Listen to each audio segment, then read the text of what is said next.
Chapter 1, Wrong World. Congratulations, host has completed the task and won a detached villa. Would you like to proceed directly to the final level? The voice of the system in her mind spoke. Celine yawned, her eyes slightly red and misty with tears, looking pitiful. Let's enter. A blinding white light shone towards her, distorting everything around her, gradually becoming unclear. Celine had already squinted her eyes, accustomed to the system's silent habit of emitting white light. In just a few seconds, the white light disappeared. She opened her eyes, still surrounded by darkness. The air smelled damp and putrid, making her acutely aware that she had reached the final level. Tongtongzi, where's the script? She called out mentally to the system. Welcome, host, to the final level, Hellish End Times. There is no script for this level. Please explore on your own. What? Celine exclaimed in shock, her eyebrows furrowing slightly. As her eyes adjusted to the darkness, she could see the surroundings.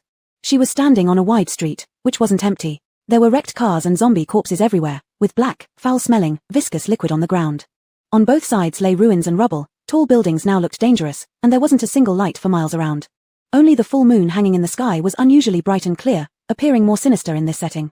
A boom came from nearby, and the ground began to shake. Celine turned around following the sound. A large group of zombies staggered and lunged toward her, coming at her with gnashing teeth. Her eyes widened, and she started running immediately. Even though she didn't understand what was happening, not running from zombies would be foolish. Panting heavily, she didn't dare stop and frantically called out to the system in her mind. Laro Liu, come out. Explain this situation. Didn't we agree it was only about the female supporting character tasks? Why the sudden zombie apocalypse?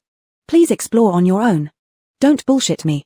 Celine was furious. She was still wearing the silk pajamas and fuzzy slippers from the previous world. One moment she was relaxing, the next being chased by zombies. Wasn't this unreasonable? The system, scared by her temper, gulped. Host, don't panic. The zombies can't see you, just don't get hit by them. Celine rolled her eyes. Whose fault was this anyway? Where can I find shelter? Please explore on your own. I'll shut you down if you say that again. Celine couldn't bear it anymore. Turn right at the intersection ahead. There's a central park. Go straight through the park to a high-rise building, which is the task location. Following the system's directions, Celine found the building. It soared into the sky, estimated to have 20 to 30 floors. It must have been a large mall during peacetime, all glass curtain walls outside. Sadly, now the glass was shattered, leaving just an empty shell. Approaching it, she heard an official female voice announce, "Welcome, owner, to the task location. Please name the hotel." Celine smoothed her disheveled clothes and said casually, "Let's call it Fairy Castle." Renaming successful. Initial shop activated. Fairy Castle, black iron level, number of rooms, 0. Next level, bronze level 1, upgrade condition, 500 points. After upgrading, 2 rooms will be added, along with a private room for the owner. After a series of official notifications, changes occurred in the shop. In front of her was a glass door covered with yellowish-black substances, letting very little light through. Pushing open the door. The walls were yellow and peeling, and the bloodstains on the floor had been replaced with plain cement. Broken wooden tables and chairs scattered around were gone, replaced by 2 rusty metal shelves. Beside the entrance was an L-shaped glass counter, inside which sat a shabby beach chair. The canvas of the chair was dark and dirty, as if it hadn't been cleaned for years. The store was around 15 square meters, easy to take in at a glance. Celine walked behind the counter, sat on the beach chair without hesitation, and crossed her legs. Now she took the time to discuss the current situation with the system. Speak up, Laro Liu, why am I here? After years of cooperation, she called it Tongtongzi when happy and Laro Liu when upset. With her current angry expression, Tongtongzi was genuinely frightened. Actually, there was a mistake choosing the world, and you were transported here. Celine almost rolled her eyes to the sky. Your error is a breach of contract. I demand a forced termination of the binding relationship. Forcing the termination of the binding relationship would allow her to slip away with the rewards from previous tasks. The system wouldn't get any credit, making all this time wasted.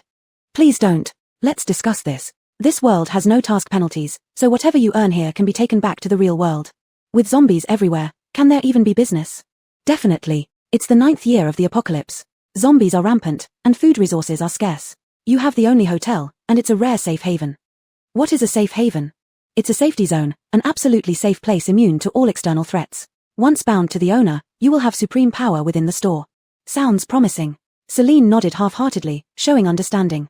But, should she take all the blame for Tongtongzi's mistake? Laro Liu, since you made such a big error, shouldn't you compensate me somehow? How about a small red flower? No deal. No. How about a common level lucky wheel? You can draw once for free every day. Celine thought about it. Something was better than nothing. Alright, let's draw once now. Ding. Drawing successful. Congratulations on getting paper tissues *1. Celine. That's even worse than nothing. Private account credited with 100,000 points as startup capital. Please check. After binding as the owner, the shop's malfunction will be activated. A virtual dialog box popped up in front of her, displaying the shop name and level. Celine signed her name under the owner column. Binding successful. Note, the black iron level safe haven area includes only the shop's area and a 1-meter perimeter around it. Since there was nowhere else to go and the outside environment was filthy, Celine accepted this gladly. Since the account had so many points, might as well upgrade to bronze level 1 right away. Host, private account cannot be used for shop upgrades. Celine. Where do I sleep tonight? Chapter 2, 2 coins. With a mindset of making the best of things, Celine decided to treat this like a vacation. First, she ordered a cup of milk tea at the mall and slowly sipped it before restocking 2 worn-out shelves. She glanced at the appliances section and noticed that meal machines were available. She decisively spent 2,000 points on a breakfast machine and a main meal machine, placing them in the corner. Please set the dishes for the breakfast and main meal machines. For the breakfast machine, she chose soy milk, congee, and steamed bauzi. For the main meal machine, she selected tomato and egg noodles, cumin duck rice, and braised beef with potato rice. According to the accompanying instructions, Celine set herself as the sole manager. Currently at level 1, the meal machines could only select 3 dishes. More options would be available upon upgrading. Uncertain about the amount of business, Celine didn't concern herself with it for now. Just as she had barely settled into the beach chair for the night, screams from zombies came from outside. And human cries. Save me. Help. There's light up ahead. Quick, run there. A Tom and a Mila, both around 12 years old, sprinted with all their might, rushing into the store and shutting the glass door behind them. Turning to Celine, who stood motionless, they shouted, quick. Move the shelves to block the door. The zombies are coming. Celine rested her hand nonchalantly on her waist, leaning leisurely against the cash register while sipping on her 18-point milk tea. Strands of hair fell around her temples, and her silk pajamas highlighted her fair skin and graceful figure, making her look ethereal. She watched the 2 children, who barely reached her chest height, with amusement and lightly remarked, "Don't worry, the zombies can't get in." To be honest, the entire store was made of glass, and if the zombies really wanted to get in, what use would blocking the door have? They would just shatter everything. The 2 children, still in shock, thought this pretty sister looked good but lacked sense. Dressed in pajamas, she must have just woken up and was still dreaming. Celine didn't say much, just shrugged and gestured outside with her chin. The 2 kids glanced out and saw that the once raging zombie horde seemed to have lost its target, looking around before dispersing. They gaped in astonishment, frozen for several seconds. When they spotted the food and mineral water on the shelves, they were almost jumping with excitement. Food. Clear water. It was the 9th year since the apocalypse, and all major supermarkets and convenience stores had long been looted. They hadn't expected so many supplies here. Before they could fully enjoy their find, sounds of fighting came from outside. Finishing the last sip of her milk tea, Celine chewed on the toppings in her mouth and swallowed. She casually tossed the empty cup into the nearby trash bin. In the next moment, 5 or 6 people barged in. One of them, a doll-faced Mila with bangs, cornered the 2 children. She reached out, pulled open the Mila's collar, and yanked out a paper-cut figurine inside. A Jameson eagerly grabbed a loaf of bread from the shelf, tore it open, took a few bites, and exclaimed joyfully, "Boss, it's real supplies. So much food." Having seen everything through the little Mila's eyes earlier, they thought it might not be real. They never imagined there would actually be so much food displayed openly here. The Hal leading the group smirked, then cast a disdainful glance at Celine, sneering, "This store is ours now." On his command, the others began plundering the goods on the shelves. Approaching Celine, the Hal pinched her chin with his rough hand. It seemed he could crush her jaw with a bit of effort. His eyes held a playful grin as he scrutinized Celine's fair and smooth face. "This face isn't bad. How about joining me?" Celine slightly curled her lips, lifting her slender hand. Just as those who had taken items and fled couldn't push the glass door open. She slapped away the man's hand, covering her nose in disgust and stepping back. "You take things without paying? Where's the logic in that?" "Pay?" The man raised an eyebrow, scoffed, and looked down at Celine's petite frame with contempt. "Girl, do you think you can oppose us?" Leaning on the cash register, Celine propped herself up with one elbow and sat there, legs crossed nonchalantly. Still dressed in her pajamas, sitting like this exposed her white, long legs, exuding allure. The man's throat went dry, swallowing hard. He couldn't help but want to pounce on her right there. Others kept pushing the glass door desperately, unable to open it, and attempted to use their abilities to break the glass. As various abilities hit the glass door, an unknown energy rebounded, throwing them back and knocking over whole rows of shelves. The Hal and the Mila with bangs were both shocked, staring in disbelief at the scene before them. They cautiously eyed Celine, realizing that this young and beautiful shop owner was not someone to be trifled with. Their teammates were all level 3 or higher psychics who could easily be thrown back by some force. The shop owner must be no ordinary person. They had never seen such unique psychic abilities. "I said," Celine twirled a strand of her long hair around her fingertip, lifting her eyes casually at the 2 of them, "You need to pay for what you buy. Why won't you listen?" Outside the store, she might not be able to defeat these psychics, but inside the store, she was invincible. The Mila with bangs treated this as a formidable enemy, immediately pulling out a paper-cut figurine from her chest and flinging it toward Celine. As the paper figure flew towards Celine, it suddenly disintegrated into a pile of black foam and scattered on the ground. How can this be? The Mila frowned, murmuring.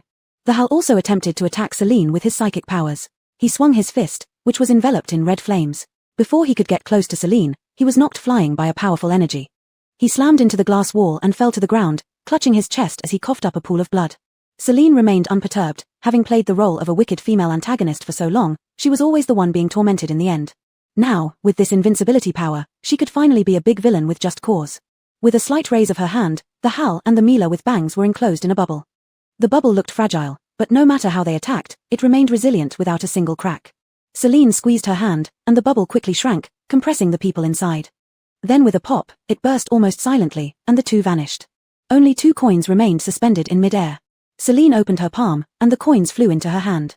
The 2 children's eyes nearly bulged out of their sockets, their jaws hanging open as they stared at Celine, unable to snap out of their shock. Those who had been knocked down by the glass door scrambled to their feet, kneeling and pleading for mercy, bowing repeatedly to Celine. Celine tossed the coins in her hand, giving a glance at the line of people kneeling before her, and said with thin lips, "Straighten up the shelves and put everything back." They obeyed, hastily getting up despite their pain, straightening the shelves, and neatly placing the scattered instant noodles, sausages, and mineral water back on the shelves. After witnessing Celine's terrifying power, none of them dared to act recklessly. 9 years since the apocalypse, they had never seen such terrifying abilities. Even the strongest 2 in the team could be handled easily by Celine. If they fell into her hands, wouldn't they be like dust, blown away with a breath? Chapter 3, Still Let Her Profit. After tidying up, they knelt down before Celine again, not daring to look up at her. I said, "You have to pay when buying things." Celine jumped off the counter, holding 2 coins in her hand, looking down at them from above. "Do you have any crystal cores on you? You ate my food, you need to pay, right?" "Yes, yes, yes." They nodded and bent over, hurriedly taking out all the crystal cores they had on them and placing them on the counter, even though those crystal cores were what they had painstakingly collected over the past few days. But they could earn more crystal cores. As long as there was Green Hill, one wouldn't worry about finding firewood. Celine glanced at the pile of crystal cores, which were about 15 or 20. She said indifferently, "Scram." The group crawled and ran to the door, tentatively touching the glass door. Upon confirming that they wouldn't be attacked, they hurriedly pushed the door and fled. "Host, robbing their crystal cores is useless. It will only increase the balance in your private account. You need store revenue to upgrade the shop." Celine pretended not to hear. Quietness returned to the store. The 2 psionic kids who were just here earlier still shivered in the corner, not daring to move. Celine carefully examined the dirty faces of the 2 kids in the corner. Their yellowish complexion and skinny bodies, with sunken cheeks making their eyeballs slightly protrude, somewhat resembled little ghosts from horror movies. "Hey, kid," she called softly, "what are your names?" The Tom cautiously watched Celine, using one hand to shield the Mila behind him. From what just happened, he understood that the pretty sister in front of him wasn't a good person. He couldn't let his guard down. But he greedily glanced at the bread and sausages on the shelves beside him, swallowing saliva involuntarily. Celine noticed the Tom's gaze. She smiled and went over, taking 2 sausages and tempted the Tom, "Tell me your names, and I'll treat you." The Tom felt something suspicious. Even though his stomach was growling loudly, he didn't want to be seduced by Celine. Celine leisurely leaned against the shelf, not in a hurry, teasing the kids casually. She swayed the sausage in her hand, capturing the children's full attention without any moment of distraction. "Would you have the heart to starve your sister while letting your own stomach suffer?" Celine spoke at the right moment. The Tom turned back to look at his sister. His sister looked at him with hopeful eyes, gently tugging at his ragged clothes. "Brother, I'm so hungry." Her soft voice almost melted Celine's heart. After thinking for a while, the Tom finally gave in. "I'm Adrian, and she's Alejandra." Celine raised an eyebrow slightly.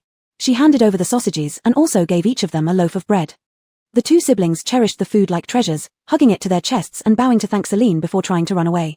But Celine waved her hand, and the 2 struggled in vain to open the glass door. "Stay and eat nicely." Celine stretched lazily, glancing at her dirty shoes from running in the street and remembering how that man's dirty hands had touched her face. She frowned.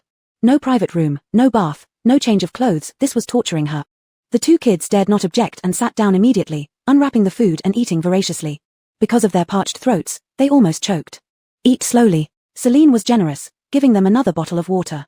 She wasn't a saint, but seeing these 2 kids rely on each other in this apocalypse made her feel a bit sorry for them, and she wanted to comfort their wounded little hearts. Sitting back on the counter, Celine asked, "What are you out here for?" Adrian steadied himself.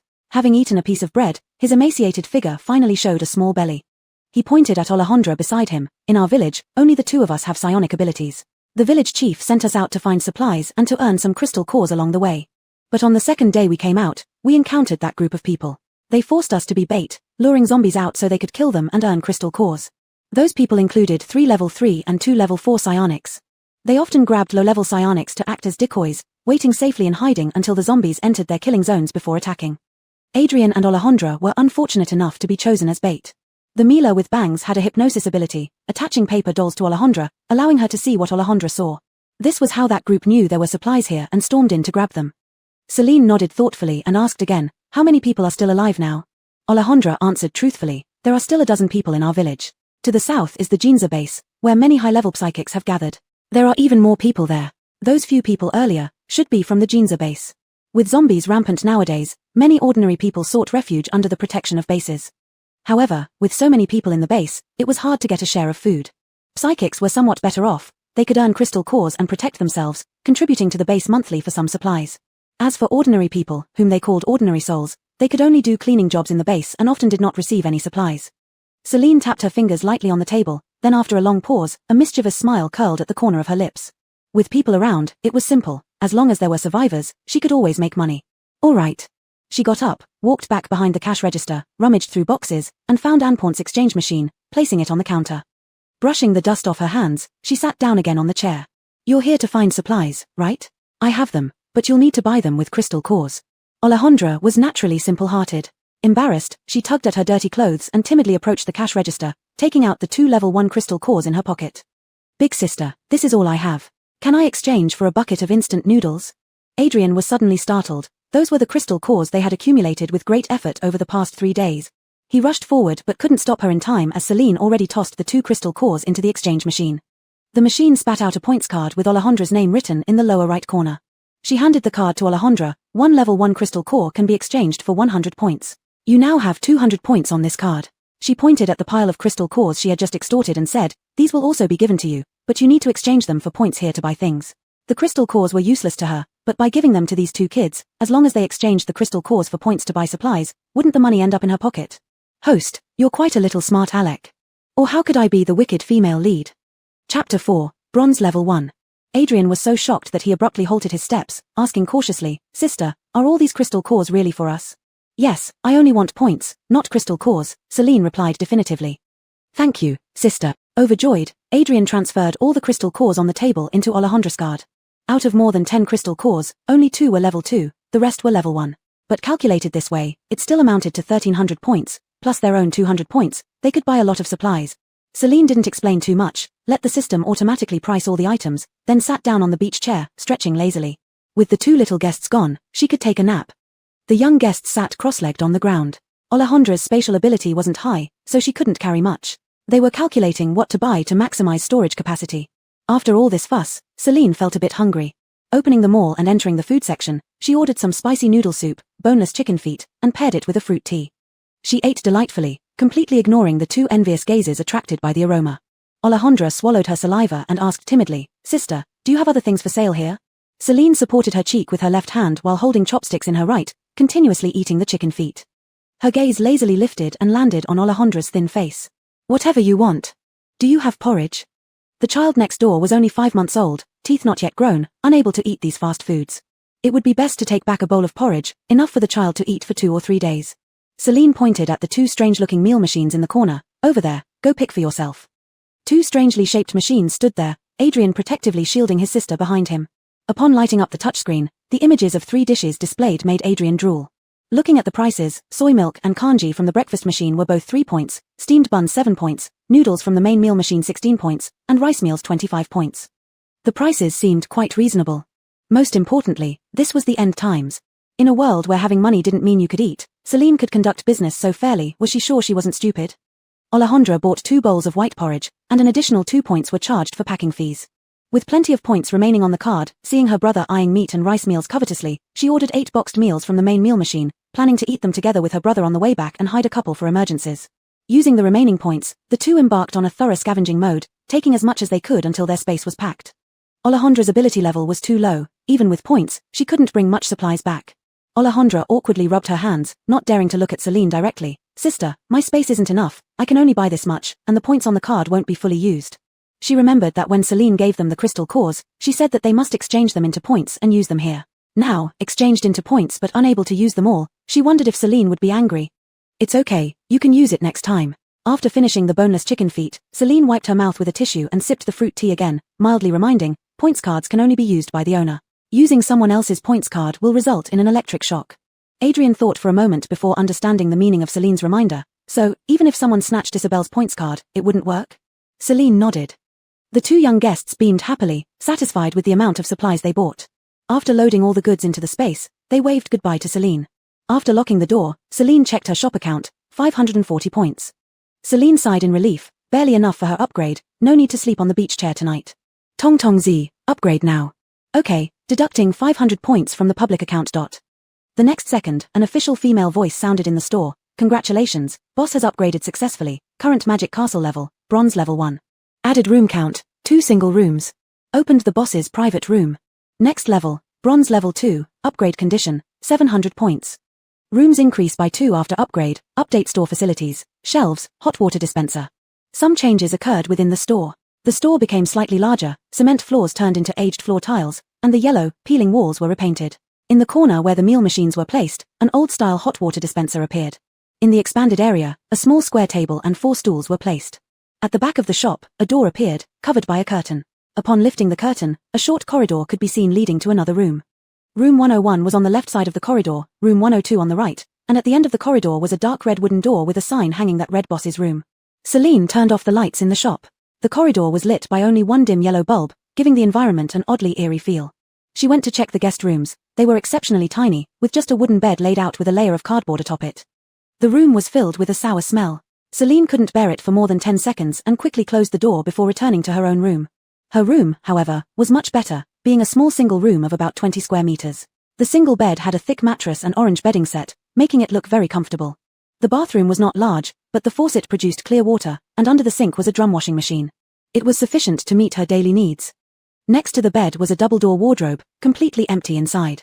Tong Tong Z, if I'm not mistaken, there are my old clothes still in the system space, right? Yes. Please organize them all into the wardrobe. Okay. In just 6 or 7 seconds, the wardrobe was packed full. All the clothes were ones she had collected from other worlds, items she liked enough to bring back. She hadn't expected to use them here. After searching through, she finally found a set of pajamas. Celine headed into the bathroom to take a shower. She threw the plush slippers and silk pajamas she had taken off directly into the trash can. After freshening up, Celine lay on the soft bed and stretched lazily. Host, every time you upgrade, you receive 1 chance for a high-level draw. Do you want to use it now? Another draw? What kind of things are in it? All sorts of strange things. Then let's do it now, let's see how lucky I am. Celine rubbed her hands, she hadn't played this kind of game in a long time. Your lottery pool is now active. A machine appeared before Celine's eyes, containing many balls rolling continuously inside, similar to a lottery draw. She pressed the red button, and a ball rolled out of the machine. Immediately after, a dialog box popped up. Congratulations, host. You have won, virtual employee *1. Dispatching virtual employee Nash. Chapter 5, Visitors have come. Hirabao is a plush toy resembling a panda, covered all over with fluffy fur that invites caresses. Hirabao jumped from Celine's bed to the ground and instantly transformed from a 40-centimeter tall toy into a 1-meter-70 tall one. It gave a respectful bow to Celine and spoke in a youthful voice. Master, please assign tasks for Hirabao. Celine was instantly delighted, reaching out to pat Hirabao hard, and said softly, it's so late. Rest first. Host, virtual employees do not need food or rest. Can you bear letting such an adorable giant panda clean floors outside at night? Hirabao tilted its head, its pitch-black round eyes looking at Celine as if it didn't quite understand her meaning. Rest? What does rest mean? Celine rubbed her forehead, noticing that Hirabao seemed more eager to work. She sighed and ordered, clean up the store then. Hirabao understands. Upon receiving the task information, Hirabao happily waddled out of the room with its round belly, starting its diligent work. Celine slept soundly until well past noon. The bed was great, she had a very comfortable sleep. After freshening up, she changed into a dark blue dress and picked a pair of black stilettos to wear. Sitting before the vanity, she unpacked the high-end skincare and makeup items she had ordered last night and did her makeup beautifully before walking out unhurriedly to open for business. Thanks to Hirabao's hard work overnight, the glass doors were scrubbed clean, and the counter looked brand new, with sunlight refracting into pleasant colors through the glass. The weather was excellent today, sunny and cloudless. Probably due to no factory or auto-manufacturing exhaust in recent years, the sky appeared exceptionally blue, which uplifted one's spirits. Of course, ignoring the zombie corpses outside, clustered and reeking, swarming with flies, would make one even happier. The street was very quiet, with only a few zombies occasionally shuffling by on twisted limbs. Hirabao started cleaning the windows again with a bucket of water, determined not to stop until they were perfectly transparent. Celine placed a hanging chair by the door, along with a small coffee table beside it, within the 1-meter warning line. From the breakfast machine, she bought a cup of soy milk and a steamed bun package, enjoying her breakfast leisurely at the entrance. A few armless and legless zombies passed by without affecting her appetite at all. Oh, every day killing zombies here, when will it end? Myra stood on the rooftop watching below, where a group of psychics gathered in the nearby park fighting zombies. There's no choice. Without crystal cores, the base won't keep us. Yusef sat at the edge of the rooftop with his legs dangling down. Although he was in the air, he was unafraid. Since the apocalypse, survivors included ordinary people who remained unchanged, called ordinary folk, and those whose bodies suddenly changed, granting them extraordinary abilities, known as psychics. Regardless of whether they were ordinary folk or psychics, they were still humans. At any moment, they could be bitten by zombies, die of thirst, or starvation. The mere height no longer frightened them. Brother, do you think when we can earn enough supplies? There are so many psychics here competing for low-level zombies. Myra sat down next to Yusef, frowning in frustration. Ordinary folk rely on food and water to survive, while psychics can live off crystal cores. Leaders in the Ginza base assigned ordinary folk to perform simple labor within the base and required psychics to either pay monthly supplies or crystal cores. Neither of these was easy to come by. As for supplies, after 5 years of the apocalypse, surrounding malls had already been thoroughly scavenged. Regarding crystal cores, mostly lower-level zombies resided around, whose weaker powers made it less likely for them to drop cores. Simply put, not all zombies had crystal cores, and lower-level ones were less likely to drop them. In the park below, assuming each person killed 20 zombies per day, about 200 zombies would be killed by a dozen psychics in a day. The total number of crystal cores obtained might not even reach 10. Occasionally, when a level 3 zombie appeared, conflicts among psychics could turn violent. Seeing a fully clad level 5 psychic walk past below, Myra sighed deeply. Sometimes I really envy lone wolves. Wherever they go, whatever they collect is theirs, without having to contribute to the base. However, being a lone wolf meant homelessness and insecurity during the night. They, with their lower ranks, faced dangers wandering outside. Living in the base offered some stability, after all. Yusef leaned back on his hands, gazing up at the clear blue sky. Once again, he found himself reminiscing about the carefree days before the apocalypse when he and his friends would go out drinking and having fun. Celine bought an acrylic box, placed it on the cash register, and put the 2 coins from last night inside. The red one belonged to the hypnotic ability user with a fringe haircut. The orange one belonged to the burly man with fire abilities. Both were priced at 40,000 points. After logging into the back office and registering the acrylic box as part of the store's inventory, the words Magic Fairy Castle appeared on the box, indicating it was now protected by the store. Anyone except her and the employees would get an electric shock if they touched it. At noon, she bought a bowl of tomato and egg noodles from the main meal machine, ate it, and continued to sit at the entrance basking in the sun. She took the opportunity for a beauty nap. Hirabao finished cleaning inside the store, carried a bucket of water, and held a large brush. With grunts, it walked to the door and began scrubbing the outside street. Though it wasn't within the store's area, it simply couldn't stand seeing dirt in its line of sight. The boss sleeping at the entrance, and the panda doll cleaning the floor created such a bizarre scene that it attracted customers. Master, someone has come. Hirabao's chubby paw gently nudged Celine's shoulder. Seeing her eyes open, it pointed toward the park across from them where someone was walking over. Celine stretched lazily, yawned, but remained seated in the hanging chair, unwilling to move. Until the person approached. The newcomer wore all black, like a ninja, leaving only his sharp eyes exposed. He had 2 daggers tucked into his waistband and a backpack slung over his shoulder. His arms were wrapped in black cloth, and he wore black gloves. A mask covered his face, making his voice muffled. You're running a shop here? Celine gave a gentle, charming smile. Yes, are you looking for accommodation? Or to buy something? Chapter 6, Big Client Iof. The ninja man's eyes narrowed slightly as he sized up Celine.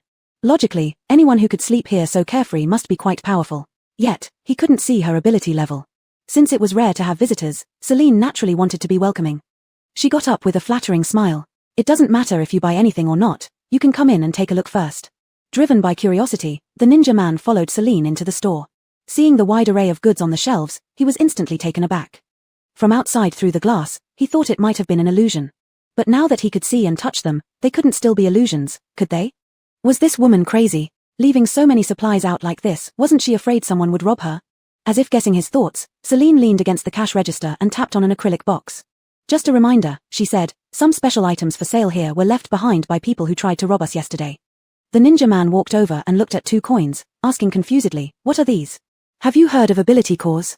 Celine smiled somewhat eerily. She didn't expect him to know since she had just coined the term herself. She continued, crystal cores are energy aggregates from zombies, while ability cores are energy aggregates from ability users. Killing zombies gets you crystal cores, so naturally, ability cores. The ninja man was startled, his pupils dilating. Yet, despite having killed many ability users, he had never seen such things before. Could it be the owner's unique ability? So these coins weren't left by those who caused trouble yesterday but rather turned into coins after being killed. Celine sat back on the counter like last night, crossing her smooth, white legs and smiling amiably. Ability users of the same type can absorb the energy in ability cores to boost their strength. Different type ability users can use them as life-saving cards. These two from yesterday were quite strong, reportedly 4th level ability users. She carefully examined the ninja man before her, guessing he must be pretty strong. Looks like you probably don't need them, she smiled, pointing to the 2 vending machines beside her. I sell meals here, let me know what you want. Initially, introducing the ability cores wasn't about selling them but more about warning him not to cause trouble in the store. As someone who hadn't even killed a chicken, she found killing terrifying as well. She wasn't some demon with a hobby of turning people into coins. Though the ninja man didn't believe the seemingly weak Mila could be that powerful, he dared not easily test her limits. He walked to the main vending machine and lightly tapped its display screen. Seeing the food pictures displayed, he guessed they must be synthetic products. After the apocalypse, all rice and flour in major supermarkets were swept clean. Where could one still find real rice? Though he thought this, his stomach was truly famished. Even synthetic products would do, as long as they filled his belly. How do I buy? He asked. Use crystal cores to top up points cards. Level 1 crystals give 100 points, level 2 gives 300 points, and level 3 gives 900 points. Grand opening offer, buy 900 points, get 100 free, dear customer. Celine smiled brightly, just like a salesperson in a luxury store during peacetime. She could say anything sweet to get him to top up his card. The ninja man glanced at the shelves stocked with food, tossing a level 3 crystal core onto the table. Top up. Sure thing. Celine grinned flatteringly, a big client had arrived. She threw the crystal core into the points machine, and it topped up within seconds. The lower left corner of the points card was engraved with the ninja man's name Iof. Celine inwardly admired the nice name. She wondered what the face under the mask looked like. But in the current survival environment, merely staying alive was an achievement. Even if he had been handsome originally, his skin would likely be rough and yellowish now. She handed the points card with both hands. Already topped up with 1,000 points. Just pick what you need. Seeing Iof head straight for the main vending machine, she added, you can dine in here safely. For takeaway, there's an extra 1-point charge for a meal box. Hearing this, Iof glanced through the glass window. A few zombies shuffled past the door, oblivious to the situation inside. Considering how the shop owner had slept at the entrance so fearlessly, it seemed this place was indeed safe. He bought a dish of potato-stewed beef rice, paying with his points. Not long after, the machine dispensed a tray. On it was a large bowl of potato-stewed beef rice, along with chopsticks and a spoon. The aromatic smell made Iof momentarily dazed. The large pieces of beef were appetizing in color, the green peppers and carrots adding beautiful splashes of color, while the snow-white rice exuded a sweet fragrance. Brown meat juice coated the rice, making it look mouth-watering. He carried the tray to a corner by the window, sat down, pulled off his mask, and picked up his chopsticks, eagerly putting a piece of beef into his mouth. It was real meat, not a synthetic product, but genuine beef. He hastily put a mouthful of rice into his mouth, savoring the sweetness that grew more flavorful with each chew. For just 25 points, he could have such a delicious and authentic meal. This was even more economical than in peacetime. Wasn't the owner opening this store as a charity? Celine sat behind the cash register, propping her chin to admire Iof's handsome face. She didn't expect him to be so attractive. Though his cheeks were slightly sunken due to malnutrition, his skin remained fair thanks to always being covered. His high nose bridge and sharp features, combined with a pair of alluring almond eyes, were both fierce and captivating. His deep blue eyes were like the sea, mysterious and inviting.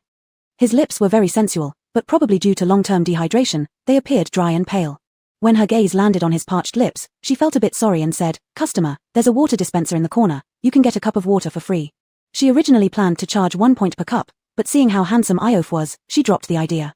Water. Iof hesitated and looked toward the corner of the table, where indeed stood a cold and hot water dispenser. He got up, took a paper cup, and filled it with cool water. Seeing the clear stream of water, his hand trembled. The sweet water slid down his throat, hydrating his parched vocal cords. It was an indescribable sense of satisfaction. He drank several cups one after another and finally filled one to drink while eating. Only then did he notice a card reader beside the water machine, indicating 1 point per cup. So, it was supposed to cost money? Then why did the owner say it was free just now? Could he have some ulterior motive? How many cups did he drink just now? Seeing Iof standing there motionless for a long time, Celine seemed to guess what he was thinking. The store is new, water hasn't started costing yet.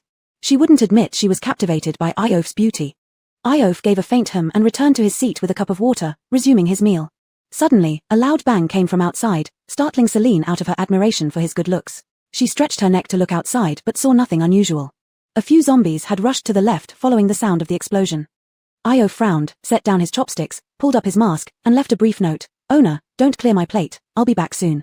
And then he ran out the door. Chapter 7, The Level 5 Boss. Celine glanced at Hero, who was mopping the floor again. Feeling bored just staying in the store, she decided to go out and see what was happening. Iof caught up with the few zombies that had run past earlier and drew his dagger from his waist. He launched a surprise attack from behind. The blade pierced into the zombie's head, then he slashed vigorously. A large hole instantly appeared in the zombie's head, splashing out thick black liquid, before it collapsed on the ground. Iof crouched down, using the tip of the knife to scoop out the crystal core from the zombie's head and stuffed it into his pocket.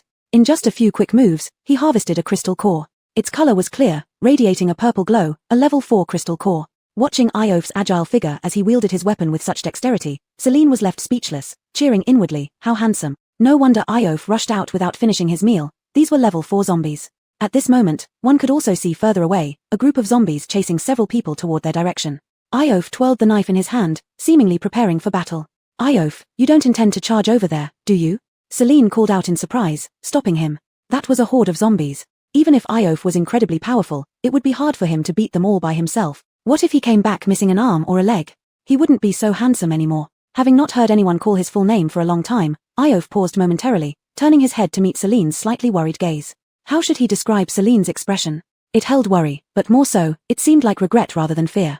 Iof paid no mind to it, spinning the dagger in his hand once more and coldly said, "I won't die until I've used up my points."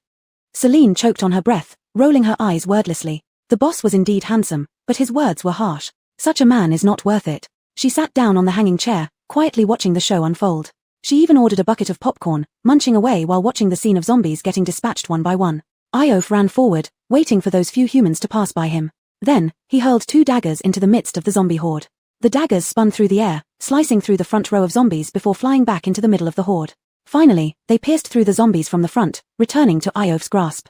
The frontline zombies fell, blocking the path for the ones behind. Several in the middle were taken out too.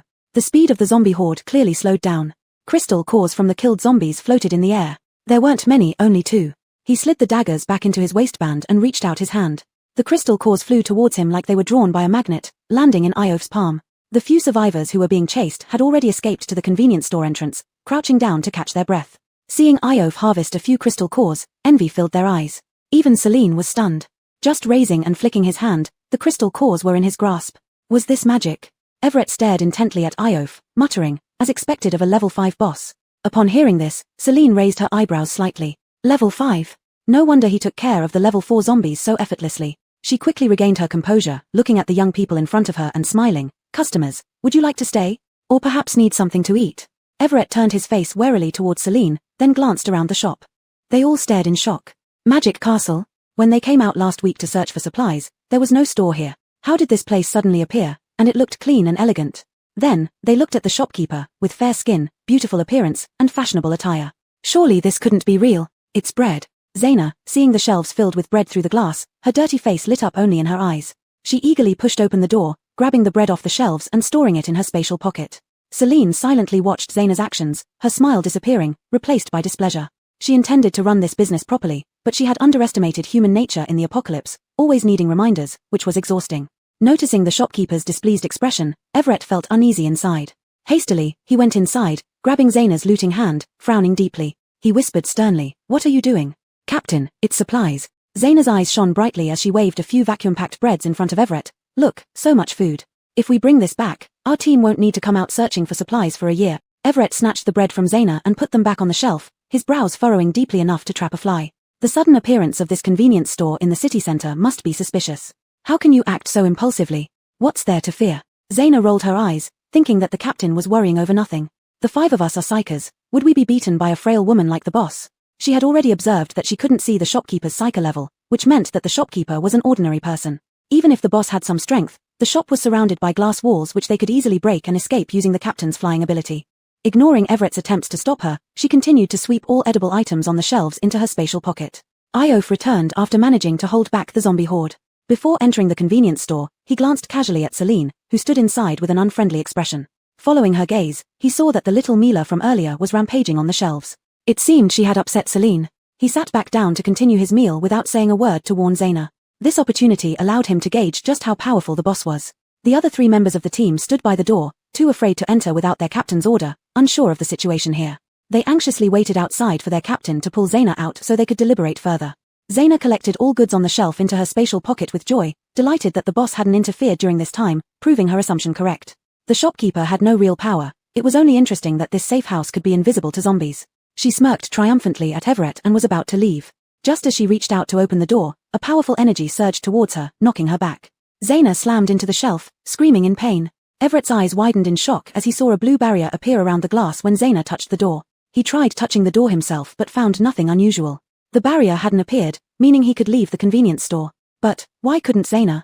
Zaina got up and seeing the captain had opened the door, she rushed straight through the open doorway without hesitation. Chapter 8. 2 Warnings. Although the door was open, Zaina still couldn't step out and was bounced back once again. This time she fell even harder, her back hitting the shelf that Celine had already instructed Hero to fix on the ground. She felt as if a few of her bones had broken. Celine outside the door had an icy expression, her cold eyes looking at Zaina who had fallen ungracefully inside. Her thin lips parted slightly. I've warned you twice. I hope there won't be a third time. I don't mind having another coin on the counter. Upon hearing this, Adon looked towards the cash register and indeed saw 2 coins placed inside an acrylic box. One was red with a figure pattern on it. The other was orange with a flame pattern. He frowned in observation for a while before suddenly startling.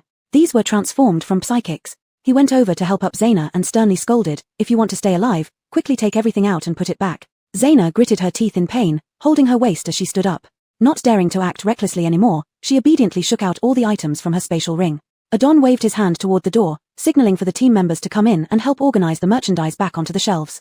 He then bowed respectfully towards Celine. Sorry, we know we were wrong. Please give us one more chance. You. All of you. Celine's red lips curved as she stepped into the shop wearing her high heels, leaning against the cash register. No, only her. She lightly raised her hand, slender fingers pointing at Zaina who was kneeling on the floor organizing the bottom shelf. I am very righteous. If someone offends me, I will go after them directly and never involve others.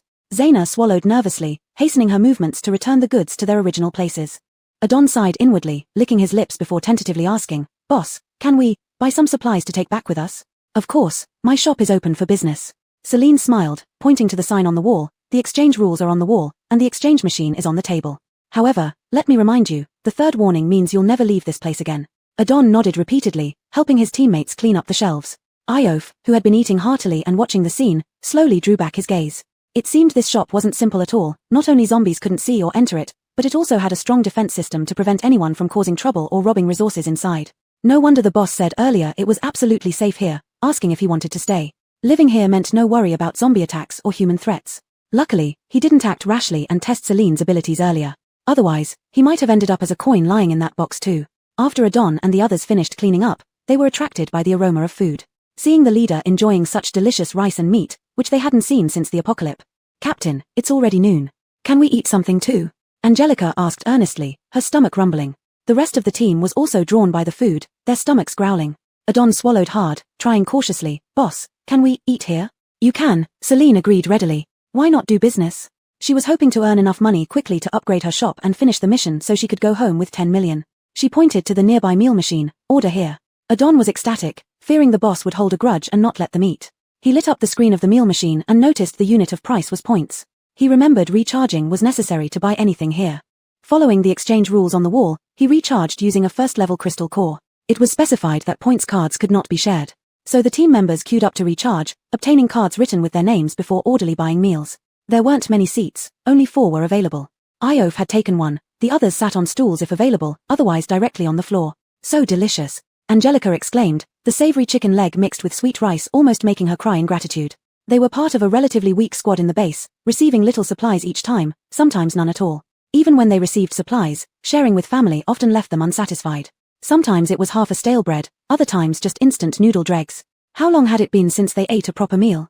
After eating, please return your trays to the meal machine, Celine reminded when Iof put down his chopsticks. She then asked, Leader Omoto, would you like to stay here? It's absolutely safe. Iof firmly believed in safety. He had always wandered around, staying wherever he reached. He truly hadn't experienced a peaceful night's sleep before. Noticing Iof's interest, Celine quickly fawned and smiled. Currently, the shop only has 2 rooms, with poor facilities, but you can sleep soundly. It's 30 points per night, no cheating. Kissing up to the big shot, you're not only my major customer but also my spokesperson. The reason why the accommodation price was so low wasn't because Celine didn't want to make money, but the current conditions of the guest rooms were really too poor. There was just a rickety bed with 2 pieces of paper laid on it. In this environment, she couldn't charge too much. However, Celine overlooked one issue. This was the apocalypse, with zombies and mutant beasts everywhere. Residents in the base had shelters, but for someone like Iof who wandered alone, danger was everywhere. Having a place to stay that guaranteed absolute safety and allowed a good night's sleep was more important than anything else. Stay. Iof almost didn't hesitate and handed over his points card. After deducting the points, Celine took out the key to room 101 from the drawer and passed it to Iof, gesturing towards the door curtain. Go through here, left side room. Check out by 11 tomorrow morning. Maintaining his aloof image, Iof took the key and went inside the curtain. Celine discarded the beach chair that shed hair all over her skirt. She bought a new folding chair from the store, placed it behind the counter, and sat there waiting for these few guests to finish eating. Looking at those young people devouring their food, they seemed like the group from last night causing trouble. They were probably from a team in some base. Weren't they walking billboards?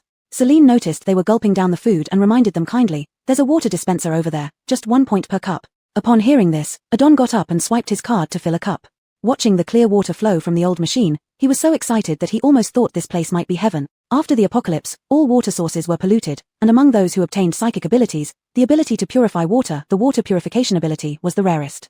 Water purification psychics became extremely sought after, coveted by major bases and under strict protection. However, only 2 tons of purified water were produced daily, which wasn't enough for thousands of residents in a base. Thus, water psychics became hot commodities. Only powerful teams could have a water psychic. There were only 5 water psychics in the entire base, and small teams like theirs, with low levels, didn't qualify to join forces with water psychics. Such precious water, available for just 1 point a cup in Magic Fairy Castle. What if this place wasn't heaven? What else could it be? Chapter 9: The Eerie Sky. Everett drank several cups of water in a row, almost vengefully, as if he was determined to replenish all the water he had missed out on over the years. Seeing this, the team members also gathered around the water dispenser and started drinking 1 cup after another. Celine watched the gains from the account. These people had spent 38 points just on drinking water. She somewhat regretted not charging Omoto Darlau for his water earlier. Hero, having swept and mopped the floor, meticulously wiped the shelves and the few machines in the shop until they gleamed. Celine smiled satisfactorily at the industrious Hero, then walked outside and sat on the hanging chair again to bask in the sun. Iof put his backpack away in the room and came out again. After exchanging simple greetings with Celine, he continued to kill zombies to earn crystal cores. Celine looked at Iof's retreating figure, sighing inwardly. No wonder the big shot is indeed a big shot, always focused on his business. Host, aren't you developing an attraction to Iof? Celine rolled her eyes. When have you ever seen me get moved? Caden couldn't argue with that. Celine had wandered through countless novel worlds, encountering hundreds or even thousands of handsome, wealthy, high-quality, and high IQ male leads or secondary male characters, yet she had never shown any interest in any of them. Not to mention, in this doomsday scenario, a man with slightly more potent abilities wouldn't be enough to catch Celine's attention. Caden had always been afraid that its host might develop feelings for a character in some world, as its colleagues often encountered such issues, which were particularly troublesome to handle. Its host was just a straight woman obsessed with money, and it should be glad about this. But why did it suddenly want to see what its host would look like entangled in love? Caden, don't think I don't know your sinister intentions. I don't have time for love, my mother is still waiting for me. Caden's ulterior motives were seen through, and it laughed awkwardly. Got it. Host is the #1 filial daughter in the world. Wishing you to complete the task early and return to the real world. After Everett and the others finished their meal, they discussed whether to rest here for the night. In this doomsday world, the sun set by 5 in the afternoon. At night, zombies became stronger. They definitely couldn't make it back to the base today. They hadn't rested since leaving the base days ago. It was fortuitous to encounter Fairy Castle, so they decided to rest here properly for the night and head back to the base with supplies tomorrow. Earlier, the boss lady said there are only 2 rooms left here, now just 1 is left. How about we squeeze together for 1 night? Everett suggested. No way. Celine got up from the rocking chair upon hearing Everett's words and walked into the store. How could she conduct business if everyone squeezed together? The single room can only accommodate 1 person. Each additional person requires an extra 20 points. For 5 people sharing 1 room, I'll charge you 110 points and provide you with an additional foldable bed. Zaina was alarmed immediately. They didn't have many crystal cores to begin with. Charging them this much for a lousy room, how could they buy supplies to return to the base tomorrow? With hands on her hips, Zaina shouted at Celine, can't we rent 1 room? What do you care how many people stay in it? Celine shrugged and sat behind the counter. You need to follow the rules when staying here. If you don't, feel free to leave. She wasn't going to do business at a loss. Zaina was furious, never having encountered such a merchant before. That's enough. Everett frowned slightly, holding her back, then looked at Celine apologetically. We'll stay, a total of 110 points, right? He handed over the point card. After deducting the points, Celine gave him the key to room 102. Everett led the team into the room behind the curtain. He quietly reminded them, you've witnessed the owner's strength. We might need to purchase supplies from her in the future. There's no need for us to offend her.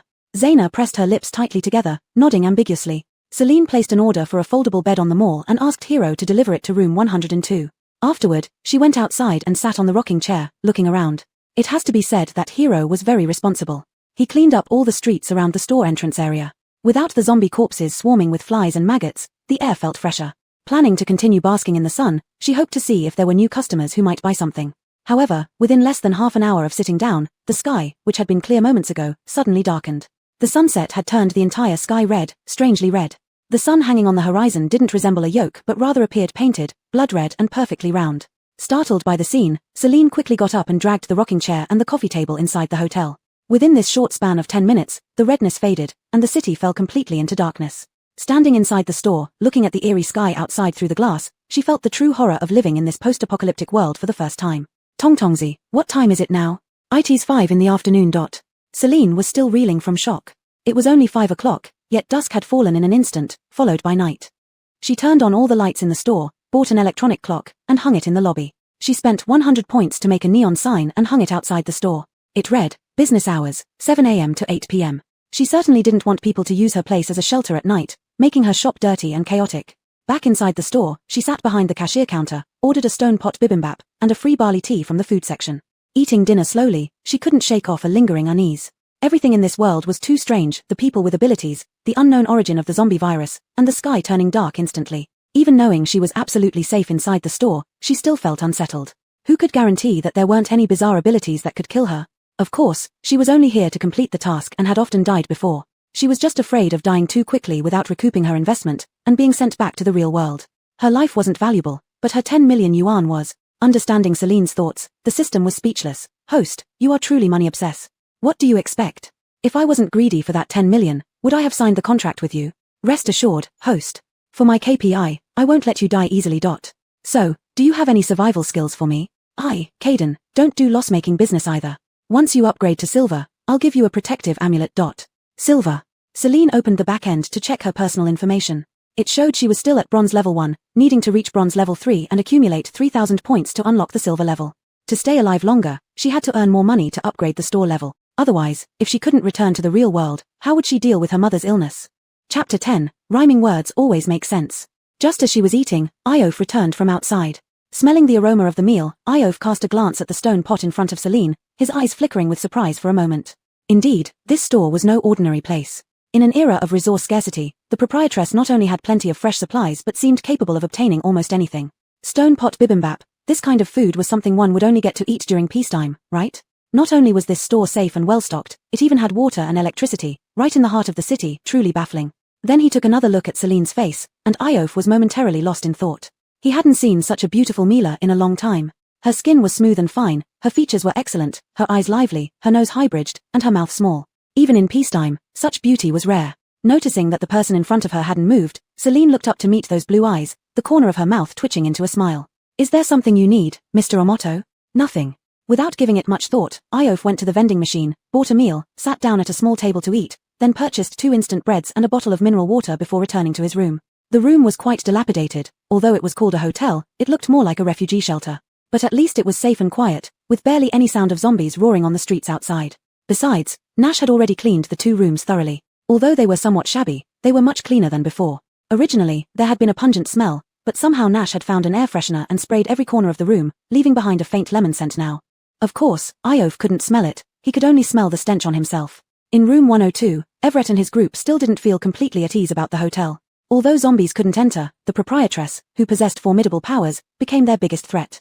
This place was too eerie, so they had arranged shifts for the early night and late night watches before anyone could rest assuredly. Outside, the sky had completely darkened, and the city plunged into darkness, save for the ghostly white light from the full moon hanging in the sky. Celine felt a chill whenever she stayed here, so she closed the glass door and searched for an automatic payment machine on the mall platform. She scrolled to the bottom and spent 10,000 points on the cheapest one, placing it on the counter. After instructing Nash to lock the door at 8 in the evening, she went back to her room to rest. After bathing and skincare, Celine lay on the bed, scrolling through the mall platform. Without a phone or internet, she could only treat the mall as an online store. Fortunately, it still worked instantly. The next morning, after freshening up, Celine opened the shop as usual.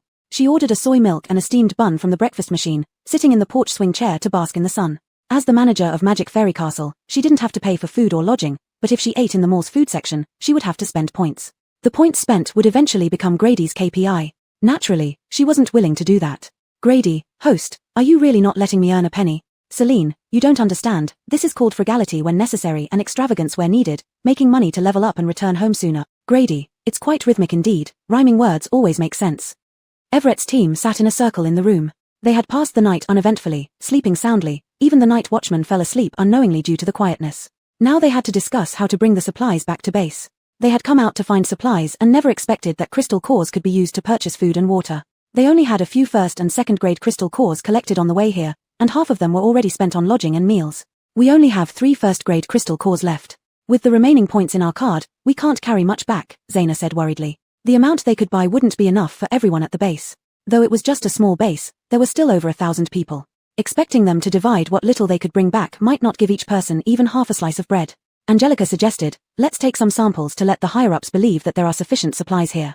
The key is to get the leadership to send funds and dispatch a higher-ranked team. Everett nodded in agreement, that makes sense. Try to bring back as much food as possible. It will take us 2 days to return, and we need energy for the journey, ensuring that we bring back as many supplies as possible.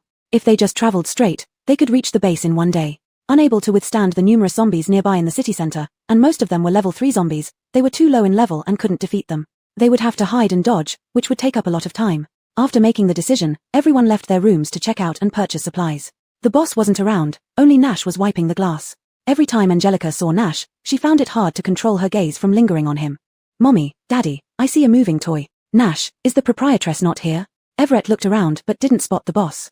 Nash dropped the cloth in his hand and patted his dust-free paws. The boss has gone back to her room for beauty sleep. You can just swipe your card on the machine here for shopping. Hearing that the boss wasn't around, Zaina had ulterior motives again. Yesterday, she was thwarted because she didn't know what special ability the boss had. Today, with the boss not around and this clumsy bear wiping the floor, no one would notice how many items were taken. Sensing Zaina's improper thoughts, Everett frowned and knocked her on the head. Don't think about nonsense. The boss is in one of the rooms inside. If you don't want to turn into coins, follow the store rules. Zaina pouted, unsure if the team leader had been drugged by that woman, being so obedient. Or maybe he was scared by the 2 coins on the counter. Coins? Maybe the woman just made them up to trick people, not something transformed from an energy user. It's already the 9th year of the apocalypse, and she had never heard of any energy core or that dead energy user's power would turn into coins. Her teammates stared at Zaina tightly, fearing she might cause more trouble and really anger the proprietress, causing them to be denied supplies in the future. Feeling the gazes on her, Zaina pouted speechlessly. Why are you looking at me? Who cares about robbing things here? It didn't matter, once she told her father about Magic Fairy Castle, this shop would eventually be under his control. Chapter 11, The Strange Woman. Celine was in her room, doing her daily draw. She rubbed her hands together, hoping Lady Luck would smile upon her today. After pressing the draw button, the wheel spun round and round. Ding. Draw successful. Congratulations, host has obtained, tissue *1. Damn it. Old Sixth, what's up with your wheel? Did you get it from a tissue factory? Host, this is how ordinary level wheels work. Have you ever seen a 20 yuan lucky bag that could draw out a Maserati? Celine pursed her lips, finding no words to retort. Seeing it was almost lunchtime, Celine left the room. Just then, Everett's team was queuing to pay for a pile of food they were carrying. Going back. Celine put on a smile, looking particularly friendly. She had mastered the art of hospitality. Everett nodded, handing over the bought supplies to Zaina, who packed them into his spatial bag. He said politely to Celine, we have to send these supplies back to the base. We rested very well here last night and will surely come again. Wishing your business prospers. Thank you. Celine smiled, liking Everett more. This young man was good, polite, and respectful. Unlike Zaina, who only knew how to argue with her. Being able to run a shop as a boss in the apocalypse, was there any point in opposing her? At this moment, Celine felt a bit proud of herself. Seeing they had finished buying things and were ready to leave, Celine suddenly asked, which base are you from? Are there many people? Yuheng Base 4, quite far from here. Our base is small, not many people, only around 1,000 or so. Celine's eyes lit up all of a sudden. 1,000 or so people, if each spent one level 1 crystal core, she could earn 100,000 point. Upgrading wouldn't be an issue at all. Perfect, she had found a great way to get rich. Be careful on the road. Welcome to visit us again, Celine laughed, seeing Everett's team off. She prayed for their safe return and wished they could teleport back directly to give her Magic Fairy Castle some publicity. As soon as Everett's team stepped out, they attracted a wave of zombies. There were too many zombies in the city center, and they were pretty high level, they could only run. To visit Magic Fairy Castle once wasn't easy. The zombies swept past the entrance of Magic Fairy Castle, leaving behind black marks. Hero looked dazedly at the mess, then resignedly fetched a bucket of water to clean it up. Celine dragged a swing chair outside, basking in the sun comfortably, and casually asked, Hero, have you seen Yosef? Hero stopped scrubbing, tilted his head, not understanding what Celine meant. Celine blushed slightly, the guest in 101, the one in black. He checked out early in the morning, Hero replied. The guest in 101 dressed in black was called Yosef, Hero made sure to remember. Celine smiled satisfactorily and sprawled out comfortably in the swing chair. Great. The big shot went to make money for her. She opened her system account. The public account now had 660 points, nearly enough for an upgrade. Opening the mall's food section, she planned to order some fried chicken to reward her hard work. Though she did nothing all day, she still found herself working hard. Unnoticed by her, a thin woman stood at the door, staring at the signboard for over a minute. Celine placed her food order just as she planned to fetch her fried chicken when she caught sight of a thin, pale short-haired woman standing 2 steps away, giving her a fright. Why, except for zombies, did everyone look so inhuman and ghost-like in this world? Except for Yosef, who remained a handsome man. Celine quickly switched to her official smile. Beautiful lady, are you checking in? The woman turned her head mechanically, her eyes lifeless. Are you the owner? Yes. Celine warmly invited the woman inside. Come in and take a look. You can eat and stay here. As long as she paid. Kathy followed inside, stunned by the array of supplies on the shelves, yet there was no greed or hope in her eyes. Celine thought Kathy's reaction strange, curiously scrutinizing her. Her short hair was greasy, strands unmoving even in the wind. Her clothes weren't as tattered as Everett and others, appearing cleaner and neater. The exposed arms were densely scarred, not like those caused by zombies. Kathy's voice was hoarse, rough as if grated on sandpaper, her lips dry and bloodless. How do I buy? Celine tapped the exchange machine on the counter. Use crystal cores to exchange for points, then use points to purchase. Kathy took out a level 1 crystal core and put it in the exchange machine. The machine spat out a card with her name on it. Celine pointed to 3 machines in the corner. Over there, you can buy food and water. Kathy walked over with her card, swiping for a cup of water. When she saw the clear stream of water filling the cup, she found it hard to describe her feelings at that moment. Water, which was so scarce in the base, could be drunk so casually here, and sold so cheaply. It felt like an illusion. Regardless of whether it was a dream or not, Kathy gulped down the cup of water fiercely. The sweet water moistened her throat, making her eyes a bit wet, and she continued to drink several more cups in a row. Not until her mouth was no longer parched did she glance at the 2 meal machines next to her. Standing in front of the main meal machine, looking at the pictures on the screen, her stomach, which had just been filled with water, started growling again. There were 3 types of meals available on the main meal machine, and she swiped for all of them. She also ordered some steamed buns from the breakfast machine. The small square table was filled with food. She sat down, rubbed the disposable chopsticks together, and began eating earnestly. She kept putting food into her mouth, her cheeks puffing up like a hamster's. Celine was stunned, watching this person who was as thin as a bamboo pole devour food with such gusto. While eating, a crystal-clear tear fell onto the plate. Kathy wiped her eyes and continued shoveling food into her mouth. But after a few bites, she couldn't hold back anymore. She covered her face and started sobbing. Wah wah wah. It was just too delicious. Sweet water, fragrant rice, chewy noodles, this place was simply heaven. If only Angie could have held on for one more day, if only she could have come here with her. Thinking of her good friend, Kathy cried even harder. Her heart felt as if it was being slashed by a knife, sharp and numb. Without her best friend by her side, Kathy didn't find the food as delicious anymore. With tears mixed in her meal, she choked down each bite mechanically. Celine had always thought that in the 9th year of the apocalypse, most survivors had lost their humanity and compassion. Seeing Kathy cry so bitterly refreshed her understanding of this world. She took some tissues from the counter and walked over to hand them to Kathy. Offering comfort, she said, "Dry your tears. There's nothing that can't be overcome." Kathy took the tissue, stared blankly at Celine for a second, then burst into tears again. Celine. I shouldn't have meddled. Chapter 12 Bronze Level 2. Kathy, who was chronically dehydrated, soon ran out of tears after crying for a short while. She sniffled and wiped her tears with a white tissue. Now that she had eaten her fill and had a good cry, she felt much better mentally. She looked at Celine, who seemed a little embarrassed, and asked, "Why would you open a hotel here?" Celine sighed deeply, with an expression that suggested it was hard to explain. Alas, everyone has a tough life. Caden couldn't help but comment, "If you have a hard life, whose life isn't hard?" Shut up. It's rare for me to catch the acting bug. Hearing Celine's words, Kathy also sighed desolately, thinking that the owner, living alone in this city center filled with zombies, must be having a hard time. The focus was on living alone, not on opening a shop. Celine admired Kathy's train of thought when she didn't ask about the origin of the shop. Kathy put the tray back into the meal machine and brushed another cup of water to drink. Then she walked to the counter, took all the crystal cores from her pocket, and placed them on the counter. "These are all the crystal cores I have. How long can I stay?" Celine's eyes gleamed as she saw the various sizes and colors of the crystal cores. What should she do with such a wealthy guest? Of course, take advantage of the situation. Wait a moment. Celine gestured to stop her and ran into a room. Opening the system account, the public account already had 750 points, enough to upgrade. Hurry up, upgrade now. How could she overcharge guests in a rundown place that costs only 30 points per night? She definitely needed to upgrade first and then raise prices. Host, are you sure you want to upgrade now? There's still a guest in the store. It's precisely because the guest is here that I need to upgrade quickly. Once they leave, how will I make money? You're a big money lover. Deducted 700 points from the public account. Congratulations on the successful upgrade. Current Fairy Castle level, Bronze level 2. Added 2 double rooms, Current room count, 2 single rooms, 2 double rooms. Store facilities, shelves, hot water machine updated. Next level, bronze level 3, upgrade condition, 1000 points. After upgrade, room count increased by 4, update store facilities. Counter, lighting, add new facility, Odin pot. Bronze level 3 opens breakfast shop. The shop expanded 1 storefront width horizontally. One side retained the original glass door, while the other became a glass curtain wall. The old mud brick floor was covered with clean beige tiles, and the previously simply painted white walls turned into warm orange matte walls. Peeling shelves were replaced with brand new white ones, and the outdated hot water machine became an advanced cold hot water heater. The small square tables and stools were gone. On the right side, against the wall up to the glass curtain wall, narrow bar tables characteristic of convenience stores were set up, accompanied by 6 high stools.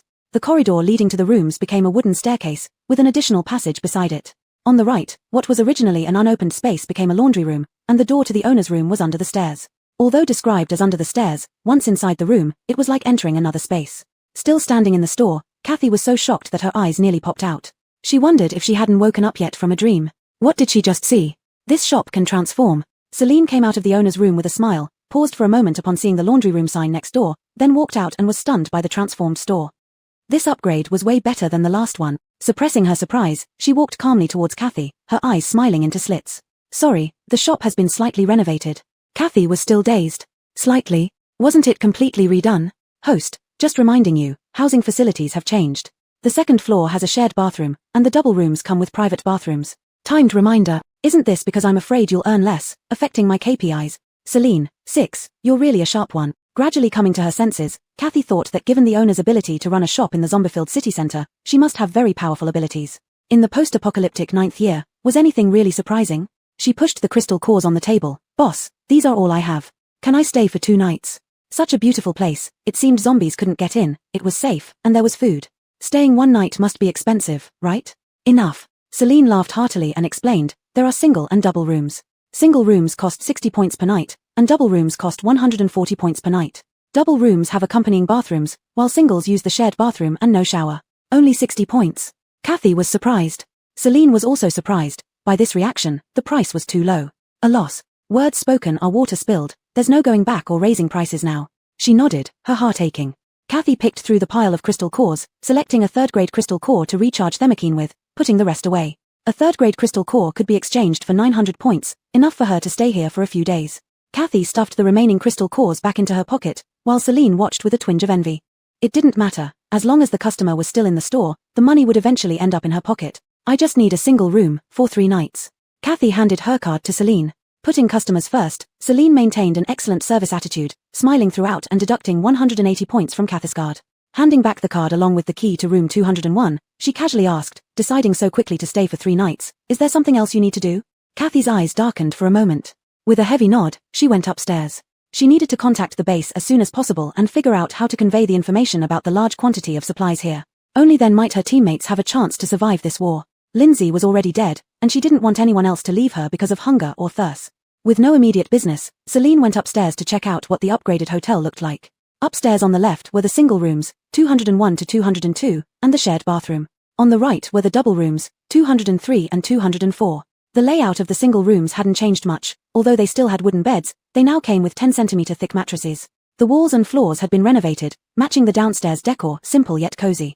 The double rooms were slightly more spacious, with a 1.5 x 2.0 m bed and the same 10 centimeter thick mattress.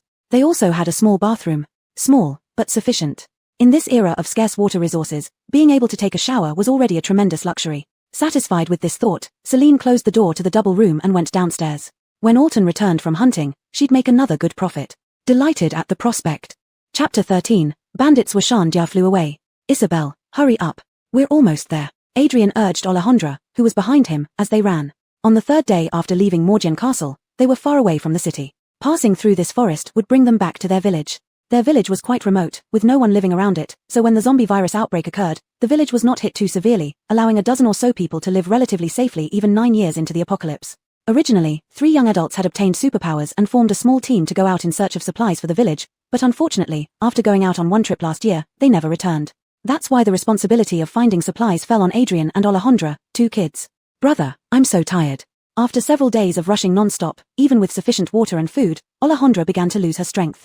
Adrian stopped and looked up at the sky, then worriedly glanced at Alejandra. It was almost dark, and zombies would become stronger once night fell. They were now in the heart of the forest, unsure if they would encounter any mutated beasts. "I'll carry you, we'll talk once we're out of the forest." Although he was also exhausted and could barely move. No matter what happened, he wouldn't leave his sister behind. With his slender frame, Adrian carried his sister on his back and continued running. Fortunately, they didn't encounter any mutated beasts. It was already dusk, and darkness was approaching quickly. As they were about to reach the entrance of the village, Adrian held his simple-minded sister by the side and instructed her word by word. "Isabel, you mustn't tell anyone else that sister invited us to eat, understand?" "Why not?"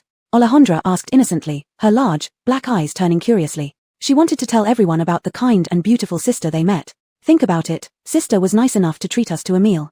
If everyone found out and went to sister, wouldn't that trouble her?" After Adrian finished speaking, he thought about how easily the beautiful sister had turned two high-level superhumans into coins, and added, if someone went over there to cause trouble and was dealt with by sister, well, that wouldn't be good either. Alejandra seemed to understand but didn't fully grasp the implications. However, she nodded obediently. What her brother said must be right. If her brother says not to tell others, she would keep it a secret, not saying a word. Seeing her agree, Adrian finally breathed a sigh of relief and brought her back to the village. He wasn't afraid that the villagers would cause trouble for the beautiful sister, but rather that they would come after the two of them.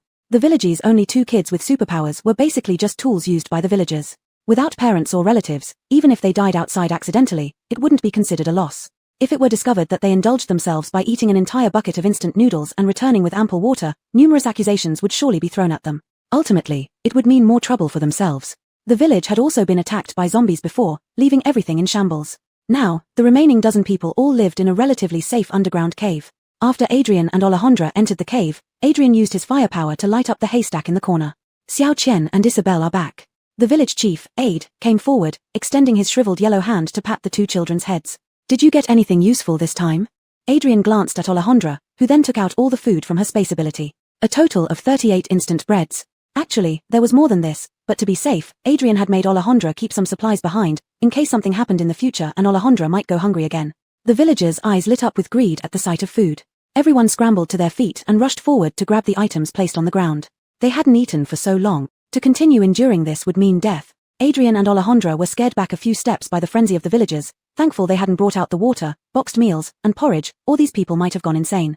At this moment, Aide ordered his loyalists to distribute the supplies while he took Adrian and Alejandra to a corner. "Where did you find these breads?" Alejandra was only a level 1 spatial ability user, with limited storage capacity. Bringing back 36 does not mean there were only 36. If he knew where to get these things, he could sneak out at night and hide some for himself. To survive, selfishness was sometimes inevitable. Resources were so scarce, and there were over a dozen mouths to feed here. Waiting for Alejandra and Adrian to return with supplies would never be enough. Surviving a day or two didn't mean surviving a month or two. Adrian answered truthfully, "In the city center, there's a store called Morgian Castle. The owner sold them to us." "Sold to you?" Aide didn't believe it. In this post-apocalyptic world, everyone was wary, and who would willingly sell food? "It's true." Seeing that the village chief didn't believe her, Alejandra hurriedly said, "The shop owner is a beautiful big sister, and she has a lot more. But we only had 2 level 1 crystal cores, so we could only buy this much." She also listed the items sold at Morgian Castle, her tone and gaze filled with longing. Aide nodded thoughtfully, ruffling the heads of the two children. "You've worked hard. Go rest now." Running a store in the apocalypse, and the owner being a young, beautiful Mila, it sounded completely unbelievable. But if it were true, it would be even better. What could a little Mila do? He would eventually claim the store for himself, all its supplies becoming his. Then, he would not only survive the apocalypse. Perhaps he could become a savior, enjoying the adoration of the people. Celine was restless. She waited until 8 o'clock in the evening, but Iof hadn't returned. Her big client had run away. Her bandits were Shan flew away. Just as the rich lady came, and she hadn't earned much yet, the big shot ran off first. "My mouth has divine power. What you haven't earned isn't yours yet. Look, the duck in your mouth flew away. Be quiet, Laro Liu. My mood is bad. I'll deal with you later. Nora, don't get upset. It's just a man. If you lose one, there's always a better one next time. Get lost." She didn't care about Iof's life or death. The problem was that the points Iof added to the card weren't spent yet, and until they were spent, they weren't her money. Celine was heartbroken, silently praying that Omoto wouldn't die outside and must come back to patronize her store again. Hiro cleaned the entire store and put all the tools back in the cleaning room, then came out to look at the wall clock. "Master, it's 8 o'clock, should we close?" Celine looked outside through the shiny glass polished by Hiro. Outside was pitch black, she could only see her beautiful reflection in the glass. It seemed that Iof wouldn't return tonight. She withdrew her gaze and said faintly, "Close up." "Yes, master." Celine walked back to the boss room, quickly composing herself, took a hot bath, applied a face mask, and comfortably lay back on the bed. "Tongtongzi, you said upgrading allows a draw, right?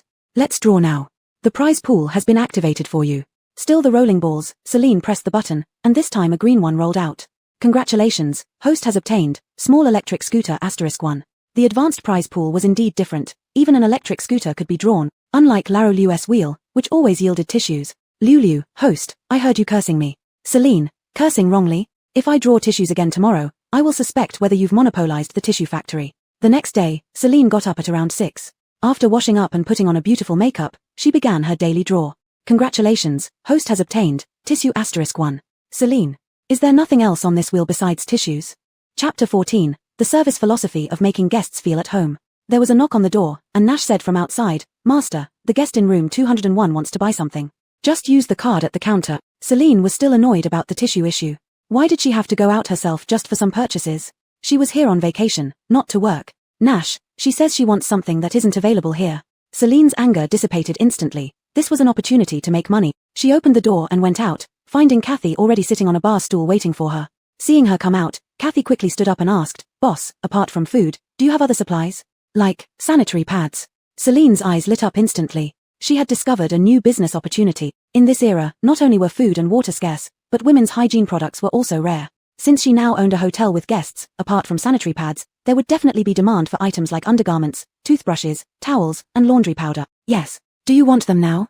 Thinking about making another fortune, Celine's eyes narrowed into slits. Kathy looked even happier than Celine. Sanitary pads were in short supply in the base camp, unavailable in the city market, and even the black market couldn't provide them at sky-high prices. For small teams like theirs, it was impossible to obtain them. A woman's menstrual period was her weakest time, especially combined with sleeping on cold floors, drinking cold water, and eating cold meals in poor hygiene conditions. Even with enhanced physical fitness due to their abilities, they would still feel weak, have stomachaches, and experience leg weakness during their periods.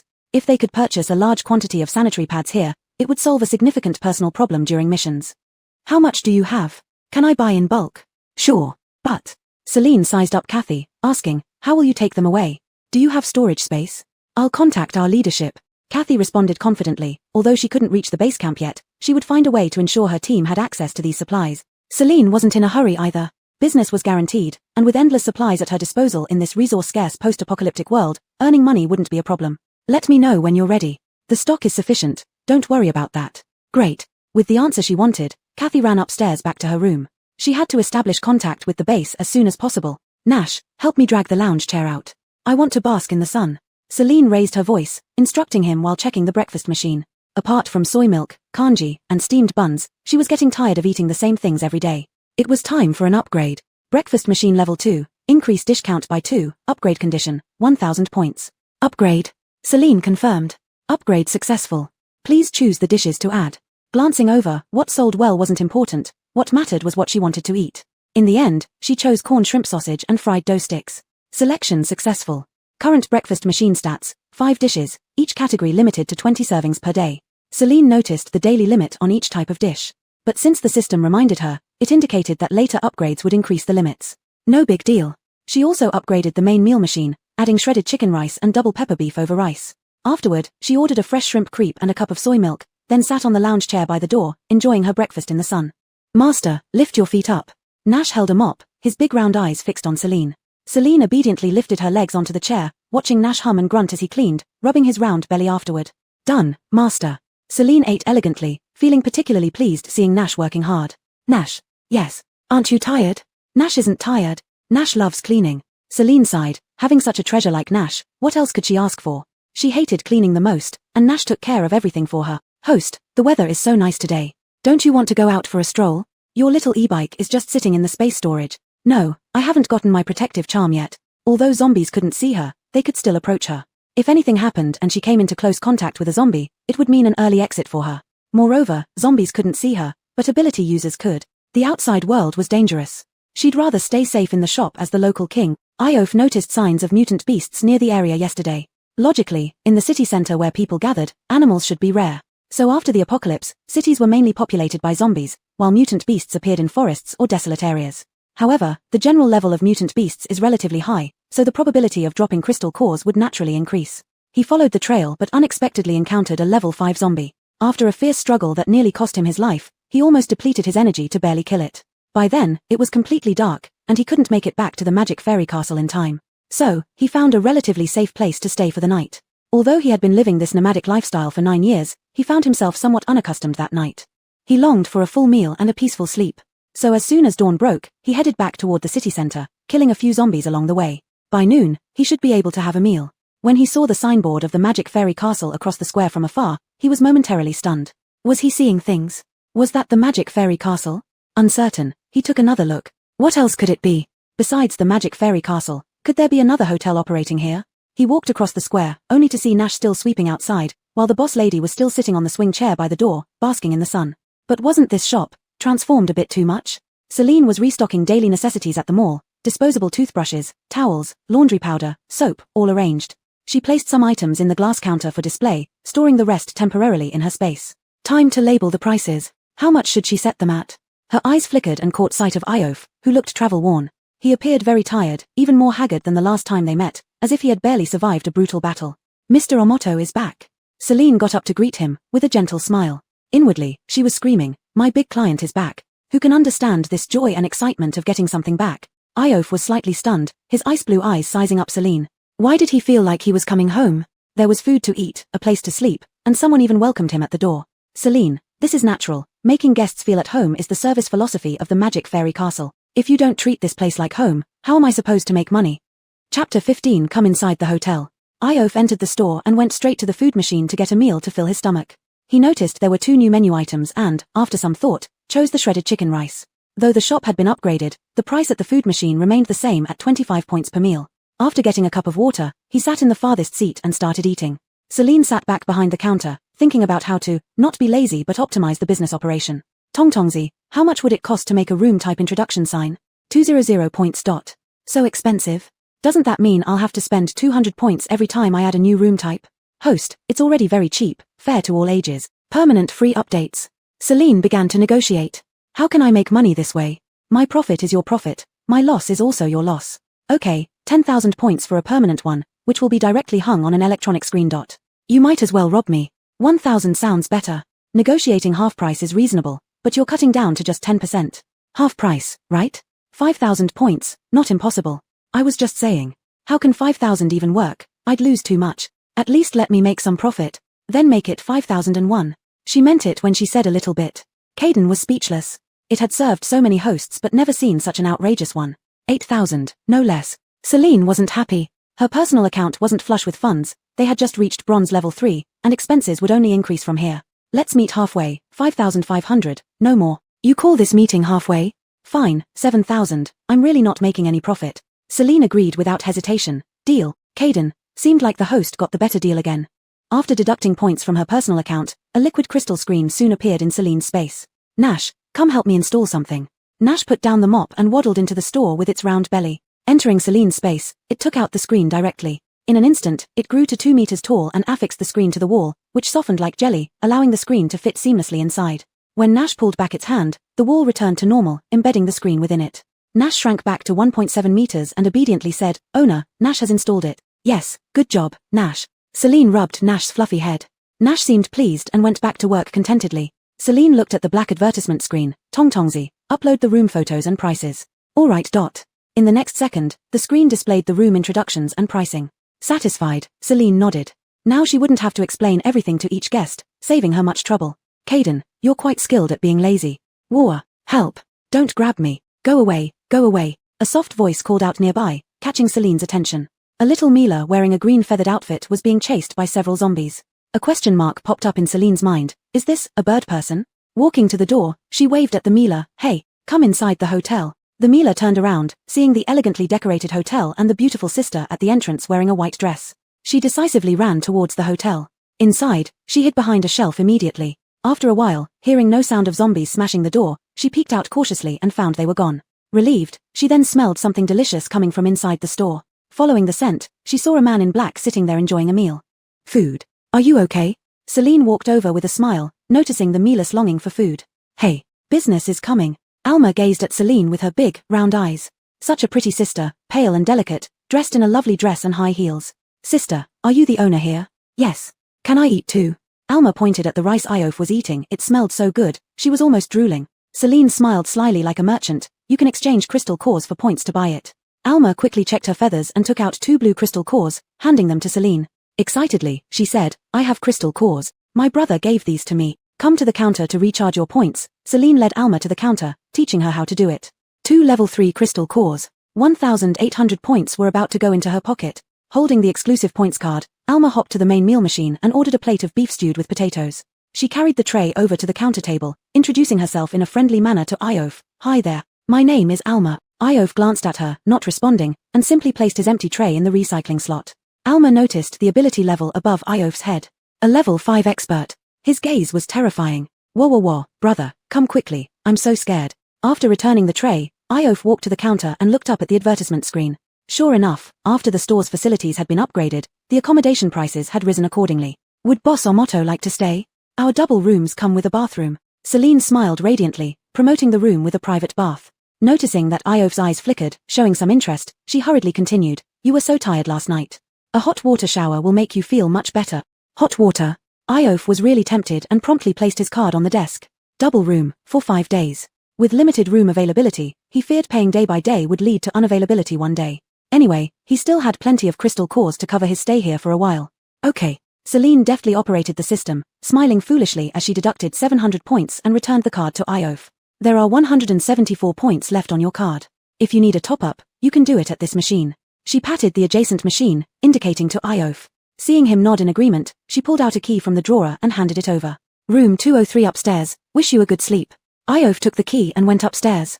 Watching Iof's back, Celine sighed inwardly. Boss Omoto is as aloof as ever, but Boss Omoto also remained as generous as ever, immediately booking a double room for 5 days upon return. She was making a fortune. Host, the public account now has 980 points. If you persuade the little Mila to stay one night, we can upgrade again. What kind of talk is that? Persuading? Even if she stays, I can't upgrade immediately. Why not? Omoto booked 5 days stay and paid the rent. If I upgrade now, isn't it letting him profit? If he profits, I lose. What if everyone exploits this loophole later? She would be bankrupt. Even if an upgrade was due, she'd wait until after Omoto's reservation expired before upgrading. Chapter 16 Just a small touch. Iof was stunned the moment he opened the door and walked into the room. The room, though small, was clean and tidy, with a thin mattress covered by an orange bedsheet that exuded warmth. It didn't feel like a hotel at all, but rather a cozy little home. He looked down at his dirty body, which reeked of sourness. He had never minded it before, but now, in contrast to the surrounding environment, he felt an unbearable itch all over. Embarrassed to step into the room, let alone lie on the clean bed, he took off his shoes and rushed straight to the bathroom. After waiting for a dozen seconds after turning on the tap, water started flowing intermittently and then became steady. Looking at the clear water streaming out, he couldn't help but marvel again at the magic of Mosyan Castle. Nowadays, people found it hard to get even one sip of clean water, let alone use it for bathing. Wasting a single drop was a sin, yet, in Mosyan Castle, there were abundant water resources, making life here feel as if they were still living in peaceful times. He stripped off his clothes and washed himself thoroughly from head to toe. Unfortunately, having not bathed for years during the apocalypse, the grease and dirt on his body seemed impossible to wash away. Knocks came at the door, probably only the innkeeper could be visiting him. He wrapped a towel around his waist and, barefoot, went to open the door. A giant panda stood before him, its black eyes staring at him intently. Nash held out its thick paw, revealing disposable toothbrushes and a small package of soap. Hello, sir, Nash has brought you some toiletries. Iof was momentarily taken aback but quickly regained his composure. He had seen this panda sweeping the floor outside several times and always suspected it was a person in costume. Now, up close, he confirmed it was a real puppet, moving and speaking. Though his face remained calm, he nodded, took the items, closed the door, and returned to his shower. With the soap, he felt much more comfortable while washing. Nash went downstairs where Celine was still organizing things behind the counter. Owner, I've delivered the items, Nash said obediently, waiting for Celine's reward. Good. Celine patted the dust off her hands and stroked Nash's head. Nash, remember to deliver toiletries and soap to guests in double rooms every day and replace used towels promptly. This was standard for hotels, and she wouldn't neglect such details since she was running a business. Nash nodded, I'll remember. Alma, after finishing her meal, followed Iof's example and returned her tray to the meal dispenser. She approached the counter and saw the adorable panda puppet, her eyes lighting up. May I touch it? Nash stared at Alma's dirty hands and timidly hid behind Celine. No, only the owner can touch Nash. Celine smiled apologetically. Sorry, Nash is a bit obsessive about cleanliness and doesn't like others getting too close. Alma pouted in disappointment. It felt like she had been rejected by a puppet. She glanced at the LCD screen displaying room information and suddenly cheered up. Sister, I want a double room. Can I touch Nash if I wash my hands? Celine almost couldn't contain her smile. She turned to Nash, respecting its feelings. Is that okay? Nash thought seriously, though he hadn't really thought anything out, noticing how much the owner wanted guests to stay in double rooms. If the owner was happy, Nash would be happy too. Nash nodded. Only a tiny touch. Okay. Alma handed her points card to Celine. Sister, I'll take a double room, for 5 days. She had to wait for her brother to pick her up, and there was no better place than Mosyan Castle. Glancing at the merchandise displayed inside the counter, she grabbed a few packs of sausages as snacks and paid for them together. 728 points deducted, leaving you with 1247 points. Celine handed her the key to room 204 along with a toothbrush and soap. Room 204 upstairs, I hope you enjoy your stay. Alma happily accepted the key and skipped upstairs. Another dark footprint appeared, sending shivers down Nash's spine. He immediately fetched a bucket of water and a mop from the laundry room and diligently cleaned up. Adrian huddled with Alejandra in a dimly lit room, using his powers to generate a faint light. Outside, chaos reigned, zombie growls mixed with human screams. Alejandra clutched her ears, crouched in a corner, while Adrian held her tightly, eyes fixed warily on the battered wooden door. Through the cracks in the door, occasional shadows flashed by. Zombies had come, zombies were attacking their village. She had felt something was amiss since noon. The village was small, and the villagers had no superpowers, so they usually wouldn't go out. But no matter how hard they searched, they couldn't find the village chief's whereabouts. Initially, they thought the village chief had gone to look for food. However, when dusk fell, a large loudspeaker suddenly started shouting at the village entrance. Someone hurried out to check the situation only to find that the loudspeaker noises had attracted zombies. Before they could alert the villagers to flee, they were already torn apart by the zombies. Outside the door gradually grew quiet. Alejandra bit her lip tightly, huddling in her brother's arms, tears uncontrollably falling as she thought of the possible demise of the villagers. Adrian gently wiped away his sister's tears, softly saying, "Stay here obediently, I'll go check the situation. When it's safe outside, regardless of where I am, run immediately, run to Mosyan Castle, understood?" Alejandra shook her head wildly, gazing at her brother with tear-filled eyes, clutching his sleeve, unwilling to let him take the risk. She had already lost her parents, she couldn't lose Adrian either. Adrian forced a smile, stroking Alejandra's head gently. "Be good, listen, go find the pretty sister at Mosyan Castle. Once I'm free, I'll definitely come for you." He pulled his hand away from Alejandra's grip and rushed out without looking back. "Hey, big guy, come catch me," he shouted at the zombies. After gaining their attention, he turned around and ran. In her space, his sister still had a bottle of mineral water. As long as he lured the zombies further into the woods away from the village, she would surely escape. His parents had died at the onset of the apocalypse, and among all the villagers, no one truly cared about him. The only one he considered family was Alejandra. "Little sister, you must live on. This might be the last time I can protect you." Chapter 17, Need to Stock Clothes. Around 6:30, dinner time. Alma came downstairs for dinner. She had washed herself clean, and the rare hint of Wonwon's scent clung to her, while her cute face was fully revealed. She couldn't resist giving baby Hero a thorough patting. They had agreed it would be just a quick touch, but she ended up hugging him outright, which baby Hero could do nothing about. Iof came down the stairs, glanced at the apathetic baby Hero, then ignored him and walked straight to the counter to find Celine. Celine was intently eating noodles ordered from the main meal machine, tomato and egg noodles that were free. To be fair, this machine's products weren't bad, the noodles were chewy and delicious, the soup salty yet richly aromatic, and she wanted to finish every drop of the broth. Iof originally had no interest in noodles. For the same price, he thought rice would be more filling, but seeing how much Celine enjoyed them, he also felt like trying. After being stared at for a while, Celine finally lifted her eyes to Iof. "Boss Omoto, do you need something?" Iof nodded, his deep voice unusually appealing. "Do you have any clothes for sale?" Only then did Celine notice that he had already taken a shower and cleaned his clothes. Most likely because he didn't have any change of clothes, he dried these ones with a hairdryer and wore them again. It seemed that after getting the double room, they should start stocking some clothes as well. Glancing around the current convenience store, the space was still quite spacious. They could buy a few clothing racks to set up. She smiled and said to Iof, "The store doesn't have any clothes now. What style do you need? I'll prepare it and put it on the shelves tomorrow. Something easy to move around in." "Got it." Iof looked at the laundry powder and underwear displayed inside the counter, items that hadn't been there before he went upstairs. They must have just been stocked. All items were priced, 300g laundry powder for 10 points, underwear for 20 points. He pointed, 1 pack of laundry powder and 2 pairs of underwear. "The underwear comes in sizes," Celine reminded him. 2XL, Iof said without blushing or hesitating. "All right." Celine directly retrieved 2 pairs of underwear and a pack of laundry powder from her storage space and placed them on the counter. She gestured toward the self-checkout machine. "Pay here with your card." Iof tapped his against the, and the machine beeped. 50 paid, thank you for shopping with us. Quite advanced. Celine pulled out a plastic bag and packed the items for Iof's convenience. She realized not all customers here were like Adrian and Everett, who had a spatial ability user around. Customers like Kathy and Iof who lacked such abilities would definitely need shopping bags when buying things. So she bought several batches of different-sized shopping bags. Another day spent improving the shop's operations. What a hard-working me. Iof took the items and bought a portion of tomato and egg noodles from the main meal machine, packed it, and went straight upstairs. As soon as Iof left, Celine called for Caden. 6th, does the shop upgrade come with clothes racks? Host, this is a convenience store, not a clothing store. How can you just switch like that? You can buy them from the mall, go take a look. Celine rolled her eyes. Everything required spending her own money. Was she supposed to be a sucker? Then forget it. I'll go check the nearby mall and see if I can grab some for free. She got up, returned the empty noodle bowl to the main meal machine, and poured herself a cup of water. If the clothes were snatched, surely no one would fight over racks, right? Perhaps she could even check the home appliance store for other freebies. Though she was now technically a millionaire, she still had to save where she could and spend wisely, refusing to let Caden take advantage of her in any way. 6th, help me navigate to the nearest large mall. I need to plan my route. Host, I stumbled into this world too. I don't have a map. You'll have to explore on your own. Waste of space. Celine was so annoyed by the system's uselessness.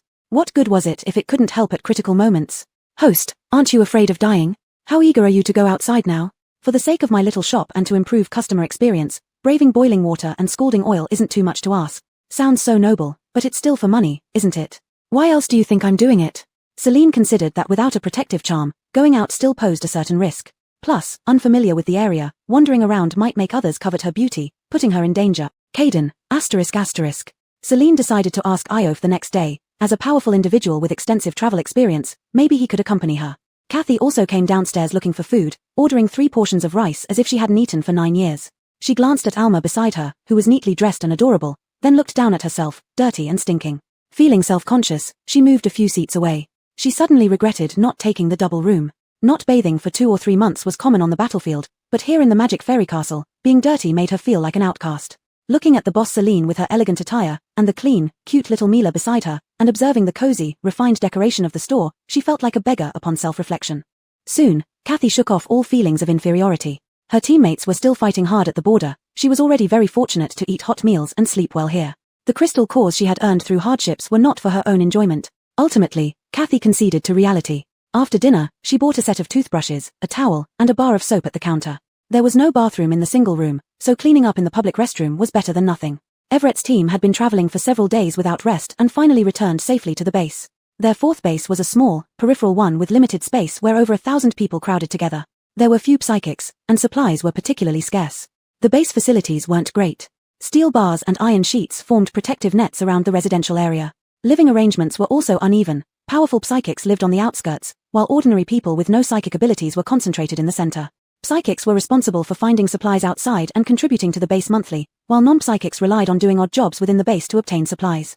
Once inside the base gate, Zaina darted away instantly. Since all the supplies were on her, Everett and the others hurriedly chased after her.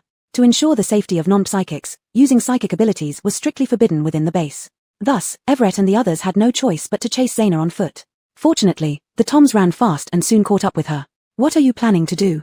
Ju Chungyu blocked Zaina's path, eyeing her cautiously. All the supplies they had purchased were in Zaina's spatial ability, leading him to suspect that she might try to keep them all for herself.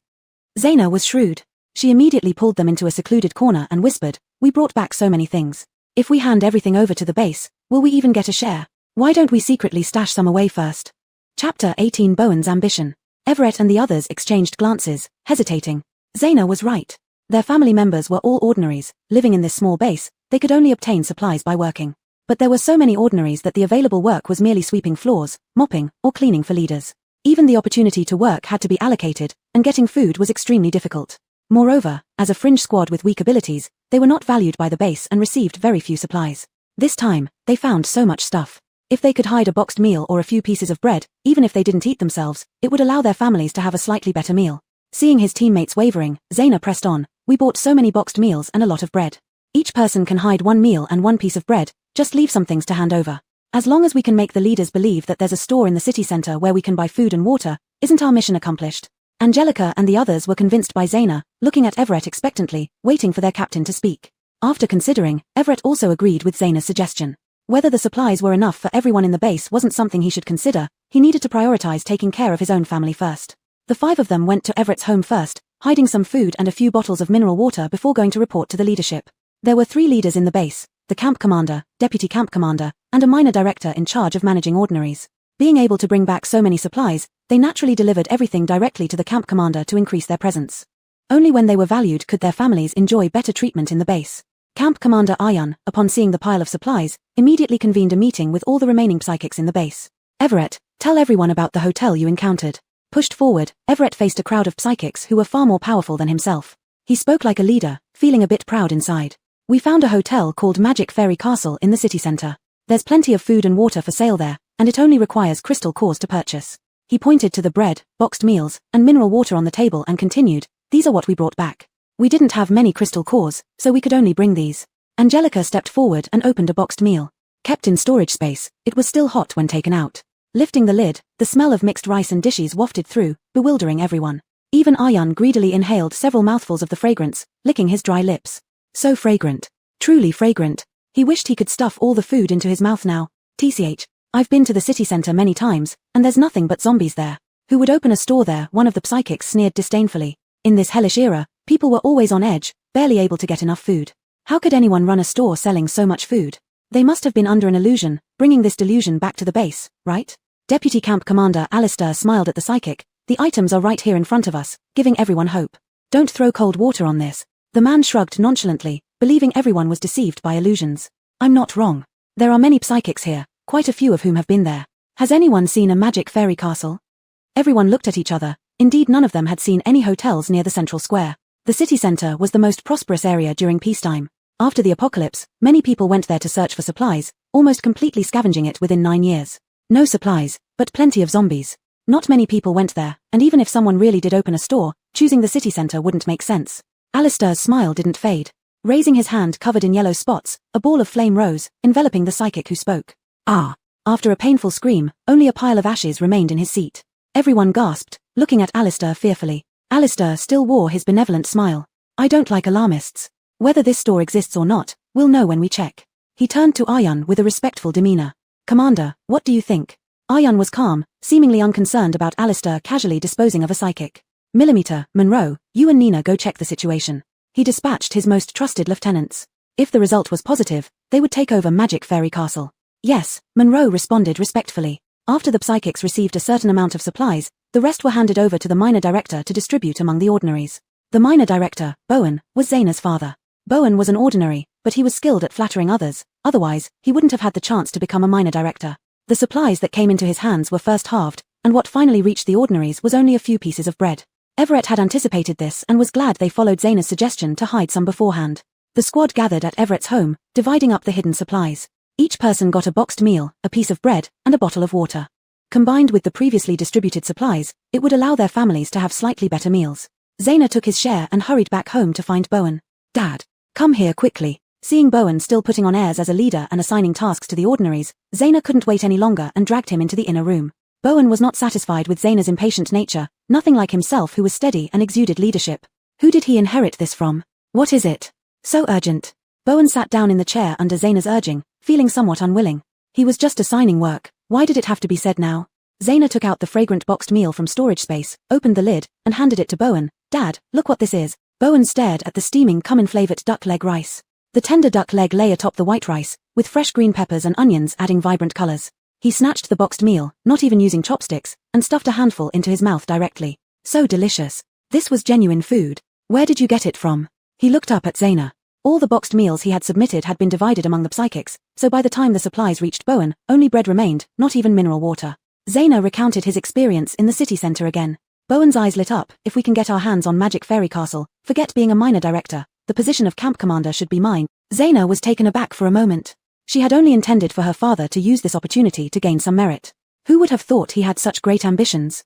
An ordinary daring to covet the position of camp commander? Chapter 19, Snack Pack. Light filtered through the wooden door, casting a glow on Alejandra's swollen eyes. She slowly woke up, remembering how her brother had rushed out alone to fight the zombies to protect her, causing her heart to ache again. Outside the door, everything was quiet now. She gently pushed open a small gap and looked out. The muddy ground was in chaos. Torn clothes, severed limbs, and mutilated heads were scattered around. These were the villagers she lived with day and night. Tears fell to the ground as her body couldn't stop trembling. She comforted herself not to be afraid, that she must escape and find Pretty Sister at Magic Fairy Castle. Her brother had given his life for her chance to live. No one would stand before her to protect her anymore. She had to pull herself together. "Move. Legs, move." With tears in her eyes, Alejandra tried to calm her trembling legs. She struggled out of the door, avoiding looking at the corpses on the ground, walking toward the village entrance while crying. "The Mila ahead." A voice suddenly came from behind, making her tremble. Then, surprised, she turned around. Someone else was still alive. But when she saw the person 2 steps away from her, she was instantly frozen with fear. Ah! At 7 o'clock, Celine had rested well. After getting up and freshening up, she started her daily lottery draw. "Come on. I can't believe it will be tissues again today." The wheel spun several rounds and slowly stopped. Congratulations, host, you have received Snack Pack *1. Snack Pack. What is this? Host, the snack pack may contain various snacks. Once drawn, you can restock them in the shop. Celine pondered over what 66 said and finally understood. This means these snacks weren't previously available for restocking, but now they could be sold after being unlocked by drawing them. Open it, let me see what's inside. Celine rubbed her hands together, finally feeling some excitement for old Six Wheel. Opened successfully, snack pack, cotton candy *1, QQ candies *1, spicy strips *1. Celine eagerly opened the shop interface and realized why only one item could be chosen per category. The quantity indicated meant she could only choose one type. For example, QQ candies came in various shapes and flavors, but she could only pick one, and once chosen, it couldn't be changed.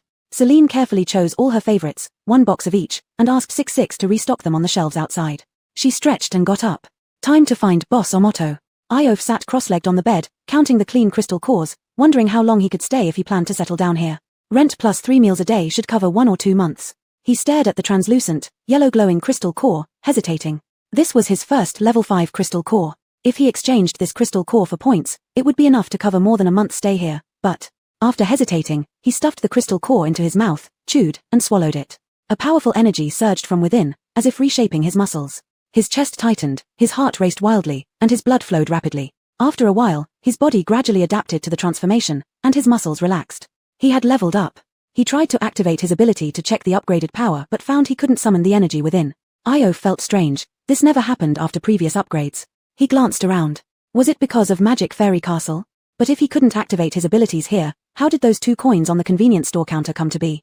Perhaps only this room prevented him from activating his abilities. The door knocked, and Iof cautiously put the crystal core in his pocket before opening the door. Celine stood at the door in blue sportswear, her hair tied in a high ponytail. Her bright eyes sparkled like starlight falling into the sea, and she smiled at him. Good morning, boss Omoto. Do you know where there's a large shopping mall?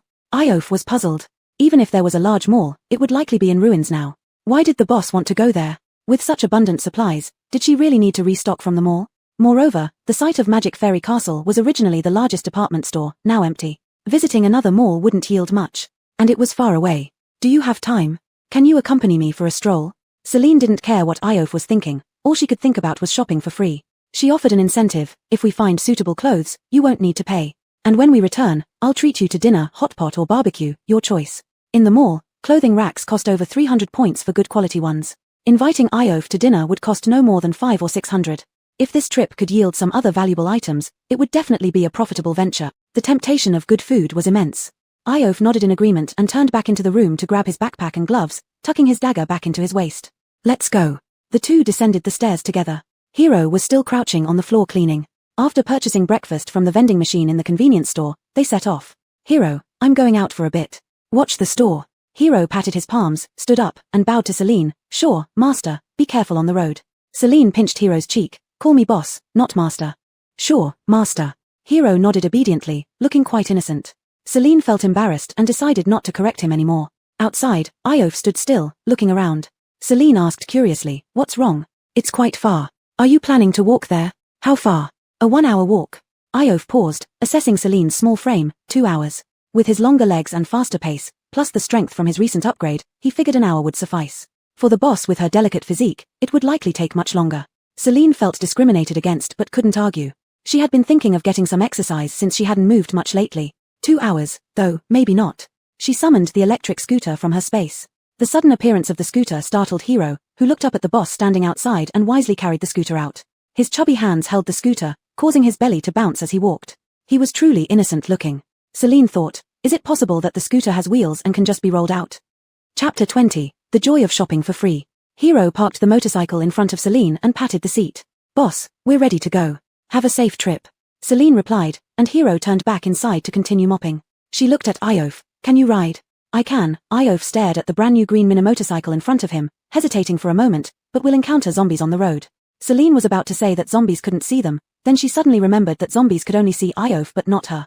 It was as if, in the eyes of zombies, Iof was flying in mid-air. Regardless of whether it was actual flight or not, once zombies saw a human, they would inevitably chase after them. Therefore, Iof couldn't drive. He needed both hands free to fight off the zombies.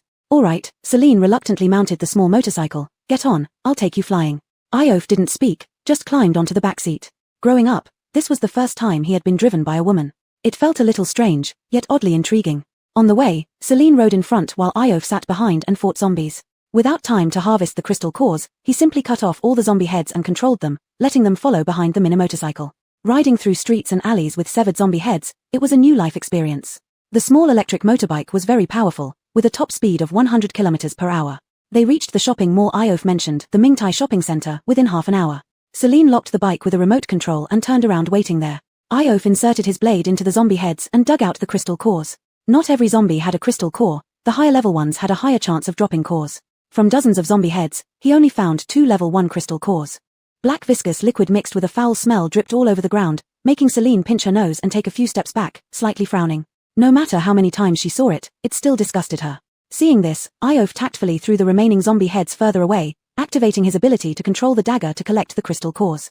Celine took a bottle of mineral water from the system space and tossed it to Iof. Wash up, it stinks too much. Uncertain if she meant the crystal cores smelled or if he did, Iof cleaned both the cores and his gloves before putting them into his backpack. Let's go. Celine didn't want to stay outside any longer, worried that encountering zombies later might waste valuable time fighting. The mall was enclosed and relied entirely on lights during normal business hours.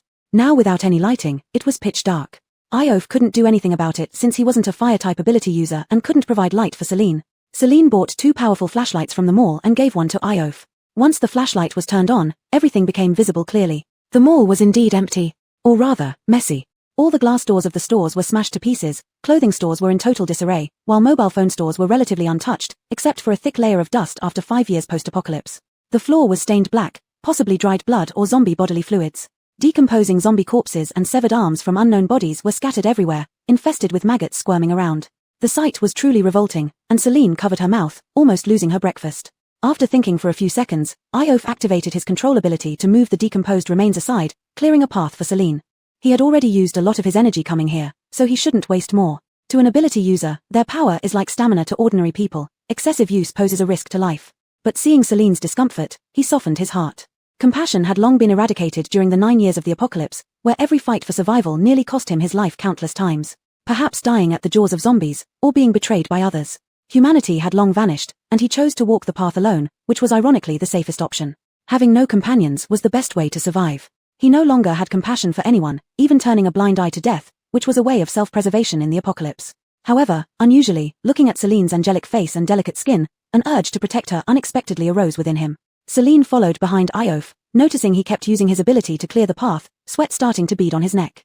Moreover, he put the clean crystal cores into his mouth one by one, crunching them like potato chips. Though unfamiliar with the rules of this world, Celine wasn't stupid. She guessed that using abilities drained a lot of energy, and crystal cores replenished and possibly enhanced those abilities. Watching Iof consume the crystal cores he had just earned, Celine felt a bit guilty. She grabbed Iof's wrist, stopping him from using his ability while eating more crystal cores. Don't waste the crystal cores, I'll get used to it. Iof paused for a second, saying nothing, and stuffed the remaining cores back into his pocket. They had come out here specifically for clothing hangers, so Celine headed straight for the clothing stores. The largest and most spacious were obviously the high-end boutiques. Walking through, Celine gradually got used to the sour smell. Ignoring the zombies around her feet, she rushed into a luxury store, put on rubber gloves, and started looking for unbroken clothes hangers.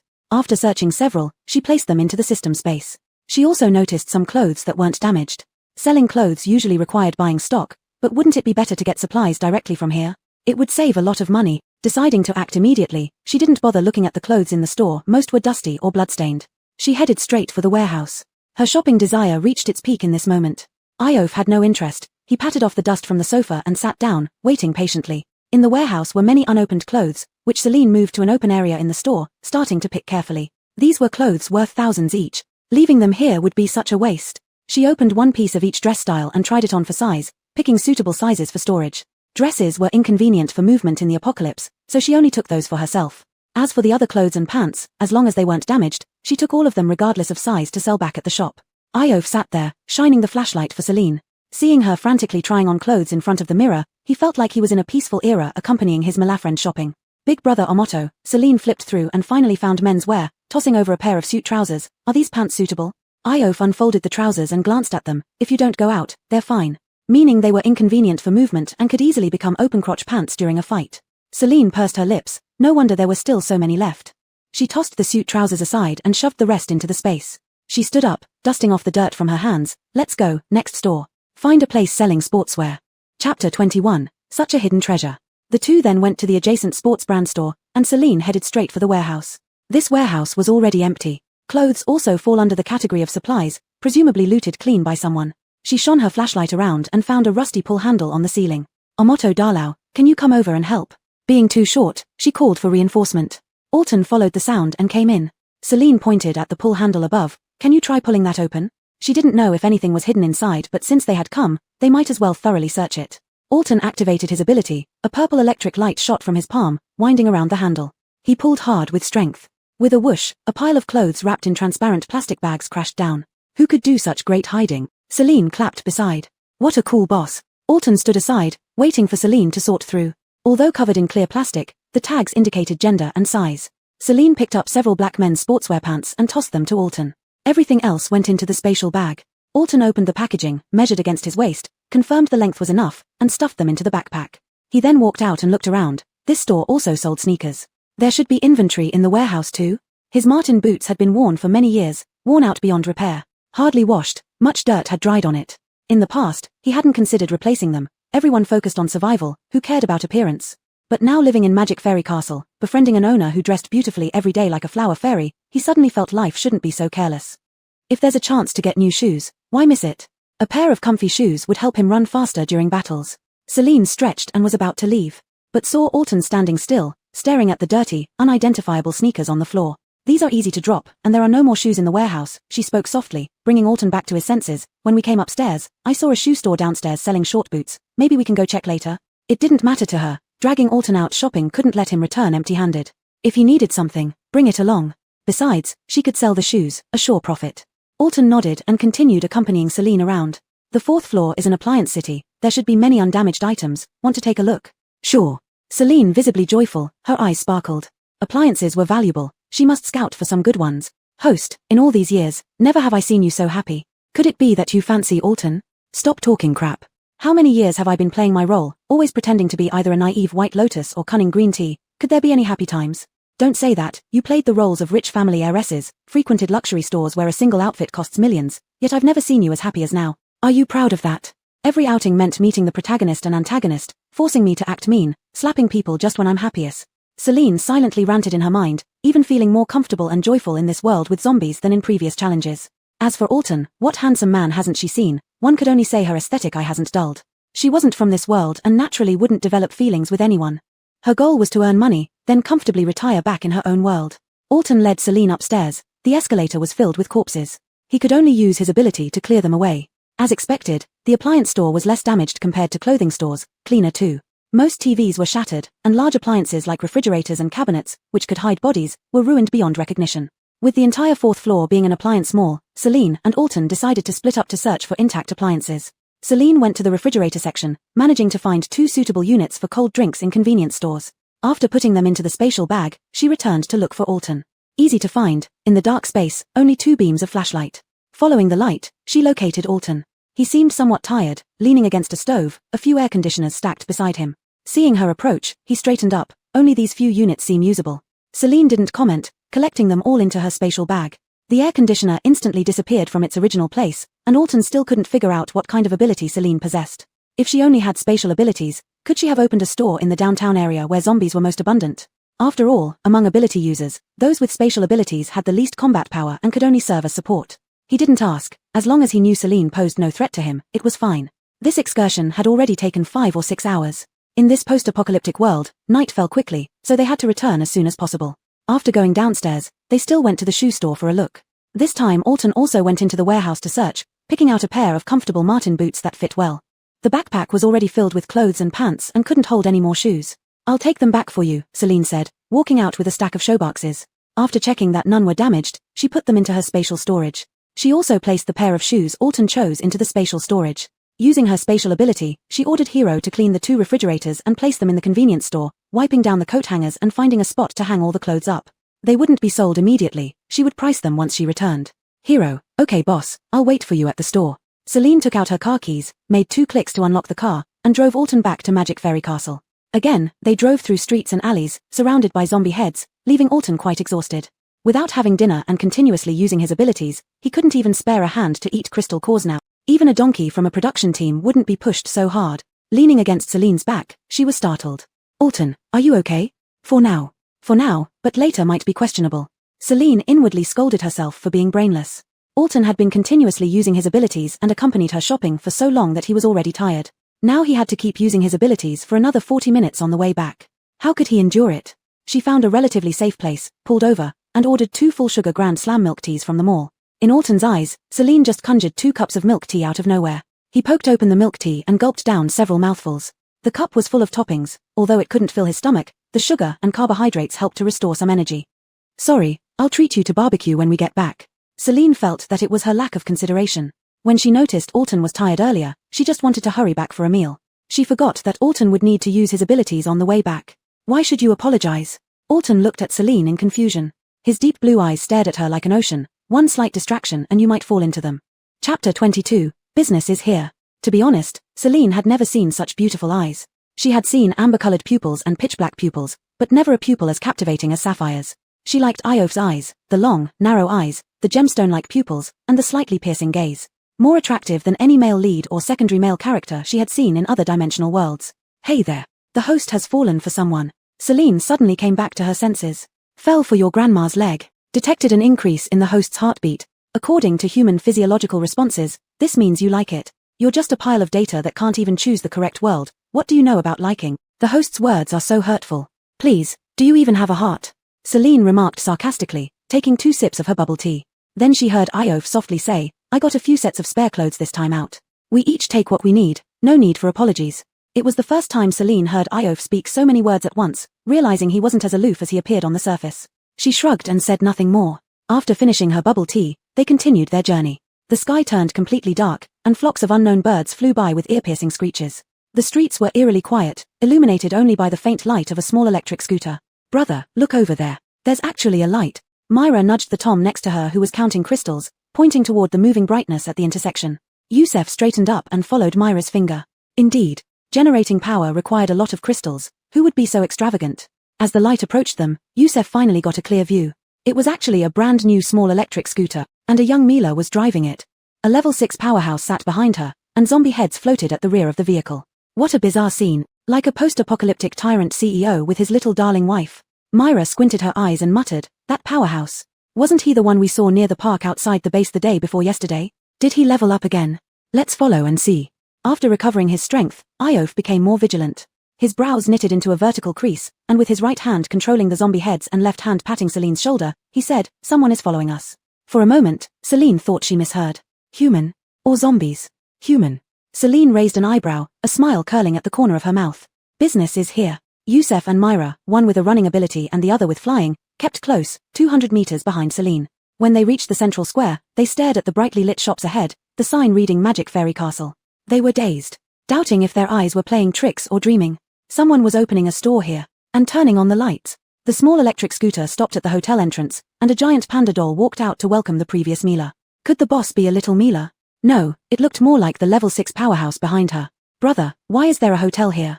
Myra rubbed her eyes, fearing hunger was making her hallucinate. Yusef was also wary but couldn't resist curiosity. If the level 6 powerhouse was inside, it couldn't hurt to investigate, could it? Let's go see. He disabled his ability and walked over. Myra hurriedly followed. Wait for me, brother. Celine pushed the small cart into the store, placing it in a corner. Io finished collecting the crystal cores and tossed the zombie heads far away. Entering the hotel, he went straight upstairs. I'm going to take a shower. Okay, Celine replied, watching Iof head upstairs before inspecting the inn's renovations. The freezer was positioned against the wall, cleaned spotlessly by Hero and powered up. The clothing racks hung on the wall beside the freezer. 2 racks side by side, one for hanging clothes and one for pants, fully stocked. Neat rows of shoes below the racks, 20 pairs neatly arranged.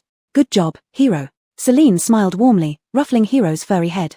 So soft. Hero blushed shyly, feeling great to be praised. The issue troubling Celine now was how to entertain Iof properly. She couldn't serve him barbecue on the convenience store's small table, could she? After some thought, cleaning up a room seemed best. She bought 2 square tables and foldable chairs, instructing Hero to clear the bed in room 202 and place the tables inside. Hero obediently did as told. The hotel bell rang as someone entered. Celine guessed it was the people who followed them and went to greet them. The 2 newcomers looked around, examining the inn's decor. Their eyes were full of amazement. Would the 2 guests like to stay? Celine initially wanted to step forward but stopped 5 steps away when she caught a whiff of their scent. The moment Yusef's eyes landed on Celine, his gaze froze. The Mila before him wasn't very old but wore sportswear that couldn't hide her graceful figure. Her face was as smooth and delicate as an uncooked egg, with a pair of lively and spirited large eyes. More beautiful than female celebrities in peacetime. In this instant, he even thought of names for his child.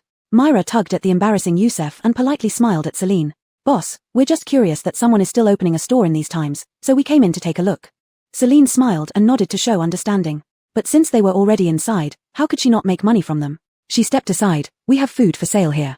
You can check if you need anything. The two did not refuse and inspected the convenience store. When they saw the food on the shelves, they were taken aback. So many supplies displayed openly, were they not afraid of being robbed? And what was this pricing about? Credits. Could crystal cores not be used for purchases?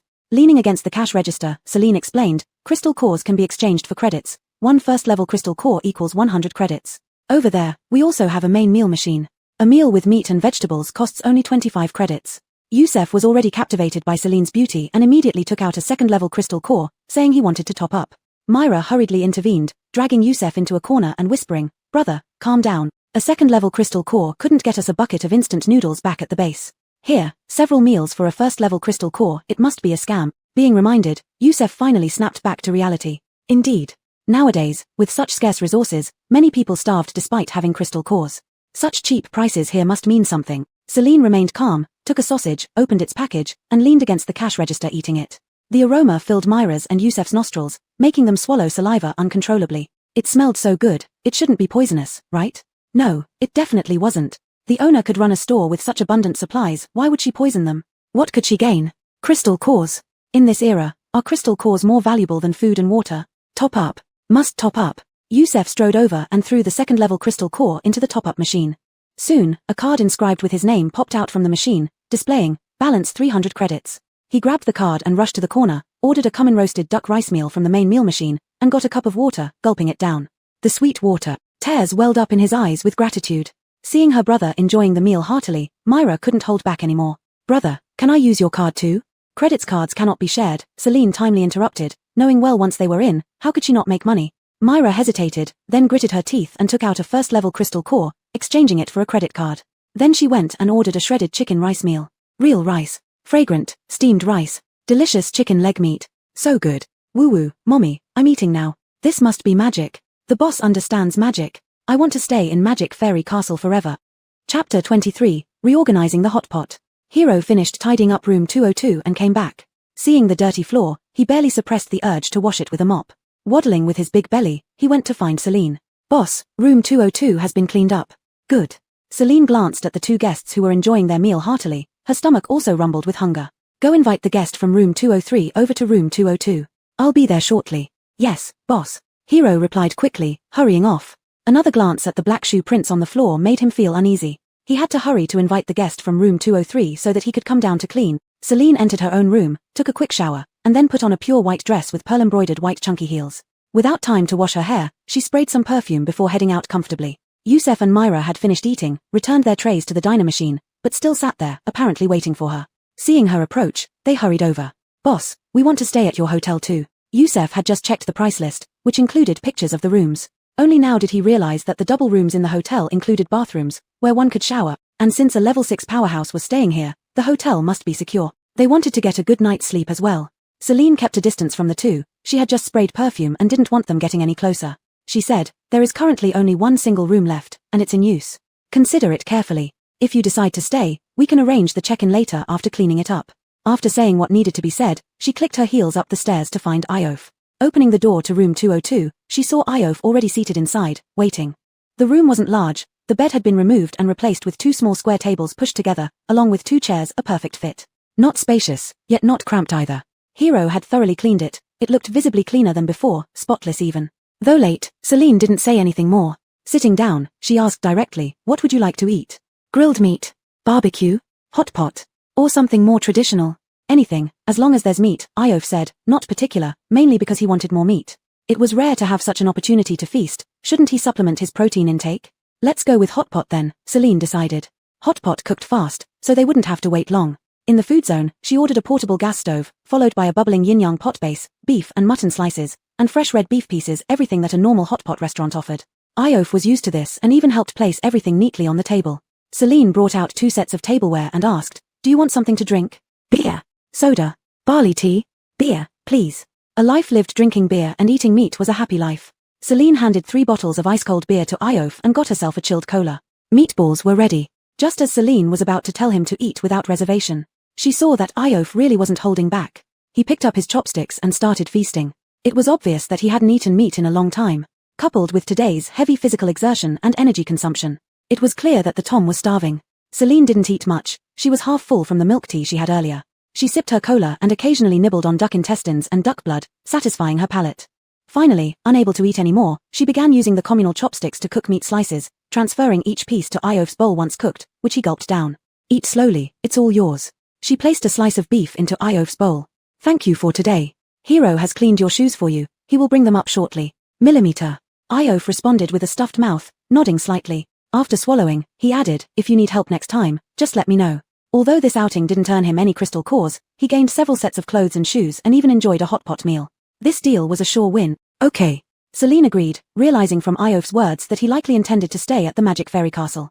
She no longer needed to worry about losing this major client. After Iof was done eating, Celine collected all the dishes and utensils, leaving Hero to clean up. Yusef and Myra were still sitting in the convenience store. She knew, having dined here, they probably wouldn't leave. Once inside, how could she not make money? The room is being prepared. Have you decided? Celine casually asked, confident that these two would stay. Yusef nodded and led Myra to the counter. We'll stay.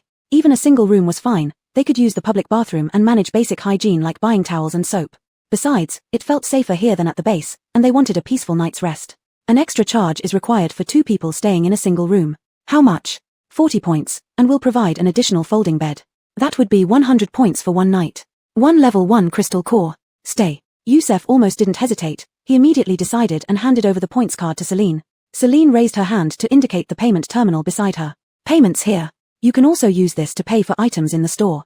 The payment terminal has infrared sensors that can identify what items customers take, automatically settling the bill. If someone tries to take something without paying, the door will lock automatically, and they will be hit by energy as soon as they touch it. Like Zaina experienced. Without some advanced technology, how could she boldly run a shop like this? Yusef bought 2 towels and 2 bars of soap, took the room key, and went upstairs with Myra. Returning to her room, she retook a shower and threw her changed dress and today's sportswear into the washing machine. Smelling the scent of cherry blossom from her shower gel, she felt relaxed and comfortable.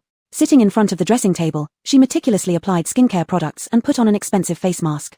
Expensive indeed has its reasons. After using this set of skincare products in the morning, her skin felt smooth and tender. It absorbed quickly, leaving no stickiness, making her feel as if her skin was fully hydrated. During the 15 minutes waiting for the mask's essence to penetrate her skin, Celine lay on the bed browsing the cosmetics section of the mall app. With no internet, she could only browse online stores. Hero sent a message. Master, I've delivered the shoes to guest 203. He asked me a strange question. What did he ask? Hero, he asked for the boss's name. Celine's heart tightened. Might Iof have misunderstood their closeness earlier and developed feelings he shouldn't? Did you tell him? Hero, no. Hero asked why he needed to know. He said he wants to stay here long term and needs to know how to address the boss. Alright, if anyone asks in the future, just say my surname is Ellis. Hero understands. So, can Hero know Master's name? Celine smiled. She hadn't actually introduced herself to Hero yet.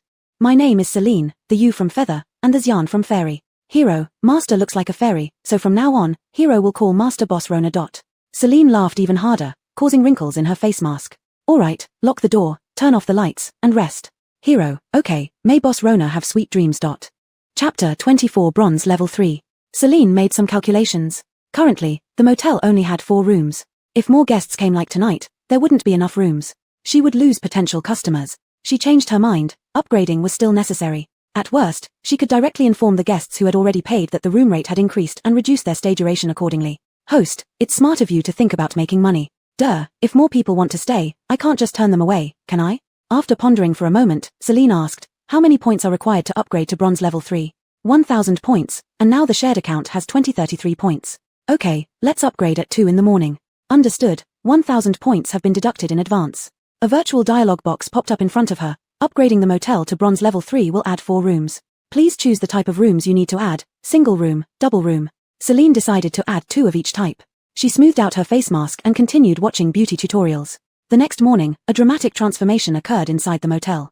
The storefront expanded 1 space to the left, creating a new area for the main entrance and lobby. The original convenience store door disappeared, replaced by a full glass curtain wall. A bar counter stretched from the glass wall to the right wall. The laundry room and staircase area were reorganized, and a row of Odin machines was added. The glass counter position became a 3-meter-wide door connecting to the motel lobby. The counter was moved inward and placed near the door, with the original items still on display. In short, the convenience store had become an annex of the motel. As soon as you entered, you were greeted by the motel lobby, behind which stood a wooden counter. Above it hung an electronic billboard and the words Magic Castle. To the left of the wall was a passage leading to the owner's room and laundry room, while to the right was a staircase leading upstairs. The owner's room had also expanded and now included a small garden, though it was still empty. But at least Celine didn't have to sit outside in the sun anymore.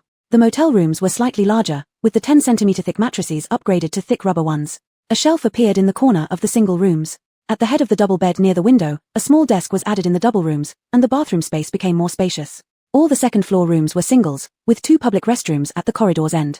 The double rooms were moved to the 3rd floor, with room numbers changed to 301 to 304. At the end of the 3rd-floor corridor hung a sign that read Breakfast Room. Iof tried to open it but found the door locked.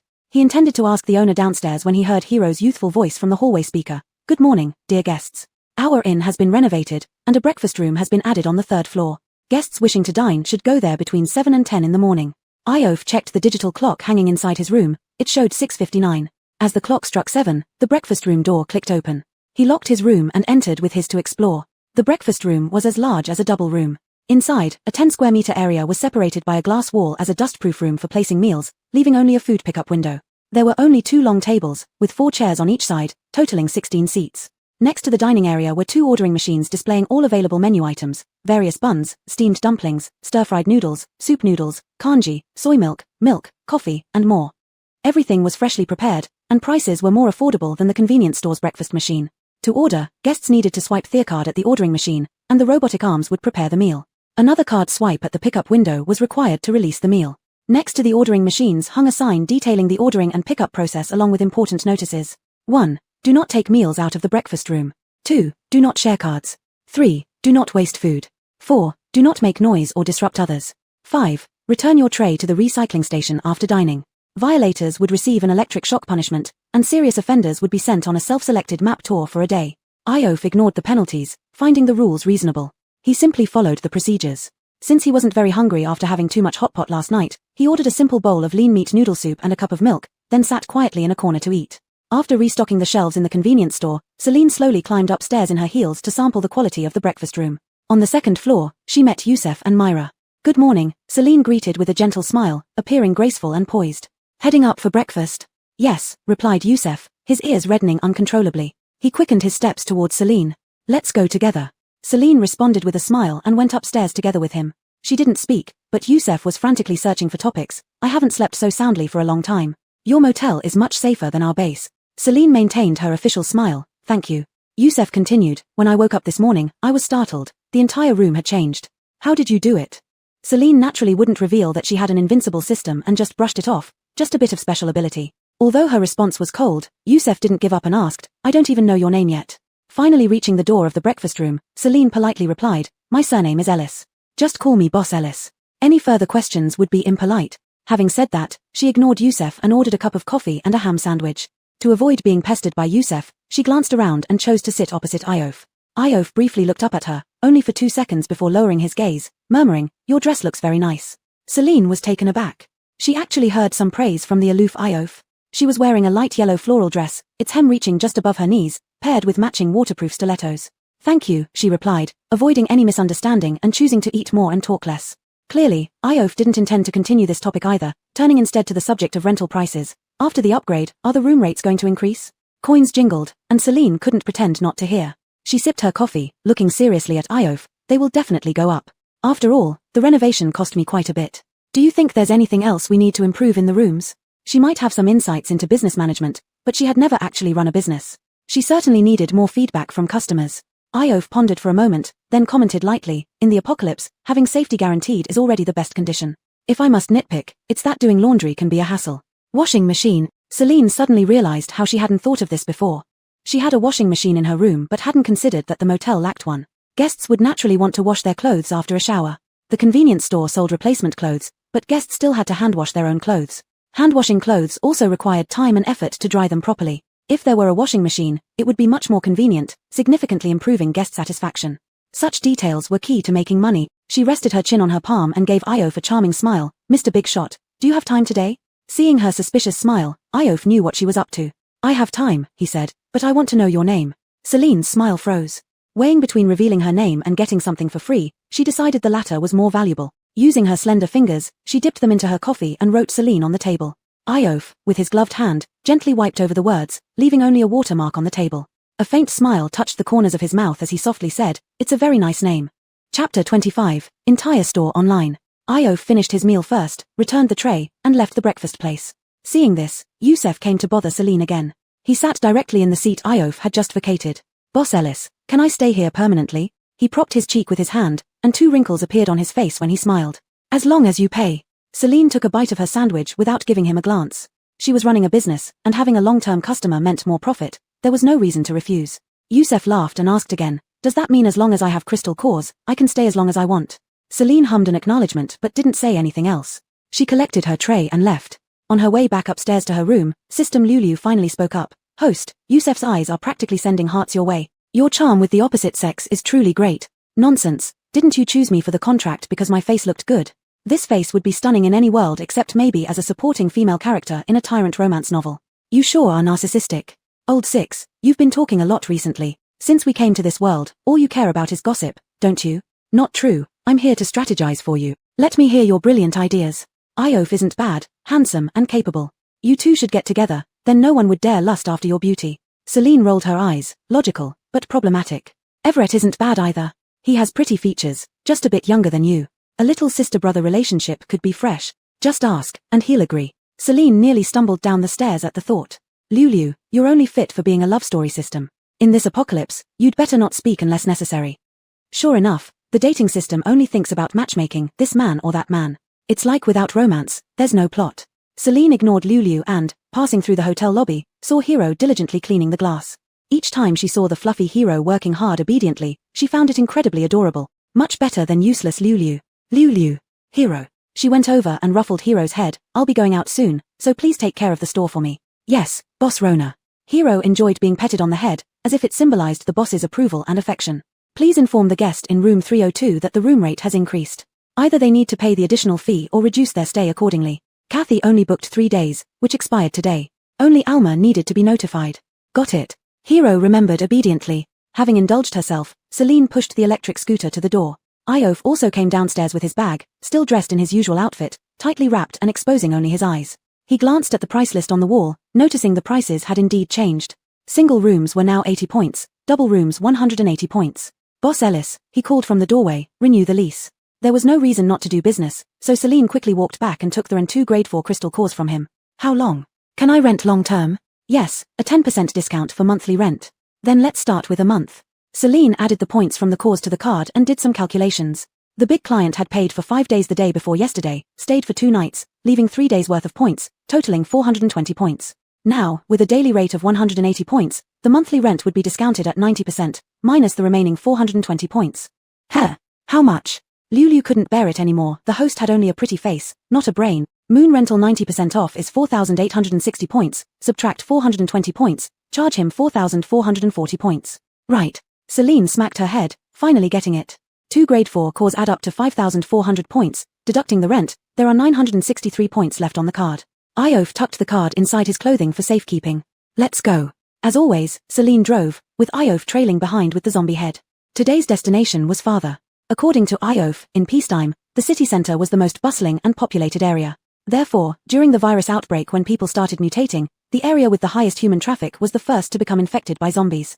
The stores were most severely damaged, and resources were completely plundered in the city center. In contrast, areas closer to the outskirts had fewer zombies.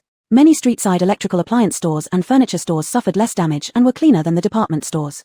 The electric scooter had a strong range, capable of running for 10 hours without any issues. Celine had no worries at all. Her main trust was in Iof, the local, who would lead the way. 2 hours of parading down the street with the zombie head in tow, they finally reached the commercial street Iof mentioned. The street still had visible black stains and zombie corpses everywhere, and even some half-dead zombies were squirming on the ground. But the number of zombies was indeed much fewer compared to the city center, making it relatively less disgusting. Finding a relatively large electrical store, Celine went inside first to scavenge while Iof stayed outside to harvest. Celine's haul was pretty good, many appliances were undamaged. After wandering around for about 10 minutes, she found a few working TVs. Alexis, can the store connect to the internet? 10000 points for full store internet connectivity. Include premium memberships for all major streaming services. Why are you bargaining now? What can I do? The company went bankrupt, but the platform settings haven't changed. There's no way to pay for it now. Okay. Also, include after-sales service. Even when the shop upgrades later, my internet should not be cancelled. You're really good at business, aren't you? Not giving me any discounts at all? Don't think I don't know that every point I spend contributes to your performance. Alright, losing out is a blessing. Yes, I'll leave all this blessing to you. Connection successful. Have contacted Hero to install the network cable. Alexis really does love me. Celine successfully haggled, then teleported the TVs back to the hotel and ordered Hero to clean them. One was installed in the bedroom, and one in the breakfast area. She kept the largest TV in her storage space for future plans. Iof's haul wasn't as impressive. Apart from the level 3 zombie head he dragged along, the rest were only level 1 or 2 zombies. All the crystal cores combined weren't worth as much as the 2 level 4 cores he topped up today. He went into the electrical store to help Celine look for functional household appliances. They were easy to find since they were placed in different sections. In a row, 5 to 6 washing machines were still usable. I want this one. He pointed to an advanced front-loading washing machine with drying functions. Sure. Celine agreed readily and immediately sent it back to the hotel for Hero to put it in the bathroom of room 301. As a long-term tenant, some special benefits were definitely included. Chapter 26. Joaquin gets beaten.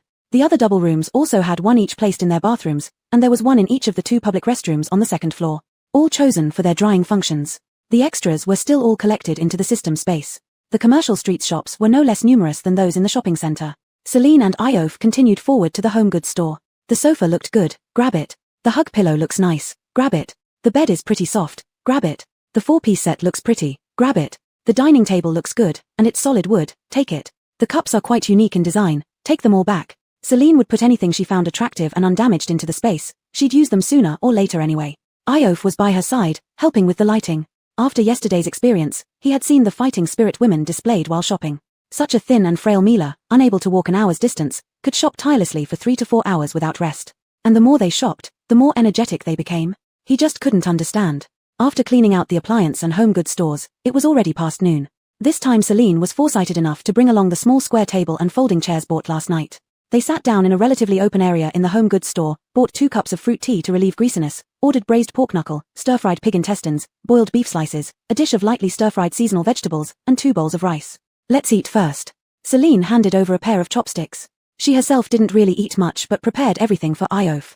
After eating 2 or 3 bites, she felt full and put down her chopsticks. You can take your time eating, I'll go browse the nearby clothing and shoe stores. She took her cup of fruit tea and wandered off. I'll go with you. Iof put down his chopsticks and stood up as he was worried about Celine going alone. Celine waved him off. It's fine, you finish eating. Zombies can't see me. Hearing this, Iof did not insist further and sat down to continue eating. Celine visited the nearby clothing store. Although it wasn't a high-end brand, she wasn't picky at all. As long as the quality was up to par and made her look good, she took it all. It was the same at the shoe store. She hadn't bought suitable shoes yesterday, so today she picked quite a few pairs of heels. Regardless of style or size, all types were taken according to the list. She was enjoying her shopping spree when Joaquin sent her a message. Boss Rona, we have guests. Just entertain them. Joaquin, Boss Rona, he hit Joaquin, and Joaquin is scared. Celine raised an eyebrow. Who dared to cause trouble nowadays? And beat my beloved Joaquin? What recklessness. If they're causing trouble, lock them up until I get back. Aide, following what Alejandra said, sneaked into the city center and finally found the magic fairy castle at the central square. How does the agreed convenience store look more like a hotel? Inside the store, there was no one except for a large panda plushie cleaning the floor facing away from the door. Aide turned a corner and ran into the convenience store.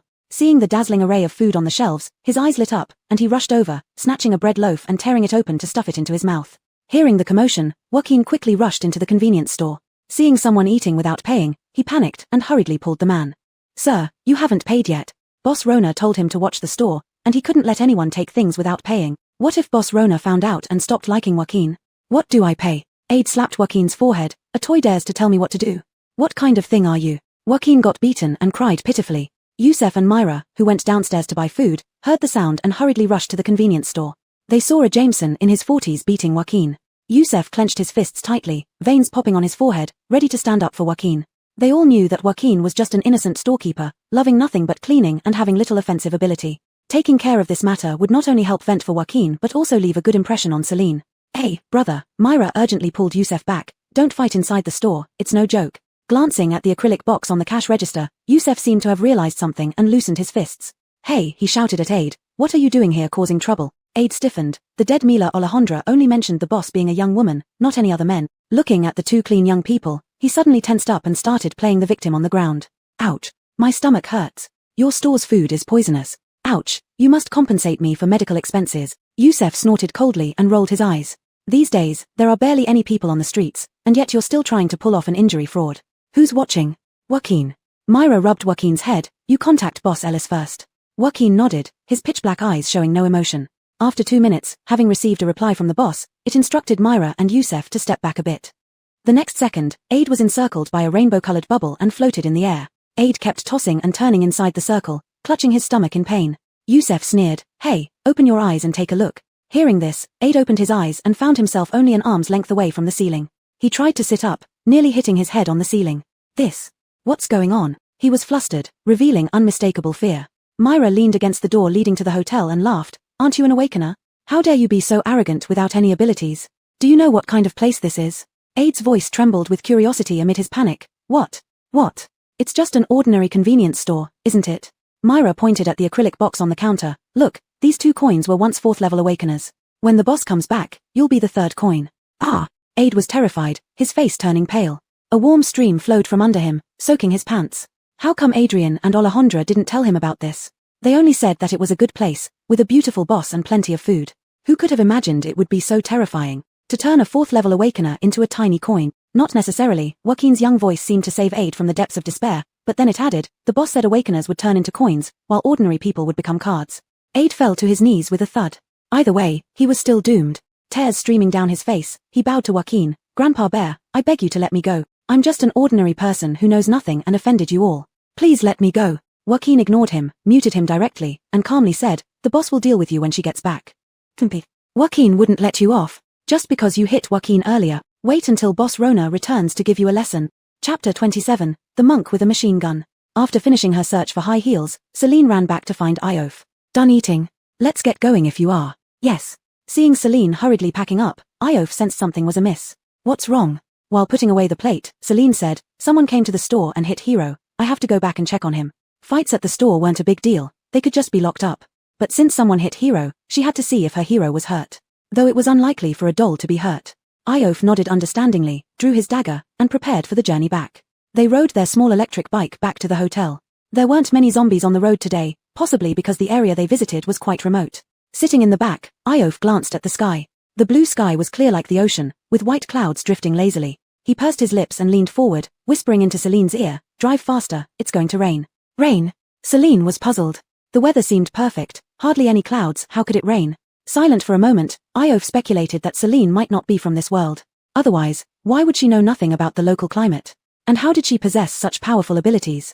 His dry lips parted slightly as he coldly replied, "Just listen to me." One of Celine's strengths was that she followed advice. Following what Big Brother Omoto said was definitely right. Whether or not it would rain, listening was always better. She didn't like rainy days either. If it did start raining, getting drenched would be more trouble. She twisted the throttle and sped back to the hotel. Even zombies couldn't catch up at this speed, so Iof didn't need to kill any. They were 2 streets away from the central square when Celine suddenly eased off the throttle, slowing down and squinting at a person. No, it was a zombie. Or maybe not. "Iof, what is that thing?" Iof looked in the direction Celine was pointing and saw something he had never seen before. A monk wearing a cassock, carrying a machine gun, with greyish-white skin that wasn't decayed, fully intact limbs, and walking normally. Inside the monk's large cassock, something wriggled. A small head poked out.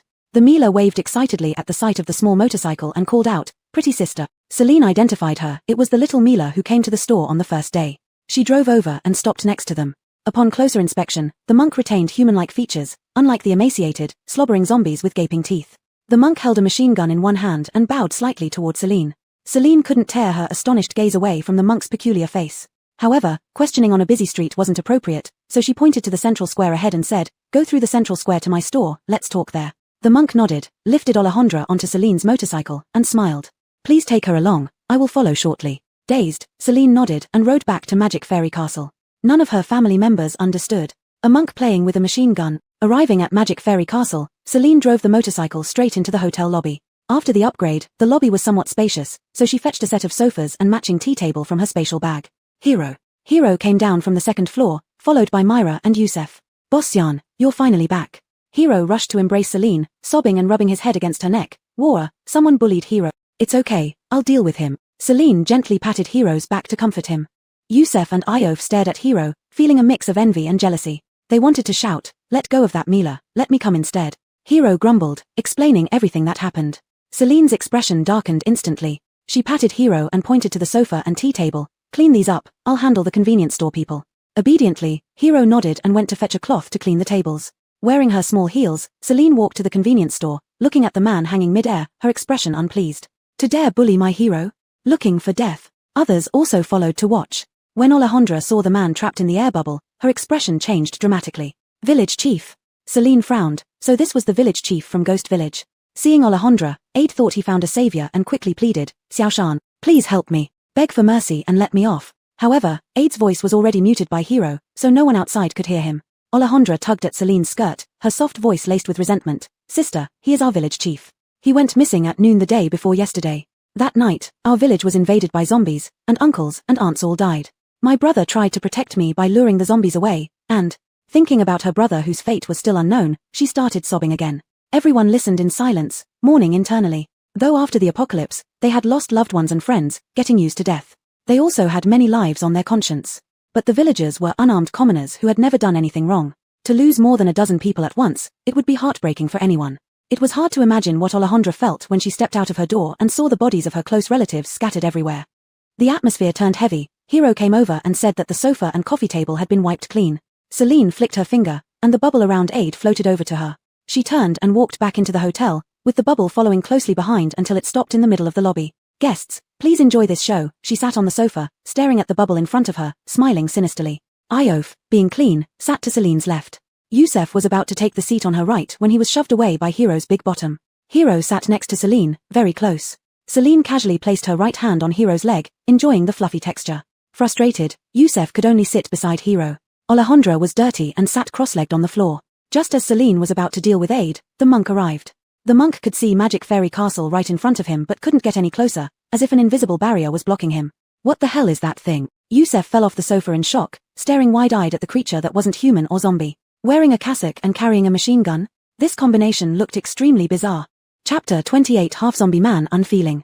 Alejandra hurriedly stood up to speak for the monk. "Don't be afraid, don't be afraid. He won't hurt anyone, he saved me." Celine was also very curious about what kind of creature the monk was. Since the monk couldn't enter, it meant he wasn't human. However, he had independent consciousness and could see the demon immortal castle and her, which indicated he wasn't a zombie. She asked the system, "Caden, what species does the monk belong to?" "Damn, host, I've told you many times, I also stumbled into this world by mistake, knowing no more than you do. Celine sighed again at Caden's uselessness. "Can we let the monk in? After you confirm what species he is, you can add permission in the background. All right." She walked out with Alton and Yusef following like two bodyguards, having already activated their abilities ready for any attack. Celine approached the monk, slightly tilting her head as she studied him closely. She even extended her hand to check his breathing. He was alive. She bluntly asked, "What are you?" The monk lowered his eyes in respect and politely answered, "This poor monk's Dharma name is Hunt, and I am a half-zombie man." "Half-zombie man?" Celine raised an eyebrow, full of confusion. Hunt nodded and added, "To be specific, I'm a semi-zombie, infected with the zombie virus but not fully transformed." Celine suddenly understood, saying "oh" repeatedly. She opened the back end and added a new category under entry permissions, half-zombie men. Half-zombies were still people, she would have more customers. Stepping aside, she said, "Please come in." "Are you really letting him in?"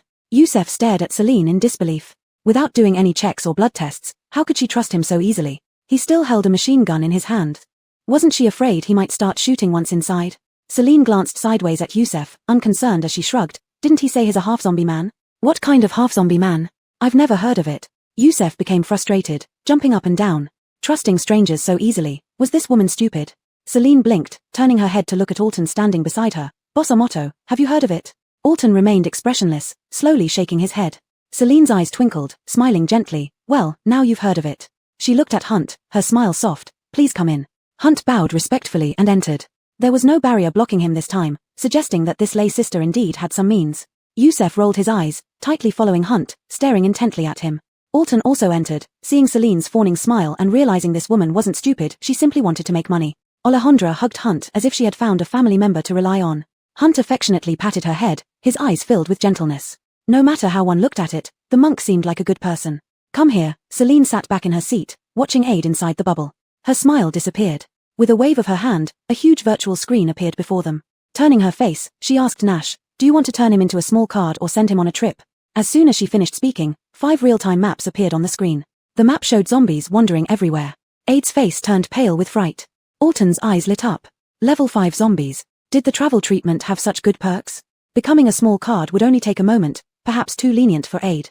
Hunt performed a single-handed Buddhist gesture, his gentle voice addressing Celine, "Lay sister, why not investigate the matter concerning Sujiazhuang village before making your decision?" Sujiazhuang village had suddenly been attacked by zombies. Every event in the world had its cause and effect. Ade happened to go missing right before the village was massacred by zombies, which didn't seem like mere coincidence. Finding Alejandra in Sujiazhuang, he wanted justice for the little Mila and the innocent villagers. Alejandra looked hopefully at Celine, very curious as to why so many zombies suddenly appeared in such a remote village. "Sister, can I ask the village chief? Do you think he'll tell you the truth if you ask him?" Celine hit the nail on the head. If Ade was truly responsible, given the life or death situation, he would be less likely to admit the truth. Caden felt sorry for the little Mila Alejandra and couldn't help but offer assistance. "Host, if Ade carries any personal item, I can read his memories. Are you willing to spend your energy on helping a minor Mila from countless worlds? It's just energy, I have plenty. After accidentally entering this world, there wasn't much else for him to do, leaving him with excess energy. Being able to read Ade's memories and get some entertainment would be nice. With a wave of her hand, Celine tipped Ade over inside the bubble. She tapped twice with her fingertips, and the bubble bounced up and down, hitting the ceiling once and crashing onto the floor another time. After several back and forth bounces, a triangular red amulet finally fell out of Ade's pocket. "Do you recognize this?" Celine turned to ask Alejandra. Alejandra nodded. "This is something the village chief always wears and doesn't let anyone touch." Mission accomplished. She now had the token. Celine lifted her hand and retrieved the amulet from the bubble. "Caden, it's your turn." "Sure thing." The real-time map on the virtual screen closed, and then a video began playing. The scene in the video was precisely Sujia village. It was unclear whose perspective the footage was shot from, as it shook violently, showing the person's panic. "Supplies are limited. I want to live, so don't blame me." Ade's voice came through, startling everyone. Could this be Ade's memory? In the video, Ade rummaged through a few broken houses, pulling out a battered megaphone and vigorously dusted it off. "Does this thing still work?" "Ah, the light's on. There's electricity, so it should work, right?" "Doesn't matter, as long as it makes a sound." Ade rushed to the village entrance with the megaphone, tying it to a wooden post there and turning on the sound. "Once the zombies arrive, no one in this village will survive. No one can compete with me for supplies." After hanging the megaphone, Ade stumbled away from the village, hiding in a desolate place far from where the megaphone sounded. Zombies were attracted from all directions, rushing towards the village. Soon after, screams echoed throughout the village, blood splattering into the sky and landing in Alejandra's eyes. She covered her mouth, staring at the video in horror, her breathing momentarily halted.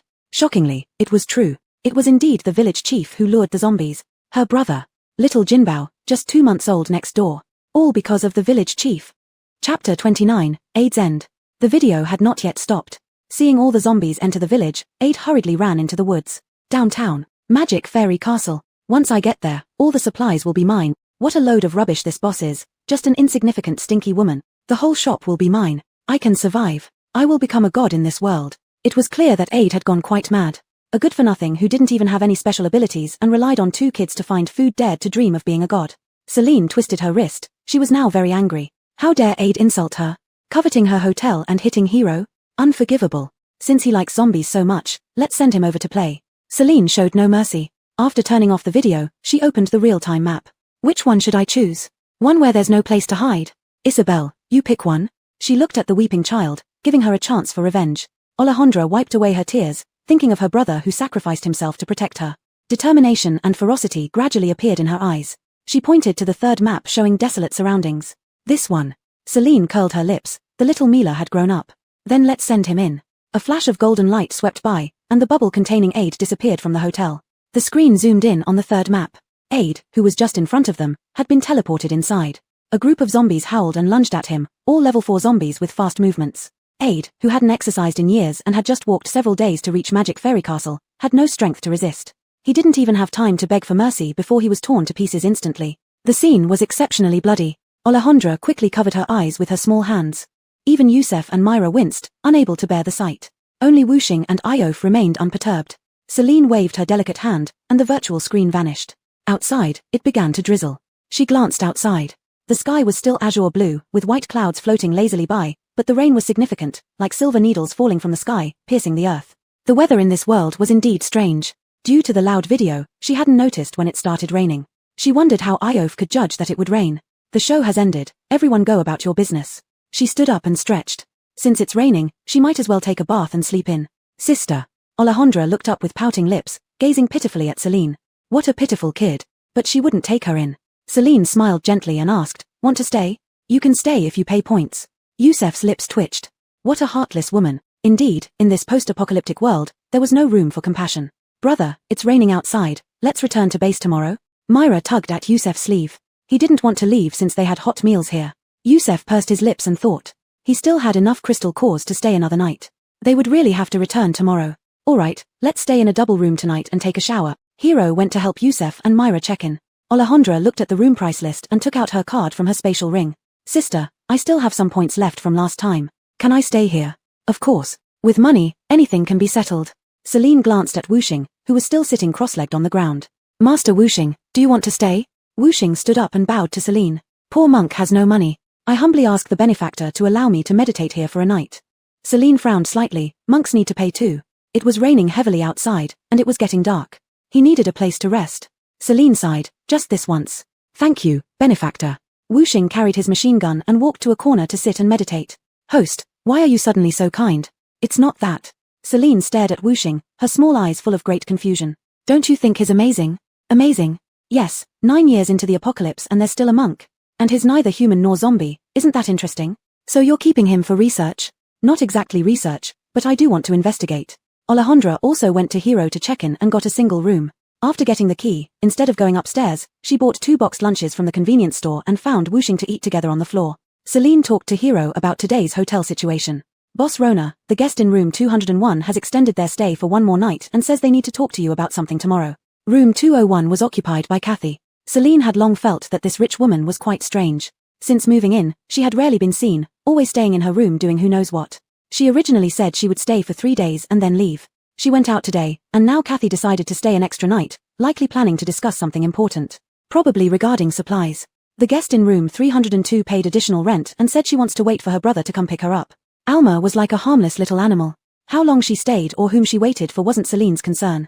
As long as it didn't affect her income. Great, Hiro, you've worked hard today. Celine ruffled Hiro's head, it felt soft and fluffy.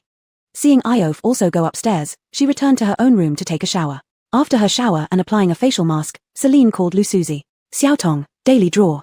The wheel has been activated for you. Celine waved her small hand, and the wheel spun around. It finally stopped after a while. Congratulations, host, you have received toothpicks *1. Celine. What a useless prize. Let's do an advanced draw then. She almost forgot about this since the upgrade at midnight. A higher tier award pool has been activated for you. Celine rubbed her hands together. Every time she did an advanced draw, she got good stuff. Let's see what it is this time. She pressed the button, and a machine spat out an orange ball. Congratulations, host, you have received spicy chicken leg burger combo. Another combo, and a burger combo. Spicy chicken leg burger combo, spicy chicken leg burger *1, French fries *1, cola *1. Available after restaurant opens once shop level reaches silver tier 1. Celine understood. This was a dish from the restaurant menu, just like the snack pack she drew yesterday. Xiaotong, how many points do I need to reach silver? 2,000 points, dear. Why so expensive? In the bronze tier, it was 200 points from level 1 to level 2 and 300 points from level 2 to level 3. Now it jumped directly to 1,000 points. That made no sense. Host, as your level increases, your basic income will also increase, so the upgrading conditions grow proportionally. Within the same rank, upgrading conditions increase year on year. Between different ranks, they increase exponentially. Reaching silver from bronze means moving up a rank, so the upgrading condition doubles. Celine pouted, thinking that what Lu Suzy said made some sense. But she had discovered a fatal problem today. The public account money was constantly used for upgrades, and the private account only had outgoing expenses without any income. Sooner or later, both accounts would be empty, leaving her with nothing at all. Chapter 30, Working for Laro Liu. Tongtongzi, is there any way to increase the income of my personal account? Celine felt she needed to plan ahead, otherwise, all her hard work might end up benefiting Grady instead. Grady's inner thoughts, damn, the bug has been discovered. Host, any income not earned through in-store sales will be credited to your private account. Celine pondered the system's words. Did it mean she had to go out and set up a stall or deliver food herself? She had never seen such a pitiful boss, holding infinite resources and a top-tier safe haven but still needing to go out and sell things personally. What kind of boss was this? She was clearly working for old Liu. Kathy went downstairs to buy a boxed meal and a bottle of mineral water, then returned to her room. Her communication system was broken, and despite several days of trying to fix it, she still couldn't get it working. She couldn't contact the base at all. She would have to make the trip back herself. It would take a week just to get there, and once she arrived, she'd need to seek instructions from leadership before coming back here to purchase supplies. Currently, she didn't know how many supplies remained in the magic fairy castle. If she returned late, she might not be able to buy anything, which would leave the border war hanging. Tomorrow, she must talk to the boss lady and have her reserve enough supplies so that she could return to the base with peace of mind. While Kathy was worrying about the communication system, Alma was lying on her bed, swinging her legs happily while sending messages to her brother. The magic fairy castle had lots of good food, clean and safe accommodations, and the boss lady was very beautiful. There was also a particularly cute giant panda that could move and speak. She told her brother all these things, and he instructed her to stay put until he came to pick her up in a few days. Alma rolled over on the bed, her cute face clouding with longing. I miss my brother so much. When will he come? Everything here is wonderful, but without her brother, Gigi feels so bored. Celine slept until 8 in the morning, fully recovering from yesterday's exhaustion. It wasn't too late either. Perhaps due to the early dusk in this world, she had gradually developed the habit of going to bed early and waking up early. While brushing her teeth, she started her daily lottery draw. Let's see what today brings. Congratulations, host has received, tissues *1. Celine angrily threw down her toothbrush. She shouldn't have harbored any hope in this broken roulette. Perhaps because of the heavy rain last night, it was a bit chilly today. Celine put on a white outfit in a classic style and paired it with a pair of white pearl-embellished high heels. After applying light makeup, she left the room, looking beautiful. Angry as she was, breakfast was still essential. As she passed the lobby, the corner where Amon used to be was empty. Nash, where's the monk? Nash tucked the cloth into his apron pocket and replied honestly. As soon as the shop opened, he said thank you for your hospitality and left. Is Boss Xian looking for him? I don't think so. Celine paused, realizing she had forgotten to ask Amon to promote the magic fairy castle and even forgot to inquire about their temple's location. That was a mistake. She didn't know how many more half-dead individuals were in their clan. Hopefully, she hadn't lost a large customer base. The breakfast hall was unusually busy today, with all guests gathered together. Upon seeing Celine, they greeted her warmly. She responded with a sunny smile, "Good morning, everyone." When she smiled, her eyes sparkled like stars falling into a lake, captivating everyone. Youssef, biting his spoon, felt like crying. He didn't want to leave. He didn't want to leave Magic Fairy Castle. How would he survive without seeing the beautiful manager? Celine ordered a glass of soy milk and a piece of shredded pork cake, then found a place to sit. Youssef, who seemed to have ill intentions towards her, Iof, who probably had ulterior motives, Kathy with her strange demeanor, and innocent Milas Alma and Alejandra. Initially, she thought of sitting next to Alma and Alejandra, but seeing the two chatting happily, she decided not to interrupt them. After scanning the area, she chose to sit across from Kathy. This was a perfect opportunity to discuss business. Good morning. Celine sat down with her tray, smiling warmly at Kathy. I heard you wanted to talk to me. Yes. Kathy was very serious. No one had seen her smile since she arrived at the Magic Fairy Castle. Her expression was even graver now, as if she were preparing for battle. Oh, she was indeed heading back to the border. How many boxed meals do you have, madam? Celine was slightly taken aback. Boxed meals were only sold by the lunch machine downstairs and were limited each day. She really couldn't get them from elsewhere. Instead of answering directly, she asked, how many do you need? As many as you can provide, the more the better. Kathy thought for a moment and added, I need to leave today. I can pay a portion of the deposit now and will be back in no more than 15 days to collect the goods.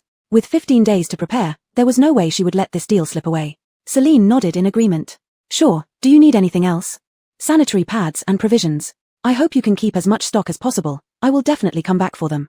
Kathy spoke with certainty, though she had no idea if she would encounter any mishaps on her way back.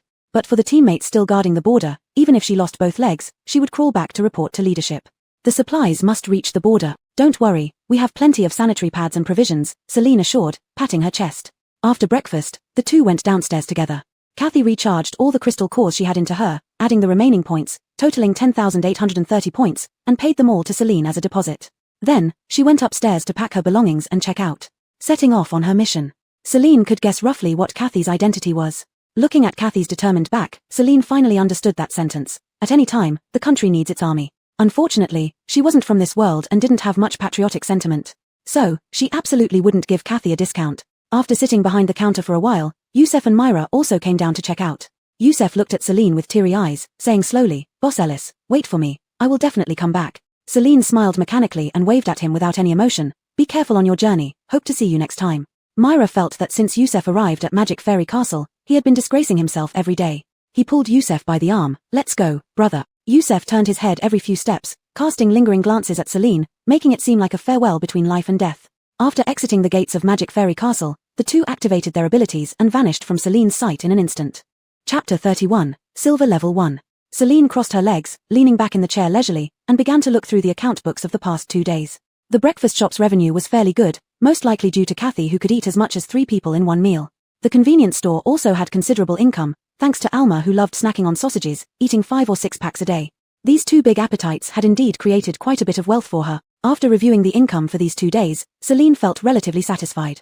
At this earning rate, she would be able to complete her mission and return home soon with her reward. Anyway, no matter how much she earned, as long as she could upgrade to the supreme level, she would still be able to take home the agreed upon 10 million yuan. After all, she was still a millionaire. Cough.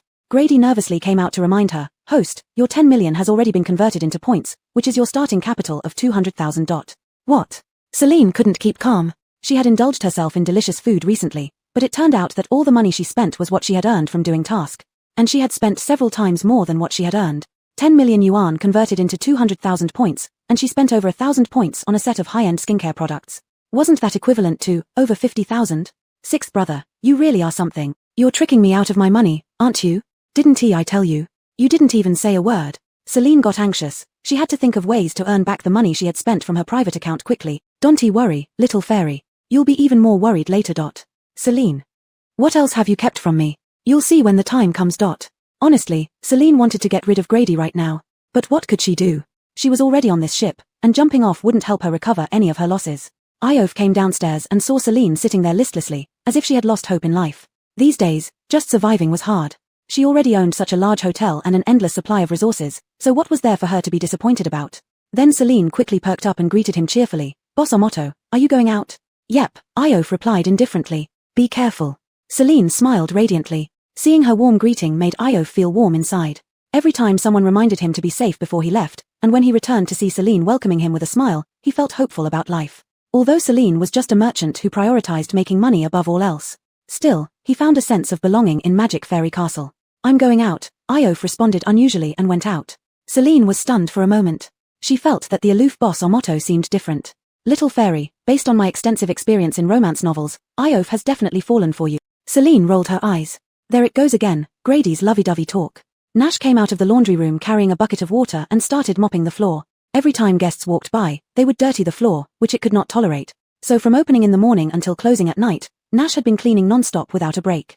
Celine felt heartache watching it. Can we hire more staff, Alexis? Nash is too busy with cleaning and running the shop. Of course, sweetheart. The Silver Level 1 opens the talent market, or you can recruit employees on your own. Recruiting on her own was risky given the complexities of human nature, let alone this being the end times. Celine thought that loyal virtual employees like Nash were more reliable. So let's upgrade. Alright, 2,000 points have been deducted from the public account. Congratulations, boss, you have successfully upgraded. Current Magic Fairy Castle level, Silver Level 1. New room type added, business room, current number of rooms, 4 standard singles, 4 standard doubles, 2 business singles, 2 business doubles. Dining area opened. Store safety perimeter expanded to 1.5 meters. Talent market function activated, can hire virtual employees. Next level, Silver Level 2, upgrade condition, 3,000 points. Rooms will increase by 8 upon upgrade, and a medical room will be added. Celine eagerly opened the talent market and saw her existing employee first, Nash. Here, she could view Nash's attributes, trait, clean freak, weakness, afraid of fire. It was obvious that Nash, being a doll, would be afraid of fire. She flipped through other employees. There were those from the world, realistic ones, and dolls like Nash. Their traits varied, but their weaknesses were similar. Ones feared sunlight, real ones feared electricity, and dolls all feared fire. Celine was a face fanatic. She first chose the ones she thought looked good and obedient, otherwise, as a human, it would be quite creepy for her to face talking non-humans every day. The prices varied little, but the realistic ones were slightly more expensive because their flaw, being afraid of electricity, wasn't much of a threat in the end times. She picked a blonde Tom who was extremely handsome from the realistic category, looking like a young and gentle type. So little fairy likes young and gentle types. No wonder she doesn't fancy Iof. Please, sixth brother, mute yourself. Celine checked the detailed attributes of the blonde Tom. Name, Aaron, trait, good at reception, weakness, afraid of electricity. Wasn't this the perfect front desk receptionist she wanted? 5,000 points, bought. Are you just buying him for his looks? Shut up. After deducting the points, Aaron appeared before her. Standing at 174 centimeters, with a head of dazzling blonde hair, dressed neatly in a suit, wearing a polite and official smile, he bowed respectfully at a 45-degree angle. Boss, thank you for choosing Aaron. Please assign me my duties. Celine stared at Aaron's fluffy, soft blonde hair and couldn't resist running her fingers through it. Looking at his fair, smooth skin that resembled a real person, she couldn't help but pinch it gently. Aaron, after being kneaded by Celine, had his deer-like eyes brimming with tears, his eyes reddening. Boss, please be gentler. Celine drew in a sharp breath, her heart pounding. He reminded her of those broken-hearted Toms in bars. Why in bars? I saw photos people took on the internet. They were all in bars. Can't you look at something beneficial to your health and mind? Nash, upon seeing Aaron, dropped the mop with a clunk, frozen in place as if time had stopped. Then it grabbed the small apron in front of it with both hands, looking pitifully forlorn. Does Boss Chen dislike Nash now and want to replace Nash? Celine was dumbfounded. No, why was it getting jealous? Chapter 32, Departure. Celine hurriedly ran over to comfort Hero, hugging it and patting its back. Of course not. Hero is so diligent. I like Hero the most. Really? Hero's dark round eyes were brimming with tears, fearing that it might be abandoned by Boss Rona. Absolutely true. I saw Hero was too busy, so I hired an extra employee to share the load. Celine rubbed Hero's head and added, I also plan to take Hero out. Boss Rona is taking Hero out? Hero was overjoyed. Since coming here, it hadn't gone outside yet. Aiden, standing nearby, thought, Boss is a heartless woman. Just now, she was stroking one's head and pinching one's face, then turned around to soothe someone else. Regardless, Celine still favored Hero in her heart. As for Aiden, he was just a handsome front desk receptionist she had hired. She instructed Aiden, you'll be the store manager from now on. For now, you're responsible for checking guests in and handling minor issues. Understood. Celine asked Hero to show Aiden the basic operations of the shop and specially reminded them that they were now colleagues who needed to get along and not quarrel. Hero nodded obediently and led Aiden to the convenience store to familiarize himself with the procedures. Celine trusted Hero a lot and now casually wandered around to check out the changes in the hotel. Entering through the main gate, there was a convenience store on the right and a newly opened space on the left, which was the restaurant. A sign hung at the entrance of the restaurant indicating the opening hours, 11 to 20:30, allowing for both lunch and dinner service. Inside, the restaurant wasn't very large, about 30 square meters, similar to the breakfast house with glass walls separating the preparation area. However, this place was equipped with various machines and a mysterious material inlet, connected to different machines via conveyor belts. It seemed that after placing an order, ingredients would be transported from the material inlet to the machines for on-site preparation. The benefit was, one could see that fresh, genuine ingredients were used. The drawback was, the serving speed was relatively slower. There were 4 round tables covered with clean off-white tablecloths, and even the chairs had cushions. Next to the ordering machine hung a sign with instructions, identical to those in the breakfast house. After touring this new space, Celine glanced into the convenience store, noting it had become wider with 2 additional horizontal refrigerators. She opened the store interface, bought several types of beverages and ice creams, and had Hero and Aiden stock up the shelves. Then she went upstairs. The standard rooms hadn't changed much except for being slightly larger with bigger beds. The highlight was the newly added business suites, which had a completely different style, minimalist black and white. The single business suite was the same size as the original double room but came with a small bathroom and an additional wardrobe. The double business suite was impressive, a 2.0 x 2.0 bed, 2 bedside tables with lamps, plus a wardrobe and a 10 square meter bathroom. Celine felt these suites were quite upscale. However, the space wasn't particularly spacious due to numerous furnishings, leaving narrow aisles only wide enough for one person. Tutu set the price for single business suites at 120 points and double business suites at 220 points. Alright, are the prices for the original single and double rooms unchanged? Unchanged. The changes weren't substantial, and raising prices would make her seem like a profiteer. Instead, she needed to rethink the washing machine issue. Business suites should have better facilities than standard rooms to attract guests to choose more expensive accommodations. Celine called Hero, later move all the washing machines from the original double rooms to the 4th floor business suites. Except for Omoto de Leos's room, move everything else. Since Iof accompanied her to buy the washing machine and picked it himself, plus he was a long-term tenant, it was reasonable to keep it in his room. Doing business means maintaining credibility. Hero replied, Hero received. Wearing high heels, Celine walked downstairs. Now she had to think about how to fulfill Kathy's lunchbox request. Host, the daily limit for main meals resets each day, with many portions often wasted.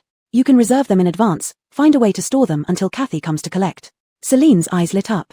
Caden, you're actually useful sometimes. She opened the space, found the free refrigerator she had obtained earlier, wiped it thoroughly, and placed it in the corner of the lobby. She called out to Aiden, every night at 11 o'clock, clear all the leftover boxed lunches from the main meal machine and put them in the refrigerator in the lobby, then store the refrigerator back in the space.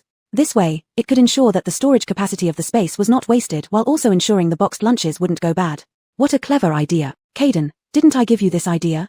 Aiden, understood, boss. Tongtongzi, where is my amulet for protection? The defense system has been issued to the host. Does Hero have a defense system? I want to take it out. Virtual employees are equipped with a basic defense system, capable of withstanding attacks from zombies, mutated beasts, and abilities of level 1 to 3. Normal attacks cannot harm virtual employees. Upgrading employee levels can enhance their defensive capabilities. Enter the talent market purchased page to upgrade employees. Celine followed what Caden said and opened the purchased page of the talent market. Here she could see detailed information about her employees. Currently, both Aiden and Hero were at level 1. Since she planned to keep Aiden in the store permanently, she only upgraded Hero. Upgrade successful. Employee Hero now has a level 2 defense system, capable of withstanding attacks from zombies, mutated beasts, and abilities of level 1-5. With this done, it was time to go out to attract business and earn some extra income. Otherwise, relying on just these few regular customers, when would she ever earn enough to return home? Celine spent 100 points to make a box of flyers, bought an insulated delivery box and a small megaphone at the mall. After thinking about what else she needed, she splurged on a portable point exchange payment terminal. She took out 20 boxed lunches from the main meal machine, neatly stacked them into the insulated box, and placed it on the electric scooter's footboard. She packed 15 bottles of mineral water into plastic bags and put them in the rear trunk. She called out to Hero, "Hero, are the washing machines ready yet? Come down quickly, I'm taking you out to play. Hero is coming." Hero thumped down the stairs. Celine had never seen Hero so excited before. Celine pushed the electric scooter to the door and glanced at Hero. Although Hero was as tall as her, being a doll, its body was several times wider than hers. After pondering for a moment, Celine said, "Hero, shrink a bit, otherwise, there's no room to sit." "Okay." Hero swooshed and shrank to the size of a 3-year-old child. Celine found it even cuter, reaching out to pick it up and place it on the back seat. She mounted the electric scooter. Beep. Let's go. Chapter 33, The Trio of Great Actors. Shayna, is it the place up ahead? Nina's gaze passed through the central square, where a huge sign read Mortian Castle. Probably. Shayna activated her internal energy and used her clarity vision ability to thoroughly investigate the situation. But her sight only penetrated the dilapidated beacon tower in the center of the square and could not see inside Mortian Castle. What's going on? Is it too far away? Let's try getting closer. Nina ran toward Mortian Castle first. Shayna followed suit. Both of them crouched behind the lighthouse. Now, they were only 100 meters away in a straight line. She should be able to use her clear vision now. Shayna activated her ability again. Her energy touched Mortian Castle just as she was about to probe inside, when a blue light repelled her energy. "Ah, my eyes." Shayna was almost blinded. Nina frowned, looking intently at Mortian Castle before her. It appears that this inn is indeed extraordinary, with abilities having no effect on it. We can only go in and see for ourselves. Since they're open for business, it would make no sense to drive away potential guests. "Welcome to Mortian Castle." A bell rang as a customer entered the shop, and Aaron put on a polite and respectful smile to welcome the guest. "Do you want to eat or stay here?" With a gentle smile and no hint of hostility, Nina walked over. "I heard you sell boxed meals here, we thought we'd come check it out." As she spoke, she approached Aaron, separated by only a counter. Activating telepathy. Nothing. Nina was suddenly startled, almost unable to keep her smile. Unbelievably, she stared at Aaron. How could anyone in this world be so pure, without any trace of good or bad intentions, completely like a blank sheet of paper? Of course, she couldn't read anything. Aaron was a virtual employee with no consciousness. Aaron stepped out from behind the counter and made a courteous gesture. "The boxed meals are available at the convenience store, please follow me." Shayna and Nina followed closely behind. "How did it go?" Shayna asked in a low voice. Nina shook her head solemnly. "This hotel is too bizarre." On the other side, Celine rode a small electric scooter through the streets, carrying Hero. A small speaker hung on the handlebars announced, "Great news, great news. Mortian Castle, Mortian Castle, now open. Hot meals and warm beds await. Happiness lies ahead. A beautiful environment at fair prices. Act now, what are you waiting for? Come check out the central square. Your ad copy would be quite explosive in your world too. Promotion, my specialty." A wave of zombies surged toward them, probably attracted by the speaker's noise. "No problem, I have a protective shield. Will they all fly off if I rush through the zombie crowd? Caden, if you don't mind the mess, give it a try." Thinking of those decaying, dismembered zombies, Celine gave up the idea. She turned off the speaker obediently and went around them.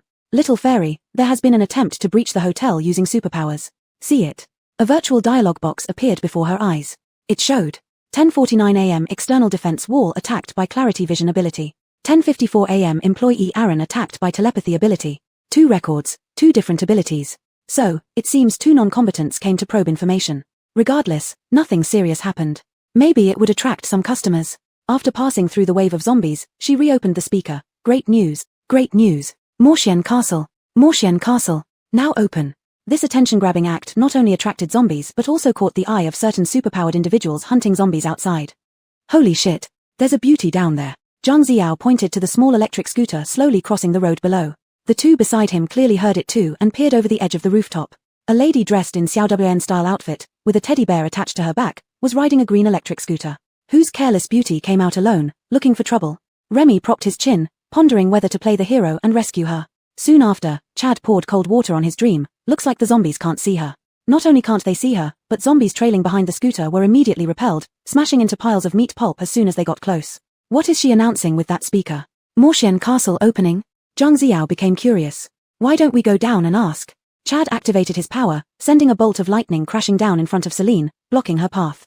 She slammed on the brakes, nearly throwing Hero off the back seat. She steadied Hero and looked up at where the lightning had struck. 3 men stood on the edge of the rooftop, looking down at her. The wind fluttered their clothes as if they were heavenly heroes descending to save the world. Celine slowly formed her mouth into an O shape.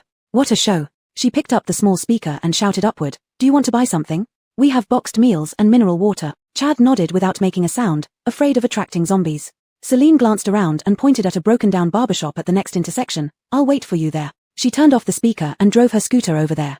Without the noise, the zombies scattered instantly. The door of the barbershop wasn't damaged, it was just covered with black grime that obscured the inside view. The door was half open, and the interior was spacious. Celine rode right in. "Business is coming, so I should get the points exchange machine and flyers ready." "Nash, sit still, don't fall off," Celine whispered gently. It was too dirty here, and Nash had OCD, so she wouldn't let it touch the ground. Nash nodded emphatically. After waiting for 2 or 3 minutes, the men from before pushed the door open and came in. Zhang Xiao closed the door behind them. For a moment, only the light from the scooter's headlamp illuminated the place. "Do you want a boxed meal? We have common duck leg rice, braised beef and potato rice, spicy beef fried rice, and shredded chicken rice." Celine introduced them enthusiastically, bending down to open the thermal box. The boxes were neatly arranged inside. They all sounded quite good, but Remy still had doubts deep down. It was already the apocalypse, even finding a slice of bread might be hard, let alone having hot meals. "Can we take a look?" he asked. "Sure." Celine casually picked up a boxed meal and lifted the lid. Kept in the thermal box, the food was still hot. As soon as it opened, the inviting aroma filled the air. Though the lighting was dim, the succulent shredded chicken on top of the rice and the fresh celery could still be seen clearly. Remy's stomach growled in protest. It had been long since he had eaten anything substantial. Remy turned his head to look at Chad expectantly. "Want to eat?" Zhang Xiao also turned to look at Chad pitifully. "Want some?" Chad remained calm, looking at Celine steadily, and said solemnly, "We'll take 3. Chapter 34. Here are idols. Celine smiled as she took out the exchange machine from the trunk and placed it on the cushion. "Exchange crystal cores for points, and use the points to buy thing." Elroy's eyes lit up when he saw bottled water wrapped in plastic bags inside the trunk. "Water is being sold. Clean and clear water." Celine noticed Elroy's gaze and felt pleased inside. "See, I have everything. Come and spend now." Chad took out a level 1 crystal core from his pocket and handed it to Celine. "How many points can this get?" "Level 1 crystal core gets you 100 points, level 2 gets 300 points, and level 3 gets 900 points. As she spoke, she had already put the crystal core into the exchange machine, taking out a card with Chad's name written on it. Then she looked up at Chad again and asked, "Do you need some water?" 3 bottles, Chad replied generously, like a big spender. "Sure." Each box lunch costs 25 points, and each bottle of mineral water costs 3 points. That makes it a total of 84 points. Celine smiled broadly. After entering the amount on the machine, she swiped the card to deduct the points. She handed the point card back to Chad and distributed the box lunches, chopsticks, and mineral water to the 3 of them. Finally, she pulled out a flyer from an insulated box. "My store is located in the central square. If you're interested, feel free to drop by." Chad accepted the flyer with a cold millimeter. After tidying up, Celine prepared to continue their journey. Before leaving, she asked another question. "Oh, by the way, do you know how to get to Ginza Base?" She only remembered Adrian mentioning that Ginza Base was not far to the south. Walking straight south should lead her there, but asking for directions was surely more reliable. Elroy had already opened the disposable chopsticks and started eating eagerly. Upon hearing Celine's question, he pointed in a direction and answered indistinctly, "We are from Ginza Base. Follow this main road and pass through 5 intersections, then turn right and go straight ahead, and you will see it." "Thank you," Celine replied with a gentle smile, and then continued her ride on her electric scooter.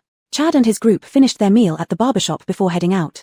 Elroy shed tears as he ate, having forgotten how long it had been since he enjoyed such delicious food. Remy was still admiring the beauty he saw earlier. It had been too long since he'd seen such a pretty mealer. Chad stared at the box lunch in his hand and pondered for a moment. Could there really be places in this apocalypse where people could live happily just like in peaceful times?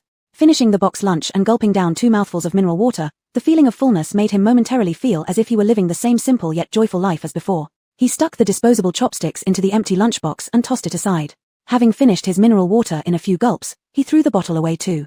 "Let's follow that shopkeeper back to the base." "Okay." Remy wiped his mouth, finished his drink, and discarded the garbage together. Elroy hurriedly stuffed the last bites of rice into his mouth, grabbed a bottle of mineral water, and followed them out. "Wait for me." Remy, who had the flying ability, spread his wings and grabbed Chad's hand to fly off. Elroy activated his sprinting ability to catch up quickly. Things were not going smoothly for Nina and Lisbeth. They lacked offensive capabilities and were only here to gather information. But now, even gathering information seemed impossible. At 11 in the morning, a bell rang in the hall. Aidan smiled warmly at the guests who had been wandering around without buying anything. "Ladies, the restaurant is now open. If you wish to dine, please proceed there." Nina and Lisbeth exchanged glances. They only had the 2 level 1 crystal cores given by their captain before setting out, meant for information gathering expenses. They didn't know what they could buy here. Alma came downstairs to buy food and was stunned when she saw Aiden in a suit. Who is this? He looks so handsome. Like an idol from a tom band. Aiden politely smiled at Alma. Miss Kong, we've just opened a restaurant. You can dine there from 11 a.m. to 8:30 p.m. Oh. Alma nodded dumbly, quickly regaining her senses. Are you a new employee? Yes, Aiden smiled brightly, with a golden flash reflecting off his name tag. Alma was instantly captivated by Aiden's smile. Big brother, come quick. There are not only moving dolls here but also idols. I want to top up my account. Alma gazed at Aiden without blinking, mesmerized by how dazzling this young man was. Please follow me to the front desk. Aiden kept his official smile and politely led Alma over. Lisbeth and Nina followed closely behind, curious about the legendary top-up procedure.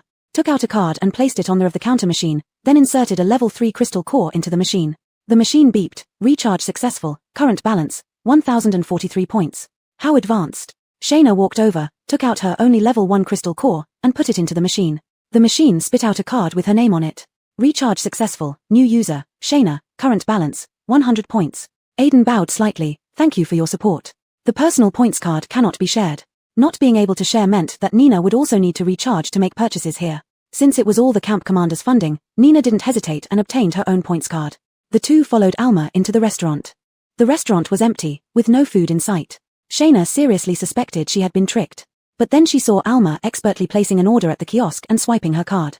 The conveyor belt behind the glass wall started moving, and baskets of ingredients were sent through the openings. Robotic arms began putting ingredients into pots. Stir-frying, adding seasonings, more stir-frying, then plating.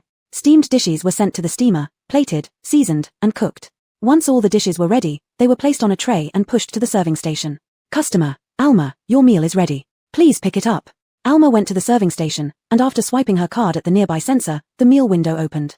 Shayna and Nina watched in amazement. This was even more advanced than in peacetime. Seeing the appealing colors of the dishes Alma carried, giving off steamy warmth. They were hungry. Unable to wait, they checked the kiosk, which displayed various dishes with pictures, incredibly tempting. The prices were fair, a plate of steamed ribs for 23 points, a dish of sautéed seasonal vegetables for 18 points, a bowl of white rice for 2 points. There were also limited-time special combo deals, 1 meat dish, 1 vegetable dish, and a bowl of rice for only 20 points. That is, a level 1 crystal core could get them 2 or 3 hearty meals here. Want to try? Shayna and Nina exchanged glances, their eyes saying, I want to eat. Chapter 35, Ginza Base. After a 30-minute ride on her electric scooter, Celine arrived at the gate of the Ginza base. She took a quick look at this so-called base. It was essentially an enclave surrounded by corrugated iron and wire mesh, looking not very sturdy at all. Her hotel was much better, safe and secure. What are you here for? There were several guards at the gate who looked at Celine's attire with surprise mixed with suspicion. I'm here to promote my business. Celine handed over a flyer. Magical Fairy Castle. The two returning psychics had mentioned that a hotel named Magical Fairy Castle opened in the city center, selling everything one could think of. They sized up the beautifully dressed, gorgeous woman before them. Could she be the proprietress of Magical Fairy Castle? Let's do a nucleic acid test first. Celine raised her eyebrows sharply. Nucleic acid test. Throat swab. Buried memories suddenly attacked her. The guard took out a test strip and handed it to Celine. Just hold it in your mouth. We need to collect some saliva from you. Celine complied. After waiting for a while, there was no change on the test strip, proving she wasn't carrying any necrotoxin. Go ahead. The guard pulled open the gate and let her through.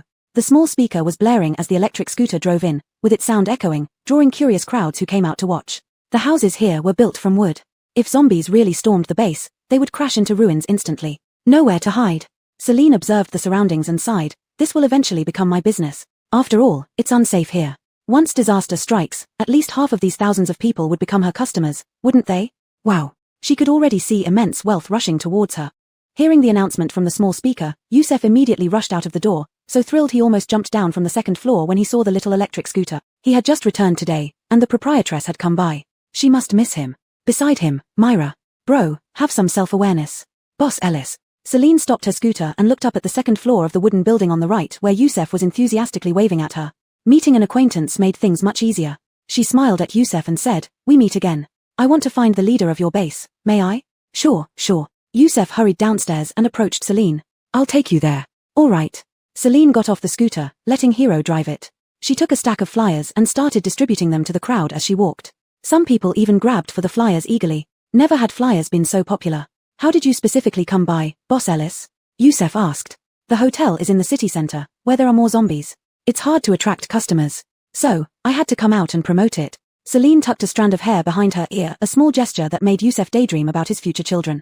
A driving panda doll, paired with a woman dressed elaborately and elegantly, drew quite a crowd. Gradually, their path forward was blocked. Base leader Artman came upon hearing the commotion and personally welcomed Celine. Boss Ellis, this is our base leader, Youssef introduced as he watched Artman walk closer. Leader Wu, this is the proprietress of Magical Fairy Castle, Boss Ellis, whom I talked about today. Hello, leader. Celine greeted warmly, her smile gentle and charming, and politely shook hands with Artman. I came here to promote my hotel. Am I causing any trouble? No. Artman seemed easygoing and friendly. Upon hearing Youssef and Myra mention the new hotel in the central square rich in supplies and highly secure, he had wanted to find the owner for a chat. But now, the owner came to him directly. Seeing the crowd around them, he decided not to lead Celine further inside but instead said, Do you happen to bring some supplies today, Boss Ellis? We'd love to see them. Yes, I did. Celine looked around but found nowhere to set up. Artman understood immediately and quickly arranged for 2 tables to be brought over and placed together. Hero parked the scooter beside the tables, lifted the thermal box onto them, arranged the boxed meals neatly, and then took out bottles of water from the trunk. Youssef lifted all the lids of the boxed meals, their aroma attracting everyone present, some practically ready to grab them, until Myra intervened. Queue up if you want to buy. No disorderly behavior or you won't be allowed to buy. Artman maintained order, and no one dared move recklessly anymore. Celine smiled, picked up a boxed meal, and gave it to Artman. Sorry for the disturbance today. This is a small token of my appreciation. Please try it. Artman hurriedly refused, speaking with a righteous tone. This can't be done. In the post-apocalypse world, food resources are so precious that I can't accept them. Artman was not the type to take advantage of small benefits or be selfish. He was even upright to the point of being stubborn. However, he was a very good leader, which is why everyone in the base admired him. Celine had traveled through dozens of worlds and met many people, so she naturally understood Artman's character. She smiled and said, Leader, if you don't try my boxed meal in front of everyone, how will they dare to buy it with confidence? Seeing Celine was adept at interpersonal relations, Artman accepted her offer and publicly opened a pair of disposable chopsticks to show off his dining on rice. As he chewed the sweet rice, Artman was so moved that he shed tears right there. Delicious. So delicious. Celine was slightly stunned.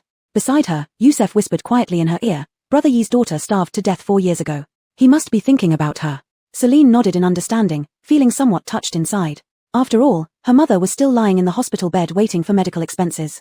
Several people went over to comfort Artman. He wiped away his tears, forced a smile, and waved his hands. No problem, I made a fool of myself. If anyone needs to buy something, follow Ellis Boss's arrangements and don't cause any trouble.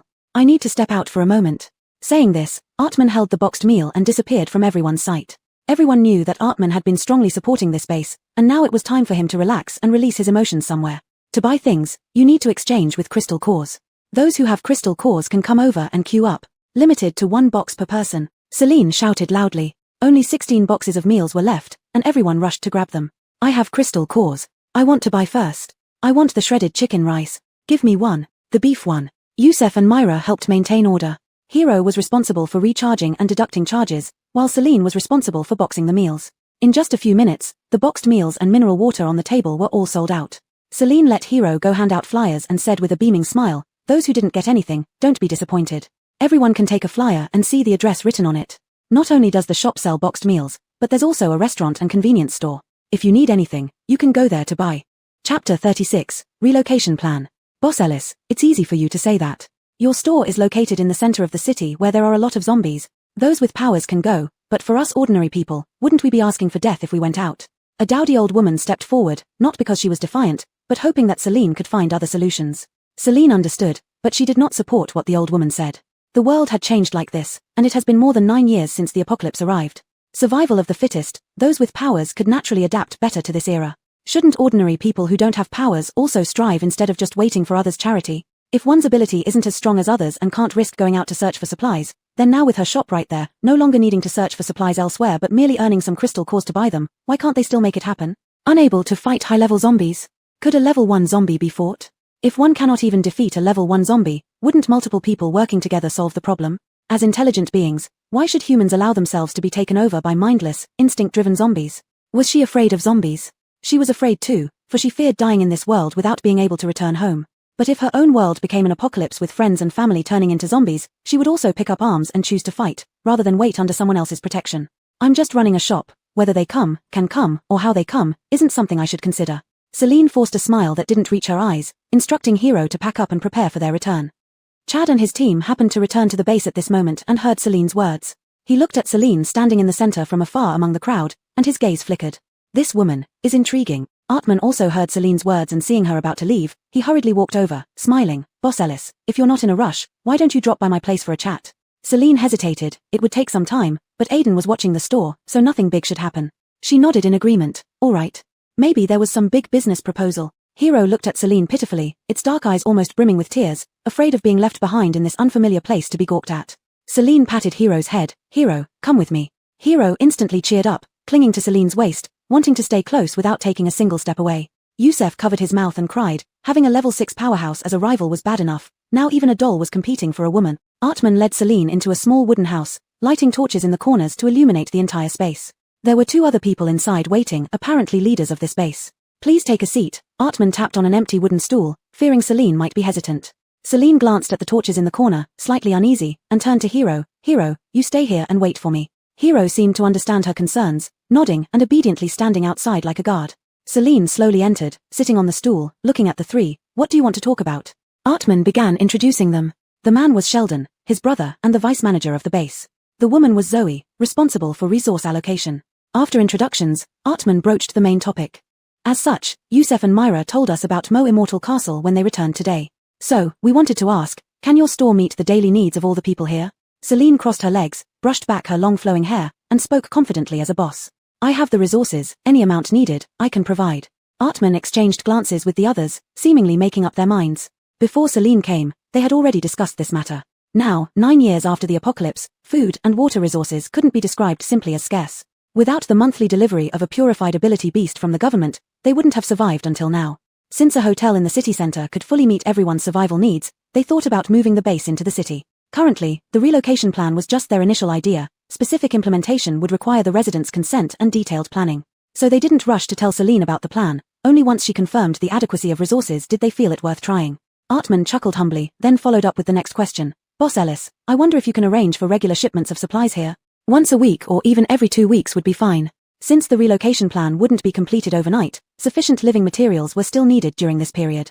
Celine pressed her lips together. If her business relied entirely on running errands outside, the store wouldn't generate any income, and she would still be unable to upgrade or return home. She pondered for a moment before saying, your base should have quite a few spatial ability users, right? Why not let them buy from my store? Artman rubbed his nose, unsure of what to say. Zoe took over the conversation. The most important thing about living is the sense of being needed. Now, many ordinaries spend their days idling and waiting for handouts, losing hope in life, no different from walking dead. So we hope you can come by more often, bring some supplies, let them understand that all transactions are equivalent. If they want to survive, they need to make efforts and try to change. Now Celine understood, these 3 weren't counting on her to deliver supplies but hoped to inspire the residents of the base to yearn for vitality through her visits. Even if she didn't come, there would be ability users who would go to her place to buy supplies. And anything she brought would certainly sell. As long as it didn't affect her earnings, this wasn't too big an issue. A smile tugged at the corner of Celine's lips, and she nodded, then I'll come once every 2 weeks. Apart from food, what else do you lack? I'll bring them over when I come. Food would definitely be handled by ability users. She just wanted to know if there were items not sold in her store that could earn her some extra money. Zoe's eyes lit up. Everything? Really? Tell me what you need. Do you have short-sleeved shirts and shorts? Celine furrowed her brows in confusion. Compared to short sleeves and shorts, wouldn't warm clothing be more necessary? Sheldon stared at Celine in surprise. Boss Ellis, don't you know? The extreme summer heat is coming soon. Chapter 37 Extreme Heat Approaching. Celine didn't even know when it got dark, let alone what the extreme heat day was. Caden gave Celine a brief introduction. Little Yuxian, this world has a month of extreme heat and a month of extreme cold, similar to the polar day and polar night in your world.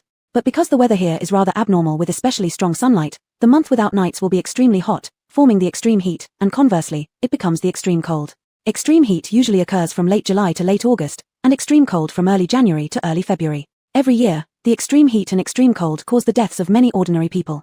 Ability holders suffer less because their bodies are more robust. While he had no map, he did have some understanding of the basic settings of this world. Then what's the date now? July 12th. Celine was distracted for a moment. If the extreme heat came, her hotel wouldn't withstand it either. Hotels have protective shields, not thermal insulation greenhouses. She couldn't believe she might end up dying of heat instead of zombies or ability holders. Air conditioners. She needed air conditioners. Host, you already have an air conditioner in your room. I can't stay inside for a whole month, can I? It's extreme heat. She felt she could die as soon as she stepped out of her room. Then install central air conditioning. Caden's tone became excited again. Another opportunity to hit KPI. Celine. Ignoring old six for now, she continued discussing serious matters with Artman and the others. After agreeing on the supply delivery date, Celine left. Hero. Celine hugged Hero. Thinking about the coming extreme heat, she probably wouldn't want to hug such a fluffy doll like Hero anymore. Sigh, suddenly feeling guilty toward Hero. Walking back to where her small motorcycle was parked, Yusef, Myra, and Chad were there, seemingly waiting for her. Anything? Celine smiled at them. Actually, Yusef had nothing to talk about but just wanted to chat more with Celine. Celine showed no interest and just wanted to get home quickly. Chad took a step forward, his voice low and cold. What's your name? Celine. He asked her name directly. Did they know each other that well? She laughed. I'm surnamed Ellis. Chad, your name? Celine. It's impolite to ask again. Yusef tried hard not to laugh beside her. Chad was the most handsome man in their base, always considered the dream guy by many Milas. Who would have thought he would be rejected today? Chad fell into self-doubt. He looked so good and was a muscular tough guy. Why was Celine so indifferent to him? Could it be that was her trick to lure him? Celine seemed to see through Chad's thoughts, finding it troublesome to deal with him and drove away on her electric bike. I'm leaving first, welcome to visit the store. Then she left with Hero. Little Yuxian, you're still charming. You've gained another admirer. Let whoever wants him have him. Chad is also aloof. Do you think he's handsomer than Iof? Iof. She liked Iof's eyes. They were so beautiful, like dazzling gems sinking into a clear lake, emitting a mysterious blue light. Iof was truly aloof. Chad, too fake. Just like those, tycoon, characters who chase wives till the end in her previous encounters. Creating some image, full of flashy moves, it made her eyes hurt. Didn't expect little Yuxian to be quite consistent. Enough with the banter, talk about the central air conditioning. How many points? 100,000 points for installing central air conditioning and a new air system throughout the hotel. Do you own the bank? How about robbing it? Little Yuxian, your hotel is so big. In your world, even 10,000 wouldn't cover the cost of a new air system for an entire building, right? Doesn't the upgrade come with an air system? Yes, when upgraded to Jade. Can't I directly upgrade to Jade with 100,000 points? Are you not trying to make me spend more? This host knows math, can't trick her. You won't upgrade to Jade before the extreme heat, right? Can I rent it then? Rent until the shop reaches Jade level. Caden calculated, renting is okay, 50,000 points, and you pay the electricity bill yourself. Celine almost rolled her eyes to the sky. Then I'd rather stay in my room for a month. No way I'll let you make a profit off me. One lump sum, 30,000 points. 20,000. That won't work. I need to meet some KPI too, right? My upgrade costs enough points for your KPI, isn't it? Well, 25,000. Included electricity. No included, no installation. Included. Caden was speechless for the first time since the last haggling session with Celine. It had never encountered a host so skilled at bargaining during its tenure as a system. She haggled like a seasoned market auntie. This time, what was supposed to be a profit of 100,000 was chopped down to 25,000 by Celine. Earning 25,000, it became a 250, a foolish person. Celine drove her electric bike while chuckling to herself. Every time she won a haggling match against Caden, she felt a sense of honor. Charge it to my personal account. 25,000 points have been deducted. Installation is expected to take 48 hours. Okay. By the time she returned to Mosian Castle, it was already dark. Celine entered the door, and Aaron came forward immediately. Boss, 2 new guests came today. I feel there's something strange about them. Celine's red lips curled into a smile. They were indeed strange, using X-ray vision before even entering and mind reading after coming in. She wondered where these 2 came from. Where are they now? They didn't have enough points. They had lunch in the restaurant, then bought 2 bottles of mineral water and 2 boxed meals from the convenience store and left. Celine hummed in response. It seemed she wouldn't meet them. She didn't worry about it. If they left, they would eventually come back. Celine walked into the restaurant, planning to try the food there. A few residents were there. Alma and Alejandra were sitting together chatting. Iof sat alone at another table, eating quietly. Celine selected a meat dish, a vegetable, and a soup from the meal machine and sat at an empty table waiting. Iof secretly glanced at Celine several times. She had gone out today without asking him to accompany her. Did she no longer need him? Iof felt inexplicably low. He tried not to think too much and continued eating quietly. He still hoped he could be of help to Celine somehow, even if she still wouldn't give him a discount. Little fairy, Iof is sneaking glances at you. Is it because you didn't ask him to go out with you today that he's sad? Celine pretended not to hear Caden's comment. After getting her meal, she quietly enjoyed her food. Alejandra, however, came over to chat with her after finishing her meal. Sister, does your shop still need staff? Can I work here? Chapter 38, Drawing the Top-Tier Gift. Alejandra had been staying here for several days. The accommodation plus 3 meals a day would cost over 100 points each day, and although there was still a balance in her card, it was running out. Master Amon said that her brother might still be alive and perhaps had been rescued by people from his temple. She remembered before her brother left, he told her to wait for him here, and if he were still alive, he would surely come back here to find her. She must wait until her brother comes. Celine fell silent, thinking to herself, she wasn't a savior. No matter how pitiful Alejandra was, she couldn't afford to keep idle people at her shop. Leaving Alejandra behind, what could a 6 or 7-year-old Mila do? Cleaning duty? No one could be more efficient than Hero. Front desk duty? No one could be more professional than Aiden. The breakfast place, restaurant, and convenience store were all self-service, so no additional staff was needed at the moment. Moreover, hiring Alejandra meant she would have to arrange employee dormitories for her, which really felt like losing money for charity. Little Fairy, the hot pot machine in the convenience store hasn't been used yet. You can let her take charge of that. For a hot pot machine, should I provide her with food and accommodation, even giving up a single room for her? Little Fairy, aren't you the kind-hearted person who isn't so indifferent? Grady knew Celine well. Even though she wasn't from this world, she was fundamentally kind-hearted and would inevitably feel sympathetic. Celine was silent for a while, staring at Alejandra for a long time before saying, "The shop doesn't lack staff right now. Let me think about it." To consider meant there was hope. A smile spread across Alejandra's small face. "Okay, sister, you take your time eating. I won't disturb you anymore." Celine watched as Alejandra, excited like a little rabbit, ran off. She sighed inwardly. A child of only 6 or 7, looking into those hopeful eyes, she couldn't bring herself to refuse. She'd think about it some more. After finishing her meal, Celine returned to her room. After the shop upgrade, her owner's room had expanded. The layout separated the living room from the bedroom, with a 30-square-meter living room featuring a set of beige and orange soft sofas. Opposite was a 15-square-meter bathroom.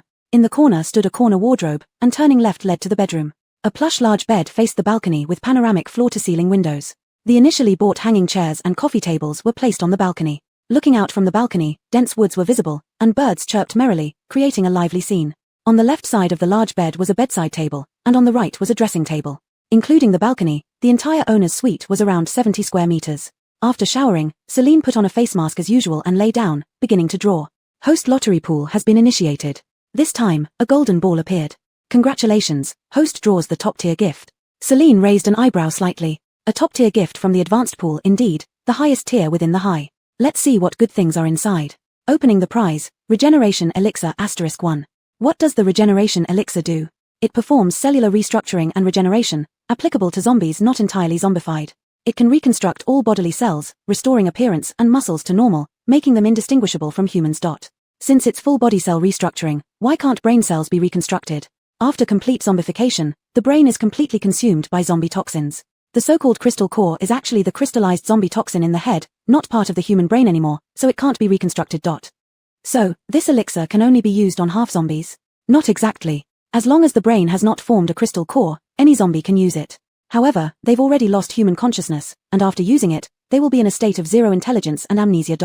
Celine uttered an "oh" and examined the small vial of purple liquid in her hand. Despite its tiny size, it had tremendous power.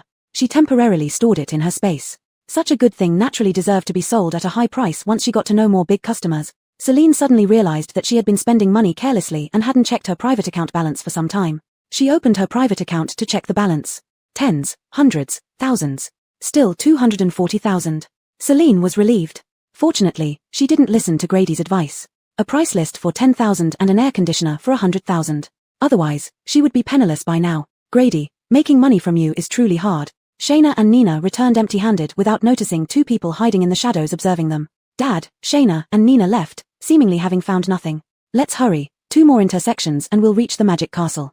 We can stay there tonight. Zaina kept his voice low, afraid of attracting zombies. It was already completely dark outside, and zombies became stronger during the night. They had to be extra cautious. They had been tailing Shayna and Nina from the base all the way here, not daring to get too close for fear of being discovered. They had to find a hiding spot and wait until the 2 left.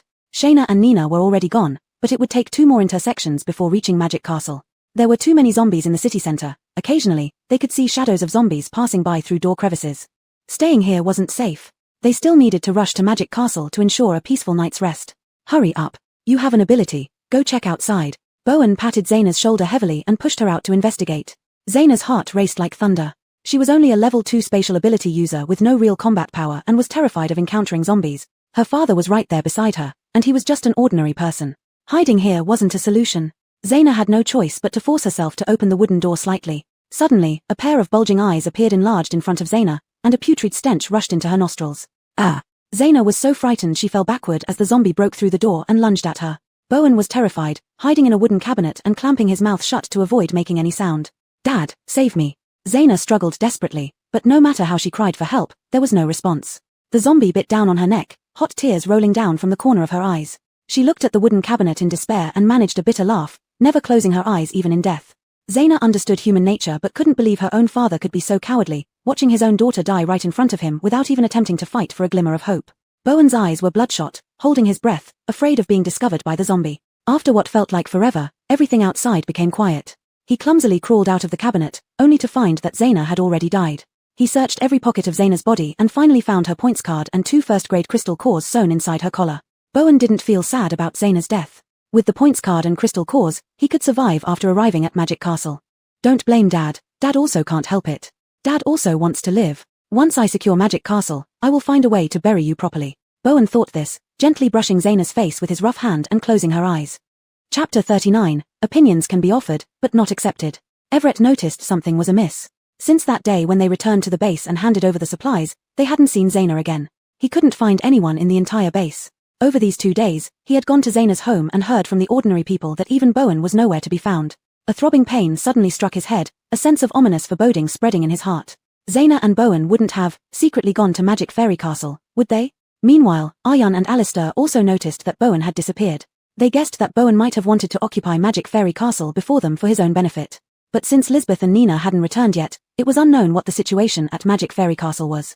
Even psychics didn't dare to cause trouble easily in such a place. How could an ordinary person like Bowen dare to go there to court death? Well, that suited them just fine. Let Bowen clear the way for them. The loss of a mere cannon fodder ordinary person was inconsequential to them. The weather was getting hotter, and Celine only wanted to stay in her room with the air conditioning on. She would feel sweaty all over within a minute outside her room, feeling sticky and uncomfortable. Her room maintained a pleasant temperature. Even if she sat on the balcony basking in the sun, the temperature remained normal, never exceeding 30 degrees, not much different from her original world. Come on, daily lottery. While applying skincare products, Celine started today's lucky test. If today's prize wasn't a tissue or a toothpick, it would mean that today's luck wasn't too bad. Congratulations, host obtained, tissue *1. Celine. Laroliu, you have ruined so much of my good mood with this wheel. Just draw for me every day and notify me when there's something good. She no longer wanted to spin the wheel with full anticipation only to have her enthusiasm doused by disappointing results. It was a painful feeling, one that few could understand. After Celine finished her makeup and changed clothes, she lounged on the sofa watching TV. Since she installed the internet, she hadn't watched TV yet, eager to see what interesting shows were available in this world. Having a membership sure made life easier. She could watch anime, variety shows, dramas, and movies. Based on the cover art, Celine picked a particularly handsome leading actor urban romance drama and ordered some duck treats from the food section of the store. Watching hot guys while munching on duck treats was simply delightful. Before the first episode ended, Aiden called, "Boss, a guest has arrived using someone else's points card and insists on finding you." Her leisurely time was interrupted, making Celine annoyed as she peeled off her disposable gloves and threw them into the trash can beside her. "I'll be out now." Celine put on her high heels and stepped out. Let her see who dared to disturb her from watching hot guys. Bowen's old-fashioned suit was dirty from being brushed against things, but he still had his hands behind his back, inspecting everything around him, exuding a typical leader-like demeanor. This shop was really good, especially the convenience store part, where 5 or 6 shelves were fully stocked with food and clean fashionable clothes hung everywhere. If he could take over this store and get everyone from the base to live here, he could rule this area like a king. If he supplied some materials to the leaders back in Beijing, he could even become a savior of this world. Aiden had been closely observing Bowen with bright eyes, knowing this man didn't seem quite right. He needed to keep an eye on him to ensure he didn't cause trouble in the store. Hearing the sound of high heels, Aiden turned and bowed respectfully toward Celine. "Boss, this gentleman is looking for you." Celine nodded, smiling as she approached Bowen. "I'm the owner of this Magic Fairy Castle. What can I do for you?" Her tone wasn't very friendly, harboring resentment because this person disturbed her from watching hot guys. And now he had insisted on seeing her, making her leave the comfort of her air-conditioned room, which was practically unbearable heat. Bowen turned around, proudly surveying Celine up and down. Seeing her dressed beautifully and with smooth, fair skin, she didn't look like someone who had survived 9 years in the post-apocalyptic world. He felt even less intimidated, thinking she was just a young Mila who hadn't seen much of the world. Surely, he could bluff her with a few words. "You're the boss. This store doesn't seem too good." Celine's lips twitched. "What do you mean by that? The fact that points cards can't be shared clearly shows your management isn't good. You're just making money anyway, so what does it matter whose card I use? I want to buy something with my daughter's card, why shouldn't I?" Celine rolled her eyes inwardly but still smiled on the surface. "That's the rule of the store. Each points card is personal and cannot be shared. If you need supplies, please ask your daughter to come herself." Bowen tilted his head 45 degrees upward and sighed deeply. "My daughter is dead. Before she died, she entrusted this points card to me, hoping I could survive." Celine thought to herself, his acting is terrible, unbearable to watch. She didn't care who Bowen was, nor did she care about who his daughter was or how she died. What she cared about was whether she could make money off Bowen. If there was no profit to be made, she saw no reason to waste time with him. So what? Her hope is hers. Without a points card or crystal core, nothing you say will help.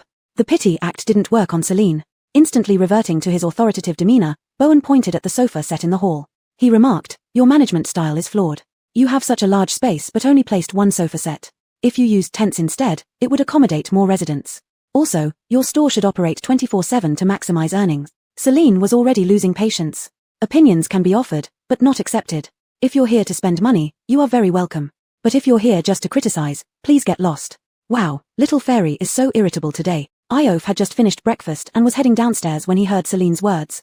He couldn't help but pause, surprised. Having stayed here for so long, he had always seen Celine welcoming everyone with a smile. This was the first time he heard her speak so harshly. Who exactly was this man? You. The customer is always right, yet you dare to treat us like this. Bowen's face turned blue with anger. This little Mila dared to be so arrogant. Celine snorted disdainfully. You may be a leader in your base, but here in Magic Fairy Castle, I am the king. If you want to stay or shop, you must follow my rules. Either live by them or leave. Brat. Raising his hand, Bowen intended to intimidate this naive little Mila. Before Celine could react, Iof swiftly stepped in front of her, his icy eyes locked on Bowen. Though silent, Bowen was terrified by that gaze. Because Bowen could see Iof's psychokinesis level. Level 6. Among the 1,000 people in their base, only one of the 80-odd psychics had reached level 6. And here was a level 6 powerhouse living in this place. No wonder the brat acted so arrogantly, she was relying on the power of this man. Chapter 40, The Wool Comes from the Sheep. Iof coldly glanced at Bowen. Even though his eyes showed no emotion, the oppressive aura he emitted was enough to scare Bowen stiff. The demeanor forged through 9 years off was not to be trifled with. He had killed countless zombies, mutant beasts, and even psychics. A mere nobody like Bowen wasn't worth his attention. Just a slight movement of his fingers would mean death for Bowen. If not for fear of dirtying the hotel, Bowen would have died 100 times over just for his attitude toward Celine earlier. This was one of the few safe havens he could find. Anyone who opposed Celine was opposing him. He wouldn't let anyone live if they crossed her. Celine stared at Iof's back, somewhat dazed. In all the other dimensions, the male leads and second male leads wished for her early demise. Now, suddenly having someone stand in front of her to protect her felt oddly novel. Wow. Hero saves the beauty. Iof is so handsome. Is little fairy's heart moved? I think he's quite good. Maybe he can be your official pairing. Caden's voice echoed in her mind, snapping Celine back to reality. Official pairing is impossible. He's just a little handsome. More handsome than the lead actor in the drama she just watched. She patted Iof on the shoulder, calming down a bit, and smiled. Big brother Omoto, I can handle this. Don't let me waste your time. Iof's gaze softened. He had been impulsive. With Celine's abilities, she didn't need his protection. Turning around and giving her a brief look, he suddenly felt self-conscious and stopped looking at her. I'm leaving. Celine raised a smile. Thank you. Be careful on the road. Iof lowered his eyes, nodded, and walked out. As soon as Iof left, Celine's smile vanished, glancing at Bowen. Go to the front desk if you want to check in. If not, get out. I don't need you as a guest. With that, she returned to her room. It was stifling hot. After staying in the lobby for a while, her back was already soaked in sweat. Blowing air conditioning and watching dramas was much more comfortable. Bowen gritted his teeth but ultimately went to the front desk, using his last 2 first-grade crystals to top up his account, getting a cheap single room. Wait and see, he would take over this place someday. Back in the living room, Celine sat on the sofa and resumed watching her unfinished drama. Caden, can you check the level of nearby zombies? Within a kilometer of places you've been, I can get a map. Let me try. Okay. Celine munched on duck necks while browsing the mall on her phone, mostly sticking to food and cosmetic sections. The mall seemed to offer everything one could imagine. There was literally nothing you couldn't buy here. Only now did she notice there was a decoration section for personalizing hotel rooms. Looking at the sample rooms, whoa, 37,000 per set. Too expensive, time to scram. There were also various vehicles, including an electric scooter, she had one from the lottery, a bicycle, truck, cargo van, car, and RV. Except for the bicycle, the others were solar-powered. She didn't need the truck or cargo van since she had space storage, and delivering goods wasn't necessary. An RV might be useful, but it was too expensive. 1 million points. She'd rather try winning it in the lottery. Little Fairy, the search is complete. Within a kilometer of Magic Fairy Castle, there are approximately 1,000 to 1,500 zombies. 50% are level 1, 30% level 2, and 20% level 3 or higher. Centered on the Ginza base, within a kilometer, there are roughly 300 to 400 zombies, all levels 2 or 3.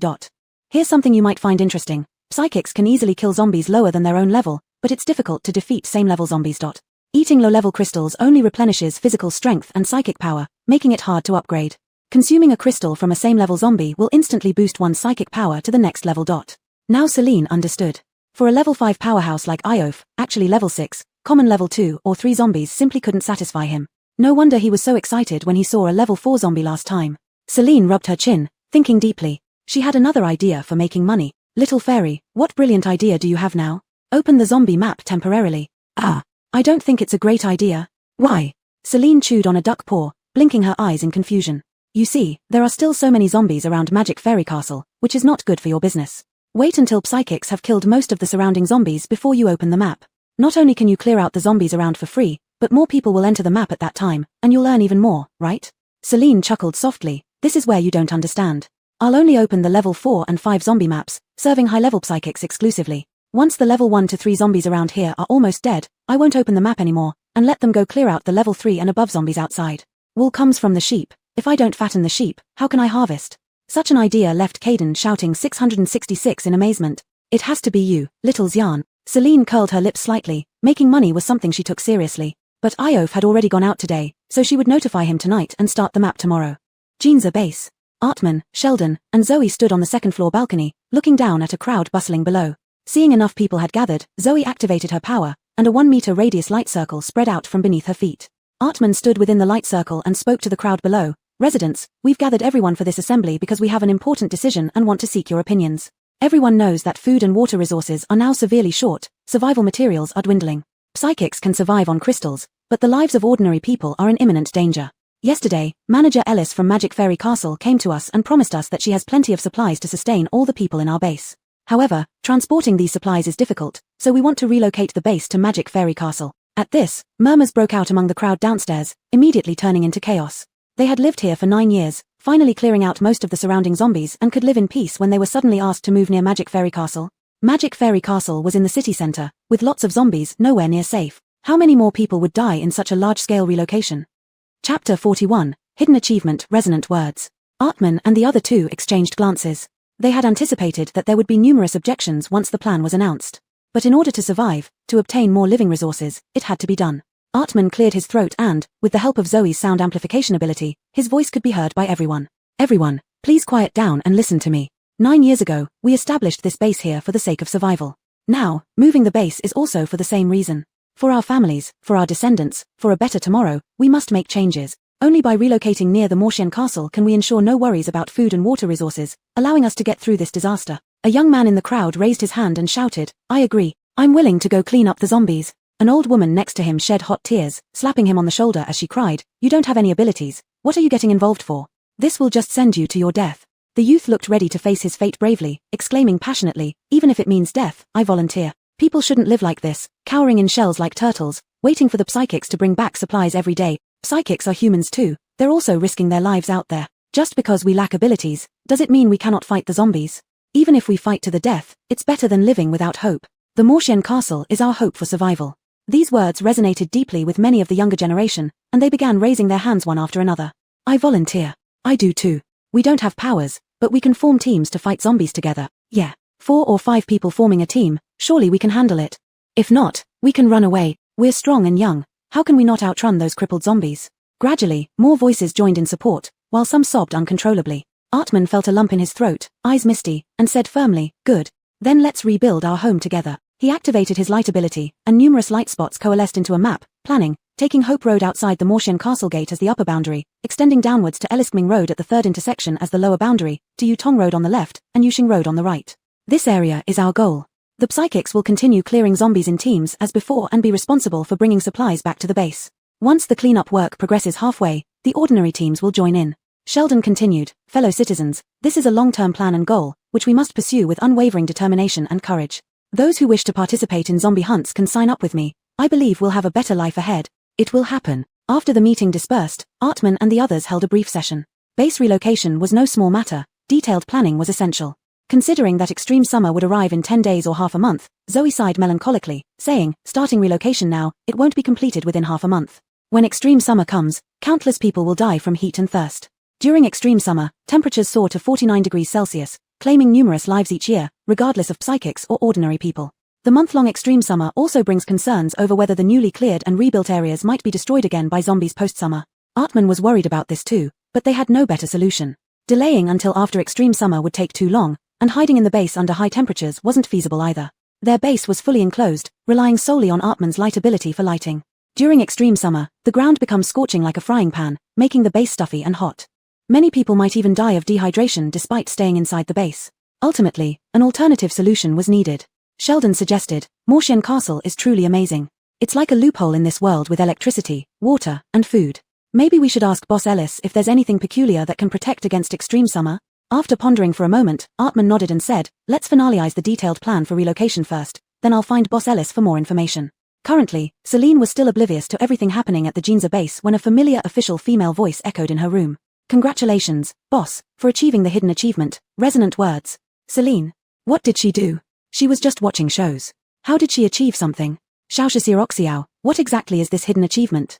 Not sure, it seems to be a reward from the hotel system. I'm just the controller and don't know much about hidden achievements. A notification panel appeared, and Celine clicked to check the details. Resonant words, forming a gathering area around the hotel as the dominant entity. Celine furrowed her brows slightly. There was no gathering area around her, so how did she achieve this? Was there an error in the system? She didn't dwell on it and clicked confirm. Achievement reward, open an apartment floor with currently 4 rooms. Rooms come with water and electricity meters for long-term rental. Apartment water fee is 5 points per ton, electricity fee is 1.2 points per unit. If there are decimals, only integers will be calculated. Celine's mouth slowly formed an O shape. Wow, there's a reward too? Apartments, rental units. Was she really becoming a landlord now? Celine hurriedly put on her shoes to go out and see where the apartments were. Xiao, there's a new map of the hotel. Let's open it and take a look. A 3D stereoscopic diagram of the hotel appeared before her eyes. Celine rotated the image and found that the entire layout of the hotel had changed. The original staircase led to the second floor of the hotel, but now there was an extra mezzanine between the second floor and the ground floor lobby. Behind the staircase was an additional door, which led to another set of stairs behind it, the only access to the mezzanine. In the 3D image, the mezzanine and the second floor intersected with some spatial overlap.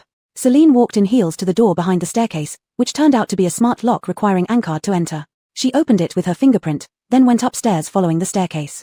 The decoration was similar to the corridors of the hotel. The doors also needed cards to open, so she used her fingerprint again. The room walls were spliced with blue-green and dark green, with a central ceiling light on the roof. The size of the room was about the same as a standard double, but it was empty without any furniture. Even the bathroom was completely bare, including the sink, shower head, and toilet all needed to be installed. Celine felt overwhelmed. It seemed she'd have to spend her own money to furnish the apartments before renting them out. What a melancholy. The model rooms in the mall were really expensive. Xiao, don't you like zero-cost purchases? You can go browsing now. Celine frowned, almost wearing her grievance on her face. It was unbearably hot weather, and she didn't want to go out. Moreover, the extreme summer was coming soon, and the temperature would only rise gradually. She'd have to wait at least 2 months for the temperature to be bearable enough to go out. That meant this apartment floor would sit idle for 2 months before it could bring her any income. Celine suddenly didn't feel as happy anymore. Celine went downstairs and quickly returned to her room to enjoy the air conditioning. After watching 2 episodes of a drama, while the male lead was very handsome, the plot was really melodramatic, rivaling the president plotlines she had encountered in otherworld dimensions. The more she watched, the more her past memories were stirred. Celine turned off the TV and lay on the sofa to sleep. Chapter 42, Making a Set of Work Uniforms. Bet didn't get up until 12:30 p.m., then she changed her shoes and went out to the restaurant for lunch. Seeing Bowen at the restaurant, she knew that no matter how much he nagged, he would eventually succumb and spend his money here. Bowen was standing by the glass partition wall, constantly staring at the machines operating inside. When the material inlet opened, he even bent down to peer inside as if trying to figure out where the food came from. Bet didn't stop him. There was nothing substantial he could discover anyway. After all, even as the boss, she didn't know where the food came from, so how could Bowen possibly understand? Bet tapped on the order machine, seeing quite a variety but still unsure what to eat. Perhaps because she had just finished a large plate of duck dishes, she wasn't very hungry and ordered a stir-fried Chinese cabbage and a boneless pickled fish without even selecting rice. After waiting 3 or 4 minutes, her meal was ready. She picked up her food and found a seat to sit down quietly and eat. Alejandra approached again, timidly asking, "Sister, have you considered it?" "It's fine. I'll handle your employment after lunch." This time Bet answered decisively, surprising even Grady. "Little fairy, didn't you say there was no place for her to stay and no need for staff? Didn't you suggest she take care of the hot pot machine? But where will she stay? In the apartment. It's not going to be open to the public soon anyway. We can set up a folding bed for her to sleep. As for washing and using the bathroom, she can use the public facilities on the second floor. Grady, adjust the restaurant's special package and reserve 1 meal for her as work meals each day." "Understood." Alejandra was delighted. She could stay here until her brother came back. "Thank you, sister. I must warn you in advance. Currently, you're the only human employee in the store, and there are no dormitories, so your living conditions won't be great. Also, you should be cautious as you might be bullied by guests." "That's okay. As long as you let me stay, I'll work hard." Alejandra smiled, revealing neat teeth. The Mila was rather cute. Bet's face was cold, but her heart softened. She sized up Alejandra and felt uneasy. Alejandra had been staying in a single room with no shower conditions. Her face was clean, but her hair was oily, and her clothes were ragged. How could she present such an image as an employee? After some thought, Bet decided to install a shower in Alejandra's accommodation and provide her with a work uniform. Other things were none of her concern, she wouldn't spend any extra money. How many points do you have left? She asked. Alejandra handed over her points card. I'm not sure, probably 20 or 30. That's enough. Bet took the card. Since you'll be eating and staying here, the points card is meaningless. I'll use the remaining points to buy you some necessities. Alejandra nodded obediently. Thank you, sister. I'll go give the current room key to Aaron brother. Alejandra ran out of the restaurant. Bet sighed inwardly. Children symbolize vitality and hope. In this broken world, it was indeed hard to deceive them. Bet opened the system panel, manually added Alejandra as an employee, but also restricted access to the acrylic box containing the anomaly cause in the convenience store to the boss only. Even a child is a human, and precautions must be taken. Even if Alejandra became an employee of the Magic Castle, she wouldn't grant her too many permissions. Tongtongzi, make a work uniform. You can choose a style in the mall's clothing section, and I'll help you make it. Bet opened the clothing section and chose a comfortable sportswear set. This one, in black. Put Magic Castle on the left chest and add a name tag for Alejandra. Sure, 100 points. Grady didn't bargain this time, knowing that its host was just too kind to leave Alejandra behind. It figured it might as well do some good deeds and accumulate some merit. Charge my private account. Bet was straightforward, then looked at other clothes. She saw a yellow t-shirt with a bamboo pattern printed on it. It piqued her interest, and she wanted to buy one for Hero. Can this be made for Hero? Make it into a work uniform too. It can be customized to fit Hero's body shape. One piece, keep the color. Print Magic Castle in orange letters. Okay, total 200 points, deducted from the private account. Instantly, the clothes appeared before her, along with a thin sheet of paper, a contract for Alejandra's employment. Celine bought a toothbrush, cup, towel, bath towel, slippers, toothpaste, shower gel, and shampoo for Alejandra at the mall. Thinking about it, was there anything missing? She had new clothes but not shoes. Previously, she had acquired quite a few pairs of shoes through $0 purchases. Celine opened her storage space and searched. The smallest pair of black flat shoes she found were size 34, she wondered if Alejandra could wear them. After handing the key to Aaron, Alejandra ran back to the restaurant to find Celine.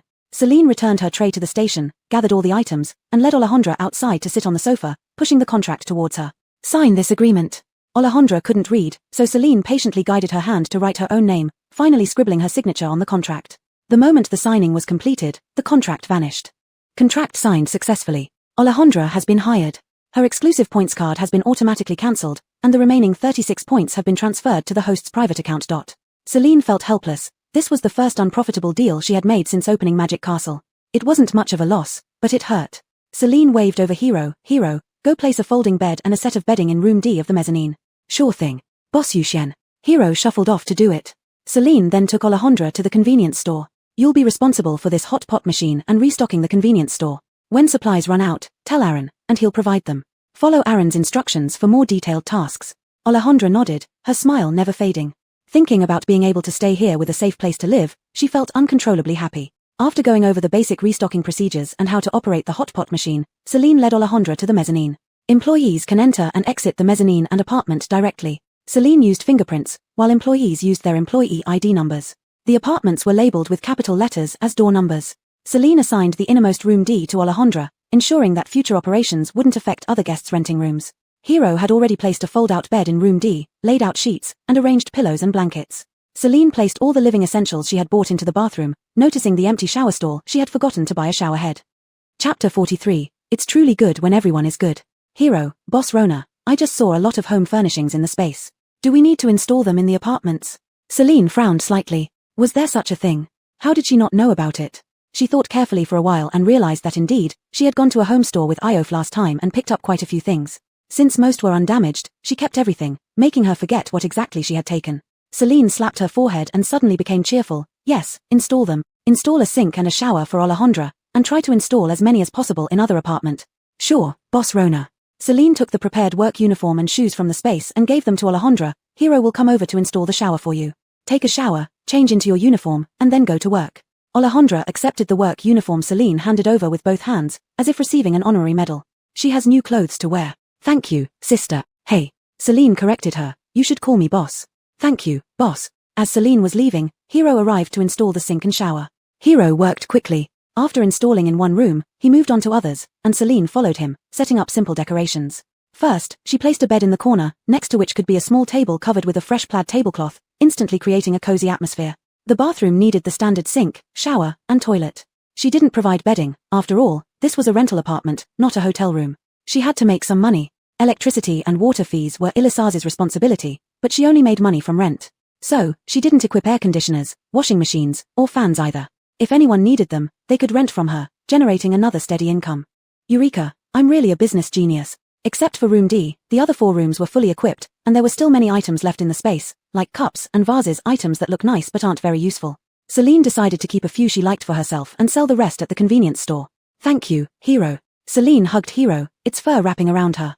In less than 5 seconds, she started sweating. Quickly let go. In such hot weather, Hero wasn't her favorite anymore. When will the central air conditioning be installed?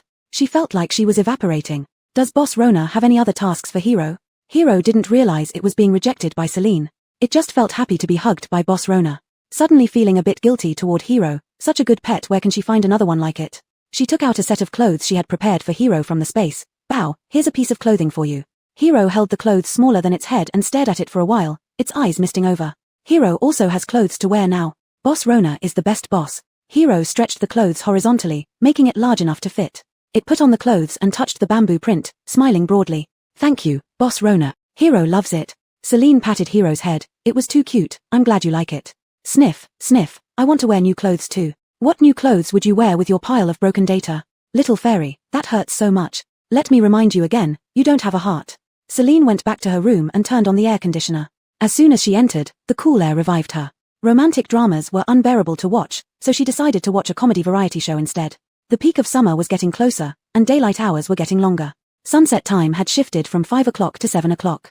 Iof remembered that the Magic Fairy Castle opened at 8, so even though it wasn't completely dark yet, he rushed back at 7:30. Today was unusually busy in the store. As soon as he entered, he saw a group of superhumans sitting cross-legged in the main hall eating boxed meals. He walked into the restaurant, which was also packed full. What day is this? Why does it feel like New Year's Eve in the village? Finding no seats, he planned to buy a boxed meal from the convenience store and return to his room, but those people finished eating and dispersed before 8 o'clock, leaving voluntarily. Iof! What was going on? Mr. Omoto, welcome back. Aaron bowed politely to Iof, guessing his confusion, added, those guests earlier were from the Ginza base, planning to clear nearby zombies and move the base to the city center. So those superhumans must have been clearing zombies today and came here for dinner and supplies before heading back to the base. Iof nodded in understanding. No wonder he had seen so many psychics today. Others would run when they saw zombies, but now they were competing to fight them. What poor zombies. Iof went to the restaurant for dinner. Fighting zombies was competitive now, and the probability of first or second level zombies dropping crystal cores was incredibly low. He was currently financially strapped. He casually ordered a cheap set meal and started eating. While shoveling food into his mouth, he thought that if only he could work for Celine, he wouldn't have to worry about food and accommodation. Even if not working, helping her with something would be fine too, just like leading her last time, earning 2 hearty meals. Thinking this, Celine walked in. She ordered the spicy chicken leg burger set she had drawn before on the ordering machine, tasting if it could match KFC. The meal preparation speed was fast, possibly because it was fast food. It was directly pushed out from the ingredient port to the pickup window. Celine carried her tray and sat next to Iof. Iof was stunned for a moment, looking around. There was nobody sitting at other tables. Why did she choose to sit next to him? Do you want some fries? Celine smiled, pushing the fries closer to Iof. As soon as he saw Celine's smile, Iof knew she didn't have good intentions. Looking for me for something? He asked bluntly, disliking beating around the bush. Celine also stopped beating around the bush and asked, Big Shot Omoto, may I ask how you used to survive extreme heat and cold? If a place had central air conditioning installed, it could safely get through extreme weather, but business still needed to be done. In such scorching weather, no one would come out to kill zombies for crystal cores, meaning no income for her. She needed to think of something to sell to the base. If everyone could survive the extreme heat, her reputation would soar, and her business would boom in the future. Everyone doing well truly meant things were good. Iof thought carefully. He had been living too comfortably in Magic Fairy Castle and had temporarily forgotten about the extreme heat. How did he survive extreme heat and cold back then? Recalling those days felt like a dream even to him. It was like living in hell, enduring for 9 years before finally seeing hope in life. Chapter 44 Coin-Operated Water Dispenser. Alton was silent for a long time before his deep voice came out. It's very simple. Celine, resting her chin on her hand, tilted her head curiously, wondering how this big shot simply got through the extreme heat. Alton said, capture a water-type psychic, feed him crystal cores, and make him give me water. As long as there's water, dehydration leading to death can be avoided. Celine. Isn't this making the water-type psychic seem like a water dispenser? Insert coins into him, and then he releases water. Celine gasped sharply, imagining the scene. She asked again, where did you capture the water-type psychic? Capture them if I encounter one. Water-type psychics are generally well protected. Those who can be coerced are taken away by threats.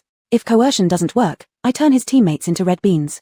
Alton spoke calmly, while Celine listened with a shuddering heart. Wow, that's too brutal. Alton didn't feel anything was wrong. To survive in the apocalypse, ruthlessness was essential. Especially during extreme heat or cold, you had to let others die if you didn't want to die yourself. Otherwise, it would have been impossible for him to live safely for 9 years without base protection. Nowadays, apart from the psychics of level 5 and above seen in various bases, very few lone wolves had reached level 5. If any existed, they must have survived just like him.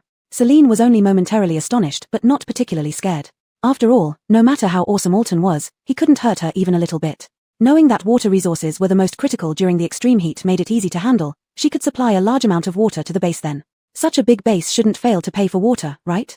Having asked what she needed to know, Celine started eating. She took a bite of the burger. The fried chicken cutlet inside was crispy outside and tender inside, with succulent meat, paired with fresh lettuce and salad dressing. Even the bread tasted especially good. The taste was completely no worse than KFC. Seeing her eat, Alton got hungry as well. He hadn't eaten fried food for a long time. He stared at the plate of French fries, hesitated for a moment, then picked up one, dipped it in ketchup, and put it in his mouth. The crispy French fries were sprinkled with a thin layer of salt flowers on the outside, perfectly matching the sweet and sour tomato sauce, creating a unique flavor. In a daze, he imagined himself still living in peaceful times, nagging his parents to take him to KFC. Back then, although his family was poor, because he loved fried food so much, every time he achieved good grades, his parents rewarded him by taking him to KFC. Each time after having the burger, his mother would say that it was too fiery and cook bitter herbal tea which he hated the most, forcing him to drink 2 large bowls before she would stop.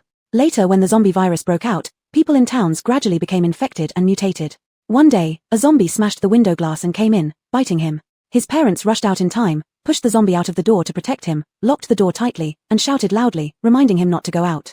Through the wooden door, he heard the zombie's gnawing sound, and his parents never returned. A hint of loneliness tinged Alton's ice blue eyes as he stared at the plate of French fries for a long time. Celine finished her burger, sipped some cola. Seeing Alton in a daze, she waved her hand in front of him. Big shot motto, what are you thinking about? Alton snapped back to reality, lowered his head and continued eating. Nothing. Celine didn't pry into Alton's affairs, placing the French fries in front of him. You can have them if you like. By the way, I plan to open the zombie map for limited hours tomorrow. Interested? Alton raised his eyes and met Celine's clear eyes. What level? I'll set it to the level you need, Celine said frankly, holding the straw. Alton didn't misinterpret Celine's intention. After all, among the guests currently staying in the hotel, only he was a higher-level psychic. That is to say, he was Celine's biggest customer at present. He nodded and asked again, how much commission do you take? Commission? Celine tilted her head, taking a moment to realize Alton was talking about commission. System, can I collect commission? Yes, it's a normal business practice. The crystal cores from commissions will be automatically exchanged into points and credited to your private account. All right. Celine pondered. Collecting too much wasn't good. Anyway, the guests would spend the earned crystal cores in her store eventually. So, just take a little. How about 10%? Is it reasonable? It's reasonable. Alton had no objections, then asked, how long will it be open? From 9 a.m. to 5 p.m., you can enter anytime. Okay, noted. After the notice was conveyed, Celine held her cola, brought the tray to the disposal area, and went back to her room to enjoy the air conditioning. Thinking about it, she walked to the convenience store to check on Alejandra's work. When Celine walked into the convenience store, Alejandra was restocking the shelves. After taking a shower, Alejandra looked clean and tidy in her uniform, quite presentable. Though small in stature, she worked diligently without any carelessness, showing that she was truly putting in effort. Seeing Celine, Alejandra straightened up immediately. Boss.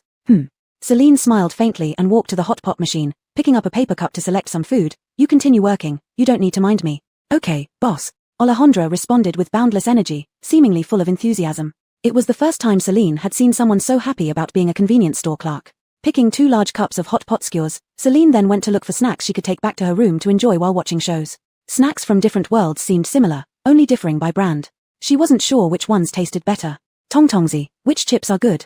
Kabika, the wasabi-flavored ones are best sellers. And the green tea friendship cake pies are sweet but not greasy, very tasty. How do you know they're not greasy? Have you eaten them? I saw this in snack recommendation videos before. Let's try them then. Celine grabbed a plastic bag and squatted down to pick up the cake pies stored under the shelf. After filling a large bag with snacks, she slowly returned to her room to enjoy the air conditioning. Liu R, when will the central air conditioning be installed? As the boss, I can't keep hiding in my room, right? Estimated completion time is 19 hours. Celine sighed. Maybe life was too leisurely now, so idle that it made her uneasy, always feeling time dragged on. Every day, she thought about making money, but now she didn't even need to lift a finger, just sit and wait for the income to roll in. Being a boss wasn't as pleasant as she thought. While others were fighting for survival, striving hard to live on, she was eating well, drinking well, and sleeping soundly, losing all zest for life. Invincible yet lonely. 66C, here comes another example of human boasting. Chapter 45, The Great Chase Between People and Zombies. At 5 in the morning the next day, Celine woke up. Perhaps because she had slept for too long the previous day, she didn't feel very sleepy at night. After washing up, she stood in front of the wardrobe, choosing what to wear. Deciding on clothing was her daily dilemma. The dazzling array of skirts in all sorts of colors made her dizzy. It's so hot today, just wear a spaghetti strap dress. She took out a purple silk spaghetti strap dress and put it on, paired with gold-pointed stilettos. Since she woke up earlier today, the breakfast place hadn't opened yet. So after finishing her makeup, she used a curling iron to do her hair. After fussing for quite some time, when it was around 7 o'clock, she finally went out. Nowadays, not only does the sky darken late, but it also brightens early. However, the breakfast shop has fixed operating hours, which she cannot change. She can only adjust the hotel's opening hours. Luliusi, change the hotel's opening hours to 7 a.m. to 10 p.m. Sure. Actually, changing the business hours just alters the display on the lighted sign outside. When to actually close still depends on Celine. Of course, Celine usually goes back to her room to rest early, and closing up has always been handled by Hiro. Passing through the hotel lobby, Celine looked outside through the clear glass. Wow. So many people. Many psychics were already fighting zombies outside. What used to be zombies chasing people now turned into people chasing zombies. Chase scenes are happening, and it seems rather exciting. Celine got interested, so she opened the door and stood there watching the great chase between people and zombies for a while. Stop right there. Yusef swung a rusty iron pipe, with a pair of blue wings sprouting from his back, dashing past Fairyland Castle as he chased a zombie. Celine's eyes widened. He can fly. Amazing. On a sunny day, a bolt of lightning came down from the sky and struck the ground. Looking around, Celine saw that Elroy skillfully slit open a zombie's head with a knife to find the crystal core. Beside Elroy was Chad, continuously using his lightning power to strike zombies. He stood emotionlessly there, like a god ruling the world. One wave of his hand sent down a bolt of lightning. Celine's lips twitched. It turns out they were the showy trio again. She still remembered how Chad once zapped her with lightning. Boss Ellis, good morning. I'd like to buy a few bottles of water, Remy said, landing before Celine with flapping wings. As soon as he landed, he retracted his power, and his wings vanished instantly. Good morning, Celine greeted warmly and then asked curiously, why are your wings purple while Yusef's are blue? Remy touched his nose and laughed, saying, different ranks result in different appearances, just like the crystals. He is level 4, while Yusef is level 3. Once Yusef levels up to 4, his wings will turn purple as well. Celine responded with an understanding "oh," thinking their powers were really interesting. She wanted abilities too. She wished for wings and for summoning lightning with a wave of her hand. Whoa! Little fairy, psychics all undergo mutations after being bitten by zombies. Do you want to go out and get bitten too? Celine. Suddenly feeling that psychic abilities weren't that great, she found making money more enjoyable. Outside was bustling with chaos, filled with remnants of zombies and black, foul-smelling sticky liquid. After watching for a bit, she turned and went inside, heading up to the third-floor breakfast spot. Today's dress was extra long, almost like a formal gown. Lifting the hem, she carefully walked upstairs in her heels. Approaching the third floor, a figure appeared at the stairway entrance. Lifting her eyes, she met Iof's clear, bright gaze, reading surprise from his expression. Sai, another man charmed by her beauty. Luliusi. Celine smiled. Good morning, Big Shot Omoto. Morning. Iof descended, a hint of a smile barely noticeable on his lips. As he passed by Celine, he murmured, you look beautiful today. Celine's heart skipped a beat. Oh my gosh, this guy is better at flirting than the CEOs she's seen. Thank you, she whispered back and continued up the stairs calmly. Eureka, the host is smitten. Jubilation all around. It's the first time encountering a heartthrob in 37 stages. You're too noisy. Celine massaged her brow helplessly. Since coming to this world, Luliusi, with nothing much else to do, had dedicated himself to finding a match for her. Her mindset was numbed. However, it must be admitted that Iof was pretty decent. Handsome, albeit a bit aloof, but his character was commendable. She went shopping twice with him previously, during which he knew how to take care of her. In peaceful times, he would probably also be a sought-after catch. Celine stopped thinking further and went to the breakfast spot. What should I eat today? She glanced at the ordering machine and chose a red rice sausage with a glass of soy milk. The red rice sausage was delicious, with its outer layer made of red rice flour wrapped around crispy youtiao, fried dough sticks, and plump, fresh shrimp meat in the center. With one bite, she experienced a variety of flavors, the aroma of oil blending with the sweet freshness of shrimp, extremely satisfying. Each serving of red rice sausage had 6 pieces. After finishing them along with her soy milk, Celine patted her little belly contentedly. She was full. Bowen strolled in with his hands behind his back, strutting like a boss inspecting his territory. He stopped in front of the glass partition wall and examined it again and again. So much food. There were so many dishes just placed here, separated only by a glass wall, it seemed way too defenseless. Seeing Alma swipe her card to open the meal pickup window, Bowen immediately pushed past her and snatched Alma's order. A bowl of century egg and lean meat kanji, 2 steaming baozi, meat buns, and a youtiao. Far from enough. He eyed the lotus leaf-wrapped sticky rice chicken inside. Bowen barked orders. You, buy me 2 more sticky rice chickens and 2 more servings of ribs. Alma looked bewildered and demanded angrily, who do you think you are? Why did you snatch my breakfast? Brat. Do as I say or else.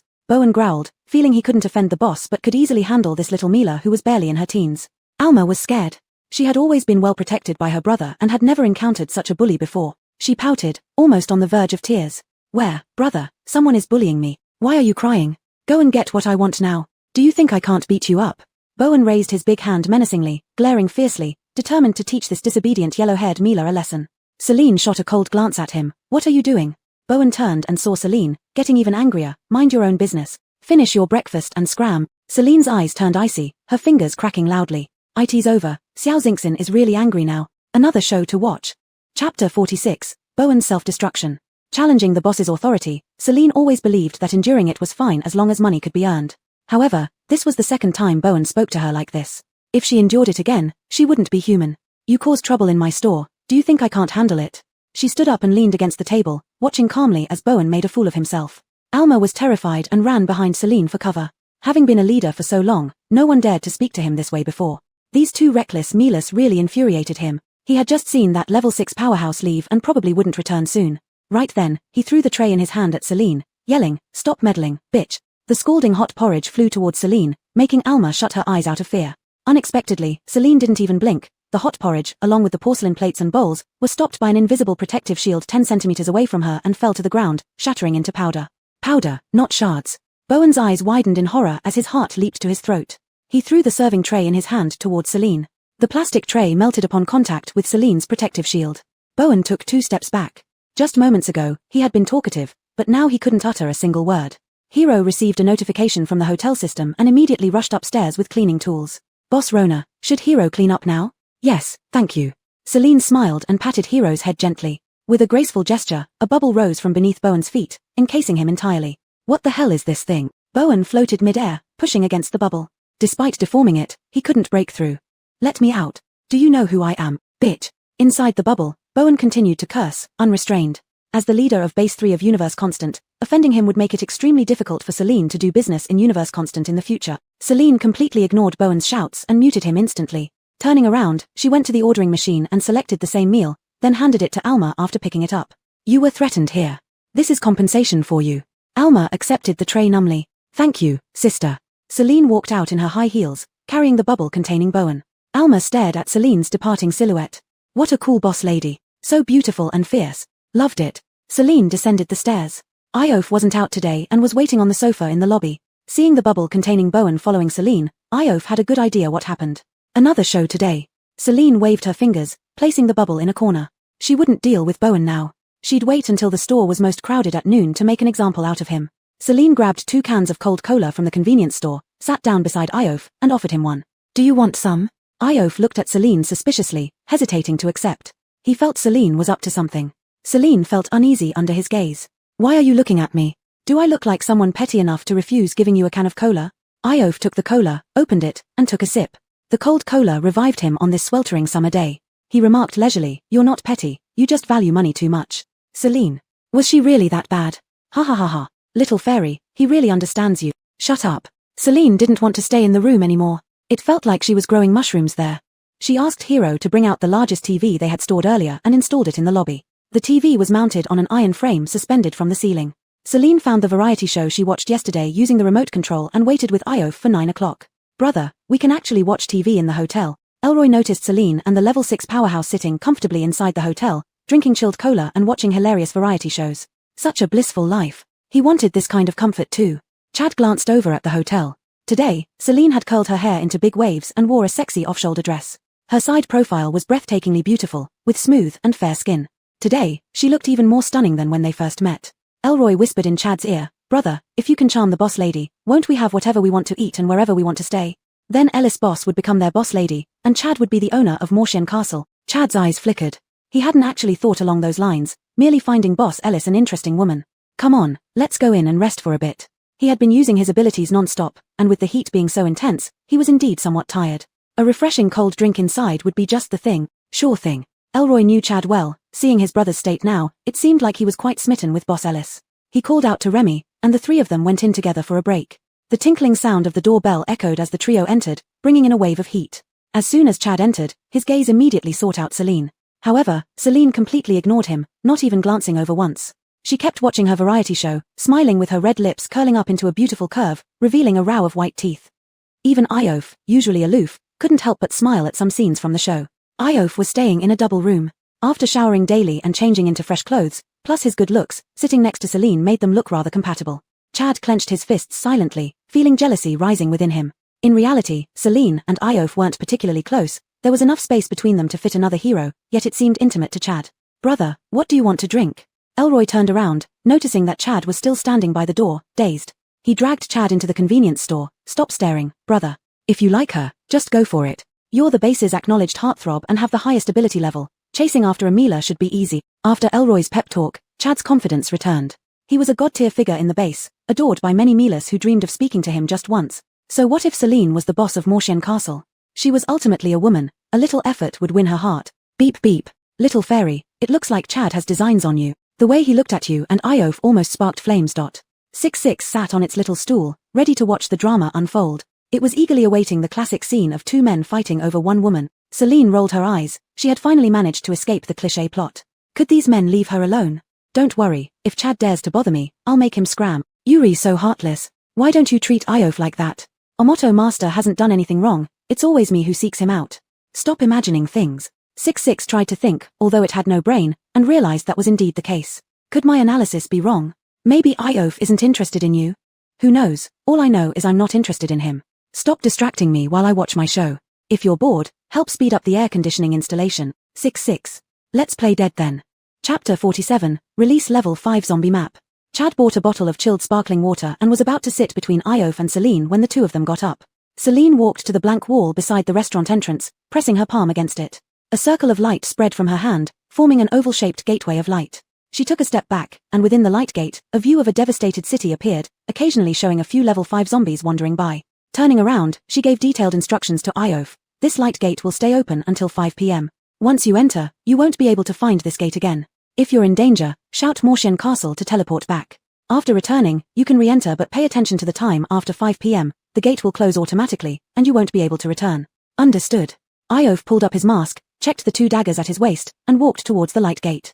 With a smile, Celine said, "Stay safe." Iof paused slightly, gave a low affirmation, and stepped through the light gate. Chad stared at the light gate in surprise, never expecting that Celine had spatial teleportation abilities. Could this be her ability? Does she use this to transport food into the restaurant?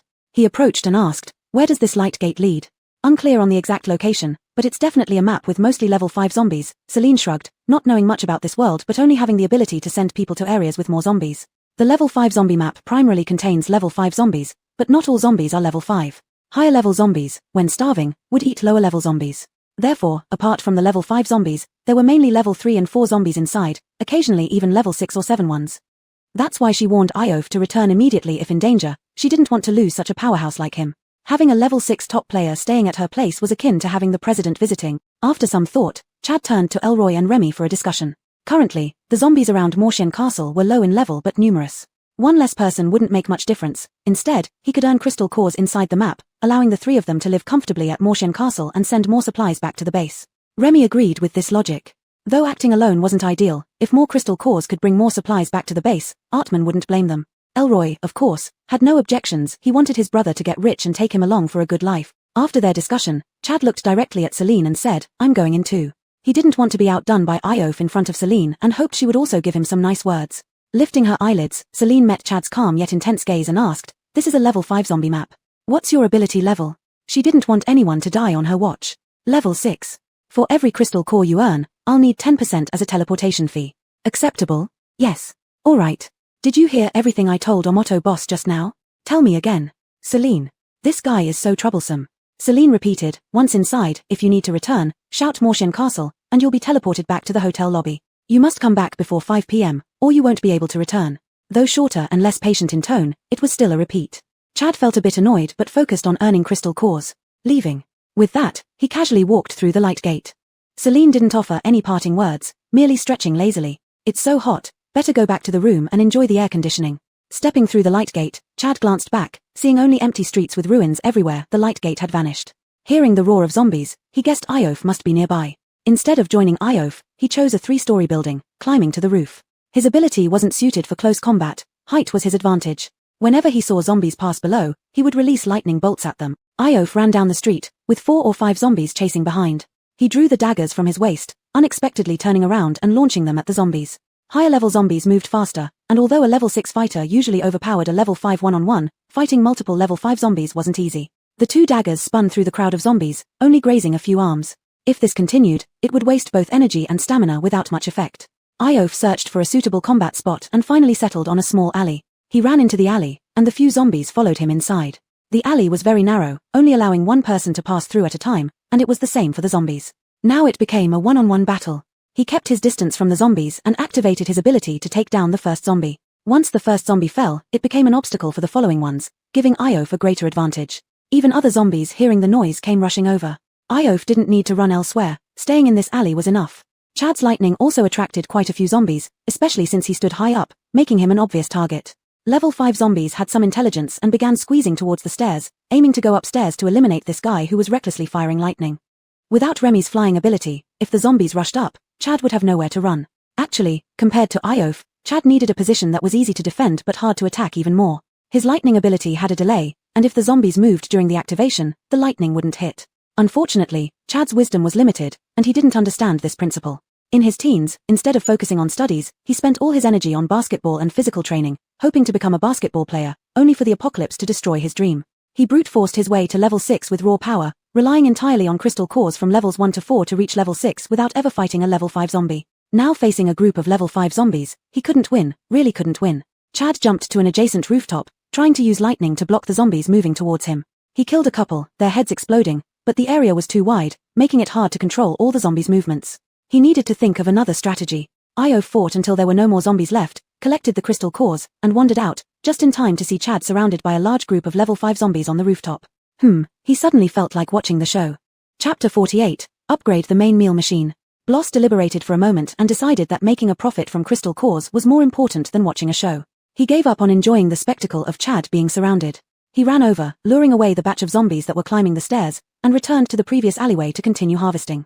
Chad saw Bloss and shouted loudly, "Hey, buddy, can you give me a hand?" He was already surrounded with no way out. Bloss turned his head, exchanged a distant glance with Chad, ignored him, and ran off with over 10 zombies. Chad. Damn it. With no choice, Chad had to temporarily teleport back to Mosyan Castle and wait for the zombies to disperse before re-entering. The hotel lobby was very quiet, only Joaquin, who was cleaning the windows, and Aaron, who stood at the front desk with a smile. Aaron looked very intelligent. Chad went over, hoping to hear if Aaron had any good plans. Unfortunately, Aaron was only good at business operations and did not know much about combat tactics. After pondering, Chad concluded that he could only avoid confrontation and choose isolated zombies to eliminate. Realizing this, he stepped into the light gate again. Shayna and Nina returned to Yuheng third base and immediately reported the situation to Aryan. They told Aryan everything. Not only could they not see through Mosyan Castle with clairvoyance, but they also couldn't read the minds of its employees. There must be a protective layer outside Mosyan Castle that can not only resist zombies but also counter abilities. Otherwise, it wouldn't remain unscathed in the city center where zombies are most numerous. Aryan pondered for a moment. If this was true, taking over Mosyan Castle wouldn't be an easy task. By the way, have you seen Bowen? Aryan was quite curious. Bowen hadn't been seen for so long, what was he doing? Shayna and Nina exchanged glances and shook their heads. No, we didn't encounter him on the way. He's hiding pretty well. Alistair smiled ambiguously, looking a bit sinister. Aryan waved his hand, allowing Shayna and Nina to go back and rest. Only he and Xiao Chun remained in the small room. Aryan was thinking of ways to snatch large quantities of supplies from Mosyan Castle. The protective mechanism of Mosyan Castle was too perfect, making brute force seem infeasible. However, Xiao Chun disagreed. He chuckled and approached Aryan, saying, abilities cannot attack Mosyan Castle from the outside, but inside Mosyan Castle, abilities can be activated. Otherwise, Nina wouldn't have sensed the blankness in the mind of that employee named Aaron. This indicated that while Aaron was preoccupied, abilities could still be used inside Mosyan Castle. Aryan was momentarily stunned and calmly hummed in agreement. If that were the case, things would be easier. Send the highest-ranked ability user from the base, or... Aryan exchanged a look with Xiao Chun, understanding each other's thoughts. Of course, it would be best for him to make the trip personally. Once Mosyan Castle was occupied, all the credit would be theirs, and the country would have no choice but to take them seriously. Moving to Jingcheng as leaders was their goal. Who would want to stay in this small base, guarding a bunch of worms? Xiao Chun giggled wickedly. We'll go out tonight, without causing a commotion. Okay, let's set out at midnight. Attack Mosyan Castle. At 11:30 a.m., the restaurant opened. Celine took advantage of the sparse crowd and had lunch first. She had just taken her seat after getting her meal when people started trickling in, all ability users from Jinza base who were nearby clearing zombies. Youssef grabbed his meal and grinned as he joined Celine's table. Boss Ellis, what a coincidence. Celine glanced around. The tables quickly filled up, so she didn't comment on Youssef's behavior. She smiled. How much longer will your zombie clearing work take? Youssef thought for a moment. Probably another 2 or 3 days. We need to significantly reduce the number of zombies here first, then install protective iron nets to define areas, and finally concentrate on clearing zombies within those areas. But the weather is getting hotter, which will gradually lower our efficiency. Celine mused aloud, nodding. She supported their relocation efforts. If a new town were rebuilt nearby, forming a community, her business would boom. Ginza base was moving this way, but what about Everett's Yuheng third base? It had been so long since Everett returned, yet there was no sign of activity. Only Bowen, the self-important, talkative little leader, kept causing trouble. Even though the third base had fewer people, it shouldn't be this sluggish, right? Could it be that her publicity wasn't effective enough? But if she wanted to go to Yuheng third base, riding her scooter wouldn't be sufficient. She'd need at least a car, and someone to guide her. Buying a car was too expensive, she couldn't afford it now. Still, it might be better to wait. Perhaps when the people from Yuheng third base discover Bowen is missing, they will come looking. Then she could take the opportunity to promote her business. You take your time. Celine finished the small wontons in her bowl, smiled at Youssef, and left with her tray. The hotel lobby was as packed as yesterday, filled with people from Ginza base. She had to admit that Ginza base indeed had many people. There were about 100 ability users just eating here. Not to mention those who bought bread from the convenience store and went outside to find a place to stay. The revenue of the restaurant and convenience store reached new heights these past 2 days. She couldn't help but grin widely when she saw the financial records. Little fairy, don't get too excited too soon. There haven't been any leftover boxed meals in the main meal machine these past 2 days. If this continues, your deal with Kathy might fall through. Celine slapped her forehead right, she had forgotten about Kathy. She hurried to the convenience store to upgrade the main meal machine. Main meal machine level 3, increase meal types by 2 or increase purchase limit by 5, upgrade condition, 1000 points. Do you wish to upgrade? Celine confirmed and chose to increase the meal types. She casually selected 2 types of rice dishes. Upgrade successful. Current main meal machine data, meal types, 7, daily purchase limit per type, 20. Noodles were hard to store, so currently, just boxed meals alone, there were a total of 100 servings per day. Still not quite enough. Let's upgrade one more level. Main meal machine level 3, increase meal types by 2 or increase purchase limit by 10, upgrade condition, 1000 points. Do you wish to upgrade? Celine wasn't good with large numbers but understood small ones clearly. This time, she decisively chose to increase the purchase limit. Now there would be 210 boxed meals. It should be enough. Celine walked back to the hotel lobby and noticed that many people were curiously staring at the bubble hanging in the corner. Boss Ellis, who is that person? Why is he inside the bubble? Did he do something wrong and you caught him? Celine glanced at Bowen in the corner, hooking her lips in a meaningful smile. Since everyone is curious, let me put on a show for you, as an extra dish. Chapter 49, Bowen's conscienceless actions. Celine sat down on the sofa, hooked her finger, and the bubble floated to the coffee table. Everyone curiously shifted their bodies to watch the unfolding drama here. People in the restaurant, upon hearing there was a show to watch, all hurriedly finished their meals and came out to join in the fun.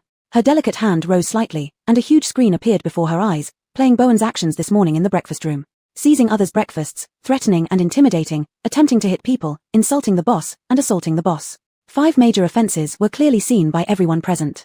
They were not shocked by Bowen's audacity but by the fact that none of his actions could harm Celine at all. Even porcelain dishes could instantly shatter into powder. What an astonishing ability. Boss Ellis, what do you plan to do with him? Elroy asked curiously. He hadn't truly witnessed Boss Ellis's abilities yet. Could it be that Bowen would also be thrown into the level 5 zombie map? Celine crossed her leg over the other, and thought seriously for a moment. With such a weakling as Bowen, throwing him into the zombie map would result in no resistance whatsoever. He'd die too quickly, making it no fun. It might be better to turn him into a small card. Perhaps she could even make some money off it. Let me take one life, Celine said, then gently clenched her 5 fingers into a fist. The bubble gradually shrank according to her movements. Bowen was compressed inside the bubble, and finally, with a barely audible "poh," the bubble burst, and Bowen disappeared. Only a card-sized piece of plastic floated in the air. An author also dropped. Tyson, check what that is. Celine was curious. She hadn't tried this kind of drop before. Tyson picked it up and stared at the card with a puzzled tilt of his head. Boss Rona, it's a points card, it says Zaina. Celine frowned slightly. No wonder it didn't disappear with Bowen. It wasn't his property. Celine took the points card and called Grady. 6, can you read the memory of this points card? Little fairy, after the owner of the points card has passed away, you have the authority to view the memories of the last 24 hours before their death through the points card. Okay. Celine held the points card and tried projecting Zaina's final memories onto the big screen. At first, it showed Zaina and Bowen tracking 2 Milas. According to Pia's account, those 2 Milas were the strange guests who came to the hotel the day before. Then Zaina and Bowen hid in a small room with a door. From their conversation, it wasn't hard to guess that they intended to take over Magic Fairy Castle. Celine sneered coldly. She wasn't very interested and fast-forwarded. Toward the end, Zaina was pushed out by Bowen to check the situation. You have an ability. Hurry up and see if there are any zombies outside. Dad, I'm a spatial ability user. I can't fight zombies either. Useless. What good did I raise you for? Zaina was speechless, lowering her head in silence for a long time. I understand. You hide here, and I'll go check. From Zaina's perspective, a crack appeared in the wooden door. The next second, a terrifying zombie face filled the entire screen. Ooh! Elroy was startled, almost flipping over his boxed meal. Zaina was also scared back. The zombie barged in, pressing her to the ground. Dad! Save me! The video captured a wooden cabinet, clearly showing a terrified eye peering out from a crack. Followed by Zaina's cries for help, the person in the wooden cabinet remained completely motionless. The video ended. Zaina was dead. Damn! How does someone become a father like that? Youssef raged, thinking that witnessing Aid's memory was already outrageous enough, but never expected Bowen to be worse. That was his own daughter, helplessly watching his daughter die right in front of him without lifting a finger. Was he still human? He deserves more than just turning into a little card. He should be thrown into the zombie map. The abolists living in the base all had families, otherwise, they wouldn't willingly endure such hardships every day, killing zombies and finding supplies only to contribute to the base. They merely wanted to secure a shelter for their families. So they couldn't stand Bowen's conscienceless behavior, and curses erupted spontaneously. They all felt it was too lenient to let Bowen vanish so easily. But Celine didn't care about these feelings. She only cared which option would bring her greater benefits. Last time she exterminated Aid because he hit Tyson, she wanted revenge for Tyson. This time, with Bowen, she didn't care who he loved or hated. Celine took the small card made from Bowen, named it the mediocrity card, and placed it in the acrylic box with the 2 coins. Priced at 10,000 points. She smiled at everyone present. Thank you all for your support of Magic Fairy Castle. As long as there's no troublemaking in the store, there won't be any incidents of being trapped in a bubble. Everyone is welcome to visit often. After witnessing such a spectacle, who would dare to cause trouble? When Chad and Iof returned to the hotel for lunch, Celine had already entered the boss's room to enjoy the air conditioning. Most of the diners in the restaurant had also left. Iof had ordered his meal earlier. Today's physical exertion was too great, he needed to eat more.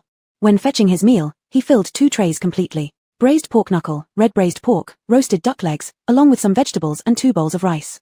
He found an empty seat, sat down, pulled off his mask, and started eating diligently. Today's earnings were good, so he could indulge a bit without worrying about expenses.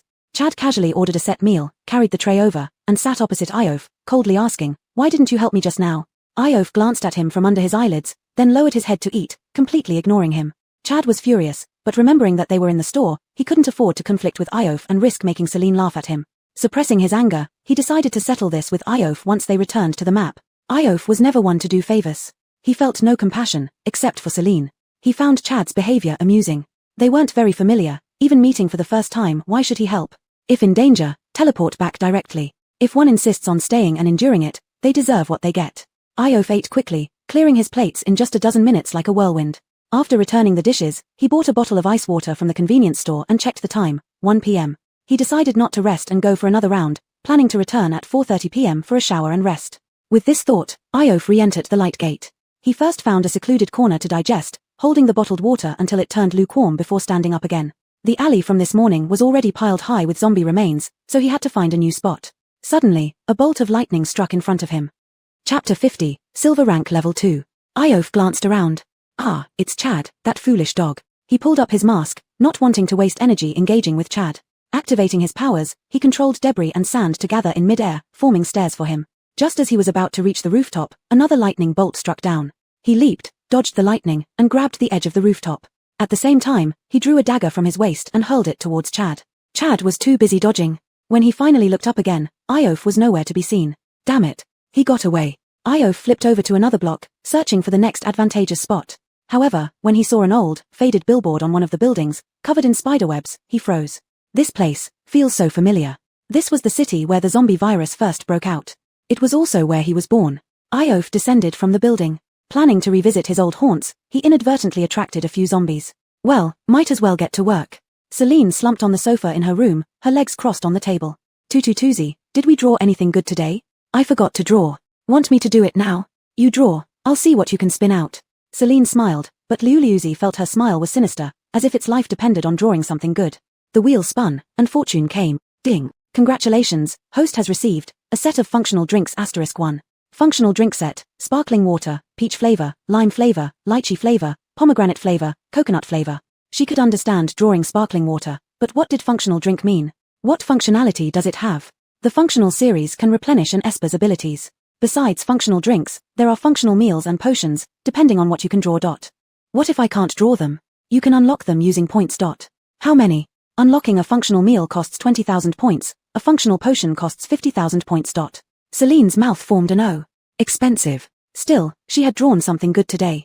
Celine opened them all to check the wholesale price of the functional drinks. Wow. 100 points per case, with each case containing 16 bottles. That's 6.25 points per bottle wholesale, so selling them for less than 10 points would make no sense. One case of each flavor, let's see how it goes. Celine called Aaron. Several cases of sparkling water were delivered. Check if there's space at the convenience store. Aaron, boss, the shelves at the convenience store are already full. Celine thought for a moment and decided to upgrade. 222Z, upgrade to silver rank level 2.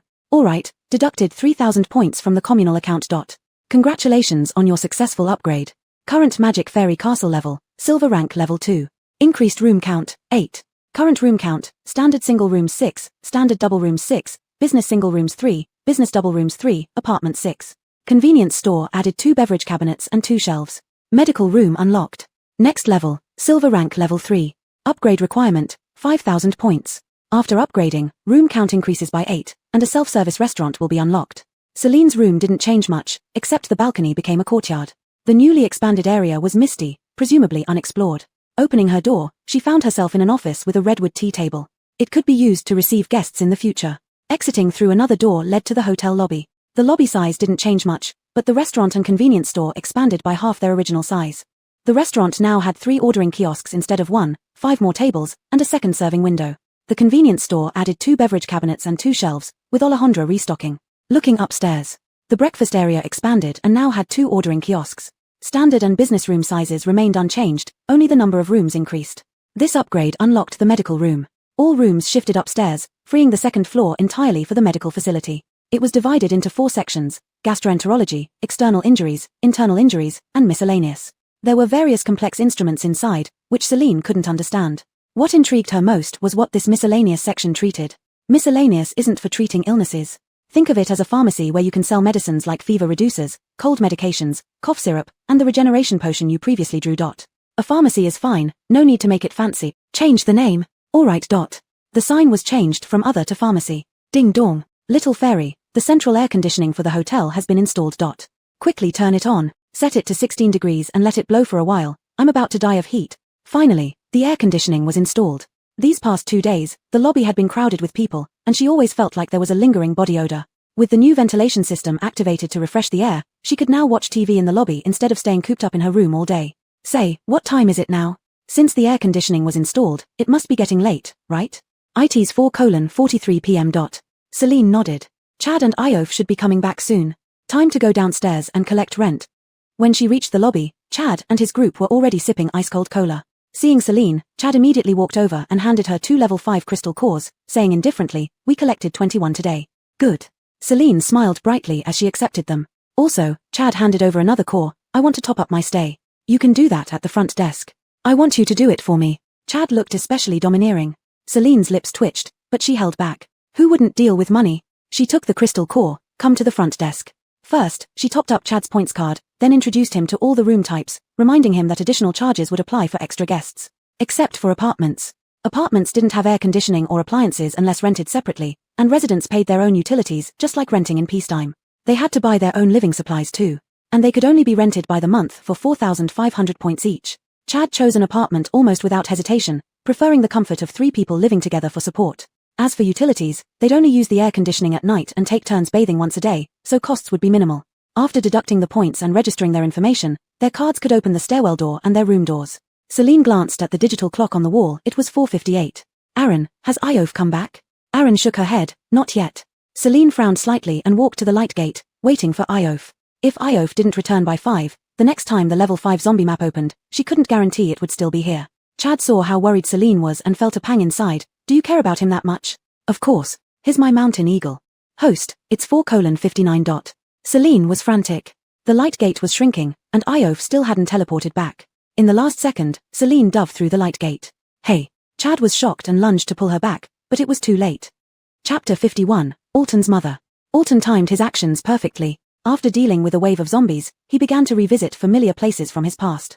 Following his memories, he walked past the barbershop he often visited as a child, and the elementary and middle schools he used to attend. Finally, he stopped in front of a small white villa. This was his former home. The glass windows were all shattered, and black bloodstains dried on the door panels. He pushed the door open. Inside was a mess, filthy and no longer warm and welcoming like it once was. It was now nothing more than ruins. He climbed up the stairs. At the second floor landing, there were remnants of zombie bodies, indicating that someone had likely hidden here before. On the second floor, there were 3 rooms, his parents' room at the end, his own room on the left, and the study on the right. He first went into his own room and searched through the drawers, hoping to find something to take as a keepsake. Nothing. He then headed to the study. The study used to be his father's workspace. Opening the desk drawer, he found architectural drawings that his father had once worked on. A photo frame lay overturned on the desk. He picked it up and saw it was covered in a mix of black and yellow stains. He took out the photograph. Inside, it was a family portrait of the 3 of them. In the picture, he was only 11 years old, standing between his smiling parents. He carefully wrapped the photograph in the architectural drawings and placed it in his backpack. Finally, he went to his parents' room. Something strange. As he pushed the door open, he saw a figure lying on the bed. No, not a person. It was a zombie. The zombie on the bed sat up suddenly upon hearing the sound, staring intently at Alton. It was a female zombie with golden hair, her skin pale but not yet decomposed. For a moment, the air felt frozen, and then the zombie bared its teeth, lunging at Alton at incredible speed. A level 7 zombie. Alton dodged backward, but the zombie relentlessly pursued him. It moved very quickly, the platinum necklace around its neck swinging with its movements. Alton quickly dashed into the study and jumped out of the window. Fortunately, it was only the second floor, and he rolled twice on the ground. The zombie fearlessly followed, leaping down and landing perfectly before lunging at Alton again. After Celine entered the light gate, she found herself in an empty street. How could she find Alton in such a vast area? Tongtongzi, can you locate Alton's credit card? I am afraid not, host. If you were still in the hotel, you would have the authority to do so. But now that you've left, I can't initiate the location function. Celine frowned and thought for a moment before calling Hero. Hero, try to locate Alton's credit card. Hero, sure. Hero soon replied, Boss 11er, Hero needs some time. Celine, alright, inform me when you find him. Lifting her dress, she walked forward in her stiletto heels. The city seemed much larger than the one where Morshian Castle was located, with wider roads and taller buildings. But it looked even more desolate, almost devoid of human presence. Passing by a convenience store, Celine stepped inside for a quick look. The shelves were still stocked with many food items, though they had expired 9 years ago. Little fairy, I found some information about this city. Would you like to hear it? Go ahead. Celine wandered aimlessly. This is where the zombie virus first broke out. Those who could escape fled to other cities early on, while those who couldn't became zombies. So, this place now only has zombies, not even a human base exists. The virus outbreak was caused by an explosion at a yarrow factory, polluting the air and plunging the entire city into darkness. Those who escaped probably carried the virus, leading to the gradual appearance of zombies in various cities, ushering in the apocalypse. Celine fell silent. In short, the apocalypse came because of environmental pollution. Humans mutated into zombies, entering the era of superpowers. But who could say that those who gained powers were lucky rather than victims? Gaining powers was also a form of mutation, wasn't it? Celine continued walking, ignoring the dirt staining her dress and expensive high heels. Little fairy, why do you care so much about Alton? He's the only one I can talk to in this world. Though they weren't close, and she still charged him full price, Alton had accompanied her to several places and was her biggest client. Opening the level 5 zombie map for him was ultimately for profit. If Alton really couldn't return and died here, she would feel guilty. Wow, little fairy must have fallen for him. Don't be stubborn, risking everything to enter the map for him is true love. Celine rolled her eyes, her heart as calm as still water. You talk too much, you useless thing that can't even locate a person. Tongtongzi. Little fairy is as sharp-tongued as ever. Hero, Boss 11er, I've located him. Hero will share the location map with you. Celine, good. A virtual box appeared before her, showing a simple map of the city. A green light indicated her current position, and a red light marked Alton's location. There were 3 blocks between her and Alton. Damn. What was Senior Omoto doing so far away for nothing? Celine sighed in frustration, took out a small electric scooter from her space pocket, and drove towards Alton's direction. Alton was still battling zombies. At his current level, if he fought a level 6 zombie, he might have a 40% chance of winning. But against a level 7 zombie, he was completely overpowered. Jiang. Yuan. The zombie turned its head eerily, making creaking sounds, and it muttered these 2 words incoherently. Alton froze, his dagger hesitating to strike. Just as he was hesitating, the zombie quickly resumed its swift movements and charged at him again. The zombie grabbed his shoulder, opening its mouth wide to bite down on his shoulder. Alton. Celine abandoned her electric scooter, her stilettos moving swiftly as she rushed over and hugged Alton. The zombie was repelled by her protective shield, flying 5 meters away and crashing heavily to the ground. Alton looked at Celine's worried face, still dazed. Why are you here? Celine frowned. You still ask? Didn't I tell you to be back by 5 o'clock? Why are you still fighting zombies here? Do you think you can beat it? Alton swallowed hard, his eyes gradually misting over. She's my mother. Celine's pupils trembled, bewildered as she stared at Alton. His eyes were red-rimmed, his ice-blue irises now like stagnant pools of water. This was the first time Celine saw the steady, calm, ruthless Alton display such an expression. So fragile, as if he could shatter at any moment. No wonder when she had seen him from afar earlier, he was holding a dagger but unwilling to hurt the zombie at all. Chapter 52 The Power of Motherly Love. Iof pulled down his mask and at this moment, he just wanted a hug. Without any hesitation, he reached out to embrace Celine, burying his face in the crook of her neck as tears flowed uncontrollably. Celine didn't know how to comfort him, having seen her mother turn into a zombie and mindlessly lunge at her to cause harm. How much it must have hurt. She gently patted Iof's back. Come back with me. To leave this heartrending place. Celine, can you do me a favor? Tell me. Iof slowly loosened his hold on Celine and said, she can't hurt you. Could you help me take off the necklace around her neck? Celine turned to look.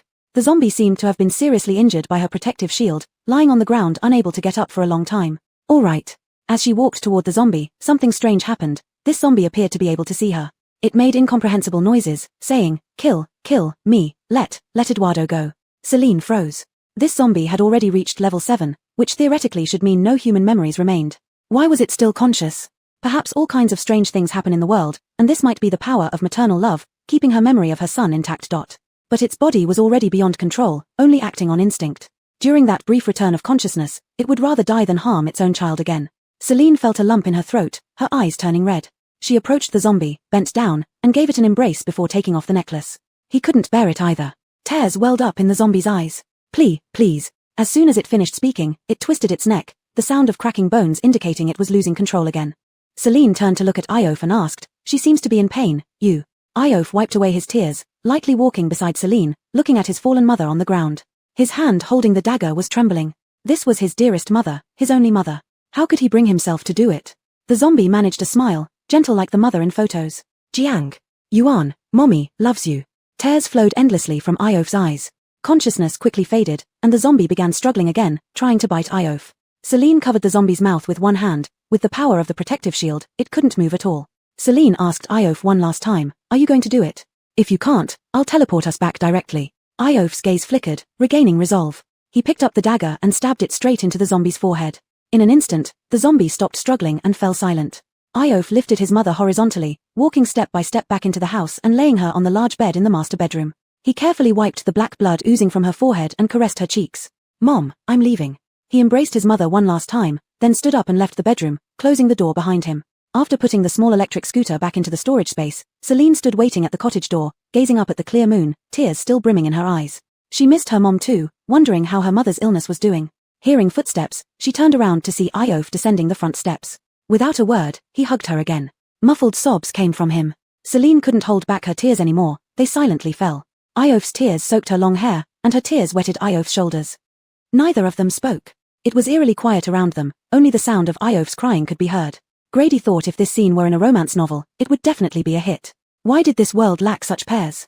Grady bit into a small handkerchief, sobbing, so moving. After who knows how long, Iof gradually calmed down and released Celine. Sorry, I got you dirty. Celine's dress, which clearly cost a fortune, was now covered in filth, and her fair face smeared with dirt. Not to mention her high heels, which were ruined. It's fine. Celine smiled, not caring about the dress. She put the necklace she had taken off earlier into Iof's palm. Your necklace, keep it safe. She didn't ask if there was a level 7 crystal core inside the zombie's head, that question was too cruel. She believed Iof wouldn't want to destroy his mother's head after personally killing her.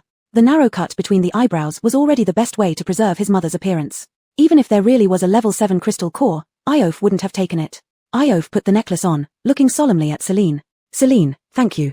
You're welcome. Celine smiled. It had been a long time since she had heard someone call her by name. It was time to return. Celine called out in her mind to Grady, Liu, open the teleportation portal. Okay. Teleportation portal opened.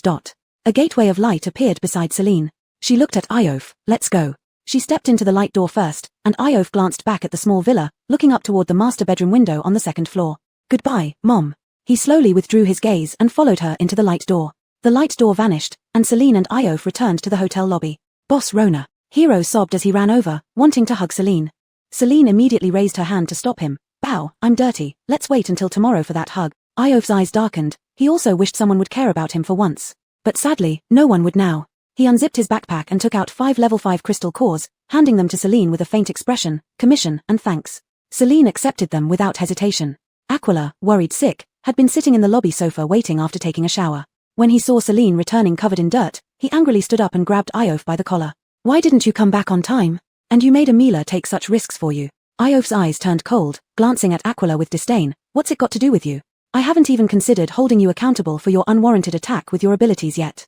No fighting in the store." Celine walked over, casting a glance at Aquila. "Let go." Fuming, Aquila released his grip, not understanding what this man had that deserved Celine's protection. Celine's gaze softened slightly when she looked at Iof, knowing he must be feeling terrible. She gently said, "Mr. Omoto, go rest upstairs first.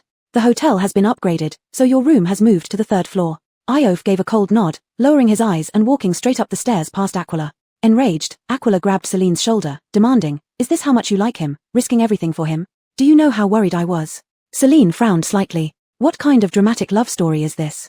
Grady, wasn't the task supposed to be simply running a hotel? Where did this domineering CEO drama come from?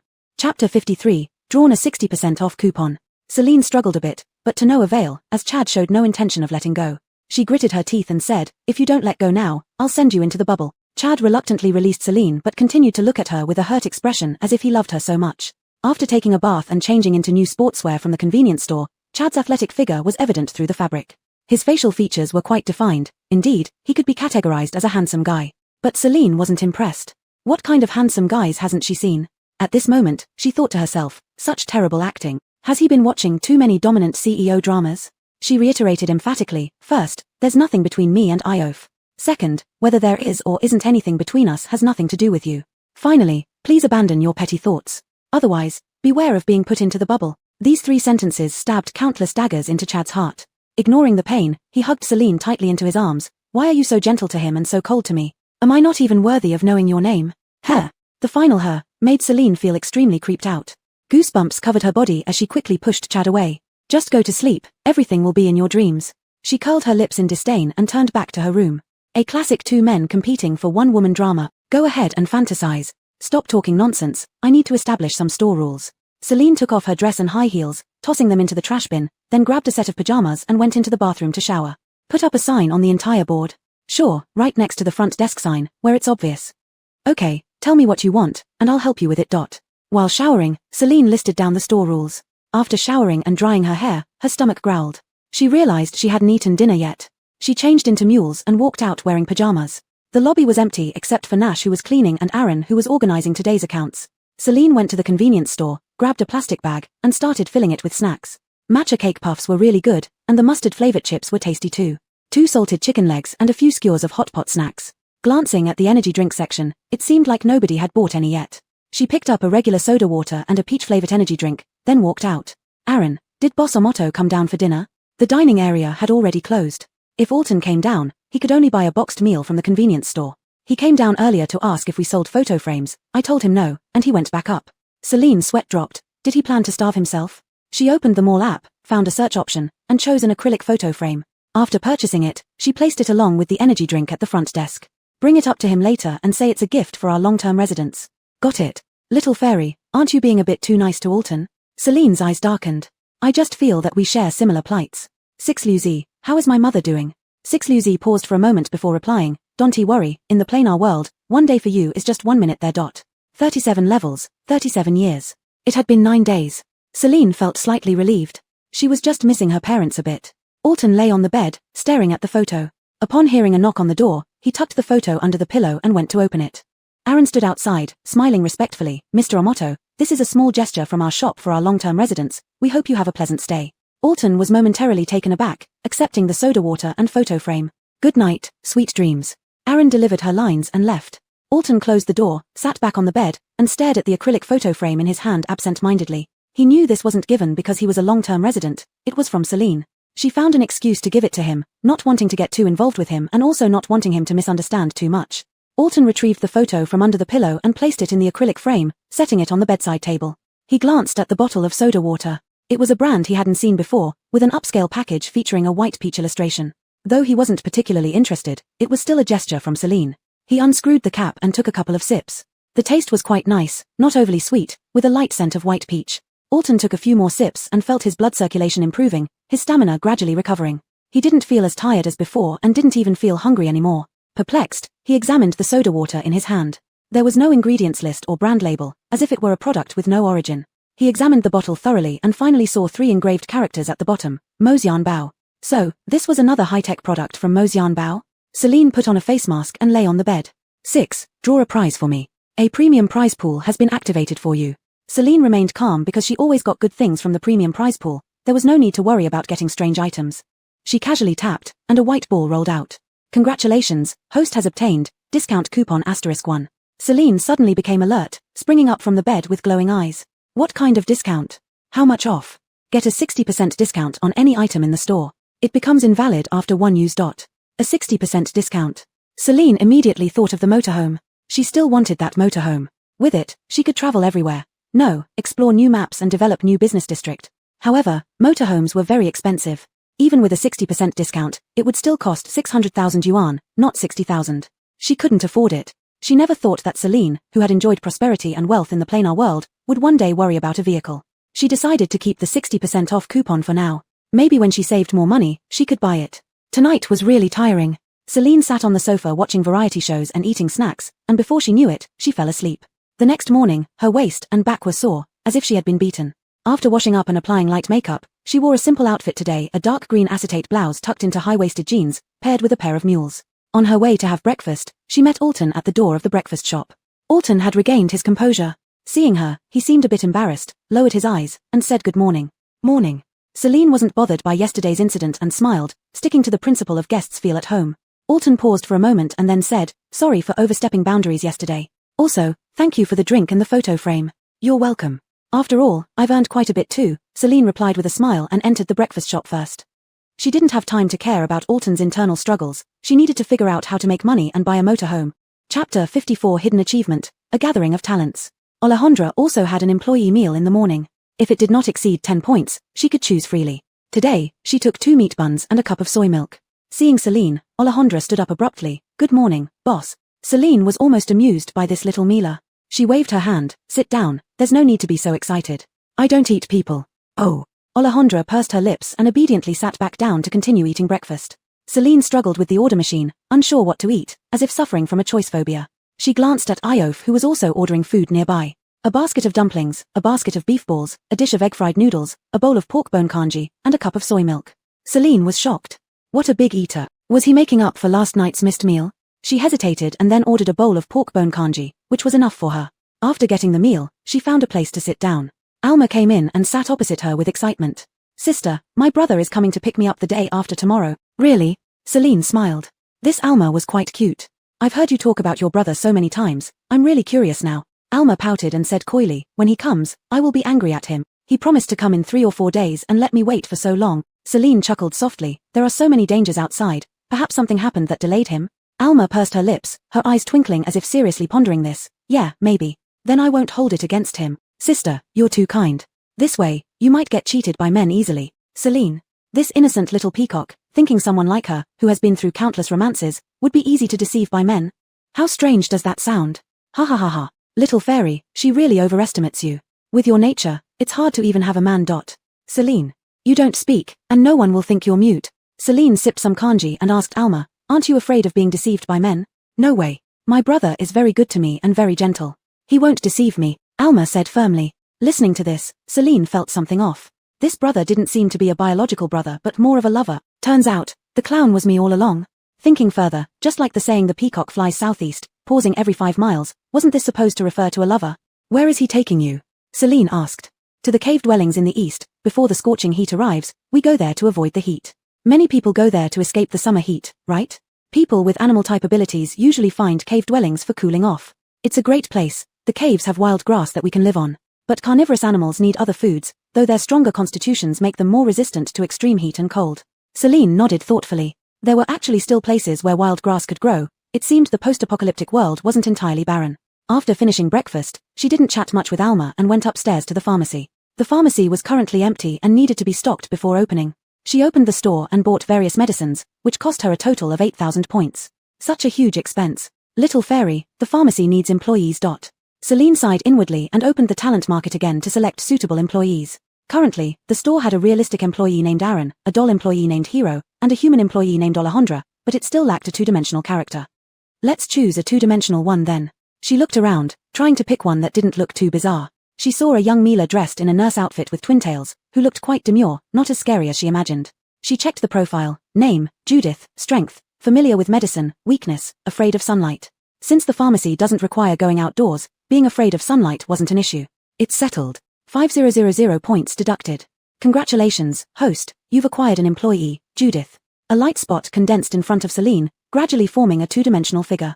Judith spun around gracefully, her braids swinging. When the light disappeared, she stood before Celine, waving cheerfully. Hello, boss. I'm Judith. Nice to meet you. Celine smiled approvingly. You'll be responsible for the pharmacy work. The medicines are already purchased and stored in the space. Organize and stock them up. Rest assured, boss. Leave it to Judith. Judith made a victory sign in front of Celine and started working. Celine, what a lively little Mila. At the same time, the official female voice sounded again. Congratulations, boss, you've achieved the hidden achievement, a gathering of talents. Celine. Just hiring an employee led to another hidden achievement. A gathering of talents, having human, lifelike, doll, and two-dimensional employees. Celine confirmed the notification after reading it. Achievement reward, new special sale item added, Perpetual Spring Coat. Perpetual Spring Coat, maintains body temperature at a constant spring-like warmth, resistant to external temperature changes. Wearer perceives a steady 20 degrees Celsius ambient temperature with sun protection effect. Celine's eyes widened like bells. This was exactly what she had been wishing for.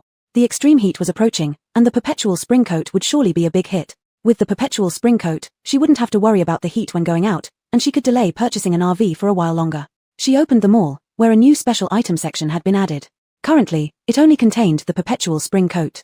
The retail price was 70 points per coat, wholesale cost 500 points for 10 coats. Such high-end merchandise, she was sure to make a profit. Celine hurried downstairs. In the lobby, many people were sitting cross-legged on the floor, drinking ice water and resting, seemingly unable to bear the heat outside and came in to enjoy the air conditioning. Iof was also sitting on the sofa waiting for her, as if he wanted to enter the zombie map again. Chad's trio was also seated on another sofa, keeping a great distance from Iof, as if they were sworn enemies. Celine glanced at the clock on the wall. It was 8:30, still early. She walked to the front desk and took out the store rules she had prepared from the space, asking Aaron to hang them up. Then, she looked at everyone, cleared her throat, and said, while all guests are here, I'd like to announce a few things. Everyone turned their attention towards her, curious what new rules the boss had come up with. Celine pointed to the newly hung notice board. These are the store rules listed by our shop.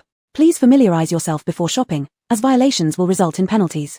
Youssef, who had poor eyesight, moved closer to read it aloud. 1 shall not be shared. After 2 warnings, the card will be permanently cancelled on the 3rd violation. 2. No fighting within the store. Violators will be placed in bubble confinement for 24 hours. Repeat offenders will be banned from entering permanently. 3. No damage to any items in the store. Violators will be eliminated. 4. No bullying of store employees. Violators will choose a one-day trip into a random map. 5. No attempts to flirt with or seduce the boss. Violators will be eliminated. SSS. Youssef suddenly felt a chill down his neck, because the 5th rule was bolded and highlighted in red. Behind every absurd rule lay an even more absurd story. So which bastard had pissed off Boss Ellis? And why did he feel like he had just lost his chance? Chapter 55, Launch of the Eternal Spring Suit. Chad's eyes darkened slightly as he glanced at Iof, feeling somewhat smug. The woman I can't have, you shouldn't dream of getting either. Feeling the chilling gaze, Iof rolled his eyes inwardly. This guy seems to have some serious issues. Everyone knows the store rules. Please strictly adhere to them and spread the word, Celine said with a gentle yet dazzling smile, not at all like someone who would ruthlessly eliminate people. She walked to the counter and took out an Eternal Spring Suit. The second thing is, the extreme heat is coming soon. Our store has launched a new high-tech product, the Eternal Spring Suit, which can withstand extreme heat and cold. Once worn, it feels like spring all year round. The Eternal Spring Suit looks very much like a diving suit but is skin-tight and transparent. One still needs to wear their own clothes over it. It appears as thin as a cicada's wing, seemingly breakable upon contact, hardly like it could be so effective. Youssef was the first to speak up. Boss Ellis, is this Eternal Spring Suit reliable? It's so thin, it would tear with just a few pulls, right? Celine beckoned Hero over. Hero, give it a strong pull. Hero grabbed the Eternal Spring Suit with his large hands and pulled and kneaded it vigorously before spreading it out again. It remained perfectly intact without even a crease. Everyone marveled, though some still doubted such a thin, transparent piece of clothing could really resist the heat outside. You can find someone to try it on, Celine said calmly. By using this suit as a sample and having its functionality verified, its sales prospects would be broader. People looked around and finally chose Chad, the highest-ranking mutant in the base. Chad walked up to Celine, took the Eternal Spring Suit, and went into the washroom to change. He thought it would be tight, but after putting it on, it felt exceptionally comfortable, almost like he wasn't wearing anything at all. He put on his own clothes and walked out. Because there was air conditioning in the hotel, he couldn't test how well it resisted heat. Celine asked him to walk around outside. Chad went out and even killed 2 zombies on his way back. Brother, how is it? Corey looked at Chad expectantly, wanting to know if the suit was as miraculous as described. Chad nodded lightly. It feels like I'm not wearing anything, but it stays cool outside. There's no sense of heat at all, as if I'm still in an air-conditioned room. And it doesn't hinder movement or my abilities. Upon hearing this, everyone eagerly clamored for the suits. With the Eternal Spring suit, they wouldn't fear the extreme heat or cold this year. Artman and Sheldon came by to ask Celine about heat-resistant products, unexpectedly arriving at the perfect time and immediately learning about the new high-tech Eternal Spring suit. Boss Ellis. Artman looked at Celine, interested in discussing this business opportunity. Everyone turned around at the familiar voice. What? Brothers Yi and Ping are here too? They stood up to avoid blocking the path for their leaders. Artman entered, looking around. Your place really has great facilities. Water, food, and even air conditioning. Celine smiled and shook Artman's hand. Welcome, esteemed leaders. What brings you here today? We're here regarding the extreme heat. Your supplies seem plentiful, so we came to see if you had anything that could withstand the heat. Unexpectedly, we heard you recommend your new Eternal Spring suit. Artman was quite interested in the Eternal Spring suit and wanted to try it on himself to verify its effectiveness. Celine was generous and retrieved another suit from her space pocket, handing it to Artman. You can try it yourself. If you, our leader, say it's good, then I won't have any trouble selling these. Aiden politely guided Artman to the washroom to change temporarily. Celine then greeted Sheldon. Please take a seat, it must have been tough for you to come all this way in the heat. Sheldon looked at the beige fabric sofa in the hall and waved his hand. No, I don't want to dirty the sofa with my dirty clothes. Celine was deeply moved. Having leaders like Artman and Sheldon in Ginza base was truly a blessing. Unlike Bowen, the empty-headed egomaniac who only knew how to show off but was actually a useless fool, she made a gesture inviting him to follow. Then let's go to the reception room. Sure, Sheldon agreed. Just as Celine was about to lead Sheldon to the reception room, Iof stopped her. Boss Ellis, it's 9 o'clock. Celine paused, glancing at the clock on the wall. It was exactly 9. Oh dear, she had been so focused on business that she forgot about her beloved senior.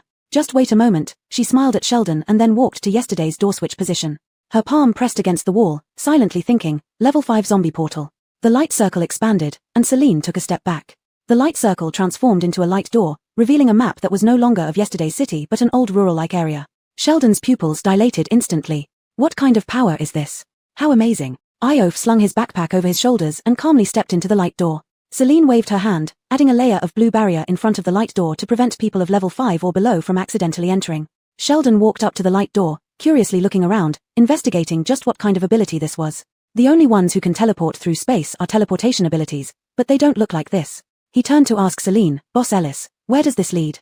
To a gathering place of level 5 zombies, Celine answered indifferently, her calmness making her seem even more formidable. A gathering place of level 5 zombies? Then the young brother who went in just now?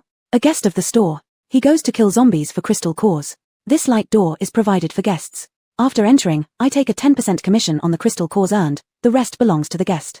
Can we enter too? To ensure the basic safety of guests, only those with level 6 or above abilities can enter the level 5 zombie map.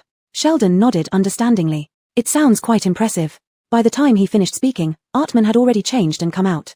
His eyes were full of surprise, seemingly astonished by the invisible clothes on his body. The transparent Eternal Spring suit, once zipped up, automatically shrank and clung tightly to the skin, then became invisible. The most amazing thing was, there was absolutely no feeling of tightness. It felt as if it had fused with the body.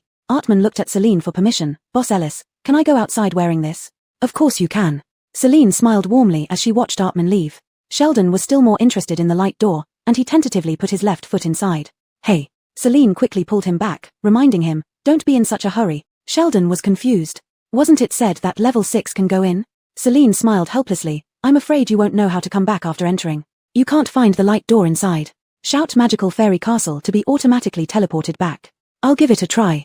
Sheldon couldn't wait and dived into the light door. Celine. Why did she feel that these two leaders seemed somewhat immature? Chapter 56, Ninefold Profit. Artman wandered around outside. Even though he had stepped out of the air-conditioned room, it still felt just as comfortable, with not a trace of heat to be felt.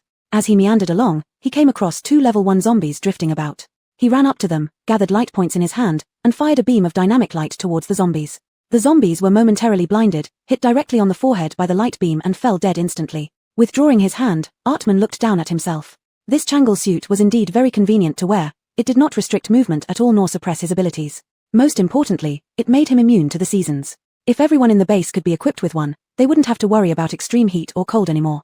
However, there was one significant issue. Such advanced clothing would certainly not come cheap. To get every person in the base one piece would require a huge sum of money. He wondered if Ellis Boss could be persuaded to give them a discount. With this thought in mind, Artman returned to Magic Fairy Castle. But upon entering, he noticed that his brother was missing. "Where's Ping?" he asked in confusion. Ellis Boss was still here, so why had his brother run off? Everyone pointed towards the light door on the wall. Artman went over and examined it closely before asking curiously, "Where does this lead to?" "The gathering place for level 5 zombies," Celine explained patiently to Artman once more. A flash of inspiration struck Artman.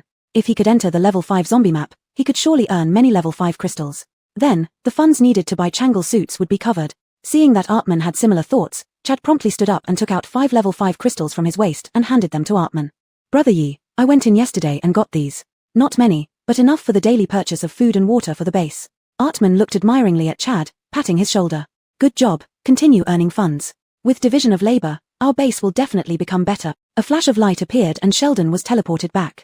He hadn't fought any zombies but had wandered around and found too many level 5 zombies. Surrounded quickly by them, he used the teleportation feature to escape.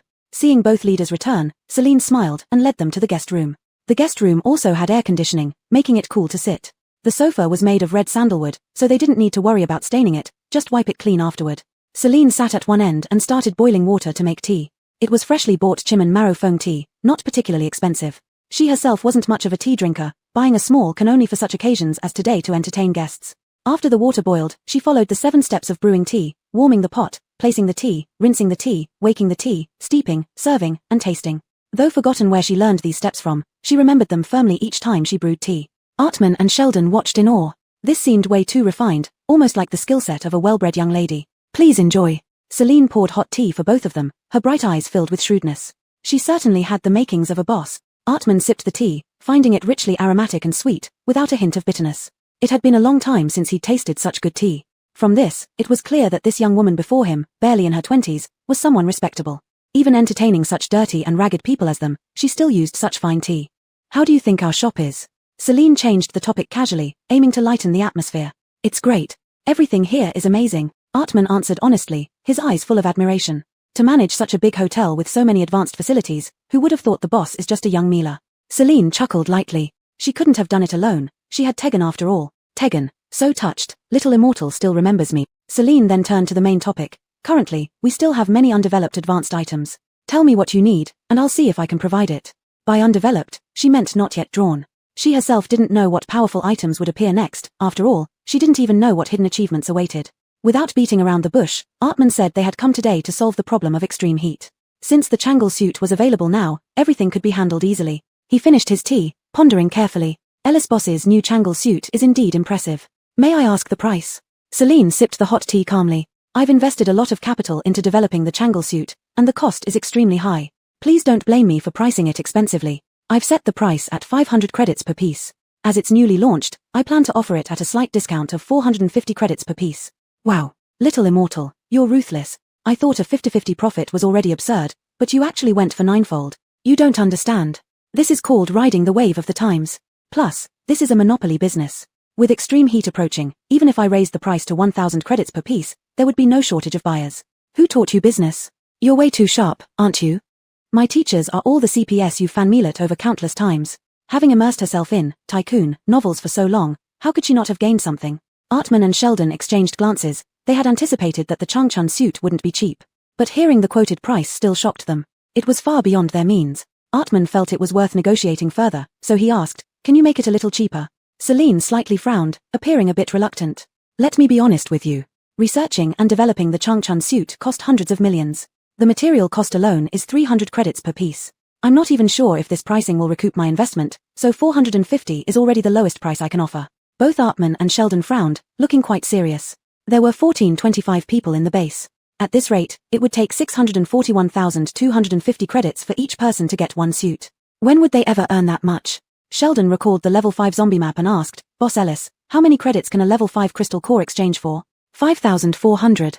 "What about a level 6? 10,800. Sheldon calculated that based on the drop rate of level 5 zombie crystals, they should be able to earn around 20 to 30 cores a day.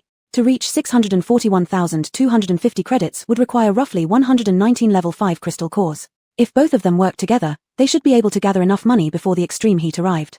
Determined not to let the base's residents suffer, Sheldon said, "We'll buy." "Boss Ellis, how many pieces do you have?" "I only have a few pieces at hand, no inventory available." "How many do you need, and we can place an order now? Can we get delivery before the extreme heat arrives?" Yes. We need 1425 pieces, one for everyone in the base. Elysiux was inwardly elated but maintained her calm, smiling and saying, let me give you 4 suits for free. The one you're wearing, Artman, and the one Chad tried on earlier, I'll gift those to you.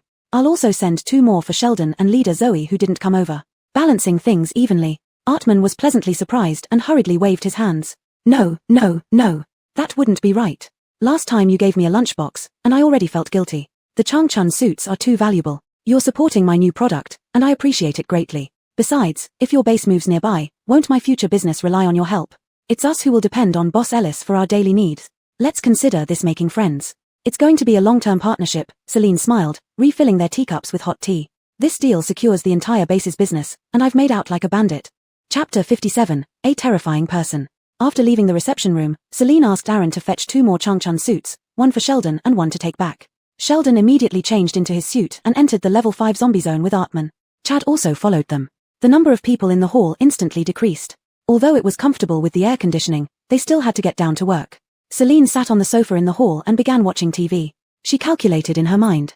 The wholesale price of a Changchun suit is 50 points per piece. She sold 450 points worth to Jinza base, making a profit of 400 points per piece. She ordered 1,421 pieces, gave away 4, which means this deal netted her 639,250 points in pure profit.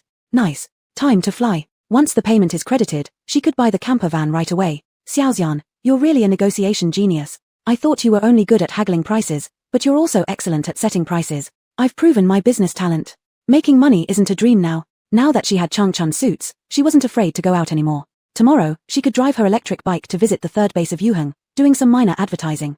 Maybe another big deal could be made. The only issue was she didn't know the way. It was unlikely Iof would guide her, as he earned over 20 level 5 crystals daily now. Since Iof was earning a lot, so was she. There was no need to drag him out. Come to think of it. Right. Zaina S can view memories, thus showing how they came from the third base of Yuheng. Tongtongzi, analyze the memory clips from Zaina's last 24 hours and see if we can find the way to the third base of Yuheng. That won't work. They hid along the way and stayed in an abandoned house for a long time. The memories from the last 24 hours don't reach the third base of Yuheng. According to Everett's analysis, their base was quite far away, taking several days to travel from the base to Morshian Castle. Even if the electric scooter could make it, there was no guarantee it wouldn't break down halfway. Celine sighed, deflated. Is there no other way to advertise? Making money is hard. Caden. Who was it that said they had a talent for business just 2 minutes ago? 2 days later, the zombies around the city center were reduced by half, and the Jinza base people started sealing off a safe zone according to plan. Wearing her Changchun suit, Celine went out to see what was happening. Morshian Castle is located where the largest commercial square used to be during peaceful times. While not all the shops are fully developed yet, it forms a whole. Jinza base's sealed-off area begins from the left and right entrances of the commercial square. The commercial square serves as the gateway to their enclosed circle. Commercial square. New base. Both entrances connect to the base, allowing easy access to purchase supplies at Morshian Castle. Setting up the enclosed area will take several days. They begin with installing protective nets in areas with fewer zombies to prevent them from being torn down by zombies overnight. Celine sipped her milk tea leisurely, strolling around. Once Jinza base moves here, her store will certainly get busier. Boss Ellis. Yusef landed gracefully before Celine, the sunlight illuminating his orange wings beautifully. Curiously, Celine circled behind him, wondering if wings might puncture clothing. She realized the wings weren't completely connected to his body, leaving about 10 centimeters between them and his back. Wow. Impressive. Can I touch? Celine politely asked, wanting to feel what power-enhanced wings felt like. Yusef's face flushed red. Sure. Celine reached out without further ado, feeling the feathers, which were surprisingly soft and smooth. The bones felt harder than expected. Yusef's face grew redder, not realizing that touching his wings felt like being touched on his back directly. Fortunately, Celine only touched them out of curiosity and didn't intend to mess around much. She withdrew her hand soon, smiling. You guys always flying around, it seems fun. Yusef's eyes lit up, enthusiastically offering, want to try? I can take you flying. No thanks, Celine waved, I'm afraid of heights. Who's afraid of heights? What are you scared of? Who once took the protagonist on 9 rounds of Drop Tower for revenge? Who once made the second male lead go skydiving? Let's not dwell on past events. In this new world, I have a new persona. What persona? A gentle and refined rich young lady. Celine chatted with Yusef for a few more sentences before returning to her shop. Yusef continued working. He mainly helped fix the protective nets in the air, and flying back and forth was indeed tiring. However, the aerial view was excellent, which is why he spotted 2 level 7 psychics heading this way at first glance. Level 7. Yusef suddenly realized something was amiss. Jinza base did not have any level 7 psychics. Even Sheldon and Artman were only level 6. He squinted his eyes, finding them somewhat familiar. Looking again, damn, it was Aryan and Alistair. Fall back. Stop what you're doing. Get into Mo Immortal Castle quickly. Remy glanced up at the suddenly crazy Yusef, displeased. How long have we been working? You want to slack off again? Not that. Aryan and Alistair are coming. Yusef, in a hurry, flew off to inform other psychics to hide in Mo Immortal Castle. Remy frowned, activating his power to fly into the air, where he indeed saw the figures of Aryan and Alistair. He hastily grabbed Elroy, who was still hammering stakes, and flew toward Mo Immortal Castle. Celine was still strolling leisurely toward Mo Immortal Castle when suddenly a crowd rushed past her like they were fleeing from a disaster. What's going on? Is a zombie wave coming? Or a mudslide? Flying overhead, Yusef saw Celine and called out anxiously, Boss Ellis, let me take you along. 2 terrifying guys are coming. We need to hide in your Mo Immortal Castle. Celine raised an eyebrow. How terrifying could these terrifying people be? Are they mutated beasts? Even more terrifying than mutated beast. Celine became curious. With her defense system, what did she have to fear? She just wanted to see what they were. She smiled. You go in first, I'll walk slowly. Knowing Celine's formidable strength, Yusef saw that Aryan and Alistair were almost turning onto this road. He couldn't waste time persuading her and fled ahead. Celine turned back and saw only 2 men walking towards her. There was nothing large or scary about them. The terrifying creatures she imagined should have been huge, with dozens of eyes, showing rows of sharp teeth when opening their mouths, and capable of swallowing a building whole. Caden, did you watch too much Ultraman? Celine, do you believe in light? Chapter 58, welcoming 2 honored guests. Not seeing the big monster, Celine was a little disappointed and continued to walk into the store. The Demon Fairy Castle Hall was crowded with people, more than 100 had all, and Celine had never seen the store this lively before. Yusef came up to Celine and asked, Did you see 2 men? I did. Celine didn't quite understand. These psychics could address their leaders as brothers and friends, so why would they be scared like this of those 2 men? Yusef said, They are the camp commander and deputy camp commander of Yuheng's 3rd base, level 7 psychic. So what if they are level 7 psychics? Can they eat you or something? Yusef shivered. They don't eat people, but they kill without blinking an eye. Actually, there were many people in Yuheng's 3rd base at first, and Yusef used to be one of them. He went through great pains only to hope for a safe place to stay. However, he never imagined that it was not a safe haven but a hell. As long as any psychic objected to Aryan and Alistair's decisions, they would be burned to death on the spot.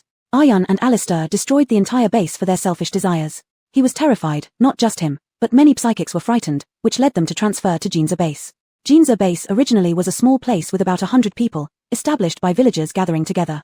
Artman, Sheldon, and Zoe were previously members of the village committee. Most of the psychics from Yuheng's 3rd base fled to Jinza Base with their families, gradually strengthening Jinza Base. After coming to Jinza Base, they met the 3 leaders Artman and felt like they had found a home, so they particularly trusted Artman. Even for such a large relocation plan, as long as Artman needed them, they would take action. It sounds like Aryan and Alistair are somewhat like big villains in movies. These big villains have come far into town, likely with no good intentions. Yuri wrong, make it absolute evil intentions. Characters like Aryan and Alistair, who are arrogant and superior, wouldn't personally come out to visit unless they intended to do more than just negotiate business. Besides wanting to seize Demon Fairy Castle, there was no other reason. Celine curled her red lips and leisurely sat down on the sofa, preparing to welcome these 2 important guests. If Aryan and Alistair were here to cause trouble, then she'd make sure they never returned. No one would be allowed to interfere with her making money. Nash, open the door and welcome our 2 esteemed guests. Hee. Another 2 coins for her box. While everyone else was trembling with fear, Aryan and Alistair arrived at the Demon Fairy Castle gate. Alistair entered and immediately saw the beautiful Mila sitting on the sofa. They had seen her silhouette from afar and were wondering if she might be the owner of Demon Fairy Castle. It seemed clear now it was indeed her. Boss Ellis, I've heard much about you. Alistair smiled widely, but his eyes lacked warmth. We are the spokespeople for Yuheng's 3rd base. Hearing that your place has a nice environment, we specially came to have a look. Celine smiled and labeled Alistair in her mind, a smiling tiger. She stood up and shook hands with Alistair, politely asking, Are the 2 of you satisfied with my place? Satisfied. Of course, we are. Alistair smiled ambiguously. I'm just wondering if a young lady like you can manage such a big shop. Celine lowered her eyes and curled her red lips, not losing her momentum. Didn't you see that I'm doing quite well? She gestured to the over 100 psychics behind her, indicating that even psychics would seek refuge in Demon Fairy Castle in times of danger, proving how safe her place was. Alistair chuckled, rubbing his wrinkled hands, hiding malice in his bent eyes. Aryan also spoke up, Boss Ellis, look at how unsafe it is for a young Mila like you to run a shop alone. Why not join our Yuheng's 3rd base? Celine brushed off the dust from her hands after shaking hands with Alistair, feeling a bit sticky. She extended her hand, and Nash quickly waddled over, placing a wet towel in her hand. Celine wiped her hands and threw the towel directly into the trash bin, clearly showing her disdain for Alistair. She comfortably sat back on the sofa, crossing her legs, playfully eyeing Aryan. Is this a suggestion or a threat? Of course, it's a suggestion. What if I don't listen? You will listen. Aryan pulled out a paper-cut figure from his pocket and flung it toward Celine. Everyone gasped. A level 7 manipulative psychic power could control a person's actions directly. If Boss Ellis were really controlled by Aryan, Ginza Base would probably not be able to buy any supplies in the future. Celine raised her hand and caught the paper figure flying towards her. This trick again. Why does it feel so familiar? Come to think of it, one of the coins in her acrylic box was from this ability. Aryan activated his power, trying to control Celine's movements with his mind. Kneel. Celine sat there, examining the paper figure in her hand. Aryan's pupils dilated. Why wasn't his power working? Alistair also noticed something was off. He gathered a fireball in his palm and hurled it at Celine. Celine slightly lifted her eyelids. The fireball stopped 10 centimeters away from her and then quickly bounced back. Alistair was startled and dodged swiftly. The fireball struck the invisible barrier of the convenience store door, dissipating its energy as it was absorbed. Celine shredded the paper figure in her hand and tossed it into the trash bin. Alistair had fire powers, so she was afraid Nash might get hurt, thus sent him to clean up her room. She then looked at Aryan and Alistair indifferently and said, "It seems you're not here to cooperate with me." It was now lunchtime, and Artman, Sheldon, Chad, and Iof had teleported back for their meal. They saw a large crowd standing tense and wary, as if preparing for a big battle. "What's going on?" Artman asked softly. Elroy turned around and, seeing his leader, hurriedly replied, "Brother Yi, Brother Ping, Aryan and Alistair are here. They're confronting Boss Ellis." Upon hearing this, Artman's face darkened instantly. "With all of you here, how could you let Boss Ellis, a woman, face those two perverts alone?" He had dealt with Aryan before when Ginza Base was first established. Aryan and Alistair tried to incorporate Ginza Base into Yuhung's third base. Artman saw through them immediately. They were not good people, so he refused. Aryan and Alistair seemed unhappy about being rejected and launched an attack on Ginza Base right away. He and his brother Sheldon almost exhausted all their abilities, sealing the entire base and preventing Aryan and Alistair from stepping in. Perhaps scared by their willingness to fight to the death, Aryan and Alistair never came back. But he didn't expect to see them again 9 years later at Demon Fairy Castle. Chapter 59 for bragging. Without any hesitation, Artman and Sheldon pushed through the crowd, determined to move forward. No matter how formidable Boss Ellis was, they couldn't let Amila face danger alone. Iof had heard everything Elroy said earlier, but he made no move, turning back toward the restaurant. Chad grabbed Iof's wrist coldly and asked, "Where are you going?" "To eat." Iof glanced at Chad coldly, pulling his hand away. Chad instantly felt sorry for Celine, saying angrily, "Boss Ellis has always been deeply in love with you. She jumped into the zombie zone just to bring you back. How can you be so indifferent to her?" Iof stared at Chad quietly for a long time, unable to understand his mindset even after 9 years of the apocalypse. Why hadn't he cleared out this kind of thinking yet? "It's unnecessary," he replied calmly before entering the restaurant to eat. Chad fumed internally. What's so good about this man? He is far inferior to me in every way. With a scoff, he squeezed through the crowd to Celine. On Celine's side. "It seems you're not here to cooperate with me. We were initially here to cooperate, but you don't seem cooperative." Aryan's eyes grew increasingly menacing. If she wasn't cooperating, force would be necessary. Knowing that her powers didn't work on Celine, Aryan created 3 paper figures and threw them towards several psychics nearby. The spectators were terrified, losing their minds momentarily and forgetting to resist as they fell victim to Aryan's psychic powers. They flailed trying to tear off the paper figures, but it was futile. Soon, they lost control of their bodies. "Watch out. Get out of the way." They used their abilities uncontrollably, forcing others to dodge. Lightning, vines, sandstones flew around the hall, turning it into chaos. Celine frowned. "If Aiden gets hit by lightning, I'll be at a huge loss. Little fairy, you're still thinking about money at a time like this." Celine pursed her lips. With a flick of her hand, the 3 controlled people were instantly trapped in bubbles, unable to use their abilities anymore. With another gesture, a blue barrier enclosed all other psychics rapidly, blocking attacks flying everywhere. Artman and Sheldon watched dumbfounded. Her defensive capabilities were much stronger than theirs. Chad was also stunned. Now he understood that Iof's unnecessary did not mean Celine wasn't worth helping, but rather that she didn't need help at all. In Mosian Castle, she was the god. These 2 crazy idiots again. Alistair chuckled sinisterly, forming fireballs in both hands which he hurled at Sheldon and Artman. Aryan and Alistair's plan was simple.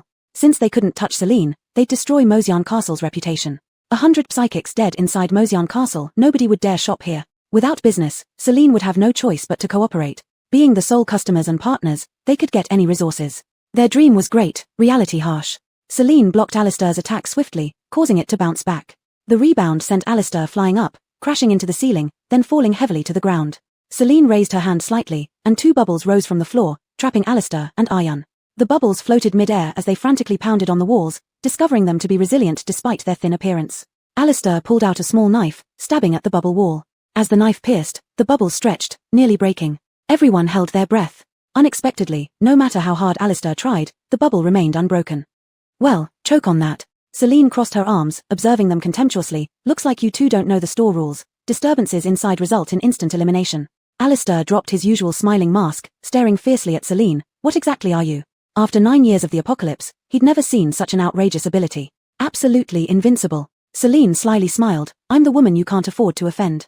She clenched her fingers, making the bubbles shrink slowly. This time, shrinking seemed deliberately slower, allowing the two to experience the torment of being compressed by the bubbles. Everyone watched in awe, holding their breath as Celine easily overpowered these terrifying individuals, as if crushing ants. The bubbles became smaller and smaller, and Alistair and Aryan shrunk into balls, their bones crackling as they broke. After a terrible scream, the bubbles quickly shrank and popped with a poe, sparing everyone from witnessing a more gruesome scene. The other three people still trapped in bubbles tapped on the inner walls and shouted, "Boss Ellis, let us out." They had been controlled by psychics and didn't mean to cause trouble. Please don't eliminate them too. Celine waved her hand, and the protective shield and bubbles disappeared. Artman and Sheldon gaped in astonishment, their mouths forming an O shape. So powerful. Absolutely amazing. Boss Ellis, what kind of ability is that? Artman imitated Celine's gestures, waving his hands. You did this, and they were enclosed in bubbles, and then poof, they were gone. He was so shocked he couldn't speak coherently. Celine chuckled and modestly said, just a trivial little trick. She looked at the gradually relaxing crowd and said, everyone, please rest assured. Mosyan Castle is absolutely safe, no one will be harmed here. As long as you don't violate the store rules, you are all welcome to visit. Applause erupted, everyone praising how incredible Celine was for dealing with two level 7 psychics so effortlessly. Only Liuliuzi voiced confusion. Little fairy, you could have caught Aryan and Alistair when they used their abilities on you. Why wait until they made a mess before handling them? For show. If they don't feel the danger themselves, how can they appreciate my importance or the safety of Mosyan Castle? You're really not afraid something would go wrong? Don't joke. The shop has an automatic defense system. Even if I hadn't acted, Aryan and Alistair couldn't have hurt anyone. Celine had been showing off the entire time, not just now. Except for opening the light gate and activating the virtual screen, everything else, bubbles and shields, were controlled by mental power. She added those fancy gestures just to look impressive. Acting again, huh? TSK, isn't it cooler this way? Chapter 60, Buying an RV. Celine placed Aryan and Alistair's 2 coins into the acrylic box, which were both fire manipulation and control manipulation type. The previous 2 coins were from level 4 ability users, priced at 40,000 points. These current 2 coins are from level 7 ability users, quite rare, directly priced at 100,000 points. Everyone was very curious about what these items could actually do. Celine didn't want to waste her saliva and simply had Aaron introduce them to everyone. Aaron spoke in a respectful and polite tone, sounding like an official announcement. Ordinary people transformed into small cards can be released during critical moments to fend off zombies, equivalent to having another life. Ability user nuclei of transformed ability users can summon the ability user to serve oneself. The puppet existence lasts for 24 hours and can only be summoned once. An ability user with the same ability can enhance their own abilities by consuming an ability nucleus. Myra did some calculations and found something odd. A level 7 crystal nucleus exchange doesn't even buy a level 4 ability core. This trade is a huge loss. Celine, her smile undiminished, said, you can't say it like that. Assuming you are a level 7 ability user, you might not necessarily be able to defeat a level 7 zombie if you wanted a level 7 crystal nucleus. By exchanging other grade nuclei for points, you can get a level 7 ability nucleus without any danger of losing your life. Isn't that good? Myra pursed her lips in thought, seemingly unable to find fault. Xiaoxian, with a mouth like yours, not doing sales in your world is really a waste of talent. Tongtongzi, that's where you're wrong. Didn't you know I used to sell cars? No wonder you're so good at sweet-talking people. Turns out you have experience. Of course. I was even the top salesperson at my company. As extreme summer approached, it rained continuously for several days. The scariest part was that it poured rain under clear blue skies and blazing sun, turning the whole city into a steaming cauldron, stifling and hot. With the relocation plan imminent, Ginza base personnel couldn't stop working. They had to work for a while then retreat into the magic fairy castle for a rest, implementing shift work to prevent anyone from fainting due to heat stroke. Celine detested rainy days, as she once knelt for 3 days and nights in heavy rain, causing her knees to ache whenever it rained now. Not to mention such bizarre weather. Therefore, she would go outside daily to activate the zombie map and then hide back in her room, barely seeing anyone. Artman, Sheldon, and Chad, wearing Changchun suits, felt fine and weren't too bothered by the heat. However, getting wet in the rain was slightly uncomfortable. Still, the mission to earn crystal nuclei continued. And currently, their income wasn't bad. Iof also bought a Changchun suit but didn't particularly like rainy days either, so he hadn't gone to kill zombies recently. By the time the rain stopped, the sky had changed its schedule. It became light at 3 a.m. and dark at 10 p.m., leaving the moon visible for only 5 hours. Extreme summer was almost here. Artman and others had earned enough crystal nuclei, paying Celine a total of 652,950 points for the Changchun suits, with leftover points used to buy bread and mineral water. Celine beamed, delighted by the amount of money. She could finally buy an RV. She said, there's quite a lot of stuff, so I'll deliver them to the base later. Artman and Sheldon trusted Celine. She wouldn't run away with just this much money when running such a large shop here. Then we'll trouble Boss Ellis. Both Artman and Sheldon were quite tired recently, so they returned to the base first, calling all ability users to finish work early for a rest today. Celine directly went from the reception room back to her room, looking at the long string of digits in her account, she rolled happily on the sofa. She first bought all the goods needed for the Ginza base, storing them in her spatial storage. The profit from the Changchun suits plus the commission from the zombie map in recent times ensured that both her personal and public accounts remained substantial. 6R, I'm going to buy an RV. Congratulations to the host, finally owning a RV. Celine giggled and opened the store transportation section, clicking on the RV. There were 3 types of RVs inside, all at the same price, but with different features and pros and cons. After much deliberation, she gave up on the battle-type RV with a motorbike, abandoned the double-decker outdoor RV with a bar, and chose a light beige RV with double-layer protection shields and night invisibility function. She didn't need combat capabilities, just thick enough protection, allowing her to stay cocooned in her shell. The RV she chose was of moderate size. Apart from the double-layer protection shields and night invisibility, it also had a map navigation system and autonomous driving technology, perfectly making up for 6 Liu Z's defect as a system without even a world map. 6 Liu Z, I heard you insult me again. Additionally, this RV had the longest lasting range among the 3 models. Though all were solar-powered, it was still the extreme summer season, but she had to prepare for future extreme cold conditions too. She wondered if there were any other friends she could have a party with here. The double-decker RV was too big and would only be a burden. This one was just right for her use. For solo trips, comfort was all that mattered. Celine clicked to purchase, choosing to use the 60% discount coupon, paying 60,000 points in full for her first RV. 6R, from now on, I'll be someone who has a car. Celine couldn't hide her excitement and rolled around crazily on the sofa. Don't get too excited, or you'll fall off. Bang. As soon as she said that, Celine tumbled off the sofa. 6 Liu Z. Celine, your words are blessed. With the RV, Celine could travel farther. She decided to set off tomorrow and head to Yuheng 3rd Base for some promotion. All 3 leaders of Yuheng 3rd Base were gone, so they were probably leaderless now. Arriving with supplies would surely earn her a good profit. Celine got up from the ground, went out for a look, and found that everyone from Ginza Base had returned. The outside streets were empty, with no one around. Even the zombies were scarce now. Celine went to the opposite side of the central square, found a secluded corner, looked around to ensure no one was nearby, and then took the RV out of her spatial storage. She glanced inside the RV and was stunned by the scene within. The driver's area was particularly spacious, with only 2 seats. Behind were window-side long sofas and wooden countertops, with a high-end double-door refrigerator and a cabinet for various wine glasses beside them. Directly opposite the sofa was the car door, which could be hidden behind a drop-down screen after closing the door. The bathroom was in the corner, separated into dry and wet areas. The bedroom only had one comfortable and soft double bed, with 2 storage cabinets at the head of the bed. Sitting in the driver's seat, Celine thoroughly experienced it. The seat was extremely comfortable, with massage and heating functions. For 600,000 points, this RV was a reasonable price. 1 million points would be a bit overpriced. Fortunately, she had a 60% discount coupon, otherwise, she might have lost a lot. Chapter 61, Silver Level 3. The RV's battery indicator was flashing red, so Celine activated the stealth mode and left the vehicle to charge for a while. Although the car was solar-powered, seeing the red light on the battery always made her feel uneasy. She tapped into the smart navigation system, which required an hour to load the world map. Calling Nash, she said, "Bow, come to the opposite of the central square. I'm taking you out." Nash replied, "Sure." Nash will be right there. After putting away all the cleaning tools in the washroom, Nash received another message from Celine. Pack 2 servings of Odin and grab a bottle of cola. Since they were going out to have fun, it was only natural to take some snacks along. Nash soon emerged with the items, placing the food on the table before climbing into the passenger seat and sitting obediently. Celine chuckled as she ruffled Nash's head. Every time she saw Nash, it stirred maternal feelings within her, just like bringing out a well-behaved baby. The charging bar showed 5 segments, turning amber by the second segment. The screen also indicated that the map had finished loading. Celine searched for the Ginza base, and the route selection page quickly popped up. Since there were no traffic lights now, the recommended routes were based on the number of zombies and distance. She chose the route recommended by the navigation. Let's go. Activate autonomous driving mode. Autonomous driving mode has been activated. The system is now in control of the RV. Celine got up and walked to the rear cabin, sitting on the sofa with her slender legs casually resting on the table. Short trips are just the best. After working so hard for so long, she finally could take a short break. Even though I don't know what you've been busy with, I still wish you a pleasant holiday. 6. If you can't say something nice, you should shut up. Celine held the skewer of Odin. Even if she really did nothing, she would never admit it. When the RV arrived at the gate of the Ginza base, the guard, recognizing Celine, immediately let them pass.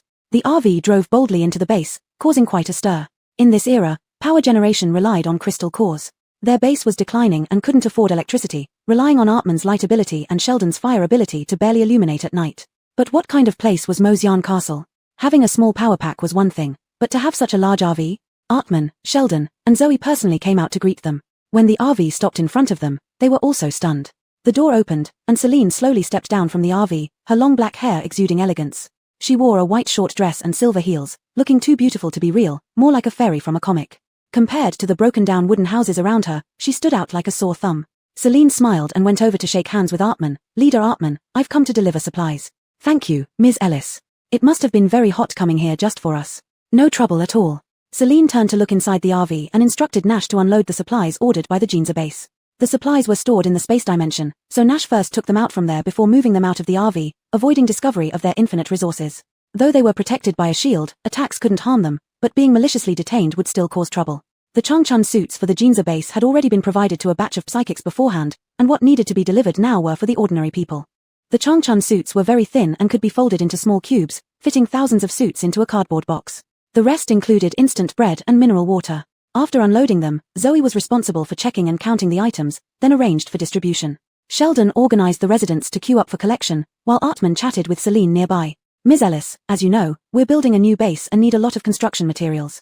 I wonder if your store sells building materials besides daily necessities. Celine shook her head. No, I run a hotel. If it's about food and lodging or daily supplies, I can help. But for others, I don't have those resources. She wasn't a magician who could conjure everything out of thin air. However, she didn't expect Artman and the others to need these materials for their new base. After all, wood could be provided by wood psychics, and soil and rocks by earth psychics. Why not use the free materials available and spend money on hers? Artman pondered for a moment. He knew that psychics could provide these materials, but there were only about 100 psychics in the base, and the element-based psychics could be counted on one hand. To build a base housing thousands, depending solely on psychic abilities wouldn't suffice. If Celine couldn't help, neither could he. It seems that they could only organize the residents to collect wood from the nearby forest. Celine didn't stay at the engsub base for long. She got into the RV and left with Nash. It was quite late today, and without much preparation, she returned to Mosyan Castle first. She decided to promote at the Yuheng 3rd base tomorrow. How many points does it cost to upgrade to silver level 3? Taking advantage of the fact that she still had some spare money, Celine planned to upgrade. After all, the sooner she reached the supreme level, the sooner she could return home. 5000 points. Let's upgrade. Okay, 5000 points have been deducted from the common account. Congratulations on your successful upgrade. Current Mosyan Castle level, silver level 3. Increased number of rooms, 8. Current room count, standard single 8, standard double 6, business single 5, business double 5, apartment 8. Self-service restaurant opened. Next level, gold level 1, upgrade condition, 8000 points. Light up the lighthouse in the central square after upgrading. Celine tapped her thigh lightly with her fingertips, lost in thought. The upgrade reward wasn't adding facilities inside the hotel but outside public facilities, which wouldn't make her more money. This upgrade reward made no sense to her. A meaningless reward shouldn't exist in the system. What benefits will lighting up the lighthouse bring me? After the lighthouse is lit, the central square belongs to Mosyan Castle, included in the safe zone, and management authority is yours. Furthermore, future upgrades will introduce new uses for the central square. What kind of uses? You'll know when you upgrade. It can make you money. Celine stopped asking. As long as it could make money, she didn't care what would come out of it. Chapter 62 Departure to Fairy Castle. The hotel has now been upgraded to Silver Tier 3, and its area has expanded accordingly. Upon entering through the main gate, the living room set still stands beside the glass partition wall. To the right, what used to be a convenience store has now grown into a mini supermarket where Aaron and Alejandra are busy stocking daily necessities. On the left side, the restaurant has expanded, adding 2 more tables. Next to it is an additional space dedicated to the newly added buffet restaurant. Celine rushed straight to the buffet restaurant. It was spacious, twice the size of the ordinary restaurant. Inside, along the walls, there was a long row of tables for placing food items. The dining area also had 4 6-seater tables covered with slightly upscale dark gold tablecloths. A quick stroll around revealed an impressive variety. Beverages, barley tea, various pastries, fruits, the basics were all here. Speaking of meats alone, there were 7 or 8 types, mostly stir-fried and braised dishes. What surprised Celine most was that there were even skewers and braised pig trotters. Just by the aroma, she knew the quality was no less than what she would order from the food area in the mall. The vegetables on offer were standard fare, but the main dishes were diverse: fried noodles, fried rice, all looking glossy and delicious. Have you set the prices for the buffet restaurant? Official pricing, 68 points per adult, 45 points for children under 1.5 meters, free for children under 1.2 meters. You can adjust the prices yourself. I'll keep it as is. Understood. The buffet restaurant needs staff to replenish food and clean up tables. You will need to hire employees before opening. Without any delay this time, Celine immediately opened the job market to select staff, buying a large-mouthed duck mascot employee to work as a waiter in the buffet restaurant. The large-mouthed duck was named Kaylee, with fluffy white feathers and an orange-yellow beak. It waddled around with a sway in its hips. Like Hero, Kaylee was afraid of fire. After assigning Kaylee's duties, Celine immediately took a tray to enjoy a hearty meal at the buffet. The green pepper stir-fry looked good. Let's try some. The egg tarts smelled delicious. I'll take one. The fried noodles had eggs and ham, well prepared indeed. The grilled chicken wings were golden brown on both sides, evenly coated with cumin powder. Adding a sprinkle of chili powder, they were simply perfect. Finally, grabbing some vegetables and a pint of beer, she was ready to dig in. With the buffet restaurant open, Celine could eat and drink freely without spending her own credits on supplies. This place truly offered everything she wanted. She felt that a happy life couldn't get much better than this. The food was excellent, fresh ingredients, well-balanced flavors, and served warm, a significant improvement over previous buffet she had experienced. Even though Fairy Castle had already been upgraded to Silver Tier 3 and still lacked guests, she wasn't worried about future business. As the only hotel in this post-apocalyptic world, within hundreds of miles, this place was the only spot where one could eat a full meal, sleep comfortably, and enjoy air conditioning. Once the Ginza base relocated here, wealth would flow in continuously. Celine devoured the food storm-like, relishing the first proper meal she had in a while. Her stomach began to bulge slightly as she patted it and burped contentedly. Wow, so satisfying. Nora, just a reminder, Kathy has been away from Fairy Castle for 13 days. The bento boxes have filled 2 refrigerators. Aren't you worried that she might not return and the deal won't go through? Celine froze. That's right, the tycoon promised to return within 15 days, but why hasn't there been any news? Is this deal going south? Is unimaginable wealth slipping away? Can we contact Kathy? No, you need to upgrade the hotel to Jade Tier to communicate via credit cards. Celine frowned, so all she could do was wait. How frustrating. Yuheng Base 3. The original 3 leaders, Bowen, Aryan, and Alistair, all went to Fairy Castle and never returned. Chaos reigned within the base, especially among the mediocre people, who relied on doing minor cleaning jobs to please the leaders and earn food and water. Without leaders to assign tasks, and without psychics willing to share their findings, tensions rose. Aliona and Nina, being closest to Aryan, became targets for grievances, with everyone demanding explanations. Surrounded in the center, Aliona reluctantly took charge. Stop the noise. The higher-ups will soon issue instructions. For now, follow the usual routine. Water and sunlight psychics should continue providing 1 ton of clean water each day to sustain everyone. The ordinary people naturally had no objections to this arrangement, they relied on psychics for survival. As long as there was water, they wouldn't die of thirst. However, the peak of summer was approaching, and each day was getting hotter. They hoped that the upper management would quickly provide them with a new plan. I won't do it. The peak of summer is almost here. Each time we produce water, we have to share it among so many people. There's not even enough for us. Who doesn't want to live? Exactly, you don't go out to earn crystal cores or find supplies. You always depend on us, but our powers are limited too. We aren't your parents. Why should only we pay the price while you stay here in comfort? Want water?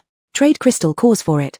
The sunlight psychics and water psychics were voicing their grievances. Previously, they yearned for protection from the base, hoping their families could have a place to stay. This made them willing to use their abilities to supply water daily. But now, without management, the base was chaotic. Without planning, arrangements, or someone in charge, the place was no longer safe. During the peak of summer, death by dehydration was most common.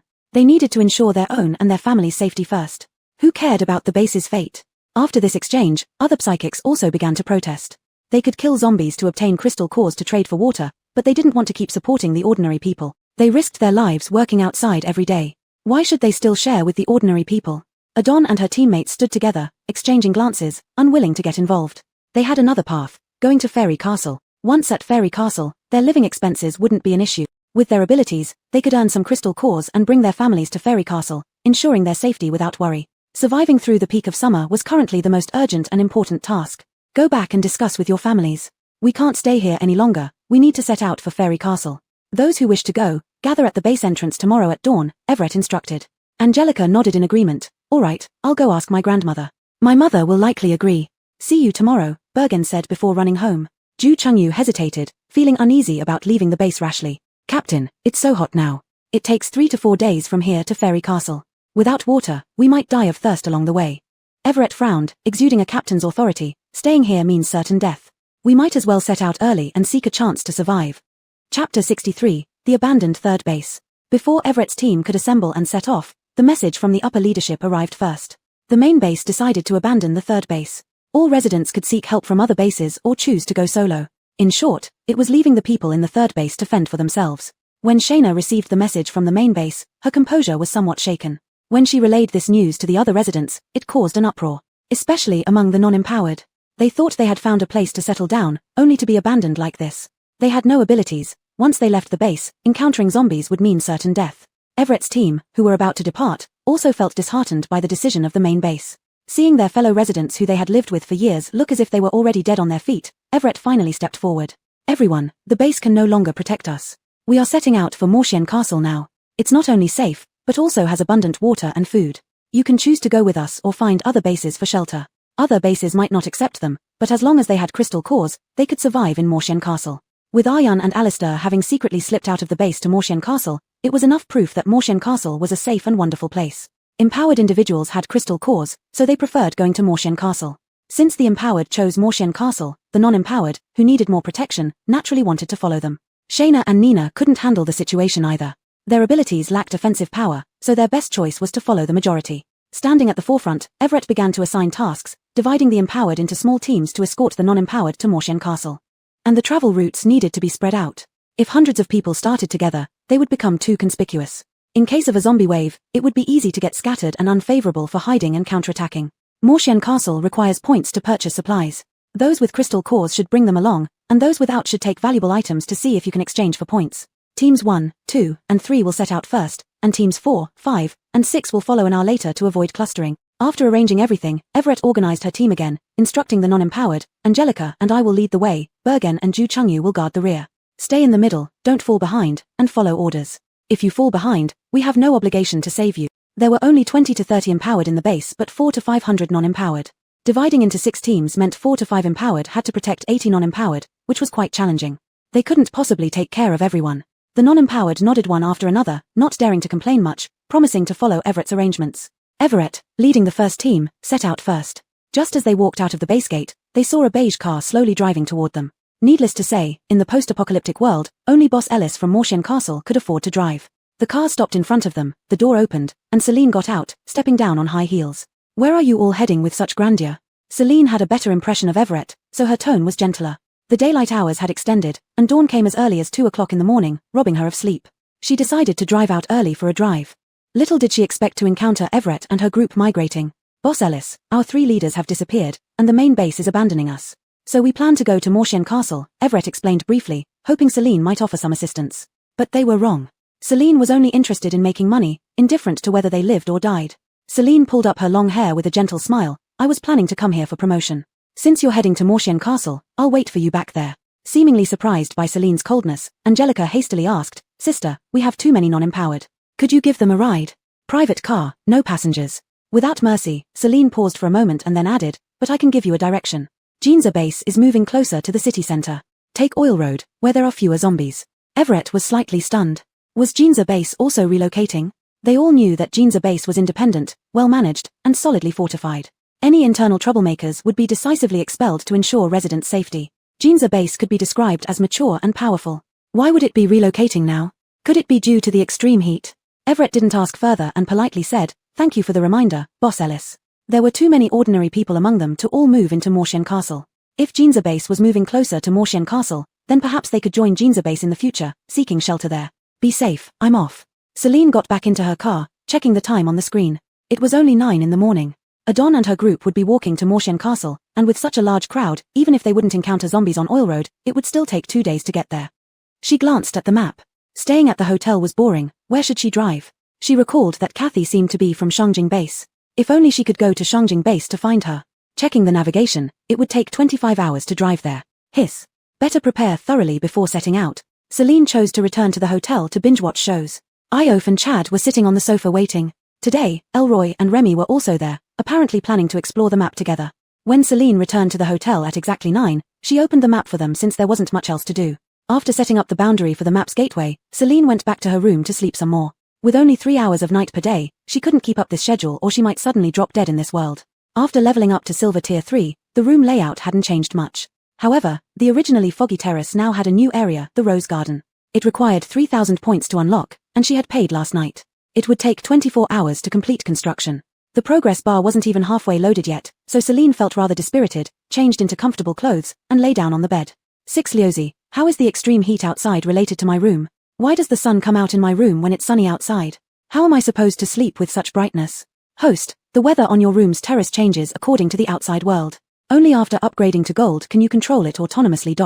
Upgrade, always needing upgrades. Celine was getting frustrated. Who doesn't want to upgrade? She wanted to go home early too.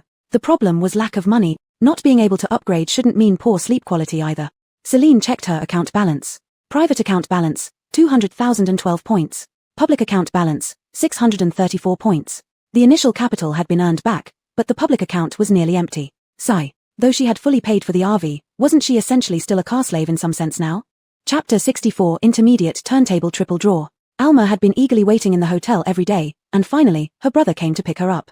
Brother. As soon as she went downstairs and saw Kong Elisk standing at the hotel's entrance, Alma happily pounced over. Kong Elisk affectionately ruffled Alma's head and then looked around the hotel. What a surprise, there was actually an advanced and elegant hotel here. He didn't bother to wonder who owned this hotel or what kind of person the boss was. He felt thirsty after traveling on a hot day, his throat felt like it was going to smoke. In fact, he should have arrived earlier if not for the torrential rain. In the end times, the rain is acid rain. The rainwater can't be drunk, especially during heavy rain when it even has slight corrosive properties. Herbivore type are most afraid of acid rain, their fur is very fragile and easily burned. So, he found a safe place to shelter from the rain. As soon as the rain stopped, he came over immediately. Did you stay well here? Kong Elisk examined Alma up and down. Seeing that the young Mila was clean, wearing new clothes, and visibly plumper, he chuckled. It seems you've been doing quite well. Alma giggled and held onto Kong Elisk's arm as they walked to the front desk. Brother, you should also get a points card here. There's so much delicious food. Sure. Kong Elisk had long received Alma's messages, describing how wonderful everything here was, almost like paradise. Indeed, after taking a look, it did seem like paradise. He recharged with a level 4 crystal core, cancelled Alma's original room, and booked a new business suite instead. Then, he went to a convenience store to buy some clean clothes and 2 large bottles of mineral water before going upstairs with Alma. Upon reaching the room and opening the door, both Kong Elisk and Alma were surprised. The business suite was spacious and well equipped with facilities like a hairdryer and washing machine. The bathroom was bright and clean. Even in peaceful times, such conditions would belong to a 4-star hotel at least. The two took a shower together, changed into clean clothes, and lounged in bed for some time. Kong Elisk played with Alma's hair and asked, "Do you still want to go to the wetland?" Every year during the extreme heat, they used to find a cave in the wetlands to survive, fearing they might die of heat or thirst. But Mosyan Fortress has water and air conditioning, making it comfortable to live here. They just needed to earn some crystal cores for living expenses. If Alma wanted to stay here, he would work harder to earn more money. Can we? Alma's round big eyes lit up instantly, looking at Kong Elisk expectantly. She really didn't want to leave. In these 9 years, she had never been happier than living in Mosyan Fortress. Of course. Kong Elisk pinched Alma's cheek lovingly, his smile full of indulgence. No matter what you want, I'll try my best to fulfill it for you. Alma blushed, leaned in, and kissed Kong Elisk's cheek. Then, she started imagining a beautiful future. So, we don't stay in the business suite anymore. We rent an apartment. You go out to earn money, and I will stay home to clean, wash clothes, and cook. This way, we can save a lot of money. She had already asked Aaron about it. The rent for an apartment is cheaper. Except for buying some living supplies when moving in, other facilities are all provided. Washing machines and air conditioners need to be rented, but the rent is not expensive. There is an open kitchen with an induction cooker, but pots, bowls, and utensils need to be bought separately. Now in convenience stores, no, they should be called supermarkets now. The supermarkets stock some pre-packaged meats and vegetables, and there will be more varieties available in the future. If renting an apartment, the initial expenses would be higher, but many things can be used for a long time, so spending less money over time compared to staying in a hotel. Alright, I'll listen to you. Let's rent an apartment tomorrow. Kong Elisk pulled Alma closer. If they could have a little home here, maybe they could even have a child. Seeming to guess Kong Elisk's thoughts, Alma shyly snuggled closer to him. Living in Mosyan Fortress made it seem like everything in the future had hope. The sunlight was too glaring, making Celine sleep poorly. Despite pulling the curtains shut and wearing an eye mask, her body couldn't adapt to the light stimulation. Damn. Celine cursed under her breath, sat up, and tore off the eye mask. Not sleeping anymore, the more she slept, the worse it got. Laroliu, do I still have 2 high-level draw chances? Yes, you haven't used your silver level 2 and silver level 3 draws yet. Do you want to start the prize pool now? Sure. The high-level prize pool has been activated for you. Celine was a bit irritable at the moment, randomly pressing the buttons twice, causing 2 small balls to roll out. One was blue, and the other was also blue. Congratulations, host, for winning a 50% off coupon for a bus. Congratulations, host, for winning a seaside map. The bus was a 71-seater large coach, originally priced at 800,000 points, and even with the 50% off coupon, it would still cost 400,000 points. Unaffordable. Moving on to the next prize. What is this seaside map? Cough, little fairy, this seaside map is exchanged for your lakeside detached villa. The better the construction of the seaside area, the more splendid the decoration of your villa will be in the future. Celine clenched her teeth and tightened her fists. Old Six. You bastard. Not only did he turn her 10 million into 200,000 points as startup capital, but he also put her detached villa into the raffle. That villa which should have belonged to her became a raffle prize. Damn. What if she didn't draw it? Wouldn't all her hard work end up like water down the drain? I want to complain. I want to report you. Calm down, you did draw it, right? Get lost. Drawing what was already mine means I wasted a drawing chance for nothing. Shouldn't you compensate me once? I would lose money. Do I not lose money? Then, How about compensating you with 10 consecutive draws on that brokiness just full of tissues and toothpicks, completely useless. Then, 3 consecutive draws on the intermediate turntable. Celine's anger diminished by half. She hadn't tried the intermediate turntable yet, so she didn't know what good things might come from it. Try it. All right. Already activated the intermediate turntable for you. The intermediate turntable was between the beginner and advanced prize pools, being both a turntable and a machine. Pressing the button, the turntable and the needle rotated in opposite directions, and pressing the button again would stop them immediately. Celine drew 3 times in a row, rubbing her hands nervously while waiting for the results. Congratulations, host, for winning a set of functional drinks *1. Functional drink set: cola, regular, extra strength, sugar-free, vanilla flavor, cherry flavor. Hearing about the cherry-flavored cola made Celine suck in a breath sharply. She had tasted it before, tasting like loquat syrup, almost making her vomit. Congratulations, host, for winning a basic fruit set *1. Basic fruit set: watermelon, cantaloupe, banana, cherry tomatoes, orange. There were no fruits available for purchase in the store. The fruits ordered from the food area were pre-cut fruit platters, very expensive. Now she could achieve fruit freedom in the buffet restaurant and even make some money at convenience stores. Congratulations, host, for winning a virtual employee *1. Allocating an employee to the host, Pierce. Chapter 65, The Seaside Map. Pierce was an employee from a different dimension, with fluffy blonde short hair and large brown eyes that gave him an energetic appearance. What was quite bizarre was that he wore a pristine white chef's outfit and appeared in front of Celine holding a spatula, looking somewhat bewildered. It seemed like he had been sent here without any warning. Are you my boss? Pierce blinked his large eyes and looked at Celine expectantly. Celine nodded. I am. My surname is Ellis. Hello, boss. Pierce bowed, looking deeply touched. Thank you, boss. I will work very hard. Celine was slightly stunned. Why did he say thank you so abruptly? In fact, throughout history, hosts who came to this world for missions would not choose to purchase chefs because the restaurant in the hotel served food automatically. So, Pierce hasn't come out for a long time. Then isn't Pierce's existence quite redundant? Not at all. He can be assigned to any dining establishment as a chef, which can enhance the performance of the restaurant. For example, if he were placed in the buffet restaurant, the dishes would have the effect of increasing physical strength. If he were placed in a regular restaurant, it could speed up the serving of meals. Celine responded with an "oh," realizing that Pierce wasn't entirely useless. She got out of bed and took Pierce to the buffet restaurant. Kaylee, come here. She waved her hand, and Kaylee swayed her way over. This is our new chef, Pierce. From now on, you two are colleagues. You must work together to manage the buffet restaurant, understand? Kaylee stood at attention and saluted. Yes, Kaylee understands. Pierce thought this was a rule of the store and mimicked Kaylee's salute. Understood, Pierce does too. Celine instructed them to go back to their respective posts. Pierce scanned the area and walked straight towards the dustproof glass. He passed through the airtight glass seamlessly and entered the meal preparation zone. A serene smile appeared on Celine's face, feeling gratified. Each time she saw these employees, it felt like seeing her own children. They were obedient, sensible, listened, and trusted her absolutely. Obeying her completely, it was much easier than raising children. Although 3 chances on the intermediate roulette wheel weren't as valuable as 1 chance on the advanced wheel, she still drew something good.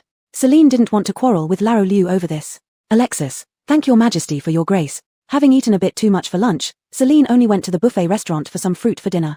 Suddenly, the brother Alma often mentioned appeared. Sister. Alma excitedly ran to sit across from Celine, her little face beaming with joy. Sister, my brother has come over. Following Alma's gaze, Celine saw a man with a gentle demeanor, medium-length hair that made him look like a refined gentleman from ancient times. He seemed to be a very kind person, fitting well with Alma's innocent and lovable nature. Kong Elisk sat down in the empty seat next to Alma and politely greeted Celine. Hello, I've heard a lot about you from Gigi. You must be Boss Ellis, right? Yes, Celine replied with a proper smile. Gigi mentioned you're planning to stay at the cave houses for summer retreat. When do you plan to leave? Not going anymore, Kong Elisk said with a gentle smile, tenderly ruffling Alma's hair. We've decided to rent an apartment here long-term. Celine's eyes lit up. 2 more long-term guests. Alma never spared a cent when eating or buying snacks at the store, so it seemed Kong Elisk was also a wealthy big spender. Money was coming in. After dinner, Celine remembered the seaside map. She wandered around the hotel but couldn't find the entrance to the seaside area. Laro Liu, where's my sea? Where's my villa? You need to choose a location yourself to open the seaside door, just like when you opened the zombie map. Standing in the hotel lobby, Celine surveyed the surroundings and decided to open the seaside door on the exterior wall of the convenience store. The seaside door was very different from the light gates on the zombie map. It was a pair of double doors nearly 3 meters high, adorned with golden rose carvings, exuding luxury. Pushing the door open, she was greeted by golden sand and a turquoise sea. It felt like another world here, with no strange sun that never set. White clouds drifted lazily, and the blue sky melded into the ocean. A cool breeze carried the salty scent of the sea. The entrance door stood vertically on the beach. Looking forward, there was an endless stretch of sea, with a small island not far away standing amidst the waves. Looking back, a lush forest stretched densely behind. Some rustling sounds emerged from the woods, whether due to the wind or not. Just as Celine was about to investigate, a group of zombies stumbled out, arms flailing wildly. What the hell? How come there are zombies here too? Celine turned around and ran, with the zombies relentlessly chasing after her. These zombies could actually see her. She quickened her pace and suddenly dashed through the seaside door back to the hotel lobby, heaving a sigh of relief as she patted her chest. Damn it. Laro Liu, why don't you explain this? Host, the seaside map is also a map. Isn't it normal to have zombies? Therefore, the sandy beach and sea inside were not part of another world but a remote corner of this world. Earth is round, an eternal truth. Since the place where Mosian Castle was located experienced extreme heat with a month-long non-setting sun, there must be other places that are in deep cold or have a normal climate. This explanation, Celine could accept provisionally. But why could those zombies see her? What about absolute safety? This is due to the setting of the hotel system. I added the seaside map for you, so you do not possess the basic invisibility trait here. But rest assured, I gave you the amulet for protection, so although the zombies can see you, they cannot harm you. Only then did Celine's anger subside a little. As long as she wouldn't die, she didn't fear those brainless fools with broken limbs. However, with so many zombies inside, she couldn't do business with the seaside map unless they were cleared out. Laro Liu, what levels are the zombies in the seaside map? 90% are from level 1 to 4, 10% are from level 5 to 7, with a total number of zombies between 1000 to 1500. Celine pondered for a moment and then cunningly smiled, first closing the seaside door. It would be troublesome if she had to clear the zombies herself. For such heavy work, of course, there was free labor available. Alexis. Why does it feel like the host has ill intentions? Could she be planning to exploit the employees? Chapter 66, Jianteng Tuor. Jianteng Tuor, a makeshift medical station at the front. Called a medical station, it was incredibly rudimentary. Yellowed sheets were laid on the ground, filled with injured people. Kathy lay still, her head turned to one side, gritting her teeth. Beads of sweat dotted her forehead, and her face was deathly pale. The medical staff quickly and skillfully wrapped an old, yellowed medical gauze tightly around her bleeding calf. There was a deep scratch that went all the way to the bone, running diagonally from her calf to her instep. It was inflicted by a mutated eagle during transportation. Seeing the blood soaking through the gauze again, the nurse used her healing abilities to stop the bleeding, frowning deeply while searching through the small cart next to her. Damn it. The gauze and hemostatic medicine are all used up. All the medical personnel here possessed healing abilities, but unfortunately, there were simply too many injured every day. Even if they exhausted their abilities, they couldn't heal everyone. They ultimately still relied on medication. However, the war on the front line hadn't stopped, supplies were scarce, and with the hot climate, more injured were coming in. They didn't have enough medicine. What little they had was bought at high prices from the black market. It's fine, really. This is enough, Kathy said through intense waves of pain, biting her tongue to stay conscious. She struggled to sit up. As long as the bleeding had stopped, she had to go support her teammates who were still at the front lines. Captain Chen, don't move. If you want this leg not to be useless, rest properly. The nurse pressed down on Kathy's shoulder, preventing her from moving around.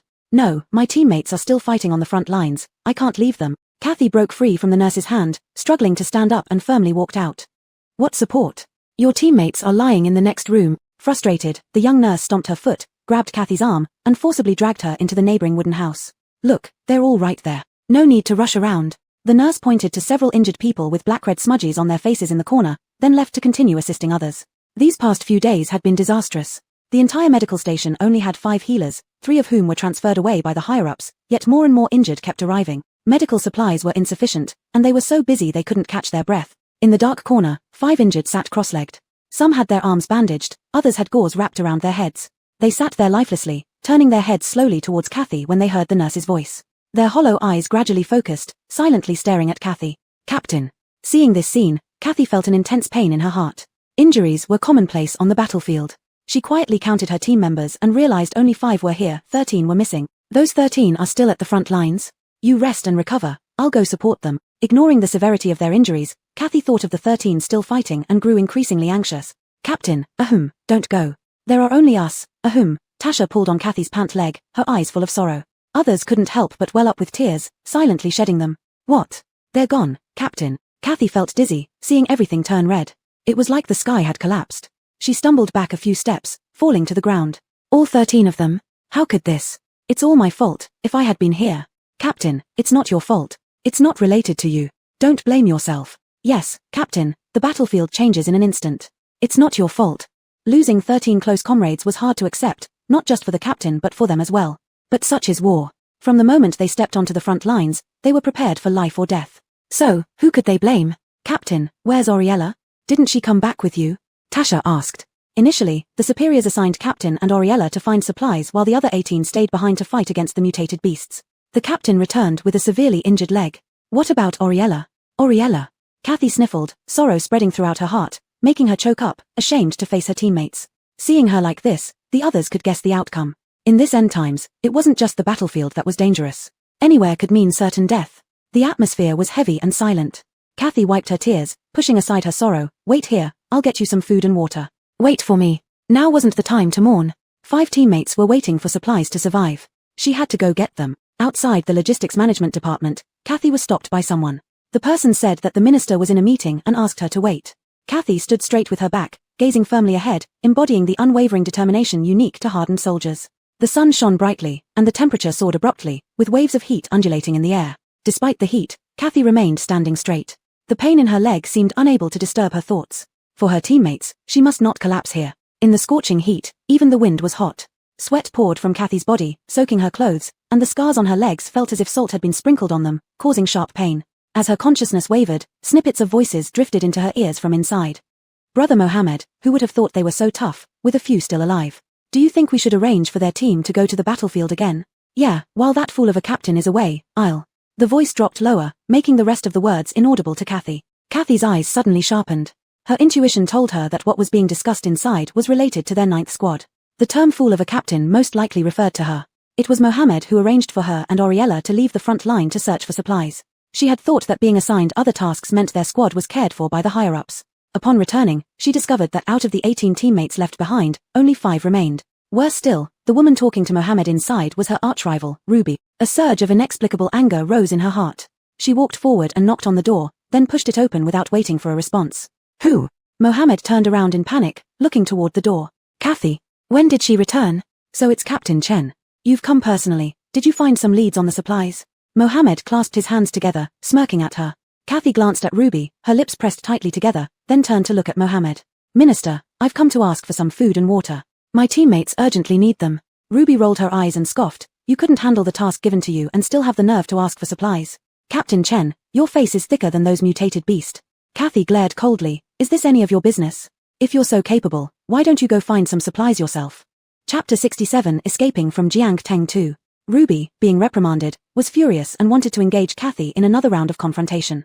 Mohammed gave her a look, signaling that it was unnecessary for her to argue with Kathy. She reluctantly suppressed her anger. After all, what could the fool Kathy stir up? Tomorrow she would let the entire 9th squad sacrifice on the battlefield. Mohammed cleared his throat and put on an expression of difficulty. Oh, Captain Chen is here for supplies. It's really troublesome, as you know. These past few days the 1st squad, 3rd squad, 5th squad, and 7th 8th squad have all taken a week's worth of grain from us. You know how far Shangjing base is from here. Delivering supplies takes a long time. I understand how hard it is for all of you. But as General Magnus said, during special times we need special measures. Everyone needs to grit their teeth through this battle, and General Magnus will not fail to reward you warriors who fought bloody battles. Kathy gave a cynical laugh. She had never realized before that Mohammed had such talent for making promises. He spoke well, but he wouldn't give her anything she needed. Seeing Kathy embarrassed, Ruby couldn't be happier. Looking down on Kathy, she said, Captain Chen doesn't have to be too disappointed. If you're in such a hurry, our squad can barely offer you a couple of loaves of bread. Kathy clenched her teeth, knowing it was futile to linger here any longer. Her squad members were still injured, and based on the information she overheard just now, Mohammed and Ruby seemed to be plotting to eliminate their 9th squad. It wasn't safe for her squad members to stay here anymore. She needed to take them away from Jiang Teng 2. She cast a cold glance at Ruby, as if she wanted to devour her alive. Ruby, don't be too arrogant. You might die for no reason. Leaving that harsh remark behind, she turned around and left the supply department, rushing back to the medical unit to find her squad members. Ruby clenched her fists tightly. Damn Kathy. Even when facing death, she remained stubborn. Mohammed pulled Ruby close into his embrace, kissing her lightly on the face. Alright, why bother with her so much? That fool is just stubborn. One day she will realize that her teammates were all killed by her. Captain, after your long journey back, you must be hungry. Have something. Tasha took out half a hard steamed bun from her pocket and shoved it into Kathy's hands. Without Kathy saying anything, everyone knew that this trip to the supply department must not have gone well. Everyone knew that supply department head Mohammed had a close relationship with Ruby, while their foolish captain was a mortal enemy of Ruby. Whenever they went to collect supplies, their 9th squad always got the least, sometimes even going months without receiving food. Kathy hung her head in dejection, staring at the half bun in her hand, overwhelmed with guilt. Sorry, I didn't bring back any supplies. TCH, what's there to fuss about? We've known Ruby's type since the beginning. Who knows what wind she blew into Mohammed's ear? It can't be blamed on you. It's okay, Captain. Us sisters are strong and healthy, we'll hold on. Right, I can even go up the mountain to fight tigers now, ouch. With a soft chuckle, Kathy was amused by her cute squad members but soon became serious again, lowering her voice. You've been sent to the front lines 3 times in 5 days. I suspect Ruby and Mohammed did this on purpose. Jiang Teng 2 isn't safe anymore. We need to leave quickly. They blinked blankly at each other, then looked back at Kathy. Leave? Where to? Nyla questioned. Although they weren't like the army in peacetime where desertion would be punished, defending the country had always been their ideal. Besides, they had no family left. Where else could they go if they left Jiang Teng 2 and the military? Kathy's gaze was firm. To Shangjing base, to find General Magnus. How can we meet General Magnus just like that? Yeah, and considering we're a fringe squad that often gets no supplies, why would General Magnus care about such trivial matters? Afraid of prying ears, Kathy dared not mention the Magic Fairy Castle incident in detail. She only held their hands firmly, her eyes shining brightly. Trust me, once we meet General Magnus, everything will be better. Regardless of whether they could see Magnus or safely reach Shangjing base, the most urgent thing now was to leave Jiang Teng 2. Staying here would only make them sitting ducks.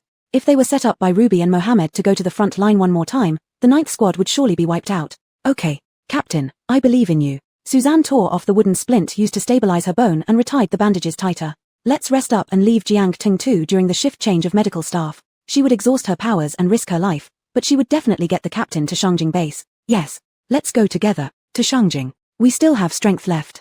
We can fight mutants several rounds, going to Shangjing base is nothing. The team members responded one after another, and Kathy was moved to tears. She held back her tears and instructed the team members to rest well, saying she needed to breathe fresh air outside. Did you hear? They're arranging for the 9th squad to go to the front line again tomorrow. Who told you that? Keep your voice down. It will be troublesome if someone hears us. Speaking of which, it's really pitiful for Captain Chen. Why did she offend Ruby, the youngest daughter of General Sikyong? Now the 9th squad is doomed to be wiped out. Oh, what a pity. Actually Captain Chen is quite nice. I heard Captain Chen found some supplies and secretly sent a message to Shangjing. Unfortunately, Ruby and Mohammed found out. These two were looking for an excuse to transfer back to Shangjing base, so they decided to thoroughly deal with Kathy. Isn't that too terrifying? Though not in the same squad, we are still comrades in arms. Does Ruby really need to kill off the entire 9th squad over this? You don't know. Ruby has been annoyed by Captain Chen for a long time. This time Captain Chen got such big credit, it's no surprise Ruby wants to finish her off completely. Well, that's scary. Stop talking about it, it's not good if others hear. Look at your timid appearance. I won't talk anymore. Just don't blabber about what I told you. No, I won't tell anyone. This kind of thing is too horrifying to mention to others. The voices gradually faded away, unaware that the central figure of their conversation was sitting behind the tree, her eyes glaring with anger. Kathy leaned against the tree trunk, laughing and crying at the same time. She never thought Ruby wanted to wipe out the 9th squad just for that tiny bit of credit. Thinking of the smiles of her other team members from before, her heart felt both sour and swollen. They were only 25 years old, at the most beautiful age of their lives, yet they were about to perish. All this was her fault. If she hadn't offended Ruby, if she hadn't been so foolish to trust Mohammed's arrangement and leave Jiang Teng 2, maybe her team members wouldn't have died on the battlefield. Kathy stood up and looked at the flag hanging high behind, symbolizing power, her gaze fierce. Mohammed, Ruby, since you acted unrighteously, don't blame me for being merciless. Chapter 68, Mindless Waste. The doors to the conference hall were suddenly knocked on, interrupting the intense argument inside. Come in. Magnus, seated in the main position, closed his pen cap and placed it on the blank notebook, his gaze calm. The recorder entered, pushing the door open.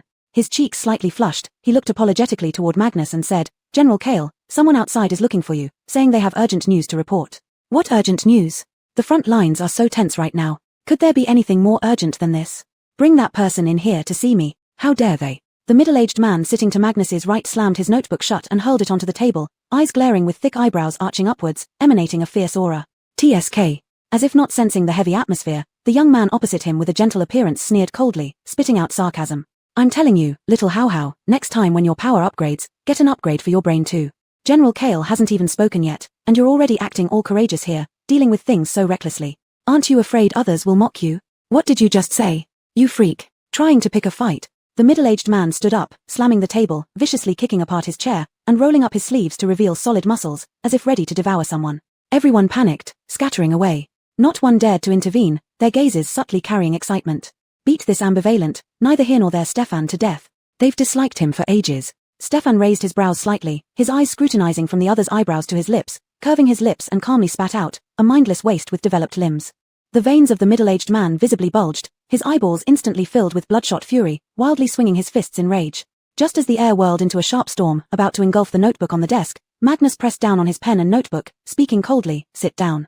Short yet composed words revealed uncontestable authority. Suppressing his anger forcefully, the middle-aged man reined in his power, unhappily moving to a new chair and resuming his seat. Seeing no good show, everyone gradually settled down. Let that person in. The recorder trembled as he left. Immediately afterward, the door opened again, revealing a female soldier entering. She was dressed formally, standing tall despite the blood-soaked bandage on her right leg, exuding unyielding presence. Facing numerous leaders without fear, she sharply saluted. Even Levi, who had earlier disagreed the most, nodded approvingly, somewhat resembling a true soldier, showing promise. General, I have urgent news to report. Speak. Report. It's regarding the prior message about supplies. Kathy clenched her teeth, uncertain whether Magnus had received the letter. Unsure how many people present knew about it, she couldn't speak directly. Pausing his writing, Magnus lifted his eyelids slightly to look at the little Mila standing by the door. Did you send the message? Yes. My 10-day agreement with Boss Ellis has already exceeded the deadline. Merchants value integrity, and soldiers should too. Furthermore, supplies are tight at the front line. If we can quickly buy back a batch of supplies from Boss Ellis, we'll definitely win this battle. Kathy saluted again, appearing calm on the surface but palms sweating profusely. What status does she hold, compared to General Kale? To dare teach the general what to do with such audacity? But for the sake of her comrades, she had no other choice. Moreover, she had barely found this treasure trove, the fairy castle, and Oriella lost her life because of it. There's no way she would let Ruby and Mohammed take credit for it. Kathy's words were forceful, leaving the conference hall unusually quiet. Levi, who had just appreciated Kathy, became restless again, yelling, "You keep talking about a miraculous in where everything can be bought. Yet, you haven't brought any proof. Now is the end times. Where could such a holy land exist? Lie believably for once. Wouldn't a trip make it clear? Why rush to conclusions? Aren't you unwilling to get the supplies for our warriors, unwilling to win this war?" Stefan cast a casual glance, deliberately stirring trouble. "You freak. What are you babbling about? Cursing you, mindless waste."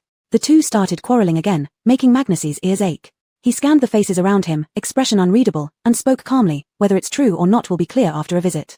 The situation at the front line is pressing. Let's stick to the original plan and depart tomorrow. General Kale, let me go. It's too dangerous for you personally." Levi stood up abruptly, hands rubbing together, anxiety evident. "Are you ignoring my existence, Sai Kong Guanghao?" Stefan flicked his long hair, propping up his cheek with a smirk playing on his lips. "Stefan, don't assume evil intentions. This matter is no trivial thing. It's indeed unsafe for the general to go in person." The balding man couldn't bear it any longer and stepped in to help. If it weren't for Stefan being sent by the government with a powerful background, would they have tolerated such insolence? They would have long united to get rid of him. Those who can't do always like to talk well. Stefan didn't give the two men any respect. No, he looked down on everyone present except Magnus. He was fully aware that everyone hated him. But he didn't care because he hated them too.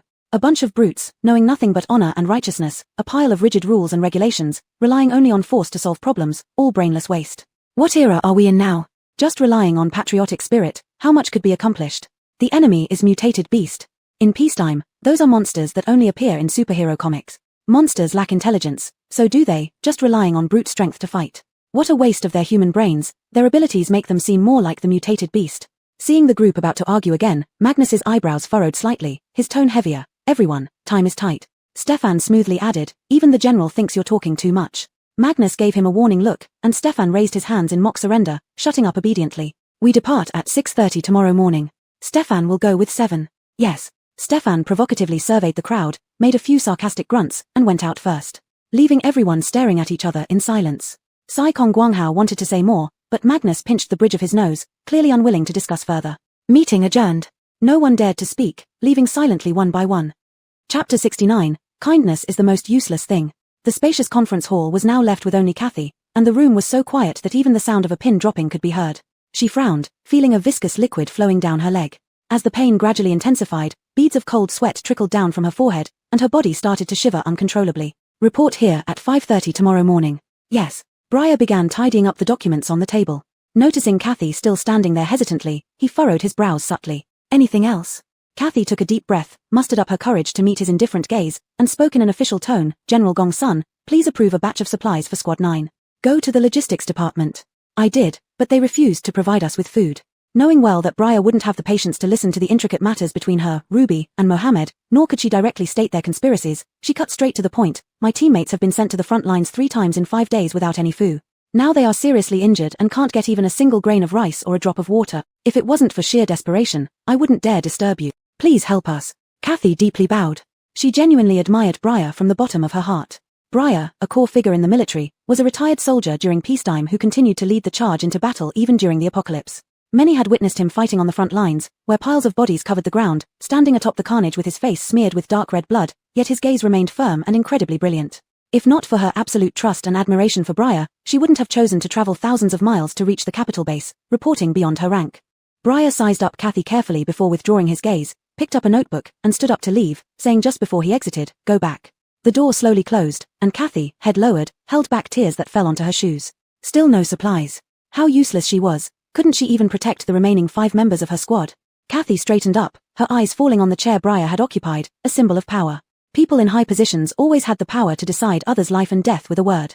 What good would crying do? It was her weakness, unworthy of anyone's regard or respect.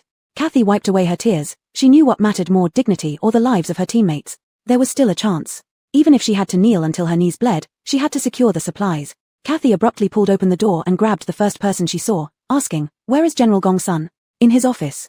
Following the direction indicated, Kathy rushed over, barged into the room, and drew astonished looks from the 2 people inside. Ignoring her leg wound, she knelt before Briar with a face pale as freshly painted white walls. "General Gongsun, please give us some supplies. I can't stand by and watch my teammates die. We fight to protect our homeland, preferring to die in battle rather than be betrayed by our own people." Betrayed? Briar narrowed his eyes, anger rising within him. Kathy explained everything clearly to Briar, from how Ruby conspired with Mohammed against Squad 9 to how her team dwindled from 20 to just 6, including herself. This was all orchestrated by Ruby and Mohammed, forcing her teammates to fight while injured and denying them food and water. Anyone would break under such relentless torment. Briar's expression grew darker. He turned to Stefan beside him and asked, "Who has the crystal cores?" "They were sent to Mohammed a few days ago, supposedly to buy supplies, now under his control." Briar was silent. After a few seconds of silence, he turned to Stefan, "Investigate this." Stefan left promptly. Briar looked at Kathy, his tone slightly softer, "Get up." He had seen her severe leg injury, blood soaking through the bandages and seeping onto the cement floor. Kathy kept her head low. Without the supplies, she wouldn't rise today. Briar called out, slightly weary, "Xiao Li, fetch some supplies for her."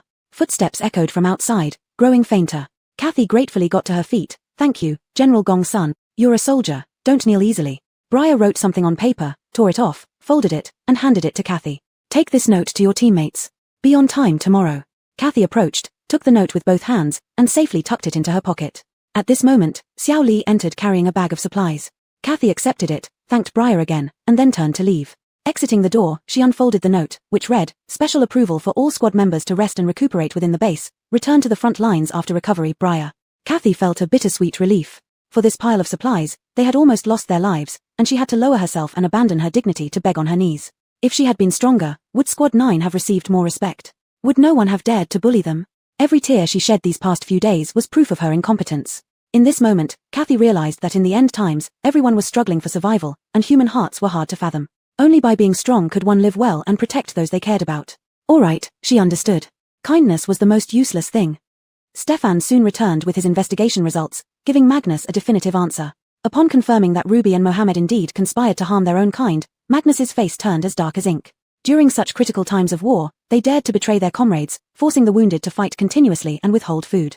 This Mohammed sure had some nerve. "Replace him," Magnus said succinctly. Stefan nodded in understanding and asked, "What about Ruby? Tell Levi everything she did." "Got it." Stefan smiled confidently and left. Hey, just as he thought, those brutes had no brains. Levi usually spoke of righteousness and patriotism, yet his daughter turned out to be so malicious. When he found out about this, how dare he remain so arrogant? Using his powers so recklessly in the conference hall, that guy Levi would eventually be destroyed by his own stupidity. Magnus massaged his temples, unable to calm down from the anger. He hated seeing fellow humans suffer, and if not for knowing Levi's character, he would have held him accountable too. Now wasn't the time to think about punishing Mohammed and Ruby but rather securing the supplies and forming a partnership with Boss Ellis. The soldiers at the front lines were waiting. As the spokesman for the military, he must not let the soldiers down or shortchange them. Chapter 70, Intruder Alert. At 9 o'clock, Celine woke up on time. The sunlight from the balcony was too glaring for her to bear. She couldn't sleep well until she installed a blackout curtain last night, which immediately made her sleep more comfortably. She turned on the Bluetooth in her room, played some music, and walked into the bathroom with an electric toothbrush to brush her teeth. Listening to music every morning made her feel particularly refreshed and relaxed. While brushing her teeth, she strolled back to the bedroom, pulled the curtains and the glass door open, only to find that the rose garden had been fully renovated. Pushing the wooden door open, she saw an ocean of roses, and the strong floral scent filled her nostrils, bringing a flash of surprise to her eyes. As she stepped inside, the stone path beneath her feet led her past rows of crimson roses blooming in full splendor. This entire garden was planted with roses, with a lush circular lawn at the center where a pavilion stood. Inside the pavilion was a set of white tables and chairs, evoking a distinctly European style. A set of European-style teaware was placed on the table. Occasionally sitting here to admire the flowers, enjoy the breeze, and drink tea seemed like a truly idyllic life just by imagining it. She was really becoming less willing to leave her room. Fortunately, there were employees watching over various positions in the hotel, and Aaron, the manager, managed everything tightly and even better than she, the boss, did. That really saved her a lot of trouble. Don't say that, you haven't been worrying much about the hotel since its opening, right? I have to think about the business model, which is quite tiring.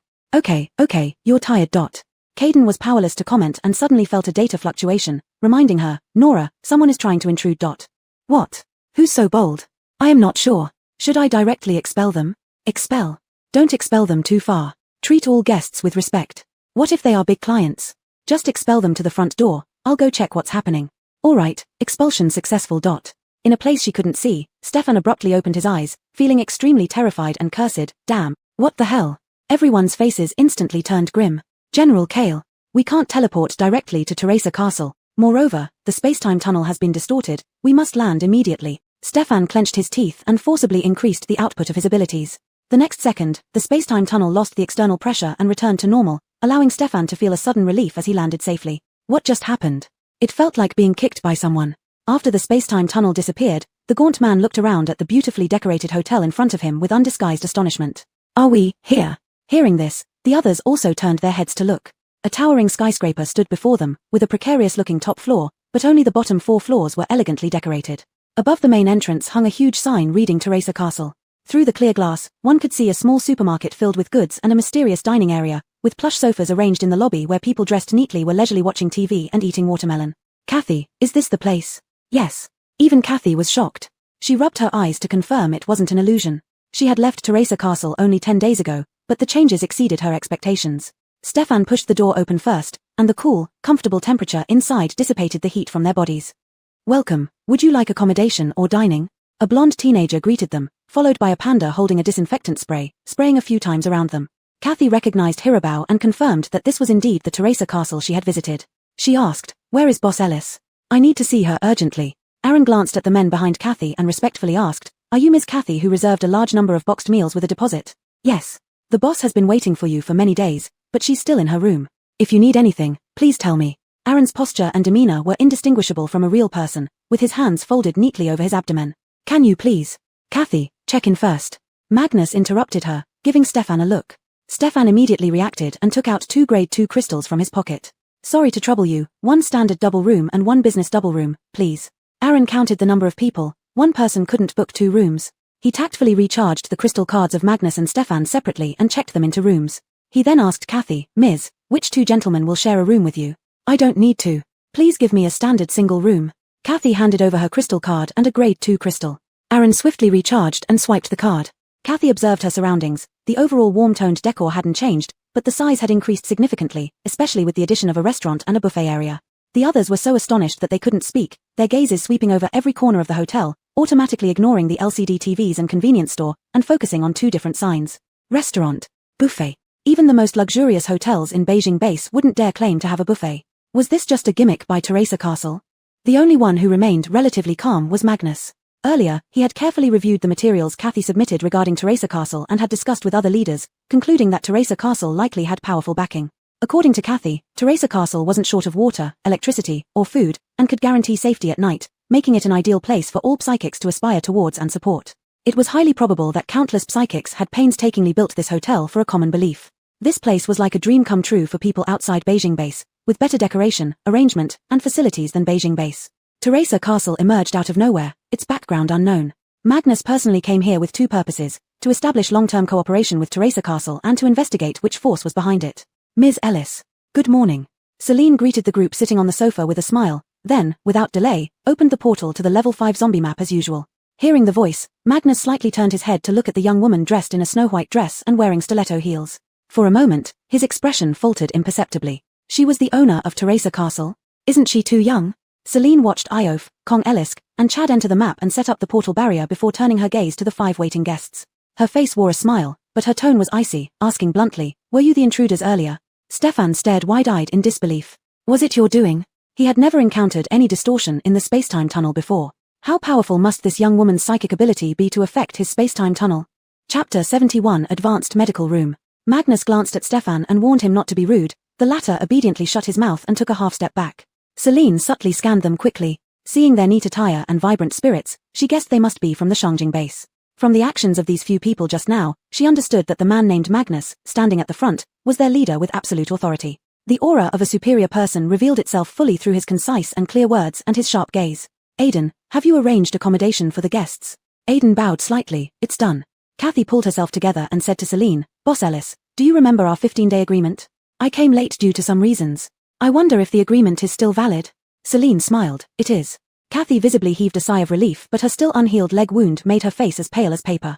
Magnus seized the opportunity to take over the conversation. Boss Ellis, can we talk in detail? Of course. Celine looked at the clock on the wall. It was still early. Do you guys have breakfast yet?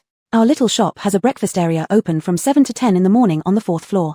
We can eat while we talk. Okay. The breakfast room was originally on the 3rd floor, but after the 2nd floor was upgraded into a medical room last time, all rooms were moved up 1 floor, shifting the breakfast room to the 4th floor. Celine led the group upstairs. Passing by the 2nd floor, she turned to Kathy, saying, do you need to deal with your leg injury first? Dare not leave the group arbitrarily following several big leaders. Kathy could only seek Magnus's consent with her eyes. Magnus, who always cared for his subordinates, immediately nodded and said, let's go there together. I'm also curious about Boss Ellis's new things here. Having breakfast wasn't urgent. He wanted to know more about the peculiarities of Mixon Castle and explore the forces behind it. Celine was not dumb. She naturally understood that Magnus was not simply curious, but she went along with his idea anyway. After all, she hadn't seen how those machines in the medical room operated either. She was truly curious. Thus, the group abandoned eating breakfast and accompanied Kathy into the surgical medical room. Upon entering, an announcement automatically sounded within the room. Please lie flat on the treatment table. Following instructions, Kathy took off her shoes and lay down on the treatment table. Please remain still. Scanning will begin. A machine raised its mechanical arm and used a scanner to scan Kathy from head to toe. Scan successful. Diagnosis: right leg clawed by zombies. Severity: severe. Suggested treatment plan: hemostasis and suturing. Please choose your preferred treatment method. A tablet connected to the treatment table rose towards Kathy, listing various treatment plans with different prices. For instance, the simplest hemostasis bandage only required 10 credits. Hemostasis, suturing, and using quick healing medicine would cost 60 credits. According to the recommended plan, performing only hemostasis and suturing would be 30 credits. Kathy chose the recommended plan. Immediately, several machines surrounding the treatment table started operating simultaneously. Mechanical hands skillfully and swiftly cut open the red-stained bandage on Kathy's leg, then disinfected the wound with medicine water, and applied some unknown medicinal water. Though mechanical hands are machines, they can perform very precise operations, accurately suturing the wound with embroidery needles, resulting in a neat and aesthetically pleasing row of sutures. Finally, they coated another layer of medicine before wrapping Kathy with bandages again. Treatment successful. Please pay the consultation fee. Still that same tablet, Kathy followed the prompts and tapped her credit card on it. Payment successful. Wishing you a speedy recovery. This left everyone completely astonished. Even Shangjing Base, which ranked top in any resources, couldn't set up such an advanced medical room, and treating Kathy's leg seemed to involve many steps, with several kinds of medicines used. How could the consultation fee be so cheap? If in the black market, even a grade 1 crystal core couldn't buy a roll of bandage. The Jameson looked at Celine with admiration, eagerly asking, Boss Ellis, can you sell the medicine here? He was responsible for medical supplies in the army and heard that Mixon Castle had everything, so he came over to see if he could purchase medical supplies. If large quantities of medical tools and drugs could be bought here, soldiers' injuries could heal faster and better, without enduring pain on the battlefield or suffering. You can check the pharmacy to see if we have what you need. Celine made a welcoming gesture, leading everyone to the pharmacy. Hehe, she was definitely doing this business. Upon entering the pharmacy, a wide variety of medicines were available, which made the Jamesons' eyes bulge. Boss. Seeing Celine bring people over, Judith happily skipped over, her twin pigtails swinging energetically. The pharmacy usually had few visitors. She sat here every day, practically getting moldy from boredom. Celine responded with a hum and turned to see that apart from Magnus, everyone else wore expressions of awe. She inwardly marveled that leaders indeed remained calm and composed no matter what. Magnus asked, Boss Ellis, can these medicines be purchased in bulk? Yes, just list how much you need. Magnus gave a nod, and the Jameson immediately understood, excitedly taking the paper and pen Judith handed over and began writing down items on the counter. Guessing he wouldn't finish soon, Celine instructed Judith, after this guest finishes his list, you're responsible for restocking. Restocking meant ordering goods based on the list content from the mall, allowing Judith to use Celine's private account. Judith formed a V sign in front of her eyes and said cheerfully, Don't worry, boss, everything's on me. Celine always trusted her employees implicitly. Magnus glanced at the Jameson and then glanced at the clock on the wall. It was past the breakfast room's open hours. Could we trouble Boss Ellis to give us a tour? Certainly. Celine led the way. After leaving the pharmacy, they went up the stairs to their respective rooms. First, it allowed them to put down their luggage, and secondly, it let them observe the differences between different types of rooms. Next was the fourth-floor breakfast room. Since it was past the opening time, she had the authority to enter, but all the dishes had been cleared away. When explaining the order and pickup process, Magnus's attention fell on the rules hanging next to the order machine. No taking food out of the breakfast room, no wasting food. These two rules greatly pleased him. Even in such a place where electricity, water, and food were abundant, the boss strictly adhered to the principle that wasting food is shameful. Not abandoning this virtue for profit was truly commendable. Chapter 72, A Magical Shop. The fourth floor was already the top level, with no staircase leading to a fifth floor. Stefan posed the question. When they observed Mojosian Castle from outside, the area above the fifth floor appeared empty. Where had the fifth floor gone? Celine introduced the mezzanine apartments to everyone again. Currently, there were 8 apartment units. Apart from Alejandra's staff room, only 2 tenants resided here, Kong Elisk and his spouse as well as the Chad trio. She had introduced these apartments to Alton before, but he wasn't short of money, and living alone made choosing a hotel room more economical for him since it spared him from cleaning, cooking, and paying utility bills. After touring the upper levels, they returned to the lobby on the first floor. Once inside the convenience store, Celine strongly promoted the ever-spring suit. Next, they visited the restaurant, which had just opened. Within moments, a crowd of psychics surged into place and pick up their orders, quickly filling the dining area to capacity. Kathy was astonished. When she lived here before, there weren't so many facilities or this many guests. A rough estimate showed that over 100 psychics were dining here, including several novice teams, mostly young people. Boss Ellis, where do all these customers come from? Located in the city center, normally not many people would come to this area. How could there be so many people during meal times despite having few residents? They're all from the Ginza base. They plan to relocate nearby and usually come here for lunch and dinner. With the ever-spring suit, the Ginza base inhabitants were no longer afraid of the heat, allowing the relocation plan to proceed smoothly, even ahead of schedule. They had now established a protective perimeter and would complete the final zombie clearance in the next couple of days. New housing construction was likely to begin tomorrow. Magnus found it incredible that merely one hotel could enable a base with over 1,000 residents to migrate, forming a new settlement around it, displaying impressive rallying power and cohesion. He believed it wouldn't be long before this place became a second Shangjing base. No, it might even surpass the scale of the Shangjing base, accommodating more residents and offering richer and better living conditions. As the settlement gradually expanded, it would transform into a town, then a city, forming similar clusters elsewhere. These clusters would connect, forming what could essentially be considered a country. People could once again live peaceful, happy lives within. This was a scene he dreamed of. People are rather dense here. Why don't we head to the buffet to chat while we eat? Celine suggested.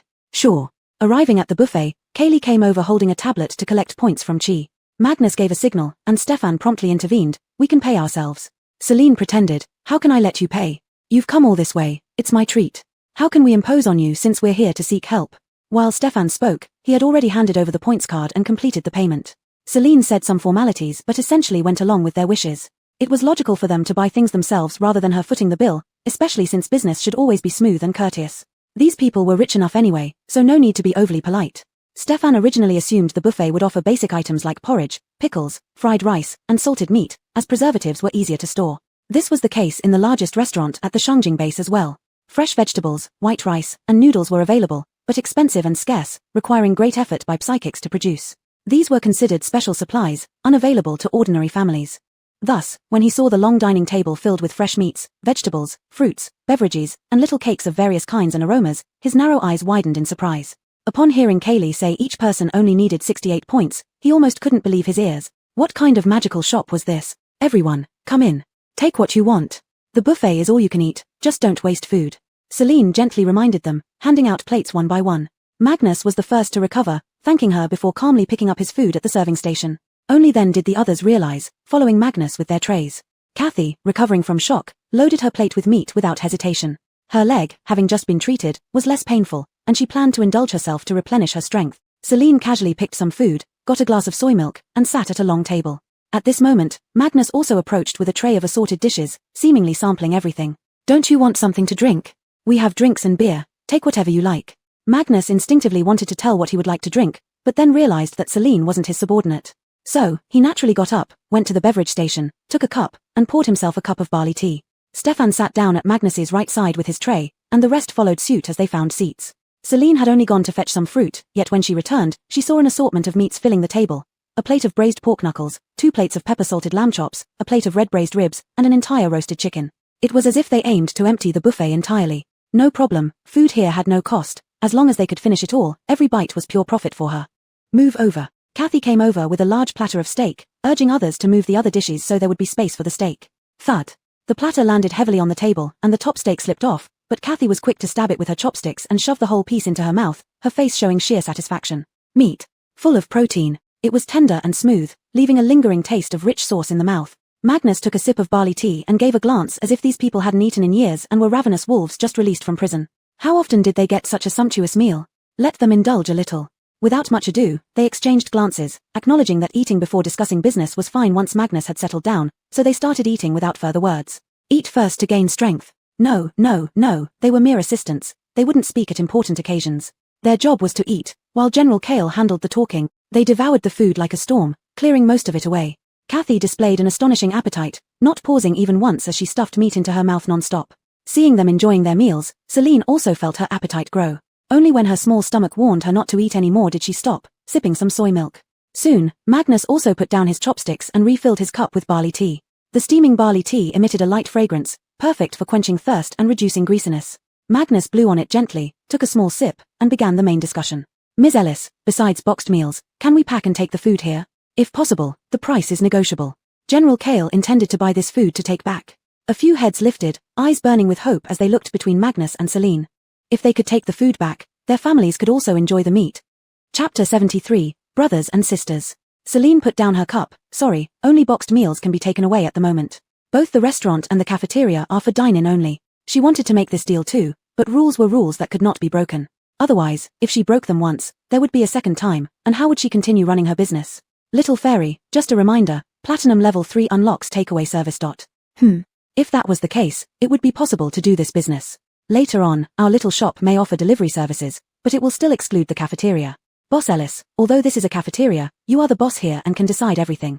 As long as you agree, what can't be sold? Why stick to the name of a cafeteria or so-called rules? Celine frowned slightly. Goodness, she felt he had a point.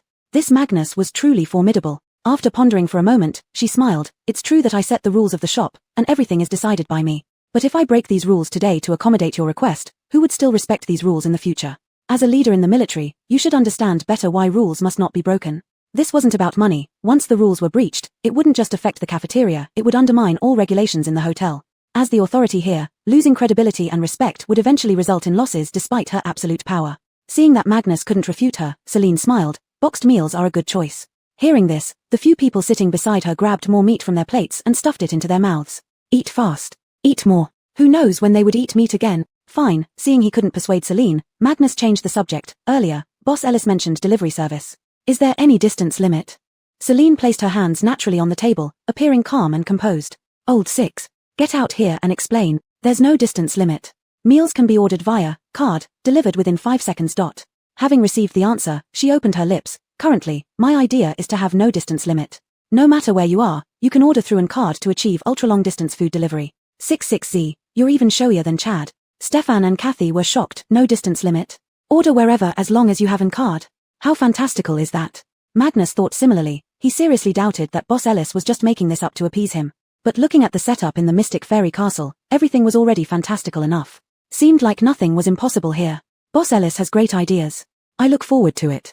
Celine smiled without responding. Enjoying a pleasant lunch, Celine watched as several people went upstairs, finally letting out a sigh of relief. Why did Kathy bring back such a stubborn person? He kept asking her incessantly, trying to uncover the secrets of Mystic Fairy Castle. What secrets could there possibly be? Even she didn't know where the food came from. If they could ask anything out, it would be strange. Little Fairy, today's daily lottery has produced something good.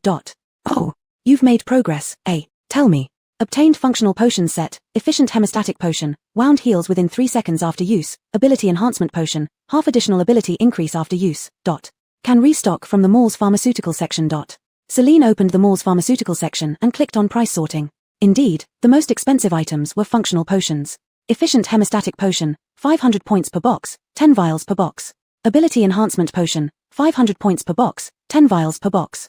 Celine started calculating in her mind. These were rare and monopolistic products. Selling at 3 times the cost seemed reasonable. 66Z, including costs, selling at 4 times the purchase price was also reasonable, right? 66Z, is the host going overboard? Where did it find such a money-grabbing host? The military led by Magnus would definitely need a large amount of these efficient hemostatic potions. Selling in bulk, giving a modest 10% discount, made both profit and friendship. Perfect. 66Z. Drawing the functional potions made Celine's mood soar. Deciding to reward 66Z with some KPI, she ordered a milk tea, fruit salad, and some snacks like takoyaki, grilled squid, crispy pork belly in the food area. Savoring the delicious treats while lounging on the sofa watching TV in the lobby. 66Z, I suspect you're just simply craving sweets. Big Treasure, come over and watch TV with me. Seeing that Big Treasure had finished cleaning the lobby, Celine waved him over to serve as her pillow. Big Treasure shrank to a 1-meter-tall chubby doll, hopping into her arms and letting her hug and play with it as she pleased. Boss Rona was so gentle, Big Treasure loved it. Celine chose a music variety show. Before she finished watching an episode, Stefan came downstairs again, sitting right beside her. His bewitching eyes sized her up, and a meaningful smile curled on his lips. She scooted away, cautiously eyeing Stefan. May I help you?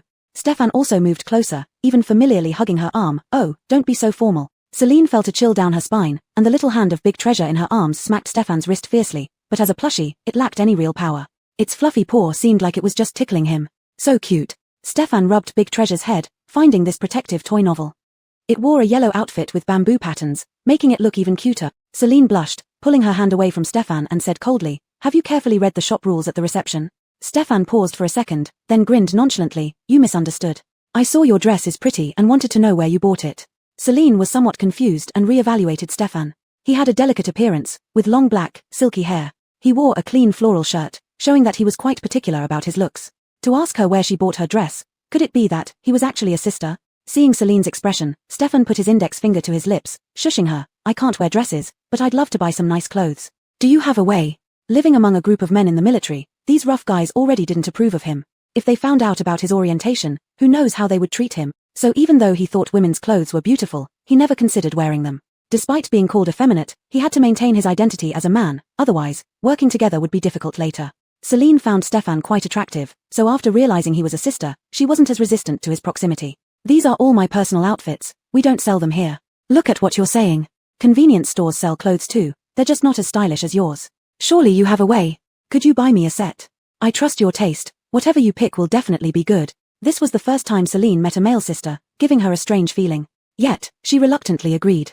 What size do you wear? I'll buy you a set. Thank you. And accessories too, my long hair gets so messy when left loose.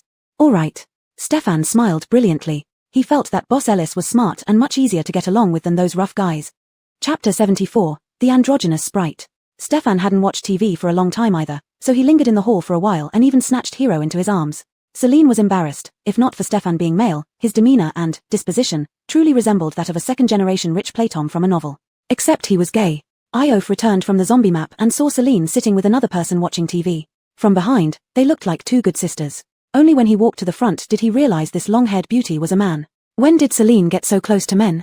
Boyfriend. Boss Ellis. His voice drew Celine's attention away from the TV program, then he handed over 2 grade 5 crystal cores, clean and translucent.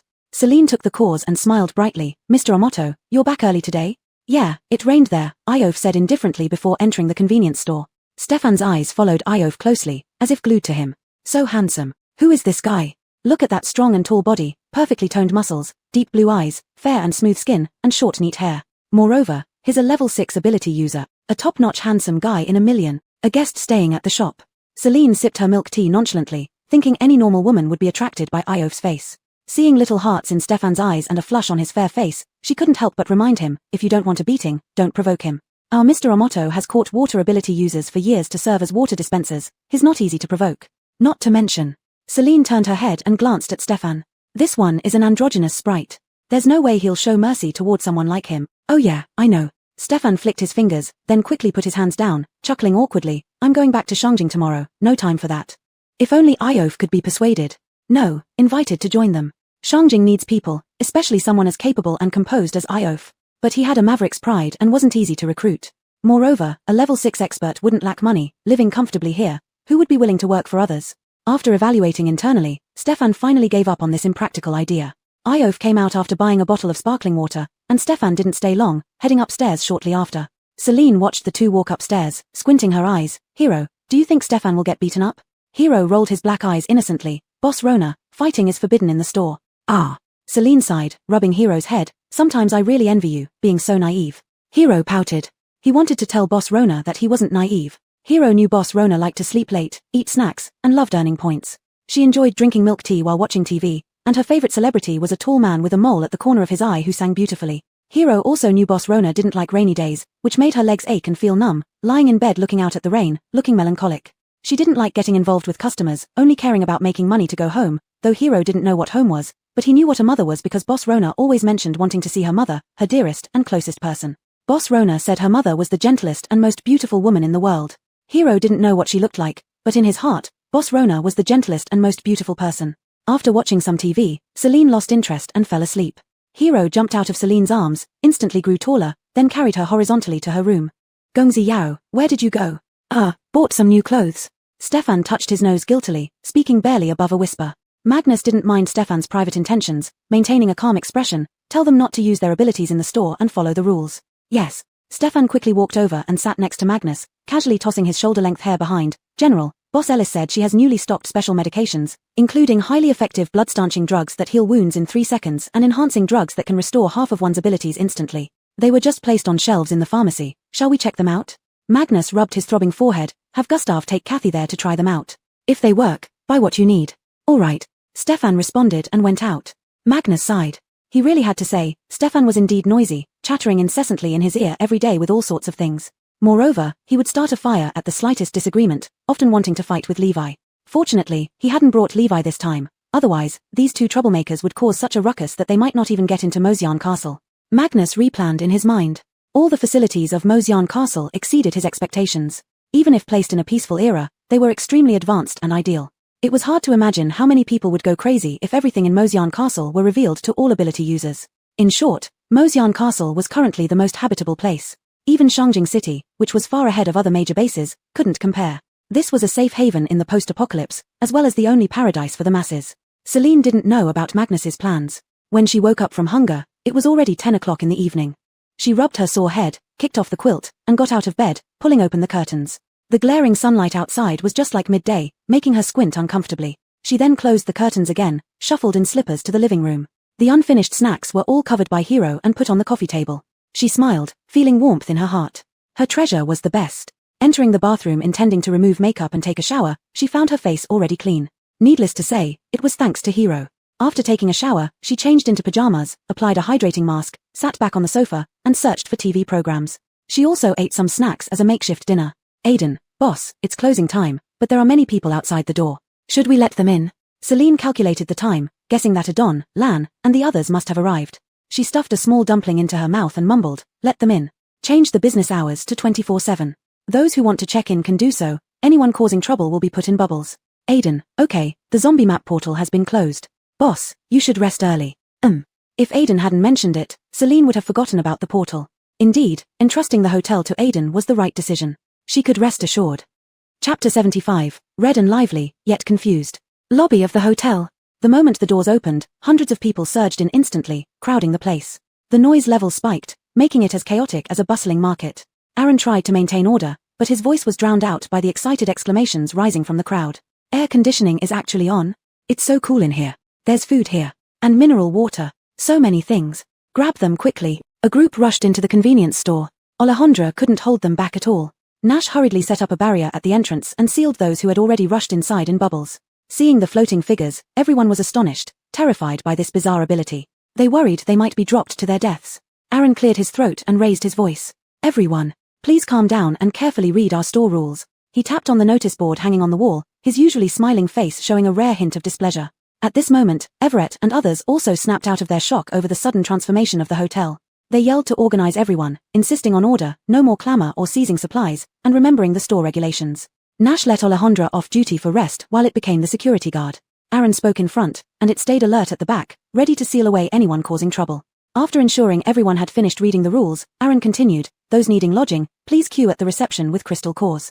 Those who wish to buy items should proceed to the convenience store. We are open for business, so customers without needs are requested not to loiter inside. An elderly woman shouted, what if we don't have crystal cores? Can we exchange other things? Yes, I have gold. Can it be exchanged? My jade bracelet, can that be traded too? Aaron hesitated and sought approval from the boss. Celine's eyes sparkled at the mention of gold and jade. While these were worthless debris in the apocalypse, they'd fetch a high price back in her world. 6. Can they be exchanged? Give me a definitive answer. Yes, the mall has a value estimator that can convert other items into points. She opened the mall and finally found the estimator at the very end. 5,300 points. Buy. Aaron, There's a value estimator in the space. Bring it out. Aaron, okay. After setting up the estimator on the reception desk, everyone queued up voluntarily. Even without crystal cores, they still had valuable items kept from before. Like gold rings, gold necklaces, gold bracelets, jade pendants, and jade bracelets, originally saved for memories. Though they knew these trinkets weren't worth much now, they remained precious souvenirs. Now, with the option to exchange these items for points, they could buy necessities like food and drinks, prioritizing survival. To Celine's surprise, just after watching an episode of a variety show, Six told her the hotel was fully booked. Fully booked. Fully booked.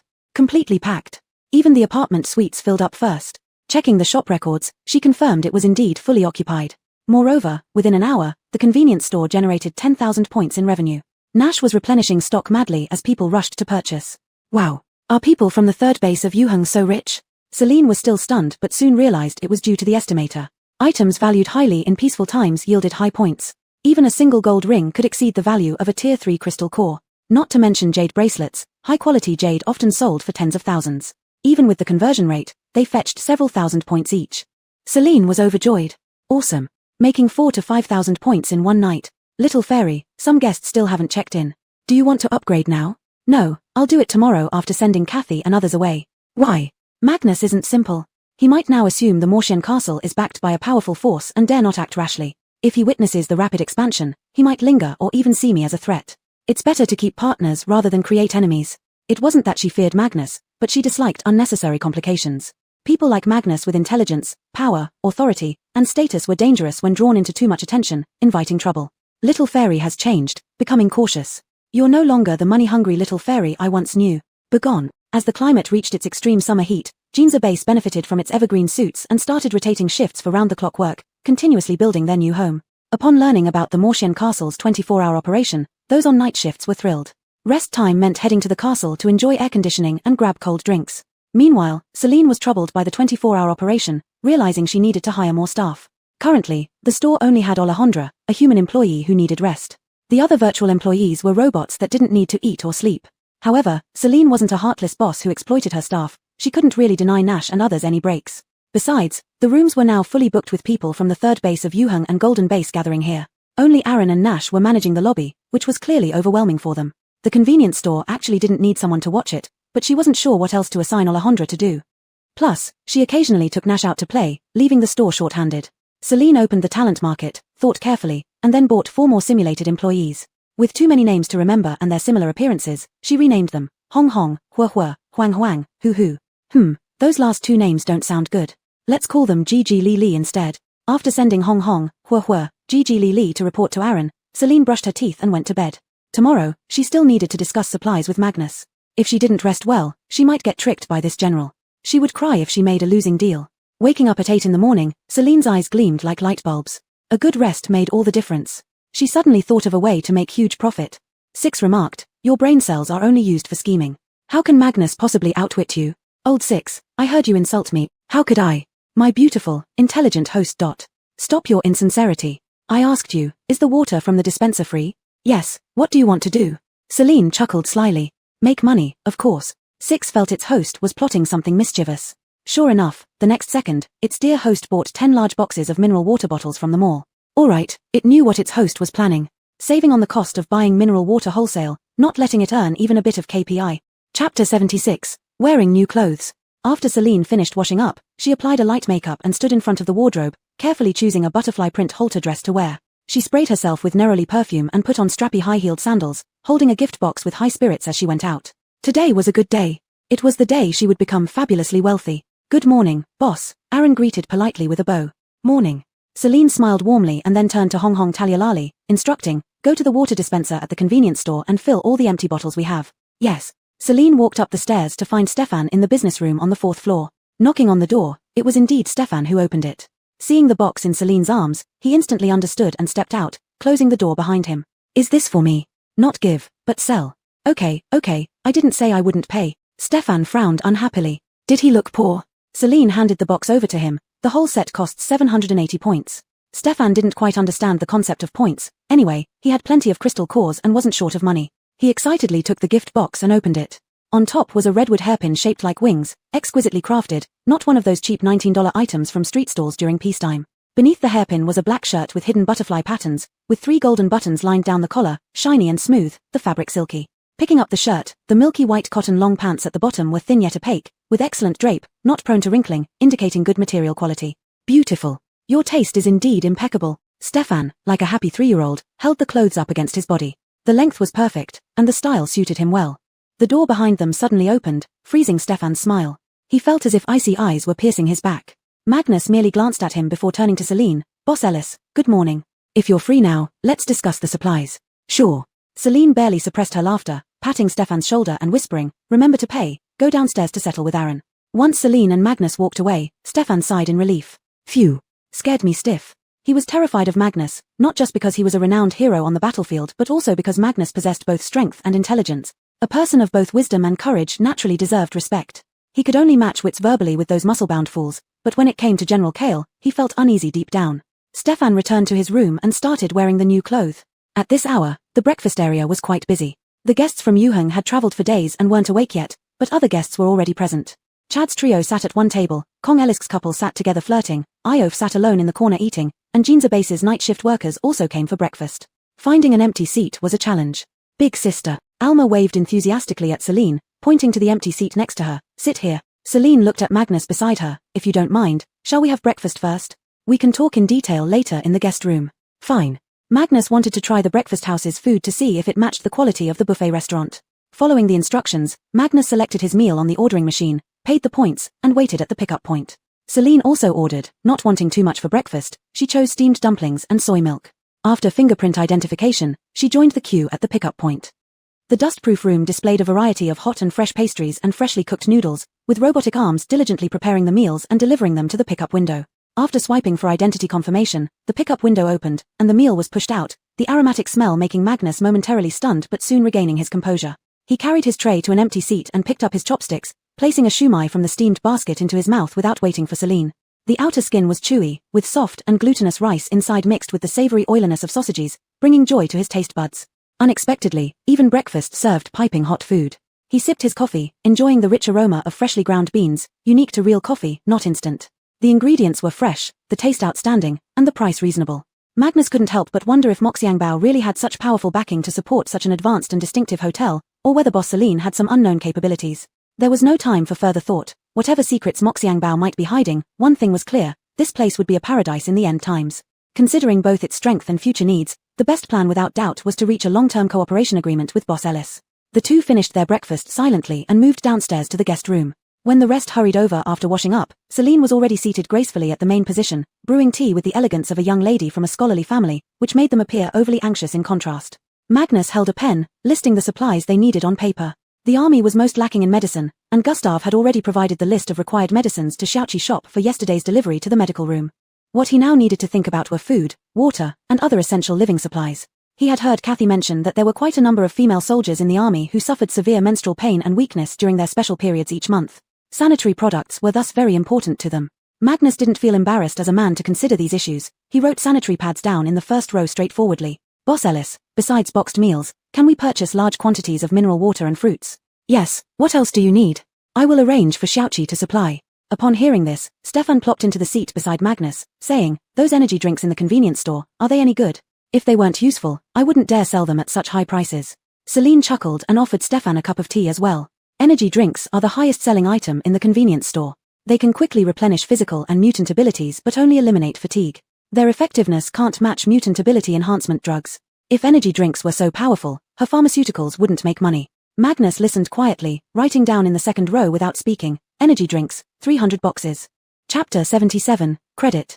In addition to the 300 boxes of energy drinks, they also ordered 1,000 boxes of mineral water, 300 watermelons, and bought bananas and oranges by the box. Other fruits that can't be stored for long were not purchased in large quantities. The extreme heat has arrived, so Changchun clothing would certainly provide outfits for each soldier. It took them a full 2 hours just to compile the shopping list, as they discussed and wrote simultaneously, adding more items as they talked. Celine calmly brewed tea on the side. Listen, these people are discussing how to send me money. By the time the tea had been steeped 5 times, the list was finally finalized. Boss Ellis, please see if you can prepare this much material. Celine took the list and scanned it, her brows slightly furrowing as if encountering difficulty. After pondering for a long while, she replied, yes, I need some time to gather the goods. I'll have everything ready for you by 2 p.m. Thank you for your efforts. Magnus stood up and left the reception room with his few underlings. It was already 11 a.m., and the hotel was filling up again. Stefan still wanted to eat at the buffet again, and the others looked expectantly at Magnus. Upon receiving the leader's nod of approval, they all excitedly dashed towards the buffet restaurant. Inside the reception room, Celine checked the balance of her private account and then looked at the list in her hand. So many things, she wasn't sure if she could cover the cost. Dear Tongtongzi, can I buy on credit? Oh come on, I'll pay you back quickly. As soon as I receive their payment, I'll transfer the money immediately. When you use devious schemes to save costs and make money, why don't you consider my KPI? Xiao Liu, what you're saying is incorrect. If this big deal goes through, won't we upgrade faster? Won't you earn more KPI points? These points aren't for indulgence. Once I upgrade, they'll go right back into your pocket. Alexis rapidly analyzed the data but couldn't find any flaws in Celine's argument. Alright, just this one time. Once the goods are paid for, the money must be returned immediately. I understand, we've worked together for so long, why don't you trust me? I tease precisely because it's you that I don't trust. Having successfully secured credit, Celine quickly gathered all the goods, buying an additional 100 boxes of empty water bottles for Hong Hong Huahua Talyalali to fill. Empty bottles cost 10 cents each, sold in boxes complete with cardboard boxes. Filling them with water and repacking them saved her even the cost of the cardboard boxes. A dime cost, selling for $3 per bottle, huge profit. Bananas and oranges came boxed from the store, making it easy. Watermelons were another matter. Looking at the pile of watermelons like a small mountain on the floor, if she used cardboard boxes, it would require at least 100 boxes, increasing her costs. She might as well let them figure it out themselves. Unable to bear it, she finished her tea and walked out of the reception room. The hotel lobby was packed, leaving her no space to breathe. Hiss. No. I need to upgrade fast. Once the mealtime rush was over, the crowd in the hotel dispersed again. Sitting on the sofa with her head resting in her hands, Celine watched idly as Hero diligently mopped the floor. Tongtongzi, how many points do I need to upgrade 3 levels? Let me calculate. Upgrading 3 levels means reaching gold level 3, requiring a total of 44,000 points. After Magnus and company leave, I'll start upgrading. Little Fairy's yarn has become bold, able to upgrade 3 levels in one go. Too many guests, the hotel is too crowded, I'm almost out of breathing space. Understood. Wishing Little Fairy's yarn a swift ascension to supreme status and a return home. Timing was right, Celine and Aaron worked together to extract all the prepared goods from the spatial storage and arrange them in the lobby. Hong Hong Huahua Talyalali was quick and efficient, having already filled over 80 boxes of water, which Hero now brought out. The lobby floor was gradually filling up, and when Magnus and his companions emerged contentedly from the buffet restaurant, there was hardly any space left to stand. Seeing the piles of supplies scattered everywhere, they were filled with astonishment. Could someone actually place them so openly without fear of being robbed? And the speed at which the goods were prepared was incredibly fast, it wasn't even 1 o'clock yet. Does Boss Ellis have spatial storage too? After checking, please pack everything away. Yes. Sitting upright on the sofa, Magnus observed the doll employees cleaning the windows. Puppet manipulation? He had seen this ability before, even controlling more dolls than all the employees in the hotel combined. But each ability user only possesses one ability. Besides the dolls, there was also the employee who looked like a painting she saw yesterday in the pharmacy. What exactly was Boss Ellis's ability? It was truly unfathomable. Hero carried out the last dozen boxes of water. General Kale, we have finished checking. The medicines and supplies are packed by box, and the numbers match. Put them away then. Yes. Gustav placed his hand over the cardboard boxes, collecting them one by one into the spatial storage. Celine clapped her hands and pointed to the reception room. The watermelons are in the reception room, go check them out. Stefan and Gustav followed Celine inside. Upon opening the door, except for the area with sofas and a tea table, the rest of the space was tightly packed with round watermelons, each roughly the same size, estimating around 20 pounds. 300 watermelons piled up like a small mountain, their peaks jutting out prominently. Gustav sighed, resignedly entering to count, storing them in the spatial storage as he counted. Stefan waved his hand, standing leisurely on the side like a carefree prince, leaning against Celine's shoulder playfully. Hey, do you like my new clothes? Celine turned her head, scrutinizing him from top to bottom. His long hair was tied up with a hairpin, the new traditional Chinese outfit fitting perfectly with his slightly effeminate features, resembling a refined scholar. He was naturally smart, with wise eyes, and his slender, tall figure suited this attire very well. Looks good. Stefan chuckled, I like it too. Indeed, a gentleman such as myself, charming and incomparable, should wear only this high-class clothing. Celine. I actually quite like you. Stefan draped his long arm over Celine's shoulder, sincerity lacing his words. If not for our mission, I would really want to stay here a few more days. Celine laughed lightly. Isn't it better back home? There are always lots of people around to keep you company. It's not so lively here. Who cares about those stinky guys? Stefan's disdain was evident. Preferring the gentle aura of Celine, he enjoyed being close to beautiful women more. Unfortunately, Shangjing was tens of thousands of miles away, and the front lines of war were still unresolved. This parting might mean they wouldn't meet again for who knows how long. He also wanted to see that handsome guy called Omoto de Leoshuai again. Chapter 78 Settlement. Hey, how did that most absurd rule in the shop regulations come about? Stefan started gossiping, just like a close friend chit-chatting. He had seen it when he checked in yesterday, originally thinking someone was freeloadingly targeting the Magic Fairy Castle's supplies. But after meeting Celine, he suddenly felt those people might not necessarily be targeting the Magic Fairy Castle. Behind every ridiculous rule lies an even more ridiculous story, and he was very curious about what Celine had gone through. Who would dare have ill intentions towards you? Could it be Boss Omoto? This isn't the case. Boss Omoto is quite considerate. Celine leaned closer to Stefan, lowering her voice. Another resident, the middle one among the three who sat together on the sofa when you came yesterday. Stefan, with his photographic memory, recalled carefully, revealing a difficult expression on his face. Ah, he's so pretentious. Ha ha. Celine was amused, realizing she wasn't the only one who thought Chad was putting on an act. While the two were chatting idly, Gustav had already finished counting the watermelons and put them away in the spatial bag. Advisor, I've finished counting, everything is correct. Nonsense, would Boss Ellis be the type to cut corners?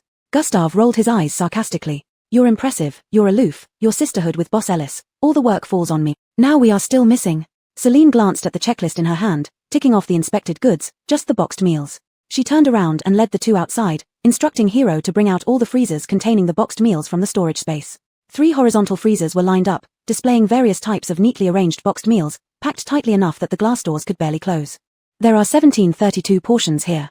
Need to count again? No need, we trust Boss Ellis. Magnus gave Gustav a nod, and the latter went forward, opening the freezer doors. Soon, all 3 fridges were emptied. Kathy arrived late and seeing the empty freezers, she hurriedly pulled Celine aside. Boss Ellis, are there any boxed meals left? I haven't bought for my team yet. None temporarily, but there may be leftovers in the meal machine, you can check there. Kathy rushed to the convenience store anxiously. Celine smiled as she said to Magnus, the supplies have all been counted. Shall we go to the guest room for some tea and settle the accounts? Sure. He also had some matters he wanted to discuss with Boss Ellis. They moved to the guest room. Celine sat in the host seat, first boiling a pot of hot water. While waiting for the water to boil, Celine pulled out a tablet from under the table.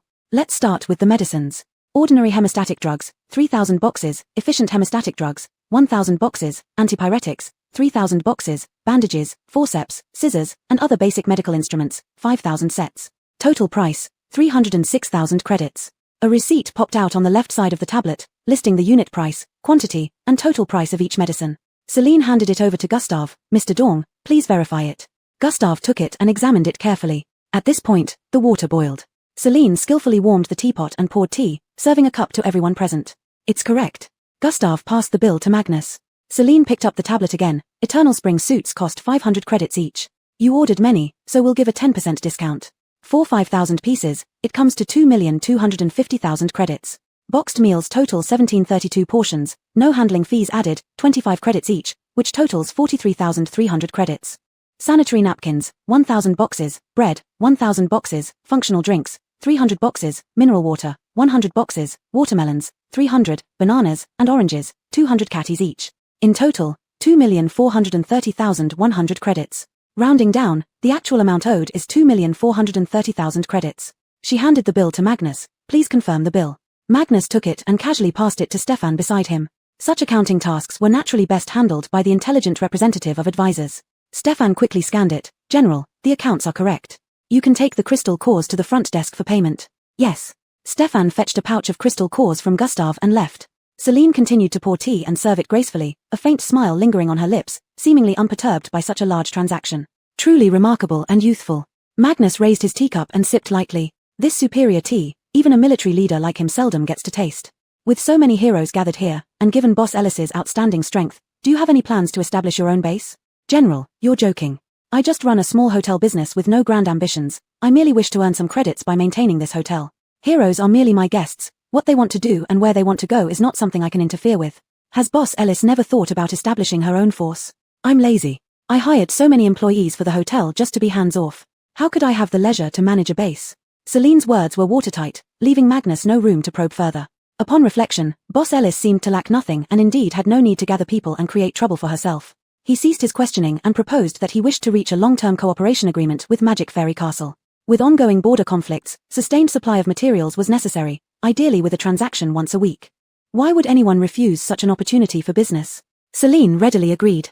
They chatted idly for a while more, during which Celine also probed into the situation at the upper capital base from Magnus and company. This included foot traffic, economic conditions, and the extent of material shortages. They speculated that Boss Ellis might be considering opening a branch in the upper capital base. Once it opened, purchasing supplies would be much easier for them, hence they shared all details of Upper Capital City without reservation. Stefan returned after settling the accounts and handed over the remaining crystal cores to Gustav, keeping the bill on him. General, it's 5 o'clock. The mission was completed, and the long-term cooperation was settled. It was time to return. Everyone stood up and left the guest room. Kathy carried 2 large bags of boxed meals and drinks, her face filled with joy.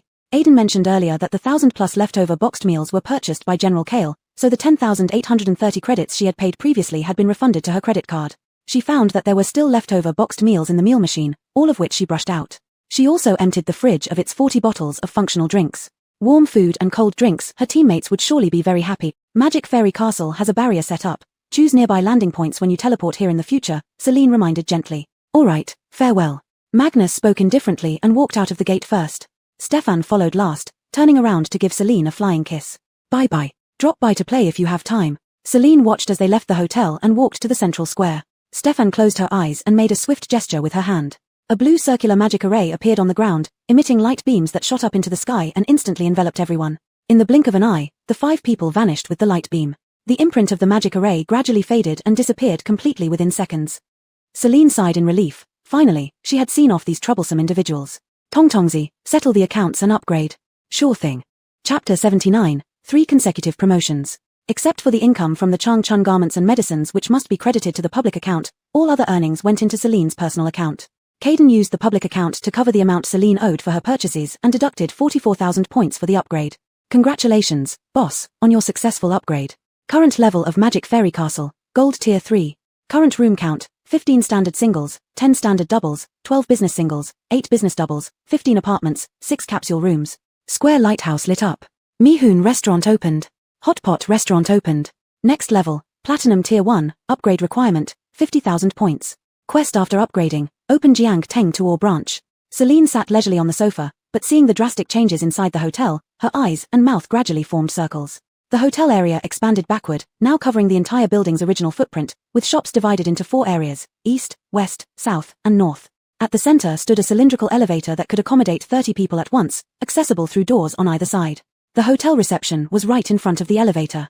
The east area, previously the location of the convenience store on the right after entering, now had escalators leading down to the basement, where the exit was on the left upon entering. The basement level became a large supermarket. The entrance escalator area is in the east zone, which has not been opened yet.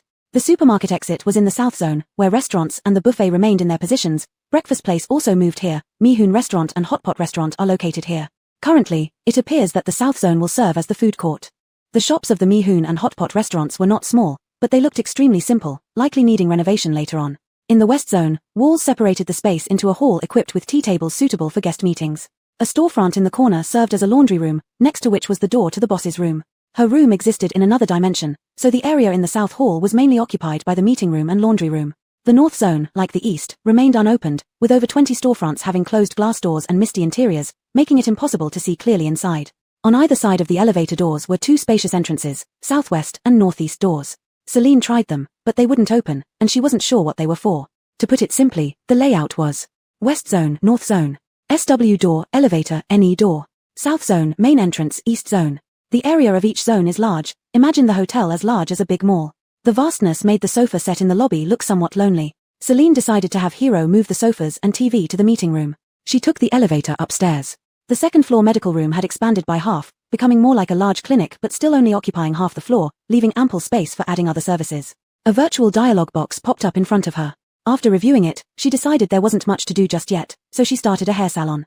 2 storefronts quickly rose with glass partitions, and the virtual renovation progress bar appeared on the doors, estimated time remaining 23 hours 59 minutes 57 seconds. Continuing upstairs via the elevator, she arrived at the newly opened capsule rooms on the 3rd floor, just as she had imagined. Separate accommodations for men and women, 3 rooms each holding 10 people. The rooms were small, containing 5 sets of pure white bunk beds that resembled stacked spacecraft cabins. The cabin was about 2 meters long but not very wide. Opening the door revealed neatly laid bed linens, barely enough space for one person to lie down or sit up slightly, with a dim light overhead. In addition to the 10 spacecraft cabins, there were shared restrooms and a luggage cabinet with exactly 10 doors. Though small, the environment was clean and tidy, not feeling cramped, so she priced it at 50 points per night. Celine didn't go any further since the layout of the standard and business rooms wouldn't change much. She should go downstairs and check out the lighthouse. After descending the elevator, she saw the lighthouse in the center of the central square, which had been renovated and transformed after originally being in ruins. The lamp post resembled a magic fairy wand, with slowly rotating wings above it, followed by a lotus flower cradling a glowing pink-purple orb. 3 black lines appeared on Celine's forehead. So flashy. Now that it was daytime 24/7, the role of the lighthouse was diminished, serving merely as a symbol of power. Since Augustine Base began its relocation plan, there weren't many zombies around anymore, making the streets cleaner but overly quiet. After staying outside for a while, Celine felt bored and walked back. Walking through the southwest corridor beside ZZ, she returned to the meeting hall, lying on the sofa to continue watching music variety shows. Congratulations, boss, for achieving the hidden achievement, stepping higher. Achievement description: the hotel has been upgraded by 3 or more levels continuously. Obtain achievement reward, functional restaurant. Functional restaurant: all food in the restaurant will enhance psychics' abilities by 10%, and normal people's or semi-zombies' physical strength by 10%. Congratulations, boss, for achieving the hidden achievement, rolling in gold. Achievement description: daily profit reaches 1 million points. Obtain achievement reward, double card. Double card: after use, all income within 24 hours is doubled, excluding private deliveries, commissions, and other off-store incomes. Congratulations, boss, for achieving the hidden achievement, beacon light. Achievement description: hotel upgrades to gold tier 1, and the central square lighthouse lights up. Obtain achievement reward, awakening potion *1. Awakening potion: normal people or semi-zombies can awaken their psychic powers after use. A series of official notifications stunned Celine. She just upgraded. Why did she achieve 3 hidden achievements all at once? Wait, a moment, rolling in gold. Daily profit reaching 1 million points. She hurriedly checked her account balance. Though her personal account hadn't recovered to 200,000 points, thanks to the high-profit Chang Chun garments, after deducting upgrade and barbershop setup costs, there were still 2.5 million points in the public account. Celine was stunned for a while, then confirmed she didn't miscount. Her surprise quickly turned into laughter, shaking with joy. Wealth had arrived. 2.5 million points. She could upgrade directly to the supreme level and go home, right? William, you're thinking too much. It's not that simple. It had managed this place for so many years, its business acumen was no less than Celine's. The KPIs weren't met yet. How could it let her leave easily? 3 consecutive upgrades were satisfying but also quite busy. Most importantly, the small supermarket had turned into a large underground supermarket, and Celine needed to think about what items to stock. She needed to purchase some appliances that were required but lacking or insufficient. Considering that the hotel offered apartments for rent where guests could cook, pots, pans, kitchen utensils like spatulas, ladles, bowls, plates, aprons, etc., vegetables, fresh produce, fruits, and daily necessities such as rice, flour, oil, salt, soy sauce, vinegar, and tea, all had to be stocked. Celine lay on the sofa browsing the mall for 2 hours straight to complete the basic stocking. She instructed Aiden to take Hong Hong Huahua and Alejandra to plan the supermarket area and stock all the shelves. Hero would watch over the hotel lobby temporarily. Tallulah Lily went to manage the Mihoon restaurant and Hot Pot restaurant. Thinking she could finally rest a bit and try out the new restaurants later, Hero sent another message. Boss Elevenor, the monk is here again. Hearing this, Celine jumped up from the sofa. Oh, the monk who carried the machine gun. She hadn't seen him for a long time. Chapter 80, a creature that resembles both a zombie and a human. The sun shone brightly outside, yet the electronic clock in the hall read 2047. Though it wouldn't get dark, people would still feel hungry. Guests gradually came downstairs looking for food. However, the moment they stepped out of their rooms, they were utterly bewildered. They looked left and right, only to find other guests equally puzzled, completely lost.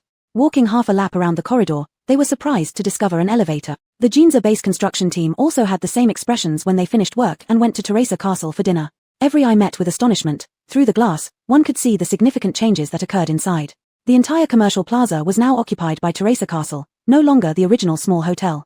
It could now be called a commercial plaza. They walked in and found the spacious lobby with neatly lined shops on both sides. Alongside the glass curtain walls, escalators had even appeared. Hero turned on the store's public address system, and a young Tom's voice began broadcasting. Hello everyone, after renovation, the layout has changed. It is now divided into 4 areas. The supermarket is on the underground level, accessible from the east area escalator. Guests who need meals can go to the south area for dining. An elevator is installed in the central area for guests to move up and down. This message repeated while the hotel layout diagram was transmitted to each guest via Thearcard, projecting a virtual panel in front of everyone, clearly indicating routes and personal locations. Interesting, it's just been a few hours, and Boss Ellis has come up with something new again? Youssef tapped the cross at the top right corner after reviewing the layout diagram, closing the dialogue window, hiding his surprise. Myra stretched lazily, appearing quite calm. It's not the first time. Boss Ellis's abilities are still a mystery. Let's go, brother. There will definitely be a crowd at the newly opened rice noodle shop. We should hurry to secure a spot. Yeah. Youssef regained his senses and ran ahead. Hot pot is relatively expensive and doesn't fill you up much, so he didn't expect too much.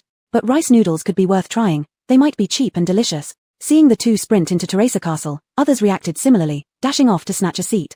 Functional restaurants were newly launched, and many couldn't secure spots in the rice noodle shop or hot pot restaurant, settling instead for the functional restaurant. During ordering, they realized that not only was the decoration similar to ordinary restaurants, but even the dishes sold were identical. The only difference, the prices were much higher. Was there anyone to explain why the same meal items were nearly 30% more expensive in the functional restaurant than in regular ones? As everyone pondered, a broadcast echoed through the restaurant. Welcome to the functional restaurant. All dishes here enhance Esper's powers by 10% and ordinary people's physical strength by 10%. We wish you a pleasant dining experience. Sounds impressive. Isn't this like energy drinks? Refreshing after consumption, sweeping away fatigue and rejuvenating. Since these have effects, they felt the price was justified and queued up to order, finding seats. Due to high traffic, all restaurants combined in the south area couldn't accommodate this many guests at once. Those without seats spontaneously queued outside. No noise or chaos, they quietly sat cross-legged in a long line, occasionally chatting with nearby people, orderly and disciplined. The chime at the hotel entrance rang as those waiting at the end of the queue watched people enter. A group of 4 approached. Leading was a bald monk carrying a heavy machine gun in one hand, tall and skinny yet pale-skinned, looking neither human nor ghostly. Next was a short Mila with close-cropped hair wielding a long sword, followed by a chubby little monk with a round head holding a mace. At the back was a Tom, barely 13, thin with a slightly lowered head, sharp eyes radiating a piercing light, though overall seeming somewhat sinister. Guests stared wide-eyed as the 4 entered. They had never seen creatures that resembled both zombies and humans yet didn't panic or scream or scatter. In their understanding, zombies and mutant beasts couldn't see Teresa Castle. Since these 4 could walk in safely, regardless of how strange they looked, they must be human. And inside the premises were absolutely safe. Whatever species they were, they couldn't threaten anyone else. Abbott, what is this place? So amazing. So many people. So advanced. The little round-headed monk looked around curiously, his small eyes full of wonder, constantly exclaiming. Born and raised in the temple, he had never left the mountain, never seen the world's prosperity until the apocalypse brought darkness over the world, preventing him from witnessing its beauty, leaving him to imagine it through elders' descriptions. He thought that perhaps this was the prosperous era that the elders had spoken of, brightly lit, bustling with voices, flourishing and thriving. It was the grandest scene he had ever witnessed.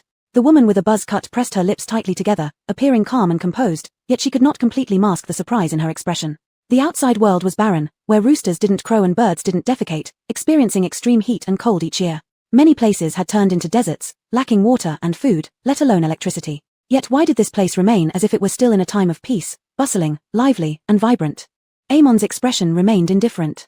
Although the hotel had undergone tremendous changes since his last visit, he was detached from worldly affairs, unclouded by secular dust. He walked gracefully to the front desk, his cloth shoes making no sound on the floor, and greeted Hero with a single hand. Sir, please inform Boss Ellis that I wish to speak with him on important matters. Hero didn't fully understand Amon's formal speech but recognized that Boss Ellis referred to Boss Zinn.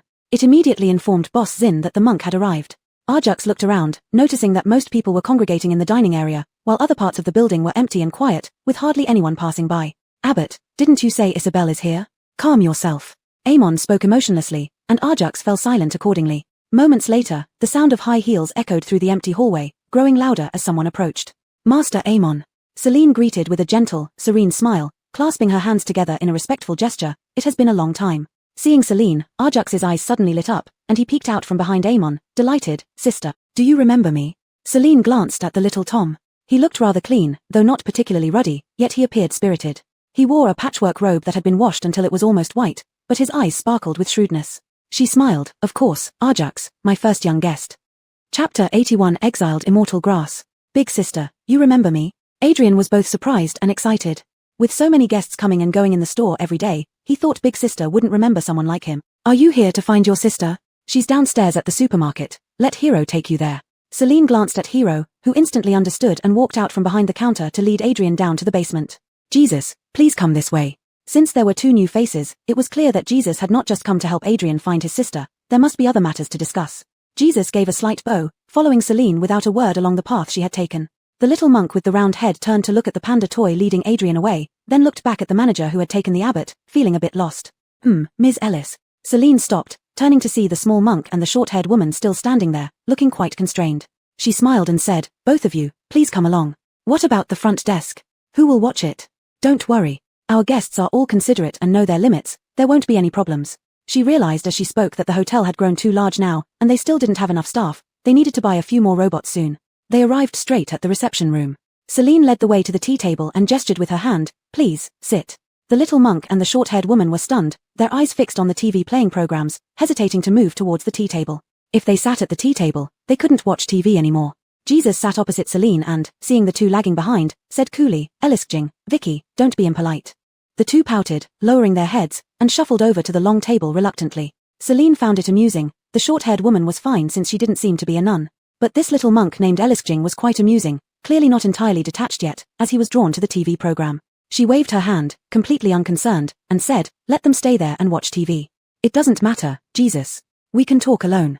Since the boss had spoken, Jesus tacitly allowed Eliskjing and Vicky to sit on the couch and watch TV for a while. Celine prepared the tea and asked casually, "Which temple does Jesus belong to? And how did you meet Adrian?"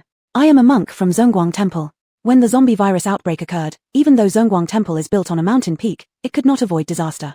The monks went down the mountain to try to save the people and do whatever they could. Over time, more refugees gathered in the temple, and more people joined the rescue team. One day, Jesus, Eliskjing, and Vicky were conducting a routine search for survivors and food when they suddenly heard screams and shouts. Rushing towards Sioux family village, they encountered mutated beasts in the woods and were scattered. To avoid further casualties, Vicky and Eliskjing stayed behind to deal with the beasts, while Jesus went ahead to check the situation in Sioux family village. After Vicky and Eliskjing dealt with the beasts, they saved Adrian, who was being chased by zombies, nearly out of strength and energy, with multiple injuries. So they took him back to Zhongguang Temple for healing. Meanwhile, after clearing the zombies near Sioux family village, Jesus found the surviving Alejandra, who wanted to go to a place called Magic Fairy Castle to wait for her brother. He brought her here. When he returned to Zhongguang Temple, he learned that the brother Alejandra had been talking about was the one saved by Vicky and Eliskjing. But Adrian's injuries were severe, and when he woke up, he kept asking to find his sister. Only after learning that Alejandra was safe at Magic Fairy Castle did he agree to recuperate properly. Once healed, he pleaded with Abbot Woodking to take him down the mountain to Magic Fairy Castle to find his sister. After hearing the entire story, Celine marveled at how lucky Adrian and his sister were, having stumbled into her shop despite being manipulated initially. After returning to the village and facing aid schemes, they were fortunate enough to meet Jesus and his group, becoming two of the few survivors from Sioux family village. Celine refilled Jesus's tea and poured water for Vicky and Eliskjing.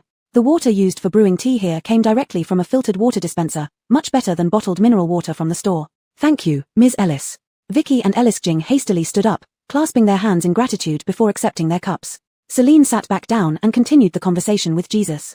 So Jesus traveled all this way just to bring Adrian here to find Alejandra? Now they were getting to the main point. Jesus put down his teacup, sitting upright with his hands on his knees, steady as a pine tree. "Not exactly. At Zhongguang Temple, there is a type of wild grass called exiled immortal grass, which has detoxifying properties. After the apocalypse, we discovered that it can suppress zombification, allowing monks like me to become half-zombies. After the drastic change in climate, the survival rate of exiled immortal grass has become lower and lower.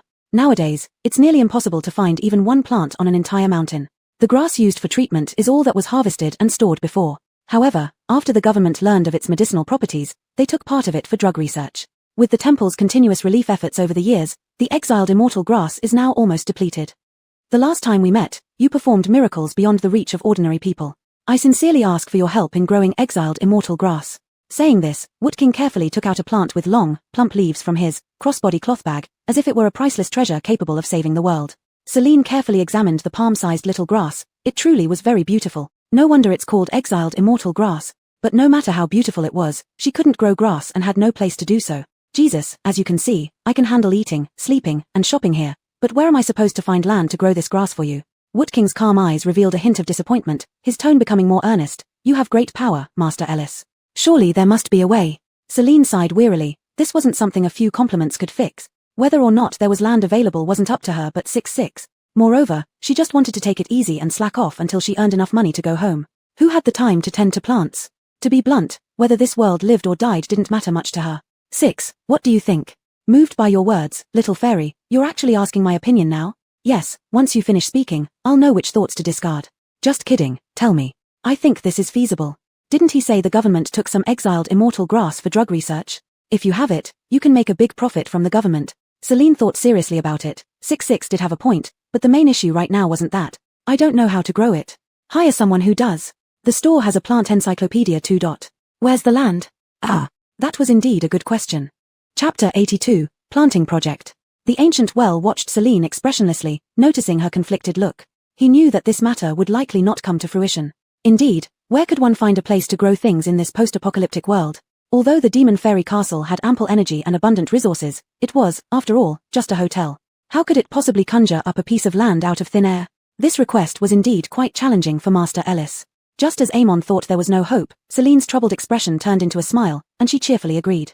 It's possible, but I need 50% of the harvest, and you must store half of the remaining 50% here with me. As long as it could be planted, Amon had no objections to her conditions, though he was rather puzzled.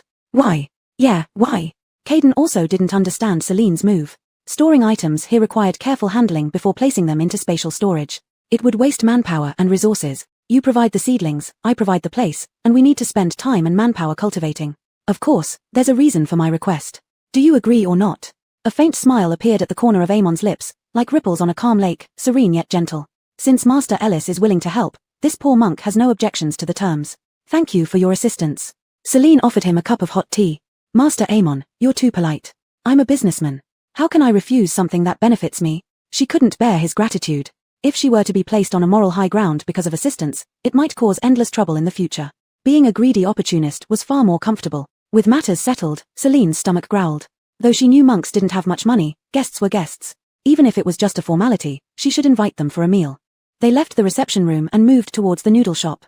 In the supermarket, Alejandra was diligently working, with several boxes of drinks by her feet that needed to be neatly arranged in the refrigerator. She was startled when the supermarket suddenly expanded.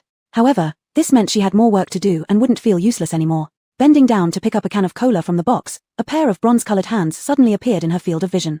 Looking up, she saw the face she had missed so much. Almost instantly, her nose tingled, and tears welled up in her eyes. She rubbed her eyes to make sure she wasn't hallucinating. Big brother. Letting go of the cola, Alejandra threw herself into Arjux's arms, sobbing uncontrollably. She had waited here for so long, and her brother never came to find her. She had feared that perhaps her brother already. Arjux gently stroked her head, his smile tinged with bitterness. Isabel, I'm back. The siblings embraced tightly, despite it being work time. Xingxing did not go over to disturb them. Because he was an AI employee with a human-like appearance, he understood human emotions better than other employees. Alejandra seemed unaware that he was just a virtual employee and always treated him like an older brother, occasionally confiding in him about her longing for her real brother. Over time, he too began to understand what longing felt like. Alejandra wiped away her tears and sniffled, asking, Brother, where have you been during this time? Healing at Zongguang Temple. Once I recovered, Abbot Amon brought me here. Abbot is here too? Alejandra's eyes lit up. She hadn't seen Master Amon in a long time. Yeah, he's talking to Sister Ellis. Arjux squeezed Alejandra's small hand. Seeing her neatly dressed in a uniform, he smiled in relief. His little sister had learned to stand on her own. What time do you finish work? 10 o'clock. Not long now. Let me help you tidy up. Arjux squatted down and handed her the cola so she wouldn't have to bend over continuously. I earned some crystal cores on the way here. Let's eat something delicious later. Really? Of course. Does the store have a buffet restaurant? Let's go eat there. Okay. Alejandra grinned happily and started telling her brother about the interesting customers and events she had encountered recently. She also mentioned Celine, her boss. Initially, she noticed that Celine didn't intend to keep her because there was no suitable job for her, and she still needed work uniforms and accommodations. Keeping her around would be a burden. Maybe Ellis Jejia was kind-hearted, ultimately letting her stay and work at the hotel, ensuring her safety until her brother returned.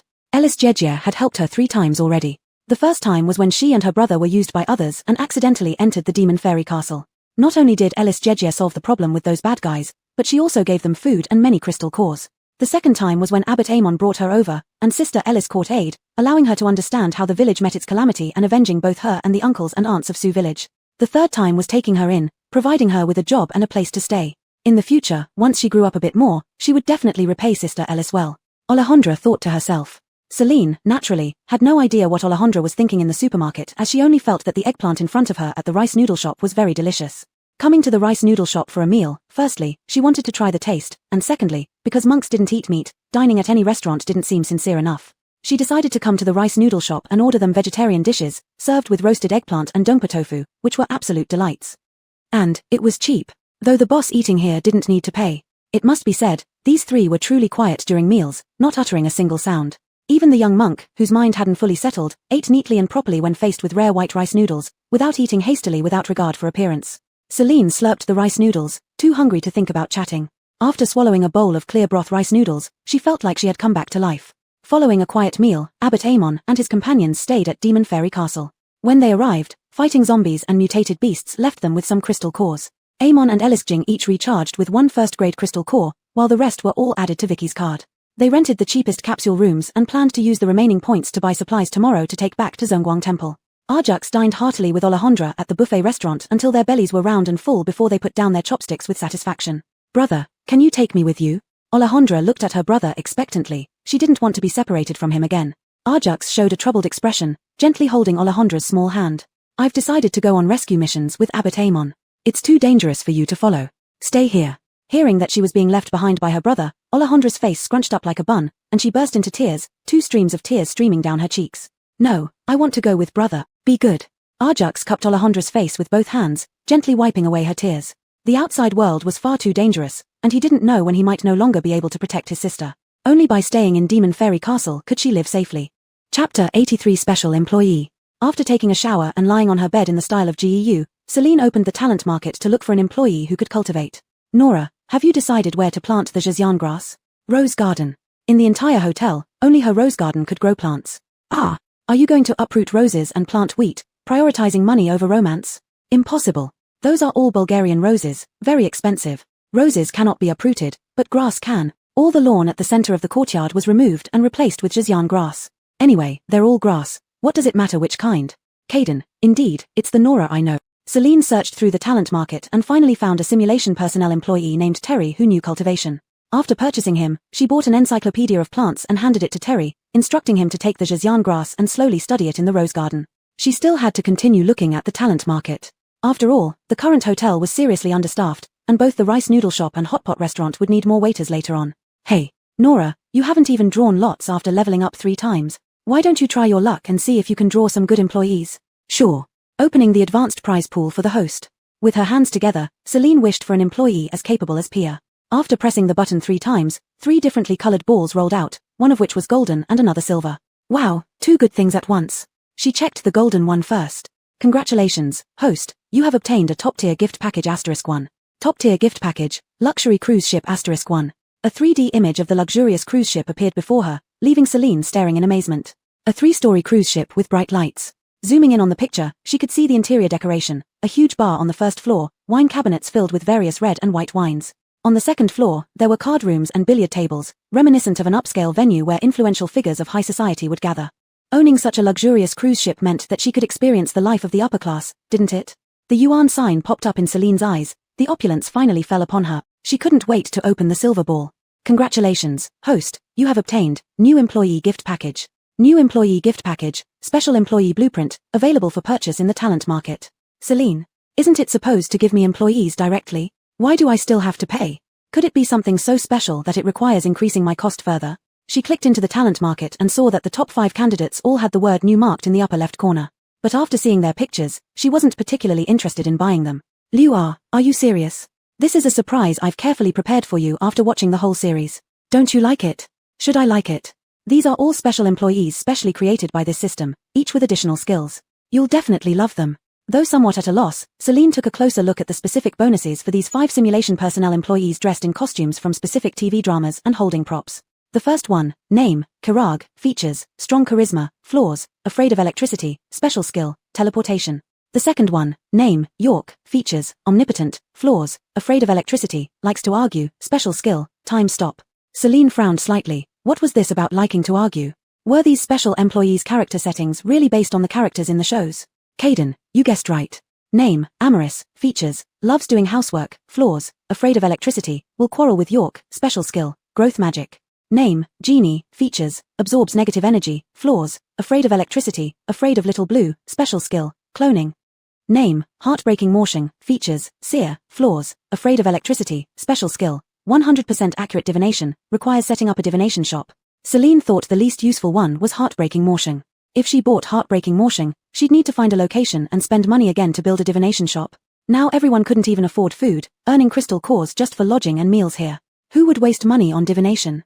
Insane. Nora, don't you think it's interesting? Since you're bored staying in the hotel, you can occasionally play around with the divinations. Isn't that great? Celine frowned deeply in thought for a while. It seemed reasonable. She had plenty of money now, so keeping a seer wouldn't be a big issue. After all, this was Caden's thoughtful gesture, and Mosian Bao indeed lacked people. Hiring any one of them wouldn't be a problem, would it?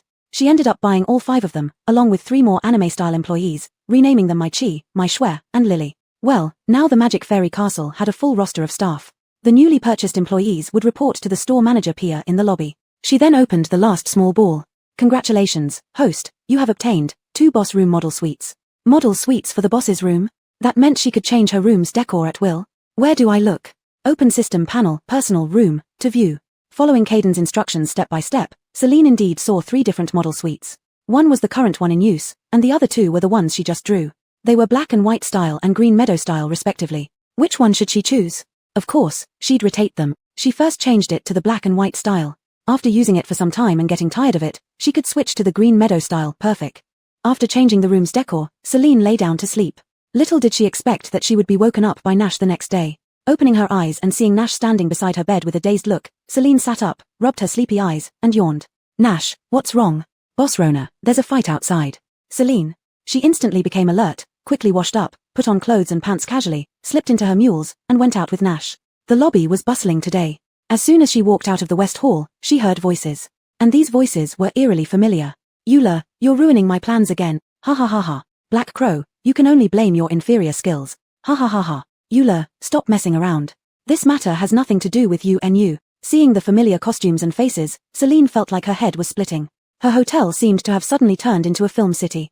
Heimo Xiaoxue's non-mainstream afro, York's imperfect accent, Kirag's exaggerated outfit, Amris's and Zaxi Heartbreak Morshing's eye-catching hairstyles. Many guests were watching here, their eyes filled with surprise, wondering where these conspicuous figures came from. TSK. So embarrassing, so socially dead. She didn't even want to admit that these people were the employees she had bought. Chapter 84, Lulu's thoughtful gift. Aaron couldn't control these new colleagues either. They were completely disobedient and started causing trouble not long after they began working.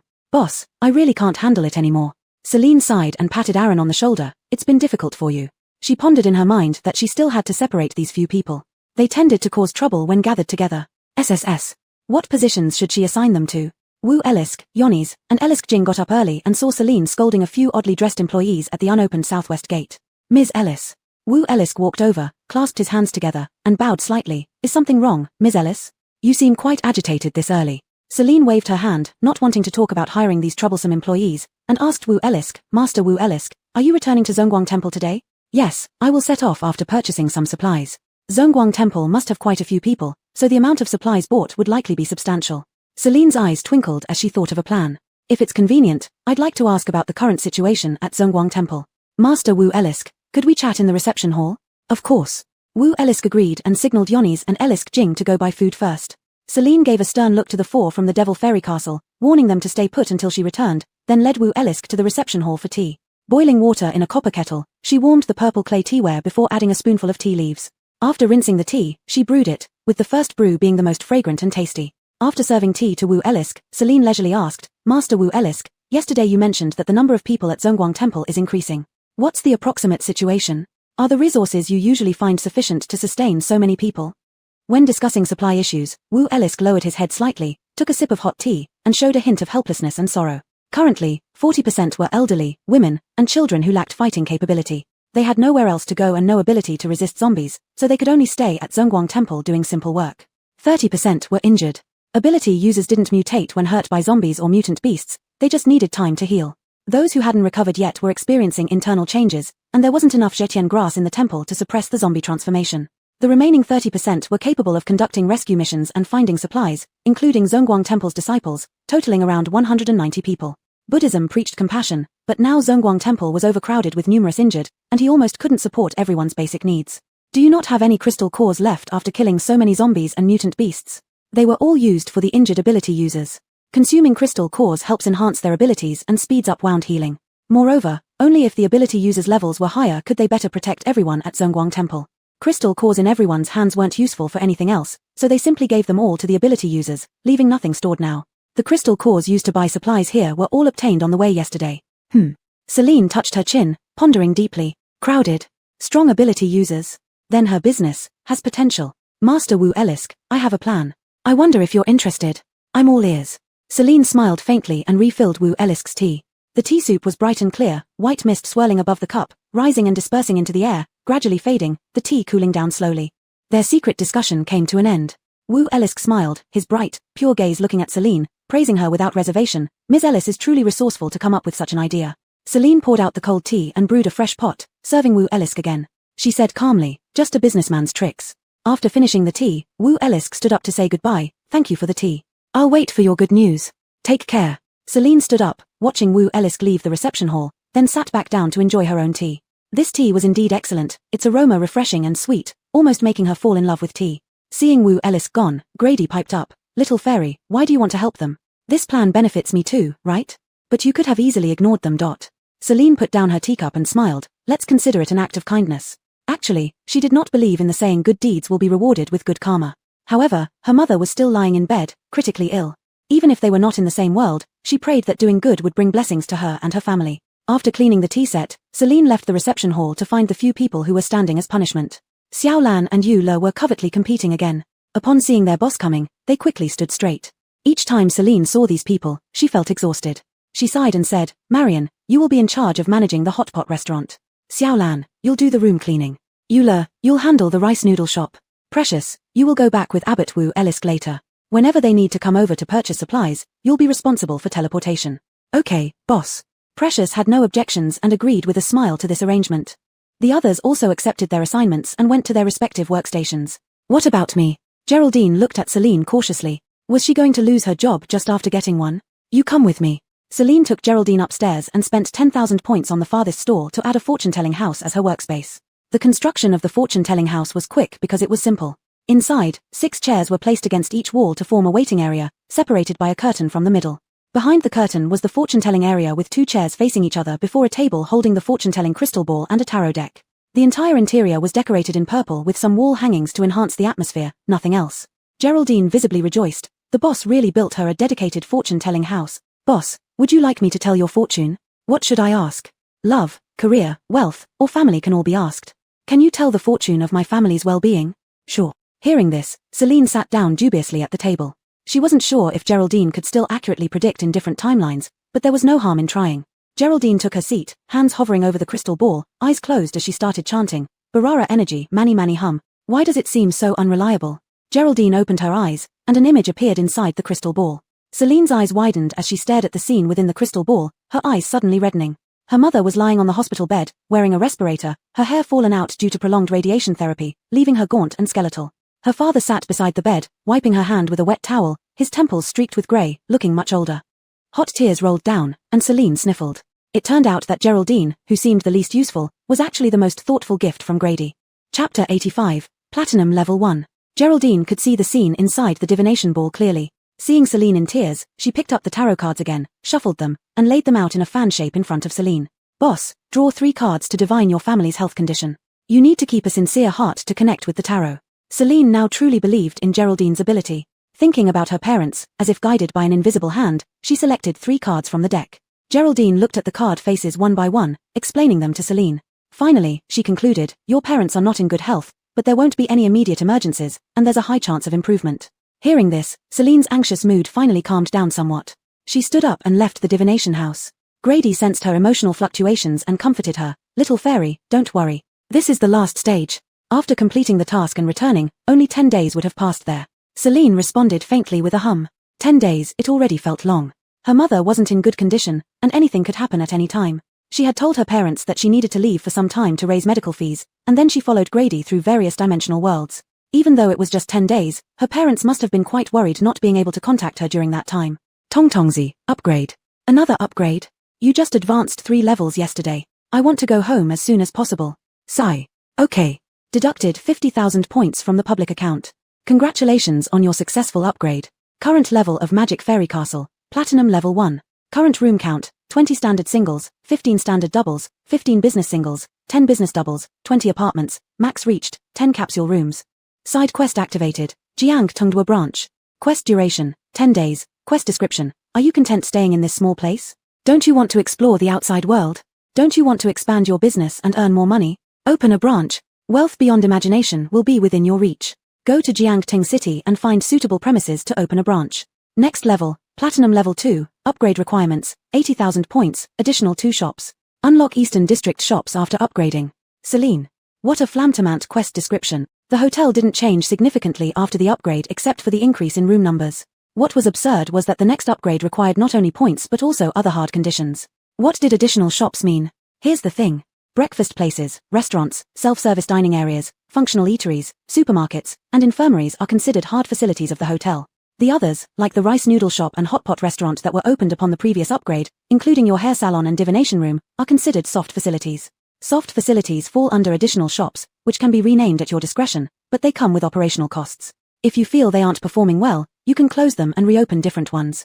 Costs include raw materials, utilities, maintenance fees, based on monthly income. Celine felt overwhelmed.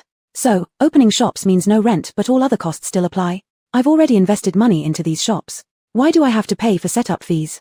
Because all shops are fully automated. For instance, the hair salon operates entirely by machines without needing staff, so the setup fee covers the cost equivalent to labor expenses. After listening to Grady, she couldn't find any valid argument to counter. Sigh, okay. Anyway, she didn't think she'd lose much running businesses in the apocalypse. Celine walked to the hotel lobby, where many people were waiting. She had instructed Xingxin not to activate the zombie map and gather everyone for an announcement yesterday. Hey, wake up. Boss Ellis is here. So early, what does Boss Ellis have to announce? Who knows? The hotel changed so drastically yesterday. Maybe Boss Ellis has invented something new. True, the immortal pills were one of Boss Ellis's great inventions. There's bound to be something exciting this time too. Speaking of which, did you see those strange new employees earlier? Where did Boss Ellis hire them from? I wish I were hired instead. You. What can you do?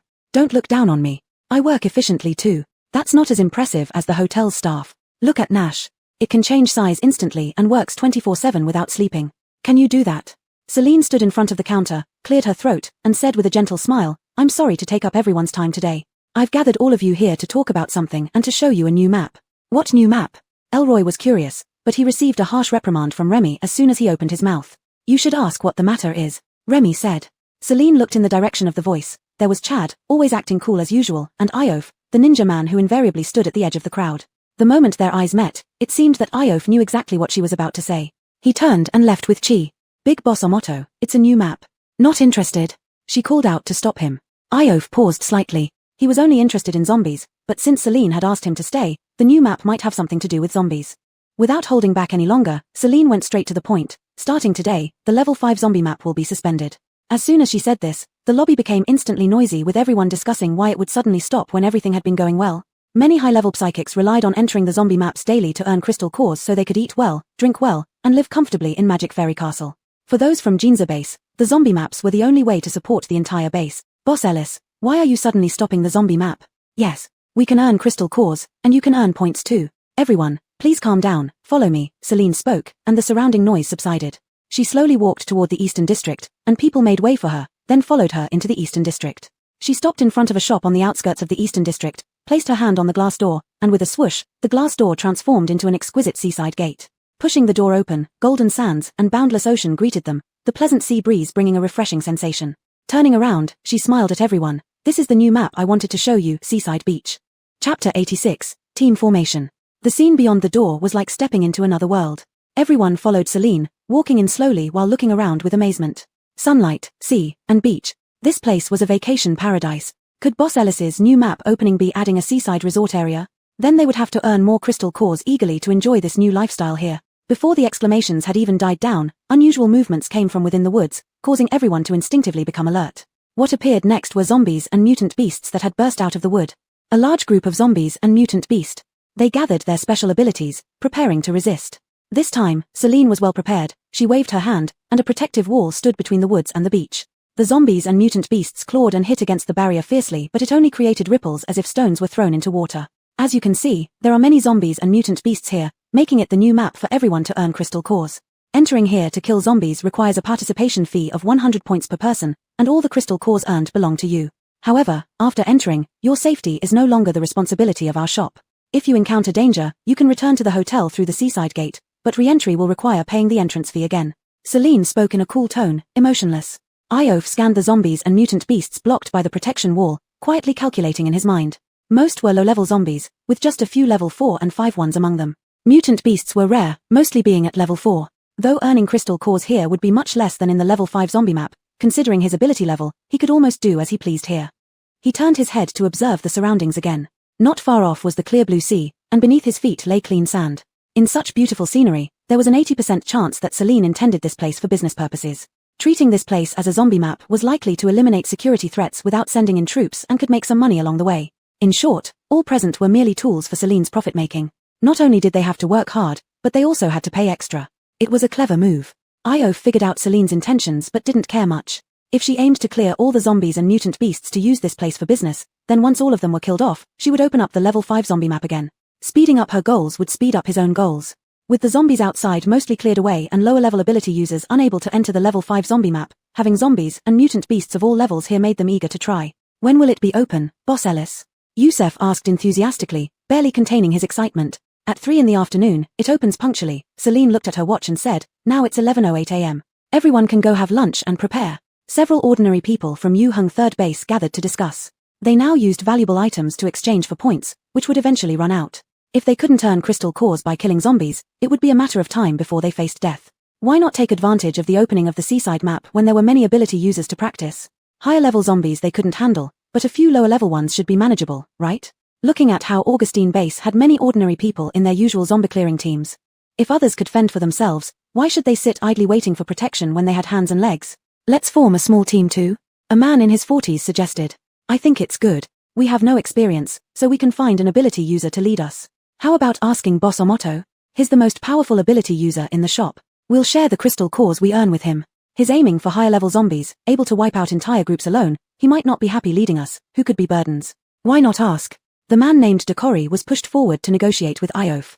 As expected, Iof refused their invitation to join the team without hesitation after hearing him out.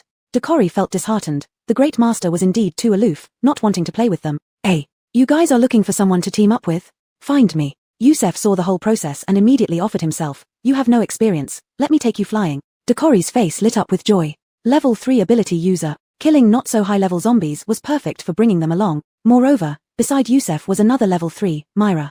2 level 3 ability users together provided more assurance. Really? He asked again with a beaming smile. Why not? Once the Augustine Base moves nearby, we'll all be neighbors. We don't want your crystal cores, you just need to follow our arrangements when the time comes. Yusef patted his chest, speaking confidently and proudly, while Myra nodded beside him in agreement. Dekori was moved almost to his knees. Indeed, everyone at Augustine Base were kind-hearted people, unlike their former Yu-Hung 3rd Base, which called itself a base but had no one united in taking care of each other. Perhaps it was because they didn't have a leader as good as Artman. You go tell them. After lunch, find a suitable weapon. Let's meet at the seaside gate at 2:45, and once everyone's gathered, we'll come in together. Okay. Dekori ran back happily to share the good news with his companions. At the same time, Arjux came to Celine's side and called out hesitantly, Sister? He should have left with Fangjong, but Fangjong told him to stay here and informed him that it was Ellis' sister's arrangement. He would temporarily live in the same staff dormitory with Alejandra and follow Ellis' sister's instructions. Could it be that Sister Ellis planned to keep him here working? Celine looked down at the little Tom before her, her expression stern and authoritative. Fangjong has told you, hasn't he? Yes, Arjux nodded obediently. Fangjong told me to stay here with Isabel and listen to Sister's arrangements. Celine nodded slightly and then explained in detail. Fangjong said you're still young and your ability level is not high. He also doesn't want you and your sister to be apart for too long, so he's leaving you here for me to take care of. You will live in the staff dormitory with Alejandra. I will adjust her meals to include you both eating together. The seaside map is an opportunity for you to improve yourself. Once your ability level reaches a certain point, I will assign you other tasks. Don't let Fangjong or me down. She patted Arjux's thin shoulder, seeming to place great hopes on him.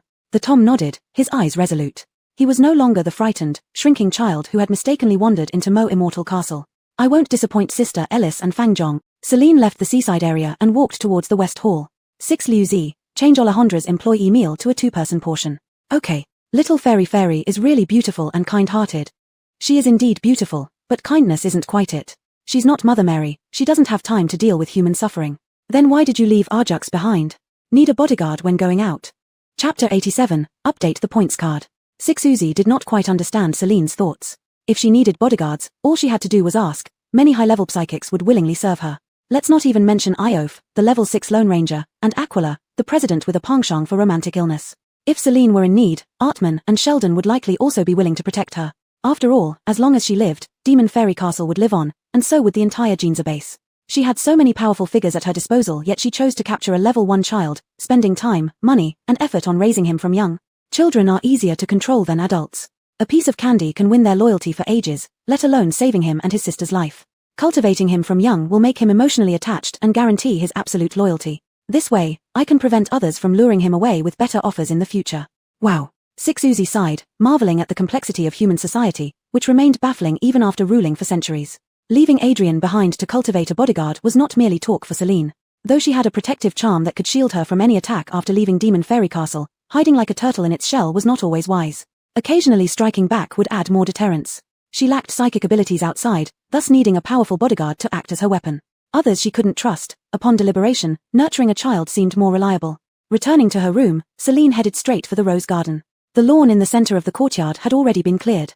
Terry sat under a pavilion, studying the planting methods for immortal grass from his plant encyclopedia. She walked over and sat beside Terry. "How's it going?"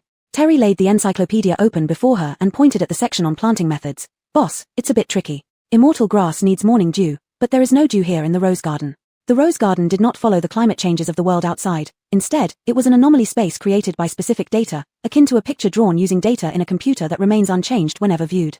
Hence, entering the rose garden anytime always revealed daytime with the same unchanging weather. Without day or night, without temperature differences, there naturally wouldn't be any morning dew. Celine frowned, feeling vexed. She had just accepted this significant project. Was it doomed to fail? 6. Can you alter the climate data of the rose garden? It's possible, but the rose garden is part of the hotel system's anomaly space. Forcibly modifying it would cost me a lot of energy, and continuous energy consumption would be required to maintain the changes. It might drain me dry. Essentially, while it could operate all the hotel system's programs, the rose garden required administrator passwords for access, and forcibly cracking it would deplete its own energy. Sighing, Celine thought for a moment before a sudden idea struck her. Can we use the climate from the seaside map? Right. Little fairy, you're so smart. The seaside has day and night with large temperature differences. There would definitely be morning dew. Now, the immortal grass planting project had hope. Celine instructed Terry to collect morning dew from the seaside map the next day, starting small-scale cultivation. They would increase the scale when a better solution came along. Got it, boss. I'll definitely grow the immortal grass. I believe in you. Celine smiled and patted Terry on the shoulder. He was the only gardener from the talent market. Apart from trusting him, she had no other choice. Back in her room, Celine began organizing her wardrobe. She was about to embark on a side quest. Having seen her parents through divination left her energized and highly motivated. She must earn enough points early so she could return home and treat her mother soon. 6. I have another question. Celine selected a few outfits, tossing them onto the bed to fold carefully. What's your question? Can the points card be upgraded? Carrying it around seems inconvenient for guests. A points card is similar to a bank card. Losing it is equivalent to losing a bank card. She would be heartbroken if she lost her bank card. Moreover, lost bank cards can be frozen and reissued after a series of procedures. But losing a points card means starting over with a new one. What a loss. Little Fairy is truly thoughtful. Upgrading the points card requires 50,000 points. Let's do it.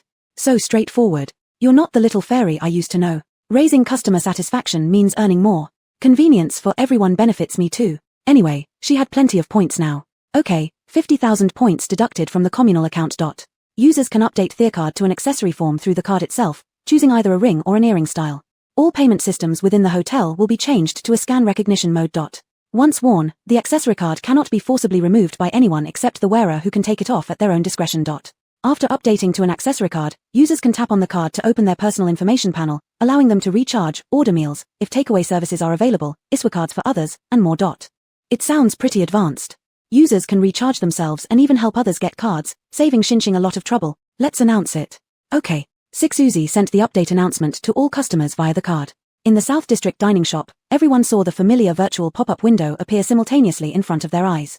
After reading the announcement, there was a wave of excitement. Boss Ellis has come up with something new. The card can be updated. I've always found this card inconvenient to carry around, especially when fighting zombies.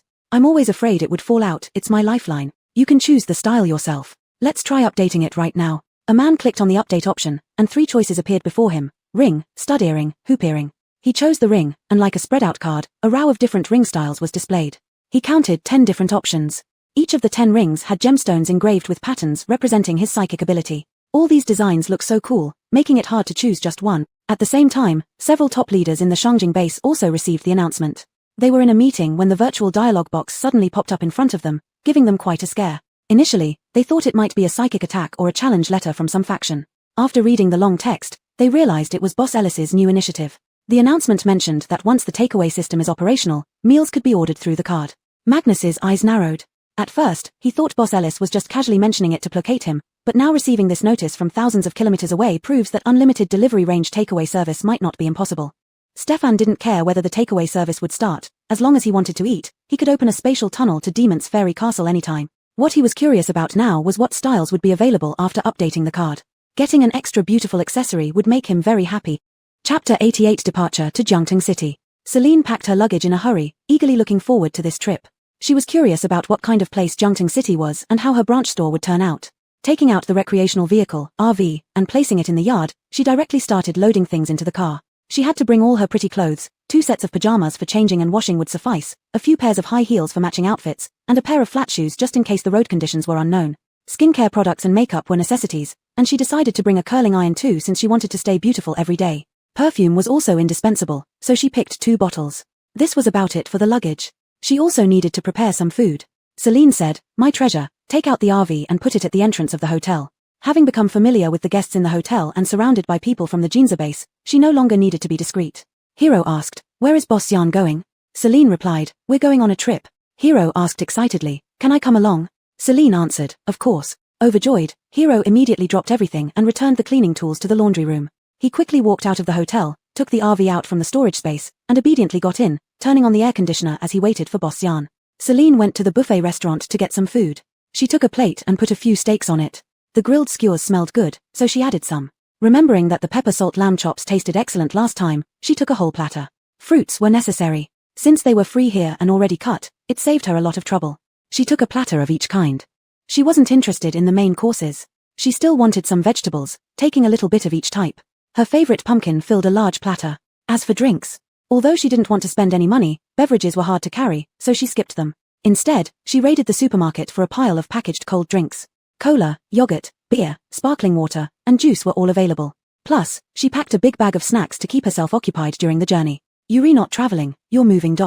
What do you know? Traveling is all about enjoyment, especially enjoying the journey. You're not purely traveling, remember you have a side mission. Exactly. I'll start the mission upon arrival. If not now, when will I enjoy myself? When it came to bantering, it always lost against Celine. Everything was ready, and Celine finally instructed Aaron to stay and watch over the hotel. Open the seaside map at 3 p.m. every day and close it at 8 p.m. Restock the supermarket if inventory is low using the public account. Handle any disturbances properly. Aaron nodded. Don't worry, boss.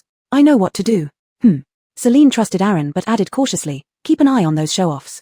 Since hiring special employees, she felt that the most likely troublemakers weren't the guests but her employees who liked showing off.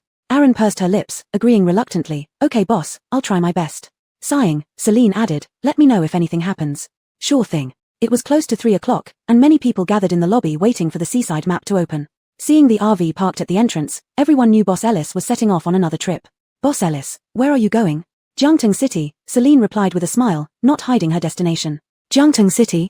Chad frowned deeply. Even Iof, usually calm, couldn't help but look grave. Seeing Celine seemingly unaware of what Jiangtung City was like, Iof whispered, "Jiangtung town is near the border.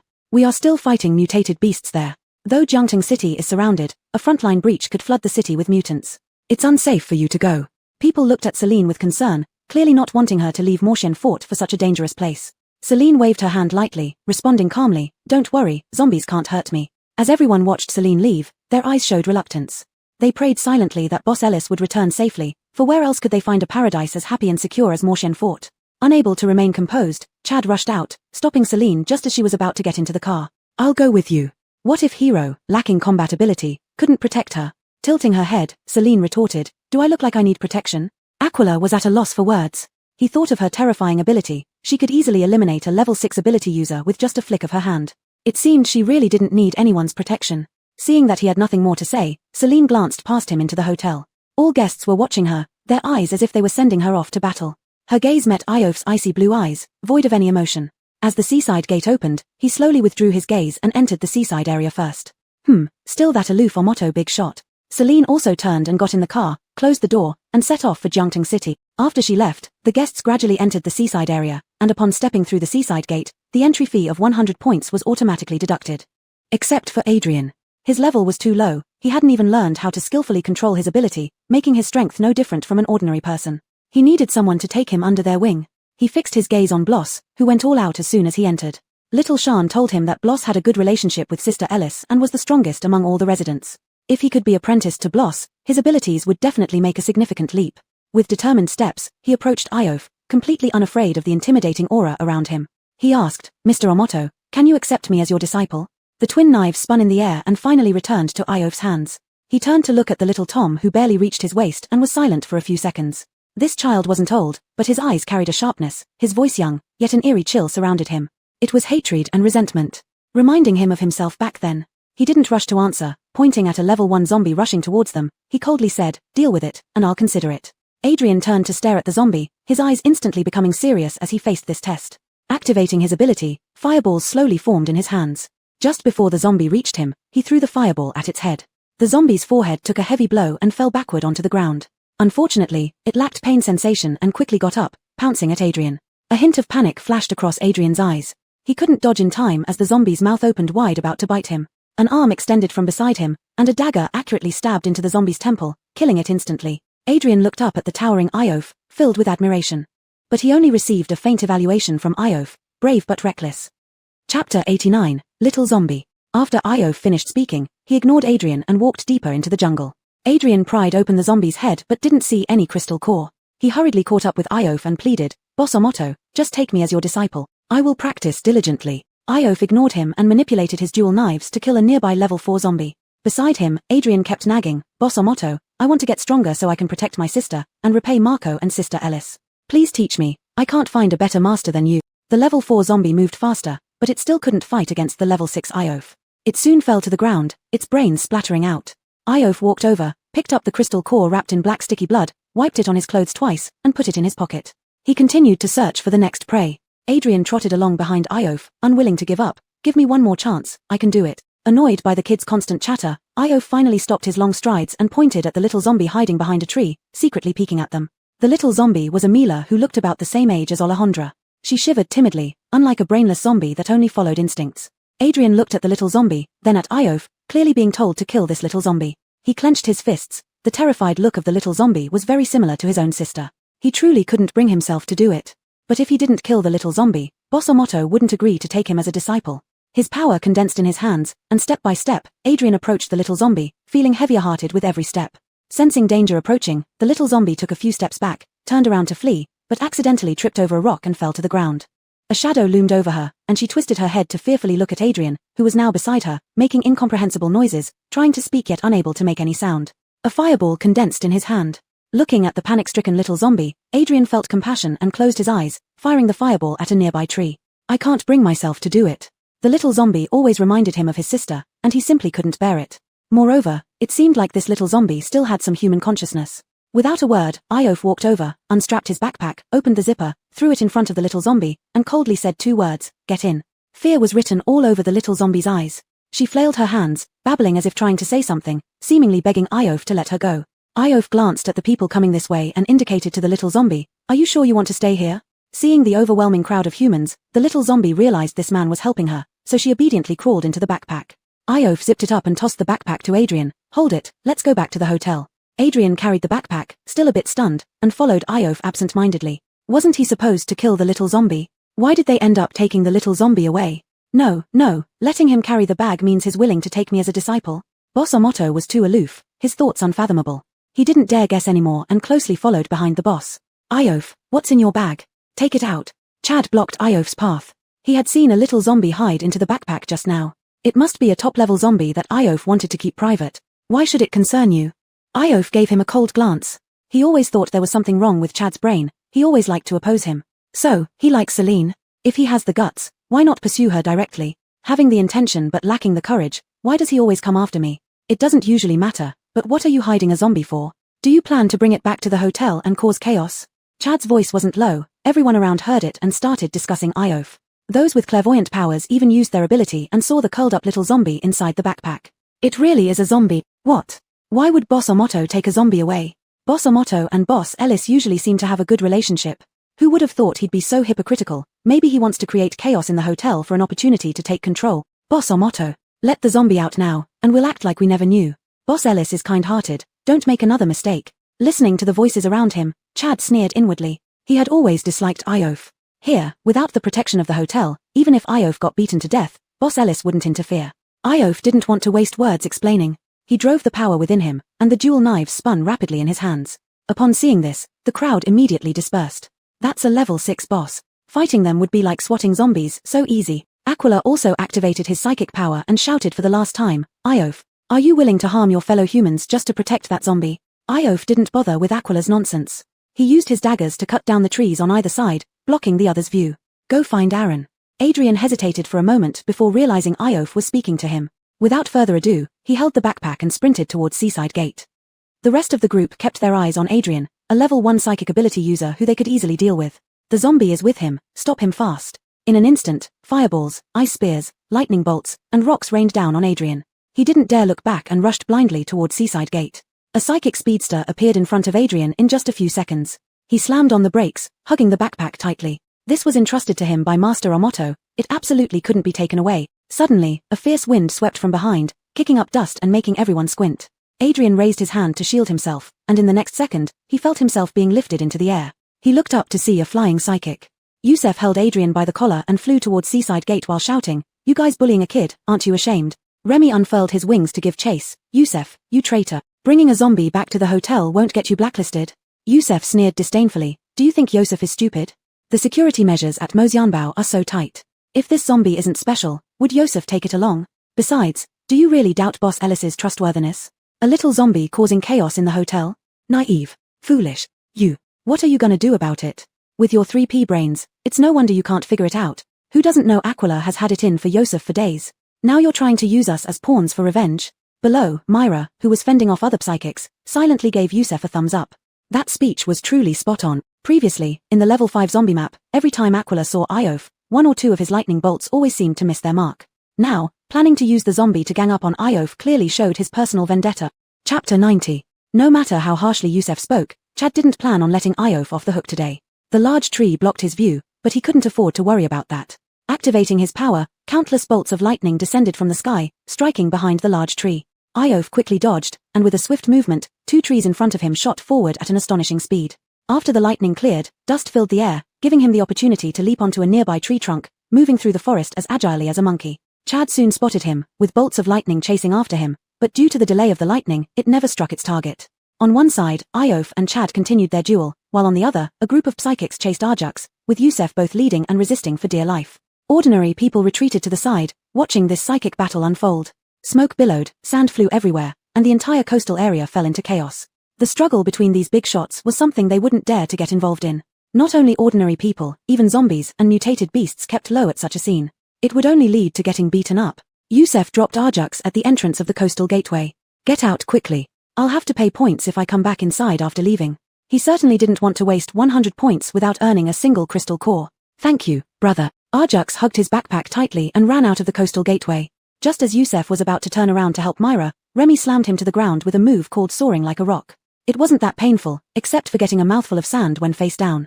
Getting up, he threw a handful of sand at Remy's face. Remy had no guard against this. Fine sand blew into his eyes, causing immense pain, forcing him to keep them closed, barely stabilizing himself mid-air. Taking advantage of this moment, Yusef leaped up and kicked Remy to the ground. Revenge served immediately, it felt good. Remy rolled over, sitting on the ground with bloodshot eyes, shouting indignantly, "You dirty trickster." Using underhanded tactics. Is ambushing someone from behind not considered underhanded? Yusef gave Remy a disdainful look. Who was more underhanded than these three? Ganging up on a kid, chasing him all over the place, how shameless. Bah. While fighting continued fiercely in the coastal area, with thunder rumbling and rain pouring down, Myra, a sprinting psychic, was barely holding up. Even though the little Tom made it back to the hotel on his own, it seemed this group had no intention of stopping the fight. Arjux rushed from the East District to the reception to find Barren.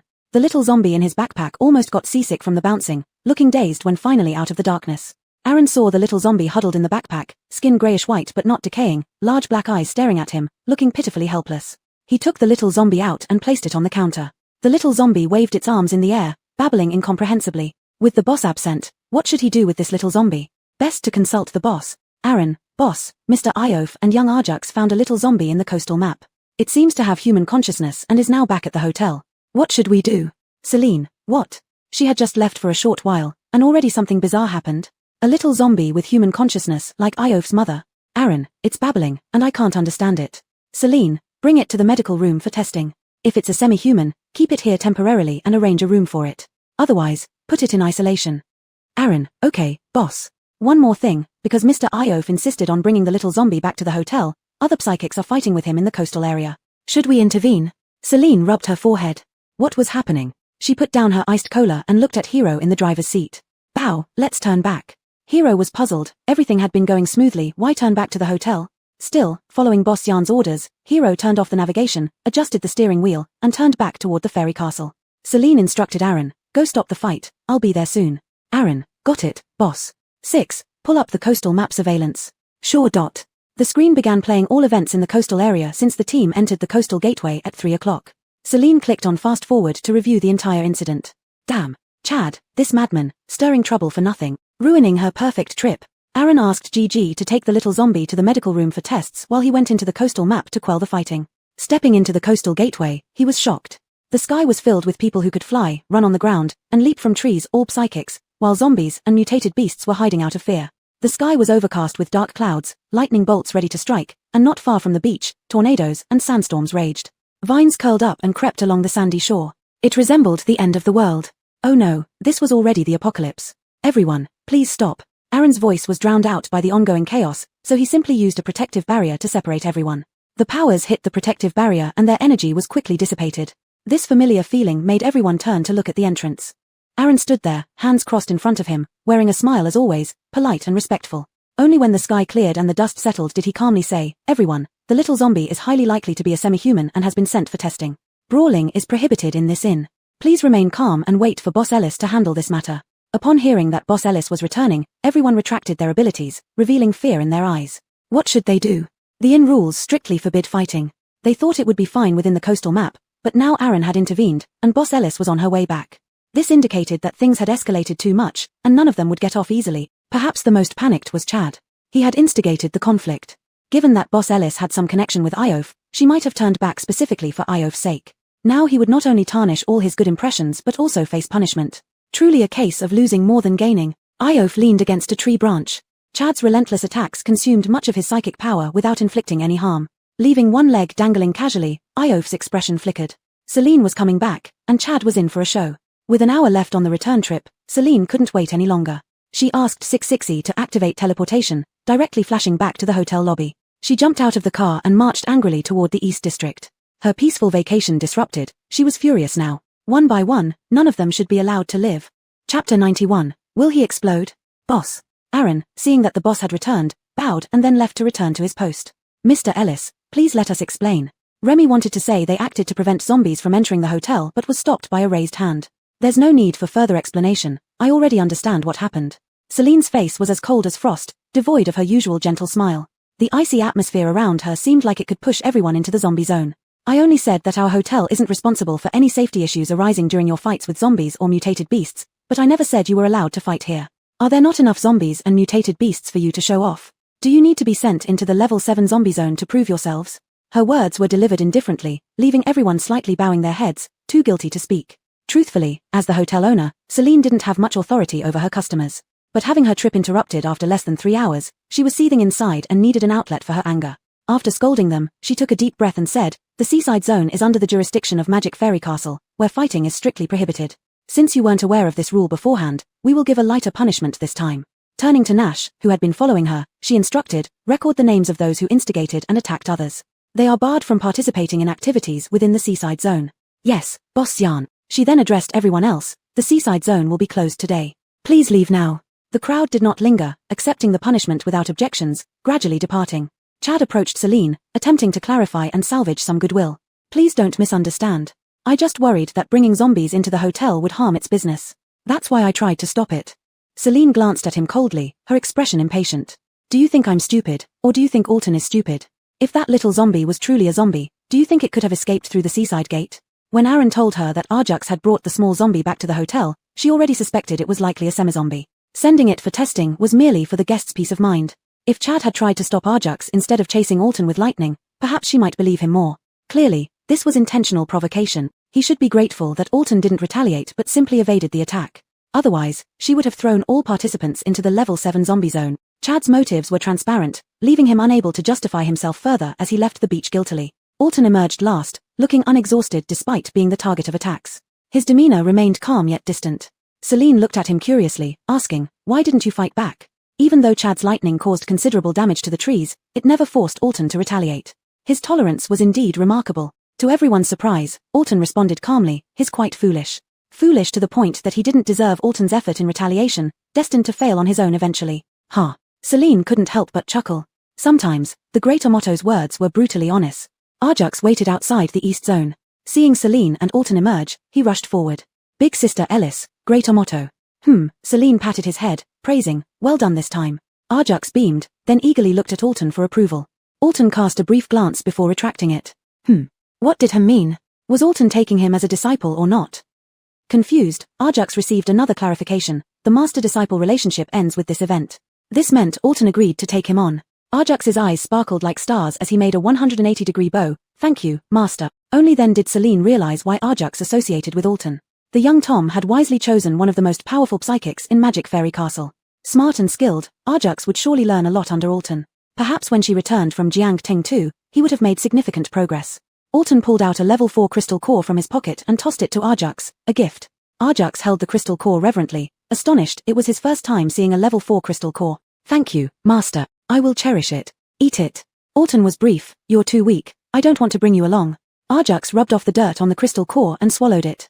His heart started pounding rapidly, blood rushing through his veins popping out on his neck. He clutched at his chest in pain, kneeling down. His small body seemed unable to contain the immense energy within the level 4 crystal core, veins swelling as if about to burst. Seeing Arjux turning red all over, Celine furrowed her brows and moved closer to Alton, uncertainly asking, will he explode? Such a bloody scene was something she couldn't bear to see. Hard to say. Alton watched everything with cold eyes.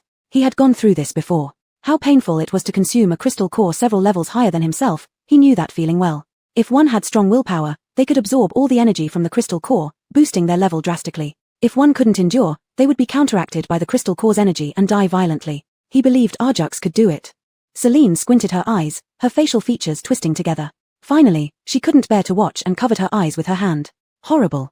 Having such a heartless master like Alton was truly Arjux's luck. She silently activated a protective shield, so as not to get splattered with blood later. Little fairy, aren't you being too heartless? Just watching without helping him? What can I do? He already swallowed it. Should I dig it out? Ah. Arjux let out a long cry to the sky, his eyes bloodshot red, a purple glow emanating from his body, looking even more terrifying than a zombie. After a while, the purple light vanished. He lay limp on the ground, the protruding veins subsiding, the abnormal redness of his skin gradually fading away. Does it still hurt? Alton asked.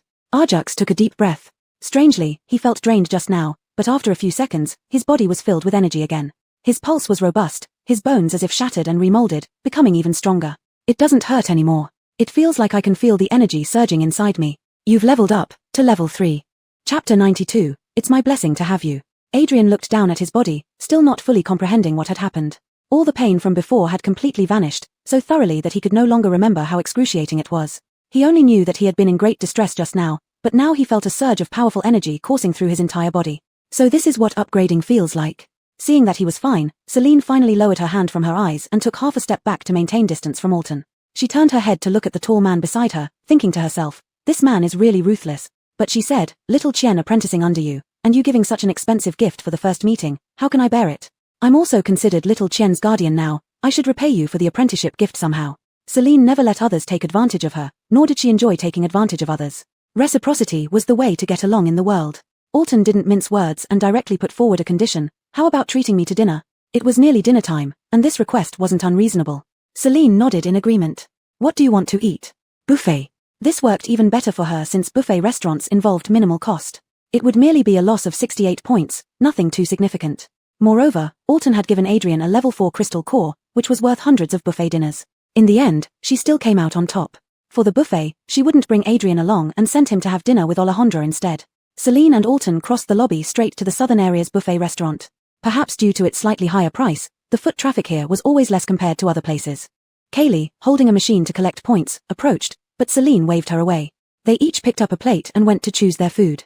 The variety of dishes at the buffet was rich and diverse, and they didn't serve the same dishes every day. Sometimes new dishes would replace old ones. For instance, after Celine took a whole platter of pepper salt lamb chops, golden crispy pepper salt mackerels replaced them.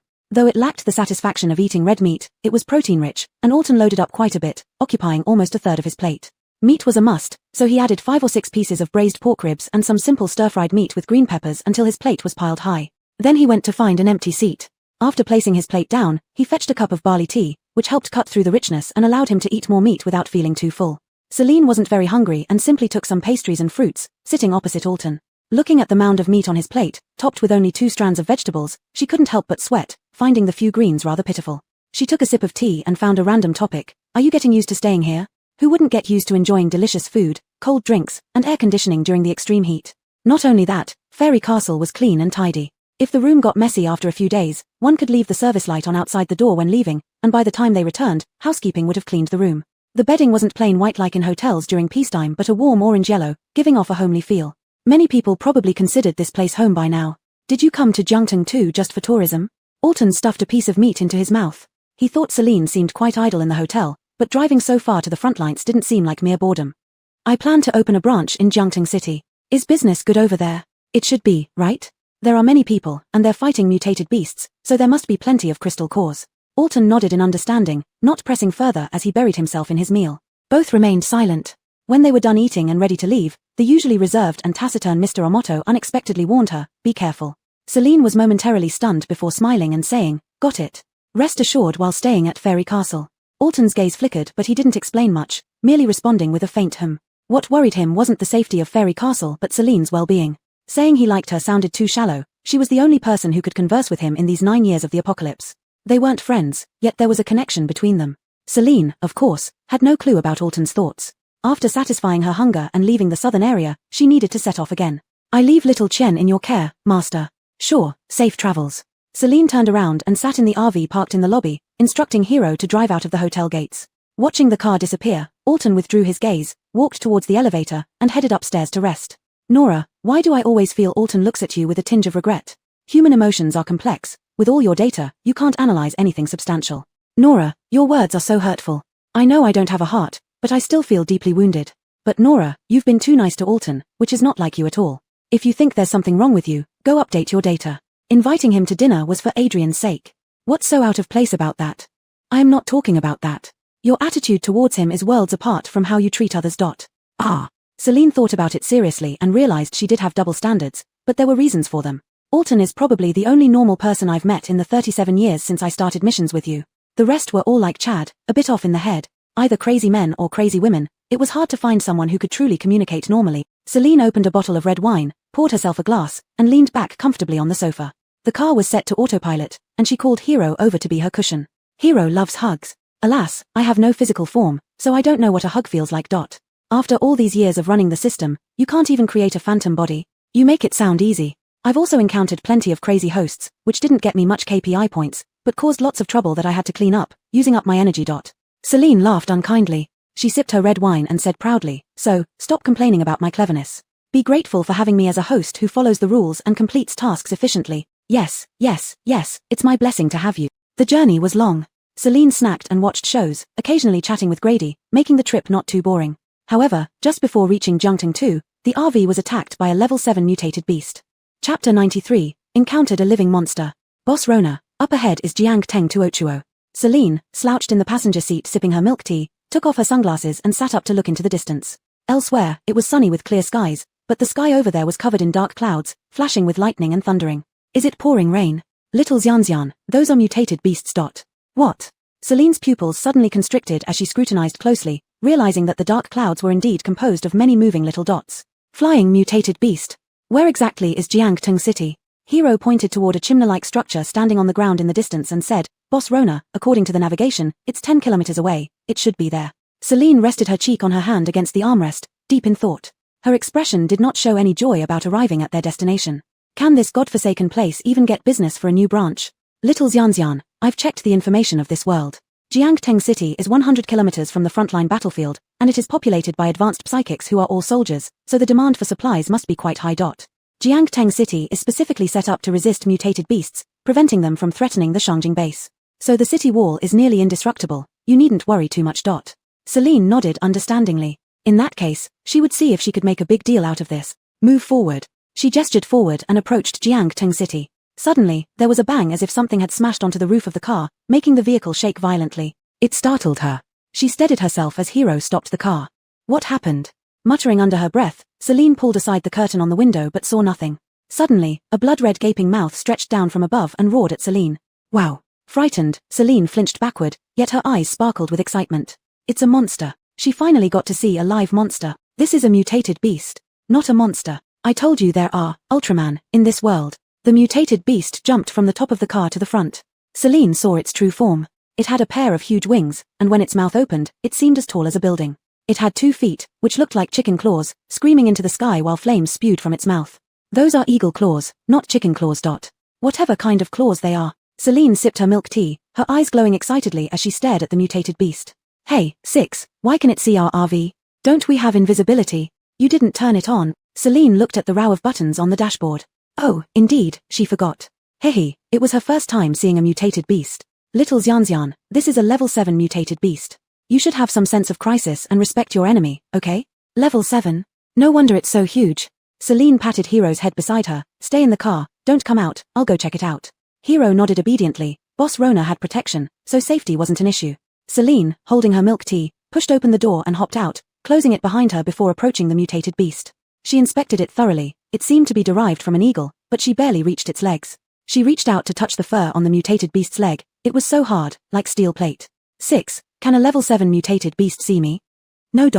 Good. Celine discarded her milk tea and climbed onto the mutated beast's shoulder using her hands and feet. Hurry, take a picture of us together. I want to hang it in the hotel lobby as a memento. 6 controlled the camera on the front of the RV to take a photo of Celine. Done. Celine leaped back onto the RV and activated the invisible mode. Hero drove the RV, swiftly passing underneath the mutated beast. Celine crossed her legs, looking at the printed photo 6 gave her. Oh, how handsome she looked, like a dragon trainer. Unseen by Celine, a Tom emerged and stroked the mutated beast's head, pondering as he watched the RV leave. Who was that woman? She sure had guts. In this barren wilderness, the RV raced towards Jiangteng City, reaching the entrance within 10 minutes. Who is it?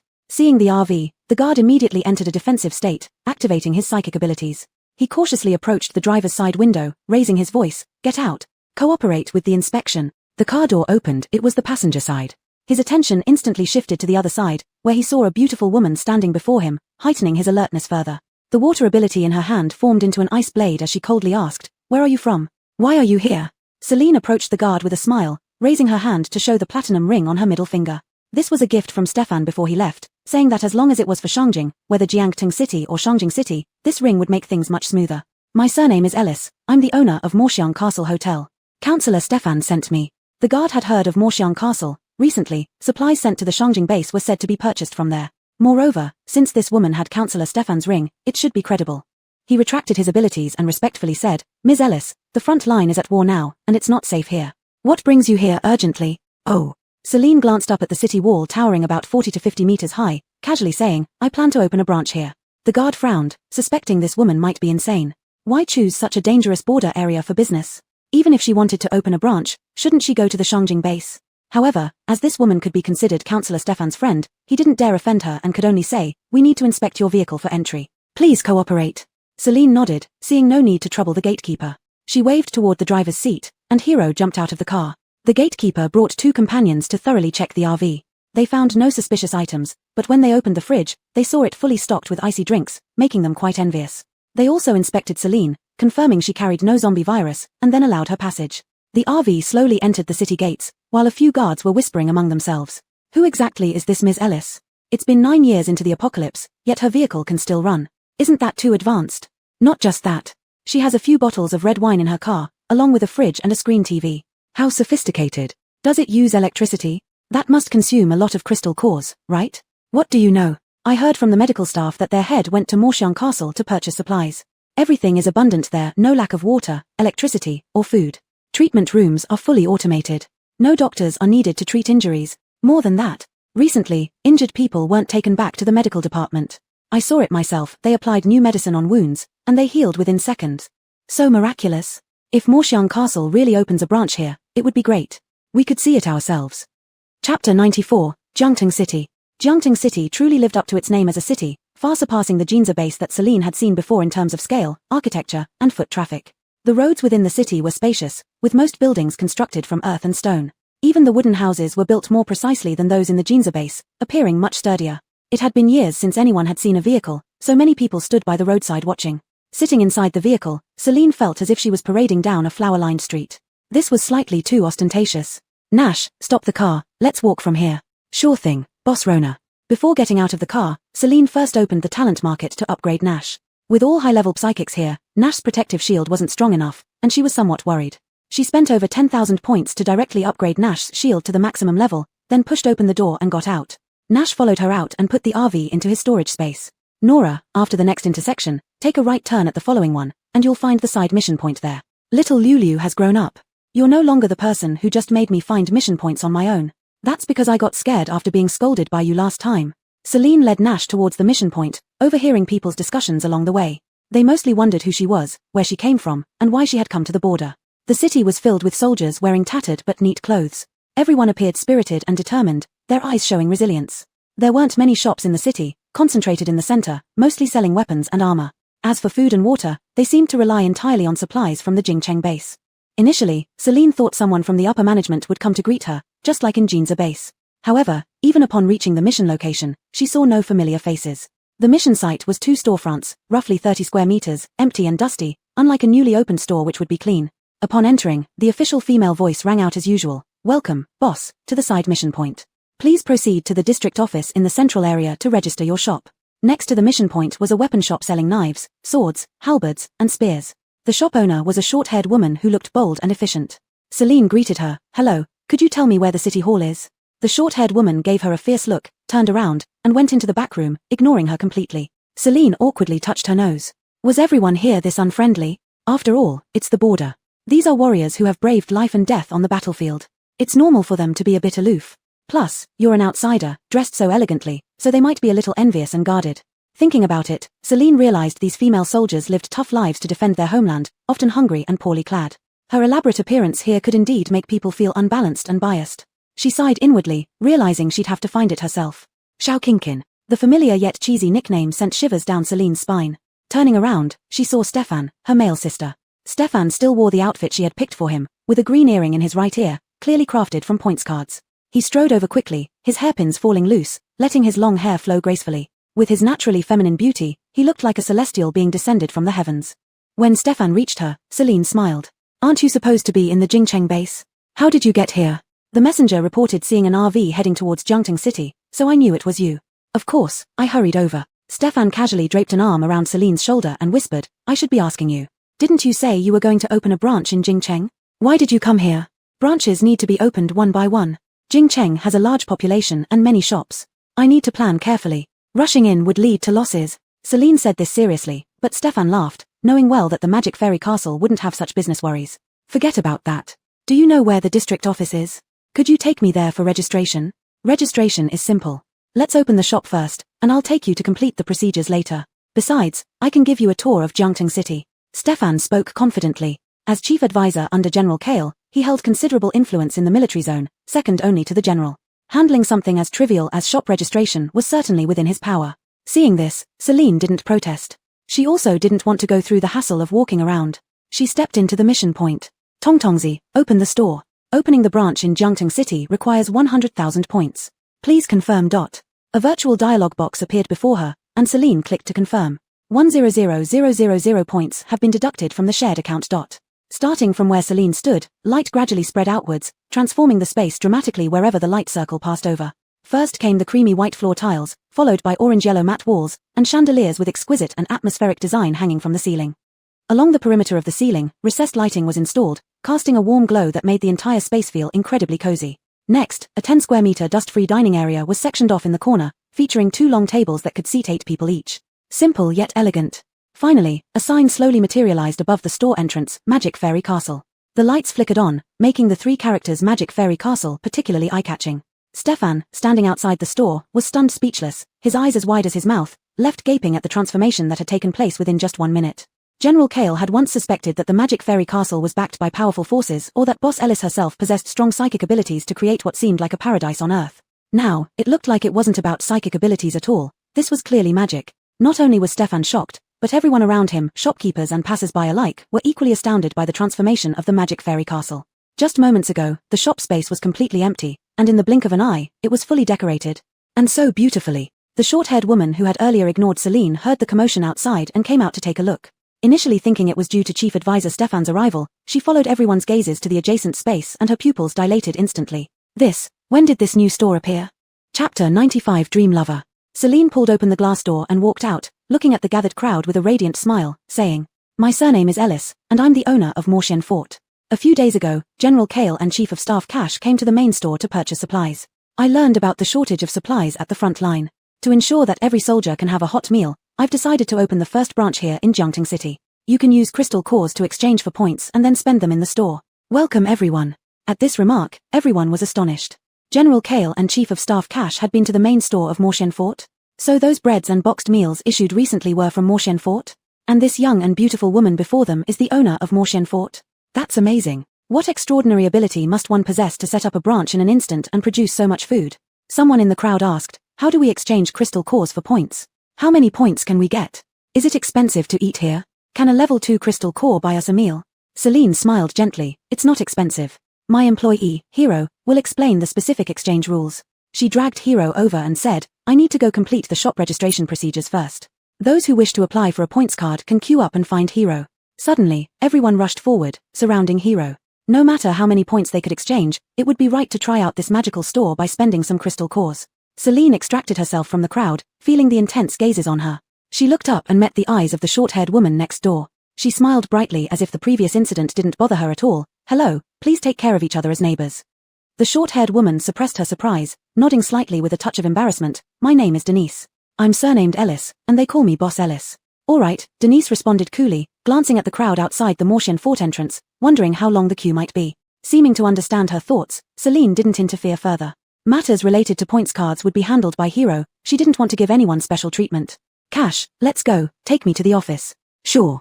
Cash naturally draped his arm around Celine's shoulder, leading her toward the central district. To them, this affectionate gesture just meant good sisterhood. But in others' eyes, Celine became Cash's woman. Denise watched the two leave, deep in thought. She had noticed earlier that Celine was wearing Cash's ring, and they were walking very closely, undoubtedly a couple. Chief of Staff Cash was handsome, smart, and somewhat smooth-talking, making him a dream lover for many women in the military. But he showed no interest in any Mila, seemingly focused solely on his duties, avoiding interactions with women in the army. It seemed only a strong woman like Boss Ellis could catch his eye.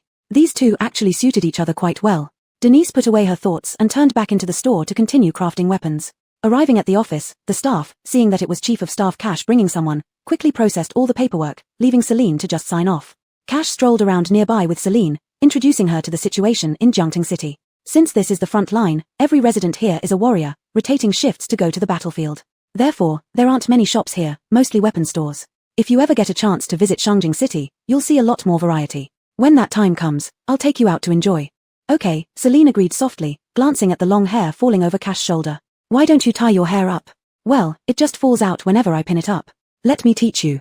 They found a place to sit by the roadside. Celine demonstrated several stylish ways to style Cash's hair using her own hair and his hairpin. Cash was thrilled. These hairstyles were too beautiful. Celine also gave Cash a few of her hair elastics. After all, Cash had given her his silver ring, and she wanted to return a small gift. These hair elastics were braided, each one uniquely designed, making Cash happier than finding gold or silver, which were mere rocks in the end times. These accessories were what truly couldn't be bought even if you had money. After a stroll around the city area, they returned to the store. By now, the store was packed with people. The air was filled with the aroma of dishes, and every customer enjoyed their meals happily, laughing and enjoying their time. Seeing Celine and Cash return, all the customers stood up instinctively. Chief of Staff, Boss Ellis. Celine was taken aback. This scene gave her the illusion that she was a mafia boss. Cash waved his hand, showing impatience on his face. He hated such so-called rules the most. Just enjoy your meal. This isn't the military camp. Don't scare Boss Ellis. Yes. Everyone immediately sat down again, in perfect unison and discipline. Celine had originally intended to bring Cash back here to chat, but a quick glance showed there were no empty seats. There were even people queuing at the entrance waiting for a table. Little fairy, the inner room leads to the terrace of your room. Celine hesitated for a moment, then turned to Cash and said, wait for me here for a moment. Cash didn't understand why but still nodded. Celine pushed open the door and entered the inner room. Inside, there was only one door. Opening it led directly to the terrace of her room. She went inside, first pulling the curtains of the room closed, then shutting the glass door before returning to the branch to invite Cash in. Cash followed Celine into the room with puzzlement. When they reached the terrace, his eyes widened. This clearly wasn't Jiangting City but another space altogether. As he stood bewildered, Celine pushed open the door beside the rose garden. This way, please. Looking through, it revealed an enormous garden, with clear weather and fluffy clouds drifting by. The area was adorned with vibrant red roses. Cash marveled endlessly, pointing to the floor-to-ceiling glass door before entering. What's on this side? My bedroom. It wouldn't be convenient to invite you in. Celine did not hide it. She even set up a barrier at the glass door to prevent anyone from barging in. Cash, being an intelligent person, naturally knew not to enter a lady's room without permission. He didn't press further and followed Celine into the rose garden. Wow, wow, wow. He marveled non-stop, squatting down to sniff the roses, visibly delighted.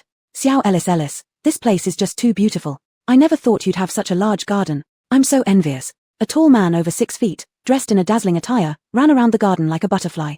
Celine felt both embarrassed and amused. Cash. He is indeed smart, But how come he seems to have quite a big heart? Chapter 96 Establishing Camp. Reed was studying the cultivation of Zhejiang grass in the lawn when he saw the boss arrive. He stood up and greeted her respectfully. No need to mind us, continue what you're doing. Celine waved her hand, and Reed squatted down again to plant the grass. She walked over to the pavilion, boiled a pot of hot water, took out the finest Mengding Ganlu tea, and brewed it. She then called out to Stefan, who was still immersed in the rose garden not far away. Stop admiring the flowers and come over for some tea. Stefan glanced at her, then eagerly ran over. The two sat facing each other as Celine served the hot tea. Stefan took a sip and excitedly said, "Nothing grew after the apocalypse. I haven't seen such a large garden in a long time. Just take Jiang Tengtu for instance. It used to be a vast prairie where wildflowers bloomed brilliantly every spring. But now, it's desolate, with barely any wild grass. In the Shangjing base, there were flower shops operated by wood element psychics using their abilities to cultivate them. Selling flowers was to allow people to feel the resilience of life in the apocalypse. On the other side, they would also ripen fruit trees and sell fruits. However, since the fruit trees bore limited fruit, and Shangjing City's psychics were not as highly ranked as those here, they usually produced no more than 12 fruits per day, making them quite expensive. Therefore, this rose garden felt like heaven to Stefan. Celine chuckled softly and didn't delve into discussing the origin of this garden with Stefan. Instead, she changed the topic. You used your teleportation psychic ability to get directly from Shangjing base to Jiangteng City? Yeah, Stefan took another sip of tea and casually replied, isn't my ability convenient? I can go wherever I want. General Kale originally wanted to come along but had business to attend to. He might come tomorrow. How will he get here tomorrow? Does he also have teleportation ability? There are very few teleportation psychics. Stefan retorted, with a hint of pride, I'll go back tonight and bring him over tomorrow. When the messenger reported seeing an RV enter Jiangting City, they guessed that Boss Ellis intended to open a branch here. Otherwise, why would she travel so far to this border area? Since it was about opening a branch, General Kale naturally became interested, but due to his busy schedule, he sent Stefan over to greet Boss Ellis first. He came alone. Fortunately, he did come alone because if General Kale and those smelly men had come too, Boss Ellis might not have been willing to share the rose garden. After all, entering required passing through her balcony first, and bringing men along would always be inconvenient. Stefan's guess indeed made sense. If General Breyer were here, Celine wouldn't have brought them to the rose garden. She only allowed Stefan in because Stefan was a sister. Celine refilled Stefan's teacup and said, if General Kale comes over tomorrow, it will be perfect. I have something to discuss with him. What is it? Talking to me is just as good. Stefan propped her chin on her palm, staring at Celine nonchalantly. I'm the military strategist anyway. That group of smelly men know nothing. They'll eventually ask for my opinion. Celine chuckled. Upon reflection, whether talking to Magnus or Stefan, both would ultimately sit together to deliberate. She sipped her tea slowly, allowing the unique fragrance of young tea leaves to spread in her mouth. Indeed, high-priced tea tasted different. She licked her lips before saying, regarding the front lines, I have some ideas that might lead to a possible cooperation. Stefan's eyes lit up, looking surprised at Celine. He thought it was about branch-related collaboration matters and never expected it to be about the war. As a hotel operator, apart from providing supplies, what kind of substantial help could she offer to the war? Celine simply introduced her plan to Stefan. We've hired a few new employees with special abilities recently, who might be helpful in the frontline wars. Of course, I will charge an appropriate employment fee. Zongguang Temple. Yonis was already exhausted after several days of travel back to the temple. She glanced at the Queen Modian, who remained dressed immaculately and calm, feeling frustrated. They encountered many zombies and mutant beasts on the way, yet Queen Modian never offered help, seeming powerful but actually being a defenseless doll. Thankfully, they didn't need to waste effort protecting her because those zombies and mutant beasts couldn't see Queen Modian. Otherwise, Yonis would have had to fight her to vent her frustration. Venerable Wuching, I've explored the route from Zongguang Temple to Moshen Castle. As instructed by the boss, I will visit every 3 days at 8 a.m., Queen Modian said gently. Thank you, benefactor. Venerable Wuching bowed. Queen Modian of Zhejiang also returned a bow, then retrieved a box of bread and a box of water from her spatial ring. This is what the boss asked me to bring. Consider it as incense offering money. I hope you can pray to Buddha for her family's well-being. Thank you, Ellis benefactor. She is kind-hearted and tolerant. Buddha will surely bless her with good health and a happy family. So, I'll take my leave now. Queen Modian tapped her staff on the ground, and a beam of light rose up to envelop her. In an instant, she vanished before everyone's eyes. Amon looked at the 2 boxes of supplies on the ground and instructed Yonis and Eliskjing. Eliskjing, call Eliskyu and Yuanwu to move these items to the warehouse. Yonis, gather everyone in the main hall. We have important matters to discuss. Yes. The 2 ran off, and Amon slowly walked towards the cloud-viewing terrace, gazing at the scenery below. All around was desolation, and the people were suffering. How long would this disaster last? For how long would they beg for Buddha's protection? Amon clasped his hands together and closed his eyes gently. Amitabha, countless lives are suffering. This monk, Amon, must break the precepts to help the world. May Buddha be compassionate and save all sentient beings. One must enter the world to transcend it. In such times, even monks cannot avoid worldly concerns. As the abbot of Zongguang Temple, he could not save all the people in the world, but he had to protect the 100 or so people in the temple. If he couldn't even protect them, how could he talk about saving all sentient beings? In the main hall, before the Buddha statue, Amon knelt on a mat, his gaze calmly sweeping over the psychics sitting cross-legged before him. He spoke softly, "Everyone, this monk has reached an agreement with Lady Ellis from Moshen Castle. We will establish a camp at the foot of the mountain. She will find a way to teleport mutant beasts to the camp, and you all can kill these beasts to obtain crystals, which can be used to purchase supplies for the temple. What do you think?" The psychics began to discuss among themselves, their voices echoing through the main hall. Teleport mutant beasts here? Setting up the camp at the foot of the mountain, if it's not secure, the entire Zhongguang temple would be in danger. This didn't sound like a good plan at all. Chapter 97 Intermediary. Amon listened to everyone's discussion in silence, as he had long expected that this plan would spark a lot of controversy. After all, it would require human resources to construct a sturdy camp to prevent the mutated beasts from escaping and causing harm to the people in the temple. Additionally, there needed to be dedicated personnel on watch to avoid missing any crises. Abbot, I do not agree with this plan. If Ellis Shiju is as capable as you say, why doesn't she directly relocate the mutated beasts elsewhere? Exactly. If she truly wants to help us, she would have already sent supplies our way. With such a large store, shouldn't she have shared some with us? What good are these few mutated beasts? People criticized one after another, believing that Ellis Shiju mentioned by the abbot had ill intentions and wasn't genuinely trying to help. If she really wanted to do good deeds, shouldn't she have delivered the supplies directly? They were already struggling to find food, yet she was scheming against them, making them fight mutated beasts. How malicious could she be? As the words became increasingly harsh, Vicky could no longer contain herself. She stood up and shouted loudly, "Can you stop judging others based on your own lowly standards? How can anything in this world be inexhaustible? Where do you think Ellis Shiju gets her supplies from? Doesn't she also need crystal cores to produce this much food? You only think about taking and don't consider giving. Even if Ellis Shiju has plenty, it will eventually be exhausted. She needs crystal cores to produce food. Why should there be any problem exchanging crystal cores for supplies? The plan to build a camp is because she knows we have many high-level psychics here. She hopes that through killing mutated beasts, we can obtain more crystal cores and live better lives. Yet you just complain that others aren't generous enough, despite having hands and feet yourselves. Do you think transporting mutated beasts here is so easy? Ellis Shiju is expending her own psychic powers to help us. Don't misinterpret her kindness. Vicky's words came like a machine gun, silencing everyone with bowed heads. Ellis Jing also stood up, hands on hips, and proudly said, "That's right. Ellis Shiju is so kind. This time she even sent us a box of water and bread. If you dislike her so much, don't eat then." Everyone hung their heads. Vicky and Ellis Jing's criticisms were right. They had hands and feet and were not of low psychic rank. They could earn crystal cores themselves to exchange for food. Instead, they envied Ellis Shiju for having so many supplies, clearly revealing their hatred towards the rich. Such behavior was truly ugly, especially before Buddha. Seeing that everyone was silenced, Amon finally spoke slowly. "All right, Vicky, Ellis Jing, please sit down. This poor monk has already negotiated with Ellis Shiju on behalf of Zhongguang Temple. Those willing to implement this plan, stay to discuss building the camp. Those unwilling, I won't force you." They glanced at each other. Representing Zhongguang Temple meant that if they disagreed, they would no longer be part of it. All of them were saved by Zhongguang Temple. Whether for gratitude or seeking refuge, none of them stood to leave, silently accepting the plan. Amon nodded slightly. "Very well, let's begin dividing into teams and establishing the camp." In the Rose Garden, Celine explained her plan to Stefan without mentioning the cooperation with Zhongguang Temple. Her overall plan had two parts. One part was working with the army to aid in victory. Dai's special skill was Time Freeze, which could choose a range or target, lasting for 1 minute. This ability could keep large numbers of mutated beasts immobile, providing the army with an excellent opportunity to counterattack. Demi's special skill was teleportation, directly relocating a portion of the mutated beasts, reducing enemies on the battlefield. The other part was collaborating with Zhongguang Temple, as previously stated, needing wool to shear from sheep. She aimed to nurture Zhongguang Temple, cultivating it into her major client. The mutated beasts teleported by Demi went straight to the Zhongguang Temple camp.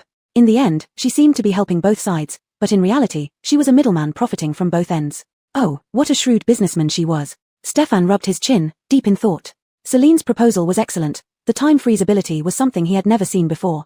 Moreover, the commission she asked for was not excessive, 20,000 points per day and 2 helpers. They had an abundance of crystal cores here, and 20,000 points were negligible. However, inviting 2 outsiders with such special abilities might be difficult to manage and prone to errors. This matter needed careful discussion with General Kale. "No rush, you go back tonight and discuss it with General Kale. We can talk in more detail when we meet tomorrow." Celine maintained her usual calmness as she poured tea for Stefan. "Have some tea. I rarely bring out such good tea to entertain guests." Stefan chuckled, picked up the teacup, and sipped carefully. "TSK, truly excellent tea. You are indeed the best to me." Celine smirked. "Who says you're not a good sister?" Hearing this, Stefan was delighted, pulling Celine into a chatter of gossip, completely treating her like family. One moment he complained about the men he worked with, the next moment he reminisced about his family from the past. Thus, Celine learned some of Stefan's history. When the apocalypse arrived, Stefan had just graduated from high school, the top student in the province, hailed as a prodigy. He thought he could attend the best university, receive the finest education, earn a lot of money, and live a great life in the future. Little did he know that the zombie virus outbreak shattered all his beautiful visions for the future. After several months of hiding, the family's grain stores ran out, water sources were contaminated, and family members gradually left to find food, none returning. He hid in the house, finally being rescued by the army and brought to the Shangjing base. Impressed by his intelligence, the leaders gave him a small position. Later, during an outing to search for supplies, he was bitten by a zombie. The army isolated him, expecting him to turn into a zombie, but after days without transformation, he gained a rare teleportation ability instead. He earned the army's respect and, through his wit, climbed step by step to become the chief advisor. When recounting these past events, Stefan's expression was very calm, but Celine knew he must have suffered greatly internally at the time. Dreams shattered, family gone, he had endured much hardship over these 9 years from a minor position to the respected chief advisor. Especially given he was a male sister, struggling to conceal his sexual orientation among the all-male army, lacking anyone to truly confide in. He must have felt very lonely. Hey, Xiao Ellis, what were your family like? Stefan propped his cheek, starting to get curious. In fact, he already knew there couldn't be any psychics capable enough to sustain such an advanced hotel as Morshian Castle. Xiao Ellis had powerful, almost invincible abilities, but they weren't psychic. This world was full of wonders. Once they didn't believe zombies or mutated beasts existed either. Until the apocalypse came, shattering their peaceful lives. He guessed Xiao Ellis was an existence like zombies, an entity that shouldn't exist in this world. Chapter 98 Good Sister. Feeling that Stefan truly regarded her as a good sister, Celine also revealed a bit about herself. My parents treated me very well, I've been cherished all my life. Unfortunately, my mother developed breast cancer. I opened this shop to earn credits to treat her. Ah. A tinge of pity flashed in Stefan's eyes. Cancer was a fatal disease, and no wonder little Ellis managed such a big hotel on her own and refused to back down when negotiating with General Kale. It was because she was trying hard to save credits for her mother's treatment. Well, thinking about it, little Ellis is indeed an independent and brave Mila. By the way, I don't even know your name, Stefan said. People outside always called her Boss Ellis. Now that they were closer, he must be able to know her name, right? Celine, you like feather, Xian like immortal. Yuxian, that's a beautiful name. Stefan smiled brilliantly and held her hand. I'm Stefan, you're Yuxian, we sound like great sisters. Celine laughed at Stefan's antics. This person got friendly so easily. They met only twice, yet she was already calling her a good sister. Stefan then chatted on with Celine about many things, just like real best friends would do, from men to their ideal types, from fashion to travel and food. What she most wanted to achieve now was to go on a trip with Celine in a motorhome. Unfortunately, since the apocalypse, everywhere was desolate, leaving few places to go. Hey, little Ellis, now Morshian Castle has restaurants, supermarkets, and pharmacies. Have you considered opening a clothing store? You can turn the hotel into a large mall, and I'll definitely come shopping frequently. Celine pondered for a moment. There were quite a few empty stores in the hotel currently, but there was no option for a clothing store yet.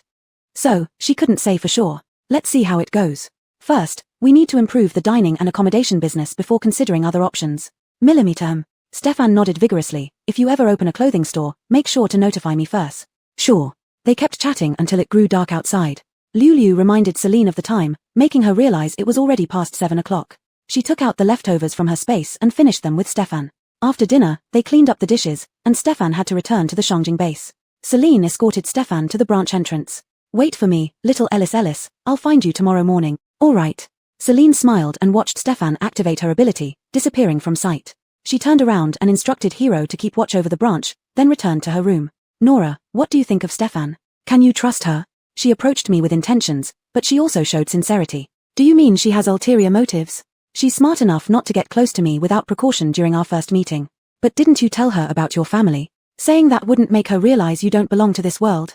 Because she's intelligent, she will understand that sharing personal matters is my way of befriending her. She won't become my enemy. And facing Magnus, she knows what to say and what not to mention. Human hearts are so complicated. Celine chuckled softly, not responding to Liu anymore. She opened the talent market and selected suitable employees to manage the branch. Since the store had no open flames and safe electricity usage, both doll and lifelike employees were acceptable choices, except for two-dimensional employees who feared sunlight. After much deliberation, she decided to transfer to Lula Lily and purchase 2 new two-dimensional employees to run the supermarket. The supermarket was located underground, fully lit by lights, ensuring the two-dimensional employees' safety from sunlight. Naming the new employees 001 and 002. Liu, are you too lazy to think of proper names now? Celine found naming and remembering troublesome, so she let Liu create name tags for each employee to avoid confusion in the future. Hero passed through the boss's room, led to Lula Lily to the branch, arranged the necessary work, and returned to the main store. Iof brought Arjux out of the seaside district. Seeing Hero, they both showed surprise. Hero, didn't you go to Jungting City with Sister Ellis? How did you return so quickly? Hero's pitch-black round eyes turned around, looking puzzled and not knowing how to answer. Arjux asked again, where's Sister Ellis? Where's Sister Ellis? Room. Hero simply replied, I want to find Sister Ellis. Let her see my progress. Excitedly, Arjux sprinted towards the West Hall, only to be pulled back by Iof grabbing his collar. Go eat. Iof spoke coldly, his face grim. Arjux pouted, Master, I haven't seen Sister Ellis for several days. It's too late. She just got back and must be tired. Don't disturb her rest, Iof said coldly, giving no room for Arjux to argue as he dragged him away by the collar. Hero looked bewildered at the two figures growing smaller in the distance and tilted his head. Should Hero inform Boss Rona? Celine took a bath, applied a face mask, and comfortably lay on the bed. She hadn't slept well these few days on the motorhome, and it was fortunate that the branch store connected to her room, otherwise, her back would have suffered for much longer. She messaged Xinxing, Xinxing, give me an update on the store situation over these days. Xinxing replied, sure. Since you left the main store 4 days ago, the restaurant's income has been good, the supermarket's income has been good, and the guest room occupancy rate is 78%. No disturbances. Celine, anything else noteworthy? Xinxing, the fortune-telling booth averages 2,100 credits per day. Celine abruptly sat up from the bed. Duo Xiao? 2,100 credits a day? She remembered thinking not many people would spend money on fortune-telling, so she set it at 50 credits per reading. An average of 2,100 credits a day means 42 people went for readings every day. Wow! Do all these people have more money than they know what to do with? After all, it's the apocalypse. Fortune-telling is like predicting the future, and everyone wants some hope. With Alexis's words, Celine understood. Everyone harbors a hope, and knowing that the fortune-telling booth predicts accurately, they would surely want to see if their hopes have any chance of happening. Just like how she worries about her parents' health. Speaking of which, how is that little zombie Iof brought back from the seaside district? Xinxing, the little zombie confirmed to be a half-zombie. Through the medical equipment's language translation function, she revealed she survives by eating wild grass in the forest and doesn't understand why she retains consciousness after zombification. Celine pondered for a moment. There might be Zhejiang grass in the seaside district, and the little zombie mistakenly ate it, thus not fully transforming into a zombie. Ding, when collecting morning dew tomorrow, check if there's any Zhejiang grass in the seaside district. If there is, there would be more samples for planting experiments, drastically reducing the trial and error costs. Ding, understood, boss. Celine also instructed Marsha, send the little zombie to Zhongguang Temple tomorrow for Abbot Amon to raise. Marsha, yes. Chapter 99, not at a loss. As soon as Stefan returned to the Shangjing base, he rushed into Magnus's office and asked him to gather everyone for a meeting. At the meeting, he recounted Celine's proposal to everyone, and all were silent in response to this plan. Magnus scanned the crowd indifferently. Every time they discussed major matters, these people would remain silent, not coming up with any constructive suggestions. Sometimes he also felt it was rather annoying. No wonder Stefan always said those brutes had no brains. Stefan, what's your take? He looked at Stefan. Since Celine had told Stefan about this plan in advance, it was likely that Stefan already had an opinion. Stefan twirled the pen in his hand and smiled wickedly. I think it's a great idea. We have a long-term cooperation agreement with Morjiao Castle. Boss Ellis wouldn't try to trick us, would she? Magnus pondered for a few seconds and agreed with his thought. We'll talk to Boss Ellis tomorrow in detail. The next day, at 8 a.m. After washing up, Celine put on her makeup meticulously, then changed into a halter neck dress after wearing her regular uniform, and walked out with sky-high heels, heading first to the breakfast place for a meal. Guests who saw her all widened their eyes. Boss Ellis, you're back so soon? Didn't you say you were going to open a branch in Jungting City? Yeah, everything went smoothly, Celine replied with a smile, bought a set of steamed buns and a cup of coffee, found an empty seat, and sat down to eat. Driving from here to Jungting City would take 3 days. Did you make a round trip? I teleported back, Celine simply replied. Everyone nodded in understanding, not asking further questions. After breakfast, Celine didn't linger around but reminded Hero that if anyone asked where she was, to tell them she was resting in her room. Seeing Hero nod in agreement, she headed straight to the new branch. Stefan and Magnus were already waiting inside the branch. Though it was early, the branch was bustling as usual, not a suitable place for discussions. Celine had no intention of bringing Magnus to her rose garden, and Stefan tactfully didn't bring up the topic of her having a garden, instead suggesting they discuss things at the branch office conference room. The three stood up and headed towards the office. Along the way, Magnus engaged Celine in small talk, most of which revolved around one thing, the Eternal Spring attire. Celine understood now, the 5,000 pieces of Eternal Spring attire they bought last time weren't enough for each member of the military, so they were trying to negotiate better prices for bulk purchasing. She pretended not to understand. Last time she gave them a 90% discount, this time they wanted to press for more discounts, no chance. Moreover, after making a significant profit, she had consecutively upgraded 4 levels, completely transforming the hotel. She spent quite a bit just restocking the supermarket, plus various expenses like opening stores and hiring staff. The communal account didn't have much left. If she discounted again, would she even be able to afford living? All the way to the office, Celine kept pretending to be oblivious, leaving Magnus to give up. Stefan, who listened to the whole process, silently praised Celine. He hadn't seen anyone who could negotiate with General Kale without ever being at a disadvantage. The meeting room wasn't large, only a long table made it look quite simple. It was usually used by the military teams to strategize battle plans. Magnus habitually moved to the main seat, but Stefan cleared his throat as a reminder. They weren't in a superior-subordinate relationship with Celine but an equal partnership. Especially since they were now begging Celine to sell them supplies, they couldn't act condescending and make her uncomfortable. Magnus and Celine faced each other, while Stefan sat on Magnus's right side and spoke first. Boss Ellis, let's continue discussing the employment of special helpers we talked about yesterday. Celine detailed her plan to Magnus and added, continuous wars leave none of your soldiers unscathed. If this plan is implemented, it will not only speed up the cessation of war but also reduce casualties.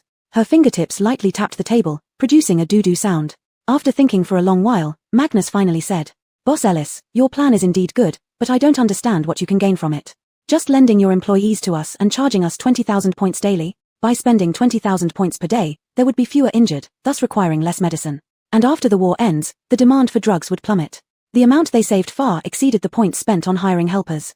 Their savings meant less profit for Boss Ellis. That didn't seem like something Boss Ellis would do. Celine scoffed, General Kale, do you think I would hope for the war to continue just for profit?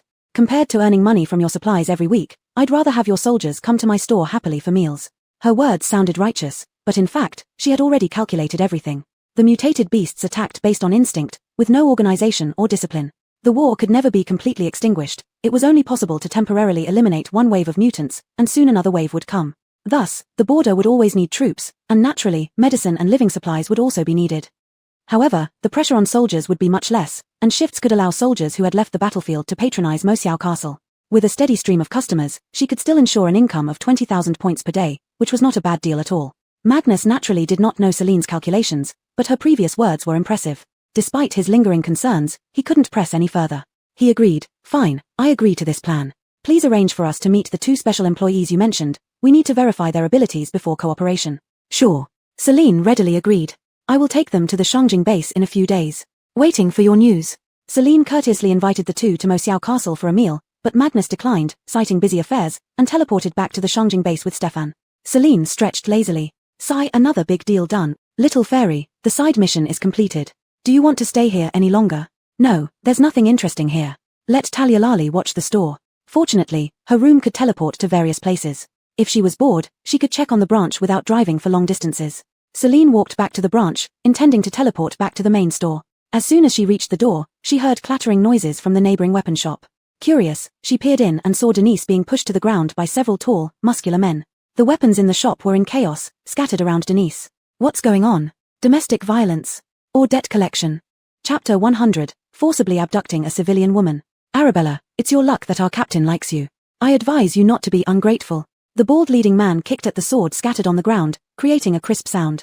Exactly. The man with a short haircut next to him chimed in, if you're sensible, we'll call you sister-in-law. If not, we can only force you back by tying you up. Arabella showed unwavering defiance and spat at them. Bah, dream on. Even if I die here today, I won't go see Frasier as you wish. Saying this, she grabbed the dagger on the ground and stabbed it fiercely towards her heart. F***CK. B***TCH. The bald giant quickly kicked the knife out of Arabella's hand and slapped her face hard. He then turned to others and commanded, what are you waiting for? Bind her and take her back. Several men laid hands on Arabella, while Celine, standing at the door like a bystander, was utterly shocked. F***CK. This is forcibly abducting a civilian woman. Xiaoxian, aren't you going to help? Help what? Help them tie up Arabella? Don't you think Arabella is very pitiful? You have a protective shield, why don't you just fly over there and deal with them? Could anyone be more miserable than me? Now I'm trapped in this end-of-the-world situation by you useless system, unable to return home. Celine didn't plan to meddle, after all, she wasn't from this world. Surviving until she could go home was the most important thing. She had no interest in other people's affairs. Turning around, she was about to leave. Boss Ellis. A shout made her suddenly stop. Twisting her head, she met Arabella's piteous eyes. Arabella pleaded, please save me. Several towering men also turned their heads and glared at her menacingly. Damn it. Now she couldn't ignore this anymore. Celine slowly turned back, raised a polite smile, calmly scanned over the big guys, and gently said, do you want to let her go now or do you want me to act? The bald giant sized up Celine. She was wearing a short skirt, revealing her long and slender legs. Her waist was slim, and her face was beautiful. She looked like a delicate canary with no offensive capability at all. He suddenly revealed a greedy look. He hadn't seen such an exquisite piece in a long time. The captain merely wanted Arabella, but this so-called Boss Ellis could make things fun for the brothers. Girl, come with us. We'll ensure you have a great time. The bald giant opened his mouth and started spouting filthy talk, while the rest of the men laughed sneakily. Celine ignored it all and walked straight toward Arabella with calmness. The sound of her heels tapping against the stone floor was muffled. She forcefully pulled the hand that was grabbing Arabella's collar and softly said to Arabella, "Stay in my store." Arabella quickly adjusted her clothes, glanced worriedly at Celine, and finally ran off. Boss Ellis's superpower was extraordinary, sufficient to handle these ruffians. Want to run? The bald giant tried to pull Arabella back but was held by a delicate hand at the wrist. Oddly enough, Celine didn't seem to exert any force, yet he felt his wrist squeezed by an invisible power. It felt like it would break any second. Seeing this, a young man immediately launched a fireball spell. The massive fireball flew toward Celine's head. In the next moment, the young man was flung backward, smashing into a wall, then falling to the ground. A large indentation was left in the wall, and the young man heard several ribs crack. The others were wide-eyed and terrified, looking at Celine in shock. What kind of monster is this? A level 6 fireball couldn't even hurt her, but instead was reflected back. Each person drove their powers, attacking one after another. Celine stood there composed, letting them attack. She wasn't in a rush. The longer this dragged on, the more likely it was the bald giant's wrist would be rendered useless. She didn't have powers, but she had a protective shield. There were 2 ways to activate it, automatically when she was in danger, or manually initiated by her. And she discovered a new use. The shield exerted an outward expanding force that reflected all received attacks. That meant the stronger the attack, the greater the reflected force. By holding onto the bald giant's wrist without exerting effort, the outward force of the shield became inward pressure. The more he struggled, the tighter the restraint. When her defense could turn into offense, it was quite effective. At least it was sturdy. Want to leave? Celine smiled brightly, as calm as ever, as if the person about to break someone's wrist wasn't her. The bald giant was at his wit's end. His hand had already turned purplish blue, and he couldn't break free. Whenever he moved, he felt his wrist being squeezed tighter, almost breaking. He pleaded, sorry, madam, please let me go. It's my mistake not recognizing your power, offending you." Celine promptly released him, not wanting things to escalate further. She said, "Go back. My store, the Magic Fairy Castle next door, welcomes you anytime." The bald giant paid no heed to what Celine was saying. Once freed, he gave the others a glance and ran off like his pants were on fire. Woo. Little Immortal is amazing. Sure, you're just enjoying the show. Celine sighed wearily. In the future, she should visit the branch less often. There were too many people here, and trouble seemed to follow. She walked back to the branch, and Arabella stood up, looking at her with gratitude. "No need for thanks.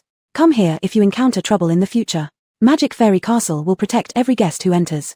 Patted Arabella's shoulder, she walked straight into the inner room, leaving behind a stylish silhouette.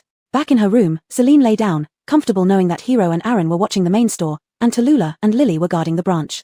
She could just wait for the profits to come in. Recalling what happened, a playful smile crept across her lips. It seemed that in this boring money-making life in this world, she found a bit of fun. "Arabella, you played your part well. I wonder what your puppet master will do next." In a dimly lit room, a man sat in a wheelchair, his thin hair covering his eyes. He lightly tapped his fingers on the armrest, a dark and sinister smile on his lips. "Magic Fairy Castle, Boss Ellis. No harm would befall anyone inside the store?" "That sounds intriguing. General, it seems her store harbors some unknown energy. We haven't figured out its nature yet." A woman with neat short hair stood by the desk, her narrow eyes filled with complex emotions. "Not just the store. She herself isn't normal either. Just holding my hand lightly, look, it turned out like this." The bald giant showed his hand, revealing a bruised wrist from prolonged lack of blood flow, causing noticeable paleness from the back of his hand to the fingertips. Half an hour later, he still had no feeling in his fingers. "That woman looked pretty, but she sure hit hard. I understand, all of you may leave." "Yes." The man in the wheelchair picked up 2 smooth, polished pebbles from his lap and started toying with them. The enigmatic Magic Fairy Castle, he needed to find an opportunity to explore it personally. Chapter 101, The Long-Legged Hotel. After this period of effort, Augustine's new base had completed the zombie cleanup and half of the construction work. All young ordinary people joined in building the new houses. The elderly, children, and women who didn't have much strength were not safe in the old base, so they all temporarily moved into the Magic Fairy Castle. The hotel occupancy rate instantly hit its peak. Except for the relatively expensive business rooms, all other rooms were fully booked. Celine lay on the bed, her eyes curved like a crescent moon as she looked at the accounts. Big profit. Just then, Hero knocked on the door and came in. She had set up a barrier for the boss room, allowing only herself, Hero, and Ding to enter. Hero, with his round belly, walked up to Celine, and spoke each word carefully in his Tomish voice. "Boss Rona, Adrian is looking for you." "Okay." Celine closed the virtual screen, got up, put on her shoes, and went out with Hero. On the way, she patted Hero's head and asked, "Does Hero want to go anywhere to play?" Hero innocently rolled his eyes, looking somewhat confused. "Play? Does it mean going out with Boss Rona?" He shook his head. "Hero has nowhere to go. Wherever Boss Rona wants to go, I'll follow." Celine was so amused by him that she hugged Hero and rubbed him hard. What a good hero. Following the southwest corridor directly to the hall, Adrian and Iof were waiting here. From afar, one tall and one short, both stood silently, with almost identical demeanors. Adrian had been practicing with Iof these days, and his behavior was becoming more and more like Iof's. However, upon seeing Celine, Adrian returned to his youthful enthusiasm and ran towards her with quick little steps. Sis Ellis, I've made great progress recently. Really? Celine stroked Adrian's head. Who said that? Master said. Adrian turned his head to look at Iof. Iof remained as cold as ever, and he spoke solemnly. I just said you're not as bad anymore. Celine chuckled lightly. It was indeed rare to hear any kind words from Iof. Come to think of it, after knowing Iof for so long, she had only heard him say 2 compliments. One time he said her name sounded nice, another time he complimented her dress. For Iof to say not as bad was already quite an achievement, indicating Adrian's rapid improvement over this period. Adrian pouted, thinking how cold his master was. Couldn't he show some face for Sis Ellis? Iof ignored Adrian's dissatisfaction and continued talking to Celine. We've almost cleared the seaside map. I'm returning him to you and we'll leave now. Okay, thank you for your hard work, Celine politely replied. Adrian immediately panicked, rushing to grab Iof's robe hem and pleading, Master, are you abandoning me? Iof's face remained cold, without a hint of emotion in his icy eyes. As agreed, our master-disciple relationship ends once the seaside map is done. He still had to make crystal cores in level 5 zombie maps and couldn't afford to drag along someone like a burden. Although Adrian reminded him a lot of himself as a child, and he'd once thought if someone had led him at the start of the apocalypse, maybe he wouldn't have suffered so much. But in the end, everyone must fend for themselves during the apocalypse, even him. He couldn't take care of a kid all the time. Moreover, always following him might make Adrian dependent, which would be harmful for future growth. He coldly glared at the small hand clutching his clothes. Let go. Adrian pursed his lips and reluctantly let go. Iof turned and walked towards the elevator. Adrian bowed deeply at his back and shouted loudly, Thank you, Master. Celine watched Iof's departing figure thoughtfully. His tall and slender figure somehow appeared lonely and desolate. She thought, perhaps Iof was quite lonely too? Not letting herself get too distracted by Iof's affairs, she ruffled Adrian's hair, which was cut unevenly like dog bites, and said, You should rest first. Yorel will come tomorrow morning, and you can go back to Zhongguang Temple with him. Adrian's eyes lit up, but confusion quickly followed. Sis Ellis, are you also abandoning me? I have some cooperation with Yorel. Just follow his instructions. Yes. Jiangteng City. Kathy had established great merit by finding the magic fairy castle. Though she received no substantial rewards, at least the 9th Squad received fair treatment within the military camp. Mohammed was dismissed from his position and sent back to the Shangjing base to do odd jobs. Ruby was also taken back by Benji for proper discipline and then sent to the 2nd Army unit, where he had no connections. With no malicious targeting against them, Kathy and her team had finally endured through their hardships. Now, after a week of grueling battles on the front lines, according to the regular schedule, they could return to the city for some rest and recuperation. Captain, is the magic fairy castle as magical as you say? Tasha had heard Kathy describe the magic fairy castle many times, always making it sound like something out of this world. Of course, why would I lie to you?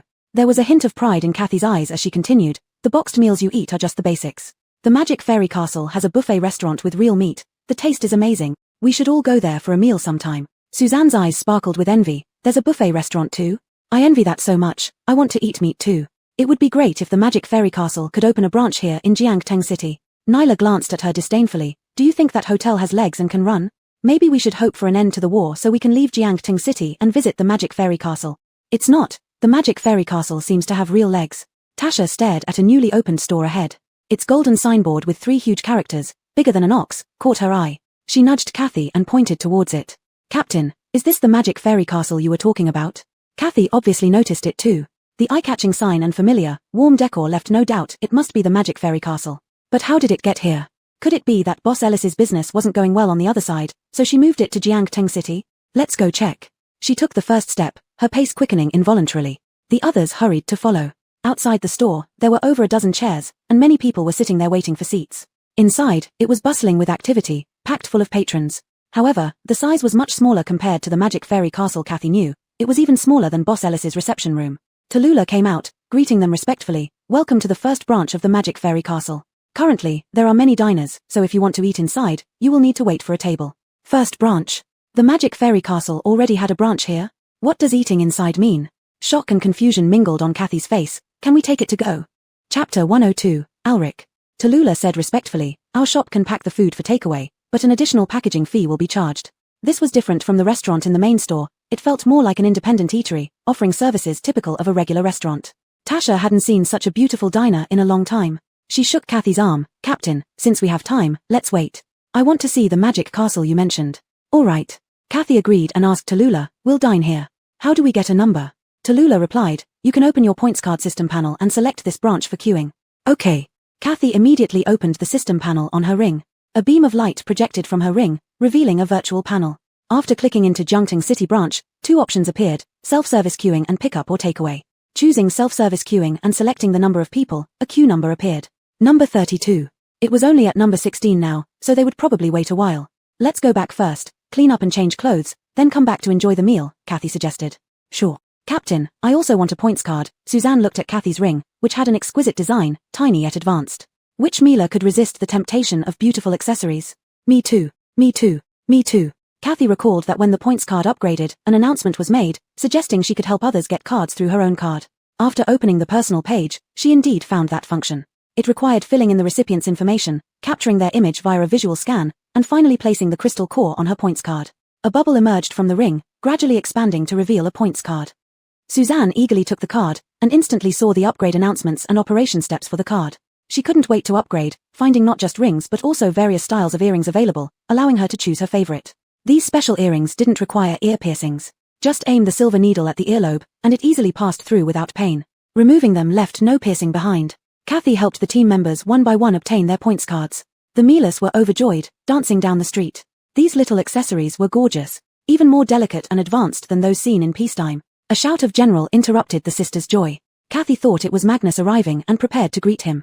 Turning around, she saw the newcomer sitting in a wheelchair, covered with a thick blanket washed until fuzzy. His slightly long hair hid his eyes, but a pair of fiery red irises peeked out, carrying a chilling aura. General Alric of the Second Army. Alric was Magnus's cousin, holding the rank of Major General. At the age of 27, he became a commander purely because of his exceptional intelligence and sinister tactics. Unlike the First Army, where other leaders were Magnus's subordinates, impressed by his military strategy and bravery, those in the Second Army were Alric's fanatical followers, willing to die for him and obey his orders unconditionally. If Alric ordered the entire Jungting City population killed, his men would carry it out without hesitation. Kathy had heard stories about Alric. This man was cunning and treacherous, known for winning a famous battle using brutal methods. He discarded severely injured soldiers to attract mutated beasts, focusing their attention on feeding.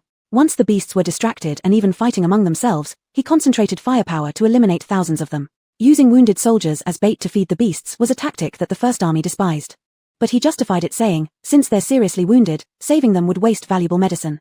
They might as well serve as decoys, making their final contribution to the country. Despite sounding noble, he never asked the wounded soldiers if they agreed. He simply had them thrown out. The scene was gruesomely bloody. Perhaps because of his lack of virtue, fate punished him. One of the soldiers he used as bait had a brother who, driven by revenge, crippled Alric's legs. Since losing his legs, Alric rarely appeared in public. Why did he come out today? It couldn't be just to enjoy the sun, could it? Kathy bowed slightly, greeting him neither too humble nor arrogant, Major General Kale. Alric gave her a fleeting glance, his lips curling into an enigmatic smile.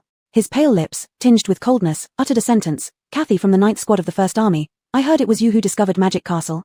For some reason, Alric's clear voice sent chills down Kathy's spine, making goosebumps rise all over her body. She forced herself to suppress the panic in her heart and responded calmly, just a chance encounter while searching for supplies. A coincidence. Alric murmured, as if deep in thought. Then he suddenly smiled, so, you must know quite a bit about Magic Castle, right? Kathy subtly sized up Alric, always sensing that his intentions were not honorable. His sudden appearance seemed to be aimed at Magic Castle. Not really. Boss Ellis is focused on running his business and rarely interacts with guests, so I don't know much about Magic Castle. If Major General Kale is curious, why not ask Boss Ellis directly? Although Alric wasn't her direct superior, he was still a Major General, and a commander of the Second Army. As a mere soldier, she couldn't handle him, so she might as well let him deal with Boss Ellis. It was obvious who the king was in Magic Castle. If Alric dared to plot anything, he wouldn't fare well, no matter his rank. I do plan to. Alric's expression turned sinister and strange, leaving his words open to interpretation. The man pushing Alric's wheelchair stepped forward, taking out paper and pen from his pocket and handing them to Kathy. Write down the address, the main store of Magic Castle. Kathy cast a quick, inconspicuous glance at Alric, then took the paper and pen, writing down the detailed address. Let them hit a wall at the main store too, just like they had experienced before. Magic Castle had a protective barrier. Let them feel what it was like to be kicked out as well. Chapter 103, Exiled Immortal Grass Sprouts. Mallory tucked away the paper and wheeled Achilles away. After they walked far enough, he whispered, General, their army has always had conflicts with our army and has established a long-term cooperation with the Magic Immortal Castle. They gave us the address so easily. Could it be a trap? Fingers as delicate as scallion whites gently stroked his thigh. Achilles curled up the corners of his lips. Whether it's a trap or not, we'll know once we try. Your meaning is, let Gaius investigate. Yes. Tallulah was a smart employee who immediately relayed everything she heard between Kathy and Achilles verbatim to Celine. Celine was sitting in the Rose Garden Pavilion, sipping tea. Her jade-like hand pinched the purple clay teacup and took a small sip. 660 won the Longjing tea from a post-rain lottery daily which costs 983 points per can in the mall. The new tea was indeed fragrant, expensive for a reason. She set down her cup and replied to Tallulah, "Understood, keep an eye on Gaius from the neighboring weapon shop. Report any unusual activities immediately." That day, she found Gaius's behavior odd. Despite all the commotion at the store, none of the neighbors came to help, nor did anyone besides her bother to check out what was happening. It seemed like a show specifically performed for her. Moreover, when threatened, Gaius didn't scream for help but called her by name just as Celine was about to leave. Clearly, someone was behind Gaius, targeting her. Now it was clear that the person directing Gaius was the general of the Second Army, Achilles. "No wonder you weren't interested in meddling that day," Xiao Xianxian, knowing it was suspicious. "You're worthy of being my host, 660. So, stop blabbing all the time. How can your pile of data understand human affairs?" "But you still helped, right? The play was already this deep, not joining in would be rude." Having seen countless demons and spirits in the dimensional world, such a common plot setup barely sparked her interest. However, since Gaius was acting so diligently, she decided to play along. The play was over, and now she wanted to see what Achilles had planned. From beneath the pavilion came Reed's excited shout, "Boss! The exiled immortal grass has sprouted." Celine put down her teacup, crossed legs untwined, and hurried over to see. Reed had found several exiled immortal grass plants in the seaside map, increasing the number of experimental samples, giving him the confidence to proceed boldly. Following the book's instructions, he divided the grass into small leaves, preserving the veins as much as possible, planting them in soil, and watering them daily with morning dew. Finally, 3 tiny sprouts emerged from the ground. Celine squatted before the sprouts, staring curiously for a while. The young sprouts of exiled immortal grass were yellow, according to Reed, turning green gradually during growth. However, the tricky part was that the exiled immortal grass had a long growth cycle, taking half a year from sprouting to maturity. Half a year. Celine shook her head. In half a year, she'd be back home. This business wouldn't work. It can work. Didn't you forget? You have special employees. Special employees. Celine thought hard. She knew the abilities of Touch Fairy Queen and Prince Uella, assigning them tasks accordingly. Heart-piercing Immortal had the skill of divination with a 100% success rate, generating significant revenue daily at the divination house. What were Xiaolan and Soraya's skills again? She couldn't remember. 660 reminded her, Soraya can create clones, Xiaolan has a growth spell. Celine's eyes lit up. Growth spell? Perfect for this. She summoned Nash and asked for Xiaolan to be brought over. Soon, Xiaolan, dressed in a yolk-yellow dress with fluffy hair, arrived. Even now, Celine felt the outfits looked awkward. She quickly shifted her gaze from Xiaolan and instructed Reed to explain the situation in detail to Xiaolan. Understanding but hesitant, Xiaolan responded, "Boss, the growth spell cannot make plants skip from sprout to maturity directly, and each sprout can only withstand one casting of the growth spell, otherwise, it will die completely." Celine thought for 2 seconds. How much time can it save? Half. Celine nodded in understanding and instructed Reed, once more sprouts appear, bring Xiaolan back and apply it on a larger scale. Yes, Reed answered respectfully. After finishing, Celine waved Xiaolan off and returned to the pavilion to enjoy her tea. Nash timely reported, "Boss Rona, all zombies and mutant beasts in the seaside area have been cleared." Celine paused in her steps, then turned back. "Let's go and see then."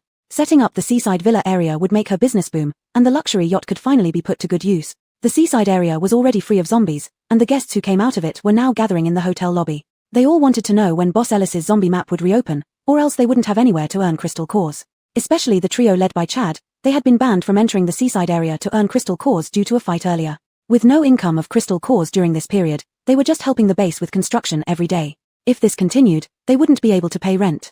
Hearing that the seaside area had been almost completely cleared, they kept waiting in the lobby, hoping that Boss Ellis would reopen the zombie map. When Celine entered the lobby, everyone's eyes turned to her. She wore an official and polite smile, her red lips slightly parted. "Everyone, the seaside activities have concluded. Starting today, the seaside gate will be closed. Thank you for your participation." She made no mention of the zombie map.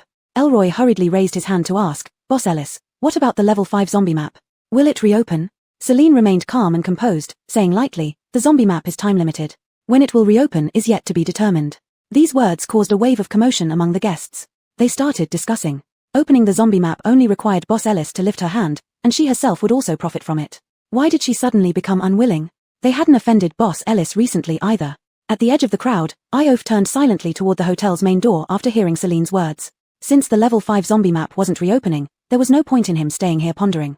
He might as well go further away and try his luck to encounter mutant beasts. "Hey, Mr. Omoto." A gentle voice made Iof stop. Turning back, he saw Celine quickly catching up in high heels. Guests gave strange looks at Celine, curious about her relationship with Iof. They had never seen Boss Ellis get close to anyone before. For instance, when Chad pursued Boss Ellis earlier, she didn't even give him a good face, and the next day, store rules were posted clearly forbidding any attempts to flirt with her. Yet, it seemed that Boss Ellis was particularly close with Iof. Ignoring the gazes of the guests, Celine stepped up to Iof and said with a smile, "Are you free these couple of days? I need some help." Iof's gaze flickered, not agreeing hastily. "Tell me more." Chapter 104 Platinum Level 2. "Shall we talk in the lounge?" Celine tilted her head, seeking Iof's opinion, not daring to waste his time unnecessarily. Since they were going to sit and chat in the lounge, it must be about something important. Iof pondered for a moment before nodding. This was his first time visiting the South Hall. Although it was open, because Celine's reception room was set up here, the guests wisely did not walk around this area casually. The sofa set and television that used to be in the hotel lobby had been moved here. In addition, an expensive-looking rosewood tea table had also been placed here. Despite having two sets of sofas, the space remained particularly spacious, so much so that it seemed almost empty. "Please sit." Celine gestured him towards the tea table. She had boiled water and was brewing the same tea she used when entertaining Artman and others. It wasn't because this tea was cheaper, but rather that this tea hadn't been drunk for quite some time, and there wasn't much left. If kept too long, it would lose its aroma. Iof seemed to have not had tea in a long time. His icy blue eyes watched as Celine brewed the tea. The meticulous tea brewing process piqued his interest. Smelling the fragrance wafting from the tea, he seemed to calm down completely, only wanting to enjoy the peace at this moment. "Try it." Celine poured the freshly brewed tea into a fairness pitcher for Iof. The first brew was always the most fragrant, especially since Iof had just emerged from killing zombies on the seaside map and was parched. One sip of the hot tea left a lingering sweetness, with the fresh aroma lingering in his mouth for a long time. Setting down the teacup, he asked, "What do you need?" Ever since bringing him back from the level 5 zombie map, Celine had clearly seemed to be trying to distance herself from him. Last time, she invited him to dinner for Adrian's sake, but they hardly talked about anything. This sudden invitation felt like it wouldn't be a simple matter. Celine savored the tea's aroma, finishing the cup before setting it down and saying, "I want to hire you for a few days." Iof was momentarily stunned, staring at Celine for several seconds without detecting any hints from her expression. "What for?" He didn't like beating around the bush, nor did Celine. "Bodyguard." With her left leg resting on her right knee, she leaned back into her chair gracefully, exuding an air of supreme confidence. "Calling you a bodyguard might not be accurate. Let's call you an assistant for now." Iof lowered his gaze, pondering deeply. In Magic Fairy Castle, she could reign supreme. Outside Magic Fairy Castle, no one or thing could harm her in the slightest, and she could teleport back to the shop at any time, no matter where she was. With such formidable power, why would she need a bodyguard? And for a short-term hire, at that. Over a few days, Adrian couldn't possibly become a high-level psychic, so she certainly wasn't hiring him to fill the temporary gap left by Adrian. The only reason was that she had encountered trouble and needed someone to be her sharp blade during this period. To ensure she maintained her image as invincible in everyone's mind. Salary. Since it was work, it definitely required payment. Though he was willing to help her freely as a thank you for helping retrieve his mother's necklace last time, he knew she probably wouldn't appreciate tying their fates together emotionally. Celine thought for a moment. This time she was hiring Iof for several days, so just inviting him to dinner wouldn't suffice. After careful consideration, she gave a clear answer, full board and 1 level 6 crystal core. Deal. Iof immediately agreed, hesitating even a second would disrespect the level 6 crystal core. Although 2 level 5 cores could be exchanged for the same points as 1 level 6 core, a level 6 core could directly boost him to level 7, which 2 level 5s could not achieve. "Can you specify what I need to do?" "It's very simple. Just accompany me to watch a few plays and take center stage for me." While Achilles' intentions were still unclear, he would eventually meet her personally. She herself lacked offensive capabilities, as did all the employees in her shop. Meeting someone as devious as Achilles posed too great a danger. Having Iof, a level 6 powerhouse, by her side would add to her presence, and even if they couldn't win in a fight, it would still serve to intimidate others. "Fine," Iof nodded, then looked at Celine carefully, asking calmly, "One more question. Why not ask Chad?" If she asked, Chad would definitely agree without any hesitation or compensation. Celine chuckled softly, "Because you're smart, and he isn't." She liked intelligent people who wouldn't overstep boundaries and would still ask for payment, unlike Iof. Chad, with his brawn-over-brain mentality filled with cliched CEO plotlines, was someone she preferred not to associate with. It would be very troublesome. Iof understood, his thin lips curved into a faint smile, which vanished in an instant. For a moment, he wasn't sure if he should feel happy about this or not. However, Celine not rejecting him and thinking of him first when something came up was still quite good. Otherwise, it would have been hard for him to have the opportunity to earn a level 6 crystal core. Before leaving the lounge, Iof glanced back at the television hanging in midair. Following his gaze, Celine looked over and chuckled lightly. "This place is open. You can come over anytime if you want to watch TV." Iof nodded and left. Celine sat down on the fabric sofa, her eyes scanning the lounge. It was really too spacious, making it look overly empty and unattractive. Adding some decorations would be better. She opened the mall interface, found a screen, and bought one to partition off an area around the rosewood tea table. She also installed a small wooden rack for storing tea leaves and teaware. Then she bought a rectangular cabinet and placed it slightly behind the television, creating a defined area here. Although the space was still quite large, it now felt much more comfortable overall. 6. Can we change the layout of the West Hall during upgrades? No problem, I'll help with that later. Alright. Celine tapped on her personal info, checking her account. The substantial funds spent on stocking the supermarket had almost been recouped. With the communal account still fairly well funded, it was time for another upgrade. 6. Upgrade the hotel. Sure. Deducted 80,000 points from the communal account. Congratulations on the successful upgrade. Current Magic Fairy Castle level, Platinum level 2. Current room count, 30 standard singles, 30 standard doubles, 20 business singles, 20 business doubles, 20 apartments, max reached, 20 capsule rooms. East District shop now open. Next level, Platinum level 3, upgrade conditions, 130,000 points, add 5 more shops. Takeout service will be available after upgrade. Takeout service can start now. Upgrade again. You need at least 5 additional shops to upgrade. You'll need to open 1 more store before upgrading. Celine pouted slightly, feeling a bit disappointed. Fine, she'd think about what kind of store to open. For now, she needed to check out her seaside resort area. Chapter 105, Starting Food Delivery Service. Celine moved the seaside gate into her room's terrace. The salty sea breeze still brought comfort as she pushed open the door and walked in. The zombies and mutated beasts were gone, but after several days of fighting, the place was dirty and messy, littered with corpses. She would have to get Nash over here to clean up. Walking along the beach, this area was designated for seaside villas. Currently, only the foundations had been laid, the houses hadn't been built yet. 6. What about those villas you promised? You need to build them yourself, dear. You deducted my grand villa and replaced it with a seaside area, now you want me to spend money building the house myself? How about a discount then? Tell me the original price first. One house costs 100,000 points, there are 10 houses in the villa area, totaling 1 million point. Damn. 1 million points, how outrageous. The central island is also a villa area, with 5 villas, each costing 300,000 points, dear. Dear my foot. 6. You're really something, aren't you? Finding ways to take my money. How can it be called cheating?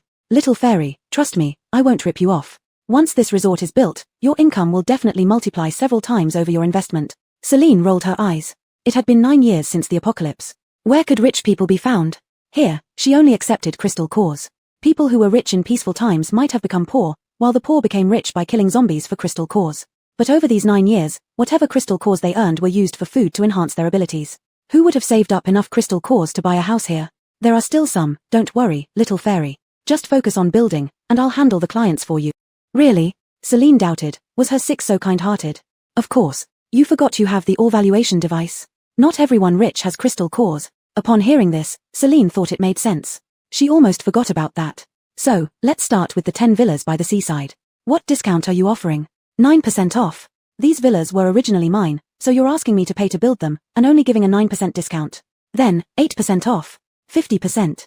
Little fairy, you can't bargain like that, cutting everything in half every time. Let's meet halfway, 60% off. Is this called meeting halfway? My KPI is taking a hit. Let me make some profit at least. 70% off, no more. 75%. Deal. 6. So straightforward. Still feel like I lost out somehow. 750000 points have been deducted from the communal account. Construction will take 48 hours. Please be patient, host. Celine turned to leave the seaside area and called Nash to clean the beach and forest, removing all the nauseating corpses. Just now, the communal account felt quite wealthy, but suddenly it became poor again, leaving only about 300,000 points. While she still had some money left, she quickly opened a store in the East District. What should she sell? Thinking about today's guests asking when the zombie map would open, she decided to open a concentration camp. She only leased one shop, set its purpose to private use, and renamed it Zombie Concentration Camp. Opening the store meant no utility or setup fees, a free space. Nice, she truly was clever. In the store, she opened level 1 to level 6 zombie map light gates on 3 walls sequentially and placed a wooden sofa suite she got for free as a rest area. Finally, she hired an anime employee to collect fees, completing the store. Upgrade now, 6. Sure, 130,000 points have been deducted. Congratulations, boss, upgrade successful. Current fairy castle level, Platinum tier 3. Current rooms, standard single, 40, standard double, 40, business single, 30, business double, 30, luxury single, 10, luxury double, 10, apartments, 20, limit reached, capsule rooms, 30. Food delivery service activated. Next level, Jade tier 1, upgrade conditions, 200,000 points, open new stores *10. After upgrading, activate. Now, Celine wasn't interested in hotel rooms anymore. She just wanted to see the seaside villa area once it was completed. Currently, what mattered most to her was the food delivery service. Leaving the East District, she went to the front desk to find Aaron. Boss. Aaron bowed respectfully at a 45-degree angle, wearing his usual official smile. Open the zombie concentration camp in the East District, inform the guests. Yes. After saying what needed to be said, Celine followed the southwest corridor straight to the reception hall and sat down on a fabric sofa. Old 6, send out the announcement for the start of the food delivery service. Okay. Like the previous points card upgrade, all guests with points cards received the notification about the start of the food delivery service at the same time. There were 3 important notes for the food delivery service. 1. All meals will be delivered within 3 seconds via the points card, and the food container will be automatically recycled after the meal is finished. 2. Meals can only be ordered and consumed by the owner of the points card, sharing meals with others is not allowed. 3. After the meal is delivered, a bubble protection shield will envelop the user, creating a safe dining environment. The protective shield will disappear automatically 3 seconds after the food container is recycled. Stefan received the message and immediately rushed to Magnus's office, barging in without knocking, his eyes wide with surprise as he met Magnus's calm gaze. General Kale, did you receive the notification? Magnus replied calmly. Stefan plopped down into a chair in front of the desk, his voice trembling with excitement. Unlimited distance, unlimited location food delivery. Ellis boss really made it work. His little Ellis was amazing. When she first mentioned wanting to launch a food delivery service, he thought she was just bluffing to appease General Kale. But unexpectedly, she actually managed to create the delivery system. And no matter where one was, it only took 3 seconds to receive the food delivery. This was even more advanced and fantastical than during the peaceful times. Have you tried it yet? Magnus suddenly asked. Not yet. Stefan shook his head, touching his earring and opening the system page. Let me try ordering something. Now there were 2 services on the page, one for branch services, and one for food delivery. Entering the delivery page, it divided into breakfast, main meals, and noodle shop sections. He casually selected the main meal section. A variety of dishes with pictures and prices were displayed before him. He randomly chose a burger set, which automatically deducted the points from his card. The virtual page in front of him disappeared, and a beam of light was projected from his earring, showing a panda blowing bubbles. The excited panda hopped twice, blew a bubble, and then ran off, disappearing from sight. The bubble grew larger and larger, and inside it appeared a burger set out of nowhere. He reached out to catch the tray, and the bubble quickly expanded, enveloping him too. Stefan was so shocked he couldn't speak, reaching out to poke the bubble. Seeing the thin layer of the bubble, it turned out to be quite resilient. Taste it, Magnus reminded Stefan that playing wasn't as important as eating. Stefan grabbed the burger and took a bite. The bread roll was baked to a delightful aroma, the chicken cutlet fried until crispy, the meat fresh and juicy, paired with vegetables and salad sauce, making it delicious and not greasy at all. The taste was comparable to the KFC of the peaceful era. Chapter 106, Denise arrives. Delicious. Stefan looked at Magnus, her eyes filled with pleasant surprise. To create an advanced delivery system and still maintain the quality of the meals, only little Ellis could do that. Magnus cast his gaze downward in silence, his expression unreadable. After a long while, he spoke faintly. I've heard that the Second Army has been making contact with the Mystic Fairy Castle recently. Stefan put down her hamburger, becoming serious. According to informants, Major General Kale sent someone to probe Boss Ellis's strength, but it didn't end well. Now they are planning to dig deeper into the hotel for more information. Magnus rubbed his chin stubble, lost in thought. His nephew had always harbored dubious intentions. Smart as he was, his strategies were all harmful tricks. The First Army and the Second Army never got along, and now since he and Boss Ellis had reached a long-term partnership, this young man named Ulrich wanted to intervene. It seems he did not have any good intentions. If the conflicts between armies were to reach Boss Ellis, it would be too unsightly and might affect future cooperation. As the Chief General of the military zone, he must prevent such things from happening. Keep a close watch on the Second Army. Report immediately if there's any movement. We cannot allow Ulrich to take any action against Mystic Fairy Castle or Boss Ellis. Understood. Denise, who owned an points card, also received the news about the delivery system being opened and promptly reported it to Ulrich. At this moment, she was testing the authenticity of the delivery system in a dimly lit room. Seeing the panda's bubbles encapsulating Denise, Ulrich grew intrigued and signaled Mallory beside him. Mallory instantly understood, condensed a light point in his hand, and fired a beam directly at Denise. The beam touched the surface of the bubble and instantly refracted, illuminating the entire room. Used to the darkness, Ulrich squinted uncomfortably. However, inside the bubble, Denise felt no discomfort from the light. All she saw was sudden brightness without any pain in her eyes. Calmly, she picked up the chopsticks and tasted the food delivered. After just one bite, a look of surprise appeared on her face. She had eaten at the branch before, expecting that the taste of takeaway might not match eating in store. But these dishes were as fresh as they would be straight out of the kitchen, with no compromise in flavor compared to what was freshly prepared. Was the takeaway also freshly made? But once the takeaway service started, during mealtimes, thousands would order simultaneously. How could they handle it? A sinister smile curled up on Ulrich's lips, appearing both insane and malicious, like a god of death emerging from the abyss. Mystic Fairy Castle, too interesting, being able to deliver within 3 seconds regardless of distance, ensuring absolute safety during meals. Mystic Fairy Castle couldn't just be as simple as having one Boss Ellis, there must be some greater power backing them.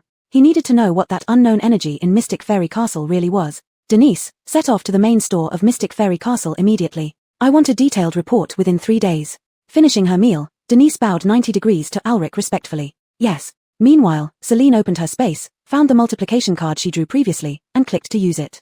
Multiplication card used successfully, income doubled for 24 hours. Countdown starts, 23 hours 59 minutes and 58 seconds. Celine had yet to use the 3 drawers of platinum level, so she said, Caden, activate the prize pool. Sure thing. The advanced prize pool has been activated for you.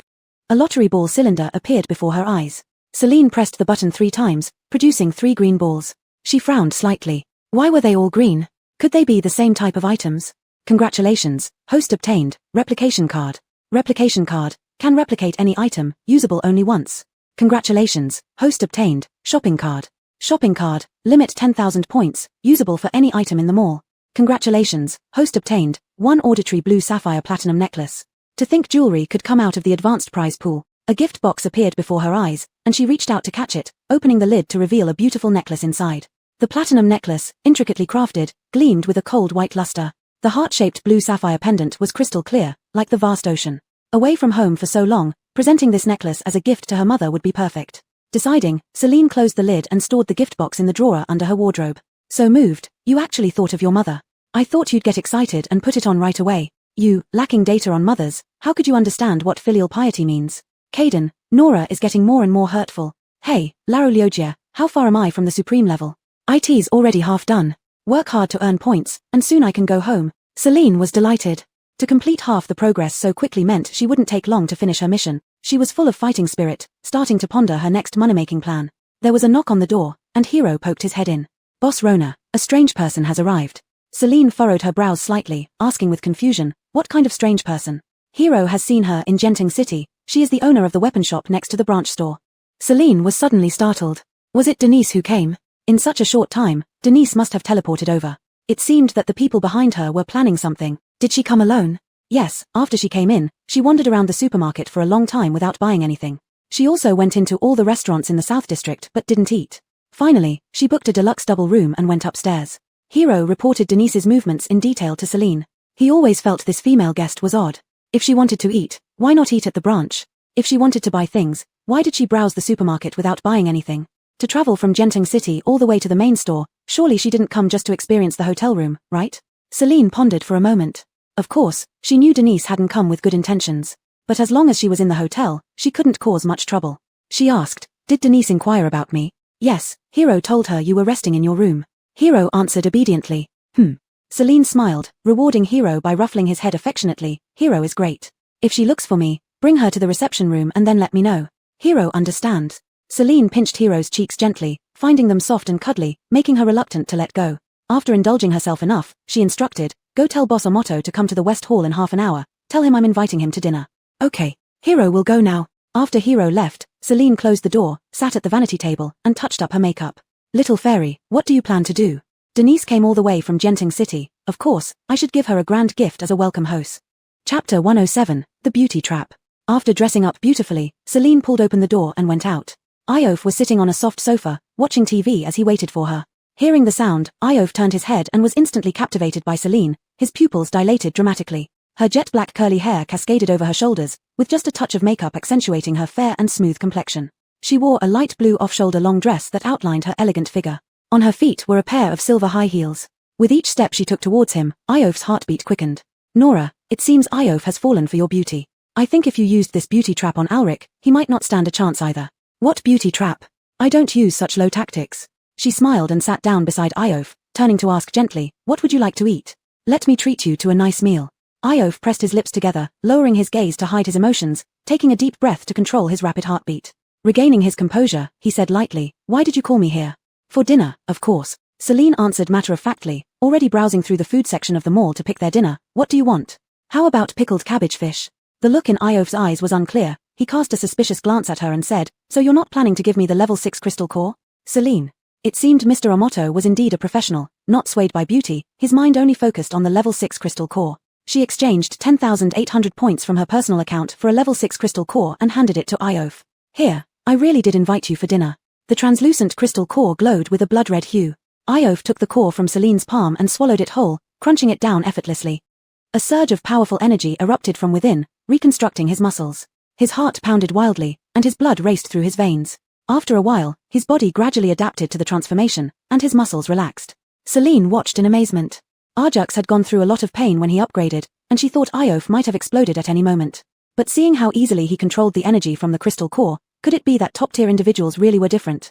Before she could ponder further, Iof turned his head to meet her inquisitive gaze, asking again, "Why did you invite me to dinner separately? Let's order first, we can talk while eating."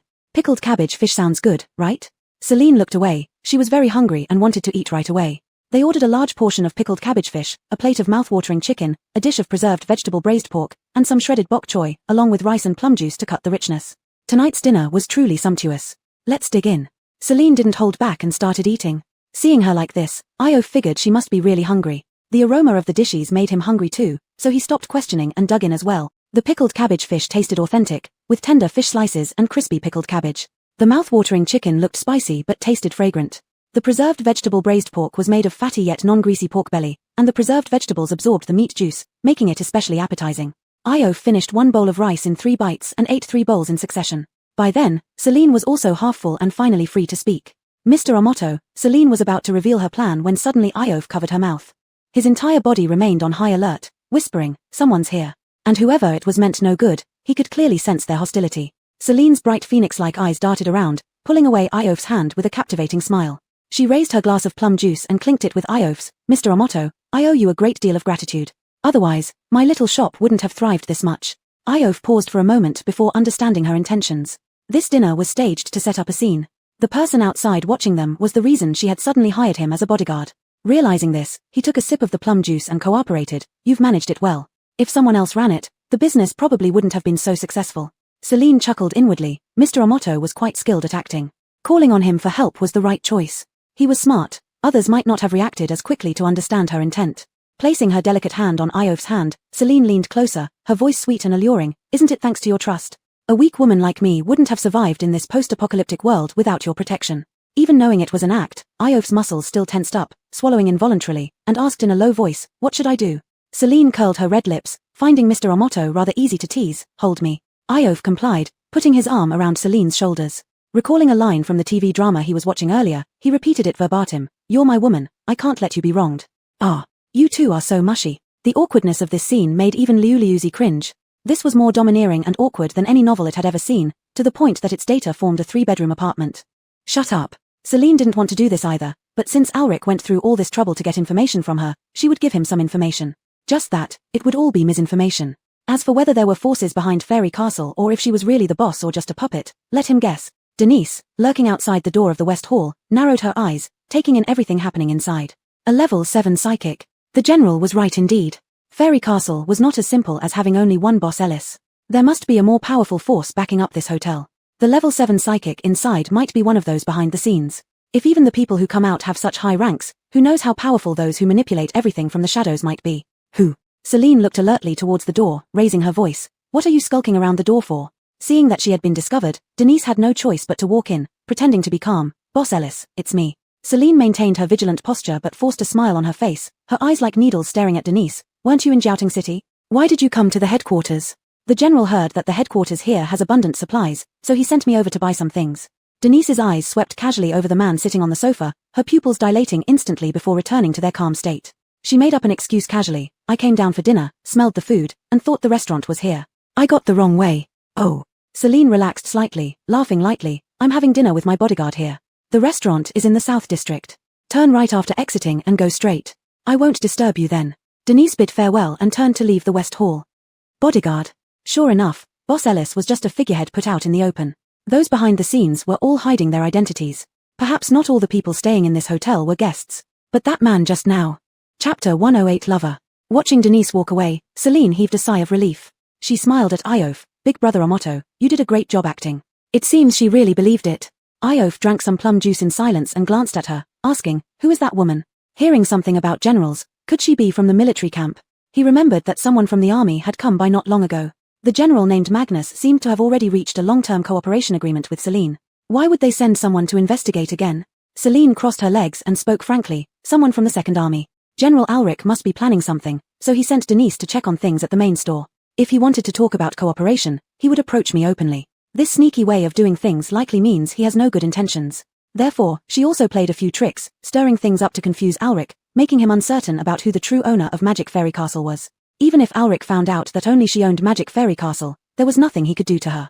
But she didn't want to deal with troublesome matters and stress herself out. Besides, wasn't this current situation quite interesting? She was in the open while Alric remained in the dark. He thought he had everything under control, but in reality, while the mantis stalks the cicada, the oriole watches from behind. She could be the cicada or the oriole.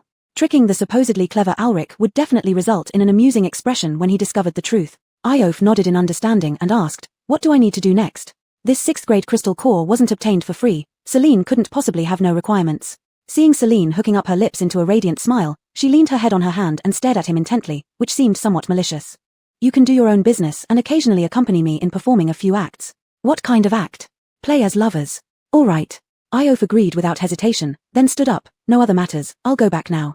"Hey." Celine held his arm and pulled him back onto the sofa. "You haven't finished eating. Have your meal first before leaving. Eat as much as you want. We can order more if it's not enough." It had been a long time since she ordered a meal in the food area, just right to use that 10,000-point shopping card. As they ate and chatted, Celine described the lover storyline to Iof in detail, teaching him how to act like a tycoon keeping a mistress. No matter how smart Iof was, he still got confused.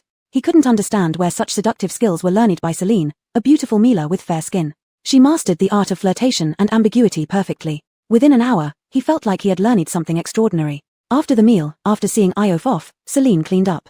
"Xiaoxian, your acting skills could win an Oscar. This wouldn't have happened without your help. I've performed plenty of such roles before. Have you considered becoming an actress after completing the mission? With your acting skills now, winning a few Best Actress awards wouldn't be a problem." Celine laughed. After finishing her last sip of plum juice and returning the cup to the food area, she said coolly, "Once the mission is completed, I'll be a millionaire. Why would I trouble myself in show business? There are many handsome guys in the entertainment industry." Celine showed a look of aversion. "I'm immune to handsome men. In these 37 years, I've learned one thing." "What's that?" "Most handsome guys are a bit crazy." 6 Liu Zi. "Who's crazier than you?" Denise feasted at the buffet restaurant, then returned to her room and eagerly picked up the hotel-provided stationery to record all the day's discoveries. The supermarket not only sold daily necessities but also functional drinks that can quickly replenish energy lost by superhumans, helping them recover their strength. There were also functional restaurants and functional potions with similar effects. The place was as big as a large commercial plaza, occupying the entire basement level. The South Hall was for dining, with many stores yet to open. The rice noodles shop available for delivery was actually located in the main store. Most importantly, she overheard a conversation between Boss Ellis and a man with a 7th grade ability. Boss Ellis was merely the operator of Magic Fairy Castle, with numerous big bosses lurking behind the scenes, and that 7th grade man was one of them. After recording everything, Denise paused and looked around her luxurious double room before adding more notes. The room was spacious and elegantly decorated, with central air conditioning installed throughout the hotel. Electric lights were used, and there was a bathroom equipped for showers, indicating an abundant supply of water. The more she wrote, the more Denise felt something was off. Not lacking in water or electricity, just to meet these two conditions, it would take countless water psychics and electric psychics or an endless supply of crystal cores to support such a large hotel. Looking at the staff distributed across various areas of the hotel, besides human employees, actually androids, whose origins were unknown, there were dolls and anime-styled staff who looked like they were drawn. Dolls were somewhat understandable, as there were indeed psychics who could control them. However, live anime characters were something she had never seen before. Furrowing her brows in deep thought, Denise couldn't figure out how all of this was possible no matter how long she pondered. She tore up the paper again. Her understanding of Magic Fairy Castle was too superficial. Submitting this information to the general would likely result in severe military punishment. She needed to remain calm and observe more carefully. The powerful energy contained within Magic Fairy Castle might not be psychic power at all. With this thought, Denise got up and went into the bathroom, meticulously studying every faucet. She also unscrewed the light bulbs in the room to examine them closely, finding nothing unusual, just ordinary items with no secrets hidden in them. How did they manage to do this? Where did the water and electricity come from here? She'd have to find the hotel's water valve and electrical room later. At 3 a.m., the sun was still shining brightly outside, and the hotel lobby remained brightly lit. However, no one was loitering in the lobby. Everything was quiet, including the streets outside, which were eerily silent without any zombie noises. All employees except Alejandra were resting on standby at their respective positions. Aaron stood guard at the reception desk, with Nash right beside him. Suddenly, the elevator ding broke the silence. Aaron opened his eyes, a flash of light passing through his pupils. It was already the early hours of the morning. Why would a guest not be resting but coming downstairs instead? He moved over to investigate and ran into Denise face to face. Chapter 109, Robot. Denise, with a guilty conscience, was startled and fell backward onto the ground. She looked at the Tom with blonde hair and a polite smile in front of her, too frightened to find her voice for a long time. Why, it's 3 in the morning, why is there still an employee not off work here? She remembered that when she first arrived at Magic Castle, this employee was on duty at the reception. It's been a whole day, why hasn't he finished his shift yet? And he still looks so energetic. The soundproofing of the hotel room was quite good, but Denise's scream still attracted other employees from the first floor. Looking at the gathering employees with distinctive appearances, Denise became increasingly panicked inside. Why aren't all these employees resting? Do they not need sleep? Are you okay? Aaron approached Denise, bent down, and extended his hand, wanting to pull her up. Up close, Denise noticed Aaron's face was fair and flawless, his skin so fine that even pores were invisible. As smooth as an egg, it seemed like there was no texture on his skin. She had an expression as if she saw a ghost, only now realizing that the employees surrounding her, who looked no different from ordinary people, weren't human at all. So they didn't need to sleep, guarding here 24 hours a day. Denise forced herself to stay calm, took Aaron's hand, allowed him to pull her up, nervously licked her lips, and said, "I'm just hungry, came down to see if there's any food." Aaron crossed his hands, assuming the standard welcoming posture, and politely said, "The restaurants in the South District have closed. If you need to buy food, currently only the supermarket operates 24/7. Okay, got it." Denise didn't dare to look at Aaron again, lowered her head, and ran toward the East District. Upon entering the supermarket, she found out that the staff there hadn't rested either. They were taking advantage of the lack of customers at night to restock items quickly. She randomly grabbed 2 bread rolls and a bottle of energy drink, paid, and hurried back to her room. This hotel was too bizarre, she always thought those employees were humans. Now she realized they weren't. Then what were they? Robots. Simulated robots appeared during peaceful times, but they were never widely used, let alone crafted to be this lifelike. If they were robots, they didn't seem programmed in a particular way, they rather acted as if they had their own thoughts and personality traits, which explained why they responded to her screams. Denise sat at the desk, sighed wearily, feeling as if her soul had left her body after this trip outside. Frowning deeply at the pen and paper before her, she remained tense. How should she write the report to General? She unscrewed the energy drink, took a sip, felt her abilities surge, blood boiling, and instantly became more spirited, sweeping away all traces of fatigue and confusion. Staring at the energy drink in her hand, she felt somewhat dazed. Could such a magical thing really exist? If takeout could be delivered through transmission abilities, what about the energy drink? Did someone pour energy from a crystal core into it? She didn't think this was possible. Magic Castle was too mysterious.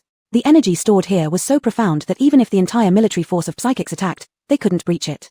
Otherwise, how could one explain why she couldn't see Mr. Ellis's psychic level, yet he possessed supreme power, invulnerable to any psychic attacks? The next morning, Celine was getting ready at the vanity table, listening to Tyson report last night's events, laughing so hard she nearly choked. Let her guess, last night Denise went downstairs not because she was hungry but to find some secrets in the hotel. Thinking no one would be around at that hour, she didn't expect all the employees to still be on duty, catching her red-handed. However, Denise could never imagine that the powerful force behind Magic Castle was her system, Caden. All electricity, water, and food came from the system, so the hotel had no supply chains, warehouses, power boxes, or water tanks. Everything was formed from Caden's energy. The points she spent upgrading the store came from Caden's energy, providing power and food, with extra parts serving as its KPI. Caden existed in her mind, so regardless of how much effort Denise or Alric put in, they could never uncover Magic Castle's secrets. Little fairy, you're naughty. You knew they wouldn't find anything and still collaborated with Iof to play tricks on them. Now it's them looking for trouble. I've been idle here every day, might as well entertain myself by playing along. Celine, applying makeup to her brows, casually asked Tyson beside her, "Bow, I want to go out for a walk, do you want to come? Where does Boss Rona want to go?" Celine put down her eyebrow pencil, looked at herself in the mirror, and thought carefully. There was nothing much to do in Jiangting City, and the seaside area was still under construction. She might as well go to other cities to stroll around. Even if everything was just broken walls and ruins, she could see the architecture of this world. She decided to visit Iof's hometown. Last time she went there at night, she was too busy looking for someone and didn't get a good look at anything. Most importantly, she could directly teleport to places she had been to before, avoiding aimlessly driving around like a blind fly in a camper van. "Wherever Boss Rona goes, I will follow," Tyson replied obediently. "Great. Let's go out for a walk." Caden suspected that Celine had been idle too long and her memory had declined, so he couldn't help reminding her, "Little fairy, did you forget that Wu Ellisk is coming over today?" Celine slapped her head, she really had forgotten. Her mind had become rusty from lack of use. "No problem, he'll probably leave by noon, so I can go out in the afternoon." Just as she finished speaking, Aaron sent a message saying that Queen Fairy had already teleported Wu Ellisk to Magic Castle. Celine changed into another set of clothes and went out to greet them. Wu Ellisk had brought Jing Ellisk and Yonis with him. All three were dressed as usual, and they bowed respectfully upon seeing Celine. Then, Wu Ellisk said, "Ms. Ellis, we have come to purchase supplies today. I also need to discuss some important matters with you." Celine immediately understood that the camp construction was making progress. She gestured, "Please, follow me to the guest room." Wu Ellisk nodded and followed Celine to the West Hall. Jing Ellisk and Yonis went to the East District, riding the escalator into the supermarket to buy supplies. Jing Elisk hooked her arm through Yonis's, hiding big questions in her round head. Sister Yonis, our temple focuses on seclusion and usually doesn't interact with other forces. Why would the abbot cooperate with Ms. Ellis? Yonis's eyes twinkled, and she sighed softly as if lost in thought, because he is the abbot. The responsibility on his shoulders was the fate of the entire Zhongguang temple. Chapter 110, Guilt. After entering the West Hall, Celine set up a barrier at the hall entrance to prevent their conversation from being overheard. Going to the tea table and sitting down, Celine prepared the tea as usual. Wu Elisk watched her skillful movements and nodded slightly in acknowledgement. Thank you for your efforts, Master Ellis. Celine chuckled softly. Having seen so many eccentric monks, she always felt particularly calm inside whenever interacting with Wu Elisk. His voice was warm, like a spring breeze sweeping over 10 miles of land, rustling bamboo leaves to make a crisp sound, leaving one's heart serene and comfortable. True gentlemanly demeanor could now only be found on this monk. The golden tea broth swayed in the transparent clear glass serving cup. After serving the tea to Wu Elisk, Celine spoke first. How is the construction of the camp going? The wall is being built, and it's expected to be completed within 2 or 3 days, Wu Elisk said, taking a sip of hot tea before continuing. I wonder if Master Ellis has any good news. There are 2 pieces of good news, Celine replied with a mischievous smile, blowing on her teacup and sipping delicately. Our plan has been implemented. Once the camp is built, we can start working anytime. Hearing this, Wu Elisk's eyes lit up slightly, and he asked eagerly, is the other piece of good news about progress in growing the Zhaxian grass? Celine nodded. It has sprouted, but it will still take some time to mature. It's good that it can be grown, and with progress comes hope. Wu Elisk rarely showed his delight, but this time there was joy evident on his face. Celine looked at Wu Elisk's smile, her gaze softening as a wave of unexplained emotion surged in her heart. Wu Elisk truly embodied what it meant to be a monk. To transcend the world, one must first enter it. This world worked such that he adhered to the laws of society while still harboring the desire to save all beings. Even if he couldn't save everyone, he would contribute whatever little effort he could. As an ascetic, he picked up a machine gun to protect the Zhongguang temple and everyone inside, fighting off zombies and mutant beasts. He seldom smiled, yet knowing the Zhaxian grass had sprouted brought him hope for more people to survive. She couldn't match Wu Elisk's magnanimity and selfless dedication. She could only be a selfish merchant who cared about benefits and interests. She wanted to live, accumulate many points, return home, and have her own world, her family. Little fairy, your inner emotions are fluctuating. According to data, this emotion is called guilt. Why? Grady couldn't fathom human emotions. Clearly, little fairy did nothing wrong and even cultivated the Zhaxian grass. Why should she feel guilty? Celine curled her lips into a bitter smile. Nothing much, just feeling a bit lonely because I chose to take care of myself when I could have helped more. Her words were too profound for Grady to understand. Human emotions were too complex, perhaps it would comprehend them better after upgrading to a higher level system. Celine chatted idly with Wu Elisk for a while. When Eliskjing and Yonis returned after purchasing supplies, they had to go back to the Zhongguang temple. Won't you stay for lunch? No, thank you for the warm tea. Wu Elisk clasped his hands together and bowed. With the camp nearing completion, we will come to trouble you again. Celine stood to see them off. The Queen Fairy immediately cast her magic in the West Hall, and they disappeared in a beam of light. Celine lowered her eyes, mind blank, unsure of what to do next. Until Hero entered, waddling with his chubby belly, looking for her. Boss Rona, are you taking Hero out to play? Yes. Celine immediately perked up. She could entrust the hotel affairs to Aiden and go out for fun. Little Fairy, are you taking Io for long? No, I hired him to deal with Achilles, not as a real bodyguard. Besides, she was heading to Iof's hometown where he once experienced unbearable pain. Taking him back there would only make him relive those moments. She didn't want to stir up any trouble again. After descending the stairs, Denise went to the West Hall, which was completely empty. She sat down on the plush sofa and looked up at the TV hanging in midair. Last night, she heard the TV, so it should work. She searched for the remote control, curious about what programs might be available. The remote control is in the left drawer under the table.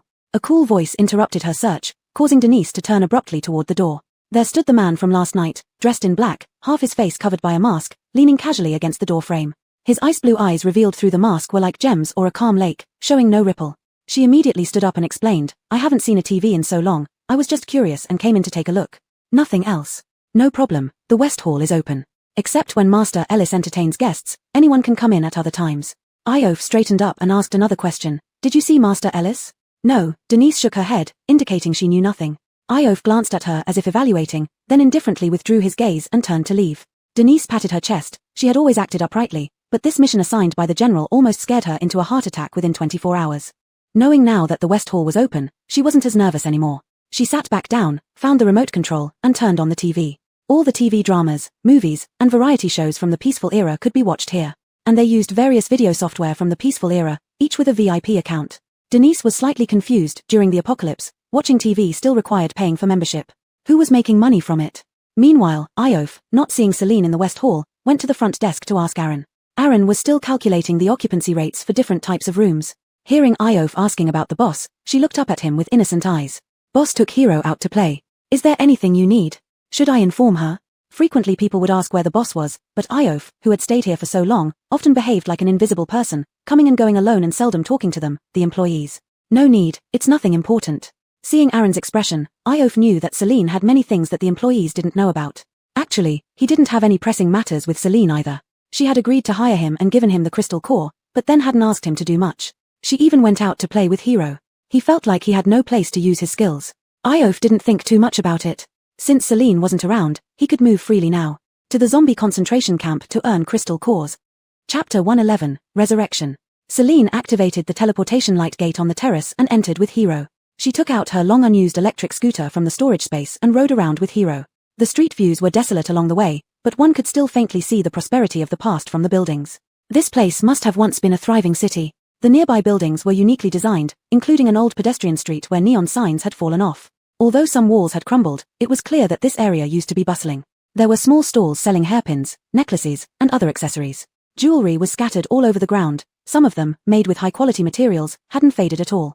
Celine put on the rubber gloves she had prepared in advance, picked up the items from the ground, and placed them into the bucket that Hero usually used for cleaning. As they rode the electric scooter around, they unexpectedly arrived at Iof's former home. Looking at the row of small villas with a uniform structure, Celine parked the scooter by the roadside and got off with Hero to explore. She casually pushed open the door of one of the houses. The pungent odor hit her immediately, causing her to wrinkle her nose and fan the air with her hand. The interior decoration was neat. Entering led straight to the living room, followed by a countertop and an open kitchen. Behind the house was a small garden, but all the plants had long since withered. Little fairy, what are you doing here? Zero-cost shopping. This is where the zombie outbreak started. People who could escape did, so not much damage has been done. We might find some usable appliances. Apartments lack many appliances, especially fridges. I'm looking for some good ones. Always thinking about making money. What else should I do?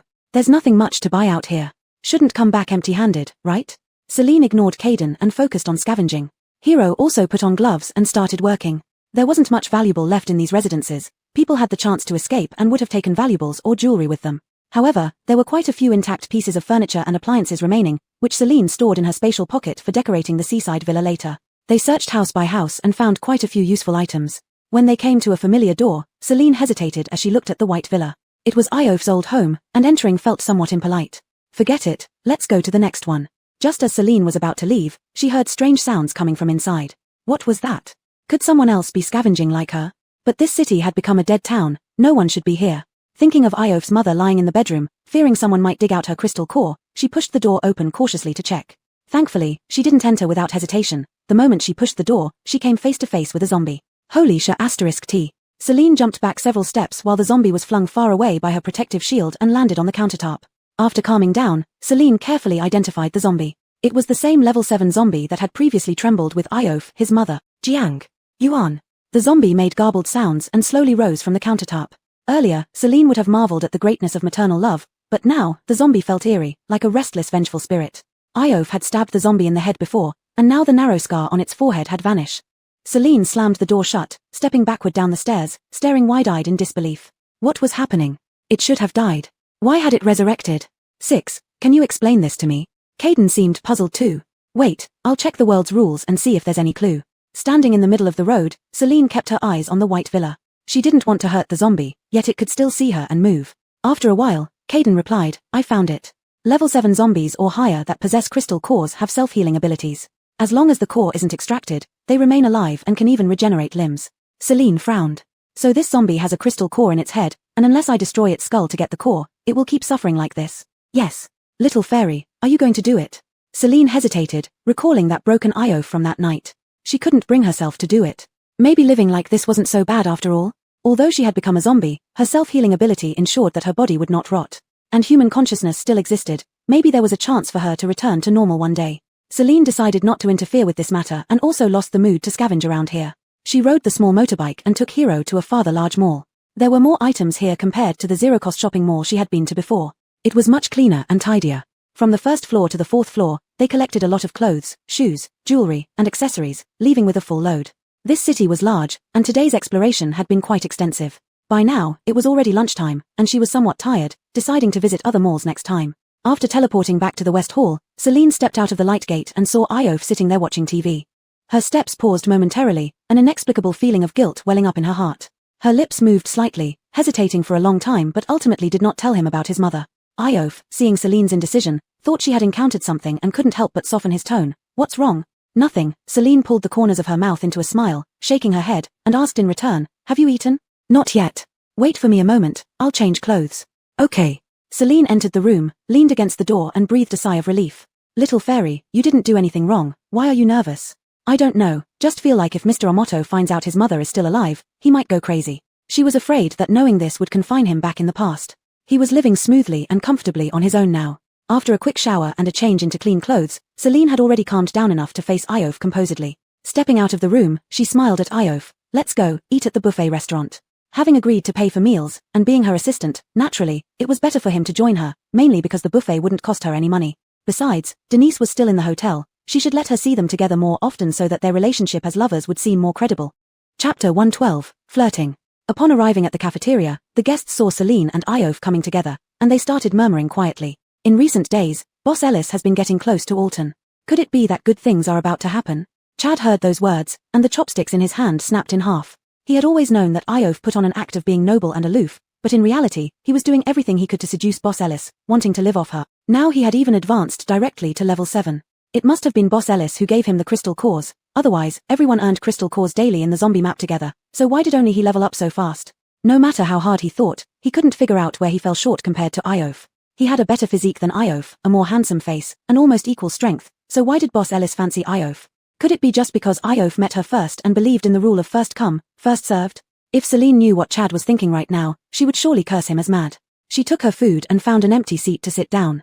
The fruits were excellent today, there were watermelon and mango, which she loved. Iof, as usual, loved meat and filled a large plate with it, then tactfully sat beside Celine on her right.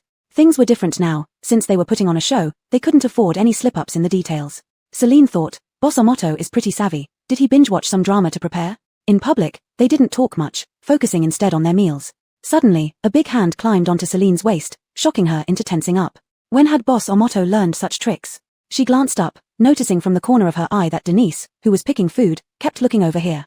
It dawned on her that Boss Omoto was really good at this. She pulled away Iof's hand shyly, pretending to glare at him angrily. From Denise's perspective, this was flirting. That confirmed it. Boss Ellis was merely the lover of that man, a puppet openly displayed by Mosian Fortress. Denise quickly finished eating and left the cafeteria.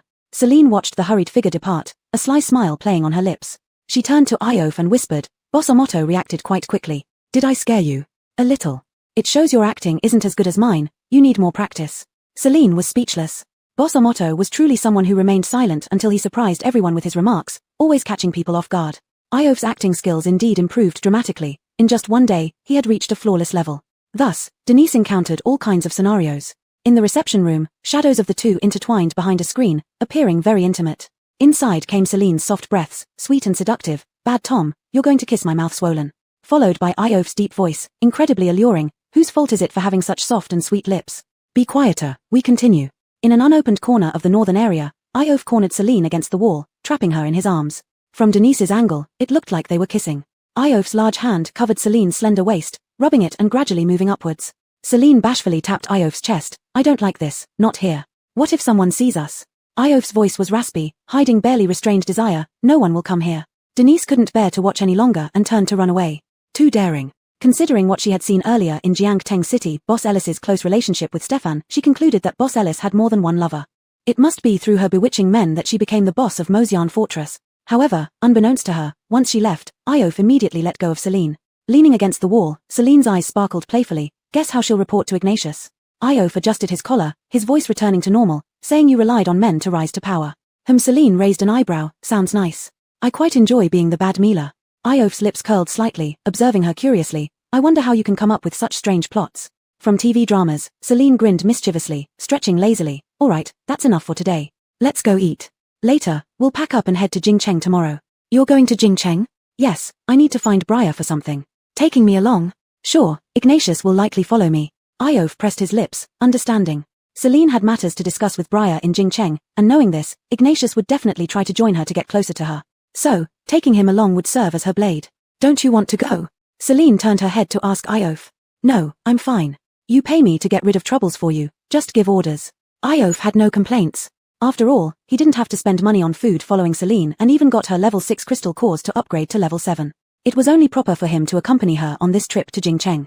The next morning, Celine packed her luggage into the motorhome as before, emptied the buffet restaurant again, and then went to the supermarket to grab a pile of snacks and cold drinks for the fridge.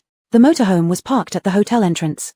Initially, Nash said he would clean the stuff they scavenged yesterday and wouldn't join them. Celine directly hired 2 workers from the labor market to handle those items and took Nash along. How could she travel far without Nash? If it were just her and Iof, she would either be bored to death or be annoyed to death by his sarcasm. Sitting in the motorhome, Nash first set up the navigation system to find a suitable route. Celine and Iof were having breakfast at a cafe. Youssef came in, ordered his meal, and plopped down opposite Celine, asking curiously, "Boss Ellis, I see the motorhome parked at the door. Are you going on another long trip?" "Yeah, to the Jingcheng base." Youssef glanced at the motionless Iof beside Celine. "Is Boss Amoto going with you too?" "Sure." Celine smiled frankly. "The journey is quite long, so I hired him as my bodyguard." Youssef understood with an "Oh, no wonder I've seen you together these days." So Boss Amoto became your bodyguard. It seemed unreasonable yet somehow made sense. After finishing breakfast, Iof followed Celine into the motorhome. After checking out its layout, he sat on the sofa. Noticing Celine hadn't set off, he asked, "What are we waiting for?" "Waiting for someone." Celine grinned slyly. Only when she saw Denise's figure at the hotel entrance did she raise her voice to order, "Nash, start heading for Jingcheng." The car door closed, and they set off. Iof half closed his eyes. "Why does it feel like you're deliberately leading them to Jingcheng?" "I am being deliberate." Celine leaned comfortably on the sofa, flipping channels for some variety shows. Nonchalantly, she added, "After all, I also want to meet Ignatius, who's always hiding in the dark." Chapter 113 Mockery. In recent days, Carla had investigated everything she could. Although she still had many questions, it was time to report back to the general as the deadline approached. After packing up and checking out of her room, she left the fairy castle and coincidentally overheard that Boss Ellis was heading to the Shangjing base. She walked to the central square, activated a spatio-temporal tunnel, and was transported back to Jiangtung City, immediately reporting the matter to Alric. Alric read through the bizarre report Carla submitted. For instance, employees who looked human but weren't quite human, or employees that resembled anime characters. Another example was the castle's endless supply of water and electricity without any visible source. And in the restaurant run entirely by robotic arms, where did the ingredients come from? It seemed like everything was written down, yet nothing was truly discovered. The only certainty was that Boss Ellis was merely a puppet and not the true owner of the fairy castle. Alric rubbed his chin, a smile curling at the corners of his lips. He grew increasingly curious about the fairy castle and Boss Ellis. He felt the situation was more complicated than it appeared. "You say Boss Ellis went to the Shangjing base?" He raised an eyebrow and looked at Carla. "Yes." "Intriguing." Alric's voice carried a smile. In Jiangtung City, there was a record of Boss Ellis entering but no record of leaving. Although she arrived by car, somehow she returned to the main branch of Fairy Castle. Teleportation? But why drive so far if she could just teleport? Unless, one couldn't teleport to a place they hadn't been to, even if they knew its address. Though Carla's report described a myriad of peculiar affairs, at least it clarified the conditions at the main branch. At the zombie concentration camp, with 6 light gates, each teleporter could only open one spatio-temporal tunnel at a time, hence needing 6 teleporters. There were no reservoirs, power stations, or food storages. To maintain such a massive hotel, countless energy users and crystals would be required. Even the entire military force might not be sufficient to keep the fairy castle operational 24/7. He suddenly thought that perhaps the fairy castle wasn't backed by a large-scale organization after all. As for Boss Ellis being a puppet set up by someone powerful as a front, he felt this was more likely Boss Ellis's mockery. Alric chuckled. Boss Ellis was indeed an interesting person. "Haven't we been long overdue for a visit to Shangjing?" he said unexpectedly. Carla was momentarily stunned. Since losing his legs, the general had stayed in Jiangtung City and hadn't visited Shangjing base again. "General, do you mean to?" Desiree asked uncertainly. Alric played with 2 pebbles, his smile inscrutable. "I need to meet this Boss Ellis. I imagine she also wants to see me." Carla's eyes widened in disbelief. "You mean she knew I was investigating?" Alric glanced at her as if she were simple-minded and said casually, "Otherwise, for whom was her daily flirtatious show intended?" With all the security measures and numerous guest rooms in the fairy castle, hiding an affair wouldn't be difficult. Yet, every encounter with Carla was seemingly planned. Boss Ellis must have been doing it intentionally to confuse and to lure him into the open. If so, then he should meet her. He was also curious about what a young woman in her 20s could really accomplish. Feather Cliffs had informants in the Second Army, but before he could receive their messages, Alric already arrived at Shangjing base with Desiree, Carla, and Axton via teleportation. The meeting room door was flung open, and Alric, sitting in his wheelchair with arms spread wide, greeted everyone with a chilling smile. "Uncle, it's been a while." Everyone was taken aback. Dealing with Feather Cliffs was already challenging, now they had to face the cunning Alric. Alric was notorious for his deviousness, combining Feather Cliff's unpredictability with General Kale's combat prowess. His presence was both strange and ominous, making him hard to handle. Apart from Magnus and Feather Cliffs, everyone quickly stood to welcome them. You were having a meeting and didn't announce your arrival, Magnus said in a rather mild tone, as if expecting Alric. I'm still a major general and leader of the Second Army. Don't I have the right to observe your meetings? Desiree pushed Alric inside. Everyone automatically shifted aside. Benji, who usually sat to Magnus's left, moved to Feathercliff's right. Alric's wheelchair stopped where Benji had been, and Desiree took his seat to the left. Alric folded his hands on his lap, a casual smile spreading across his face. What were you discussing just now? Please, continue. Stefan's expression was licentious and devilish, resembling that of a spoiled rich kid. Major General Kale, we were talking about you. As soon as those words left his mouth, everyone drew in a sharp breath. Indeed, they had been talking about Alric, but not a single good word had been said. How did Stefan dare to speak so candidly in front of the man himself? Really? Alric raised an eyebrow with interest. What were you saying about me? Stefan propped his head up with one hand on the armrest of the chair. We were guessing when you would come to Shangjing after your reconnaissance at Fairy Castle. We hadn't reached any conclusion yet, and didn't expect you to arrive already. Under his bangs, his blood-red eyes glanced at Stefan, flickering with a cold light. Occasionally, Alric quite liked Stefan's nature, very similar to his own. Among these 20-odd people, probably only Stefan dared to talk to him this way. However, he still preferred the feeling of being unmatched. He didn't like others having anything in common with him. This Stefan must not be allowed to live. Sensing Alric's murderous intent, Magnus glanced at Stefan beside him and sternly rebuked, Stefan, don't be rude. Yes. Stefan pouted and slouched there silently. Magnus looked at his nephew and spoke in a neutral tone, ziffing, Stefan is my subordinate, always lacking in tact. I hope you won't mind. Clearly, it was a warning not to lay a finger on Stefan. Alric tugged at the corner of his mouth. Of course, I'm not that petty. Stefan's smug face was infuriating, but with Magnus present, Alric couldn't do anything. No problem, if direct action won't work, then let's resort to subtler means. He was best at playing such tricks. Chapter 114 Instant Camera. The journey from the Magic Fairy Castle to the Shangjing base was long, especially since Celine had been taking her sweet time and playing along the way. Sitting in the vehicle for so long made her back ache, and she felt dizzy. Occasionally, they would stop for a break, allowing her to walk around and breathe some fresh air. Iof would take this time to kill a few zombie mutant beasts, loosening his muscles and earning some crystal cores on the side. Celine sat on a small stool under the awning of the RV's door, sipping on an ice-cold cola, feeling thoroughly relaxed. Inside, Iof was taking a shower, while she sat outside with Hiro, enjoying the breeze. It was still midsummer, and without checking the time, it was hard to tell day from night. They were currently in a forest where the trees cast shadows, providing some comfort from the heat. The trees here grew crooked and grotesque, probably infected by the virus, otherwise, they wouldn't have survived. Celine found it amusing and wanted to take photos as souvenirs. Tongtongzi, can I take these photos home? Yes, except for items that shouldn't be in your world, everything else can be taken back through the spatial storage. Since she could bring the photos back, Celine found joy in the journey. She bought an instant camera and several packs of photo paper from the mall, and after setting it up, she snapped a picture of the forest. Sunlight filtered through the gaps between the leaves, creating a Tyndall effect, complemented by the oddly shaped trees. Celine thought it looked like something out of a fairy tale. Hey, Hiro, let's take a photo too. Celine held the camera upside down and leaned against Hiro's shoulder, smiling brightly. 3, 2, 1, say cheese, click. The moment was captured. She shook the photo, watching the image slowly come into focus, and chuckled. Hiro's head was just too big, only half of his face made it into the frame. Holding the camera towards Hiro, come on, let me take a photo of you alone. Hiro obediently sat still and gave a thumbs up to the camera. Celine pressed the shutter, excitedly shaking the photo before examining it closely. Gradually, her smile faded, and sadness clouded her bright eyes. In the photo, Hiro didn't move or speak. He looked like nothing more than an ordinary panda stuffed toy. She wondered if, when she returned to her own world, she might forget that Hiro wasn't just a toy but her lively, adorable friend. Boss Zinner, what's wrong? Hiro noticed her unhappiness and gently patted Celine's head with his soft, thick paw, mimicking how she used to pet him. Don't be sad, Boss Zinner. You look beautiful when you smile. Okay. Celine hugged Hiro. My precious Hiro is so thoughtful. Iof came out after his shower, his hair still damp. He unfolded a folding chair and sat beside Celine. Big shot Omoto, do you want to take a photo? Celine waved her instant camera, her eyes gleaming.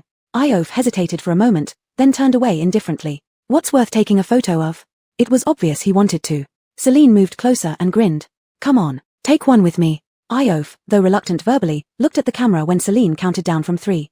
Celine held the photo, satisfied with the result.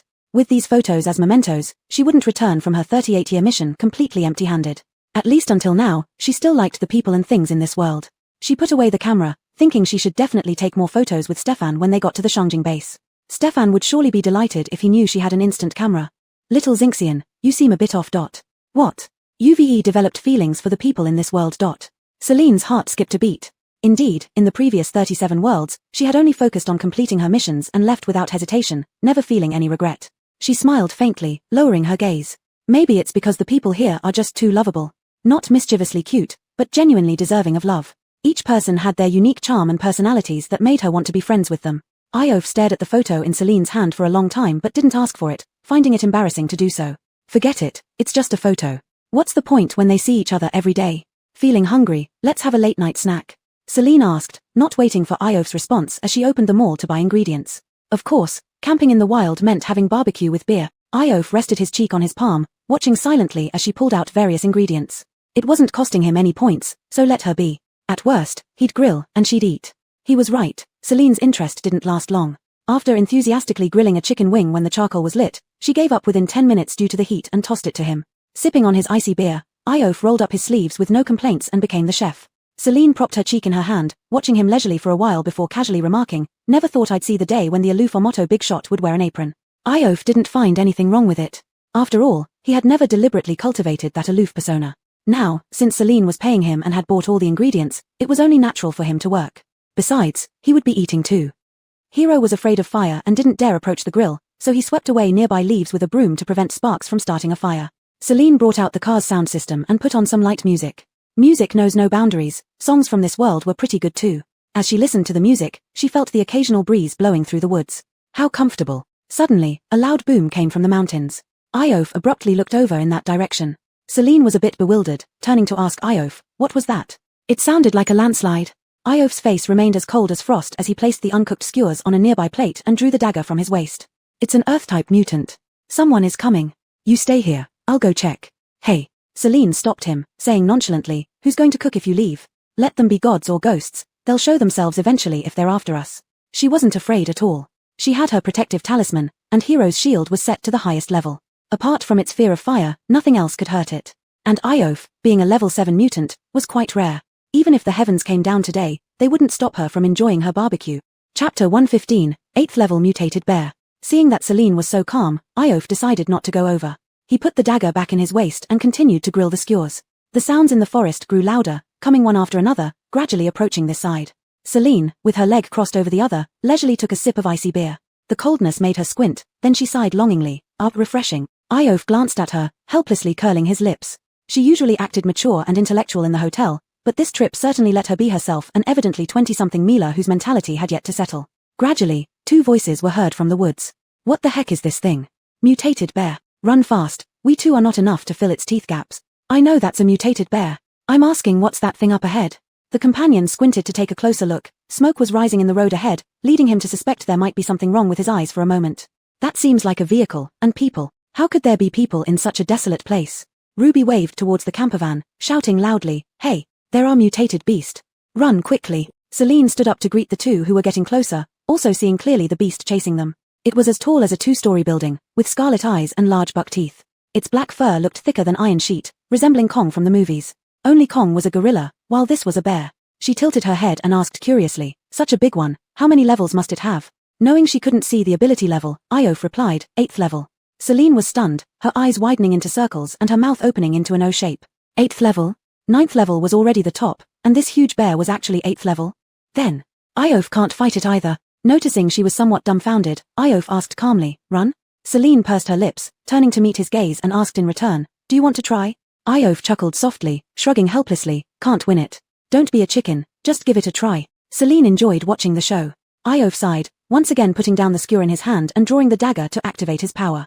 The two daggers alternately flew in the air, heading straight for the mutated bear. However, the sharp daggers failed to injure the mutated bear in any way, unable to penetrate its skin at all. Celine was left speechless, couldn't help but comment, "Damn, its skin is thicker than Grandma's foot skin." Alexis was left speechless by this analogy. "Don't hit anymore. Quickly leave. Brother, you're only 7th level, how could you possibly beat this monster?" Ruby raised his voice, trying to persuade. Starting the car now would still be in time. If they delayed a few more seconds, everyone would become this big bear's dinner. Maybe not.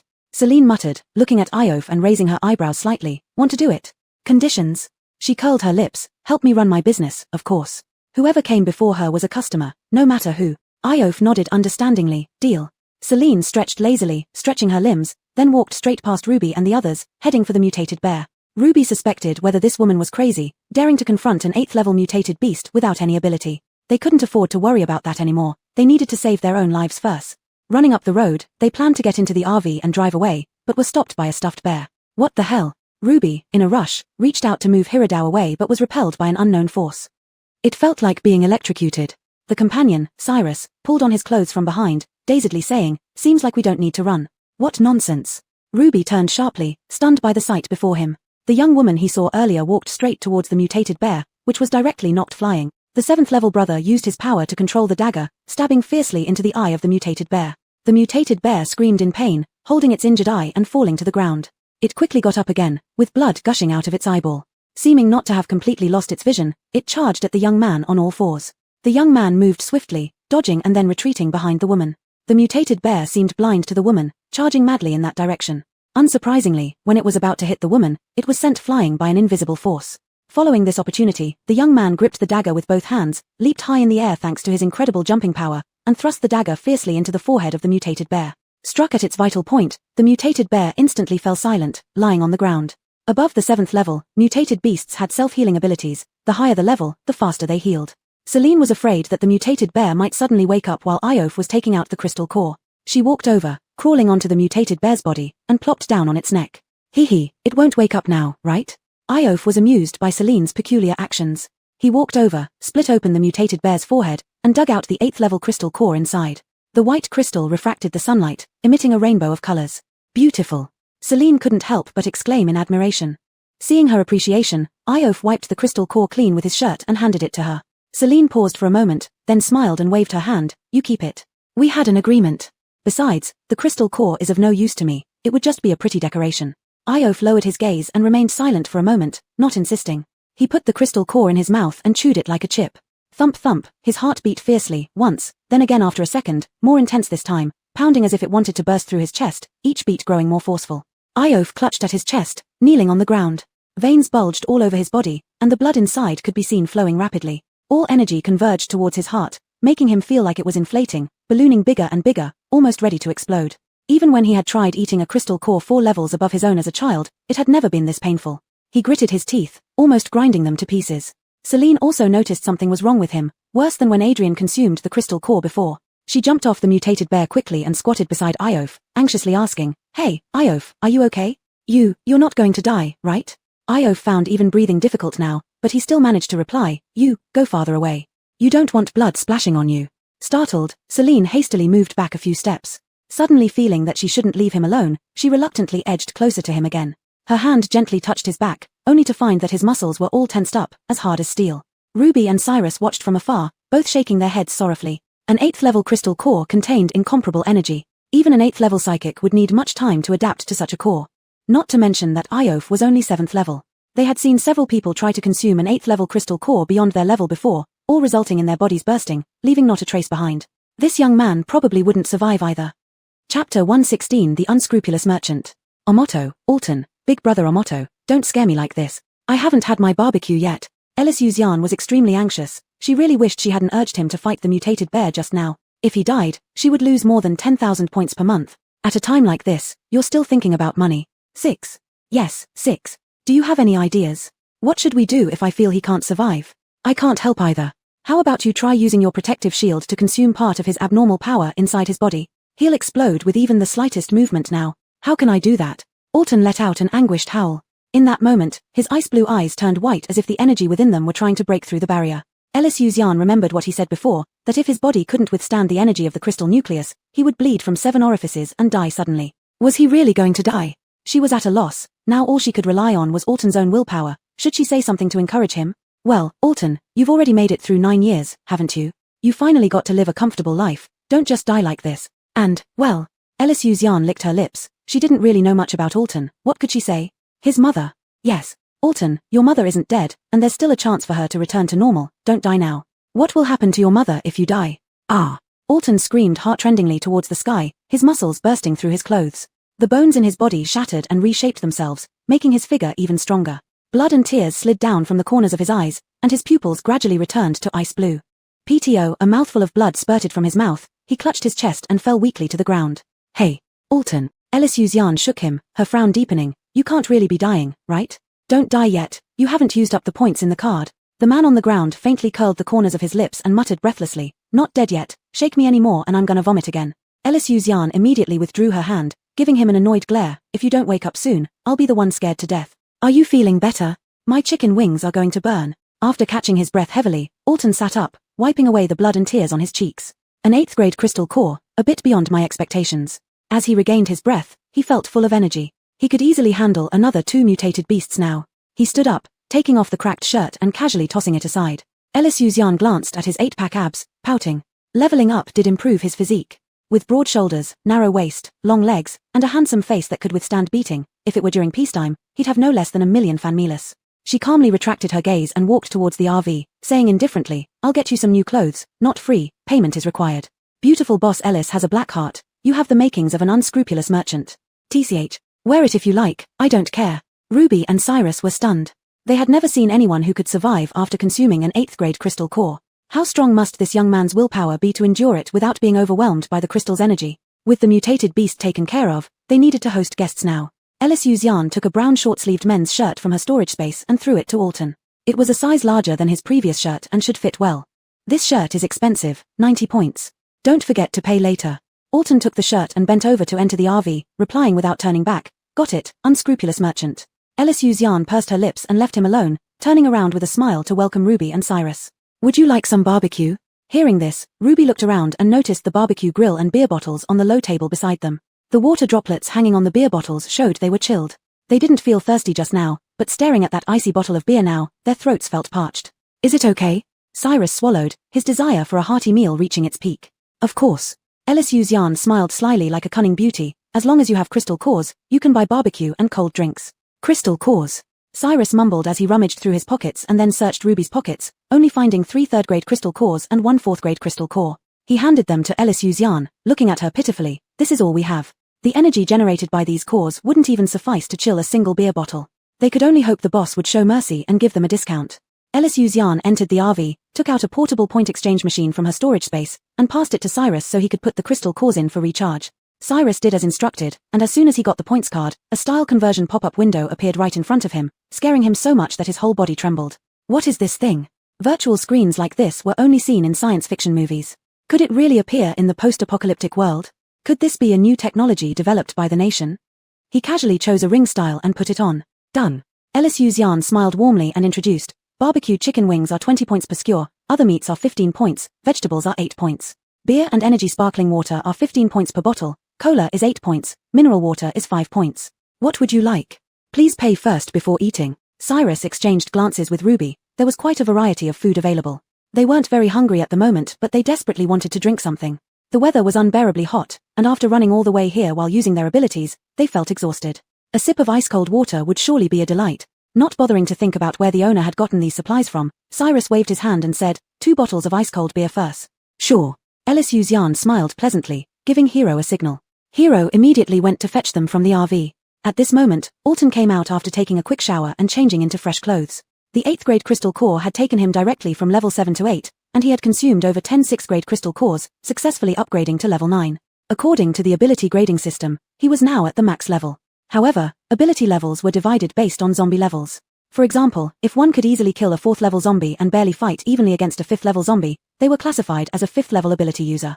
Zombie levels ranged from 1 to 9, but within the 9th level zombies, the strength varied widely and couldn't be rated in more detail. So all abilities exceeding 8th level zombies were defined as 9th level. In other words, although he had upgraded to level 9, he might still encounter certain 9th level zombies that could pin him down and beat him up. Enhancing one's ability strength could truly be described as an endless journey. Chapter 117 Vow to defend little Ellis. After downing a mouthful of icy beer, Cyrus and Ruby felt like they had instantly come back to life. Smelling the aroma of grilled skewers, they ordered a lot more, depleting all the points they had just recharged until they finally stopped. Celine crossed her leg over the other, sipping ice beer. Seeing the two enjoy their meal so much, she also felt happy. She didn't expect that this outing would still earn her several thousand points. Moreover, she had agreed with Iof that he would eat the level 8 crystal core, and in return, he had to share 10% of the crystal cores earned from fighting zombies during the latter part of the journey with her. Though she hadn't done anything physically, it was still hard work and not to be left unrewarded. Boss Ellis, where are you headed?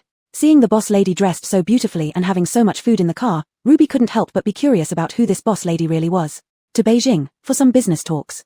Celine pretended to be mysterious, not intending to clearly tell Ruby, then asked in return, and you? Where are you coming from? A village up north. We came out to hunt some mutant beasts to grill and eat, only to run into that huge beast just now. Village? Celine raised an eyebrow slightly. Is it heavily populated? Not really, maybe 100 or so people.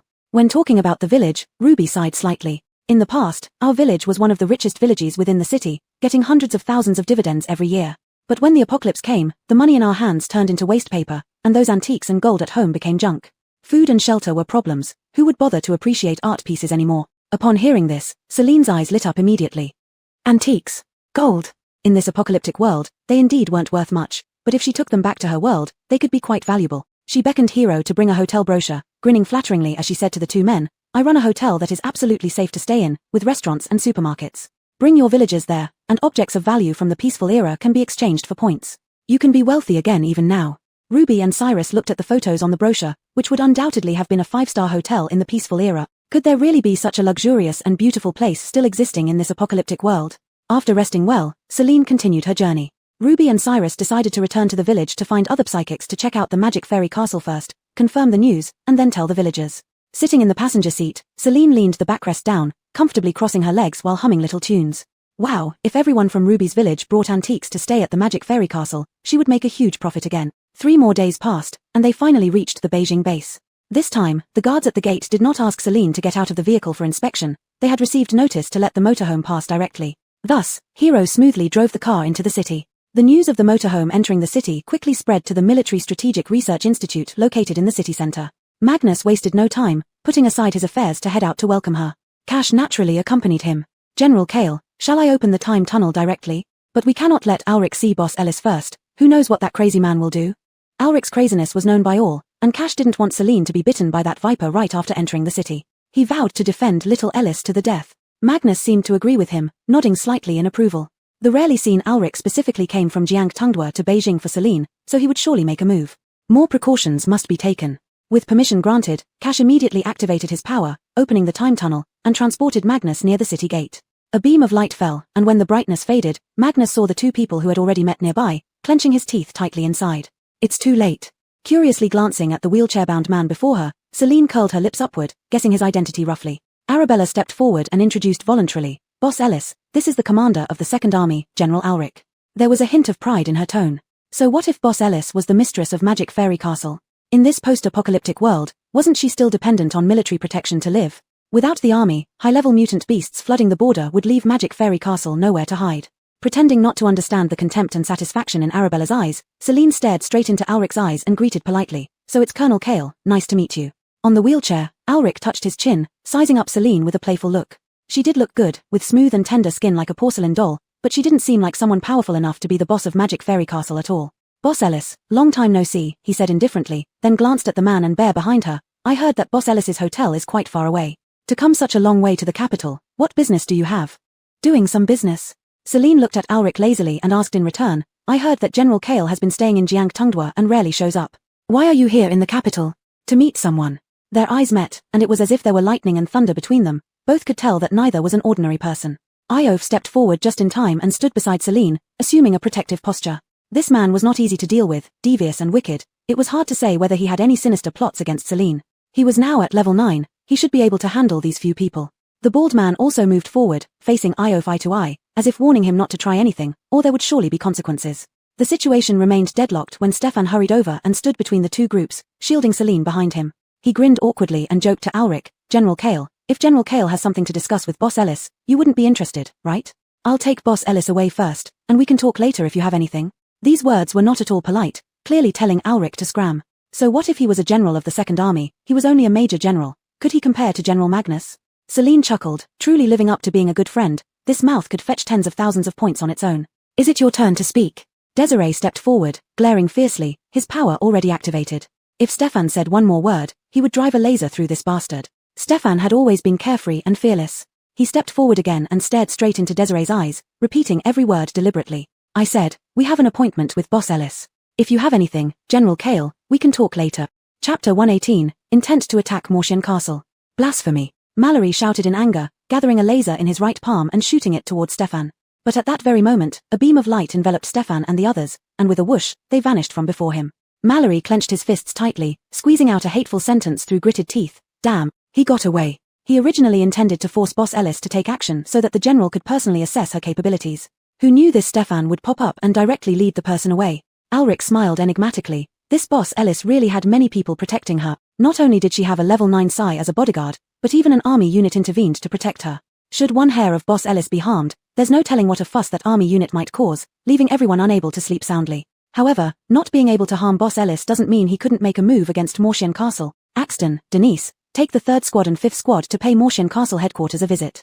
Axton and Denise exchanged glances, confusion evident in their eyes. Mallory also asked in puzzlement, General, given Boss Ellis holds endless supplies, forming an alliance with her is the optimal solution. Is it really appropriate to send the army? Besides, it's about time for our 2nd Army Corps to head to the front lines.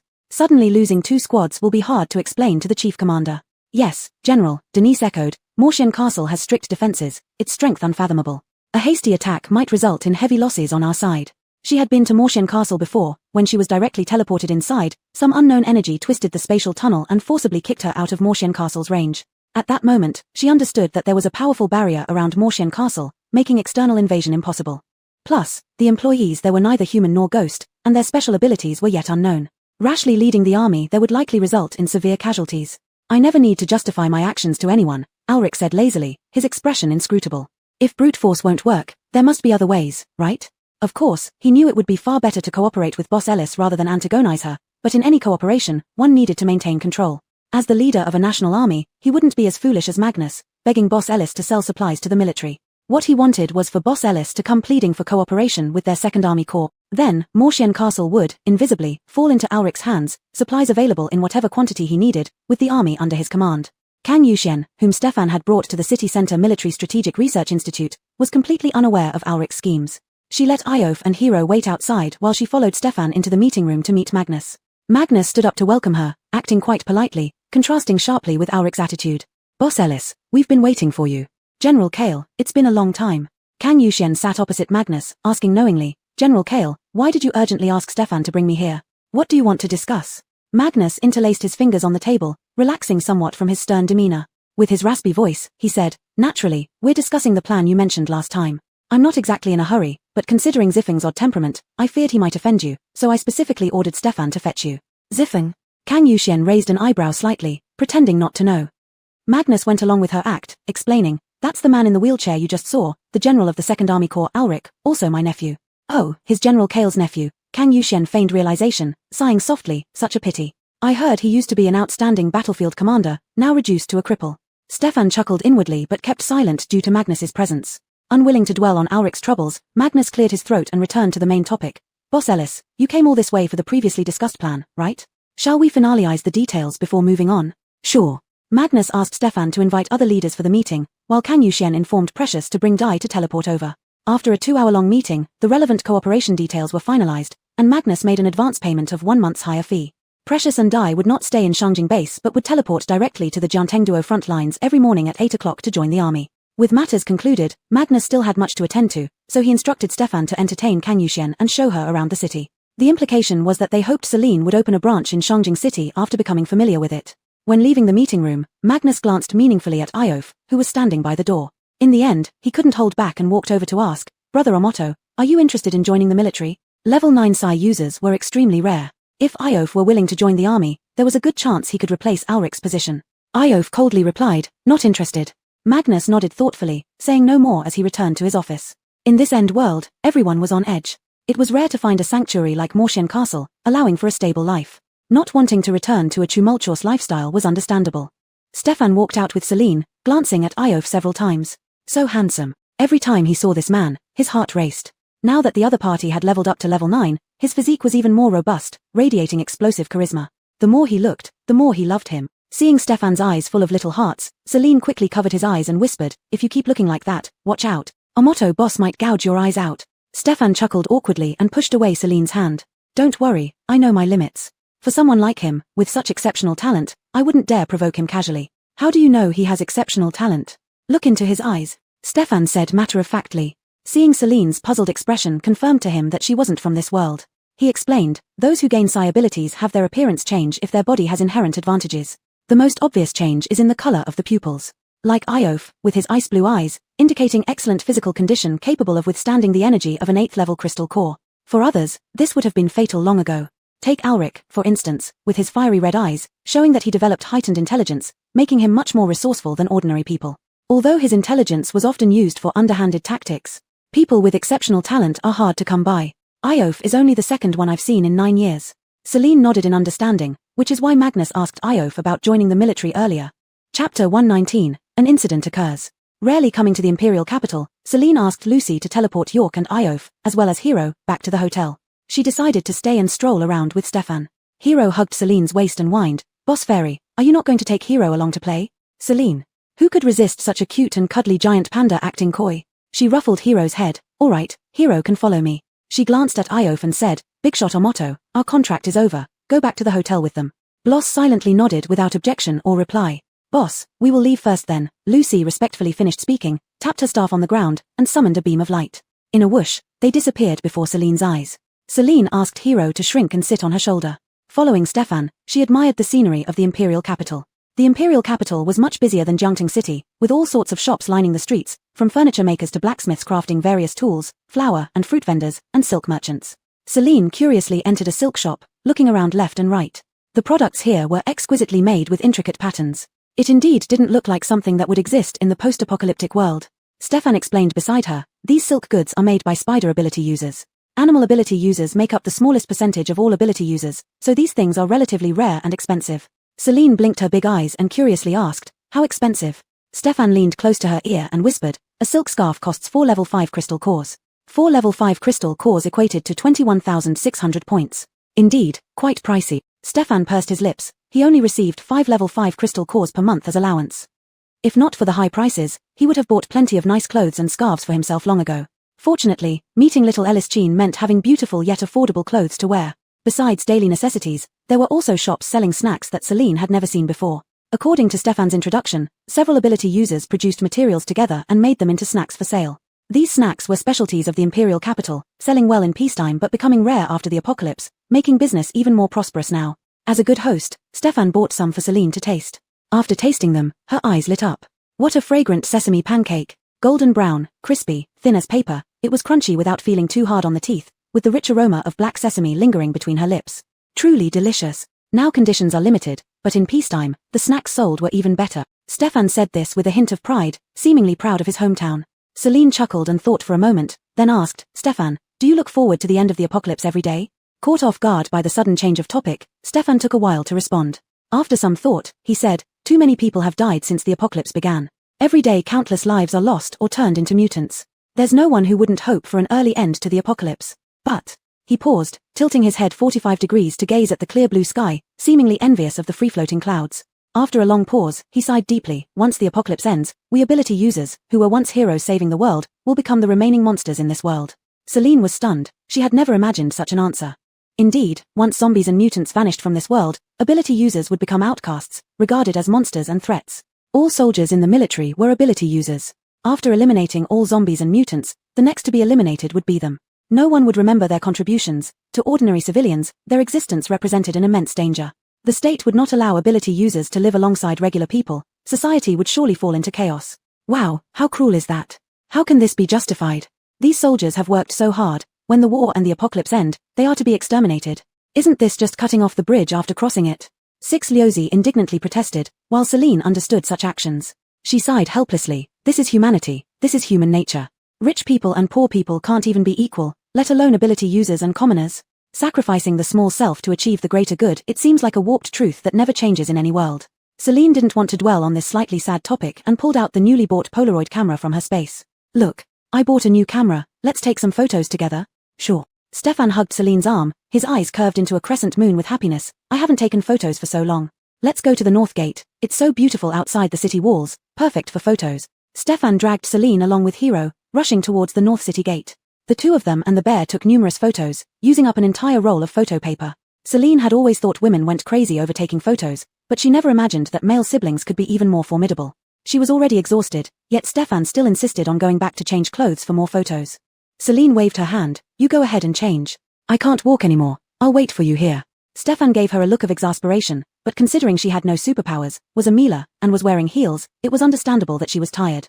Without further ado, he said, "Be careful while waiting here. Watch out for Ignatius." "Got it, he can't hurt me." Celine smiled and waved him off. Stefan flicked his long hair over his shoulder and trotted back into the city to change clothes. "Nash, get me a cold cola." Celine spoke with exhaustion. She hadn't felt this tired in a long time. Hero nodded, first retrieving the RV, then fetching a bottle of ice-cold cola from inside, handing it to Celine. Boss Fairy, why don't you rest inside the car? No need. Celine unscrewed the cap of the cola and gulped down several mouthfuls, burping afterward. Wow, Tilda, refreshing. She felt alive again. She opened the sunshade and brought out a small stool to sit and wait for Stefan. Within minutes, she received a message from Aaron, who sounded quite urgent. Boss, something big happened. Chapter 120, Just an Ordinary Person. Morshian Fortress, Main Branch. The relocation plan for the Ginza base has been completed, and today the hotel is bustling with people coming and going. The supermarket's daily necessities were sold out as everyone was preparing supplies for their new homes. The hot pot restaurant was also full of people. Artman, Sheldon, and Zoe, the three leaders, treated all the psychics to a meal to thank them for their hard work over the past few days. Artman stood up, raised his teacup high, and said emotionally, "Everyone, I thank you for your strong support and tireless efforts in this relocation plan. Without your hard work, the base wouldn't have been rebuilt so quickly. Here, let me offer my gratitude with tea instead of wine." Youssef stood up too, grinning at Artman. "Brother Yi, what you're saying is too polite. The relocation benefits all of us. We should be thanking you, Brother Ping, and Sister Yu for your foresight and strategic thinking, deciding to move the base here. Now we live next to Morshian Fortress. There won't be any shortage of food or drink, allowing us to live good lives." After these words, everyone present chimed in agreement. They always regarded the three leaders as older siblings, like family, without any hierarchy. To say thanks seemed overly formal. In fact, they had always been grateful for the care of their big brothers and big sisters over the years. Such a comfortable atmosphere wouldn't exist in other bases. Tears welled up in Artman's eyes as he wiped the corners of his eyes and sighed. "It is truly my honor to know all of you, my dear younger brothers and sisters. Come, let's toast. Brother Yi, among our own family, talking like this sounds too sentimental. Ha ha ha, Brother Yi just likes to be overly emotional, isn't that right? Toasts. Cheers to the completion of our base." The festive atmosphere filled the hot pot restaurant. Even passers-by were infected by this mood, all wearing smiles. A beam of light descended in the central square outside the hotel. Dozens of people marched orderly towards Morshian Fortress, clearly a well-trained army. Aaron saw from afar that the two leaders were a bald man and Arabella, whom he had just met a few days ago. Thinking they had come to negotiate, he believed these people were here to buy supplies after the boss had settled cooperation. Just as he was about to go out to greet them, he noticed the group spread out on both sides of the entrance, surrounding the entire front door of the hotel. Arabella ordered loudly, "Stand guard. No one is allowed to enter, only exit permitted. Anyone who lets someone slip through gets 100 cane strokes." "Yes." Precious returned with Dai and Alton to the hotel lobby, shocked by the people outside encircling the area. Dai walked to the reception desk and asked Aaron, who was still dazed, "What's going on?" Aaron frowned slightly and shook his head, "I'm not sure." They appeared in the central square and immediately surrounded the hotel. With only one entrance, it was indeed a siege. Alton narrowed his eyes, cautiously observing the bald man and Arabella through the glass. Clearly, Alric didn't dare provoke Celine in Jingcheng City and sent people here to cause trouble. What could Alric possibly be thinking? Why would he target Celine? Could it be that life in the apocalypse has been too boring for him, looking for amusement? Shouldn't we inform Boss Ellis about this? Precious shook her head. Boss is busy. She said if nothing major happens in the hotel, there's no need to tell her. Alton was speechless. She wasn't busy, she was clearly shirking responsibilities, enjoying her leisure time. Since Celine, as the hotel owner, didn't intervene, neither should he as a guest. Alton turned around and left, heading upstairs via the elevator. What's happening? Did Boss Ellis hire new security guards? People from the hot pot restaurant finished their meal and came out from the south area, seeing the tall guards lined up at the entrance. This setup didn't seem right at all. Morshian Fortress was extremely secure. Why would it need guards stationed outside? Artman's expression darkened. These people look like they belong to the military. The military? Zoe was shocked and puzzled. Didn't the military cooperate with Boss Ellis? General Kale even visited before. Why would soldiers surround the place? Sheldon also felt it was strange. Could it be that the talks between Boss Ellis and the military failed, leading to retaliation? I don't know. Artman sounded downcast, warning carefully. These are all high-level psychics, well-trained, and experienced in combat. Be cautious in the coming days, don't provoke them. Yes. As they walked out of the main gate, unexpectedly the blocking soldiers stepped aside to let them pass. Seeing this, those who were hesitant to enter the hotel now felt reassured and proceeded inside. Hey, what's going on? The soldiers quickly closed the gap, shoving the old woman who was about to enter and shouting loudly, "This door is now for exit only, no entry allowed." Hearing this, the onlookers began to protest. "How can you do this? On what grounds won't you let us in? You're being too unreasonable. The hotel is open to the public, why can't we enter? Where is Boss Ellis? Have her come out and explain." "Yes. Bring out Boss Ellis. Boss Ellis, stop your noise. I said no entry means no entry." The soldier roared angrily, grabbing the old woman by the collar with one hand while his other hand transformed into a wolf claw. Sharp nails pressed against the old woman's throat as he glared menacingly at the others, saying, "If you dare to make more noise or try to force your way in, you will end up like her." Seeing his nails about to pierce the old woman's skin, A beam of light flashed over, directly injuring his eyes. Ah! A cry of pain escaped him as he released the old woman and clutched at his eyes, which felt as if they were being scorched by fire. Seizing the opportunity, Sheldon and Zoe rushed forward to pull the old woman back. You've gone too far. As soldiers sworn to protect the nation, how dare you harm innocent civilians? Artman fumed, thankful for his quick reflexes that saved the old woman from dying here. Arabella and the bald man stood aside, watching coldly. Soldiers. How laughable. They weren't like the foolish group in the First Army, still clinging to notions of patriotism in this apocalypse. Risking their lives on the battlefield just to protect the peace of a country? When the war was won and the apocalypse ended, the ones who would die are all the psychics in their entire army. The Second Army wouldn't engage in such foolishness, they only wanted to survive. So, an ordinary person died. So what? As long as they could force Mosyan Castle to cooperate with the Second Army, what did it matter if all the ordinary people here met their demise? Chapter 121, Death.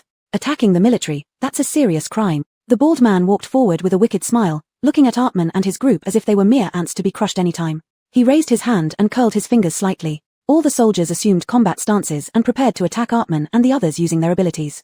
Artman stood at the front, vigilantly staring at the bald man and the soldiers, one hand activating his ability while the other protectively shielded those behind him like a hen guarding her chicks. He whispered, Sheldon, Zoe, escort everyone to a temporary safe distance from the Devil Immortal Castle. But you. Sheldon was anxious, not wanting his elder brother to face the situation alone. These were all 7th and 8th grade ability users. I'll find an opportunity to escape. I won't linger. Hurry, take everyone away first. Sheldon and Zoe exchanged glances. The situation was urgent, and they had no choice but to follow orders. Go. Head for the woods. Everyone followed Sheldon and Zoe through the central square to hide in the small forest opposite. Artman faced off against 5 or 6 7th grade soldiers, inevitably sweating nervously. Seeing this, the bald man's lips curved wickedly, and he raised his voice. That old woman injured our soldiers' eyes earlier. You're harboring a criminal. Hand her over now, and we might overlook your responsibility. He knew very well that they wouldn't hand over the old woman. Artman was also clear that the bald man was merely looking for an excuse to start a fight properly. As the leader of the Ginza base, it was his duty to protect every resident of the base. Even if it meant risking his life today, he would not retreat even half a step. Not handing her over? Then don't blame us for showing no mercy. With a single order from the bald man, several soldiers swiftly activated their abilities and attacked Artman. Artman exerted all his strength, unleashing a powerful ability that formed a light wall to block the enemies.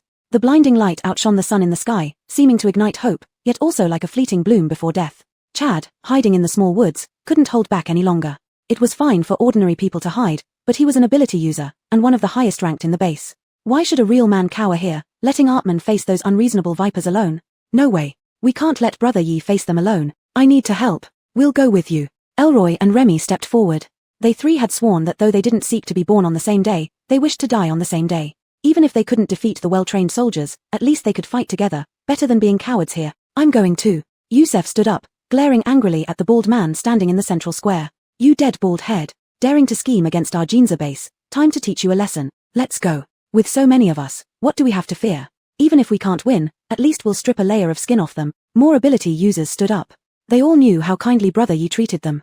How could they let Brother Yi face such danger alone under these circumstances? Sheldon clenched his fists tightly. Outside was his elder brother. How could he, as a younger brother, bear it? Since the other ability users found it hard to stomach, they should join forces. Ryu, you and Huang Shan protect the ordinary people. Everyone else, come with me to help Brother Yi. Zoe pressed his lips together and nodded. Be careful. If things get tough, we'll retreat. Don't worry.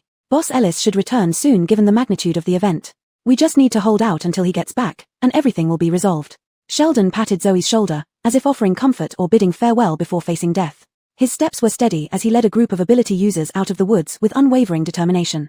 Among the crowd, Yusef shouted, Brothers, let's teach them a lesson. Everyone rushed toward the soldiers, attacking en masse. The originally posted guards joined the fray, resulting in about 30 to 40 soldiers facing off against more than 100 ability users from Ginza base. The battle was intense, evenly matched.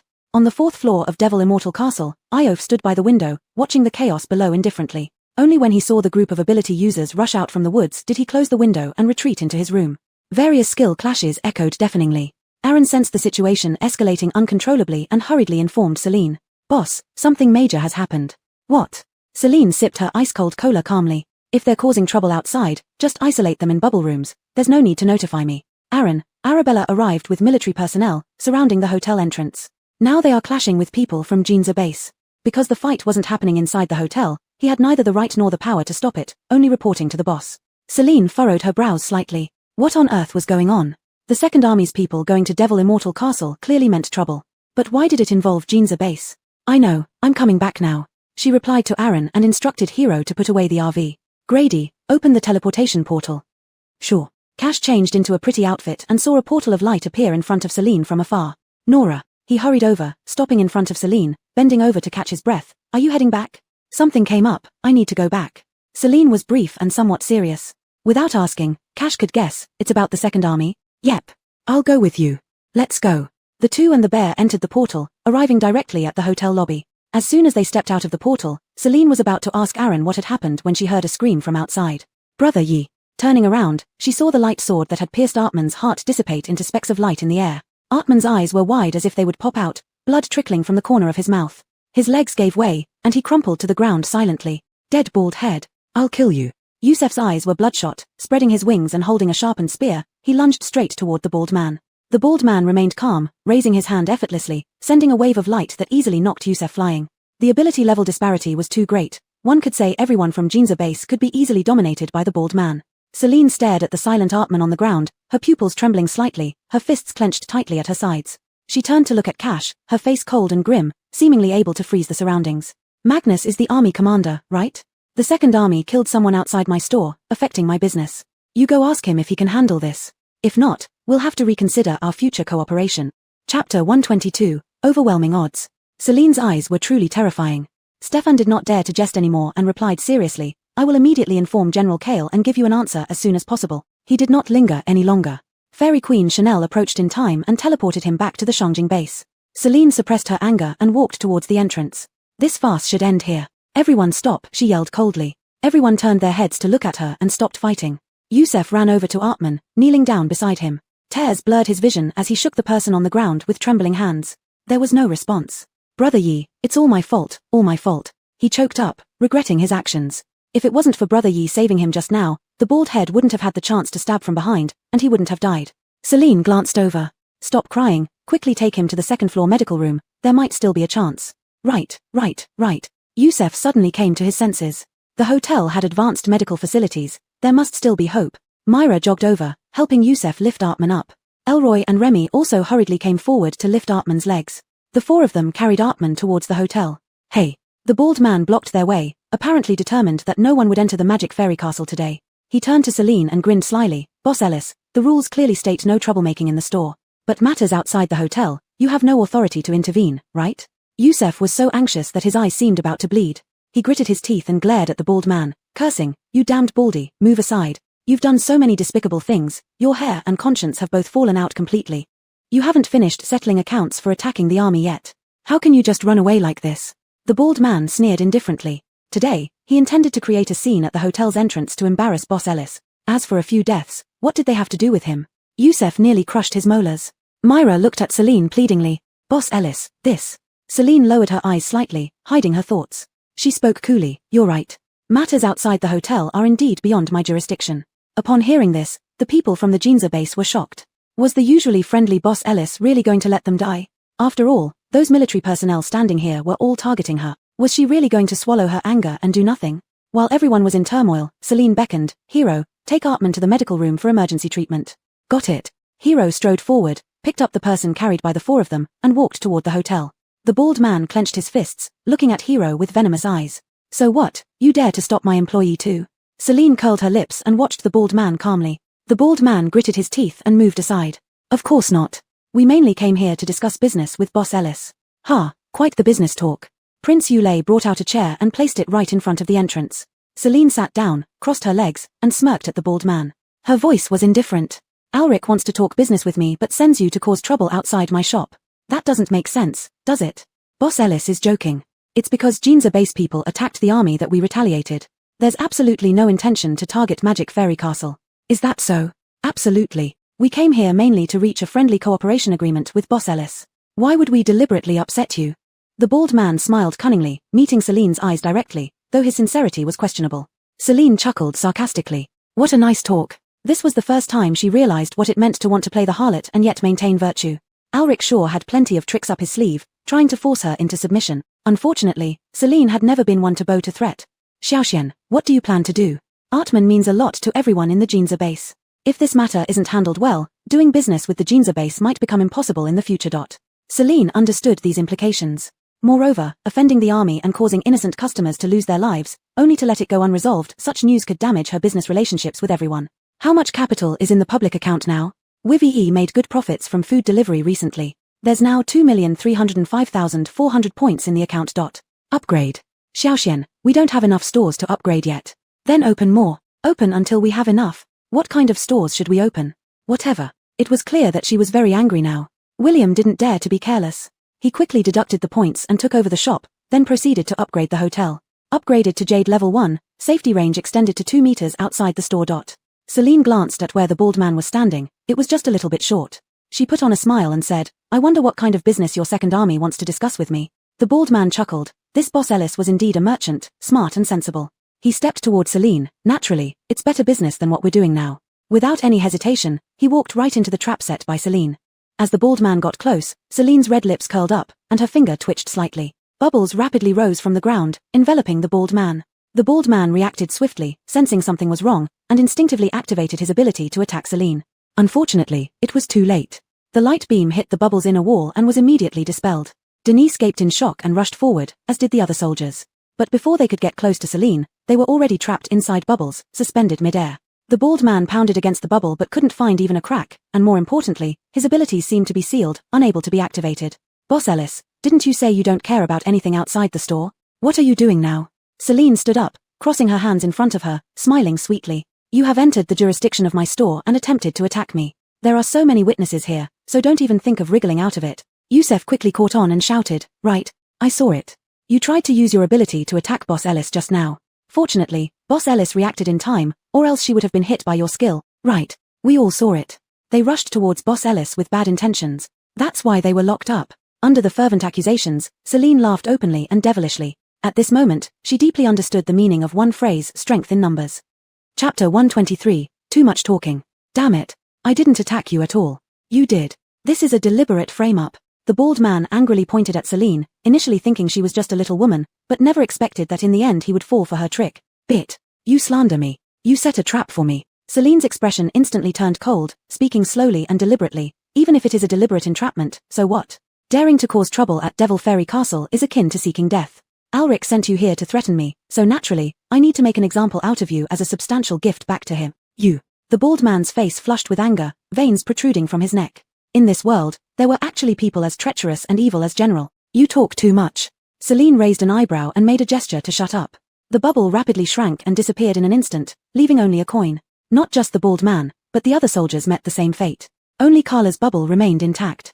She looked in horror at her companions vanishing into nothingness within a second, realizing how terrifying this power was. No wonder Devil Fairy Castle, despite being run by a young Mila, had no one daring to cause trouble, everyone adhering to the rules, even revering Boss Ellis. Turns out Boss Ellis's methods and abilities struck fear into everyone's heart. Celine spread her palm, gathering all the coins into her hand. She glanced coldly at the remaining bubble and said softly, I'll let you live to tell Alric everything that happened today, don't disappoint me. As soon as she finished speaking, the bubble burst, and an energy wave threw Carla out of the hotel's safe perimeter. Carla landed clumsily on the ground but dared not linger, quickly getting up and fleeing using her ability. With the trouble settled, Celine resumed her usual friendly smile and glanced at the people present. Everyone, welcome to visit often in the future. Yusef hurried over, I'll go check on Brother Yi first. Celine's smile vanished instantly, lowering her gaze silently, there's no need. Just now, Tyson conveyed the message that Artman has been confirmed dead after a full body examination. Under normal circumstances, being hurt by another mutant wouldn't be so easily fatal. However, Artman's ability was already overused, putting him in mortal danger, and being stabbed in the heart by the bald man delayed any timely help. Even with the advanced technology in Devil Fairy Castle's medical room, it couldn't save him. How could it be? Yusef fell to the ground, pounding his thighs in regret, tears streaming down his cheeks. It's my fault. Brother Yi protected me from that damned bald man. Everyone lowered their heads, a painful and gloomy atmosphere spreading rapidly. It was hard to believe that Artman, who was still drinking and chatting with them happily at the hot pot restaurant at noon, had left the world forever. Artman's body was placed in a white body bag, carried step by step towards the door by Tyson and handed to Yusef. Celine patted Yusef's shoulder, the deceased have gone, please bear up. She turned and entered the hotel, with Tyson following closely behind, carrying a chair. Little fairy, you spared no lives among more than 40 people for Artman. I did leave someone alive, didn't I? There's still Carla. You used to not be this cruel. Luring the enemy deeper before catching them, Alric's treachery can't match a third of yours. Celine curled her lips, thanks for the compliment, I've never been a good person. This way, you've warned Alric and avenged Artman. People in Ginza Base will remember your great kindness. I don't have the leisure to care whether Ginza Base lives or dies. Alric went through all this trouble to surround Devil Fairy Castle, trying to provoke trouble, affect my business, and force me to submit. If the tiger doesn't show its ferocity, they'll take me for Hello Kitty. Ah! I thought you were upset because of Artman. Celine's fingertips curled slightly, her eyes dimming. A bit, yes. Artman was a loyal and pure-hearted person. Such qualities were rare in this post-apocalyptic world, and she quite liked associating with Artman. She planned to take photos with him upon her return, to cherish as memories later. Unfortunately, there would be no more chance for that. Stefan had just teleported back to Shangjing Base and hadn't had time to see Magnus when he encountered Alric at the entrance of the research institute. Alric sat in his wheelchair as usual, with an ambiguous smile on his face. Judging by the posture, it seemed like he was waiting for him specifically. Stefan.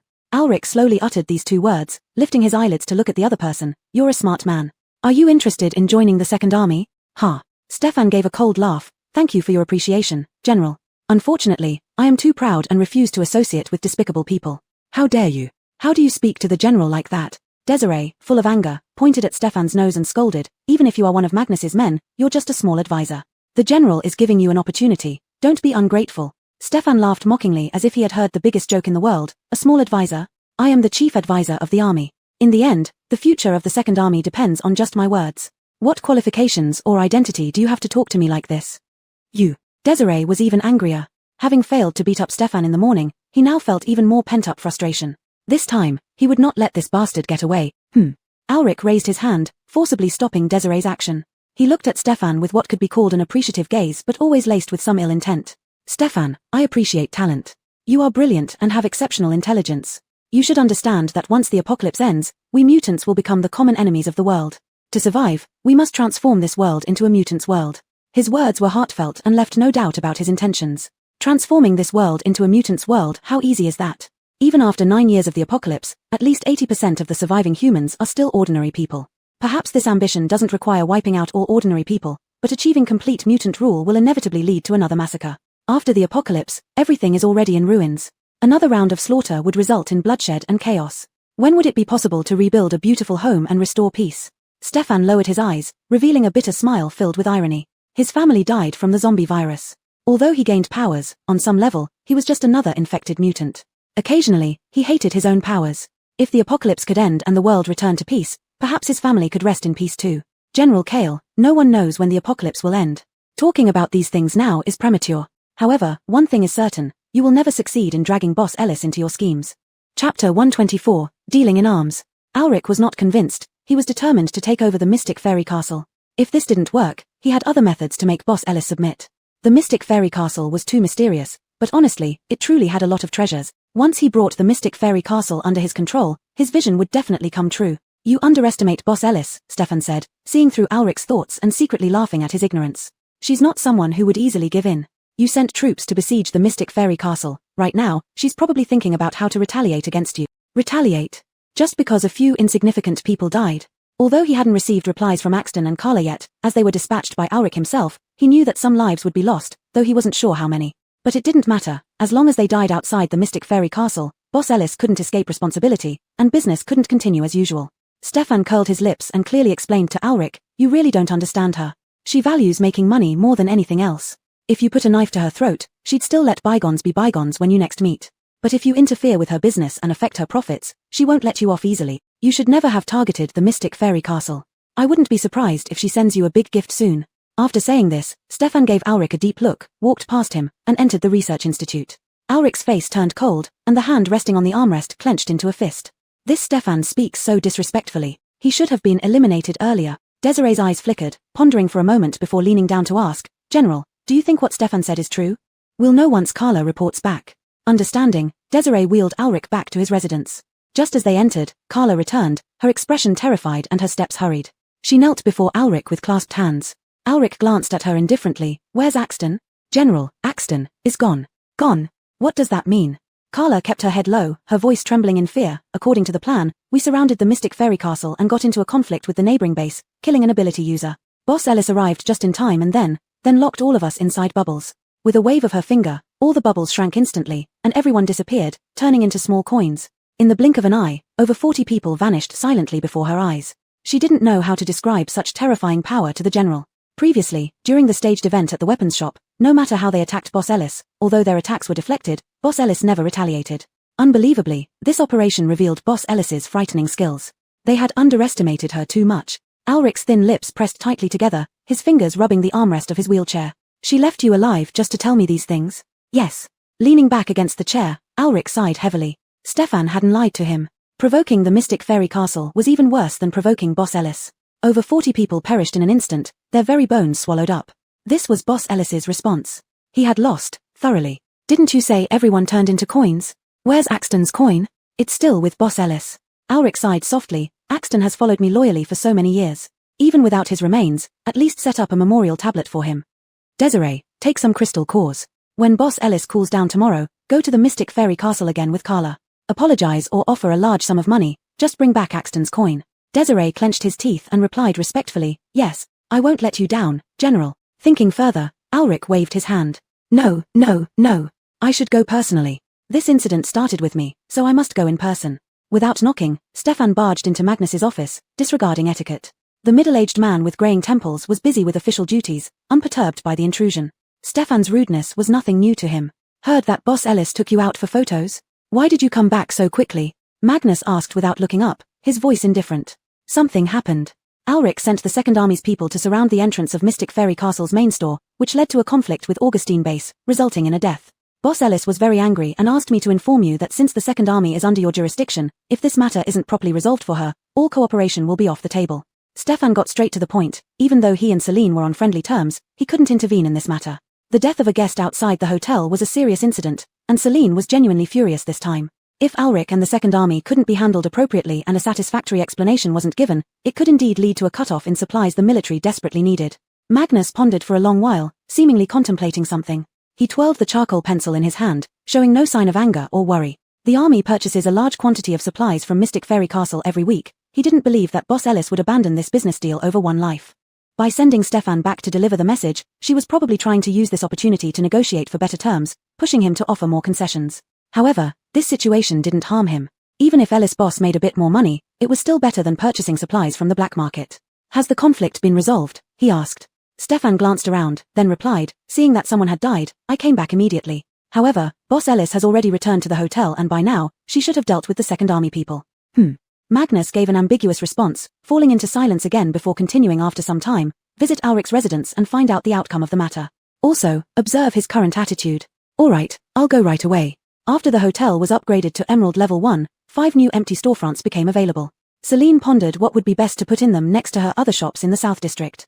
Considering each option was too time-consuming and laborious, she ultimately decided to combine the 5 stores and open a tea house.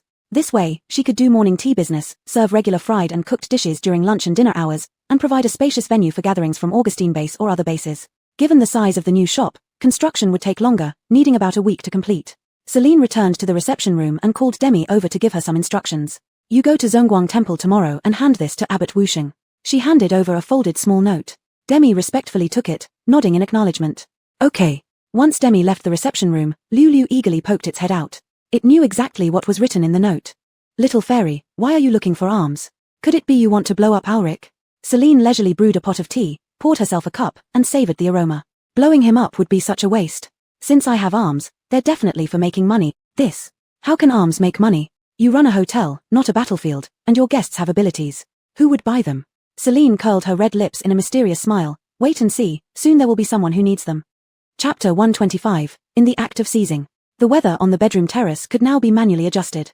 After setting it to night mode, Celine slept very well that night. It wasn't until the third watch that she had a good rest. When she opened her eyes, Hero was standing by the bed, not making a sound, just guarding her there silently. Phew Tilda, you scared me. Celine patted her chest, slowly sat up, and rubbed her eyes. What's up? Boss Rona, Alric has arrived, Hero answered obediently, his round black eyes blinking without end, looking rather dull. Celine got out of bed, walked into the bathroom for her morning routine, and with foam in her mouth from brushing her teeth, she mumbled, when did he come? 2 hours ago. He's waiting in the reception room. Celine chuckled. You just left them waiting like that. Didn't wake me up. Yeah. Hero responded readily, completely at ease and justified. Boss Rona didn't like Alric. If they came to visit, they could wait and should not disturb Boss Rona's beauty sleep. Forget 2 hours, even if Boss Rona said right now that she didn't want to see them, Hero could immediately kick them out. Spitting out the foam and rinsing her mouth, she splashed some cold water on her face, dried off with a towel, and then affectionately patted Hero's fluffy head. Go on ahead and work, let them wait. All right, Boss Rona. I'll be leaving now. Hero lowered his head docilely and, once Celine released him, left the room. Celine sat in front of the vanity, beginning her daily beauty routine. Little fairy, what do you think Ulrich wants from you? Could it be because of yesterday, feeling frightened and wanting to apologize? Ulrich is a madman. Expecting an apology from a madman is pure fantasy. So why is he here? He can't possibly be looking for trouble again. Celine put down her makeup brush, her fox-like eyes seemingly seeing through everything. With a half smile, she said, perhaps, he's being hypocritical. At the entrance of the reception room, Sheldon and Zoe stood near the wall, glaring angrily at the man in the wheelchair inside. Is that him? The one Boss Ellis mentioned yesterday, the leader of the Second Army, Ulrich. Sheldon clenched his fists tightly, yearning to give Ulrich a couple of punches. It seems so. Arabella follows him, calling him General. It was all his doing yesterday. Zoe gnashed his teeth in hatred. Axton was dead, but they knew those who caused trouble yesterday were merely puppets. The real culprit was the man in the wheelchair, Ulrich. He died at their hands, and punishing Axton alone was not enough. They wanted Ulrich dead too. Suddenly, Zoe tugged at Sheldon's sleeve, looking worried. He personally came to see Boss Ellis, likely for cooperation. What if Boss Ellis agrees to work with him? What will we do then? Once they reach an agreement, Ulrich would become a business partner of Boss Ellis. Attempting to kill Ulrich might affect Boss Ellis's earnings. Angering Boss Ellis, what about the other residents of the base? Not being allowed to enter Fairy Castle for supplies in the future would burden the entire base because of them. It won't happen. If Boss Ellis really intended to cooperate with Ulrich, she wouldn't have made them wait for over 2 hours. Inside the reception room, Desiree was growing impatient. Angrily, he said, General, this Ellis is deliberately ignoring us. How long have we been waiting? Should we just go back? Don't get agitated. Ulrich calmly glanced at him, silencing Desiree instantly. Yesterday's deaths outside the hotel were orchestrated by him. It was natural for Boss Ellis to show displeasure. The fact they weren't thrown out indicated the matter was negotiable. At least, he needed to retrieve the coins belonging to Axton. After another hour, Celine finally dressed herself meticulously. She donned her high heels and walked out leisurely, as if unaware that Ulrich had waited for 3 hours. With a cold smile, she feigned courtesy. Welcome, General Kale. Apologies for not greeting you earlier. Did you wait long? Not at all. Ulrich raised an eyebrow slightly, seemingly devoid of any resentment. My actions were abrupt yesterday. My subordinate's behavior upset Boss Ellis. Please accept my apologies. You didn't come today just to apologize, did you? Celine studied Ulrich's expression, her demeanor unrelenting. In truth, she wasn't particularly angry. She just found Ulrich disagreeable and didn't wish to associate much with him. Ulrich came straight to the point. I'm here to retrieve Axton's coin. He has followed me for 5 or 6 years. Even if his body is no more, I want to take back what belongs to him and set up a memorial tablet for him. Sure. Celine sat down on one side of the single sofa, casually crossing her legs, but it needs to be bought with credits. Name your price. 1 million credits. Upon hearing this exorbitant price, Desiree slapped his thigh and stood up abruptly, furious. 1 million? Why don't you just rob us? Celine tilted her head with a mischievous smile. Isn't this considered robbing? You. Desiree's face contorted in anger. He had never seen a person more cunning than the general. It's entirely voluntary. I'm not forcing you to buy it, Celine shrugged, showing an indifferent attitude. 66Z, learned a new term, profiteering from others' distress. Ulrich remained unperturbed and calmly said, buy it. Desiree, give Boss Ellis the crystal cores. With the order given by the general, Desiree dared not object even as he gritted his teeth in frustration. He unfastened the cloth bag tied around his waist and threw it on the table. The bag was filled to the brim with crystal cores, making a dull thud when it hit the table. After calling Hero over and confirming that the crystal cores were sufficient for the required credits, Celine took out the light yellow coin belonging to Axton and tossed it to Desiree. How sentimental and righteous General Kale is, she remarked with deep meaning, though not much praise was intended. Ulrich sighed lightly, looking quite melancholic. Unfortunately, my ability is limited. I can only take Axton's coin. These psychics are loyal to me, and naturally, I hope to preserve their lives. Celine raised the corners of her lips, watching Ulrich put on his act quietly. Here it comes, the true reason why he went out of his way to see her. Chapter 126, Endless Forgetting. The Western Hall was too large, and the distance was too great. Zoe and Sheldon standing at the door couldn't hear what they were talking about. All they saw was a tall, slender man tossing a bag of crystal cores onto the table. After Bao counted them, Boss Ellis gave the man a coin. A pale yellow coin, which they had seen before, the very one that the bald man had yesterday. Could it be that Ulrich came here just to buy the bald man's coin? Since the visitor was a guest and she had just swindled 1,000,000 points from him, Celine didn't bother to take account of what happened yesterday. She gestured and led the three to sit by the tea table, brewing tea to entertain them. Of course, it wasn't particularly good tea, just some old tea that she hadn't finished for a long time.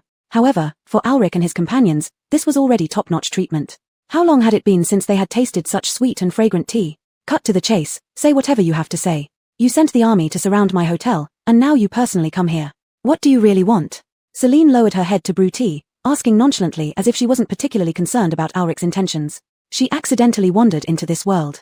She wasn't interested in being a savior or seeking vengeance for anyone.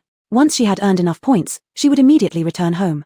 As for Ulrich, while he did irritate her, as long as there was money to be made, things could be negotiated.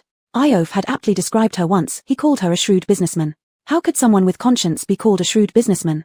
I want to talk business with Boss Ellis, Ulrich said bluntly. With the support of resources from Magic Fairy Castle, surviving until the end of the apocalypse is just a matter of time. I want the Second Army to survive after the apocalypse. This was something Celine could understand. Stefan had told her that after the apocalypse ended, psychics would become the only monsters in the world. The government would never allow psychics and normal people to coexist under the same sky. Ulrich wanted the Second Army to live on, wanted the psychics to live on. They would have to eliminate the normals before the normals wiped out the psychics, thus becoming the rulers of the world. Many innocent people would die by their hands, but who said psychics weren't innocent either? Was there anything wrong with Ulrich's thoughts? He just wanted to live. What was wrong with wanting to live? Celine fell silent for a moment before smiling faintly. If I help you, what's in it for me? She wouldn't wait until the end of the world. Once she had enough points, she would leave immediately. She was eager to return to save her mother, without time to spare for these people. But she still needed to make money. Ulrich didn't know she would leave this world. If his plan was feasible and advantageous to her, agreeing wouldn't hurt. Boss Ellis, although the energy contained within Magic Fairy Castle isn't psychic power, to the normals, it's all the same. Once the apocalypse ends, your hotel won't be able to continue operating. You and us should be on the same side. When psychics rule the world, your hotel can continue to operate, and I will also give you a share of the profits. Ulrich spoke convincingly, almost as if he were telling the truth. Celine believed that if the apocalypse truly ended and he ruled the world, he wouldn't treat her unfairly. Unfortunately, such conditions weren't attractive to her.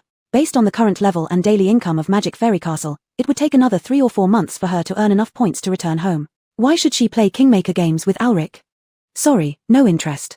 She poured hot tea for Ulrich, her expression calm and her refusal clear. Why? Ulrich was quite confused. Shouldn't someone as smart as Boss Ellis understand the gravity of the situation? Celine slightly curled her lips and glanced at him. Just consider it, my benevolence. After sending off Ulrich and the others, Celine returned to her room's balcony, opening the gate to the seaside district. The villa she had purchased was fully completed but remained barren, with no furniture or appliances. Celine scratched her forehead in frustration. The hard fitting was done, but the soft furnishings were far from complete. Nora, since you're bored anyway, why don't you furnish it yourself? Consider it a leisure minigame. Your suggestion is good, but I'm lazy and don't want to do the work. Nora, if you keep this up, you'll lose your limbs to atrophy. So I've decided to go out more often to prevent premature aging. 6 Liuzi, it's just an excuse not to work. Celine instructed Bao to call over 001 and 002, assigning them the task to fully furnish 10 villas within 3 days. As for appliances, they would be left for guests to buy upon check-in. She wasn't going to waste such opportunities to make money. Anyway, the basic stuff was ready. She had hoarded it all in her dimensional space, definitely enough to use. She needed to go elsewhere and take a look. Walking through the room and exiting the Western Hall, there were stalls between the Western Hall and the North District. She had taken them all over, hired a few better-dressed employees to manage them. What was sold were the accessories she had acquired together with the furniture. A stall for hairpins, headbands, and hair ropes, a stall for necklaces and bracelets, another for rings and earrings.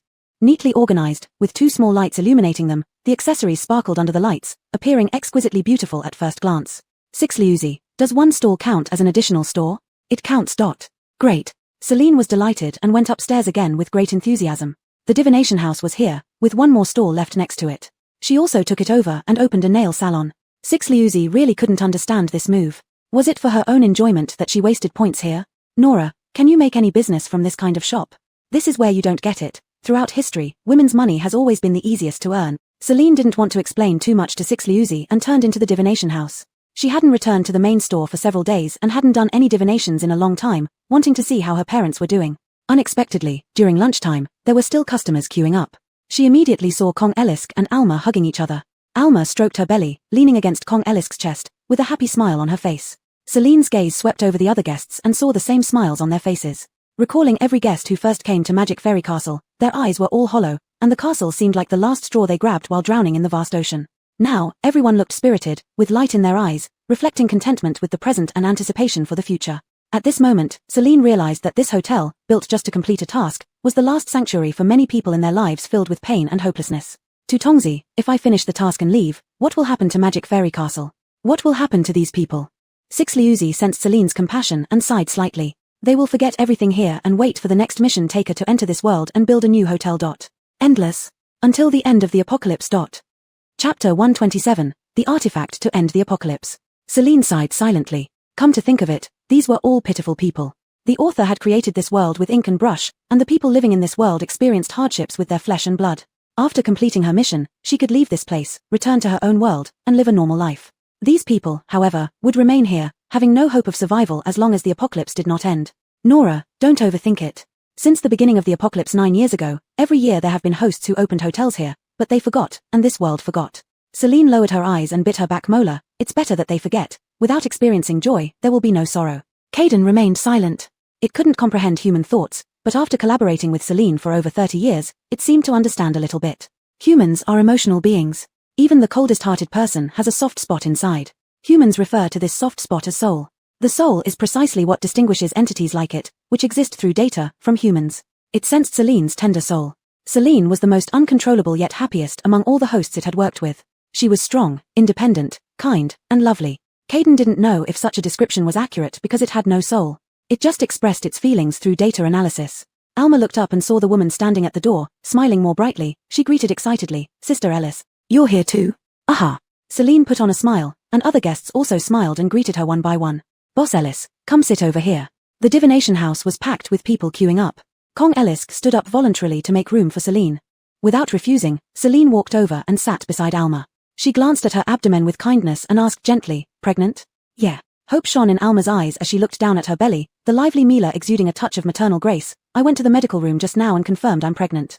I came here to divine my baby's fortune. Celine found it amusing. You're already calculating your child's destiny before they're even born?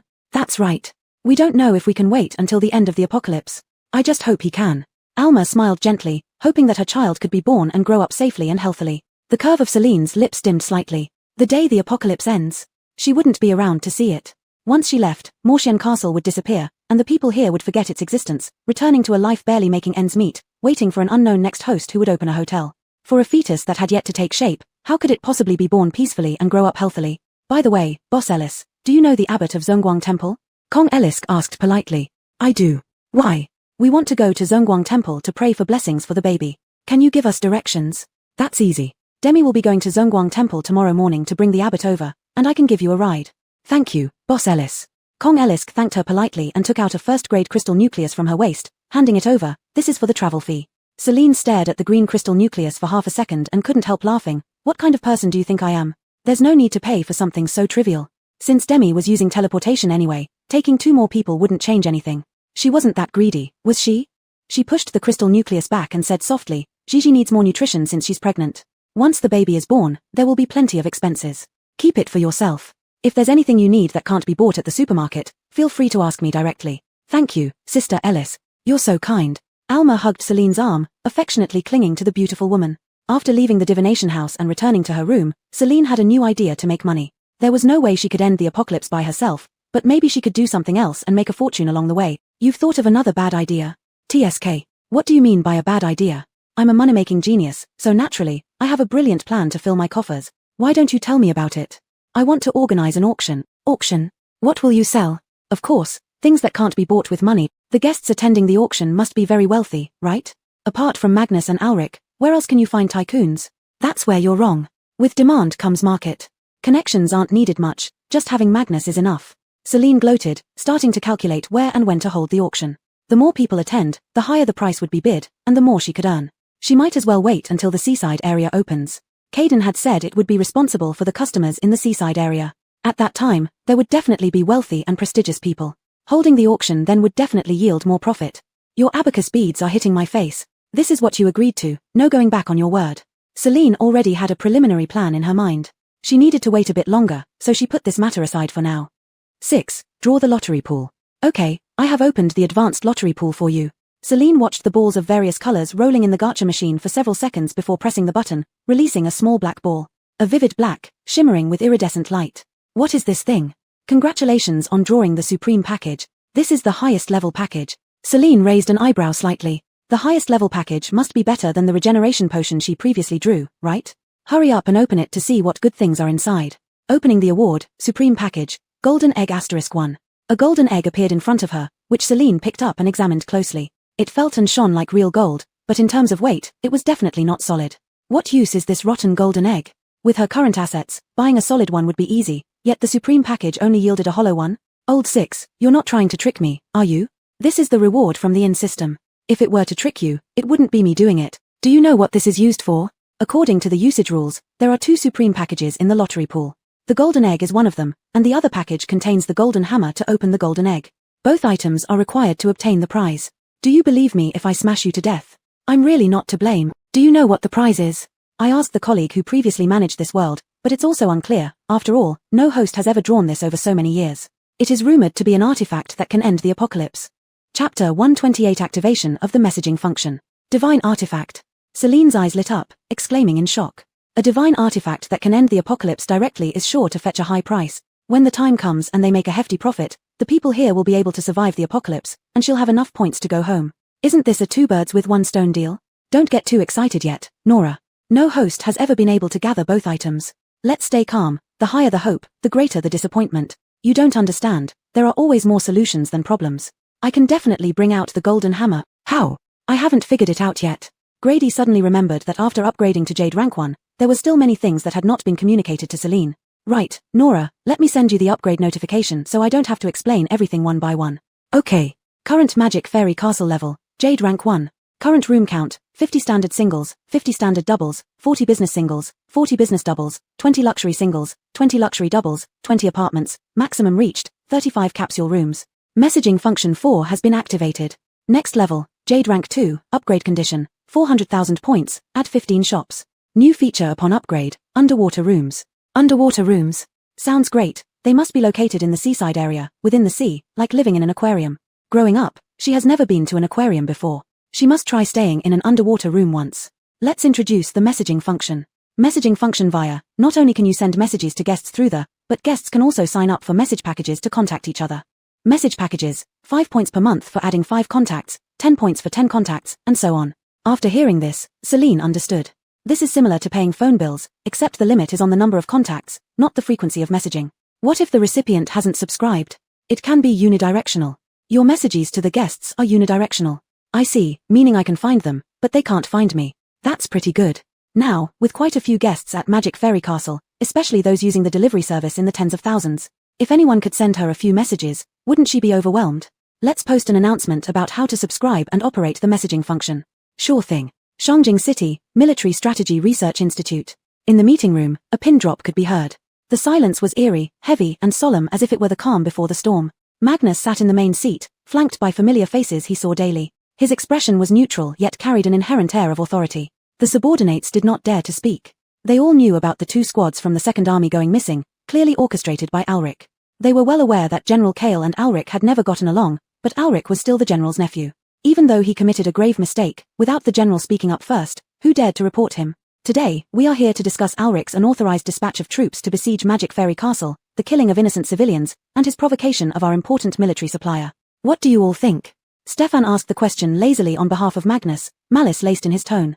Damn Alric, daring to mess with Xiao Ellis, making over 40 people pay with their lives was too lenient. The problem was that those 40 people were military personnel who followed orders, and couldn't be considered deserving death for following commands. No matter how wrong it was, wasn't it all due to the instigator Alric? If those 40 people paid with their lives for him, he wouldn't be able to live peacefully either. The subordinates hesitated, unsure whether to voice their opinions, watching Magnus's face, trying to gauge whether Alric deserved death or not. Magnus pursed his lips, exhaling heavily, looking even more stern like an enraged bull. Whenever it came to critical issues, these people became timid and dared not speak. Maybe he should favor Stefan, though he often spoke cruelly, he was sharp and direct. Stefan was speechless seeing everyone being so fearful and observing their superiors' reactions. He rolled his eyes and said, "A bunch of cowards, too afraid to give your opinion. What can we expect from you?"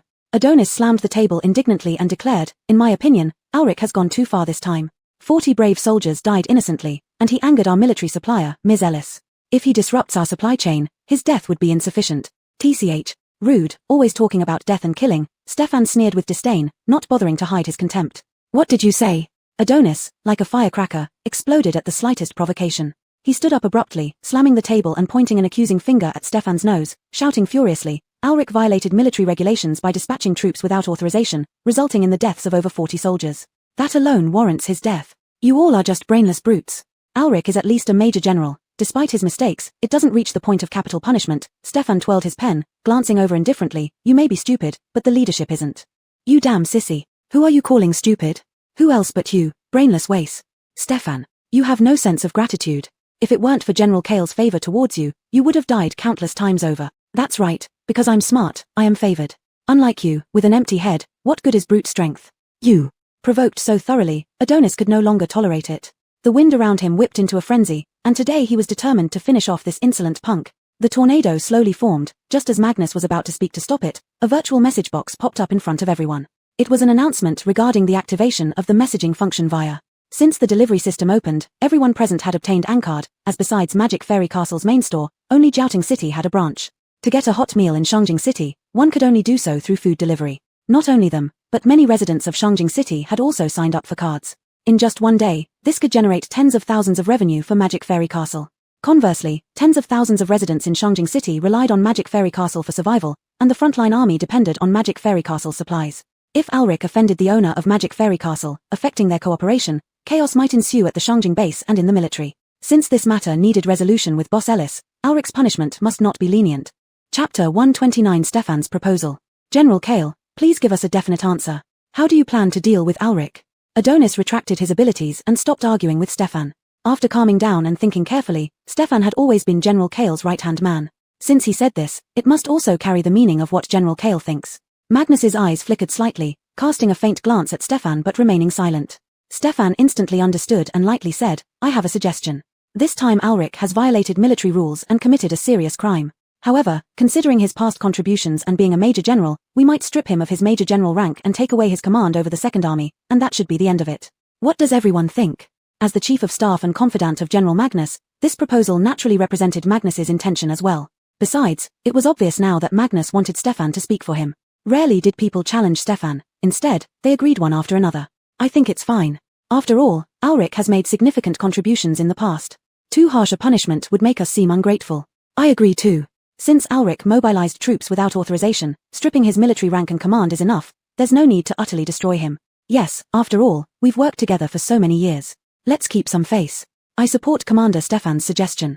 Magnus cleared his throat and, once everyone quieted down, said gravely, since everyone agrees, I will report this matter to the Military Commission for their decision.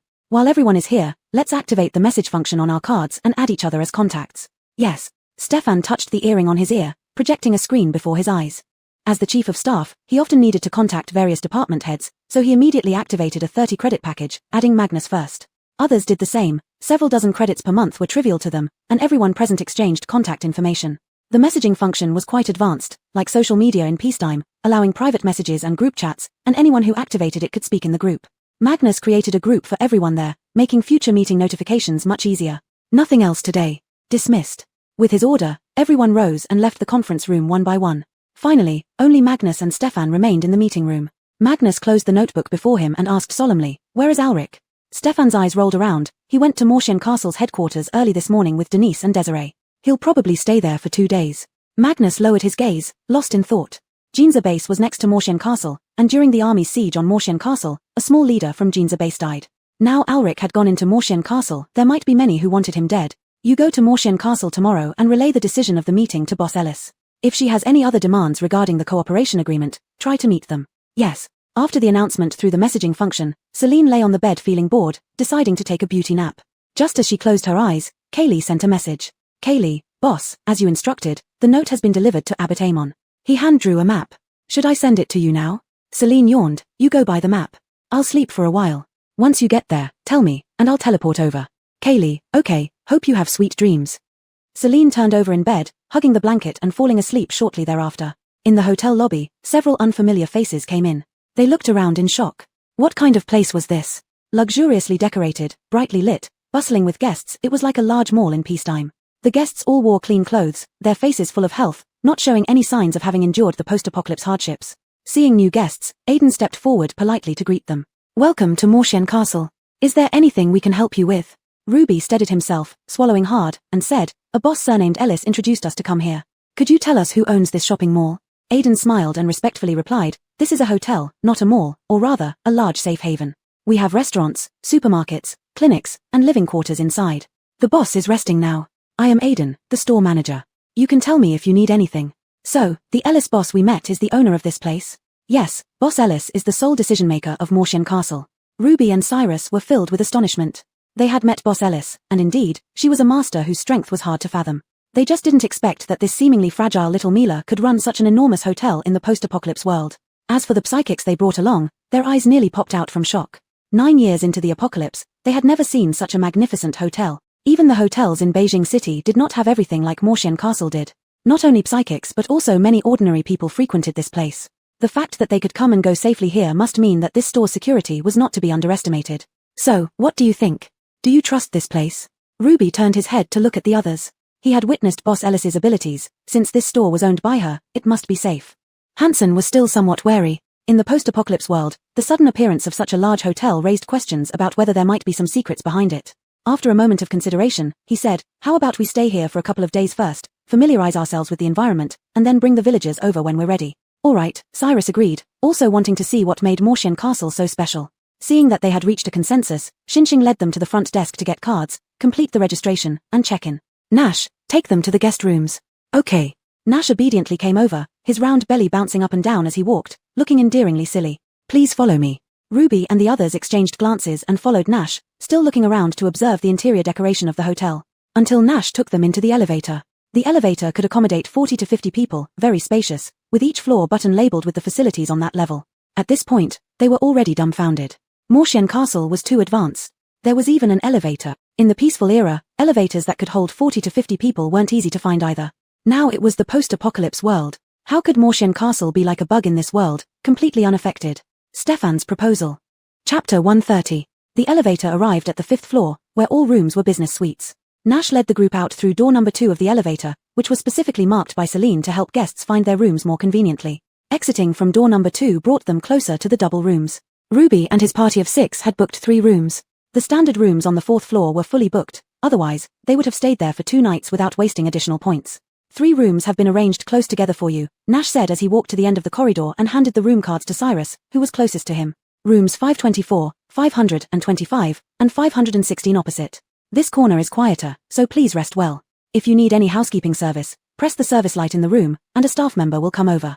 As Nash was about to leave, Ruby called him back. "Hey, Nash, comrade, could you take us on a tour of the hotel later?" Nash tilted his head in confusion, not understanding what tour meant. Ruby explained, "It's just that you show us around the hotel since we're new here and aren't familiar with the place." Nash nodded as if he understood, replying, "I need to return to the lobby for work. If you need anything, you can visit the lobby or ask any staff member for a tour." "All right, thank you." Watching Nash walk away, Cyrus distributed the other 2 room cards. "Let's all go back to our rooms to rest. Meet at room 416 in an hour to go downstairs for a stroll." "Sure." The 6 people each returned to their respective rooms, with Ruby and Cyrus staying in room 416. Pushing open the door, a faint fragrance of jasmine greeted them. Since Octavia took over the housekeeping duties, she replaced the lemon-scented air freshener used by Nash with jasmine perfume. A bottle was placed in each room, eliminating the need to spray after cleaning. Moreover, the scent of air fresheners was too pungent, requiring doors to be left open after cleaning to air out the room, which was quite troublesome. After discussing with the boss, she switched to using perfume. Ruby and Cyrus slowly entered the room, their mouths slightly agape and eyes wide. The deep grey decor exuded a sense of elegance and sophistication, fitting for a business atmosphere. The room was spacious, with the entire suite covering approximately 30 square meters. To the left of the entrance was a bathroom equipped with a sink, bathtub, and washing machine. The room housed a king-sized bed, 2 meters by 2 meters, neatly made without a single wrinkle. Next to the bed was a wardrobe for storing luggage. Drawing the curtains that fell to the floor revealed a large, pristine window offering unobstructed views, making one feel refreshed. By the window was a wooden rack about 2 meters long for drying clothes, with 8 hangers hanging from it, looking brand new without any distortion. The room also had central air conditioning, with the vent right by the window, ensuring clothes dried quickly when hung below it. After touring the room, Cyrus tossed his luggage into the wardrobe and rushed into the bathroom to turn on the tap. Seeing the clear water flow out, he nearly shouted in amazement. He cupped his hands under the faucet, scooped up some water, and drank it. The water was clean and sweet, devoid of any impurities or rust, even purer than drinking water in peacetime. My God, such clean water used only for washing, this must be paradise. Is Magic Fairy Castle really a heavenly place? Hearing his exclamation, Ruby hurried in and also drank deeply. How sweet. Having traveled for days while feeling both hungry and thirsty, they only had 4 bottles of mineral water purchased during their last meeting with Boss Ellis. 4 bottles shared among 6 people for 4 or 5 days in scorching heat were clearly insufficient. Now, seeing this endless supply of clear water, even if it came from the bathroom faucet, they didn't mind drinking it until they were full. Afterward, they took turns showering, thoroughly cleansing themselves with the provided soap and putting on bathrobes. They threw their dirty clothes into the washing machine. Relaxing on the bed, Ruby rested his arms behind his head and stared at the ceiling. Old Lou, This place is heaven. I don't want to go back. Who wouldn't feel that way? If we confirm that this place is safe over the next couple of days, we should return to the village and bring everyone here. Those who want to come can, and those who don't, well, we can't force them. Oh, right. Ruby turned to look at Cyrus lying beside him, saying, didn't Boss Ellis mention that items of value from peacetime can be exchanged for points? We should find a chance to confirm this with her in the next couple of days. Well, we don't necessarily have to ask Boss Ellis. We can just ask the store manager, Aaron, about this small matter later, Cyrus said, not believing that Boss Ellis would deceive them. If she could open such a large hotel in the post-apocalypse, why would she bother lying to them about such a trivial thing? But thinking back made him chuckle. When they first met Boss Ellis in the woods, they thought the young Mila was crazy for facing an 8-level mutated bear barehanded. Who would have thought she was an invincible powerhouse? Now reflecting on it, maybe they were the ones who were crazy. The moment they entered Magic Fairy Castle, they suspected they were delusional, imagining such a luxurious and peaceful place. When the fantasy turned out to be real, he felt even more insane. Crazy for Magic Fairy Castle, wild for Magic Fairy Castle, banging his head against the wall for Magic Fairy Castle. The partners in the other 2 rooms shared the same thoughts. The extreme heat of summer was nearly over, and day and night were beginning to return to normal lengths. Celine woke from her beauty sleep at 6 in the evening, tidied herself up, and went to South District to eat hot pot. The hot pot restaurant wasn't expensive. You could order individual dishes or go for a set meal. A duo set only cost 176 points, enough to satisfy 2 people. However, compared to restaurants or noodle shops, it was several meals worth, so it wasn't very crowded. She found a small table in the corner, placed her order, and soon after, Soraya brought the spicy hot pot base and placed it on the central induction cooker. The hot pot broth was fragrant and spicy, and most importantly, the ingredients were fresh, making for a satisfying meal. Isn't that Boss Ellis? Ruby spotted the well-dressed Celine as soon as he entered and walked over to greet her. Celine slightly raised her head, scanning the few people standing before her. It took her a few seconds to recognize Ruby and Cyrus. She smiled and said, "You've arrived. How do you like the environment here?" "Great. Absolutely fantastic." Cyrus couldn't help but praise. They had toured the entire hotel and found nothing to criticize. Not to mention the supermarket's restaurants, there were advanced medical facilities, barbershops, fortune-telling houses, nail salons, and even a zombie concentration camp where one could earn crystal cores. In short, living in Magic Fairy Castle meant never having to leave to meet any daily needs. "I hope you enjoy your stay here. I have things to attend to, so I'll be leaving." Celine, having filled her stomach, stood up to say goodbye. She hadn't forgotten that she needed to visit the munitions factory. Chapter 131, The Arsenal. This arsenal had been left over from peacetime and was not far from Zhongguang Temple. The merciless machine guns and ammunition were found here. Now, it had been abandoned for many years, and the electric lights no longer worked. Fortunately, the sun had not yet set completely, and the mild sunlight filtered through the dust-covered glass windows, barely allowing one to see things clearly. Spider webs were everywhere, but there weren't many corpses visible. Celine speculated that the government had been the first to learn about the zombie virus outbreak and had thus disbanded all state-owned departments in advance. However, due to its long-term abandonment, people from Zhongguang Temple had frequently scavenged bullets or replaced gun parts here. Therefore, the remaining useful items were sparse. Celine didn't find much valuable stuff in the outer area, so she walked straight inside. Such a large arsenal, she couldn't believe that Zhongguang Temple alone could have depleted all firearms and ammunition. "Little Yu, why exactly are you looking for weapons? In this apocalyptic world, aside from psychics, there are ordinary people. Psychics have their abilities for protection, while ordinary people rely on weapons. With more advanced weapons, they would gain more courage to kill zombies. They come to the store for meals and lodging. Wouldn't they need credits? Wouldn't they need crystal cores? And wouldn't they need to fight zombies? Thus, they definitely need powerful weapons. This is a surefire business opportunity. You can think of everything. No wonder making money relies on your brain. I'm also very smart in other aspects, you know. But it seems there aren't many usable guns left here, only some parts. Parts can be assembled. There must be a warehouse in the arsenal. If we find it, it might lead to a source of wealth." Celine stopped chatting with Grady and focused on finding the warehouse. Making money was her most urgent matter. At the end of the factory, Celine saw a huge iron door with a lock resembling a ship's wheel and a palm-sized electronic lock beside it. Her intuition told her that this was the arsenal's warehouse, but unfortunately, without power, the electronic lock couldn't be opened. 6. Do you have any ideas? I can't handle it. Although my energy can convert luminous into electricity, it can only be used within the fairy castle. I've heard that crystal cores can also convert luminous into electricity. Both Shangjing City and Jiangting City rely on crystal cores for power. Maybe you should ask Magnus. Celine wasn't close to Magnus, and she was still upset and didn't feel like asking him. She could ask Stefan, but she could only send messages to him one way and couldn't receive replies, which was inconvenient. She needed a faster and more convenient method. Are there people who have control over wind, rain, thunder, and lightning? Yes, Chad has lightning powers. But lightning strikes are instantaneous, giving you no time to figure out the password. Celine thought what Grady said made sense. It would take her quite some time to work out just this password. Besides, Chad had ill intentions toward her, and she didn't want to owe him anything. Leaning against an old wooden table nearby, Celine brainstormed, trying to come up with a better solution. After a while, she slapped her thigh. She got an idea. The RV had power. If she could connect the RV's power supply to the electronic lock, wouldn't that solve the problem? Deciding to act immediately, Celine took out the RV from her dimensional space, started the engine, and bought 2 wires, positive and negative, from the shop. Lifting the hood of the RV, she began tinkering. Nora, be careful. If you damage the electronic lock, you might really not be able to enter. Do you underestimate me too much? I'm the only daughter at home and often help my dad fix cars. Many circuits in our house were installed by me. A small electronic lock won't be difficult for me. She said that, but when Celine actually disassembled the electronic lock, she was stunned. Over 20 wires were densely arranged, all similar in appearance despite different colors. Damn. No wonder this was an arsenal lock. The difficulty level rivaled the highest brain challenge. The 2 wires at the bottom, red for positive and black for negative. How do you know? I can't provide electricity, but I can scan. Oh, Grady, you're still useful after all. What do you mean? I've always been useful. After powering up the electronic lock, the next step was to crack the password. 6. Can you crack the password? Might not be possible. We can only judge the digits based on the wear of the keys and try different combinations. Fortunately, it was a 5-digit password, with only 120 combinations in total, not too many. Even more fortunately, Celine managed to unlock it on the 49th try. She forcefully turned the lock, and when it reached the right position, she could hear the lock core inside click open with a clack. The iron door was thick and heavy. It took all her strength to finally pull it open. Inside was pitch black, with no windows or lights. The air smelled of dust, and Celine covered her nose, hesitating at the doorway. Why don't you go in? It's too dark in there. I'm a little scared. Grady didn't know what to say. Here was someone who wasn't afraid of zombies, even dared to climb onto a mutant beast to take photos, yet now claimed to be afraid of the dark?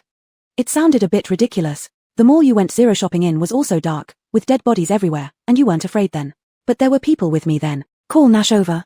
No way, this place is full of weapons. If something goes wrong, I'll lose my treasure. Nash was afraid of fire, and there were many flammable and explosive items in the military factory. Although it was unlikely for random sparks to start a fire or explosion, accidents could happen. Otherwise, she wouldn't have left Nash at the hotel while coming here herself. What about Aaron?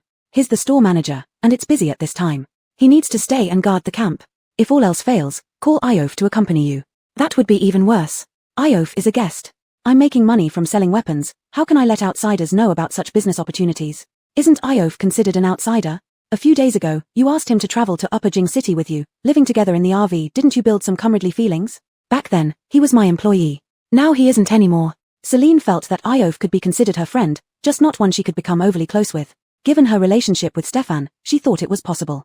But Stefan was the chief of staff of the military unit, which made his identity unsuitable for accompanying her to gather weapons. After much deliberation, Celine couldn't find anyone suitable to accompany her into the warehouse. Nora, you're a brave Mila.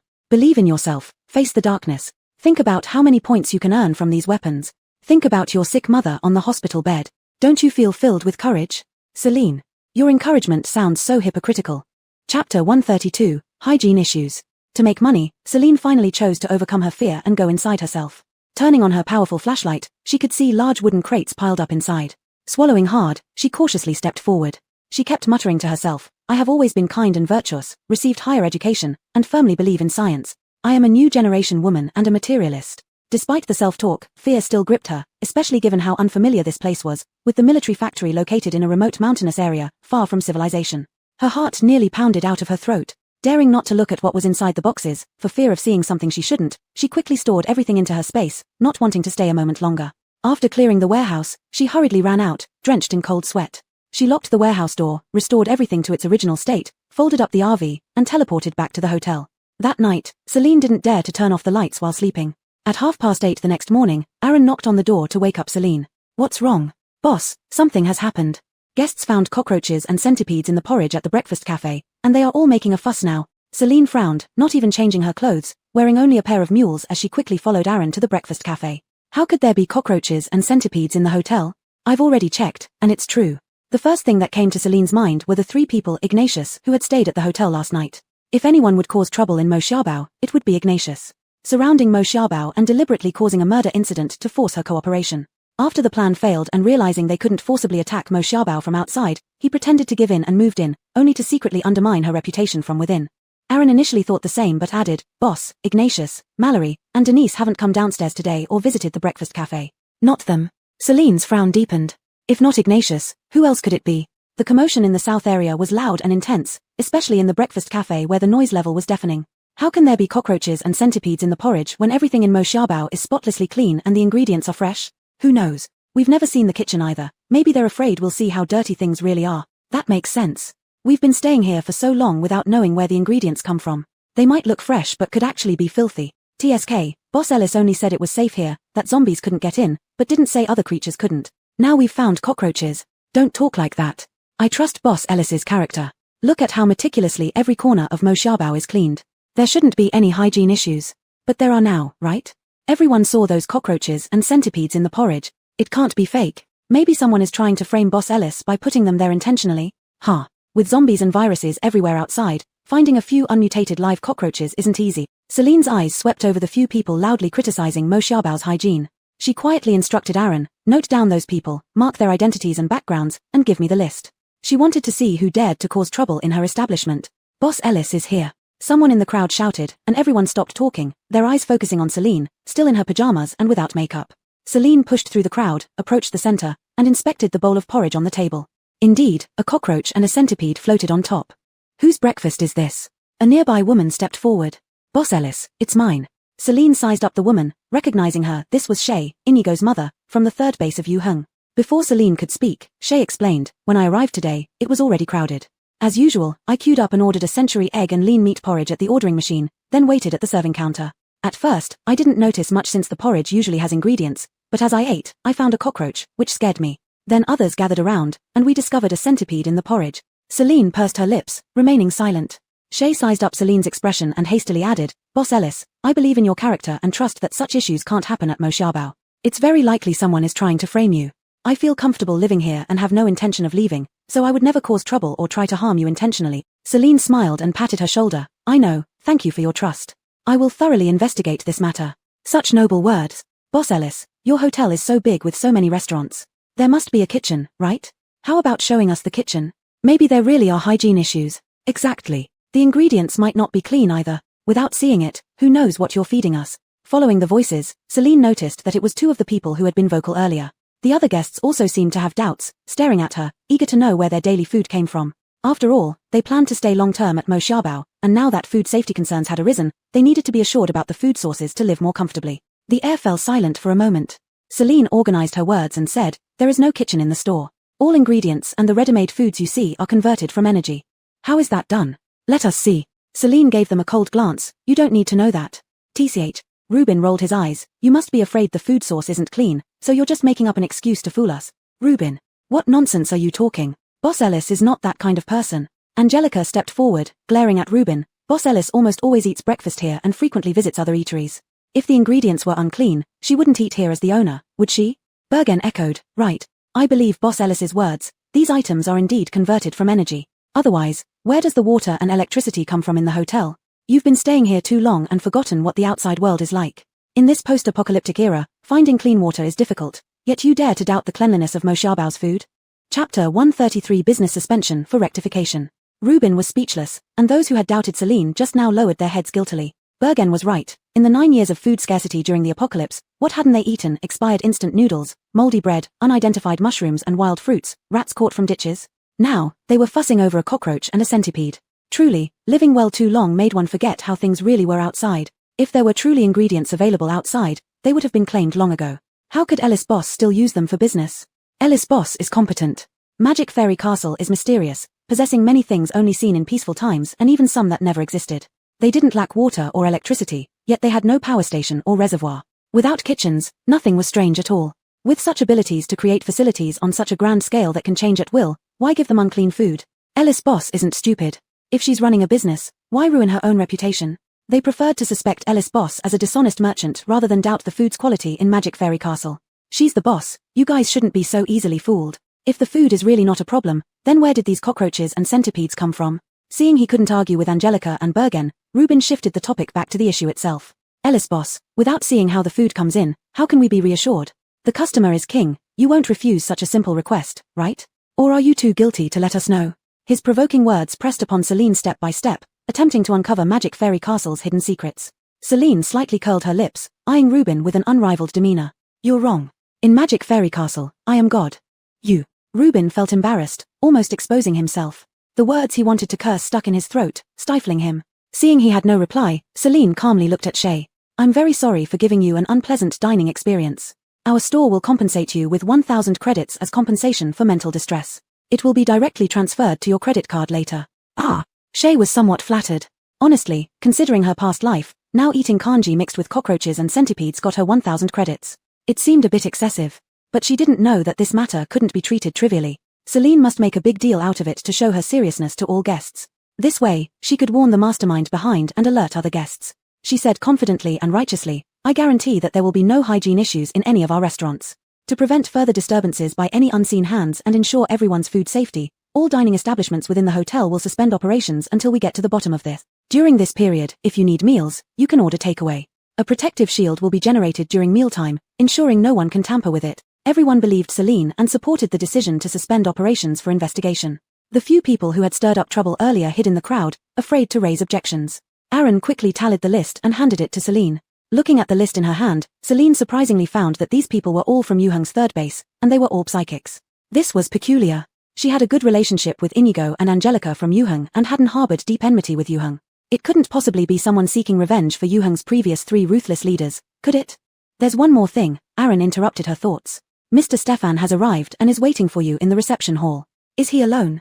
Celine sat on the sofa, folded her crossed legs, and neatly placed the list. Yes. Open the light gate and bring him to the rose garden. Yes. Aaron responded respectfully and left. Celine noticed that rain always seemed to occur during seasonal transitions in every world. Extreme heat was ending, and today another heavy rainstorm began.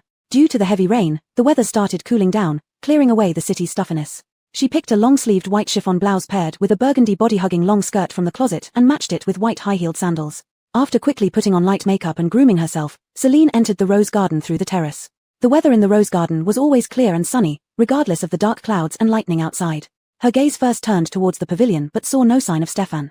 Celine scanned every corner of the garden. Finally, she saw a hairstyle emerge from the flowers. Stefan squatted in the flower bed, taking in the fragrance of the roses with a look of fascination, like a butterfly lingering among the flowers, unwilling to leave. Stefan. He looked up and saw a woman beside him who was even more beautiful than the roses. Her fair and exquisite face made her seem like a flower sprite, guarding this beauty while being part of it. Xiao Ellis. Stefan stood up excitedly, holding onto her arm. Missing her so much that a day without her felt like 3 autumns, he said, take an instant photo with your camera. This garden is so beautiful, there's no better background than this. Besides, these roses were blooming beautifully, and he loved them but couldn't pick any to take back. Having a photo to look at would bring him joy. Celine complied, took a photo with him, and gave it to him as a memento. But she still worried and asked Lulu, will he remember me when I'm gone if he keeps this photo? No, once you complete the mission and leave this world, only he will be left in the photo, and the background will change. Hearing the expected answer, Celine couldn't help feeling a little disappointed. To forget was truly to completely forget, erasing all traces of her and the magic fairy castle. The two moved to the pavilion and talked over tea. Stefan had come this time to relay the army's decision on punishing Ignatius and Briar's concessions on cooperation terms. After hearing Stefan's recounting briefly, Celine smiled, sipped her hot tea delicately, and said calmly, I am very satisfied with the punishment result. There's no need to revise the cooperation agreement, let's proceed as originally negotiated. She hadn't intended to leverage this incident to raise her price. After all, cooperating with the army was a long-term arrangement, and they were currently her biggest client, with Briar being her strongest connection. She had already dealt with the soldiers causing trouble and killing at the entrance herself, and Ignatius had been punished. Moreover, she had earned an unexpected 1,000,000 credits. That settled it. Giving Briar a bit of face now would make it easier for her to ask him for favors in the future. Chapter 134. Whose side are you on? Why did Celine say that not pursuing the matter further was giving Magnus a little face to keep, rather than providing Ulrich an out? Because Celine knew that in her conflict with Ulrich, Magnus was the biggest beneficiary. With deaths outside her hotel and food safety issues at her place, she had tied up Ulrich, guaranteeing endless minor troubles for him in the future, which would tarnish the reputation of Mortian Castle to some extent. While Ulrich lost his military rank and position as a general of the Second Army, he might not care too much about these titles, yet he indeed lost an important confidant. Both sides suffered losses, except for Magnus. Magnus must have long wanted to replace Ulrich. Using her complaint as leverage, he stripped all of Ulrich's powers. This punishment was not overly severe, maintaining his dignity as an uncle while achieving his goal. As the saying goes, when the snipe and the clam fight, the fisherman benefits. Celine understood this but chose not to expose it. Facing someone like Magnus, who has fought on the battlefield, orchestrated schemes behind the scenes, and made ruthless decisions, appearing too shrewd isn't always beneficial. If she were willing to offer concessions in cooperation, it would be clear that he benefited from this situation. Maintaining the price of supplies showed respect for Magnus, signaling that she agreed with the handling of Ulrich and wouldn't dig deeper, leaving a good image of valuing family ties for him in front of others in the military. Really, just let it go? Stefan stared at Celine in surprise. This was a golden opportunity to make money. I think you can raise the price. After all, General Kale said that any demands you have will be met. Since he offered it himself, he can't go back on his word. Why not take this chance to earn more? Celine chuckled. Whose side are you on anyway? Of course, I'm on your side. Stefan responded without hesitation, speaking boldly. The profit comes from the military's crystal cores, not mine.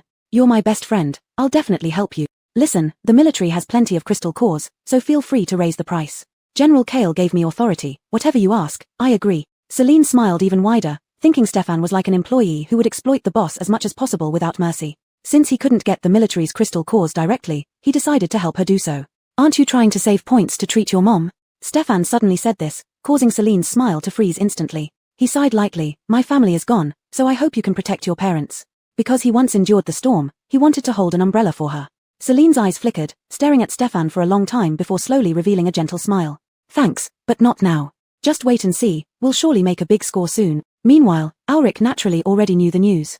Sitting in his wheelchair, head slightly lowered, he sneered, a thin and bony hand clenching and unclenching. Truly a wonderful older brother. He spat these words out in a sinister tone, his fiery red eyes sharp yet cunning. You've been wanting to kick me off for ages, haven't you? Taking advantage of my absence to report me. How satisfying for you.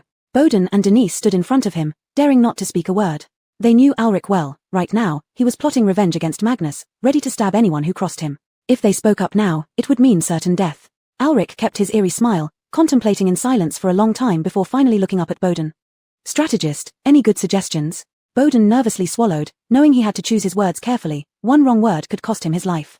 His general was a man of deep loyalty and brutal ruthlessness. After pondering for a moment, he cautiously replied, General, the Second Army is loyal to you regardless of whether you have the title or not.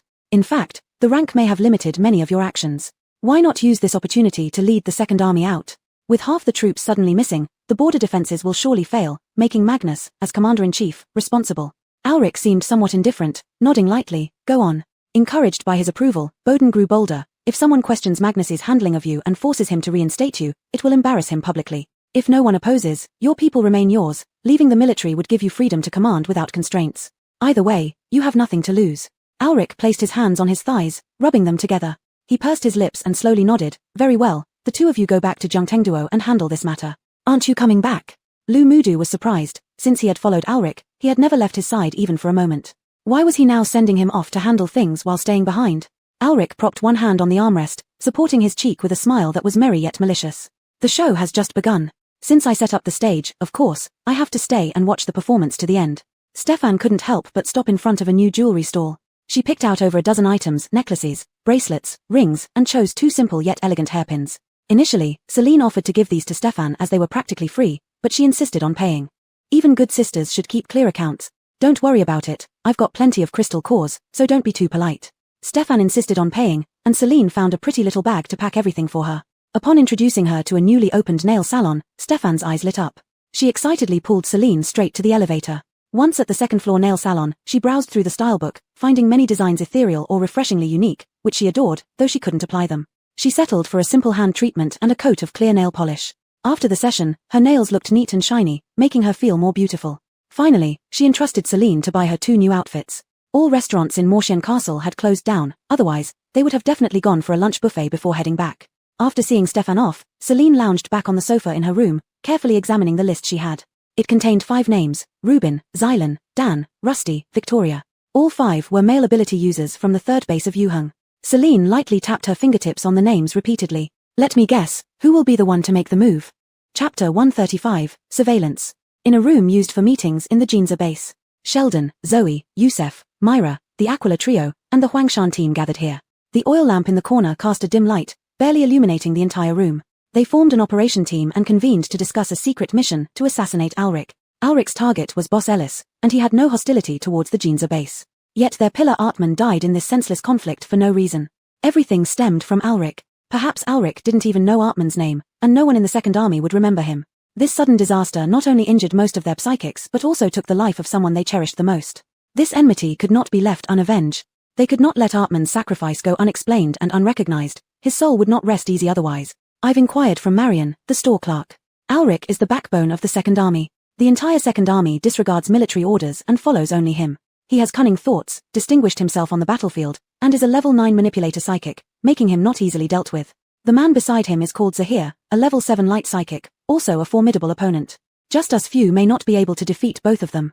Zoe relayed the information she obtained, her expression heavy. Therefore, this mission is extremely dangerous. We must devise a meticulous and comprehensive plan. Even if the mission fails, they must retreat and preserve their strength. There's always hope as long as some survive. No sense in blindly charging ahead recklessly. Currently, Alric resides in Magic Fairy Castle, where they can't make a move. They can only wait until he leaves Magic Fairy Castle for an opportunity to strike. Neither the Shangjing base nor Jiangtang City are familiar to them. If Alric returns, they would have to face the entire Second Army, with no chance of victory. The best opportunity would be when Alric walks out of Magic Fairy Castle's main gate, and Quasi-Chi teleports away. Yusef gritted his teeth, clenched his fists, and his eyes blazed with hatred. Brother Yi died saving him. He would definitely kill Alric and personally avenge Brother Yi. This assassination cannot involve too many people. Once others learn they're avenging Artman, everyone will want to join in. To avoid unnecessary casualties, just the few of them going to the Netherworld to accompany Brother Yi would suffice. Thus, before the operation begins, confidentiality is essential. They cannot let any wind of it slip. Unbeknownst to Sheldon and the others, another assassination group had spontaneously formed in another hidden corner of the base, with the same idea. Room 354, Reuben and 5 others were gathered here. What should we do next? What if Boss Ellis finds out? Xylan was worried, his brows never unfurrowed. This matter was handled discreetly. She shouldn't discover it. Even if Boss Ellis suspects us, she won't find evidence. Rusty remained calm. Cockroaches and centipedes were placed in Shay's bowl by him personally, ensuring no one saw. Dan paced anxiously around the room. Hearing Rusty's words, he said, "Who knows? Don't forget, Boss Ellis has influence everywhere in Magic Fairy Castle. How can you guarantee she won't find out?" Victoria chimed in, "I think we acted too rashly. If Boss Ellis really catches us, the outcome..." "Enough," Reuben interrupted, "stop overthinking. Let's just see what happens." Grady thought that after Celine reviewed the list, she would quickly devise a countermeasure to identify the culprits. Unexpectedly, after pointing at names on the list, she finally landed on Rusty's name, then threw the list aside and fell asleep on the sofa. Not until dinnertime did Celine wake up from her nap. "Nora, what do you plan to do about this? Show me the surveillance footage." Celine yawned, got out of bed, and asked Quasi-Chi to find something to eat. She went to the buffet restaurant. Although it wasn't open, the food was still there, and it would be wasted if she didn't eat it. Having skipped lunch, she was now hungry. She picked many meats, took a plate of fruit, and sat down to eat while watching the surveillance. Hiro relayed a message. "Boss Rona, Mr. Omoto is looking for you. Have him come to the buffet restaurant." Taking a sip of cola, Celine's sleep-dazed mind became clearer. Iof arrived at the door, but couldn't enter due to the barrier.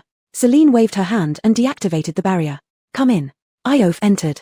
Celine added, "Feel free to eat. It's wasteful if these things aren't finished." Iof didn't hesitate to help himself, loading up a large plate with pepper salt lamb chops and braised pork knuckles, even filling 2 bowls of fried rice. He finally grabbed a bottle of chilled beer and sat down opposite Celine. "You wanted to see me?" Celine raised her eyelids to look at him. Seeing he was about to speak, she made a gesture to stop him. "Wait, let me guess first." Iof tore off a piece of lamb chop and started chewing, watching her leisurely. Celine thought for a moment, recalling past instances when Iof had approached her. Do you need a more advanced zombie map? You're quite smart." "Of course. No wonder you can be a shrewd businessman." Celine looked at him speechlessly, pulling his dinner plate toward herself. "How can a shrewd businessman let you eat free dinner? You still owe me money for that outfit last time." "I'll pay you later." Iof pulled the plate back, changing the subject. "I heard about the breakfast place. Since you've provided a free dinner, is there anything I can help with? Take a look at this." Iof got up and sat next to Celine. She opened a book-sized virtual screen and played the morning surveillance footage from the breakfast place. There were no cameras in the shop, but as the owner, Celine had her ways. She could access footage from every corner of the shop except for the guest rooms. The surveillance showed Shay's order until the incident, with no suspicious individuals approaching her. It was as if the cockroaches and centipedes had appeared in Shay's porridge out of nowhere. Celine shoved a piece of watermelon into her mouth and mumbled, "I've already checked it, found nothing. Among all the guests at Magic Fairy Castle, only Alric has any grudge against me, but they didn't go downstairs." Iof pondered for a moment and asked, "In Magic Fairy Castle, can one use their psychic powers outside the guest rooms?" "Yes." Celine turned to look at him, remembering his ability to manipulate objects remotely. Was it caused by a manipulator? With so many people around, it's unlikely to be a manipulator under everyone's watchful eyes. Iof sipped his tea and continued, "Most likely, it was an invisibility psychic." Chapter 136, Greedy and Money-Loving. "Invisibility power?" Celine said with understanding, slightly surprised. "There's actually such a power. If invisibility is really used, it will be difficult to investigate. Your surveillance system would become useless," Iof said calmly, not taking this matter too seriously since Magic Fairy Castle wasn't his business. Celine chuckled softly. "That may not be the case. After having her fill of food and drink, Celine promised that she would specially design an 8th level zombie map for him in the concentrated camp of zombies tomorrow, but at the same time, she requested that the commission be increased to 20%. After all, there was only one 9th level power wielder, Iof, in Magic Fairy Castle currently. Designing an 8th level zombie map for him could be considered a waste of her power. It was only natural to charge more. Iof had no objections. Even if he paid 20% as commission, it would definitely be more profitable than what he earned now. Currently, there were many people in the 6th level zombie map, and he could obtain only about 20 crystal cores every day. Converting that into points, it would still fall short of 5 8th level crystal cores. He had already upgraded to level 9, which allowed him to slaughter 8th level zombies. Naturally, he wanted to go to the 8th level zombie map even if he had to give more commissions. When he became the sole individual in the map, he would be free from disturbances and not have to worry about competition for crystal cores. The amount of crystal cores he would get would increase significantly. Back in her room, Celine took off her makeup, took a bath, and laid on the sofa watching TV while wearing a face mask. It had been a long time since she watched TV, so she browsed through various shows to find something interesting. The music show she had previously watched had changed singers in subsequent episodes, switching to rock artists. Since she couldn't appreciate those kinds of songs, she stopped watching it. She chose a historical drama focused on a powerful male protagonist and, hugging half a watermelon that she had bought from the supermarket, ate it with a spoon. Talking about supermarkets, there were a lot of fruits available, but possibly due to low cost effectiveness, they didn't sell well. Fruits couldn't be stored for very long. Although they were brought back to storage space every night, they would become unsold after a few days. Lowering prices did not result in significant sales, ultimately leading to throwing away most of the remaining fruits. It was quite wasteful. After all, she had spent points to buy these items. Little fairy, don't worry about the fruits. Have you thought about how to handle the sanitation issues? Your restaurant's closure costs you at least 150,000 points per day. It's fine. Celine kept her eyes glued to the television, seemingly unperturbed. I'll know the outcome by tomorrow morning. The next day, Celine woke up early, went to the hall before breakfast shop opened after doing her makeup. Aiden was standing diligently at the front desk, bowing respectfully toward Celine. Boss, good morning. Morning, Celine smiled gently and instructed, make an announcement to ask all guests within the hotel to gather in the lobby by 7:30. Yes. With 13 minutes left before 7:30, she went to the Eastern District, acquired a store, and opened a fruit shop. Luliusi didn't understand at all. You said last night that fruits weren't selling well. Why open a fruit shop? Because fruits have a shelf life. Opening a fruit shop allows us to categorically sell fruits of different qualities and prices. Only fresh fruits are sold in the fruit shop. After 2 days, any remaining stock can be transferred to the supermarket for discounted sale. Otherwise, storing all fruits in the supermarket means that once they're not fresh anymore, they would have to be marked down. And it would be inconvenient to replenish fresh supplies for sale, causing trouble. That sounds logical. Besides, the fruit shop provides slicing services. With premium service and fresh fruits, we can set higher prices. You're a shrewd businessman. Ignoring Lulius's complaints, Celine returned to the front desk to arrange fruit sales matters with Aiden. The fruit shop will be completed tomorrow. I'll hire a few employees later. You can organize them to display the goods then. Once the fruit in the shop becomes stale, transfer them to the supermarket at a discount. Items in the supermarket that remain unsold for 3 days should be packed up and sent over to Zongguang Temple via Queen Billy. Aiden looked at Celine in disbelief. Giving them away to Zongguang Temple for free? What kind of expression is that? Celine stared at Aiden, as if she was being treated like a miser who wouldn't part with a single penny. Wasting them is wasteful. Giving them to Zongguang Temple is considered a virtuous deed. Zongguang Temple housed a large number of people, most of whom were elderly, women, or the wounded, those unable to fend for themselves. The energy stones earned by power wielders barely met the daily sustenance needs of everyone in the temple. Since these fruits could not be sold, sending them to the temple also counted as doing good deeds. I understand. Aiden acknowledged the order. Hardly, our stingy boss has finally made a charitable move. Celine rolled her eyes. What kind of person do you think I am? Greedy and money-loving. Celine. Thank you very much. Guests gradually came downstairs, and by 7:30, almost all guests from the inn had gathered, along with several members from the Jinza base. The lobby was crowded with people. Despite the congestion, no one was pushing or shoving, everyone remained orderly. Those standing on the outer perimeter, unable to see what was happening inside, asked those in front to relay the information. Boss Ellis is about to speak. What did she say? She hasn't said yet. It's probably about yesterday's breakfast shop incident. They must have caught the culprit. How dare they cause trouble in Magic Fairy Castle? This place is like a paradise on earth. He's ruining this blessed land. TSK, why get so upset? If he dared to do such a thing and was caught by Boss Ellis, he's bound to face severe consequences. Here she comes, here she comes. Boss Ellis is about to speak. To ensure that all guests at the periphery could see her, Celine directly climbed onto the high desk at the reception. I'm sure everyone knows that a serious hygiene incident occurred in the breakfast shop yesterday, leading to the closure of all food outlets for a day. I've gathered everyone here today because I've caught the perpetrator. Caught them? No wonder, Boss Ellis is truly swift. Who is it? Who would be so reckless? Indeed, Boss Ellis, bring him out.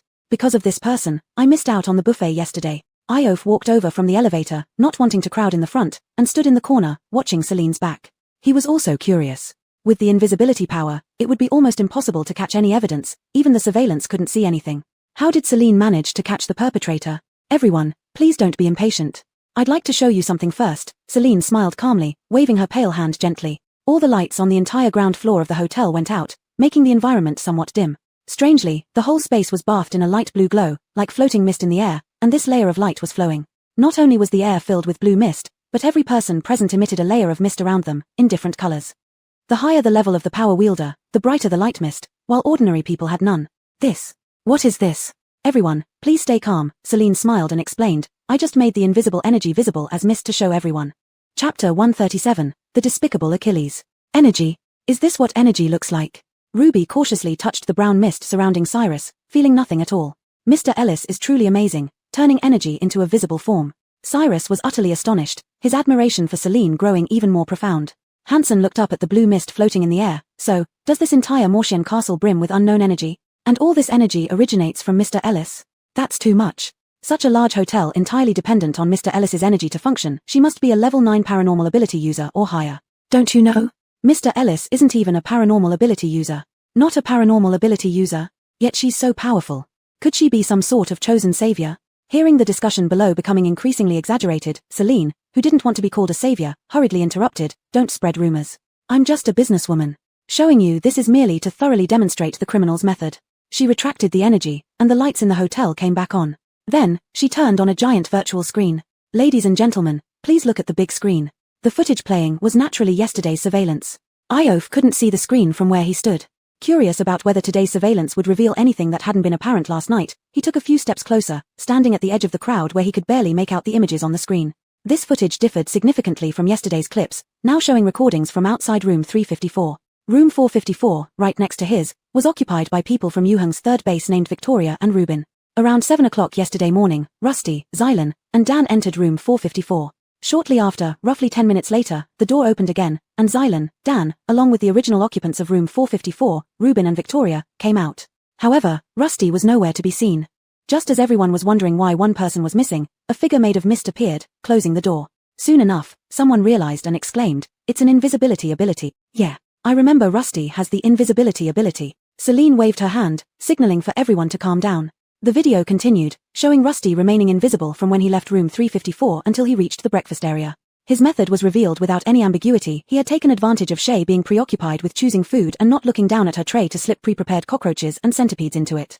Afterward, he returned the same way to his room, deactivating his invisibility before coming back downstairs, pretending he had just woken up.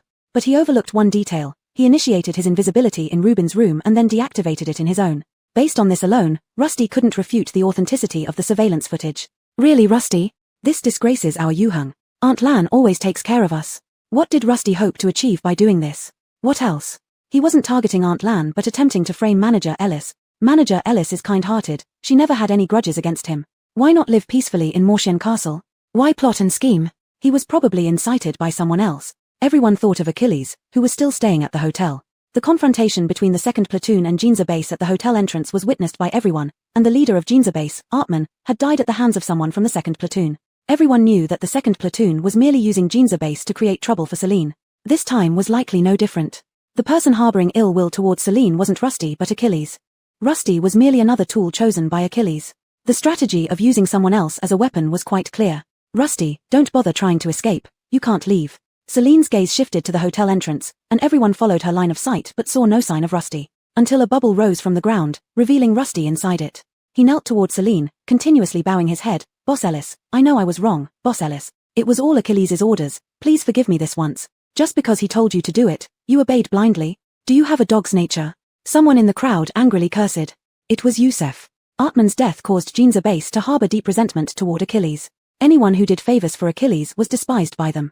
Rusty was in tears, sobbing as he said, I didn't want to, but my paranormal ability isn't offensive, and my level is low.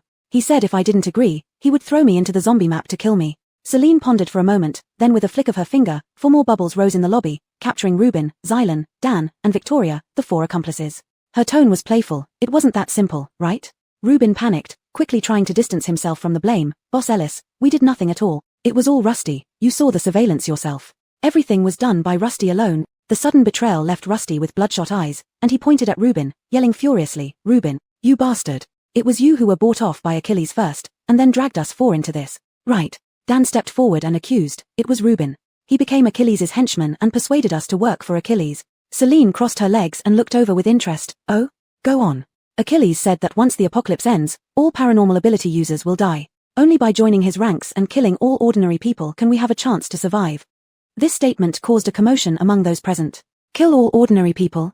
While the apocalypse still has no end in sight, they are already plotting to become kings. This Achilles is truly hateful. Shay understood what would happen to Reuben and the others under Boss Ellis's hand, so out of kindness, she interceded, "Boss Ellis, they were just incited by someone. Please let them off this time." Others also only hated Achilles, who commanded nearly 10,000 high-level paranormal ability users, making him truly formidable. Reuben and company had merely been intimidated by Achilles' power and momentarily did wrong. Seeing Reuben and the others crying dramatically, it touched everyone's heartstrings. The rules of the hotel are clear, and I've emphasized many times, anyone who causes trouble in the hotel will be eliminated, Selene said coldly. But seeing how all guests were pleading for Reuben and the others, she couldn't be too ruthless. "I'll give them one chance." She slowly spoke, offering hope to Reuben and the rest. "They will be sent on a level 5 zombie map tour for an hour. If they survive, I will not pursue this matter further." Chapter 138, The Evil Wizard. Selene waved her hand, sending the 5 people into the level 6 zombie map. The screen displayed the competition conditions. Reuben reacted the fastest. After entering the map, he quickly found a hiding place and started observing the situation outside. As long as he could hide in a safe place, he would only need to survive for an hour. Victoria wasn't so lucky. He was teleported to the spot with the most zombies. He was discovered by zombies as soon as he landed. A group of zombies lunged at him, showing their sharp teeth. He turned and ran, shouting loudly in hope that his companions would come to save him. However, his cries did not attract any help from his companions but instead drew more zombies towards him. Level 6 zombies moved extremely fast, no different from ordinary humans. Victoria was knocked down, surrounded by a group of zombies who tore him into pieces.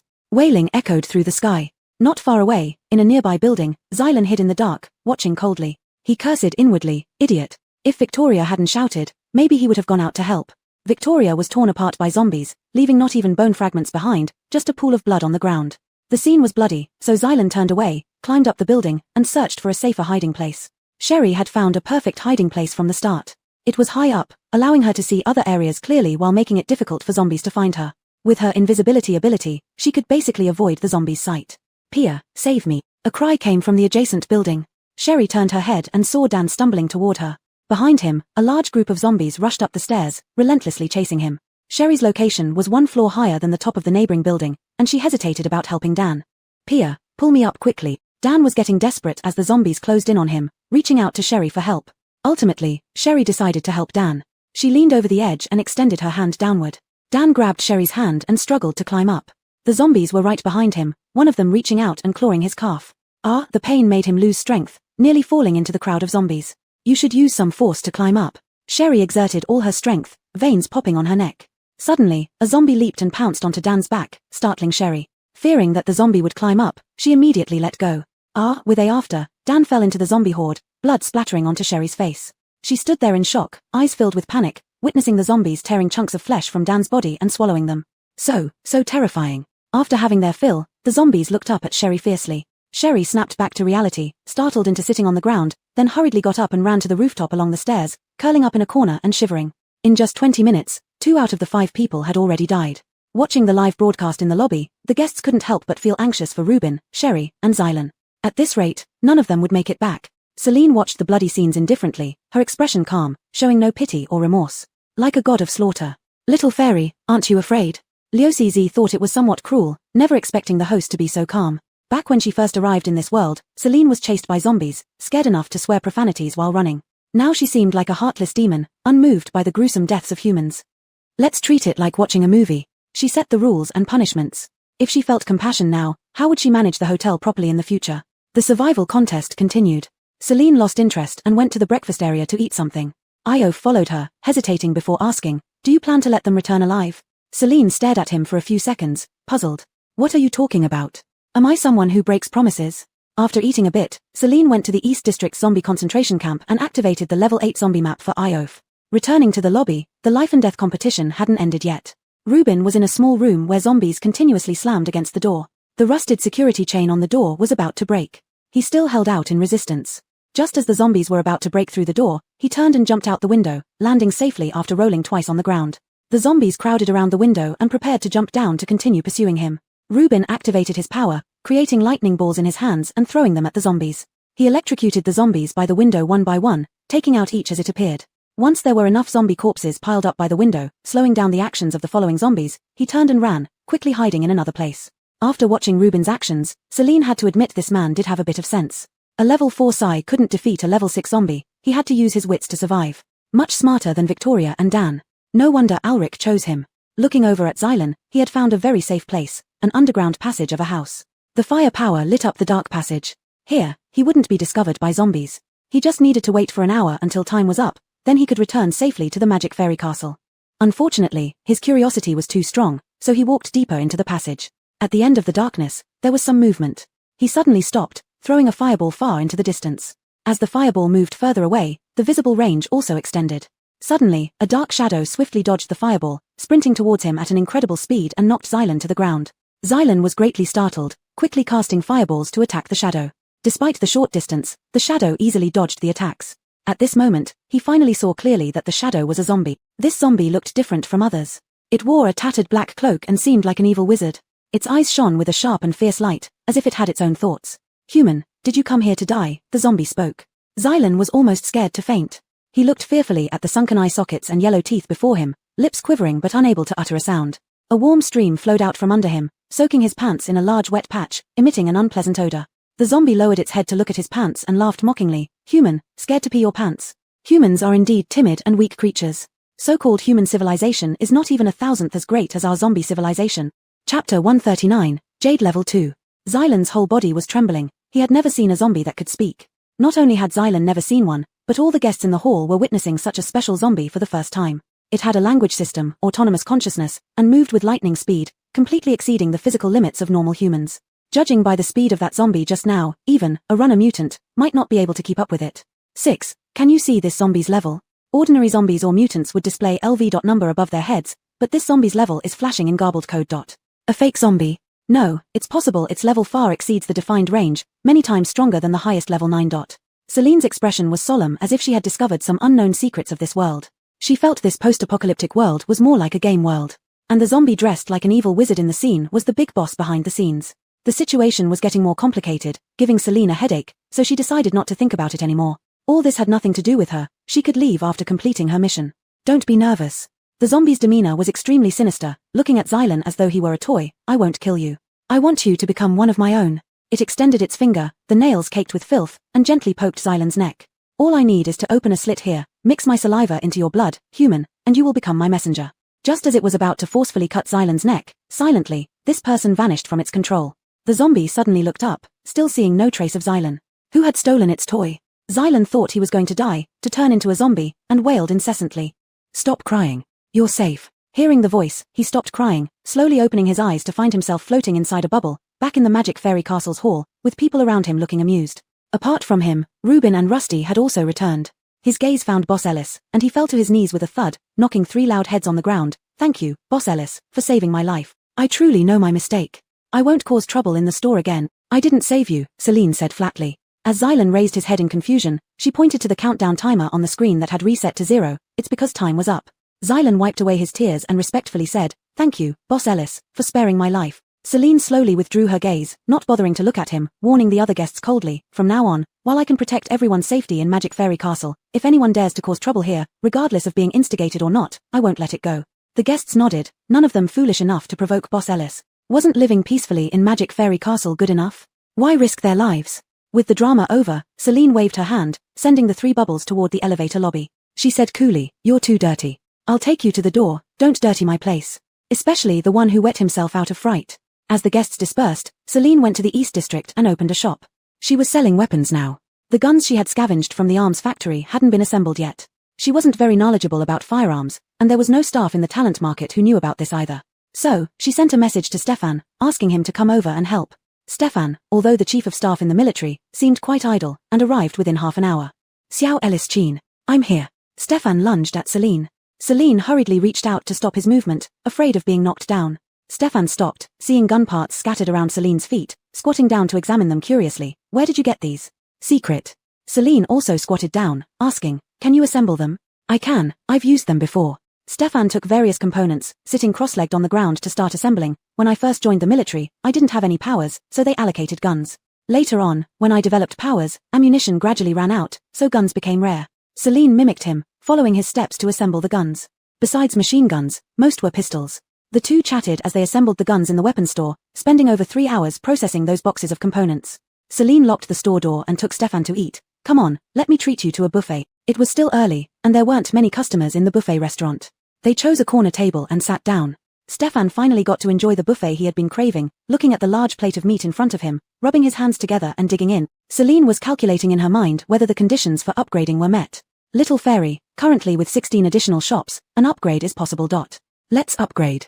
Now. Yes. She no longer needed to hide from the guests in the store. Okay, 400,000 points have been deducted from the public account. Congratulations on a successful upgrade. Current Magic Fairy Castle level, Jade level 2. Current room count, 100 standard singles, 100 standard doubles, 50 business singles, 50 business doubles, 30 luxury singles, 30 luxury doubles, 50 capsule rooms, 30 underwater rooms, 20 apartment rooms, reached limit. Next level, Jade level 3, upgrade conditions, 600,000 points, additional shops *20.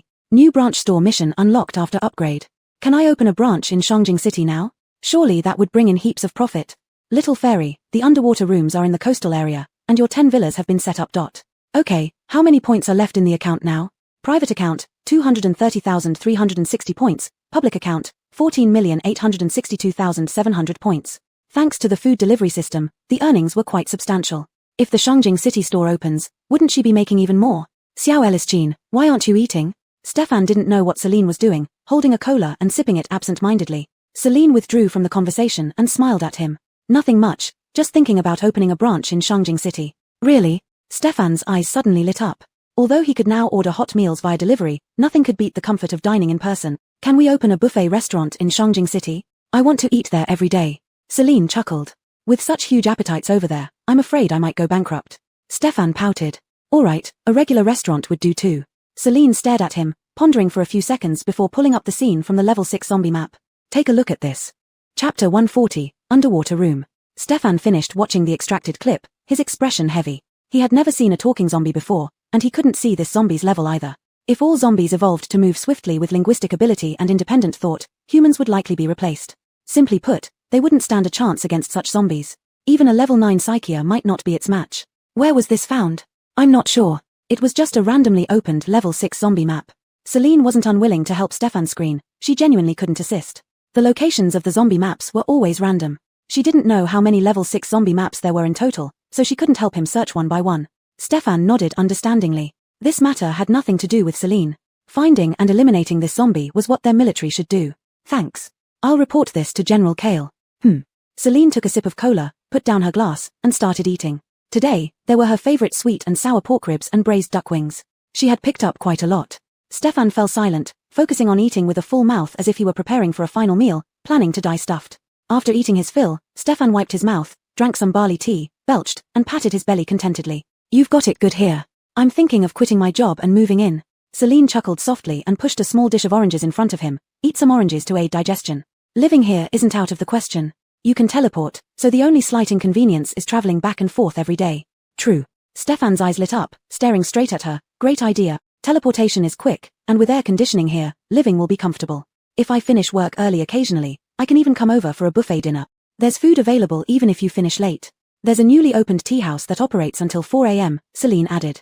That's perfect. Stefan couldn't wait to move in. He slept very comfortably on his first visit, and now the hotel facilities were upgraded, making it even better. Xiao Elisjin, take me to see the rooms. I want the best one. They've just opened underwater rooms. Let's go check them out together. Celine stood up, also intending to inspect the seaside villa arrangements. The two left the restaurant and headed east. The beach entrance was on an exterior wall in the eastern area, which would remain fixed. This was Stefan's first time entering the seaside area. Seeing the sun, sea, and sand, he became as lively as a 3-year-old, running towards the sea.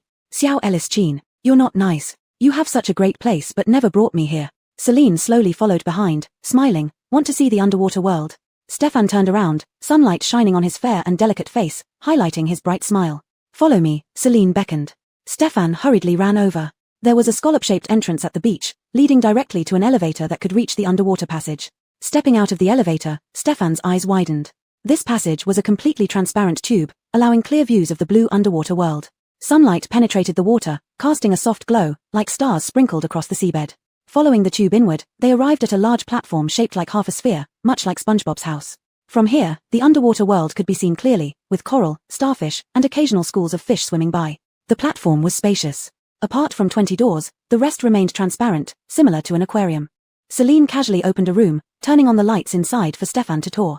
The room was olive-shaped with a large panoramic window at the front, resembling living inside a submarine. Its size was comparable to a standard single room in a hotel, but due to the shape, the usable space was smaller. It came equipped with a bathroom, air conditioning, a large bed, and a 2-meter-long curved windowsill. Basic amenities sufficed, characterized by its uniqueness and quietness under the sea. Staying here, gazing at the blue sea outside, one's mood would naturally become peaceful. Xiao Ellis Jean, I want to stay here. Stefan stood by the window, his eyes filled with delight. He had fallen deeply in love with this place. The underwater world. Every morning, waking up to adorable marine creatures, the blue light filtering through after dark, the shimmer dancing on the walls, it was incredibly romantic. There's no washing machine here, which makes doing laundry inconvenient, Celine reminded him. That seemed to be the only drawback. If occupancy rates increased, she would need to consider setting up a laundromat. It's fine. I usually hand wash my clothes in Shangjing, so I'm used to it, Stefan thought for a moment and added, rent isn't an issue either, I have money. I know you have money, Celine sighed, placing her hand on her forehead, as Stefan seemed to enjoy emphasizing this point. No rush, come with me to see the villas first.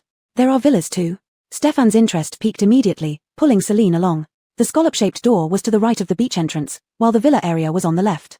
Following the stone path into the woods, they could see a row of 10 villas. Each villa looked identical, with wooden steps leading up to the front door. Upon entering, there was an entryway, followed by a spacious living room. Adjacent to the living room was the staircase to the second floor, beyond which were the open-plan kitchen and dining area.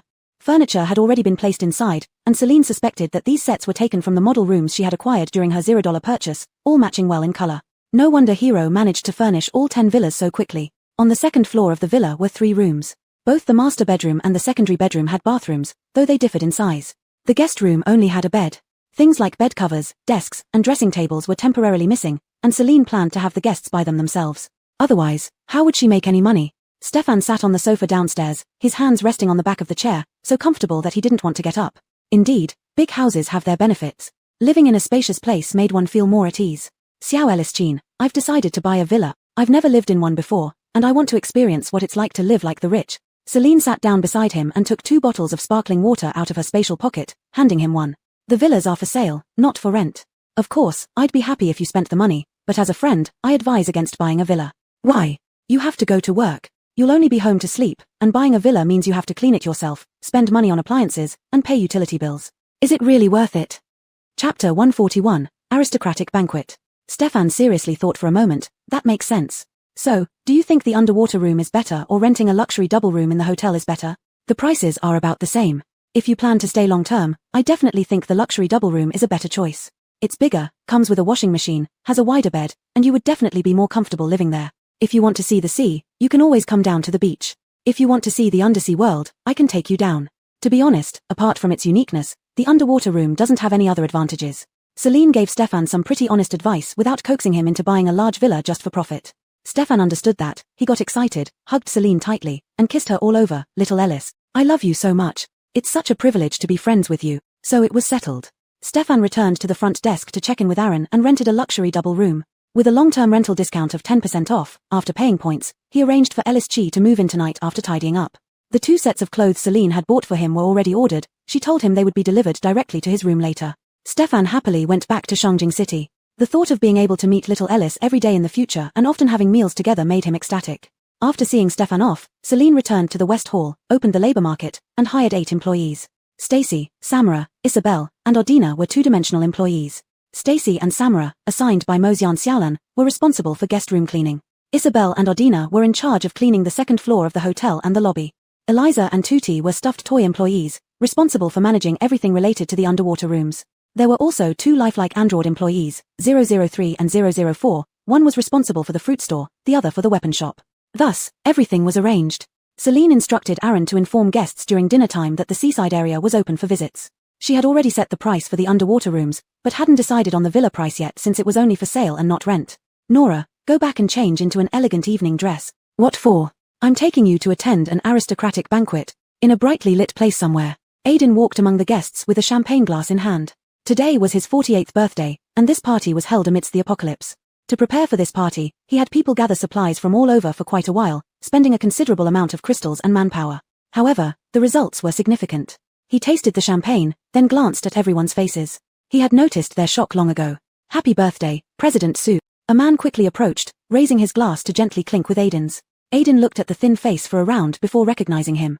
CAI Gang, who used to be his strongest business rival in the era of peace. His appearance had changed significantly in these 9 years, wearing a crumpled suit, still trying to present himself decently. Unfortunately, the fierce light in his eyes was gone, even his spine bent. You're joking, President Sue. After 9 years, hosting a birthday party in the post-apocalypse, you really stand out. CAI Gang laughed aloud, his eyes sweeping over the lavish dishes on the table, saying genuinely, generous indeed. Surrounding people began to approach, attempting to chat with him. Who wouldn't want to build a relationship with Aiden, whom many ability users followed? Brother, look at how shameless those people are. Lexia rolled her eyes in the corner, grabbing some pastries from the dining table and putting them in her mouth. Beside her stood a tall, upright man. You'll get used to it. Some people like to pretend, wherever they go. Lexia pouted. Brother, when are we going back? This place is so boring. Just wait a little longer, say hello and we'll leave. Dao Jishu lowered his gaze and took a sip from his cup. Not bad champagne. Seems Aiden had hidden plenty of good things over the years. At this moment, strange phenomena appeared. A thunderous sound echoed from the sky as Celine made her dazzling entrance. Her virtual figure emerged from a door of light, dressed in a beautiful evening gown, as if attending a party. Hello everyone, I am Boss Ellis from Magic Fairy Castle. What is this thing? Everyone froze in place. Dao Jishu felt alarm bells ringing in his heart, looking around and noticing most people's abilities ineffective against the virtual figure, panicked and scattered. His sister trembled and clung tightly to his sleeve. Brother, what is that thing? Calm down. He gripped his sister's hand and stared coldly at the self-proclaimed Boss Ellis. If they harbored ill intentions, none of the people present could escape if they truly wanted to kill. Brother, could it be Aiden's trick? Lexia's gaze searched for Aiden, only to see him also fleeing, currently hiding under a table and trembling. So it's not him? There's no need for alarm, everyone. I have no intention of harming anyone. The virtual Celine spoke from the center. Who are you? Why did you come here? Aiden shouted. His meticulously prepared birthday banquet had been ruined. What was going on? Who sabotaged his birthday banquet intentionally? Aiden's dark eyes swept over everyone's faces, quickly landing on Dao Jishu, who remained exceptionally calm. It must be Dao Jishu who played this trick. After all, Dao family lost more than $1 billion due to him, nearly causing their bankruptcy. He must still bear resentment and deliberately came to ruin his carefully prepared birthday banquet. Just as Aiden was about to confront him, the virtual Boss Ellis continued. Our hotel has newly opened a seaside villa cluster with golden beaches and sea view villas. Fully furnished, with water and electricity supplied, ready for immediate occupancy. Worthy of mention is that each villa has a super strong protective barrier to ensure the safety of the residents' lives and property. In order for our guests to personally experience the seaside beauty, I will take everyone on a tour next. Boss Ellis, please wait a moment. Someone interrupted. Please go on. Well, I already have a place to stay and do not plan to move for now, so, can we let me go? The virtual Celine slowly curled her red lips into a smile, her eyes shimmering like water. Since you're here, taking a look won't hurt, don't you think? Want to leave? Not before taking a look. Without waiting for further objections, the virtual Boss Ellis disappeared in a dazzling light. The light grew increasingly intense, instantly engulfing them. Several seconds later, they slowly opened their eyes to find themselves aboard a luxurious cruise ship. The real Celine appeared, wearing an elegant purple evening gown, walking towards them gracefully. Welcome to the Magic Fairy Castle seaside area. I am Boss Ellis. Chapter 142, The Skeptical Guests. Everyone gazed around in terror, realizing they were aboard a cruise ship floating on an endless blue ocean. The sea breeze blew, and the waves roared. Louise had been trying to contact her family, but all her signals were rejected. Others were also attempting various methods of communication. None succeeded. Silas pulled her back behind the crowd, seeking an opportunity to escape should the situation worsen. The Ellis boss who brought them here smiled warmly and generously, yet too mysteriously, exuding an air of danger. Ladies and gentlemen, there's no need to panic or attempt to contact the outside world. There's a barrier here that prevents any signal from getting through. Ellis Ixon casually picked up a glass of red wine from the table and took a sip. Please enjoy the drinks and snacks freely. After the tour, I will send you back. Regardless of what everyone thought, the cruise ship continued moving forward, gradually revealing a coastline with pristine beaches. Since we are here, let's make the best of it. Gradually, everyone relaxed and began to appreciate the rare beauty. As the cruise ship neared the beach, they noticed a magnificent gate standing there, with many people walking out of it, their faces beaming with joy. Through the gate, it seemed like another world lay beyond. What was going on? Where did these people come from? Just as they wondered, the cruise ship docked, and a long ladder extended down to the sand. Ladies and gentlemen, please follow me. Ellis Ixon set down her wine glass and led the way down the ladder first. Suppressing their shock, everyone followed closely. Walking along a tranquil stone path, they arrived at a cluster of villas. Ellis Ixin briefly introduced, there are currently 10 villas here, each with a master bedroom, secondary bedroom, and guest room. The ground floor includes a living room, kitchen, bathroom, and back garden.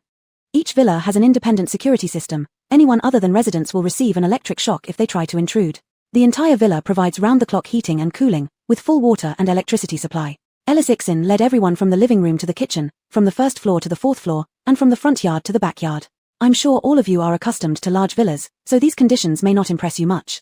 Next, I will show you our most advantageous infrastructure. Please follow me. Following Ellis Boss onto the beach, they headed toward the mysterious gate they had just seen. They encountered other people on the beach, all greeting Ellis Boss warmly, creating an atmosphere like longtime cohabitants. Entering through the gate with Ellis Boss, a blonde-haired young man in a suit bowed respectfully to them. Welcome to Magic Fairy Castle. The air conditioner whirred, instantly dispelling the heat. Ellis Ixin turned to see the guests craning their necks to look around and smiled. This is the main branch. From now on, Manager Doris will take you on a tour. I will wait for you on the cruise ship. Doris led the group from the East District to the South District, from the lobby to the West Hall, from the supermarket to the medical room. No one could describe their feelings with just the word shocked. Is this all real, and not just a dream? A large supermarket. Scenes before the apocalypse. Brother, this place is pretty good. Louise tugged at his sleeve and whispered. Silas remained silent. It's indeed nice, but who doesn't know how good it is? Large supermarkets during the apocalypse are highly sought after by many factions. Where would they run if an armed team attacked? Beachside villas? Even less necessary to mention. After the apocalypse, abnormal weather often caused tsunamis at the beach. After the storms, everything would be destroyed. Manager Doris, can you demonstrate your safety systems here? Daush Ga asked directly, adding, including those for the villas. Of course. Doris bowed politely. Suddenly, the surroundings darkened, enveloped in a layer of eerie blue mist. You can try to activate your abilities. Daush Ga raised his hand, gathering energy in his palm. Before the energy could fully form, it was carried away by the flowing mist, dissipating into the air. Doris explained, our establishment contains powerful energy. Any attack outside the shop will be deflected by the protective shield. Inside, abilities cannot be activated, as all powers will be absorbed by the energy to ensure the safety of all customers. Originally, abilities could be used inside, but after the breakfast house incident, Ellis Ixin banned the use of abilities throughout the establishment. Doris continued, abilities can be used within the villas, and the external protection shield is the same as the hotels. Are there time limits or thresholds for heavy attacks? Matthew couldn't help but ask. Their shields had limitations, after all, they were powered by abilities. The size, duration, and capacity of the shield varied depending on the ability's level. 24-hour invisible protection. As for thresholds, Aaron thought carefully for a moment, not quite sure about the specifics. In Boss Ellis's words, even if atomic bombs rained from the sky, they wouldn't penetrate it. Atomic bombs? Aiden felt as if he was dreaming. He didn't quite believe it, it sounded exaggerated. The giant with animal abilities didn't believe it either. Can we try? Please. Aaron gestured toward the hotel entrance. The others followed out. I suggest you use less force, Aaron reminded. How can you test it with less force? The giant clenched his fists, sprinted, and slammed his fist toward the glass wall of the hotel with great momentum. His punch was stopped by an invisible shield before hitting the glass. The impact was so powerful that the ground shook. His fist paused for half a second, then a force bounced back, sending him flying. He crashed into the magic fairy wand sculpture in the central square. He couldn't get up, and a mouthful of blood spurted out. Everyone's eyes nearly popped out in shock. Two people with flying abilities quickly went up to carry the unconscious giant down. Aaron pursed her lips. I warned you. The shield rebounds. You should use less force. Aiden found a weakness and pulled out a knife from his waist. If the attack is heavier, the rebound will be stronger. What about using a knife? I advise you not to try. You will suffer. Before Aaron finished speaking, Aiden already stabbed the knife at the glass wall. This time, he touched the glass.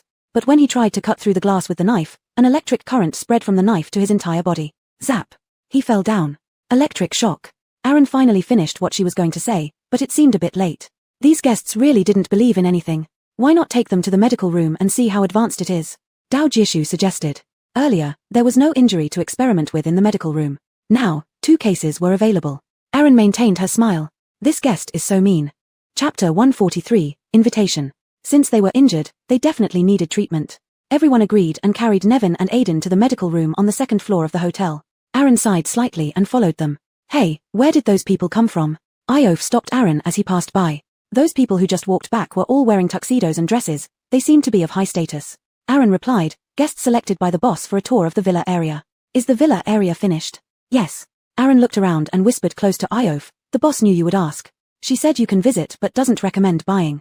The villas lack housekeeping services, making cleaning quite troublesome.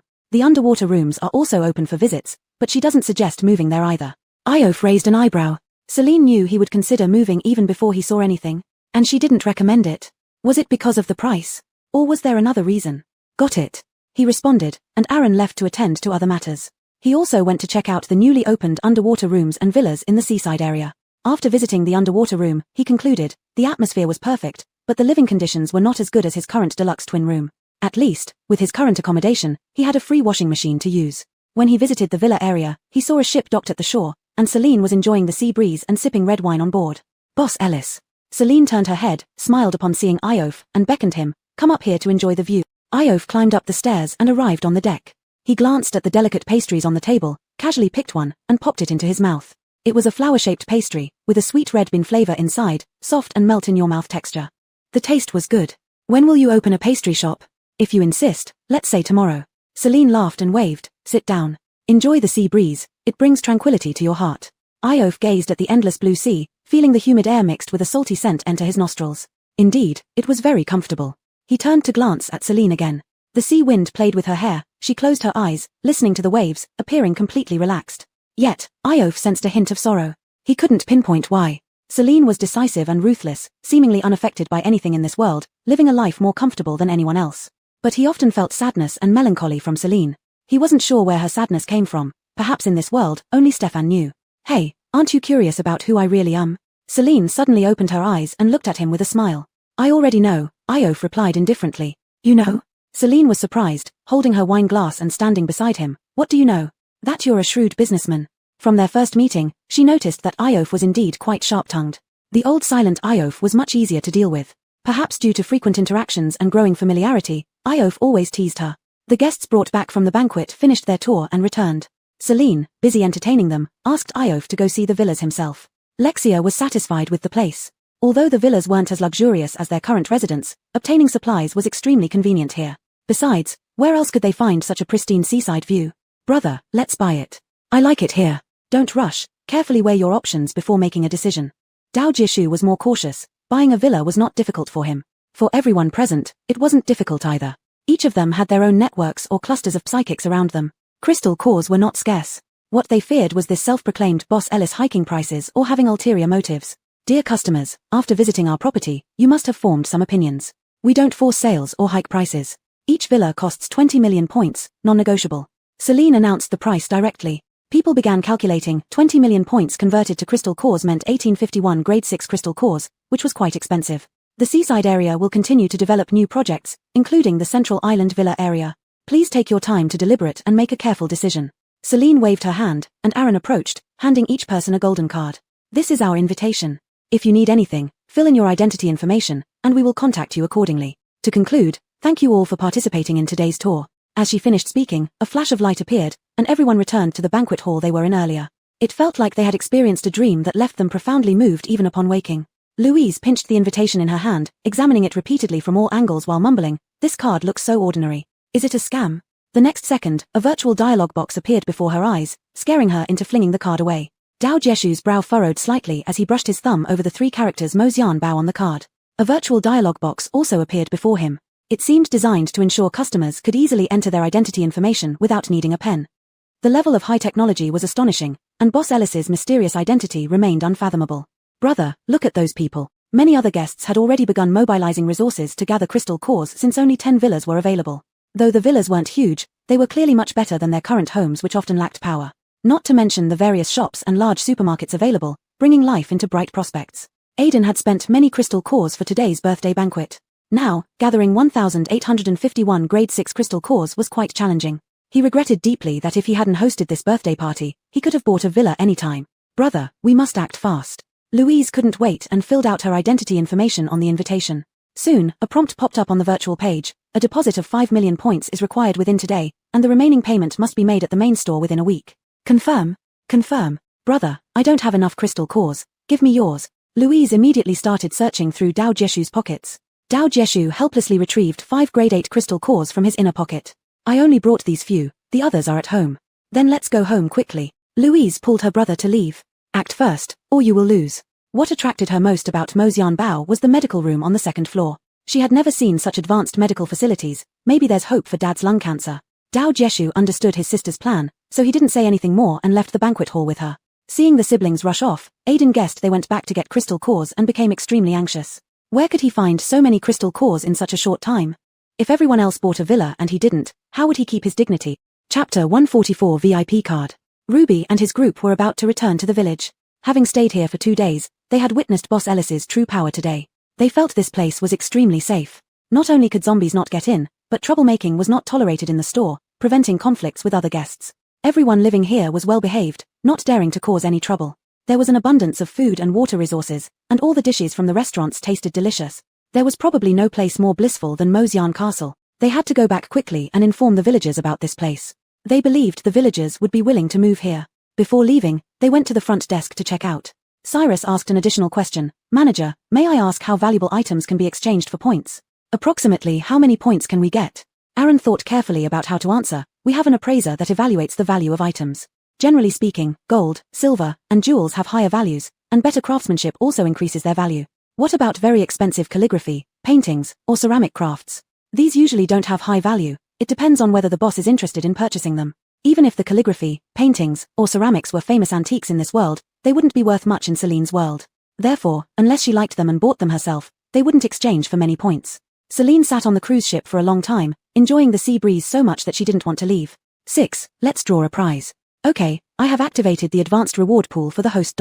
Celine clasped her hands together, praying devoutly, hoping to draw a hammer. How easy was it to draw a hammer? In the end, a yellow ball rolled out. Congratulations, host has received, sun and beach set *1. Sun and beach set, sun umbrella *1, beach chair *1, small table *1.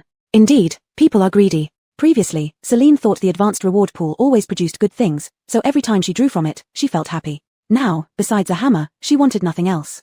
Iof toured the villa afterward and understood why Celine suggested he shouldn't buy it. The exterior of the villa looked different, but the interior layout was exactly the same as his former home. Celine did this to prevent him from acting impulsively and also from being reminded of painful memories. Back at the shore, the cruise ship was still parked there, and Celine continued sitting on it, enjoying the breeze. He walked up, holding a glass of wine, and sat next to Celine. Celine turned her head to glance at him and handed him a golden card. This is for you, our VIP card. Iof took the VIP card and examined it closely. What does it do? Open your card personal information page and enter the VIP card number. You'll get member prices for purchases in the store. Iof followed the instructions and found that besides member prices, he could teleport directly to Mosyan Castle twice a month. That meant, if he encountered danger outside, he could directly teleport back to the store. Equivalent to having 2 life-saving opportunities. However, he hardly went out these days. When did you start a membership program? Just today. Celine turned to look at him, smiling warmly. You are our first member. She would give one to Stefan later. Other customers had restrictions to upgrade to VIP, cumulative spending over 500,000 points in this store. Counting on his fingers, except for Magnus and Alric, no one met the criteria. Even Alma, who had lived here for a long time, didn't qualify. Celine sipped some red wine. I'm going to visit the central island. Want to come along? Sure. The stairs of the cruise ship retracted automatically, sailing away from the coast toward the central island. As night fell quietly, a full moon hung in the sky, waves lapping endlessly against the rocks on the shore. After a 10-minute voyage, the ship stopped at the shore. Celine lifted her skirt and stepped down, Iof gentlemanly offering her a hand. The island was undeveloped. Following the beach into the forest revealed lush trees with thick undergrowth, making paths hard to find. Celine lifted her skirt and walked straight in, ignoring the thorns, which snapped and fell as she passed. A protective shield around her cleared a path as she walked. Iof followed behind, hearing noises in the woods and staying alert. Don't be tense. There are no zombies here. It's probably just crows or something similar making noise. Celine took out 2 high-intensity flashlights she had bought long ago from her spatial bag and handed one to him. The 2 of them passed through the woods and arrived at the center of the jungle. This was a large open area surrounded by big trees, though it wasn't big enough to build a cluster of villas. Little Fairy, all the villas on the island are standalone. This is one of them. After development, there will be main roads leading to different villas. Moreover, the villas on the island have varying decoration styles, which you can choose from. 5 sets in total, right? Yes, each villa costs 300,000 points. The 5 villas surround an open area where you can choose to build other facilities or another luxury villa. The prices will vary. You can take a look at the reference. Caden opened up a virtual panel and displayed different villa styles and facility price lists for Celine. Iof noticed that Celine was standing still, then went over and saw her selecting villa styles. He had always been curious. Celine was the only owner of Mosyan Castle, so who provided these architectural drawings? These seem like game selections. You can directly pick building designs. Celine turned her head and smiled at him. You're wondering who provided these designs? A bit. My boss gave them to me. She laughed. Mosyan Castle is mine, but I have a superior boss. An investor? That's one way to put it. Iof nodded understandingly. Pretty mysterious. I haven't seen him show his face all this time. Celine's smile grew even wider. Caden doesn't even have a face, how could he show it? Caden, I feel like you're insulting me, but I have no evidence. After selecting 5 different decoration styles, Celine clicked confirm, and a prompt box appeared on the screen. Confirmation successful, 1,500,000 points deducted from the public account. She then selected the construction in the central area, still opting for a villa. The villa in the central area couldn't be described as luxurious anymore, it could be called a castle, with unimaginable size. It cost her 600,000 points. Changes began to occur around them. The thorny path they walked on just disappeared, turning into a cobblestone path underfoot. A 2-story building was erected on the open space in front of them, currently still in an enclosed state. The building was surrounded by a low wall, forming a courtyard. The low wall was now just red brick, but once built, it would look much prettier. Chapter 145, You Are a Friend. The Island Villa District is under construction, expected to be completed within 3 days. Let's go. Celine turned and left. The development had started here, and there was nothing else interesting to see for now. Iof followed her, walking along the pebble path back to the rocky beach. He looked up at the full moon in the sky. What a beautiful night with such a lovely moon. It suddenly reminded him of a poem he read many years ago. A bright moon rises over the sea, shared by people afar at this moment. Celine also stopped to admire the rare beauty of the night. No wonder so many people love seaside villas, viewing the ocean during the day and the moon at night. The open view stretched endlessly, as if all worldly worries could be released, leaving one feeling wide open and free. The sound of waves crashing layer upon layer was something Celine loved to hear. Like someone listening to the rain. She didn't like rainy days, so she preferred listening to the sea. She took out an instant camera from her spatial ring and took 2 photos as mementos.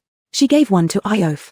Iof hadn't had dinner yet, neither had she. They boarded the yacht, sailing toward the moon, circling around the vast sea, solving their dinner along the way, before returning. Celine returned to the West Hall. Passing by the elevator, Iof asked her, "Aren't you afraid I might have ulterior motives?" She paused, realizing he was referring to Boss. She smiled and said, "You are a friend." Iof watched her slender figure slowly disappear into the distance before stepping into the elevator. As it ascended, his eyes lowered slightly, and a hint of a smile crept onto his lips. In the wasteland, one could still have friends. Nora, 2 sniper rifles and 3 handguns were sold at the weapons store. Early in the morning, Eliza began reporting to Celine. They were sold last night, all buyers from the Ginza base. It felt abnormal. These firearms were mainly meant for regular customers, but now all buyers came from Ginza base, which seemed quite unreasonable. Celine yawned, slowly got out of bed, and entered the bathroom to wash up. Whatever, as long as no one kills inside the store, it's none of my business. Now, let me tell you another thing. Tell away. A few thousand people arrived outside and are building houses behind the central square. They are most likely from the 2nd Army Division. Celine frowned slightly. The people from Ginza base hated Ignatius, and now the 2nd Army Division had moved opposite to them. Was this going to turn into a war right outside her store? But it wasn't her problem. Let them fight however they wanted, just as long as it didn't affect her business. No wonder Ignatius hadn't left the hotel, he brought the entire 2nd Army Division here. With thousands moving nearby, her business would definitely thrive even more. Aren't you worried at all? The 2nd Army Division has a conflict with Ginza base, and many will probably die. Deaths mean nothing to me as long as they don't die outside my store. She interfered with Artman's death because she knew Ignatius targeted her. Artman died innocently, and she felt responsible. Moreover, Artman was indeed a good person. If Ginza base fought with the 2nd Army Division, it had nothing to do with her. She shouldn't meddle in their disputes. Following Iof's suggestion, Celine opened a pastry shop in the East District. She spent a little money to speed up the renovation. Freshly baked green bean pastries smelled delicious, and the meat floss buns were soft and tasty, attracting many customers.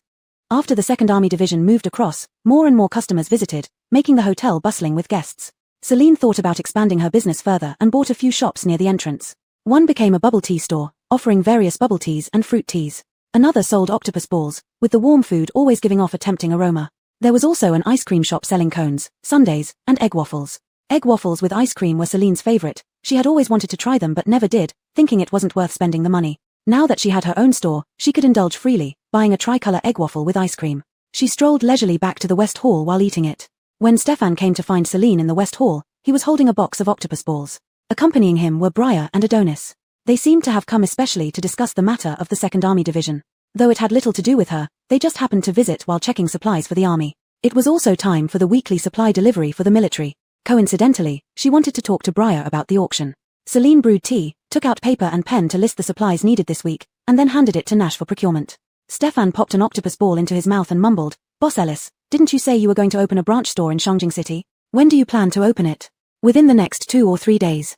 Then can our army place orders directly at the branch store in the future?" "Yes, you can. Just give a list to the staff, and we will deliver the goods to the branch store after preparing them here."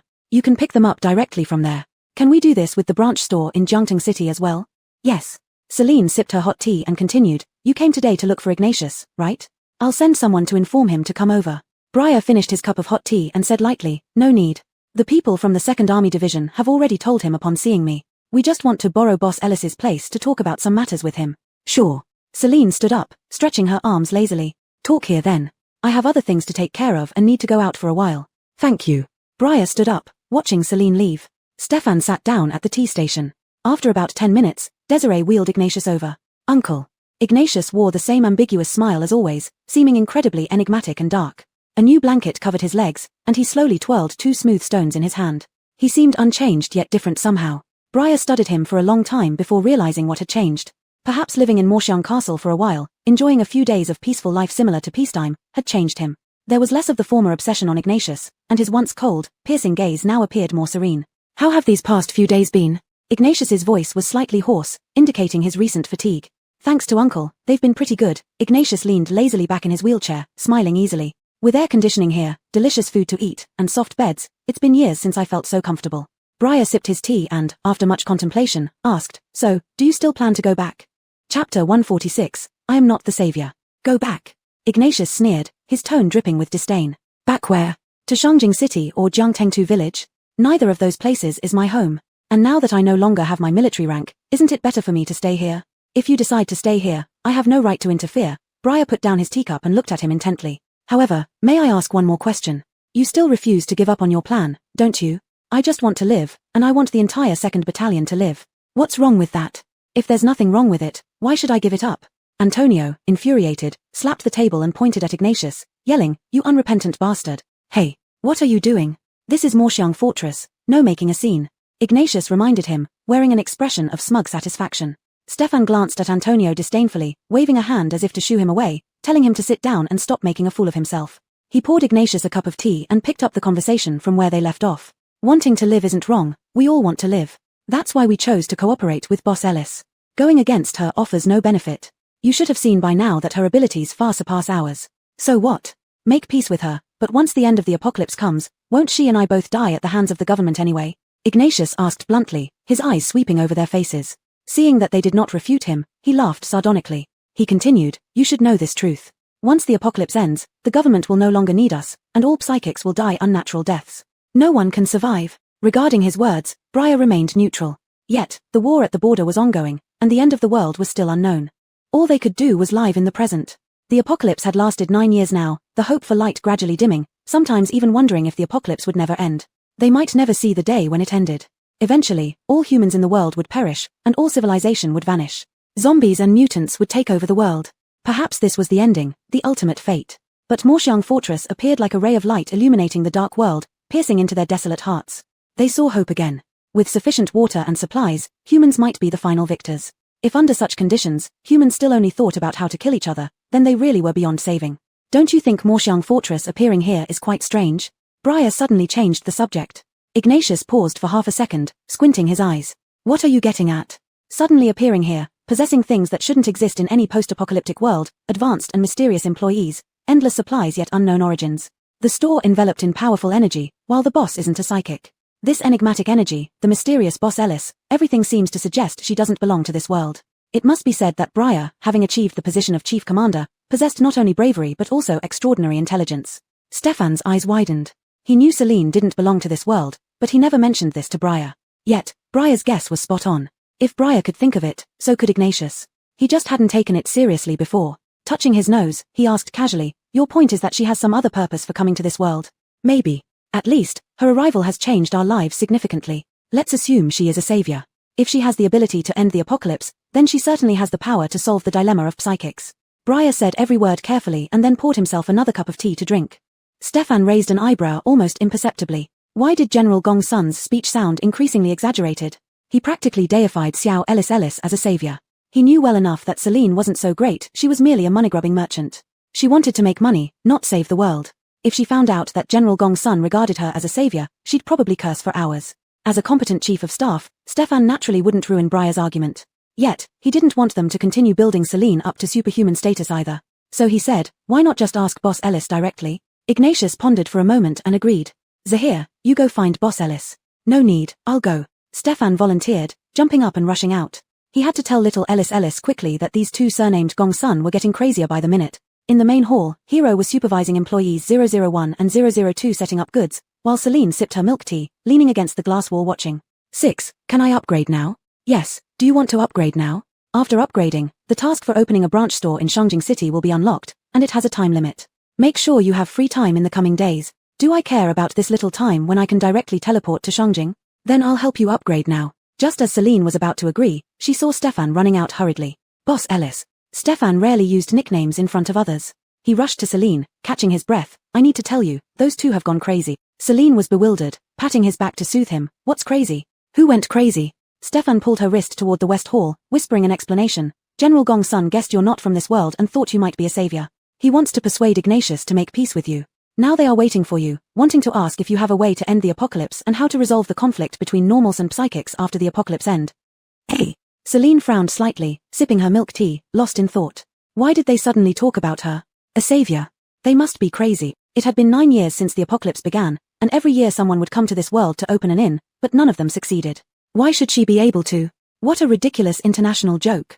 Little 1111, although indeed some predecessors opened inns here, they don't have this memory segment. So they still pin their hopes on you. So is there any possibility of ending the apocalypse? I don't know. According to legend, the artifact in the golden egg can end the apocalypse, but no one has opened the golden egg yet, so we don't know if the legend is true or false. TSK, what a hassle. Celine was dragged into the West Hall by Stefan. Since she came, naturally she took over the tea-serving position.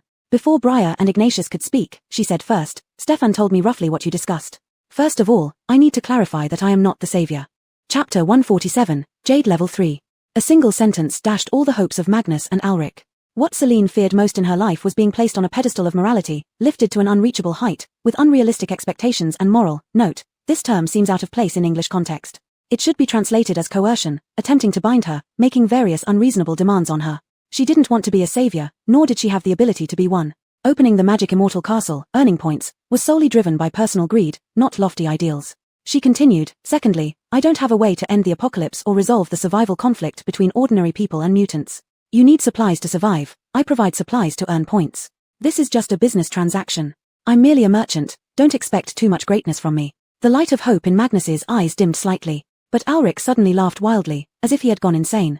Ha ha ha ha. Even the omnipotent Ms. Ellis can do nothing about the apocalypse. It looks like we won't return to peaceful times. Sooner or later, everyone will turn into zombies or die at their hand. No point living. Ha ha ha ha. His expression was grotesque, his laughter filled with arrogance yet tinged with desolation and helplessness. At that moment, he seemed like a madman, and no one stopped him. Instead, they lowered their heads. The fleeting hope that had just ignited was doused with cold water, and this feeling was worse than never having seen hope at all. Perhaps the apocalypse would never end, perhaps they were destined to die eventually. In that case, they suddenly didn't know why they had been struggling to live, battling zombies every day for survival. Since the outcome was death anyway, what difference did early or late death make? After 9 years, they were also tired. The West Hall was filled with a somber atmosphere, while Celine calmly brewed tea. The golden tea emitted a faint fragrance. She took a sip before leisurely saying, living gives us hope. I have a regenerative serum that can turn zombies back into normal humans, but I only have one bottle. Magnus's eyes suddenly lit up. If this serum could turn zombies into normal humans, wasn't this the key to ending the apocalypse? Though Ms. Ellis only had one bottle, buying it back for research might lead to discovering a way to eliminate the zombie virus. Once large-scale production of the serum began, there would be a chance to save the world. Celine then looked at Alric and said, I can't eliminate mutants' abilities, but I do have a potion to awaken latent powers, and again, I only have one bottle. The survival conflict between mutants and ordinary people arose because mutants were too powerful, posing a threat to ordinary people. If all ordinary people could awaken latent powers, then mutants would be classified as normal individuals. Thus, the conflict would naturally cease to exist. Alric's eyes flickered. His line of thinking had been wrong all along, only considering that mutants couldn't revert to normal humans. To survive, one must kill all ordinary people. But now he realized that maybe ordinary people could be turned into mutants. Adonis asked impatiently, Ms. Ellis, give us a price, sell us these 2 bottles. Celine smiled and shook her head.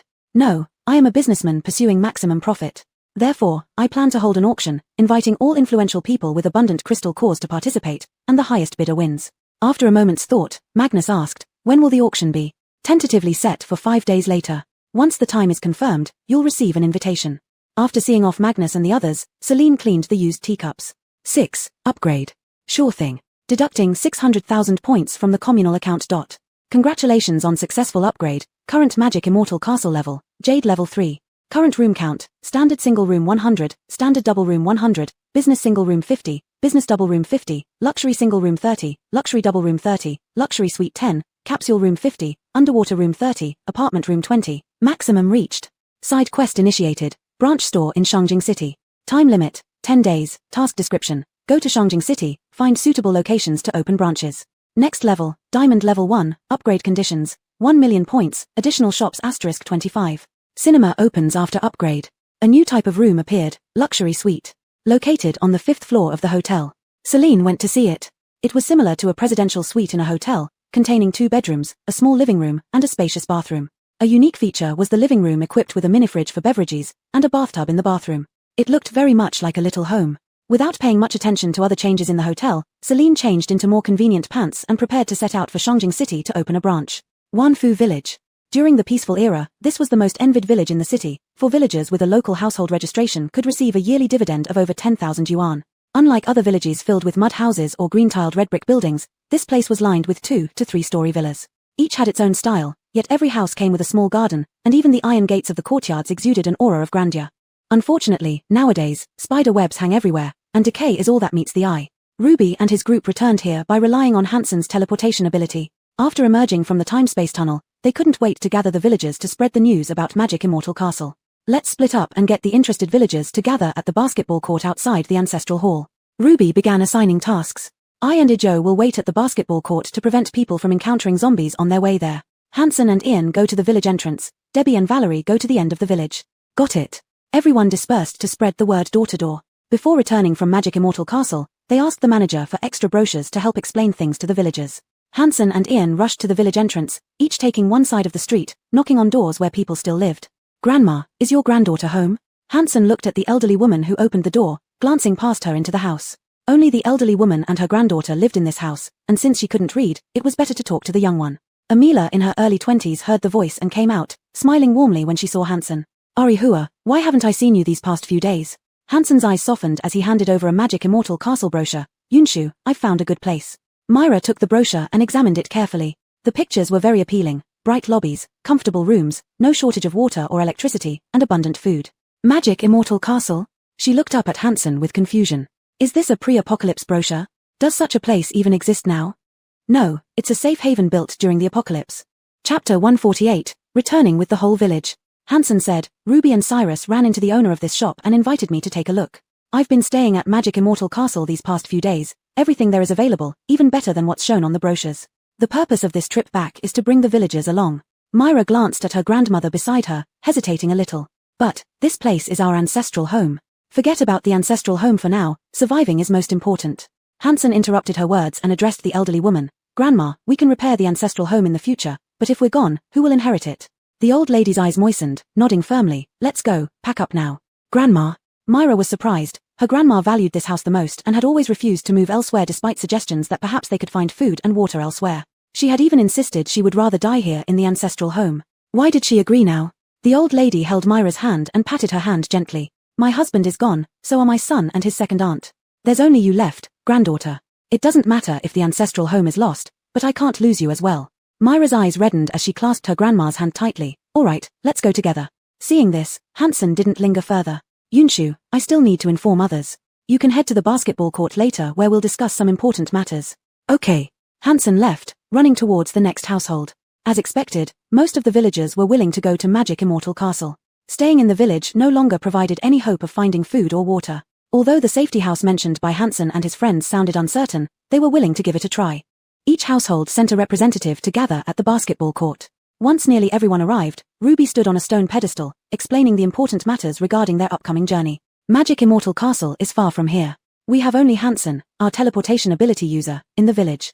Therefore, we'll go in batches from the beginning to the end of the village. Magic Immortal Castle has everything for sale, so don't bring unnecessary items as they occupy space. The currency used inside is points. Crystal cores can be exchanged for points. If you don't have crystal cores, bring valuable things like gold, silver, jade, emeralds, etc. Upon arrival, first queue up at the front desk to register for a points card and check-in procedures. Regardless of anything you see, you must control your emotions and not act impulsively. Magic Immortal Castle's rules are strict, and causing trouble will result in severe penalties. The villagers all indicated understanding, and the gathering dispersed. Hansen prepared to return with his family to pack their belongings when Myra caught up from behind, grabbing his sleeve. He turned around and saw worry and helplessness written on the Mila's face. What's wrong? Ahua, just now Ruby said that Magic Immortal Castle has very strict management. Does going there mean we're submitting ourselves to someone else's power? Providing a safe place to live and abundant supplies, but demanding crystal cores in return and accepting management sounds exactly like a private base. It wasn't that bases were bad, but traditionally they focused heavily on ability users and looked down upon non-ability users. Only Hansen, Ruby, and 5 other ability users from the village had been to Magic Immortal Castle before, while the rest were non-ability users. She was afraid the reality seen by Hansen and them might differ from what non-ability users would experience. Hansen smiled. Don't worry, Magic Immortal Castle runs a business open to all. Strict rules are to prevent anyone from having evil intentions, thereby threatening the safety of other customers. What is most terrifying in the apocalypse isn't zombies and mutated beasts, but human nature. How many people died due to greed? Magic Immortal Castle clearly understood this, hence establishing strict rules to curb greed and create a harmonious environment. With a definite answer, Myra felt relieved and returned home with her grandma to pack. Hansen's teleportation ability level wasn't high, he could only transport 10 people each time, including space ability user Ian responsible for carrying luggage. The first batch set off in half an hour, trying to get all villagers to Magic Immortal Castle tonight. Hansen and Ian needed continuous energy consumption, so they bought several bottles of energy soda beforehand from Magic Immortal Castle supermarket to recover their abilities. Until 9 o'clock at night, the migration finally completed. A long queue formed at the front desk of Magic Immortal Castle. Despite being astonished by the new surroundings and famished by the unknown delicious scents wafting around, they remembered Ruby's reminder and orderly queued up to process their points cards and check-in. Due to too many guests, Hero assisted at the front desk. He issued points cards for guests while Aiden registered information and handled check-ins. Excuse me, can points be transferred? It was Myra's turn to get her points card, and she noticed the store rules stating points cards cannot be shared, so she had to open another points card for her grandmother. The problem was how to allocate the funds they had. If the points could be transferred, then when her grandma's points were used up, she could directly transfer some over. Otherwise, she would have to recharge less for now and keep a portion as backup. Points cannot be transferred.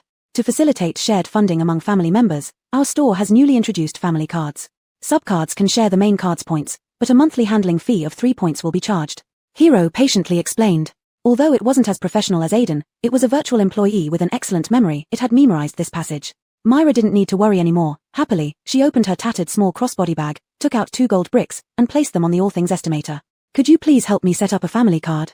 Sure, please wait a moment. The public account inexplicably lost over 1 million points, scaring Celine, who was still sipping tea at the newly built Shangjing branch, back to the main store immediately. Walking out of the West Hall, she saw from afar a long queue at the front desk. The people in the queue wore dirty clothes and carried little luggage, each person only having 1 bag. Could it be people from the Second Army? Celine walked over with confusion and spotted the familiar face of Ruby in the queue. As she walked past, guests greeted her warmly, and she smiled and responded to each one. Hearing the sound, Ruby looked over and waved from far away. Boss Ellis, we're back. Celine chuckled and stepped up to him, glancing at the queue. Are these all your fellow villagers? Yes, everyone from our village came over. The villagers from Wanfu village looked at the young lady called Boss Ellis with surprise. She is so beautiful. Her dress looks very expensive. Is she the boss here? She looks so young. Chapter 149Q. Celine greeted everyone with a gentle smile, waving her hand. Hello everyone, welcome to Magic Fairy Castle. I'm surnamed Ellis, and I'm the sole owner here. The villagers were brought over by Ruby and others and didn't fully understand the situation yet, only knowing that there were many rules here. Therefore, they greeted Boss Ellis politely and obediently. She looked beautiful and kind-hearted, not like a bad person at all. Celine went to the reception desk intending to investigate the missing 1 million points in the public account. Then, she saw Ian take out an intricately crafted golden chain and place it on the universal appraiser. Her eyes widened. This gold chain looked to weigh about 1,300 grams, the kind that could snap your neck if worn. The items presented next by several other guests left her even more astounded. Quail egg diamond rings, crystal clear jade bracelets, sterling silver goblets, ruby necklaces. Using crystal cores for top-ups, the energy was absorbed by William, so the points came from him. For the universal appraiser's top-ups, all items belonged to Celine, hence the deducted points came from the public account. Losing over 1 million points, Celine couldn't imagine how much gold and diamonds she had received. She knew one village was wealthy, but she hadn't imagined it was this rich. This wave was highly profitable. The 10 luxury suites opened today were all booked, as were all the deluxe double rooms and underwater rooms that could accommodate 2 people each. Many customers brought their families, staying temporarily in single rooms with plans to switch to double or suite rooms if any became available later. Celine didn't show them around, believing that as newcomers, they would naturally explore the place. They would get familiar after living here for a couple of days. As long as they didn't cause trouble in the hotel, she didn't interfere. Where do these refugees come from? Make way for this young lady. A domineering voice echoed, and everyone turned to see Amila in a pink dress, around 17 or 18 years old. Unlike the radiant residents of Magic Fairy Castle, she appeared cleaner and neater than other new arrivals. By her side was a tall man dressed plainly, carrying 2 large hemp bags. There were many people queuing here, and Amila hadn't noticed Celine standing at the reception desk. But Celine saw her and felt a sense of familiarity. It's Rosalie who visited during the cruise tour and bought a villa. William reminded her, though Celine wasn't particularly concerned. With so many guests coming and going every day, it was impossible to remember everyone's name. Aren't you deaf? This young lady ordered you to scram. A bunch of poor bums. Rosalie walked past the queue towards the reception desk, finally seeing Boss Ellis, but she didn't care. She proudly handed over her invitation letter. This young lady is checking in, hurry up and process it. Celine sat down in her chair, crossing her legs, a cryptic smile playing on her lips. Aiden respectfully said, please queue up first for check-in. I have an invitation letter. I bought a villa. I still need to queue. Rosalie exploded on the spot, slamming the invitation letter on the table and yelling, is this how you treat guests? The villagers from one village were shocked by her manner. Indeed, wherever you go, people are categorized differently. In disaster zones, it's the gap between superhumans and ordinary people. In peaceful areas, it's wealth disparity. Look at that golden invitation letter, clearly a big client. Boss Ellis wouldn't offend her, serving the rich and powerful first. To everyone's surprise, Celine completely ignored her, looking down at her newly done manicure. Aiden kept his official smile, his tone cold and firm, leaving no room for argument. Queue up. You. Rosalie turned red with anger. In her entire life, she had never experienced such disrespect. She immediately threw the invitation letter aside. I'm not staying. Refund my money. Not possible, miss. The man who came with her grabbed her arm, lowering his voice to warn her. This was instructed by Sir. If we don't buy the villa, Sir will be furious. Shut up. Rosalie glared at him for lacking foresight. Of course, she knew she couldn't back out. There were only 10 villas, and getting this chance was hard enough. Giving up now would mean losing everything. She was just venting frustration and trying to intimidate the manager. After Aiden finished processing another guest's check-in, he glanced at her and asked, are you sure you want to cancel? No, I won't, Rosalie reluctantly admitted, angrily shouting at Evan beside her, what are you waiting for? Get back in line. Evan obediently followed orders. Rosalie gave a disdainful look at the villagers being processed, waving her hand in front of her nose dismissively. Boss Ellis, with such a high-end hotel, you should pick your customers carefully. Any stray cat or dog can come in, and the air gets dirty. Celine just smiled. Magic Fairy Castle welcomes guests from all over. We don't force anyone to buy or sell. If you don't like it here, you can choose not to stay. Rosalie huffed but didn't dare contradict Boss Ellis. She turned around and went to buy some bubble tea. After this incident, the villagers from one village realized that everyone was equal in Magic Fairy Castle. Those with money lived better, while the less affluent wouldn't starve either. Anyone who entered the castle, whether rich or poor, would not be treated differently. In fact, there were distinctions, otherwise, there wouldn't be VIP cards. It took one person and a bear an hour of hard work to finally complete the check-in for all guests. Meanwhile, only a meager 120,000 points remained in the public account. Celine sighed. Though she knew these points would eventually return to her, suddenly being impoverished after so long felt unsettling. When Stefan came back from work, he saw Celine standing in front of the bubble tea stall, indecisive about what to drink. 2 cheese peach teas. He paid directly, meeting Celine's puzzled gaze with a smile. I've taken advantage of you quite a bit.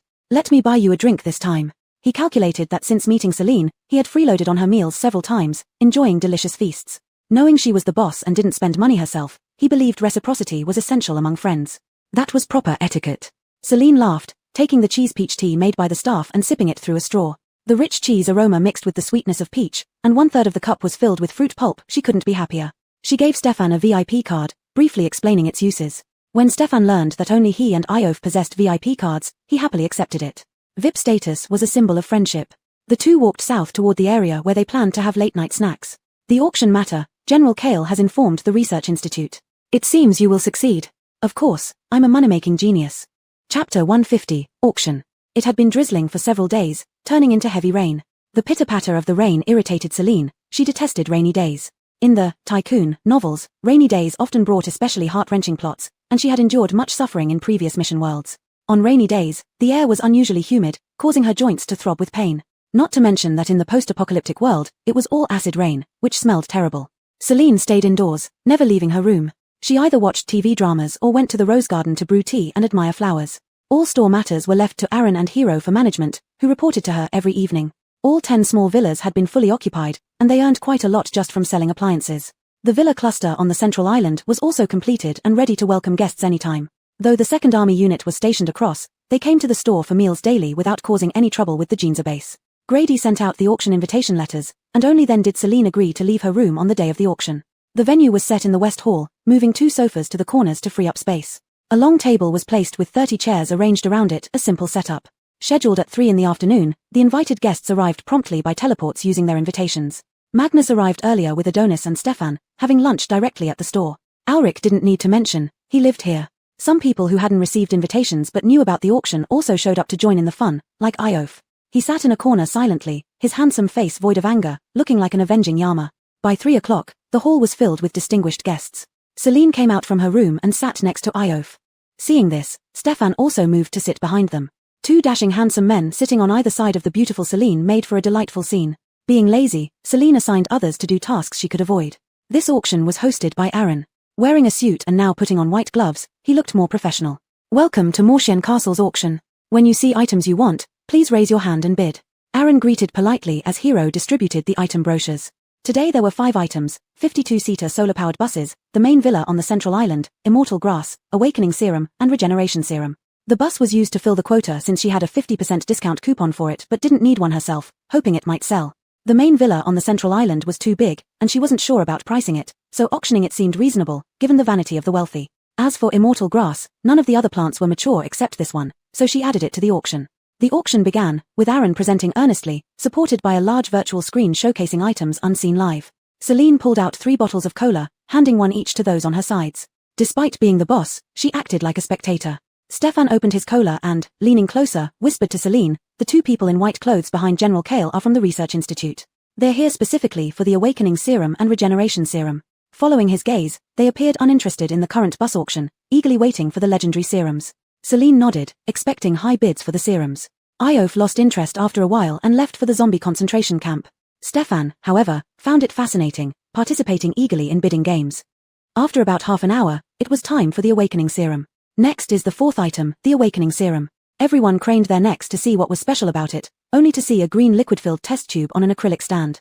Ordinary indeed, unlike the expected dazzling colors. After taking the Awakening Serum, ordinary people can awaken their unique abilities. Aaron explained on stage while Celine ate below. Finding nothing else to do, she asked Hero to buy her a matcha ice cream cone and brought a chocolate one for Stefan. With financial support from both armies, the Institute will likely win these 2 serums. Stefan bit into his cold ice cream, keeping a close eye on the proceedings. Magnus and Alrik had discussed it. If they wanted to end the apocalypse sooner and ensure that ordinary people and psychics could coexist after the apocalypse, they must secure these 2 serums for the Institute's research. Speaking of who had the most crystals, none could match the army. The border fires hadn't ceased, with about 5,000 mutated beasts being killed daily, yielding around 3,000 to 4,000 crystal cores. After supplying power to the capital and Jiangting City, there were still plenty of crystal cores left. Aaron finished his introduction on stage, and many were already itching to bid. A serum that could grant psychic abilities would prevent one from being infected by the zombie virus after becoming a psychic, significantly enhancing strength and physique. Who wouldn't want that? The starting bid is 30 million points. Everyone can start bidding now. As soon as he said this, those who had been waiting eagerly suddenly deflated. 30 million points, it was a bit higher than expected. But upon second thought, considering how miraculous this bottle of serum was and its uniqueness, the high price wasn't unreasonable. 31 million. Soon someone raised their hand to bid. 32. 35 million. 5 billion. The woman from the Institute raised her hand and calmly called out an astronomical price. A sudden addition of 1.5 million caught everyone off guard. However, those invited to the auction weren't short of crystal cores, so the bidding continued.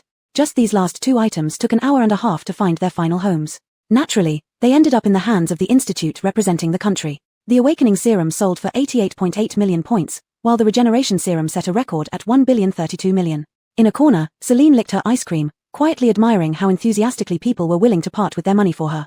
Both the Awakening Serum and Regeneration Serum were hers, obtained at no cost, making this round a complete freebie. This auction netted her over 390 million points, making her feel like she could take it easy for a while. You still have another bottle of Regeneration Serum. Why not put it up for auction? Unique things are the most valuable. Chapter 151, Emergency Rescue. She still had a copy card in hand, and before the auction started, Celine replicated the regeneration potion. As for what to do with it, she hadn't decided yet. At least holding a bottle gave her a sense of security. Just in case she accidentally contracted the zombie virus, it could save her life. After the auction, Hero was going to restore the West Hall to its original state. A few guests who wanted to live in Fairy Castle asked if there were other villas available. Aaron took them to see one. Boss Ellis, can we proceed with check-in now? The speaker was Hansen. He originally came just for the fun of it but ended up falling for the luxurious villa and joined forces with Ruby and others to bid on the property. 99,999,000 points. He contributed the most and thus became the owner. Of course you can. You all go back and pack your belongings first. I'll take you over later. Celine watched Hansen leave with a smile. Then came Magnus and his group who were waiting for her. Jennifer, Celine, both are researchers at the institute dedicated to studying drugs to eliminate the zombie virus. Magnus introduced them to Celine. Jennifer's expression was cold and hard. She looked down on this flamboyantly dressed boss Ellis. Drugs like awakening potions and regeneration potions should have been contributed to the nation long ago. How dare you use them for personal gain? Her tone was filled with indignation, and Celine's smile vanished instantly. It's my property, and I have the right to decide how to dispose of it. Jennifer felt indignant. The treasure that could save the world was hoarded by Boss Ellis and even auctioned off, causing them, who were already contributing to the nation, to waste so many crystal cores. How despicable. To be frank, Boss Ellis, your actions are utterly despicable. Jennifer stood her ground. Celine laughed lightly. Let's stick to business. I only want to earn more points. Your nation's rise and fall have nothing to do with me. You. Celine restrained Jennifer. Sorry, Boss Ellis. Research has made no progress, and Xiao Tong is just anxious. Please don't mind her. No problem. Celine appreciated their polite attitude. She understood Jennifer's sense of justice but couldn't accept being morally blackmailed. To save the country, one should selflessly dedicate everything they have. But that was not how things worked. Especially since she wasn't even from this world. Boss Ellis, we'll be returning today. With the items already purchased, there was much work left to be done. Magnus took the initiative to say goodbye. Ulrich also needed to visit the Second Army's base. His obsession had dissipated, and he needed to inform the soldiers of the situation. Celine saw them off. Kasia walked beside Celine and whispered, I'll probably come back very late tonight. Want to have some late-night snacks? My treat, let's go for night tea. Sure, wait for you. They walked to the central square.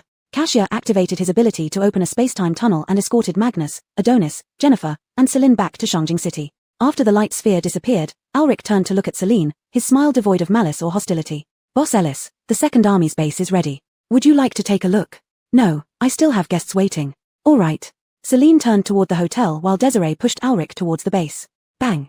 A gunshot shattered the sky. Celine shuddered and nervously turned her head. General. Desiree anxiously shook the person in the wheelchair. The bullet hit Ulrich right in the heart, blood gushing out as he slumped, seemingly lifeless. General. Hang in there. Desiree hastily wheeled him towards Fairy Castle, hoping that if he reached the second-floor medical room in time, he might still be saved. The sudden scene stunned Celine. She scanned her surroundings but didn't spot any suspicious individuals. Gunman detected. Jinza bases Youssef. This must be to avenge Artman. Aren't you going to intervene? Why should I? It has nothing to do with me. Celine calmly walked back into the hotel as if nothing had happened. Youssef put away his sniper rifle and breathed a sigh of relief. The huge weight on his chest finally lifted. He avenged Brother Yi. Brother, do you think Ulrich is dead? Myra saw the bullet hit Ulrich, but Fairy Castle's medical room was almost miraculous. Hard to say if Ulrich would come back to life. But this vendetta is settled. Zoe walked over and handed Youssef a bottle of ice water. The original plan was to remotely snipe Ulrich.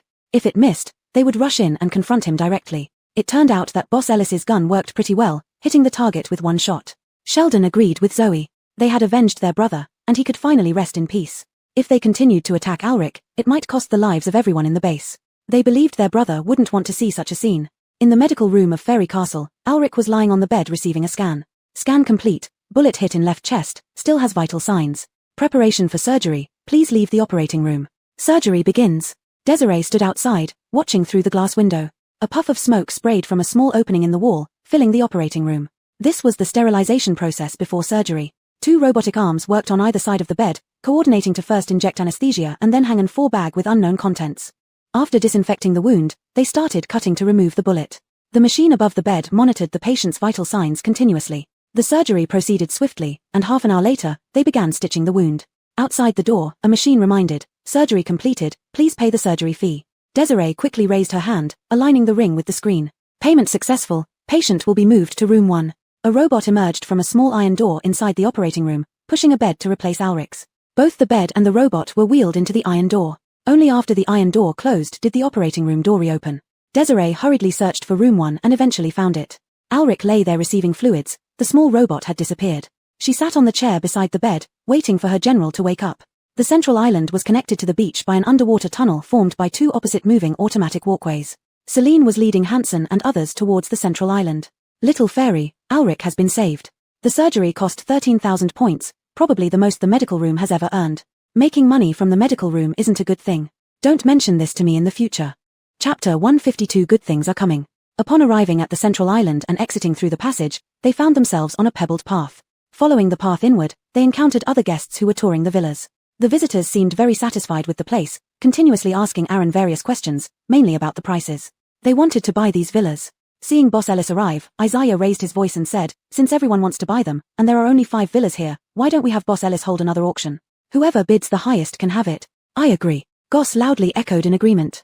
He was determined to win one of these villas. His son had complained many times about their current residents frequently losing water and power, and how it's hard to find food, so they can only eat mushrooms grown by wood element psychics and water element psychics. Eating mushrooms every meal, he felt like he would turn into a mushroom himself. Morshian Fortress is such a good place, with plenty to eat and drink.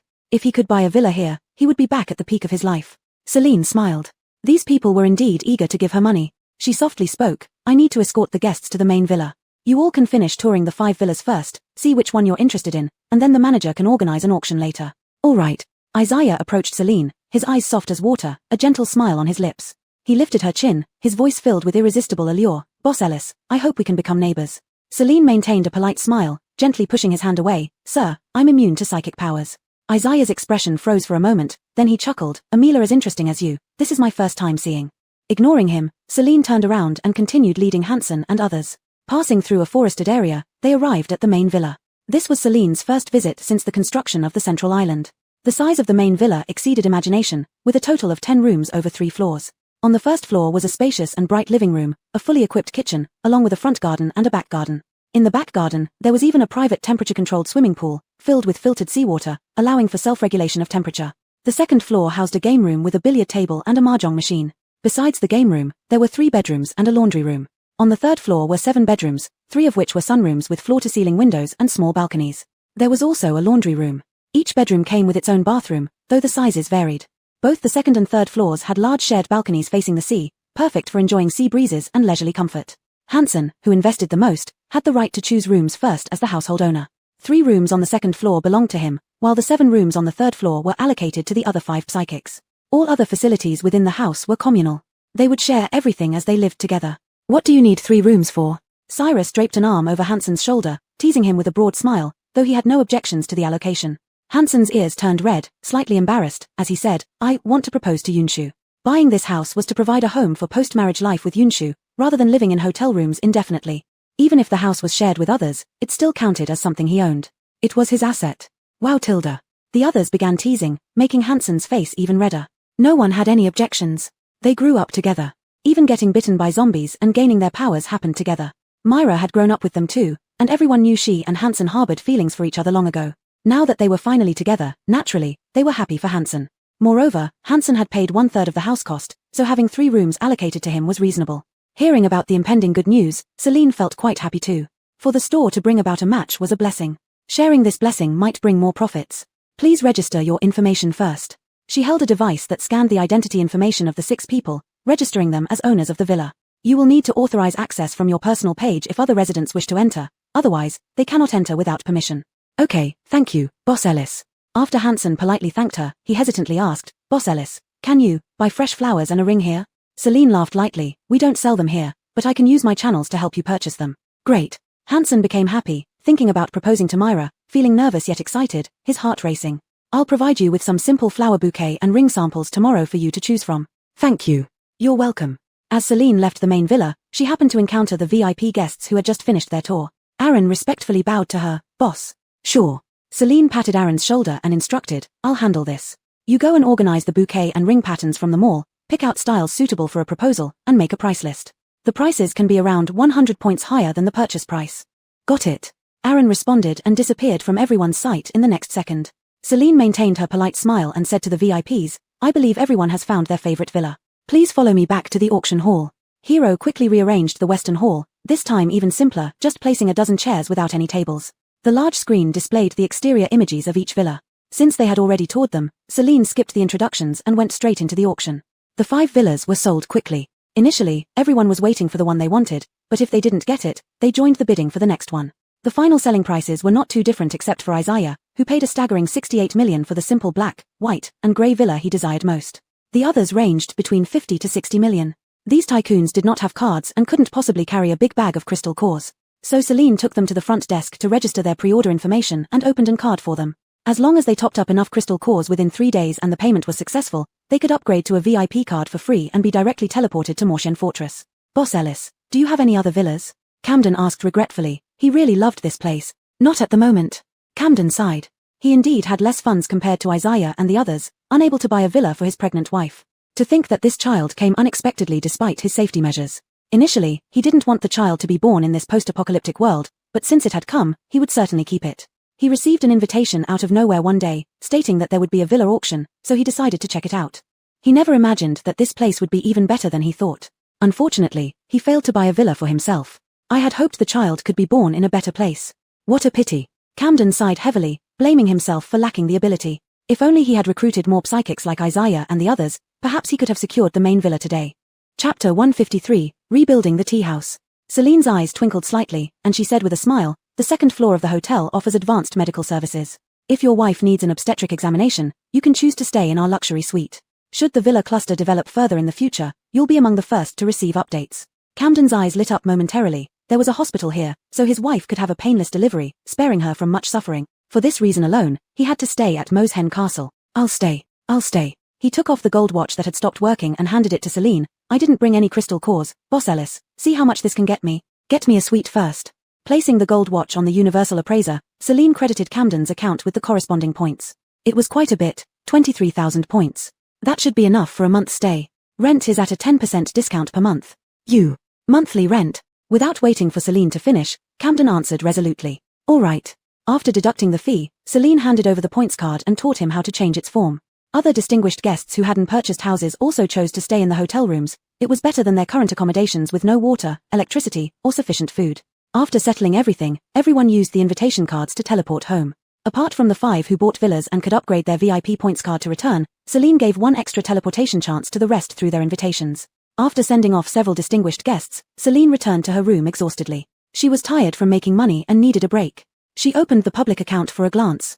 The main villa was paid for with gold directly by Hansen. The points did not go through her account. Besides this, the auction earned 221 million plus points, along with the remaining payments from the beach villa area now accounted for, plus earnings from other sources during this period. The public account now had more than 400 million assets. Celine's eyes widened. She never imagined she would become a millionaire one day. Little fairy, what are your plans next? Lie flat. Why not when assets exceed hundreds of millions? Aren't you always lying around? You don't understand. Before I had to think about ways to earn more money, now all I need to do is sleep. Still, you have to think. If you want upgrades, consider opening new shops. Mentioning this, Celine felt overwhelmed. Her brain couldn't contain so much information. She must consult Iof and Stefan for advice. She could directly message VIP users. Thus, she created a group chat with Iof and Stefan, sending a message, 2 handsome guys, let's eat together. Had a good profit today, my treat. Stefan, wow. Xiao Ellis Chin, I just realized we can send messages to each other. Celine, VIPs can indeed. Will you come? Weren't you saying you wanted night tea? Stefan, sure. I'll hand over my duties to General Kale and head back immediately. Iof, just got out of the zombie map, let me take a shower. Celine, no rush, around 8 o'clock, I'll ask the staff to reserve a table. Celine left the group chat, suddenly finding this messaging feature fun, like WeChat, allowing chatter in a group. Speaking of the tea house, Celine had some other ideas. Currently, there were only communal tables, no private rooms. Adding some private rooms and dividing into smaller halls would be good. 6. How many storefronts remain in the Eastern District? 6. All will be integrated into the tea house, splitting into 2 small halls with 5 seats each and 4 private rooms. Start renovating now? Yes, expedite. Okay, deducted 300,000 points. Naming the 2 small halls as Rui Hall and Auspicious Hall. Naming the 4 private rooms Wind, Fire, Thunder, and Lightning. Celine asked the staff to hold Wind Room for her, leaving her room at 8 o'clock that evening. Entering Wind Room, Stefan and Iof were already there. Each sat on one side, leaving the middle seat for her, displaying an obvious lack of familiarity. Stefan occasionally glanced at Iof, his ears turning red, clearly smitten. Celine helplessly thought this unfamiliarity might be for the best. Otherwise, they'd probably fight. No, Stefan would get beaten one-sidedly. Xiao Ellis Chin, you're finally here, I'm starving. Seeing Celine enter, Stefan couldn't resist pouting. Beside him, Iof's expression remained cold, his gaze oddly focused on Stefan. Xiao Ellis Chin, looking at his pretentious pose, nothing about it resembled a tough man. Suddenly, a jolt struck him. Does Stefan not like women? Upon reflection, Celine didn't interact intimately with any men except Stefan. It might be because Stefan wasn't interested in women that these two became such close friends. Though aware of this, Iof wasn't curious to dig deeper. After all, it was someone else's privacy. Besides, he and Stefan indeed weren't familiar with each other. Have you ordered yet? Celine sat down between the two. A few steamed dishes, some beef fried rice noodles, and a roasted chicken. Stefan handed over the ordering tablet. With Xiao Ellis around, he dared to speak to Omoto Big Brother. Omoto Big Brother, would you like to check if we should add anything? Anything is fine, Iof replied indifferently. Stefan felt gloomy inside, as if Omoto Big Brother disliked him. Seeing this, Celine smiled gently. Omoto Big Brother likes meat. How about braised goose with pickled cabbage? Let's also get some vegetables. Although she asked, she knew Iof wouldn't respond, so she added the orders directly. Use yarn, tea. Iof held the teapot, ready to pour her tea. Thank you. She passed him her teacup. Stefan, however, looked as if he had discovered a new continent, suddenly feeling aggrieved as he clung to Celine complaining, Xiao Ellis Jean, Omoto Big Brother knows your name too, so I'm not the only one who knows it. Although they were very intimate, Stefan understood there were limits between genders. So, he leaned his head on Celine's shoulder instead of her chest. Celine smiled helplessly. Is it not okay to have a second person know? I don't believe you. Tell me, who else knows? She thought carefully. Besides you two, just Hero knows. Hero? Stefan sat up straight, surprised. So among all the staff in the shop, only Hero knows your name? Yes. So Hero is your only one. Soon, all the steamed dishes were served, and their light-hearted chat ended. Celine then brought up business. The store needs to continue expanding. The South District is full, the North District isn't open yet, and many shops in the East District are still empty. I'd like to ask what kind of stores we can open. I'm really running out of ideas. Mentioning this, Stefan perked up. As a woman, he had plenty of ideas. Chapter 154 Proposal. Stefan spoke fluently. Look, just clothing stores alone can fill up many shops.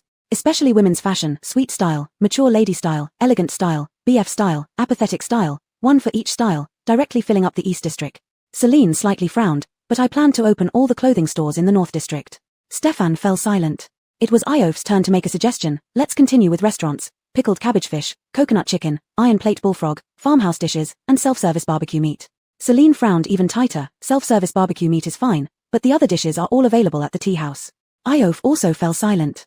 Seeing neither of them speaking, Celine sighed. If it weren't for this, I wouldn't have come to you guys for ideas. One thought about fashion, the other about food. No other novel suggestions emerged. After a long silence, Stefan finally came up with a good idea. Hey, how about opening a snack store? There are snacks sold in supermarkets, Celine said. Not like those. Stefan looked a bit excited, selling loose dried fruits and preserved fruits, as well as pork floss, beef jerky, squid threads, etc. Supermarkets sell packaged snacks. You could offer freshly made meat floss that smells fragrant from miles away. It would definitely sell well. That's a good idea. Celine put on disposable gloves and placed a fried chicken leg in Stefan's bowl, rewarding you with a big drumstick. Iof also had an idea. Sell household items. Didn't you get many cups, tableware, and such? Many are quite distinctive, so you could open a specialty store. Now that villas are occupied, bedding sets could also be sold. Celine's eyes lit up, grabbing another drumstick and placing it in Iof's bowl. Great idea. You should have a drumstick too. She only had these two friends in this world, ensuring everyone gets a share equally. There were still 16 storefronts left in the East District. 3 for self-service barbecue meat, 2 for household items, and 1 for a snack store. That left 10. Considering Hanson's marriage proposal plans and the newly moved-in pregnant lady from Kai River, Celine decided to add a flower shop and baby product store, and expand the existing bakery to offer custom cakes of all kinds. The rest could be planned gradually. After dinner, Celine returned to her room while Stefan and Iof took the elevator upstairs together. It was quite late, and they were the only ones in the elevator. A sudden awkwardness filled the air. Stefan nervously rubbed his hands. Omoto Dielaro always had a stern expression, exuding an intimidating aura, even more terrifying than Fedor. He hesitated for a long time before finally speaking as the elevator neared the 3rd floor. Omoto Dielaro, why don't we exchange contact information? Xiao Ellis might need us in the future, and we'll see each other often. Sure, Iof did not refuse. He lightly touched the ring on his hand, opened his personal page, and scanned Stefan's earring. Stefan also scanned his ring. That was how they added each other as contacts. Back in his room, Iof changed into comfortable home clothes and lay down on the bed, looking at the 2 contacts in his list. At the top was Celine, followed by Stefan. Initially, he hadn't enabled messaging functions because he had no acquaintances. Only after receiving Celine's message and learning that he could contact her did he enable it. Perhaps in the future, this contact list would remain with only these 2 people. In ward number 1, Fedor slowly regained consciousness. Zahir was still by his side. General, you're awake, Zahir asked with concern. Are you feeling unwell anywhere? Do you need water? Help me sit up. Fedor's voice was hoarse. Zahir quickly adjusted the bed backrest and poured him a cup of warm water. General, please have some water. Fedor took the cup and drank it all in one breath. Zahir put the empty cup back on the bedside table and then said, just now, the machine reminded us that the anesthetic effect has worn off, and your wounds have healed. However, due to excessive blood loss, your body is still weak and requires a couple more days of intravenous fluids. The emergency surgery used the best hemostatic drugs, and after the operation, they applied healing agents that restored injuries within 3 seconds. So, although Fedor had a sutured wound on his chest, it wasn't covered with bandages. He indeed felt no pain, seemingly having fully healed internally. but his body felt weak, as if he had been floating in the sea for a long time before being pulled out. Even lifting his arm felt heavy. Have we found the shooter? His lips were dry and pale, yet his eyes shone brightly. No, but it must have been done by people from the Jinza base. Zahir clenched his teeth, frustrated that even after sacrificing Guang Tu, a character previously mentioned, they still haven't given up. Fedor nodded slightly and said, "Let it go," as if it never happened. "General.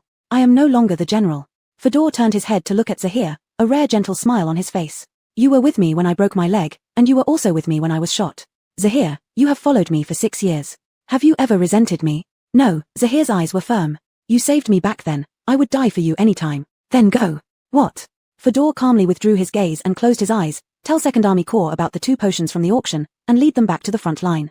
In the future, you will be the Major General." Zahir was stunned. "General, you? I'm not the general anymore, you are."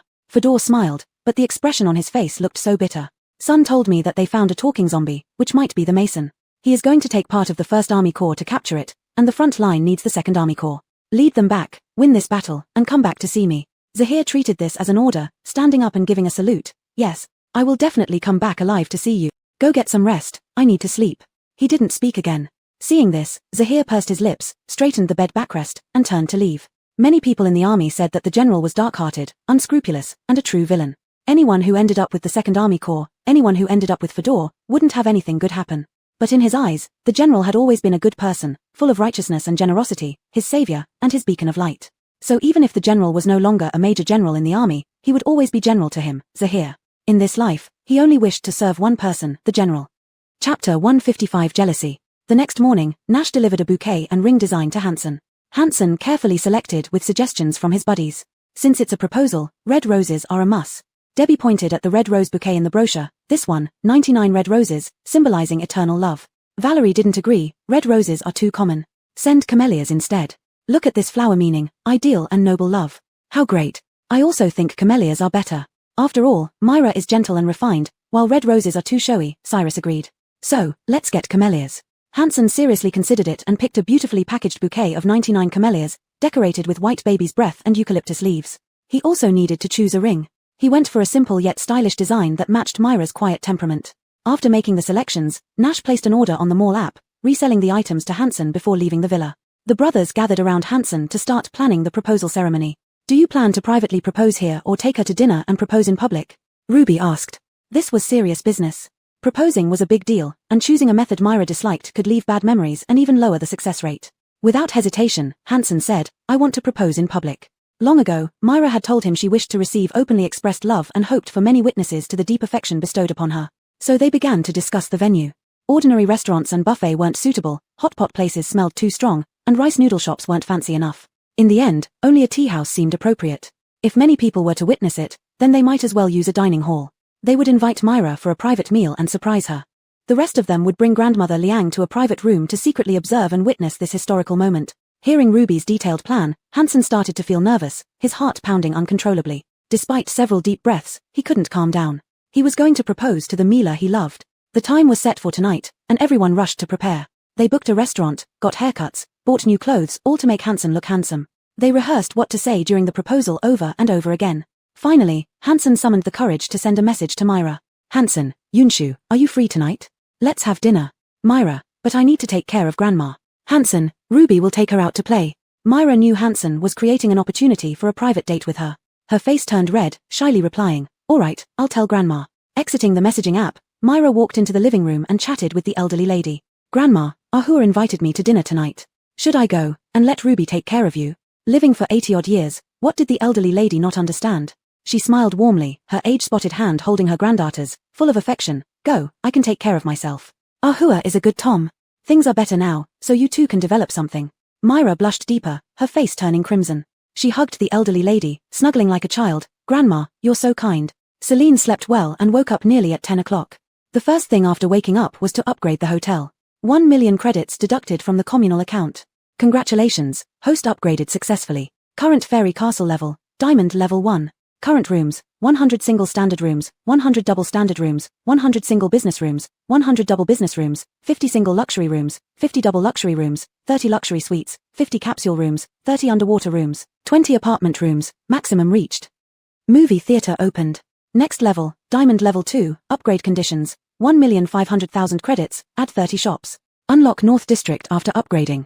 Meanwhile, announcements sounded throughout the hotel, seaside villas, and Central Island Villa cluster. Our newly opened movie theater is located at the top floor of the hotel. Welcome all guests.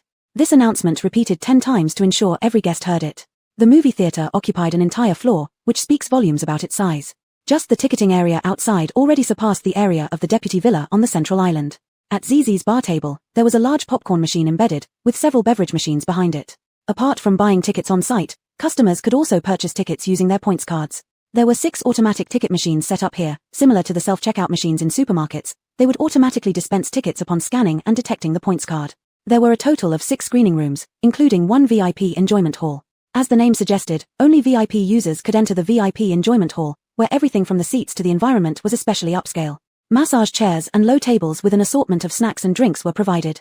For the same price, guests received superior treatment. The cinema wasn't showing any new movies, but old films offered another way to enjoy life. Leaving the cinema, Celine held a large bucket of popcorn, munching away as she walked. Arriving at the 3rd floor, Iof joined her, casually grabbing a handful from her popcorn bucket. Celine. Omoto boss had changed, becoming so unfamiliar. Upon reaching the mezzanine, Chad and his trio entered. To be honest, it had been a long time since Celine had seen Chad. She almost forgot about him. During this period without meeting, her life felt much more relaxed.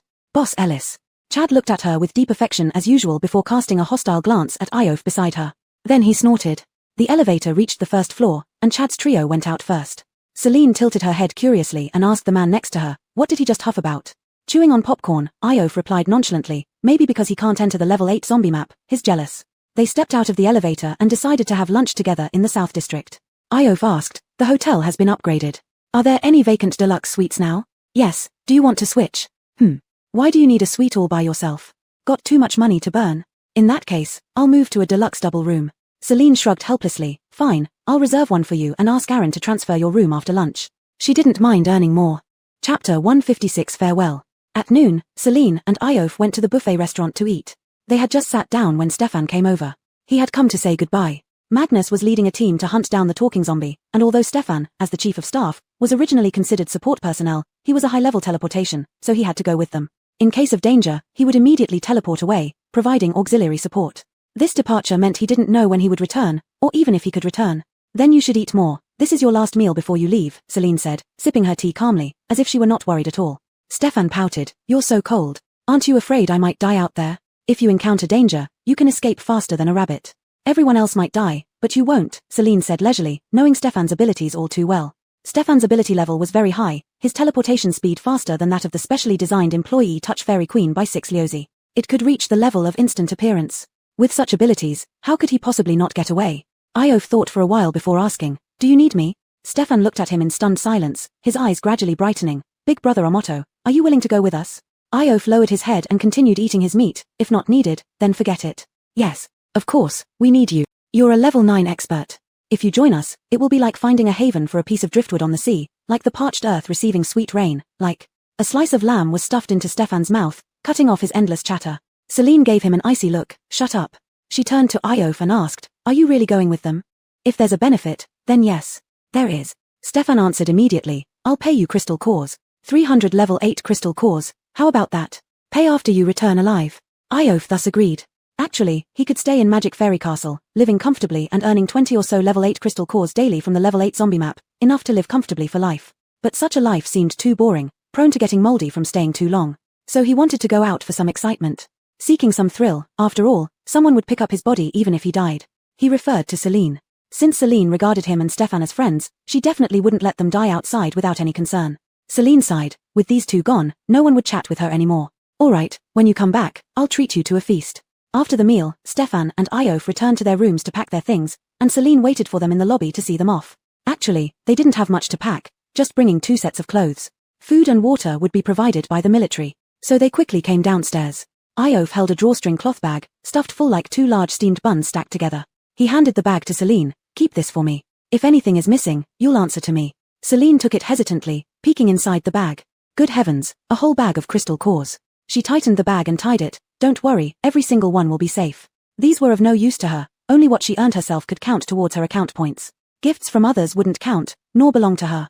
Thus, she wasn't interested in Iof's crystal cores. Iof also felt comfortable leaving the cores with her. Soon after, Stefan came down, having just changed into older clothes, taking nothing else. We should go now. His tone was heavy, reluctant to part with his good sister. Hold on. Celine rummaged through her spatial item and handed a pair of crescent daggers to Iof. Here, they're extremely sharp, perfect for slicing off zombie heads. Iof pulled the dagger out of its protective sheath, admiring the black blade that gleamed coldly. The edge was as thin as a willow leaf yet as hard as a diamond. A light tap on the blade produced a deep, resonant sound, quite pleasing to the ear. He replaced the daggers on his waist, feeling pleasant though not showing much expression. Thanks. What about me? Stefan asked brightly, staring expectantly at Celine. Celine handed him a soft armor. As auxiliary support, you need to protect yourself. With this, even if you get hit, it will help you survive. Xiao Ellis is so good to me. Gifts given, it was truly time to leave. Celine escorted them to the central square, where Stefan opened a space-time tunnel, disappearing along with Iof. She looked up at the sky. The weather was wonderful today, sunny and clear. Detecting host emotional fluctuation. Xiao Xianxian, are you going to miss them? Emotions are indeed a strange thing. Lauren was puzzled. What does that mean? I shouldn't have developed any feelings for anyone in the mission world. But I forgot that humans are social animals that need company. So, she had made 2 adorable friends here. Now, quite a few people were staying in the main villa, occupying 7 rooms on the 3rd floor. Ruby's parents, Ian's parents, and Debbie's brother and sister-in-law each occupied a sunny room. The remaining 4 rooms were shared by Ruby and Cyrus in one, Ian and Debbie in another, Valerie and his grandfather in one, and Cyrus's aunt in the smallest one by herself. On the 2nd floor, Hansen's parents stayed in one room, and he stayed in another. The remaining room was reserved for Grandma Liang. At 6 o'clock in the evening, everyone except Hansen set out to pick up Grandma Liang at the tea house, waiting for the proposal to begin. At 6:30, Hansen set off to find Myra. Myra had already dressed up. This was her first solo date with Hansen, so she felt shy and a bit nervous. Seeing Hansen arrive, she pursed her lips and walked out, closing the door behind her. They walked side by side, their hands brushing against each other occasionally. Both hearts pounded, neither daring to hold hands nor wanting to pull away. Until they entered the elevator, Hansen took a deep breath, swallowed hard, and finally mustered the courage to cautiously take Myra's small hand. Startled, the Mila's breathing became erratic, but she didn't pull away. Seeing this, Hansen held her hand even tighter. At 27, he finally held the hand of the Mila he liked. Just as they exited the elevator, they encountered Boss Ellis. Myra instinctively tried to pull her hand away, but Hansen held it even tighter. Boss Ellis, Hansen greeted her with uncontainable joy. Yes, are you going to dinner? Celine asked with a gentle smile, fully aware yet pretending not to know. Yes, Hansen responded, pulling Myra ahead and walking towards the South District.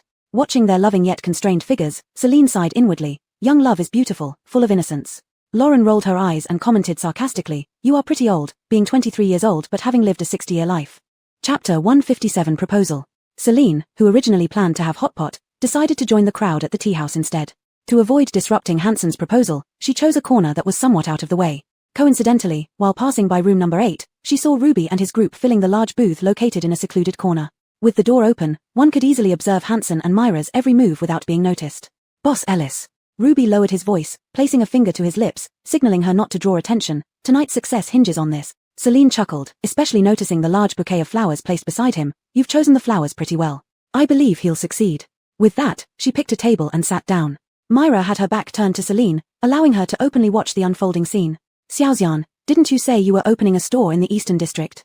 You haven't done anything today. She had been busy watering flowers in the rose garden. Just for a little while. Celine picked up her tablet and started ordering food. Since she was dining alone, she didn't need much. A basket of shrimp dumplings, a plate of black pepper beef ribs, and a grilled taro cake would suffice for her. She settled in to watch quietly. Hansen let Myra order. She picked 3 simple stir-fries casually, and Hansen added a small bottle of white wine. He needed courage, as liquor bolstered his confidence. While eating and chatting, they both felt shy, talking intermittently but were filled with excitement inside. By 7 o'clock, more people entered the tea house. Many from Wanfu village greeted them. The teasing made Myra even shyer, her cheeks never losing their blush. Yunshu, eat more, you're too thin. Hansen moved the kung pao chicken closer to Myra, poured her a cup of tea, and said, in the past, we didn't have good conditions. Now that we do, you should take better care of yourself. Okay, Myra responded softly, lowering her head, too shy to meet his eyes. Ahua, you should also eat more. Millimetai Chem. Ruby, watching from afar, couldn't help but wish he could rush over and kiss them both. TSK, Hansen is such a coward. Be more proactive. Serve her food, wipe her mouth. Ian rolled his eyes and remarked leisurely, wait until you find a Mila you like, then see if you're any braver. Anyway, I'm definitely braver than him. Ruby retorted, neck stiffened. It's just a date. What's there to be embarrassed about when both like each other? When Myra was nearly finished eating, Hansen put down his chopsticks, cleared his throat, and became serious. Yunshu, we've known each other since childhood, 26 years already. I wanted to confess long ago, but the apocalypse came so suddenly, leaving many things unsaid. Caught off guard by this sudden confession, Myra stared at Hansen in surprise, doubting if she was dreaming. Hansen continued expressing his deep feelings. For 9 years since the apocalypse, not a day has passed without me thinking that if I could survive this disaster, I would certainly marry you. Though that day hasn't fully arrived yet, living in the fairy castle will make our future brighter, and I can't wait any longer. Ian dashed over holding the large bouquet.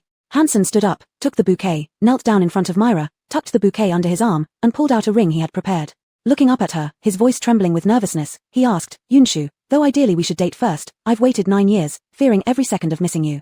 So, would you skip the dating phase and marry me? Myra covered her mouth in shock, staring at the simple and stylish platinum ring, tears welling up in her eyes. Was she being proposed to? She thought it was only a confession, but it turned into a proposal. And it was from the person she had secretly loved for many years. Emotion overwhelmed her, nodding with tears streaming down her cheeks. I will. Hey. The crowd cheered, their smiles blooming like flowers. They hadn't witnessed happiness in a long time. This moment shared by Hansen and Myra made them feel life was slowly becoming beautiful again. Hansen breathed a sigh of relief, smiling with joy. He slid the ring onto Myra's left ring finger, only for Ian to tap his head. Wrong finger. It should go on the middle finger, reserving the ring finger for the wedding band. Oh. Hansen clumsily took the ring off and placed it on her middle finger. Myra laughed at his antics. Hansen stood up, handed the flowers to Myra, and the two embraced tightly. Woohoo! Such a perfect match. Wishing you a lifetime of love and happiness. The crowd cheered as if this happy event was happening in their own family. Hansen held Myra and went to the electric room to meet their families.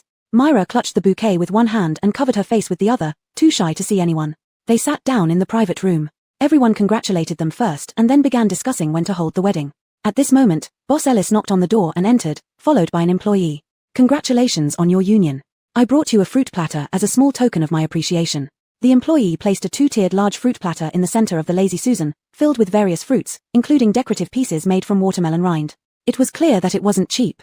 Thank you, Boss Ellis. Hansen visibly beamed and said, Boss Ellis, we are discussing the wedding arrangements. We hope you can help us organize it.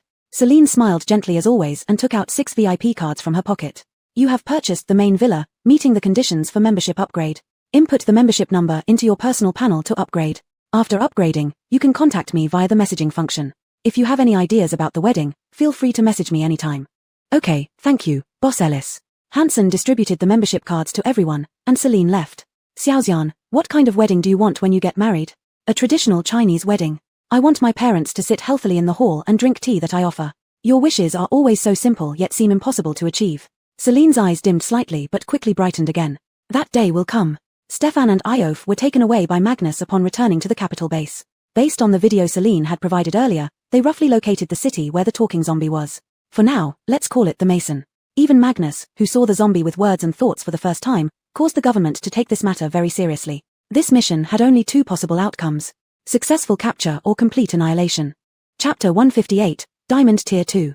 Isaiah brought his parents, who were over 50 years old, into the magic fairy castle. They had to register at the front desk before they could check into the villa. Aaron was entering the homeowner information. Isaiah looked around and asked, Hey, where's your boss? He had been enchanted by Boss Ellis since their last meeting. He had never seen such a beautiful and interesting Mila before. She was smart and quick-witted, with a pair of fox-like eyes that seemed to see through everything. She was different from any Mila he had met before. Aaron glanced at him and instantly understood his intentions. She pointed smilingly to the store rules behind her. Mr. Liu, please familiarize yourself with the house rules for staying at Magic Fairy Castle. Most importantly, there was a rule highlighted in red and bold, no flirting with the boss in any form. Isaiah chuckled softly, making it even more intriguing. He hadn't met such a challenging woman in a long time. As he was thinking this, he saw Boss Ellis walking towards the Eastern District. Today she was dressed as beautifully as ever, a white chiffon dress fluttered with her steps, and her smooth face wore a delicate makeup. Delicate and charming. Boss Ellis. A deep voice sounded, causing Celine to stop and turn around. Seeing Isaiah, her heart sank. TSK, she had just dealt with Achilles, who inexplicably harbored hostility towards her. Now here came Isaiah, filled with unexplained affection. I'm on a business mission, not a storyline mission. 6, you'd better give me an explanation. Can't put this on me, can you? While complaining, Isaiah approached her and extended his hand warmly. Boss Ellis, please guide me well in the future. Celine glanced at his large hand and then stared straight into his eyes. Mr. Liu, guidance is not necessary. You can communicate with manager Aaron for any needs.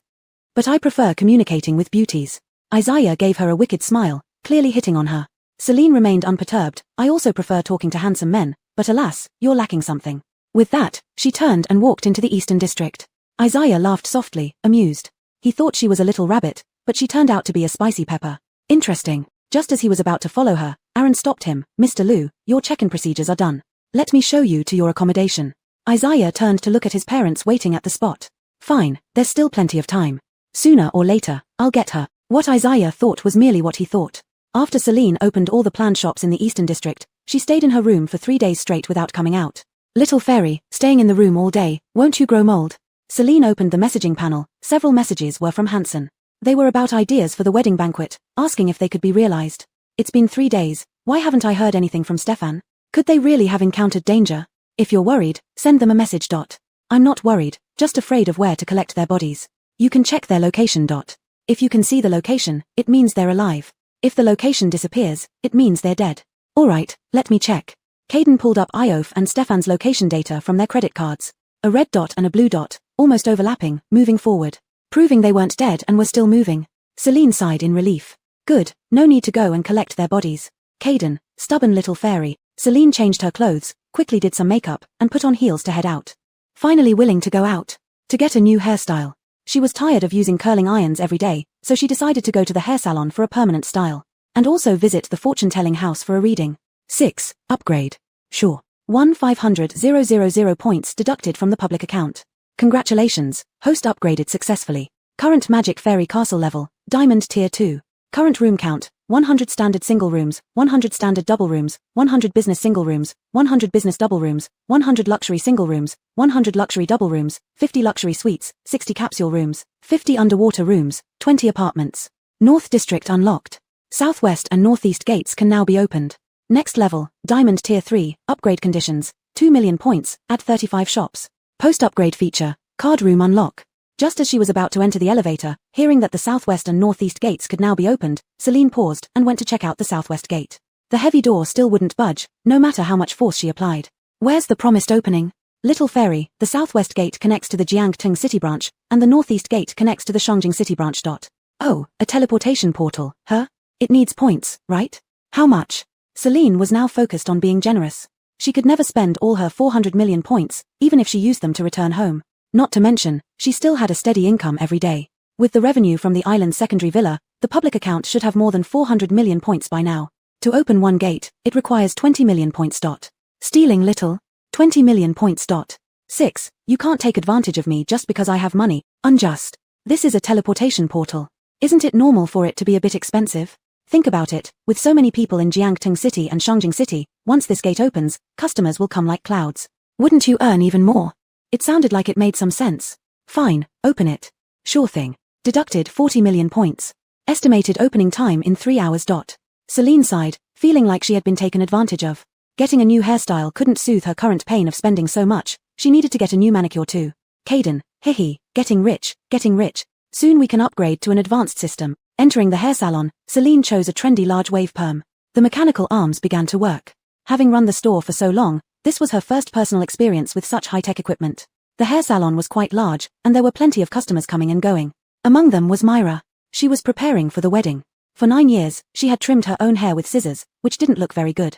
Since she was getting married, she definitely wanted to look beautiful. Boss Ellis, you're here for a haircut too? Myra was mild-mannered and introverted, speaking softly, which made people feel comfortable listening to her. She had heard from Hansen that the bouquets and rings were all prepared by Boss Ellis, and she didn't charge him much. So, Myra thought that Boss Ellis was a kind and gentle woman, and naturally, she felt more affection towards her. Yeah, Celine smiled at her and said, I'll have Hero deliver the wedding dress order to you tomorrow. For anything related to decorating the bridal suite, just talk to Hero directly. Although she was a shrewd businessman, she hadn't intended to make money from this. The few dozen points extra were merely for the cost of placing the orders. When setting up the wedding scene, she would charge a bit, as employee tips. Little fairy, you finally admit you're a shrewd businessman? Shut up. Chapter 159 Hidden Achievement, A Thriving Business. The hairstyle came out exactly as depicted in the design, and Celine marveled at the power of technology. It had been a long time since she left a hair salon with a smile. Myra's new haircut was also finished, a cute shoulder-length lily curl that added a touch of playfulness to her gentle demeanor. Celine was about to get a new manicure, and she invited Myra to join her for one too. Marriage is one of life's major events. It's when a woman looks her most beautiful, so every detail must be perfect. The two then went to the neighboring nail salon. Once again, robotic hands were used for the job. Despite their large size, these robots could work extremely finely. The patterns on the nails looked as if they were printed, with not a single detail off. Celine started with her left hand while checking messages from Hansen. Hansen, Boss Ellis, can the wedding ceremony be set up on the beach? We'll go to the tea house for dinner after the ceremony. Hanson, don't worry, we'll ensure the beach isn't littered. It will just be a swearing-in ceremony. Celine, sure, having it on the beach creates a great ambience. I'll send you some photos of the venue later, and you can choose ones you like for the suite setup. Hanson, alright, thank you, Boss Ellis. Also, can I pick a style for my suit? Celine, your fiancé is here. I just told her that we'll have Hero deliver the list of wedding outfits tomorrow, so you can take your time choosing. Hanson, okay, thanks for your trouble, Boss Ellis. Celine closed the chat with Hanson and received a new message. It wasn't from Stefan or Iof, but from Isaiah, who had been giving her headaches recently. She hadn't stepped out of her room these past few days, yet Isaiah kept asking Aaron about her whereabouts and pestered her with messages when he couldn't find her. She seriously suspected Isaiah had a CEO complex. He acted just like the arrogant, self-important CEOs she had encountered before. Isaiah, Miss Ellis, are you free for lunch today? Would you do me the honor of joining me for a meal? Celine, Mr. Liu, our store rules clearly state that no one is allowed to flirt with the boss in any form. If you continue harassing me, I will enforce the rules. Isaiah, Miss Ellis, you misunderstand. I have no ulterior motives, I'm merely curious about your business model and would like to discuss it. As you know, I used to be the CEO of a listed company, and I do have considerable expertise in business management. Celine massaged her temples, thoroughly annoyed, and replied simply, get lost. Six Liuzi watched the drama unfold in Celine's mind with delight. Little fairy, after 37 years, your charm remains unchanged. Celine, you get lost too. After an hour and a half, Celine's manicure was finally completed. She chose an extra-long almond-shaped pinkish-brown manicure with sparkly rhinestones, a look that was both elegant and gentle. Not having to work really did have its perks. She could now enjoy long and beautiful nails. Myra also finished hers, opting for nude pink medium-short nails with a water-clear finish, making her fingers look slender and fair, equally graceful. Without much more chatting, Celine headed downstairs. Calculating the time, the southwest and northeast gates should be openable now. To prevent a sudden influx of people, Celine opened the talent market and hired 5 more employees consecutively. Employee IDs, 005-009. She also called for Hero. Standing tall and elegant at the northeast gate, Celine wore an appropriate smile. Open the doors, she instructed employee 005 and 006. 005 and 006 approached and each pulled one side of the heavy double doors, opening them wide. A panoramic view greeted them, the street outside the Shangjing branch. The Shangjing branch used to be a small restaurant. After opening the northeast door of the hotel, the small restaurant disappeared, transforming into a direct passage to the main store. Earlier, customers eating there found the doors suddenly locked, only allowing exits, not entries, with no further guests served. Upon inquiry with the staff, they were told that renovations were happening.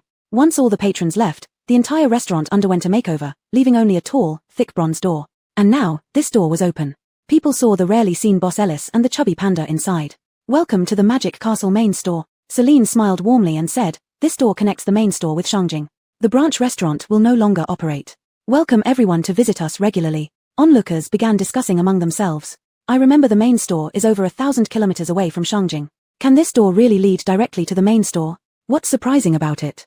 Boss Ellis's abilities have amazed us before. It's hard to predict what she can do. I've wanted to visit the main store for a long time. Now it's convenient, step forward, and you're at the main store, step back, and you're in Shangjing. Ha ha ha ha ha, it's quite interesting the way you put it. I heard that the main store is especially beautiful. Why don't we go in and take a look? Sure, I haven't had lunch yet either. Celine stood where she was, watching guests walk in with joy, greeting her. She responded warmly to each one. She instructed employees 005-009 to guide the guests around the store. The 2 original employees from Shangjing City, Shi and Le, had already been teleported back. They were currently reporting to store manager Aaron at the front desk, awaiting reassignment of duties. Celine then went to open the southwest gate leading to Jiangting City, allowing employee Hong Hua to return to the main store. With both doors opened, friends who were separated by long distances could finally meet up, creating an atmosphere of rare reunions. Yin, it's been so long since I last saw you after you went to the battlefield. Yes, 5 years. You've changed so much. The 2 Milas hugged each other tightly, excitedly dancing on the spot. There was also an old father and his young son, the latter having gone to the front line while leaving his father in the safe city of Shangjing. Separated by over 1,000 kilometers, they finally reunited here. The fairy magic castle was exceptionally lively, filled with scenes of prosperity everywhere. Especially in the South District's restaurants and underground supermarket, it was packed with people. Crowds walking through the supermarket left empty shelves behind them. Alejandra was struggling to restock items in time. Aaron arranged for Hong Hua and Shi, to go down to the supermarket to help. Listening to the laughter and cheers, Celine felt immensely comforted. Listen, this bustling noise of people coming and going, it's the sound of money rolling in. Congratulations, boss has achieved hidden achievement, guests as clouds. Celine. Just opening 2 doors led to another hidden achievement. Guests as clouds, store visitor count exceeds 5,000 people. Achievement reward, new special sale item, protective suit. Protective suit, can withstand level 1 to 5 physical or psychic attacks, disperses attack force to reduce damage to the wearer. Note, not cold resistant, will rupture below -3 degrees Celsius. Celine's eyes widened. There are 5,000 people here now? No, wait. She just got another good item. Chapter 160, Arrogant Rosalie. It had been a long time since any hidden achievements were unlocked, and Celine almost forgot about this matter. There was only one Changchun costume in the special merchandise, which was also a reward for unlocking a hidden achievement. Now, there was an additional protective suit. With many employees in the store now, she didn't need to handle everything herself anymore, so she left the promotion of the protective suits to store manager Aaron. She returned to her room to relax. And she called Nash along too. It had been a while since they watched TV together. After the Northeastern Gate and Southwestern Gate opened, the popularity of Magic Fairy Castle surged unprecedentedly, with guests coming and going all day. Although the staff, except for Alejandra, were all virtual and didn't get tired, they were still somewhat overwhelmed. And just today, after upgrading the hotel, more rooms became available, and now they were all fully booked. Even the capsule rooms were filled up by soldiers who came in groups on their own. Queues formed outside restaurants in the southern area during meal times. Previously, branch stores only offered simple stir-fries, but now, with hot pot and buffet, people crowded in. Aaron couldn't handle it and sent a message to her boss, who was leisurely watching TV in her room. Boss, please hire a few more employees, we can't keep up. Celine opened the talent market.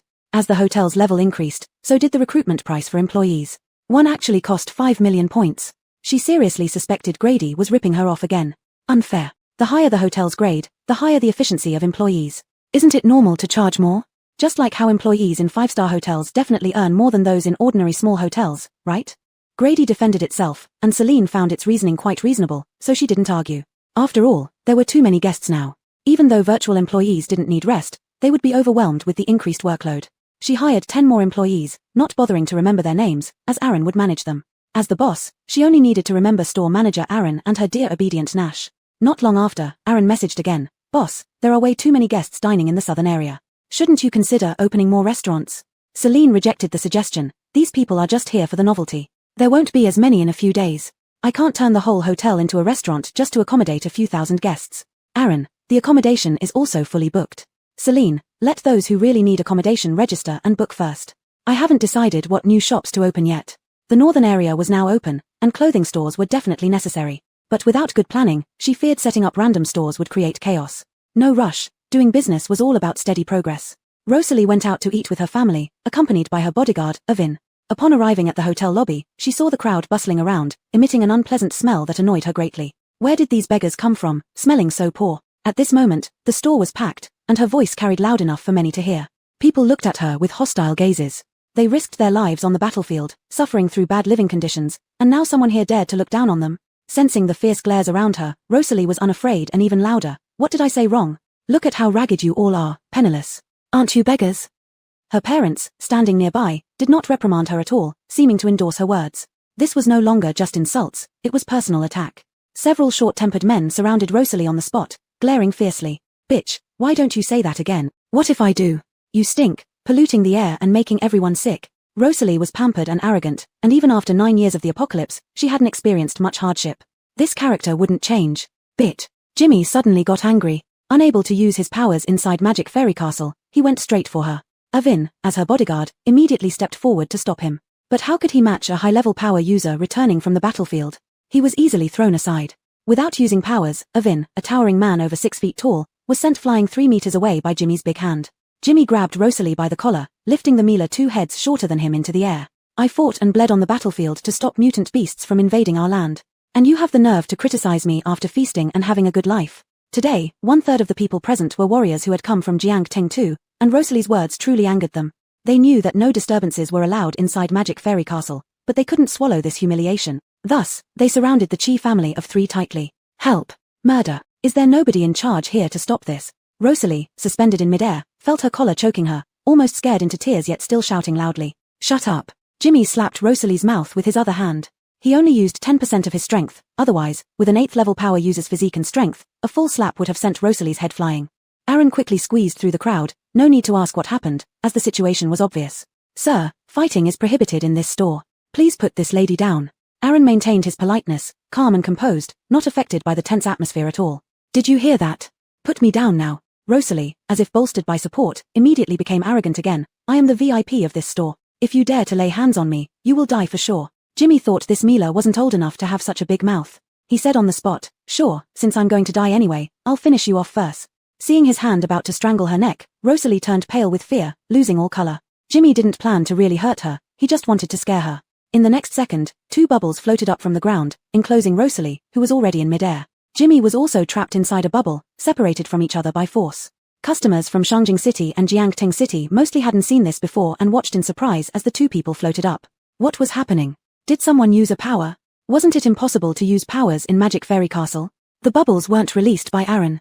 He scanned the crowd and saw the boss standing away from the crowd. He smiled and said, "Everyone, the boss is here." Chapter 161, Fairness Matters.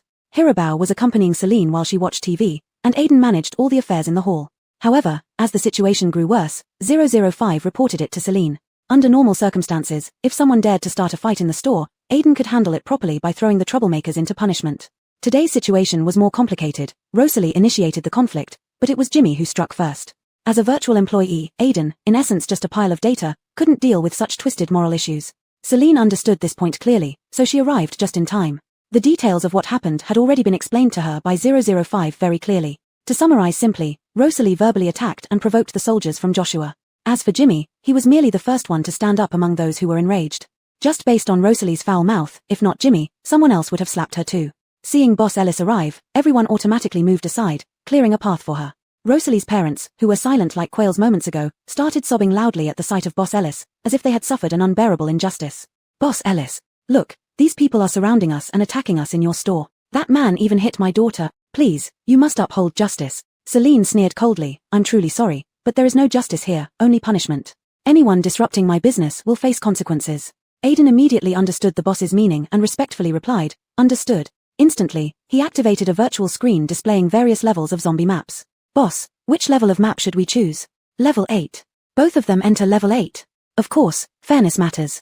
Rosalie's parents finally grasped Boss Ellis's intention. She intended to send their daughter into a horde of zombies to die. "Boss Ellis, we are VIP customers who bought a villa here. How can you treat us like this?" Forrest sternly rebuked the young Mila before him, emphasizing their status. Even the powerful Boss Ellis couldn't act so unreasonably, not touching a single hair of his daughter. Kimberly added, "Exactly. We didn't do anything wrong, it was that scum who hit first. Why should our daughter also be punished?" Celine smiled slightly, but her eyes were icy cold, emitting a terrifying aura. The store rules clearly state that fighting is forbidden inside. Although Rosalie didn't physically fight, her verbal attacks still count, so she will be punished along with the others. Jimmy's companion hurriedly asked, "Boss Ellis, the rules state the punishment is 24 hours in solitary confinement." Celine raised an eyebrow and glanced over. That was the previous punishment. "I felt it was too light and wouldn't help anyone learn their lesson. So, I changed it to a 1-hour experience in the zombie map." She had revised the store rules just before leaving her room. Otherwise, people would never learn their lessons, leading to minor conflicts requiring Aiden to handle them again. Caden even said she was becoming increasingly ruthless. Well, Celine enjoyed being a venomous beauty. Aiden displayed 4 level 8 zombie maps and smilingly said to Jimmy and Rosalie, "Please choose one." His tone was as light-hearted as asking someone to pick a card in a fortune-telling booth, making it seem ominously eerie when it came to choosing a potentially deadly zombie map. "Boss Ellis, you can't do this. My daughter did nothing wrong, why should she face such punishment? She's my daughter, you have no right to decide her fate." Forrest raged, but all he could do was panic. Celine, who was merely an owner, seemed like a devil controlling life and death at that moment. She laughed casually, "In my store, I make the rules. Blame your daughter's poor upbringing. In here, it's just a round in the zombie map, where she might still survive." Outside Mozian Bao, her sharp tongue would have killed her countless times already. Celine disliked people with foul mouths. She found such individuals more despicable than those who played dirty tricks behind people's backs. So she showed no mercy toward Rosalie despite her youth. To Celine, given Rosalie's disposition, this outcome was well deserved. "Boss Ellis, is it 1 hour, and then they can come out?" Jimmy asked straightforwardly, showing no fear on his face. Celine smiled sweetly, "If you're still alive." Jimmy nodded understandingly and made his choice promptly. Smart people would always opt for a city map with advantageous terrain and hiding spots. "What about you?" Celine looked at Rosalie beside Jimmy. Rosalie, watching the zombies occasionally running across the screen, was already terrified out of her wits, her little face as pale as paper. Suddenly, she went berserk, scratching her hair frantically, her eyes bloodshot, and screamed, "I don't want to. I'll die. I'm not going. You have no right to put me in there. Let me down." A cold sentence brought instant calmness. Either 1 hour in the zombie map or immediate elimination. "Choose yourself." Rosalie's lips trembled, and her voice wavered. I choose the same as him. Find a place to hide, maybe she could survive for an hour. But immediate elimination meant she would really be nothing anymore. Without Celine giving the order, Aiden had already sent both of them into the zombie maps they chose. The virtual big screen was divided into two sides, showing the surveillance footage of Rosalie and Jimmy respectively. In the lower right corner was a 1-hour countdown. Most people present were worried about Jimmy. After all, he was a comrade in arms who had been through life and death on the battlefield. Though Jimmy was an 8th level mutant, which is quite a high level, he also had ample combat experience. However, an 8th level mutant finds it hard to defeat an 8th level zombie, let alone a group of 8th level zombies. This farce was stirred up by Rosalie. With such a foul mouth, they felt that even if this person died in the map, it was just getting what they deserve. Although Jimmy had a fiery temper, he was still quite a passionate person. Seeing that Rosalie's legs went weak the moment she entered the map, unable to even determine directions, he felt a mix of helplessness and a bit of softness. "Stay close to me, or else dying won't be my concern," he said. Tears glistened in Rosalie's eyes, and she hurriedly got up, trailing behind Jimmy like a little tail. But she kept sobbing, which was truly annoying. Jimmy coldly shouted, "If you want to live, shut up. Are you afraid the zombies can't find you?" Rosalie immediately covered her mouth, not daring to make a sound. The Mila who was arrogant and looked down on everyone just moments ago was now completely subdued. Chapter 162, Iron Bone Ability. Jimmy had been in battles before, making him highly sensitive to the terrain and surrounding sounds. He led Rosalie into a dilapidated house and found a relatively safe small room upstairs. There were several zombie corpses lying in this room, emitting a foul smell. Rosalie almost vomited when she entered. There was a small window in the room. Rosalie rushed over to open it for ventilation but was stopped by Jimmy. "Don't open the window if you don't want to die," he said in a deep voice that carried a chilling authority. Rosalie could only stay obediently. She needed to follow Jimmy's instructions if she wanted to survive. Jimmy locked the door and went to the window, slightly opening it to observe the outside situation. Zombies occasionally wandered downstairs, but this area was relatively safe as long as no loud noise was made to attract too many of them. He tightly closed the window again. The glass was smeared with black and yellow stains, a mix of human blood and zombie brain matter. Little light could penetrate through such a dirty window, leaving the room dim and shadowy. Jimmy surveyed the small room and opened the wooden wardrobe. To his dismay, there lay the corpse of a little Tom, thoroughly decomposed with maggots crawling all over it and multiple areas rotten. The stench made Rosalie cover her mouth and uncontrollably retch. Jimmy frowned slightly, lifting the body out and discarding it aside. Suddenly, noises came from outside the door. Based on Jimmy's judgment, whatever it was moved swiftly, yet its footsteps were unusually loud and accompanied by dragging sounds. He surmised it couldn't be human and was likely an 8th level zombie. "Get in," he whispered to Rosalie, indicating she should hide inside the wardrobe. Rosalie shook her head vigorously. The wardrobe had just contained a decaying corpse filled with bugs. Too disgusting. She refused to enter. The zombie outside seemed to hear the commotion here and started banging on the door loudly. Rosalie was so scared that she nearly screamed, but Jimmy clamped a hand over her mouth. They were inches apart, and the coldness in Jimmy's eyes made Rosalie break into a cold sweat. She felt this man was even more terrifying than a zombie. Jimmy suppressed his anger and whispered, "I might not win against an 8th level zombie. If it comes to a fight, I can't protect you. Hide in the wardrobe, make no sound, and I'll lure it away." Rosalie's eyes instantly welled up with tears. She never expected someone she looked down upon would risk himself to save her. Nothing was worse than being saved by her enemy. Daring not to complain anymore for fear of holding Jimmy back, she crawled into the wardrobe. In the face of death, the decay and maggots seemed less horrifying. Jimmy shut the wardrobe door for her. Just before the door closed completely, Rosalie worriedly looked at him and hurriedly said, "Be careful." Jimmy didn't reply, locking the wardrobe door and using several zombie carcasses to block it to conceal Rosalie's presence. TSK. Little Mila. As the zombie outside was about to burst in, Jimmy took a deep breath. His blood flowed backward, and powerful energy surged throughout his body, making his muscles hard like bricks. Boom. A powerful aura erupted from him, causing his veins to bulge and his muscles to harden. Celine, watching in the hotel lobby, was stunned and asked the person beside her, "What kind of ability is that?" "Iron Bone." Iron Bone ability allows one to distribute energy within the body, strengthening bones and muscles until they are as hard as steel.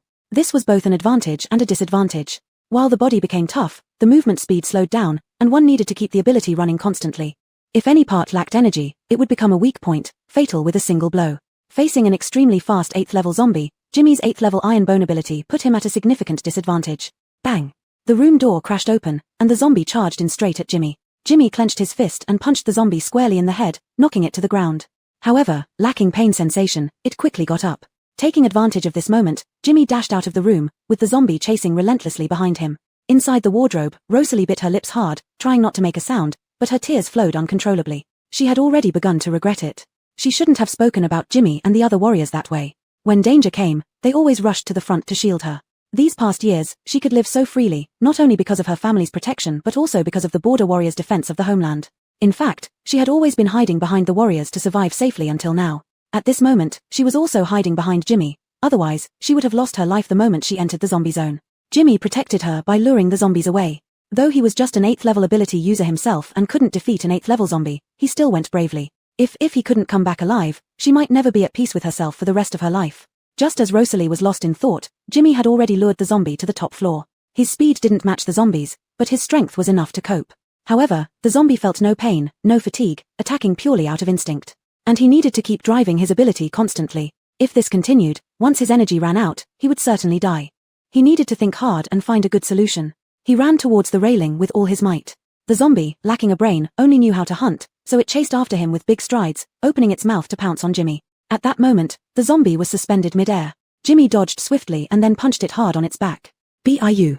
Caught off guard, the zombie was hammered right off. 15th floor, falling from such height, it turned into a mess of flesh. There were many zombies walking on the road below, attracted by their fellow zombies' fall. They looked up at the rooftop and saw living prey. Afraid that other zombies would surround the building and find Rosalie, Jimmy quickly pulled a sheet of iron from the metal shed on the roof, placed it on the adjacent rooftop, and slipped over. The zombies below saw this and surged upward. Jimmy's ability had been nearly depleted. He now felt his stamina gradually waning. He knew Boss Ellis was watching, so he asked, "Boss Ellis, may I ask how much longer will it be?" Chapter 163, A woman must be ruthless to maintain her status. Celine smiled and said softly, 14 minutes and 29 seconds left. The voice seemed to come from nowhere. Jimmy felt this clear and mellow voice right beside his ear. At the same time, Rosalie, who was hiding in the wardrobe, also heard it. By suddenly announcing a countdown, did Boss Ellis imply that Jimmy was still alive? Rosalie felt somewhat relieved. She clenched her fists tightly and silently prayed that Jimmy would make it through the next 14.5 minutes safely. Jimmy estimated how long it would take for level 8 zombies to run from the ground floor to the rooftop at their speed. He retracted his ability, deciding to conserve his energy for an impending showdown with the zombies. After standing on the rooftop for 2 or 3 minutes, guessing that the group of zombies had probably reached floor 7 or 8, he jumped to the rooftop of the adjacent building and started running downstairs. Now all the zombies were attracted to the previous building, making the road currently quite safe. He had ample time to find a new place to hide. If he could last for 10 more minutes, he would be able to return alive. He ran down to the ground floor. On the way, he picked up a crystal core. A level 8 crystal core. He wiped off the brain matter on it with his clothes and popped it into his mouth. Instantly, energy surged throughout his body, but soon he felt that his body couldn't withstand the crystal core's power anymore. His legs suddenly went weak, and he fell to his knees. What's happening? He just ate a crystal core, why is he becoming weaker? Celine furrowed her brow slightly, recalling the last time Iof ate a level 8 crystal core. But Iof was only level 7 when he ate the level 8 core. Jimmy, being a level 8 ability user, should not have suffered as much damage. In the virtual screen, Jimmy knelt on the ground, clutching his heart in agony for a moment before restraining the surging energy within him. The energy from the crystal core was now his own. He had also leveled up. Even so, level 9 wasn't enough to handle a group of level 8 zombies, so he decided to find a safer place to hide. He ran to a tall building across the street, went straight upstairs, and greeted the zombies across from him from the rooftop. "Hey, idiots." The zombies' attention was instantly diverted. They stood by the window, gnashing and clawing, yet unable to cross over. Some of the zombies had already gone downstairs and rushed toward where Jimmy was located.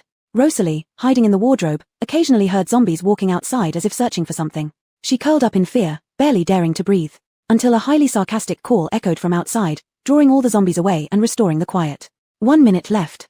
Boss Ellis's voice came again, and Rosalie sighed in relief. She was safe. She wondered how Jimmy was faring. Counting down 60 seconds in silence, she found herself surrounded by white light the instant she reached 0. Opening her eyes, she returned to the hotel lobby, still floating in the bubble. It seemed like everything that happened was just a dream. She looked around eagerly but saw no sign of Jimmy, almost crying out of worry. "Where is Jimmy? Did he not come back?" Celine chuckled lightly, teasing, "Isn't it better that he didn't return? Without that poor, lowly person you despise, the air in the lobby feels much fresher." Inside the bubble, Rosalie kneeled before Celine, sobbing tearfully, pleading, "I know I was wrong, Boss Ellis, it's all my fault. I shouldn't have talked about them like that. Please bring Jimmy back." Satisfied with her confession, Celine snapped her fingers, creating another bubble in the air. Jimmy lay inside, eyes closed, with 2 new scratch marks on his legs. Just as the countdown was about to end, Jimmy was ambushed by mutated rats. 5 or 6 mutated rats pounced on his legs. He stumbled and fell, hitting his head on the ground and passing out. Celine turned to Hero. "Hero, take Jimmy to the infirmary on the 2nd floor." "Sure." Hero responded and led Jimmy's bubble away. Rosalie clung to the inner wall of the bubble, watching Jimmy disappear with tears streaming down her face. Staring at Rosalie for a few seconds, Celine thought that although the Mila was a bit willful, she hadn't completely lost her goodness and had shown gratitude. She released Rosalie from the bubble. Rosalie sobbed, wiped away her tears, and hung her head guiltily, bowing deeply to the surrounding onlookers. "I know I was wrong. It was my ignorance that made me say those foolish things. I promise to reform, and I hope everyone can forgive me this once." Those who had just returned from battle, having seen life and death, naturally wouldn't argue with a young Mila anymore. Israel, Jimmy's companion, frowned tightly, unwilling to tangle with the Mila any further. It's good that you know you were wrong. If not for your sake, Jimmy wouldn't have been injured. They all saw clearly that if Jimmy hadn't taken Rosalie with him, many times he wouldn't have had to take such risks. He was afraid the zombies would enter the building where Rosalie was hiding and find her, so he frequently drew their attention loudly. Rosalie also understood this. She immediately cried uncontrollably. I really know I was wrong. I'll pay for his medical expenses. I will apologize to him and ask for his forgiveness. She felt guilty, extremely guilty. Israel snorted, then come with me to see him. Okay. Rosalie obediently followed Israel into the elevator, completely focused on Jimmy's injuries, not even saying hello to her parents. Jimmy's injuries aren't severe. Our hotel has the most advanced medical equipment. He will be fine. Everyone can disperse now. Celine smiled and told everyone to disperse. Rosalie's parents wiped away their tears upon seeing their daughter safe and sound. Celine looked down at them coldly. You can do whatever you want in your villa, but once you step into my territory, mind your manners. I don't have much conscience. To me, human life is as cheap as grass. Rosalie's parents lost their arrogant airs, nodding like chicks pecking rice to show they remembered. Celine didn't look at them anymore and walked straight back to the Western Hall. Little Fairy is awesome. I thought you wouldn't bear to throw Rosalie, a Mila without any abilities, into the level 8 zombie map, but who knew you were so heartless? A woman must be ruthless to maintain her status. Did you know Jimmy would protect her? Probably. Celine passed through the bustling crowd when suddenly someone patted her shoulder from behind. Turning around, she saw Isaiah, that scoundrel. Isaiah was wearing his usual suit. Despite the company going bankrupt over 9 years ago, he still insisted on playing the role of a domineering CEO, exuding an aura of self-importance. Isaiah didn't look old, about 29 or 30, which should have been a man's prime. But Celine didn't appreciate his charm. Instead, she found him greasy. Even greasier than Chad. Chapter 164, Aladi Who Loves Hot Pot. Mr. Ellis, I plan to host a banquet at my villa and sincerely invite you to join us, Isaiah said in a very gentlemanly manner, flashing what he thought was an irresistibly charming smile. If not for the rule that employers shouldn't hit guests, Celine would definitely have slapped him right then and there. Thank you, but it's really unnecessary. Celine refused bluntly. Just as she was about to leave, her wrist was caught by Isaiah again. Isaiah had never encountered such a difficult woman before. Under normal circumstances, he believed no woman could resist his relentless passionate pursuit. The problem was that Celine rarely showed up, and it took him quite an effort to meet her this time. It would be too much of a waste not to coax her back home. Mr. Ellis, please consider it. I'm a VIP customer of your shop. You should at least give me the pleasure of your company, right? Moreover, I've invited all the residents of the villa to the party. They're all your guests. Would it be too much trouble for you to show up? Celine fell silent, wanting to ask why she should show up if they were already her guests. Little Fairy, I think it might not be a bad idea. You see, the guests who check into the villa haven't seen you since they arrived because you were always sleeping. If they don't know you or your nature, they might easily cause disturbances in the shop, like Rosalie did.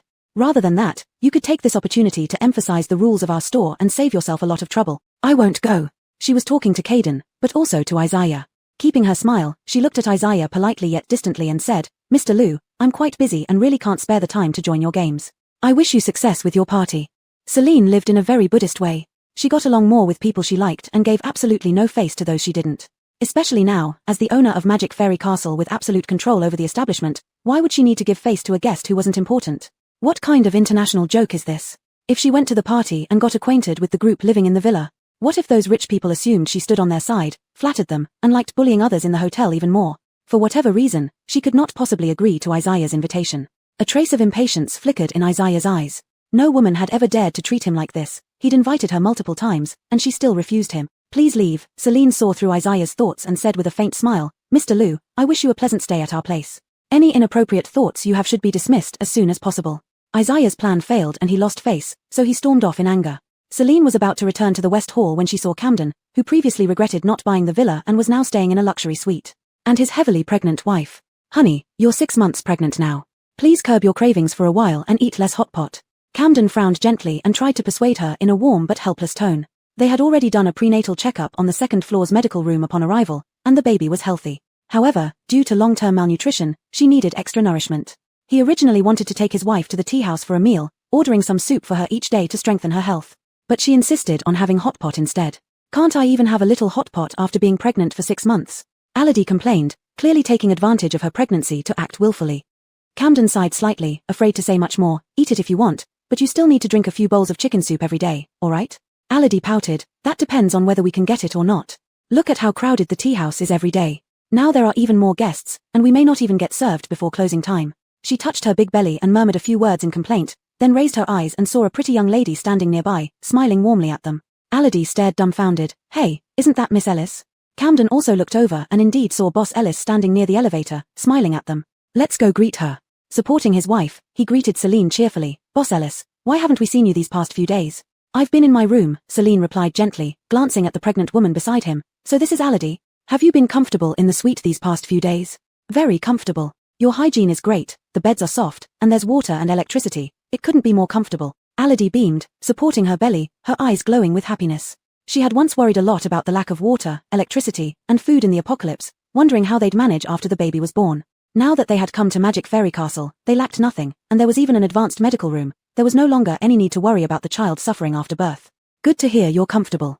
I have opened a maternal and infant supplies store in the East District. If you need anything, feel free to visit the store or ask me directly if something isn't available. Celine finished speaking, then glanced around the crowded hall where many people were coming and going between the East and South Districts. She added, the store might be very busy these next few days. With your condition, it's best not to walk around much. It wouldn't be good if you got hurt. Aladi sighed, I don't want to move either. It feels like carrying a watermelon inside, so heavy when walking, but we still have to eat. You can order takeout from your room, Celine said with a light laugh.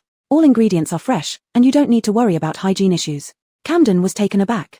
He hadn't been here long and always went downstairs for meals without knowing he could order takeout. Celine guided him through the process. Tap your points card to open your personal panel. You can set it to share food within a certain radius. There's an option for takeaway orders.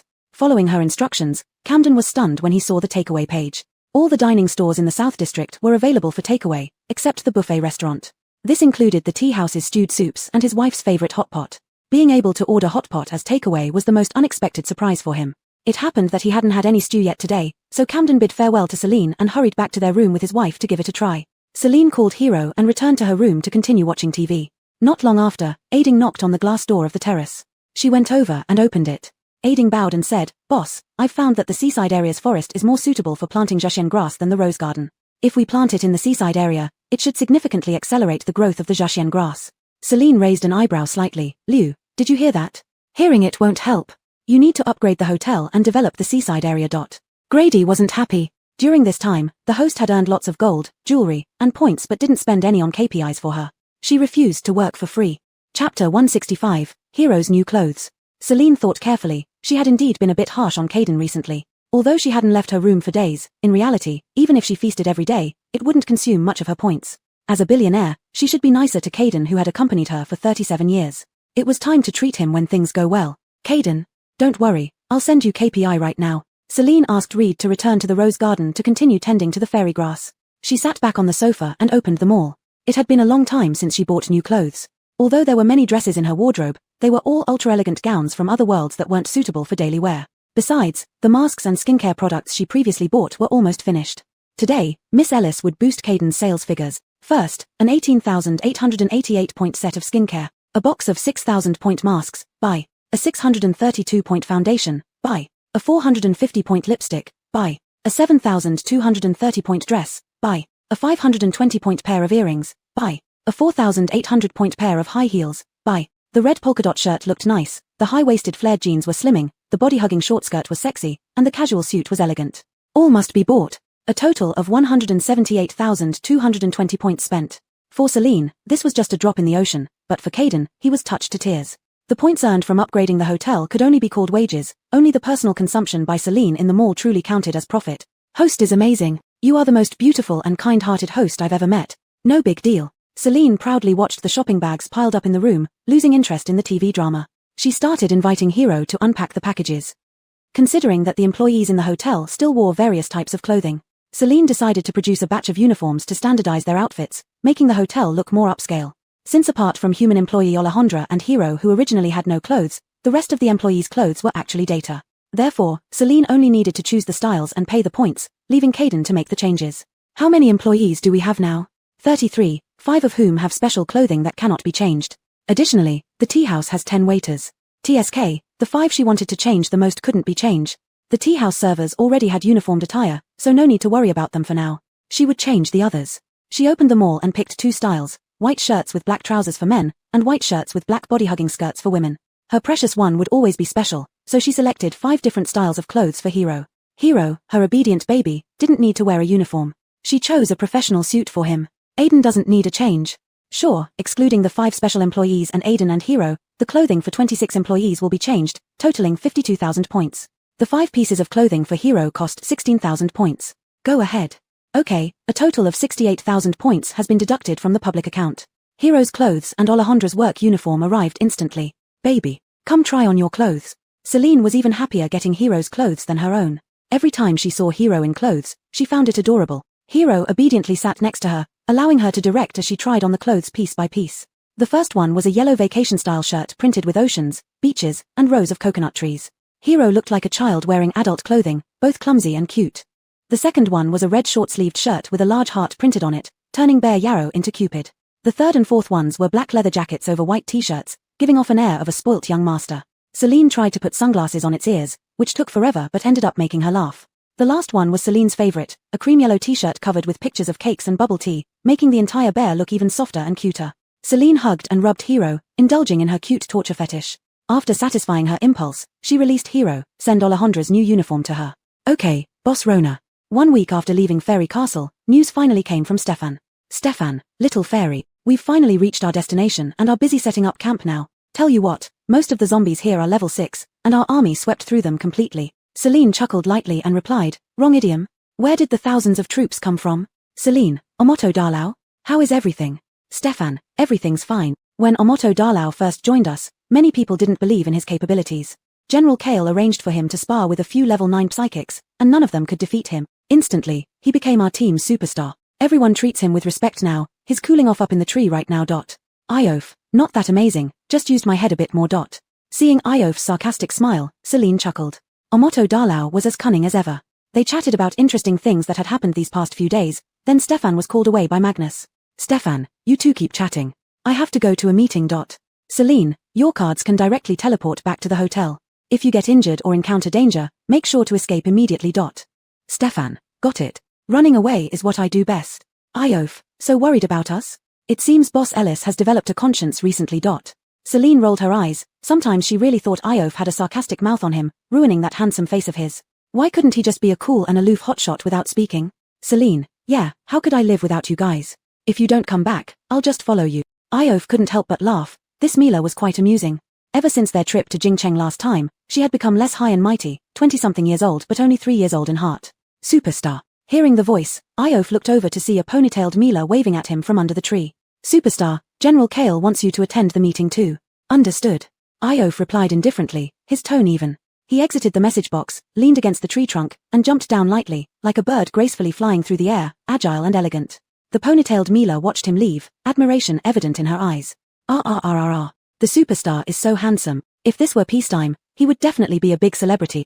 Chapter 166. These two really are natural enemies. Inside the abandoned unfinished building, the soldiers had set up tents and would be staying in this building for some time. The area was predominantly populated by level 6 zombies, so 5 people took turns standing guard downstairs every night. The high-ranking leader resided in a tent on the top floor. Iof walked upstairs, encountering many soldiers along the way. They all looked at him with awe and admiration, enthusiastically calling him Divine One. Having been accustomed to solitude and low-key actions, he felt uncomfortable under such attention and resolved not to participate in such group activities again after returning. The Commander-in-Chief Magnus, Chief of Staff Stefan, and Deputy General Levi were gathered in the central large tent on the top floor waiting for him. The tent was simply set up with a yellowed mat on the ground and a short table placed above it. The 3 of them sat cross-legged around the table. Iof, having wandered for 9 years, was used to all kinds of conditions and did not show any disdain. Upon entering, he sat down on the empty side of the square table. He had only brought 1 squad this time, and among the leaders were just these 3, let's say 4. Now everyone was here. Magnus took out the city map and spread it on the table. It was evident that this map was from many years ago. With yellowed paper and blurry text, it was hard to tell where it had come from. Magnus marked their current location with a small stone. Based on the video provided by Boss Ellis, we can only confirm that the Mason is somewhere in this city, but we cannot pinpoint the exact district or street. Moreover, the Mason moves extremely fast and won't stay in one place. We need to eliminate each area on the map one by one. Since the map was somewhat unclear, Magnus redrew the boundaries of the urban area using charcoal. General, this pen doesn't work well, Stefan remarked, looking slightly annoyed at the faint grey lines on the map. Levi was already irritated by Stefan. During important meetings, he always acted carefree. Now he dared to criticize General Kale. Pretty Tom, you're asking for trouble. Do you forget your place after living in the magic fairy castle for a few days? Unclear drawings can affect our planning. How could someone as mindless as you understand? Who are you calling mindless? You, the dead Pretty Tom, should know your place. It's only because General Kale takes care of you that you're in your position. You contribute nothing to combat and just drag us back. You're far worse than me. All you think about is fighting, while without my intelligence, you couldn't even find this city. Without my abilities, it would take you ages to get here. Iof remained calm, sitting between the two, unperturbed. From the first day he joined this plan, these two had been arguing incessantly. They argued over everything, from lunch choices to accommodations, routes, and even over a pen now. Their arguments often escalated into physical fights. He was used to it by now. Enough. Magnus had suffered through this torment for several years, with Stefan on his right and Levi on his left during every meeting. Over time, he felt his hearing deteriorating and his head buzzing constantly. At his command, Stefan and Levi fell silent, and Iof sighed inwardly. These two really are natural enemies. Bring out your pen then. Magnus glanced at Stefan, who grinned mischievously and ran back to his tent to fetch a set of watercolor pens. Magnus' sweat dropped. He knew that whenever Stefan complained about something, it meant he had better equipment or ideas but wouldn't directly show them unless he got to complain first. After redrawing the map's lines, they began planning which district to search first. They needed the entire team to act together. If they split up and encountered the Mason, it would mean certain death. Thus, it would take more time. Fortunately, the team members all had points cards, allowing them to order food online, making life a bit less miserable. They further discussed the capture operation since they didn't know the true strength of the Mason, they had only seen videos, with no one having fought it yet. Therefore, they prepared multiple plans in case of emergencies. Once the meeting concluded, night had fallen, and the four packed up the map and ordered dinner. Another argument broke out. Magnus ignored them, opening the food ordering page to select dinner. Iof sat expressionlessly, idly opening the messaging function to chat privately with Celine. Iof, Stefan is too noisy. Celine sat cross-legged on her room's sofa, watching TV while enjoying hot pot. Receiving a message notification, she opened it to see the 4 words sent by Iof. She chuckled. She thought Iof and Stefan were equally matched. Both were good-looking but also had sharp tongues. Iof had a handsome and suave appearance, usually exuding coolness, but his sarcasm was heart-piercing once he opened his mouth. Stefan, on the other hand, had a feminine and aloof look, making him a perfect beauty when silent, but unfortunately, he lacked composure and loved to chatter incessantly. Celine, it's not like I just met him today. Iof, so you think he's even noisier now. Celine, aren't you just unaccustomed to collective life? You're used to being alone and quiet. Iof fell silent for a moment, as Celine hit the nail on the head. In truth, these past few days, he had been thinking that in this apocalypse, with his skills, he could earn many crystal cores, leading a comfortable life within Magic Fairy Castle, and solitude didn't matter much. But if one day, peace suddenly returned as abruptly as the end of the world came, how would he survive in society with his abilities and personality? Recalling certain matters, Iof hesitated for a long time before deciding to ask Celine. Iof, do you remember the day I ate the level 8 crystal core? Celine, of course I do. What about it? Iof, you said back then that my mother wasn't dead and still had a chance to recover to normal. Was that true or just comforting me because of the urgency? Celine was stunned. At first, upon discovering Iof's mother, or rather, that zombie coming back to life, she hadn't planned to tell him. Later, when Iof almost died after consuming the level 8 crystal core, she didn't hesitate much and blurted out the information. Afterward, Iof never asked again, and she forgot about it. She didn't expect him to bring it up after so long. After careful deliberation, she finally replied to Iof, it was partly true and partly false. The crystal core inside your mother's brain wasn't removed, the incision healed automatically. As for whether she can fully recover to a human form, I'm uncertain. Chapter 167, A Demon Crawling Out of Hell. The regenerative potion can be effective on zombies whose brains have not formed a crystal core, but Alton's mother's case was rather special. Her brain had already formed a crystal core yet occasionally retained fragments of human consciousness. Celine didn't know if there was any hope for saving her. Otherwise, given her relationship with Alton, she would have told him about the regenerative potion long ago and wouldn't have kept it hidden. She feared giving Alton hope only to make him experience another bout of despair. After a long time, a reply finally came from the other end. Alton, you've kept this from me for so long. Why tell me now? Celine, since you asked, I couldn't lie to you. After all, it concerns your mother. Can we go back home one more time? Alton typed this into the input box but hesitated for a moment before deleting it, instead sending, thanks. He thought that Celine had initially concealed it from him because she was afraid he would feel too burdened after knowing, leading him back to that place and experiencing the struggle all over again. A person who constantly looks back can never move forward. Let's just assume that Mom has lain on that big bed, fallen into eternal sleep. After several days of intravenous therapy, Ulrich's body had recovered enough for him to be discharged from the hospital. Denise, who had been taking care of him, packed up his things and pushed him back to the room. After entering the elevator, she was about to press the floor button. Ulrich spoke up, go downstairs, to the West Hall. After reaching the first floor, having not come down in days, Ulrich learned that the hotel connected the city of Shangjing and Jiangting City. Many warriors from Jiangting City were coming and going. Upon seeing Ulrich, none of them greeted him, but compared to before, their gazes held less animosity. Previously, the name Ulrich was synonymous with nightmares within the army, a person sinister and treacherous, heartless as a snake, someone willing to do anything to achieve his goals, even sacrificing his comrades without hesitation. Until Zahir returned with the Second Army and revealed the truth in detail, they gradually began to change their view of Alric. Indeed, he was ruthless, but he also showed some loyalty and righteousness toward his own people. Amidst his many faults, there was finally a glimmer of humanity. Denise wheeled Alric to the West Hall. The West Hall was sparsely furnished, still only with those 2 sets of sofas. Alric often felt such a large space was wasted. Alric wasn't there to see Celine, he had simply been lying in the ward for too long, idle for too long, every day filled with silence. Finally being discharged, he wanted to watch TV. Sitting in the wheelchair was uncomfortable, so Denise helped him sit on a soft fabric sofa. After covering his legs with a blanket, Denise straightened up. "Sir, I'll go to the supermarket to buy you some drinks and snacks." "Hey."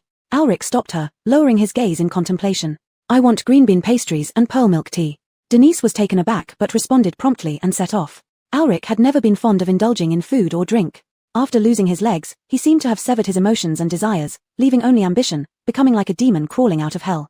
This gunshot incident seemed to have changed him greatly. He at least appeared more human, even becoming particular about certain aspects of daily life. For instance, complaining that braised pork wasn't good and wanting braised ribs instead. Or feeling that his clothes were too old and wanting to buy a new set. Now, he even requested to drink milk tea and eat green bean pastries.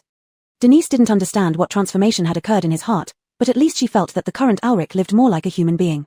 Alric found a comedy show where the guests said funny things, and everyone laughed together. He couldn't understand that kind of emotion but remembered that he hadn't heard such laughter in a long time. It seemed the people around him had never shown such joyful expressions. He felt restrained, while those around him feared him, resulting in an oppressive atmosphere. Upon learning of the possibility of returning to peaceful times, he tried to change his dark mentality and adapt to human emotions. He had heard that sugar stimulates adrenaline, and a full sugar milk tea could uplift one's mood. He wanted to try it. Denise walked back to the West Hall carrying milk tea and pastries, passing through the southwest gate where she encountered many wounded soldiers coming in from Jiangting City. The fairy castle created a beautiful world, almost making people forget that the border was still hell. She was a bit worried about Zahir. "Sir, your milk tea." Denise opened the milk tea and handed it to Alric, then opened the box of pastries. Freshly baked green bean pastries, still warm. "They say these meat puff pastries are delicious, so I bought a box. Try them." Alric hummed, noticing that she still stood respectfully beside him. He waved his hand. "Come sit and join me. Don't block my view of the TV." Denise. Well, she was still a bit unaccustomed to the general's current appearance. Laughter kept coming from the TV, while Alric stared expressionlessly, finding the full sugar milk tea quite sweet but rather tasty. After a long while, he pointed at someone on the TV and turned to ask Denise, "Have you ever laughed like that?" Denise paused for a moment. "Yes, I did before, but it's been a long time since I've encountered something worth being this happy about." Back then, there must have been times when both of them laughed heartily, yet Alric seemed to have forgotten. He forgot why he used to be happy and what happiness felt like. Maybe he was sick, a condition that even the advanced medical equipment in the fairy castle couldn't cure. Catching a glimpse out of the corner of his eye, Alric saw someone enter. Turning his head, he noticed Celine had arrived. "Boss Ellis." Denise stood up to greet her, appearing somewhat reserved. After all, they had some unpleasant memories from before. Seeing them watching TV also surprised Celine. Moreover, at this moment, Alric's blank face without any viciousness made him look like an empty shell. "What variety show are you watching?" She walked over and sat down on the other side of Alric. I've seen this one before. The games they play seem a bit boring. I don't know what's good, just picked randomly." Alric took a sip of his milk tea, unusually gentle in his tone. "Let me find something more thrilling for you." Celine selected an adventure-themed variety show from the library, where guests went into various wild jungles to complete astonishing tasks. She thought this kind of show would suit Alric. With his intelligence, those trivial games were indeed a bit childish. "You can watch slowly." Celine chuckled lightly, then got up and returned to her room. "Little fairy, Alric seems to have a problem. Doesn't he always have issues? I mean psychological issues. If he didn't have psychological problems, would he be so bizarre? It seems, you have a point." Celine decided to ask Stefan to see if there were any gossips to listen to. Chapter 168, To Survive, Any Means Necessary. It was quite late when Cash finally replied to Elysiuxian. The story of Alric that Cash recounted had come from Magnus. Alric's family life was far from harmonious. Ever since he could remember, his parents were constantly quarreling. They argued over work, money, and perhaps even trivial matters in daily life. Alric's father worked at a machinery factory and did have some small business on the side. However, he was excessively chauvinistic, believing women were meant to stay home washing clothes, cooking meals, and raising children. On the other hand, his mother refused to live under her husband's thumb and aspired to build her own career. Thus, their arguments became incessant. Initially, the father's business was fairly successful, providing a decent living for the family, though they weren't rich by any means. But later, his father started investing in stocks at the persuasion of friends, losing a substantial amount of money and drowning his sorrows in alcohol. Fueled by delusions of making a quick fortune to save the family business, he eventually developed a gambling addiction. Drunk most of the time and addicted to gambling, he was never sober. When his wife tried to persuade him to change, he beat her mercilessly. Ulrich had an unfortunate childhood, never experiencing much love or affection. Then came the apocalypse. When the zombie virus outbreak occurred, his father's factory had already gone bankrupt, and not only that, he was heavily in debt from gambling. The family had no funds to store enough supplies. Sooner rather than later, the family of 3 began to go hungry. Each day they could only survive on water. Eventually, even water sources were contaminated. With no food or water left, Ulrich's father, this greedy and arrogant man, went mad with hunger. In front of his son, he stabbed his wife in the abdomen, killed his own spouse, drank her blood, and ate her flesh. At just 11 years old, Ulrich was terrified by the bloody scene, but he remembered every word his father said: to survive, one must be willing to do anything. The world has changed, either others die, or you die. When only bones remained of his mother's corpse, he realized his father's next target would be him. So, Ulrich struck first, poisoning his father with rat poison. To survive, any means necessary. When Magnus found Ulrich with the government troops, he discovered that the Tom had completely transformed. His eyes were bloodshot, his smile sinister, like a little hellspawn. Ulrich did not gain his abilities from being bitten by a zombie but by drinking water contaminated with the zombie virus, leading to his infection. However, it wasn't the virus that stripped him of his humanity, it was his own father. From then on, his innate high IQ was used for all sorts of insidious schemes. His purpose was never about winning wars but surviving. As a result, he became a demon feared by everyone in the military. Elysiuxian munched on a chip, clicking her tongue sympathetically. A hateful person also has his pitiful side. The true sin lies not with Ulrich but with his heartless father, who could hurt his own wife right before an 11-year-old child's eyes utterly devoid of conscience. Isn't Ulrich suffering from bipolar disorder?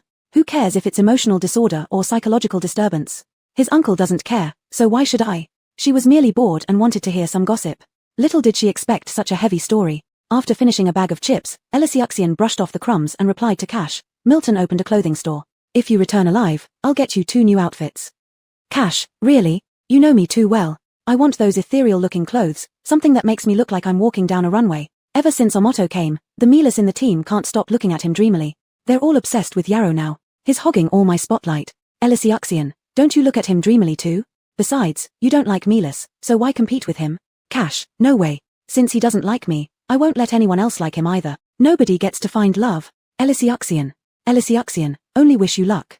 Cash, why wish me luck? Elysiuxian, if he finds out you're plotting against him, forget about getting back the attention of the Milas. Staying alive a day under him will be an achievement. Suddenly, Cash felt a chill down his spine. Though he was good at escaping, Omoto's ability was formidable and could easily take him out. Sigh. Cash, suddenly, I think it might be better if those Milas like him. A man as excellent as him deserves admiration, right? Elysiuxian, TCH, chicken. Elysiuxian didn't continue to banter with Cash. Tomorrow was the wedding of Hansen and Myra, and she had to arrange for the wedding banquet venue. She had previously found some wedding scene pictures from a few TV series and let Hansen choose among them. She directly had 66Z replicate them at a 1-to-1 scale. The props could all be made, but they still had to set up the items on site themselves. Then she had to visit the tea house to confirm the reservation time. The wedding banquet was booked in the tea house, and the number of guests invited wasn't large, just people from Wanfu village, so only the Rui Hall needed to be reserved.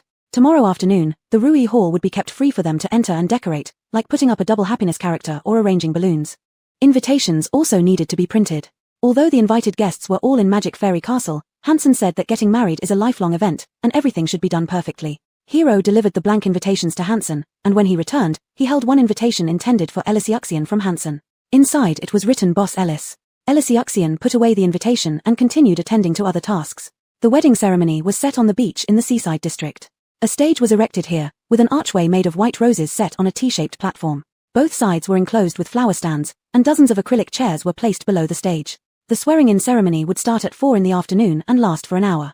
The bride would then return to change her outfit, and at 6 o'clock, the banquet would begin at the tea house. In the hotel suite, Elysiuxian was applying makeup for Myra. Regarding makeup skills, perhaps no one in the entire Magic Fairy Castle was better than her. The person in the mirror was gradually transformed, her eyes shining like stars, her red lips spreading a happy smile, yet she occasionally exhaled slightly, clearly nervous. Don't be nervous, you look especially beautiful today. Elysiuxian looked at the reflection in the mirror and gently encouraged her. Myra nodded and murmured her thanks. Thank you, Boss Ellis.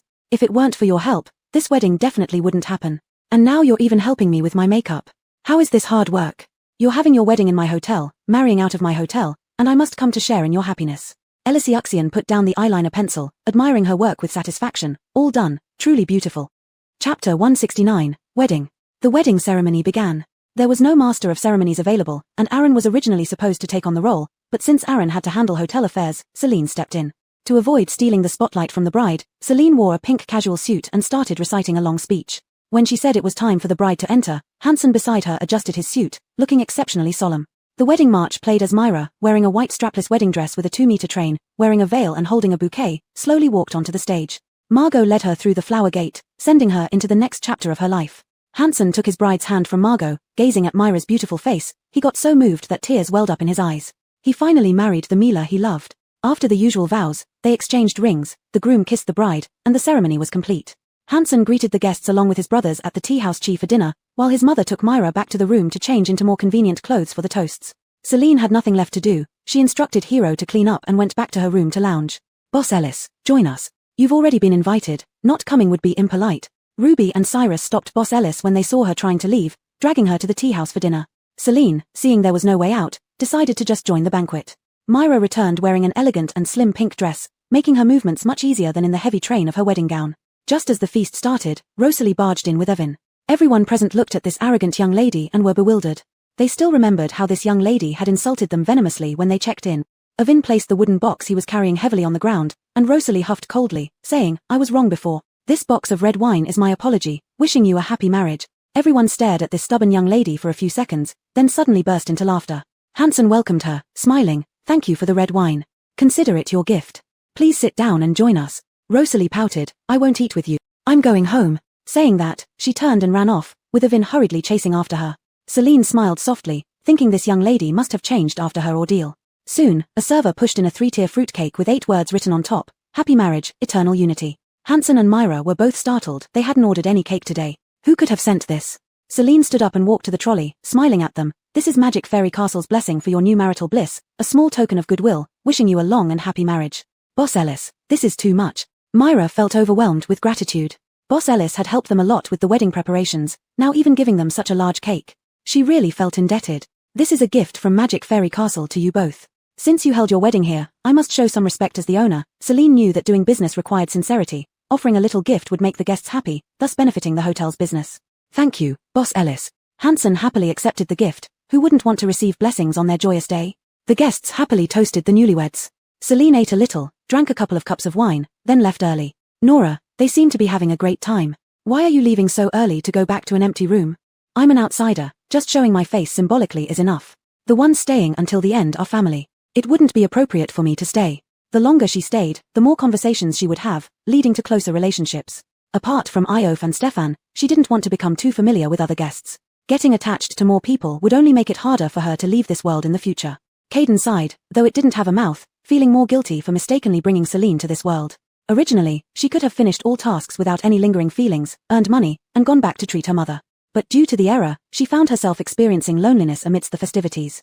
Celine went to the North District, bought all the shops, and planned to renovate them into clothing stores. Renovation needed a few more days, during which she could choose styles and designs for the store. Returning to her room, she didn't know what to do, so she went to the rose garden to brew tea and admire flowers. "Demi, boss, Abbot Woodking has arranged to meet you tomorrow. He will bring people to purchase supplies and wants to ask about the progress of the Zhejiang grass." Celine, "All right, transport them here at 8 tomorrow morning, then take them to Jiangting Tuoba."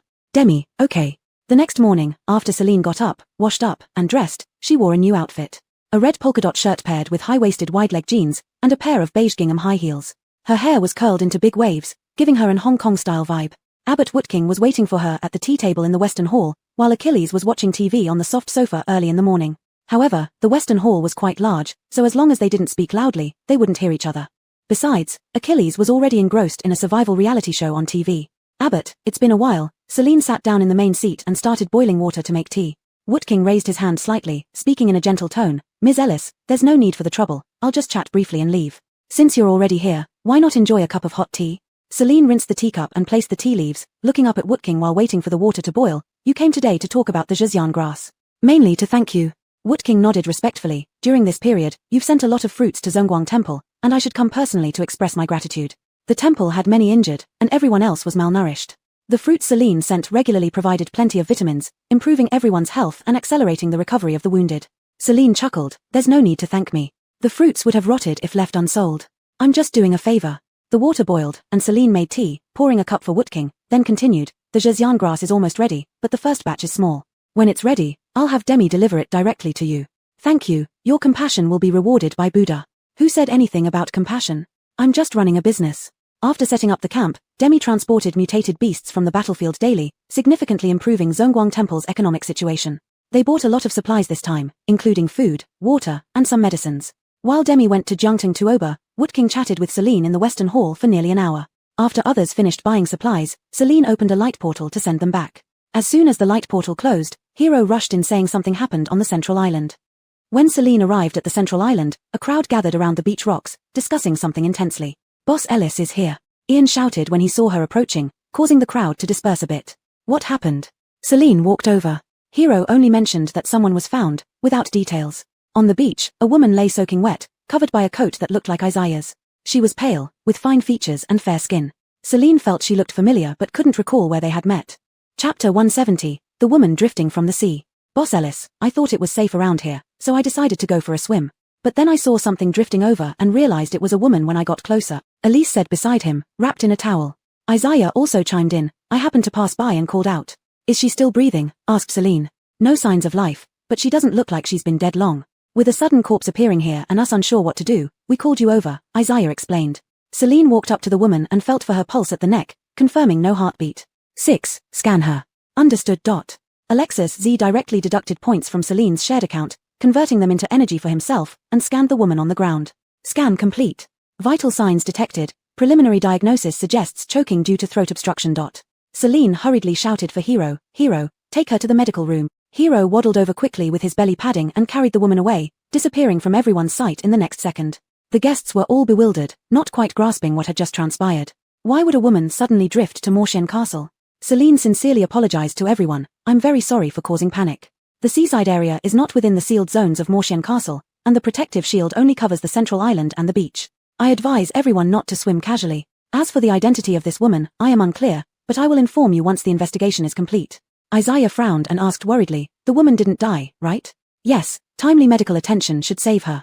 Celine was candid, noticing Isaiah's troubled expression, seemingly knowing something. She asked, Mr. Liu, do you know her? Isaiah slightly shook his head, not sure, just feels familiar. Celine furrowed her brows. Did Isaiah find her familiar too? Ian pondered for a moment and said, she looks familiar to me too, as if I've seen her somewhere. Celine. Everyone found her familiar but couldn't recall where. At that moment, Isaiah seemed more certain after hearing Ian's words. She looks a lot like an 18th tier celebrity from the peaceful era, Marnie. Yeah, that's Marnie.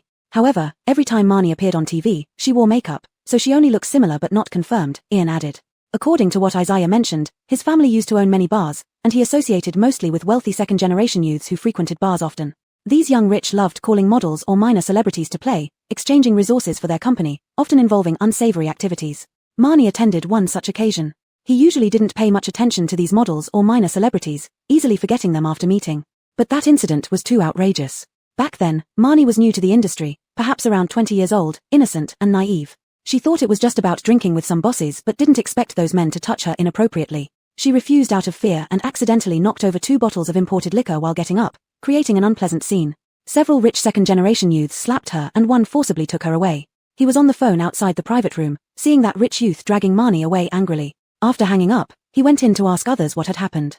Since then, Marnie disappeared from the public eye. Her agent reported her missing a while later. Until the end times arrived, there was no news of Marnie, leading many to speculate that she had died due to entanglements with power. But unexpectedly, in the 9th year of the apocalypse, she suddenly appeared in Morshen Castle, which had top-notch security measures. And, she came floating from the sea. Celine pondered for a moment, needing to wait until Marnie regained consciousness for more details. She decided to visit the medical room first. Isaiah and Elise, who discovered Marnie, followed along. By the time they reached the operating room entrance, Hero was already waiting outside, with Marnie still in surgery. However, the throat obstruction, a clump of seaweed, had been removed. She now breathed faintly, expelling water from her lungs. Marnie was only wearing a simple white spaghetti strap dress, with slight skin injuries on her feet, uncertain if bitten by fish or from escaping somewhere. Completely drenched, the wet dress clung tightly to her body, revealing her figure, prompting Isaiah to cover her with his jacket. Celine suddenly felt that although Isaiah seemed like a bit of a playtom, he actually had a good heart. He wasn't a bad person. After the robotic arm massaged Marnie's chest to expel all the water from her lungs and applied medicine to her feet, she was taken to the ward for an 4 drip. Celine paid the surgery fee with her fingerprint. The 3 people and 1 bear moved to the ward. Marnie was still unconscious, but at least there was no longer any danger to her life. You 2 gentlemen staying here isn't very convenient. Go back first. I'll have someone notify you when she wakes up. Taking care of a woman by men wouldn't be good for Marnie's future reputation, so Celine asked them to leave and instructed Hero. Hero, Go call Alejandra to take care of Marnie and bring some clothes from the supermarket for her to change into. Okay, Hero will do it right now. Hero walked off in little steps, unable to stride with his short legs. Celine looked at the beautiful yet pale woman lying on the hospital bed, unsure what she had gone through during her years of disappearance. A wonderful 20-year-old young woman reappeared as a 30-year-old matron before everyone. Rich second generation. In the world of capital, indeed, there is no conscience. Little fairy, when Marnie wakes up, what do you plan to do with her? Keep her around to work in the store? Celine slowly turned away, leaving the ward. It depends on the situation. After all, she was also a capitalist. Alejandra fetched clean clothes and helped Marnie change with the help of Judith from the pharmacy. Afterward, Judith returned to her post, leaving Alejandra to care for Marnie. Alejandra dried Marnie's hair strand by strand, unable to stop thinking about how such a beautiful woman could have experienced something so terrible, leading to this pitiful state. And according to Hero, she drifted over from the sea. By 8 in the evening, Alejandra was eating her boxed lunch when the patient on the bed started showing signs of movement. Marnie slowly opened her eyes and turned her head to see a little Mila sitting beside her. The little Mila had big eyes, holding a box of shredded chicken rice, eating until her mouth dripped with oil. Her eyes shifted, observing her surroundings which looked like a hospital. Had she failed to die? Had she successfully escaped?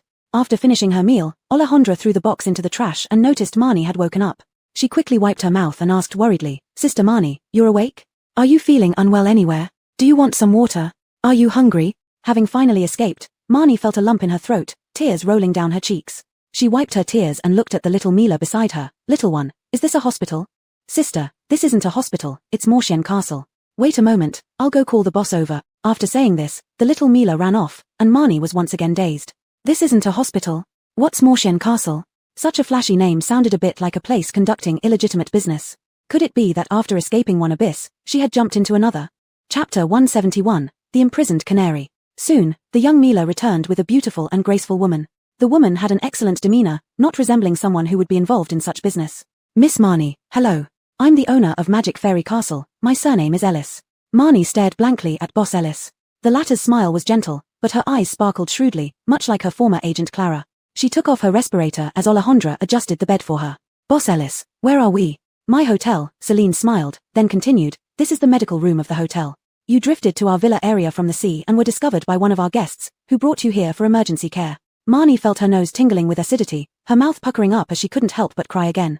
So, she had indeed escaped that place that seemed like a nightmare, out of that madman's clutches. Alejandra handed over some tissues, asking in concern, Sister, don't be scared. Boss Ellis is a good person. What exactly happened? Tell it to Boss. Marnie kept sobbing intermittently while Celine's gaze flickered, taking up from where Alejandra left off. Your sudden appearance caused panic among our guests.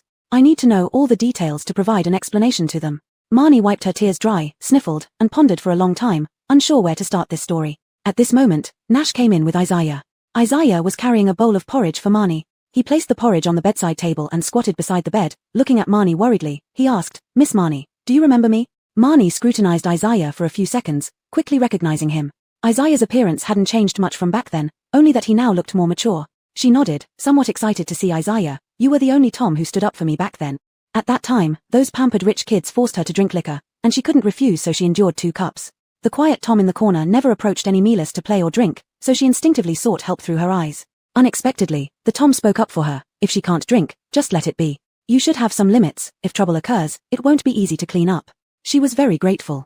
But the person next to her sneered and said, Little brother Isaiah, there's something you don't understand. Women like her love to play hard to get while also using their charm to get resources. Isaiah rolled his eyes speechlessly. He didn't quite get it, then his phone rang, so he went outside to answer. As soon as he left, those rich heirs became even worse. They started getting physically aggressive with Marnie, which led to what happened afterward. Marnie hated those people, her hatred gnawing at her heart until she wanted to tear them apart piece by piece. The only one she didn't hate was Isaiah.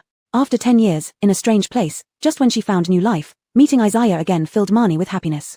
Isaiah asked her, where did you escape from? Mentioning this, Marnie's tears began falling uncontrollably as she recounted everything in detail. Back then, Giles took me away from the bar, and then this beast sent me to a villa on a deserted island where he confined me. I became his caged canary. He usually visited every few months, staying for 2 or 3 days, leaving me alone otherwise with no communication devices, not even able to step out of the villa. Luckily, there were plenty of food supplies in the villa, so I didn't starve. Later once, after he left, he didn't return for a whole year. I guessed something might have happened to him, so I tried to escape from the villa. But escaping the villa didn't mean escaping the sea around it. I tried drawing distress signals on the ground many times, but year after year, no one came to rescue me. The food in the villa dwindled, so I thought of other ways to save myself. It took a long time to build a small boat, aimless drifting along the waves since I couldn't find direction. Later, during a heavy rainstorm, the boat capsized. I thought I was going to die. When she woke up again, she was lying here. Isaiah clenched his fists tightly. Ever since he heard the news of Marnie's disappearance, he regretted it deeply. If that day he had stopped Giles from taking her, perhaps that lively Mila wouldn't have faced an uncertain fate. Giles's family had considerable power, making him too afraid to confront him directly. He secretly sent people to look for Marnie, but found nothing. Every day, he lived with guilt and self-blame. Later on, he turned into a dissolute playtom like Giles, seeming only as such could he not care about these matters anymore, not dwell on what happened back then. Until he met Marnie again, he found it hard to describe his feelings. He was very happy, indescribably so, because Marnie was alive, and it seemed as if the heart demon that had trapped him for many years was released in this instant. You could say you turned a disaster into a blessing, Celine said from the side with a slow voice. Marnie looked at her, puzzled. What do you mean? Trapped on a deserted island with ample food supplies, you managed to survive the apocalypse. Marnie's eyes flickered, and her expression became dazed. What did you say? Apocalypse? Is this in a movie? Celine raised an eyebrow slightly, inwardly sighing in relief. This person really knew nothing. A zombie virus outbreak brought about the apocalypse. It's been 9 years now, with countless people dying worldwide. Outside, it's either zombies or mutated beasts. Magic Fairy Castle is the only safe place. Marnie felt as if she had entered a fantasy world. Zombies? Isn't that something only seen in movies? They are fictional creations. How could there be zombies in reality? She looked nervously at Isaiah beside her, seeking answers. Isaiah nodded, it's true. Currently, the whole world is safe only within Magic Fairy Castle. Marnie's eyes welled up instantly, covering her face in shock. If the apocalypse had been going on for 9 years, that meant her parents, Clara. She thought she had escaped and would be able to see her parents again, but now she was being told that the world had been destroyed, and she had survived only because she was isolated on a remote island. Seeing her sad expression, Isaiah's heart ached. He comforted her, don't think too much. I have an extra room, you can stay with me, and I'll take care of you. It could also serve as compensation, a gesture of his remorse. Marnie took a long time to calm down. She shook her head, I don't want to be a caged canary anymore. She looked at Celine, Boss Ellis, can I work here? I can do any dirty or exhausting job. Please let me stay. Celine pondered for a moment, uncertain. Human employees weren't easy to manage. Alejandra, this little Mila, was harmless, but keeping an adult here wasn't without risks of betrayal. Get yourself well first, and I'll consider it. Celine turned and walked away. Isaiah opened the packed porridge and placed it in front of Marnie. Can you eat by yourself, or should I feed you? I can manage on my own, thank you. Marnie took the spoon and bowl, eating mouthful by mouthful. Seeing this, Isaiah felt a pang in his heart. After some thought, he said, if Boss Ellis doesn't keep you, come to me. It's not like being caged, I'll provide meals and accommodation and hire you as a nanny. Chapter 172, Thank you for letting me go. Marnie stared blankly at Isaiah, unable to understand why a man she had only met once would be willing to help her like this. Moreover, she saw guilt in Isaiah's eyes. Mr. Liu, thank you for your kindness, and thank you for speaking up for me back then. Marnie was beautiful, with a refined and ethereal appearance. Even now at the age of 30, her smile was as pure and innocent as that jasmine flower from years ago. Isaiah was momentarily lost in thought. He had been trapped in self-blame for so many years, regretting not helping Marnie when he could, but never expected that upon seeing him again, she would thank him. It seemed everything was just a matter of his lingering guilt. Isaiah suddenly smiled. Marnie looked at him, puzzled. He raised his eyes to meet her gaze, his eyes unusually gentle. Miss Marnie, it's nice to see you again. Marnie smiled, likewise. After Marnie finished her porridge, Isaiah got up to leave, entrusting Alejandra with taking care of Marnie and telling her to come to him if there were any needs. Celine was inspecting the business operations of various stores in the Eastern District. Things were going quite well lately. Although the influx of visitors increased after opening the northeast and southwest gates, no major incidents occurred. The only point that didn't entirely satisfy her was the poor sales of the newly acquired protective suits because they could only defend against attacks of levels 1 to 5. Only ordinary people or psychics below level 5 would buy them. This special product, although unique, did not bring much economic benefit. Boss Ellis. Isaiah saw Boss Ellis at the entrance of a bakery and immediately walked over. Due to previous events, discussing serious matters felt somewhat awkward. He pondered for a moment and said, well, I can't take proper care of Marnie. I'll trouble Alejandra and you during this time. All expenses for Marnie will be on my account. Celine paused for half a second, then laughed suddenly. Mr. Liu, Marnie is someone rescued by our Magic Fairy Castle. It wouldn't be right for you to pay for her care. Though I don't know why you're so concerned about her. Do you think after being imprisoned by a man for 10 years, she'd prefer your goodwill or mine? Although Isaiah wasn't the one who imprisoned Marnie and had once been a faint ray of hope in her life, Marnie had been severely harmed by men on an isolated island for 10 years and naturally preferred the trust of the same gender. Not to mention, this same gender helper was also the owner of this safe house where she currently resided, a powerful figure with status and influence. She would definitely find Celine more trustworthy than Isaiah. Isaiah lowered his head, pondering for a moment. He did not deny Ellis's words. He merely wanted to make amends to Marnie for his own peace of mind. Celine understood his thoughts. She patted Isaiah on the shoulder and chuckled, "Mr. Liu, don't blame yourself for things you haven't done. Life is already tough enough. Why burden yourself with others' debts? Even Marnie doesn't blame you. Try to let it go." She believed the world was still a beautiful place, despite the zombies outside. When humans came together, it was a place of happiness and joy. Without even mentioning Magic Fairy Castle, look at Capital City or Jungting City, or even Jinza Base in its early days. Life was hard, but surrounded by genuine, caring people, the future held hope. Since that was the case, why always look back, burying old memories and repeatedly tormenting oneself? Isaiah's gaze flickered, and Ellis's words struck a chord within him. He looked calmly at Celine, his playful expression gone, and seriously said, "If it were peacetime, perhaps I would indeed have pursued you relentlessly." Celine chuckled lightly, "Thank you for letting me go now." After bidding farewell, Celine went to the Northern District, where the shop renovations were almost complete. Tonight, they would stock the shelves, ready for opening tomorrow. Back in her room, she sat down on the sofa, kicked off her high heels, and browsed the food market to decide what to eat for dinner. Eating fried chicken and hot pot for the past few days had been too indulgent. Tonight, she should eat something lighter, maybe some coconut chicken soup with coconut milk and some spicy, refreshing fish skin salad. Celine took out the portable stove, pot, chicken, coconut meat, coconut milk, and her fish skin salad. After igniting the stove, she put in the coconut meat first, waiting for the broth to boil before adding the chicken. After boiling for about 15 minutes, it would be ready. Celine sipped on chilled coconut milk, picked up her chopsticks, and started eating. The chicken was tender and fragrant, blending beautifully with the coconut aroma. The taste was exquisite. However, the portion was quite large, and she couldn't finish it alone. With Stefan and Iof both away, she couldn't even find someone to cook with.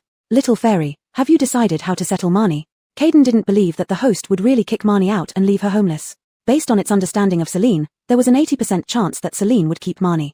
As for job arrangements, now that the hotel business was expanding, they were short of staff everywhere. Caden's guess was indeed correct. As a woman, Celine felt some sympathy for Marnie's plight. Since she had rescued Marnie, there was no reason to kick her out again. The Northern District was about to open a clothing store, and since Marnie used to work in the entertainment industry, with good figure and appearance, her sense of fashion should not be bad. In the future, Marnie would manage the clothing store, handling purchasing and sales. Celine didn't want to bother with these tasks and handed them all over to Marnie. Just as she was enjoying her meal, Stefan sent a message asking what she was eating tonight, saying he already missed the hotel buffet. "Celine, tonight I'm eating coconut chicken soup. There's so much, and you two aren't here, I can't finish it alone." Stefan, "Oh, I'm jealous. When I get back, I also want to eat coconut chicken soup, and grilled fish, hot pot, big pot stew." Celine, "No problem, big sister has money, eat whatever you like." Stefan, "Hey, I'll remember this, you said you'd give me 2 new sets of clothes and treat me to a feast." Celine, "What's said is said. How's your progress? You've been gone for almost half a month, when will you be back?" Stefan, "Probably not that fast, we need to search each urban area carefully. It might take 2 or 3 months before we return." Celine, "That zombie runs so fast, how can you be sure it's still in that city?" Stefan, "We have to look even if we're not sure. If we can't find it, then we'll think of other ways. The military is keeping a close eye on the zombie king now. With such an invincible high-level zombie at large, it's definitely a disaster. We must catch it." Celine thought for a moment and asked, "What if you find it but can't defeat it?" Stefan, "What else can we do? Die if we can't win. Ever since I joined the military, I've been prepared to die anytime. Besides, now that you're here to handle my funeral, I can die peacefully." Celine, "Go to hell. I won't be dealing with your corpse. Running a hotel for business doesn't mean selling coffins. Come back alive, or if you die outside, I won't care about you at all." Chapter 173, 3rd Tier Diamond. Celine didn't chat with Stefan anymore. This guy always strayed far off topic when talking, and before she knew it, they were discussing corpse collection instead of the mason. Being an 8th level teleportation psychic herself, plus having the VIP card from Mosian Castle for instant return, how could she die so easily? Celine thought to herself, seemingly just trying to reassure herself, yet worry still welled up inside her. "Little fairy, actually, you can locate them and go find them. No matter what level that zombie is, your protective shield is invincible. You absolutely won't get hurt. Rather than being anxious all day long, why not meet them directly?" Celine put a chicken leg in her mouth, chewed, spat out the bone, and mumbled, "If I went over, it would mess up their military operation. If only Stefan and Iof were there, she wouldn't mind going along, treating it as a vacation." However, now Magnus was leading troops on a search mission. For her, a business person, to intervene in a military task seemed very inappropriate. That does make sense. "Hey, I have another idea. You can visit the fortune-telling shop to read their fortunes. Or you could use the magic crystal ball to see their current situation." Celine thought that Liolio's suggestion was good, but it was too late, and she was also quite tired. After dinner, she should take a bath and sleep. Tomorrow morning, she could go to the fortune-telling shop and check on her mother's condition at the same time. 1 day in the mission world equaled 1 second in the real world, so things shouldn't be much different from last time. Sigh, I miss my parents so much. For her parents, only a few days had passed, but for her, it had been over 37 years. She still looked 23, but in reality, she had lived 37 more years than others. Thinking about it carefully, she wasn't sure if she gained or lost. You shouldn't think like that. Those extra 37 years are like frozen time. Once you complete the task and return, you'll be a billionaire. How many people earn $1 billion at age 23? Celine chuckled. Lulu was quite good at comforting her, making her feel much better after hearing this. Lulu, since we came to this end world, you've changed a lot. In the past 37 years, they had always been in a mutual exploitation relationship, communicating solely for task completion, without any unnecessary talk. Now, they were almost like friends. Lulu no longer called her host rigidly but addressed her affectionately as Little Fairy. When she was upset, she still called it Old Six, but usually, she treated it like a brother, calling it Six. Initially, she hated this world because of all the zombies. Running a shop here every day felt lonely, and the environment was dirty and messy. But gradually, this final mission world became the happiest among her 38 mission worlds. After dinner, Celine tidied up everything in the food area and went to wash her makeup off and take a shower. After washing up, she lay in bed and opened the mall's clothing section, selecting the first batch of clothes for the store. Looking until midnight, she drifted off to sleep while choosing. There weren't many customers left in the shop. Nash, after handling the nearly expired fruits in the supermarket, could rest. Sensing its owner's emotions, Nash entered the boss's room after work, quietly covering the sleeping person sprawled out on the bed with a blanket, turning off the bedside lamp, and leaving. Since Stefan and Boss Omoto left Mosian Castle, it seemed that Boss Fairy wasn't as happy as before. Nash knew that well. Nash was not only an employee but also a little follower of Boss Fairy, responsible for taking care of Boss Fairy. Returning to the lobby, Nash stood guard with Aaron. After the inn connected with Jungting City, people would occasionally come in to buy things at night or bring injured individuals to the medical room. Thus, the virtual employees in the lobby and supermarket rarely entered standby mode. They needed to stay vigilant at night. However, virtual employees couldn't work 24/7 without breaks, as excessive workload might lead to data errors. So, Aaron set a schedule, with each person in the lobby guarding one night, and the employees in the supermarket taking shifts. Other store employees could enter standby mode after closing. Tonight, Aaron was on duty in the lobby. Seeing Nash return, Aaron asked, "Has the boss fallen asleep?" Nash nodded. "Boss Fairy looks very tired." Aaron lowered her eyes and sighed slightly. "Let the boss rest well. We'll handle everything in the store so that she has less to worry about." Hiro nodded again. Hiro understands. Hiro will take good care of Boss Fairy and won't let her get sick. The night at Mosian Castle was very quiet. Celine had fallen asleep, unaware that the employees, who were just a pile of data without emotions, were keeping watch over her business around the clock. She didn't know that the virtual employees, who would never betray her, even though they were only a pile of data, had their own thoughts. They cared about her, worried about her, and tried their best to make her happy, even if they couldn't do much. Celine spent a long time selecting clothes but only stocked up on some women's clothing. In the evening, Aaron sent Soraya and Yaya to put the clothes on display at the North District store. The next day, a new clothing store opened in the North District, selling unisex-style women's clothing. This style was comfortable and easy to move around in, so it did quite well on its opening day. Women from both Shangjing City and Jiangting City, regardless of their professions, liked this comfortable attire. During breakfast, Celine planned to select other styles of clothing. However, she was already feeling a bit tired from looking last night and couldn't bear the strain any longer. She decided to take a break first. After all, the shop had already been secured, and it wouldn't affect her upgrading the hotel. 6. Upgrade to Diamond Tier 3. Little Fairy. Ever since becoming a billionaire, Little Fairy upgrades frequently, whenever she feels like it. That's for sure. Celine chuckled. This was mainly due to her investment of several $100,000 in building villas that sold for tens of millions each. How could she not get rich? Living for so many years, she finally got to experience the thrill of making money as a capitalist. 2,000,000 points have been deducted from the public account. Congratulations, host upgraded successfully. Current Mosian Castle level, Diamond Tier 3. Current room count, 120 single standard rooms, 120 double standard rooms, 120 single business rooms, 120 double business rooms, 120 single luxury rooms, 120 double luxury rooms, 80 luxury suites, 70 capsule rooms, 50 underwater rooms, 20 apartment rooms. Poker room now open. Next level, Star Rank 1, upgrade conditions, 5 million points, additional shops *40. After upgrade, Beach Resort Water Park can be constructed. The poker room was located below the cinema, occupying an entire floor divided into billiard rooms, mahjong parlors, Chinese chess halls, go halls, and card game areas. Celine finished her breakfast, changed into a different outfit, left her room, checked out the poker room, hired several more employees, and then headed upstairs. Many injured people were being delivered from Jiangting City, crowding around the second-floor medical room. Many with large wounds on their legs bleeding profusely had to wait for available operating rooms. The more Celine saw, the more uneasy she felt. 6. Can we expand the medical room ourselves? It is possible, but changing the data is expensive, and your barbershop, nail salon, and fortune-telling shop would need to be relocated, wasting money. But isn't that better than the current situation? Celine was disturbed by the sight of those waiting for treatment. If other customers came here to get haircuts or manicures and saw this scene, they would surely feel uncomfortable too, right? Chapter 174, Expanding the Medical Room. Caden reminded her that currently, there were no customers in the barbershop, nail salon, or fortune-telling room. If Celine wanted to expand the medical room, now would be the time. Caden also informed Celine of the price. Expanding the entire floor into a medical room will cost 78 million points. Are you sure you want to proceed? Since the specifications for the medical room were set by the hotel system, changing its data required a significant amount of energy from Caden, which made the price not cheap. Building a medical room would cost nearly 100 million points. Watching the injured people suffering without timely treatment, Celine gritted her teeth. Proceed with the expansion. Understood. 78 million points have been deducted from the communal account. Data changes are expected to be completed in 5 minutes.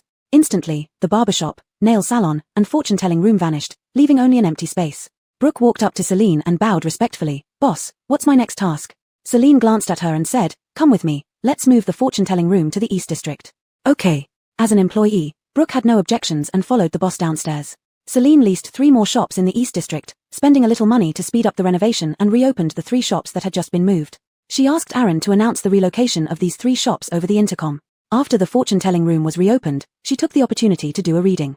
Sitting across from each other, Celine and Brooke placed a large crystal ball on the table. Let's read Stefan and Iof's fortunes, Celine said casually, as if it were just a casual question. Only Caden, who existed in her mind, knew how nervous she was, fearing that something dangerous might happen to them and they wouldn't return.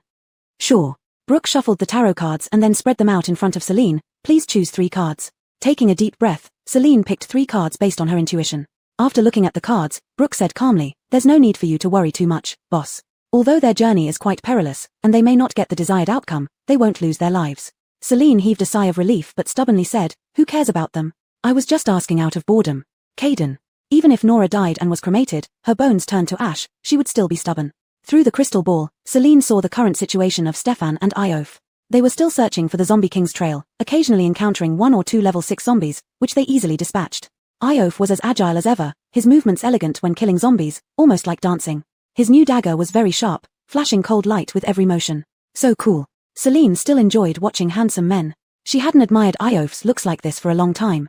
Well, since Iof became talkative and sarcastic, she didn't think he was particularly handsome anymore. It seemed that powerful people were more attractive when they kept quiet. As a powerless strategist, Stefan didn't need to act, and he was always protected whenever any danger occurred. If anything unexpected happened, everyone else would be wiped out before it got to him. Confirming that her 2 friends were safe, Celine used the crystal ball to check on her parents again. Their condition hadn't changed much since the last time she saw them. She just missed her parents and wanted to see them. When she came out of the fortune-telling room, she saw a man and a woman waiting outside in line. Celine vaguely remembered them from the cruise invitation, a brother and sister who bought a Seaview villa.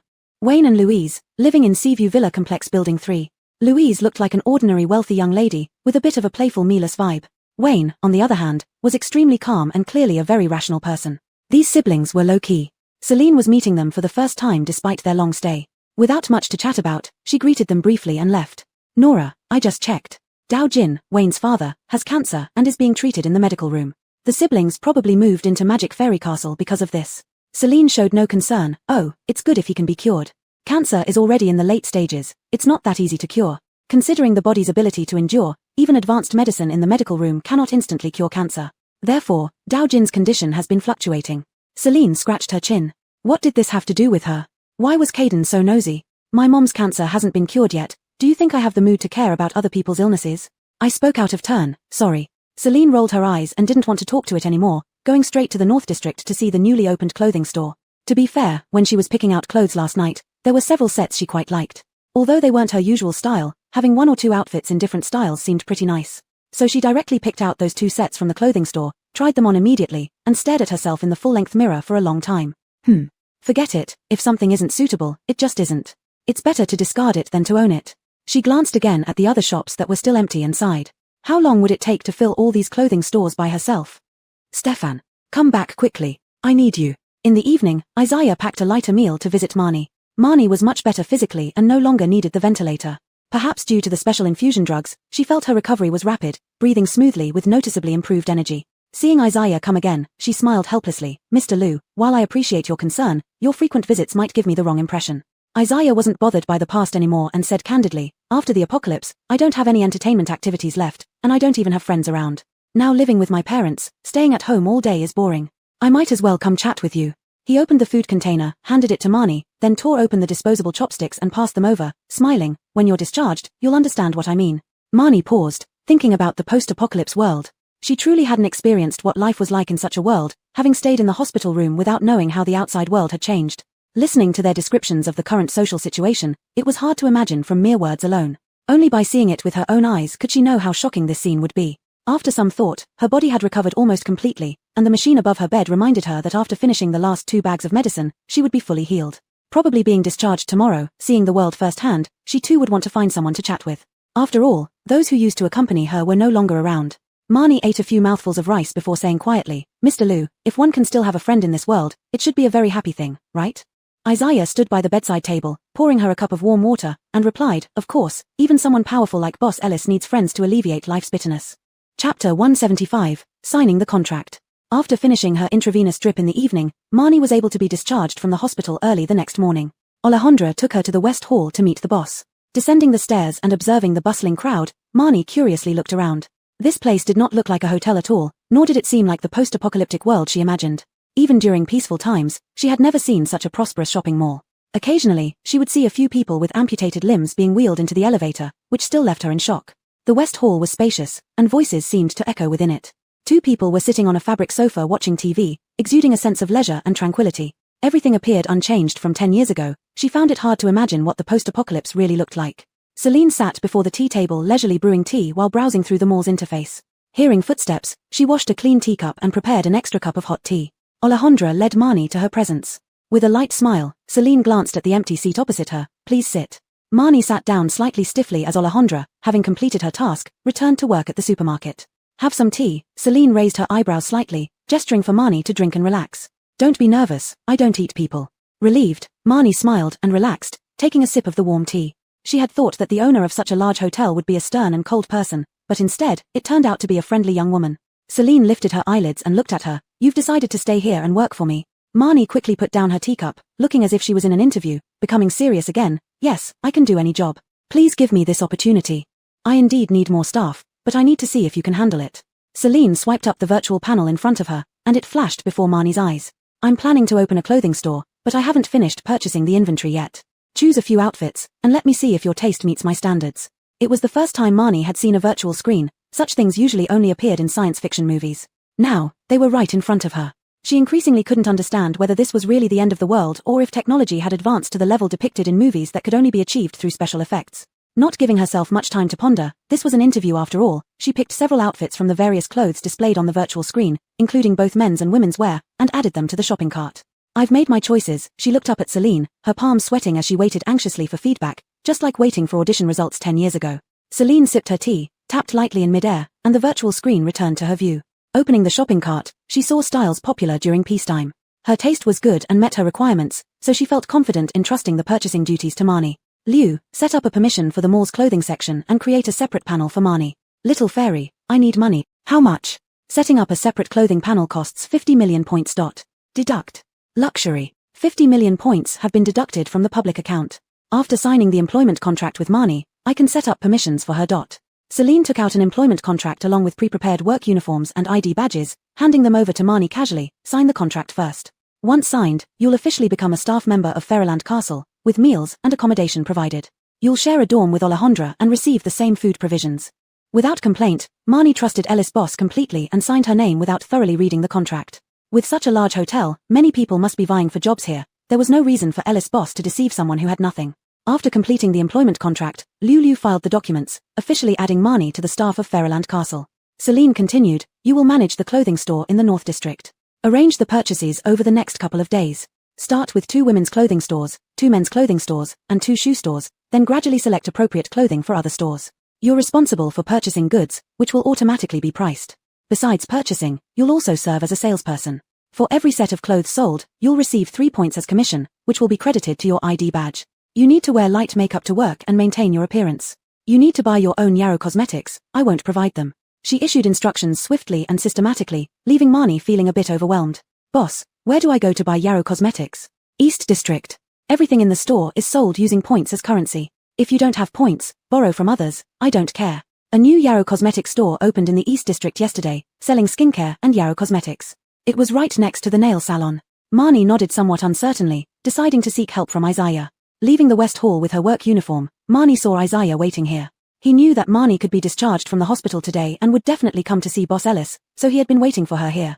Let's go, I'll take you for breakfast first. Isaiah took Marnie to a tea house for dim sum. For her first meal out of the hospital, it should definitely be something delicious. Ordering a table full of dishes, Isaiah smiled at Marnie's dazed expression and said, "Dig in, don't be shy. You've been eating simple and bland food during your hospital stay, you need to nourish yourself." Marnie pursed her lips, feeling quite embarrassed. She hadn't helped Isaiah much, having only met him a few times, yet she was constantly receiving his kindness. Try this crystal shrimp dumpling. The ingredients in Magic Fairy Castle are all very fresh, and the taste is good. Eat more. Isaiah put a shrimp dumpling on Marnie's plate, then moved the pepper steak in front of him to her side, and this steak, it's very tasty. You're too thin, eat more meat. Thank you, Marnie softly thanked him, holding her chopsticks and starting to eat. She told Isaiah about being hired by Boss Ellis. In the future, she would manage the clothing stores in the North District, and once she made money, she would definitely treat him to a big meal. Isaiah nodded with a smile, agreeing to help her buy Yarrow cosmetics as soon as she mentioned needing them. They barely managed to finish all the food together and then went to the East District's Yarrow cosmetic store. Marnie picked just a few simple items: foundation, loose powder, eyebrow pencil, lipstick, makeup remover water, a 3-color eyeshadow palette, and a basic set of Yarrow makeup tools. None of them were expensive brands, but Isaiah casually added a set of skincare products and paid for everything. These are also for you. He pushed the bag of skincare into Marnie's hands. Seeing her reluctance, he said, "Daily Yarrow makeup isn't good for your skin. Keep hydrated to avoid breaking out." Marnie pursed her lips, her eyes dropping down as her ears turned slightly red. She shyly admitted, "You're inviting me to meals and giving me gifts, I really feel guilty." Isaiah chuckled a few times, finding her rather cute in this state. "Yes, you should feel guilty. So, work hard and treat me to a big meal." Marnie hurriedly nodded. She would repay Isaiah. Whether before her imprisonment or 10 years later when she was finally free, the only person who had always been good to her was Isaiah. Chapter 176 Fever. Another 2 or 3 days passed, and the North District officially got on track. There were stores selling BF-style women's clothing, elegant women's wear, sporty men's wear, and refined men's wear, as well as 2 shoe shops. The bestsellers were undoubtedly the convenient to move in and comfortable sportswear and sneakers. Although the shops in the North District were relatively high-end, the actual prices of the goods varied widely to ensure that customers with different financial capabilities could still afford new clothes and shoes within their budget. Marnie was most adept at putting on a business smile, being friendly and courteous. When customers tried on clothes, she could also give them candid advice. Business was good, and naturally, her commissions were not few. To match the work uniform, she first bought herself a pair of black low-heeled small leather shoes, and then used the remaining money to treat Isaiah to a hot pot meal. The clothing store's success meant the owner, Celine, earned the most. Seeing that Marnie had trouble managing all 5 stores alone, Celine hired 2 employees for her. However, somewhat unluckily, Celine spent every day cooped up in her room, basking in the air conditioning without going out to breathe fresh air, which made her excessively preoccupied with thoughts. As a result, she fell ill with honor. With a high fever of 38 degrees, Lily Uzi, who was inside her mind, felt like its CPU was almost fried from overheating. Lying in bed, feeling worse than dead, Celine's head was muddled, and she felt utterly powerless all over her body. Hero offered to carry her to the medical room for treatment, but she stubbornly refused to go. If the boss looked so miserable and was seen by other guests, where would her authority and dignity go? Forget about your authority and face. If you don't get treated soon, start thinking about where to place your corpse. Lily Uzi, why do you always have to speak so harshly? I'm already like this, and you still make fun of me. If you don't consider your own health, think about my situation too.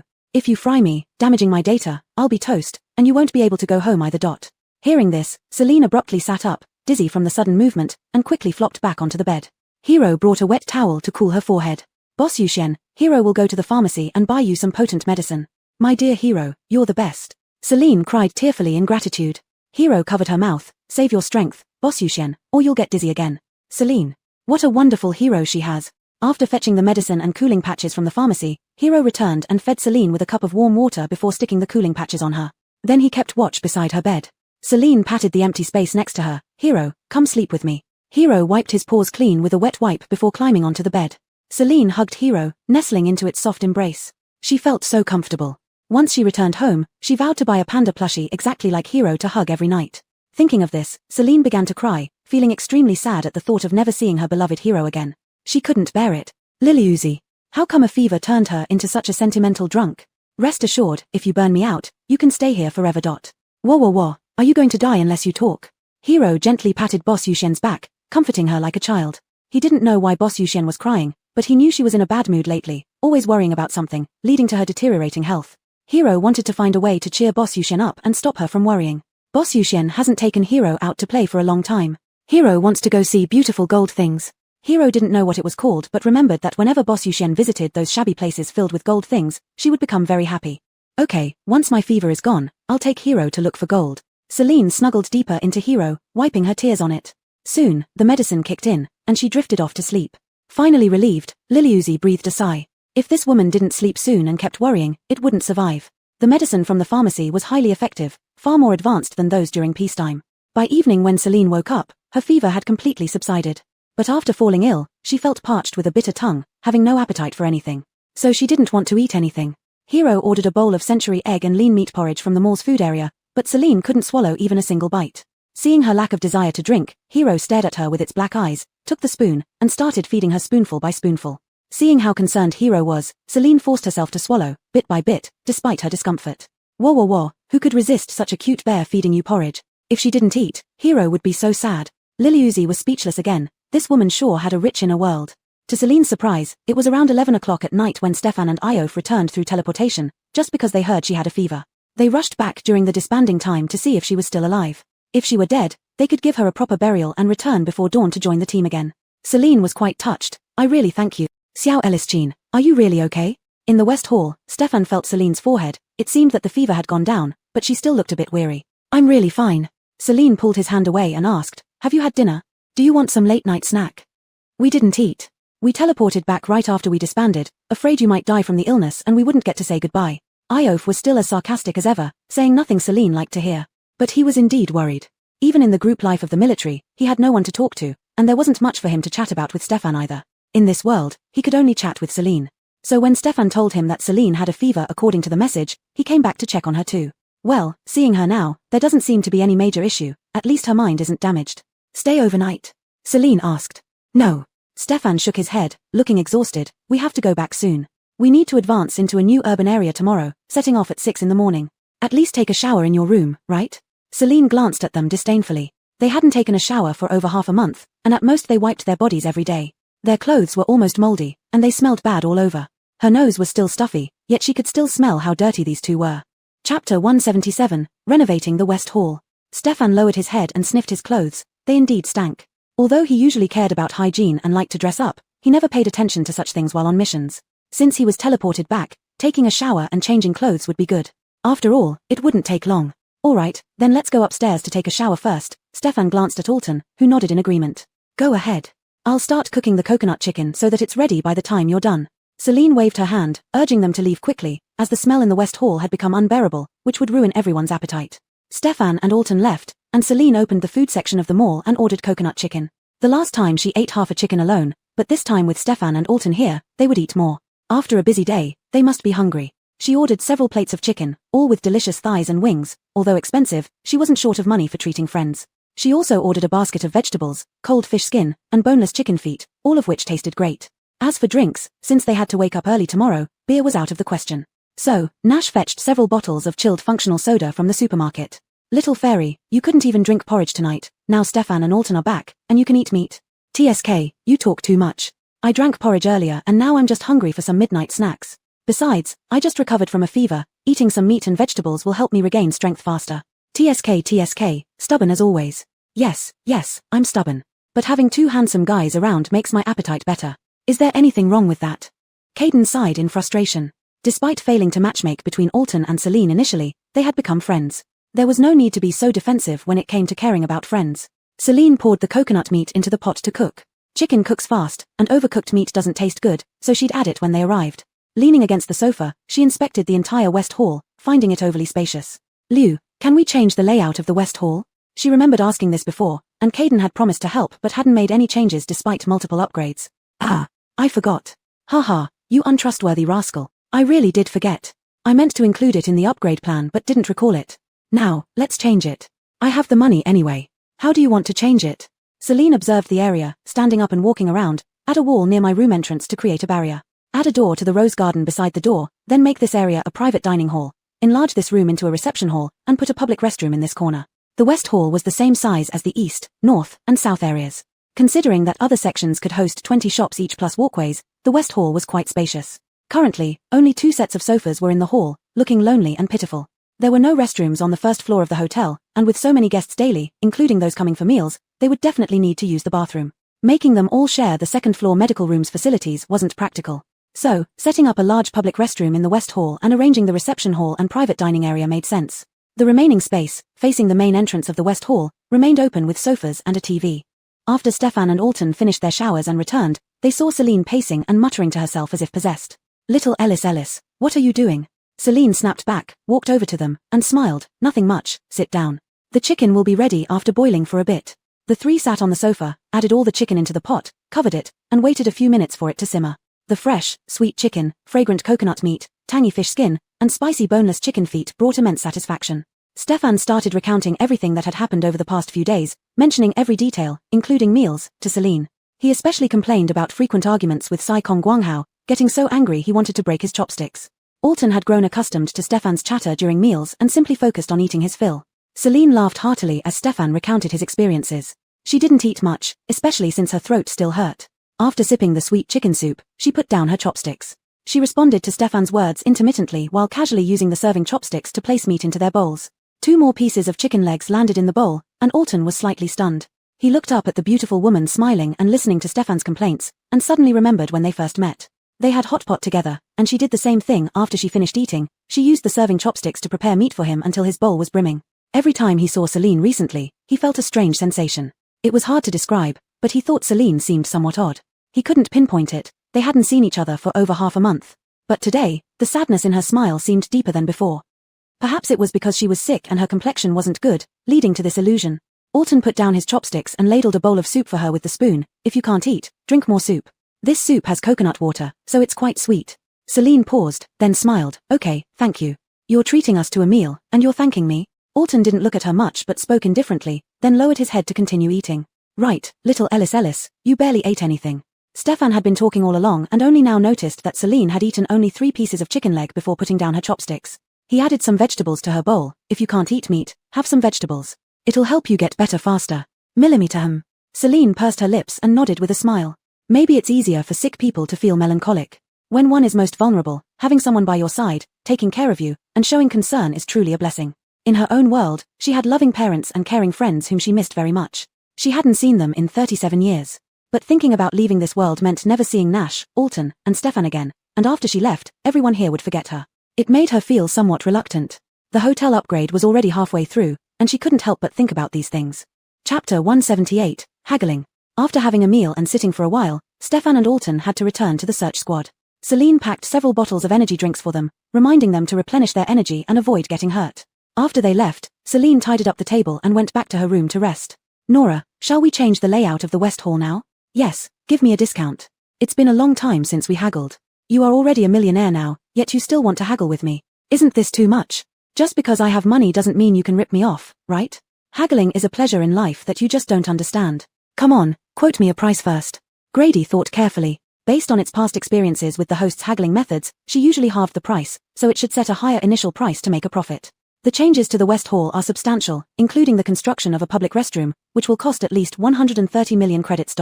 Celine was speechless. "Liu, you're really raising the price without any reason. All you're doing is adding a few walls and installing a toilet. How can you charge me 130 million? Don't your conscience hurt? Oh, I forgot, you don't have a heart.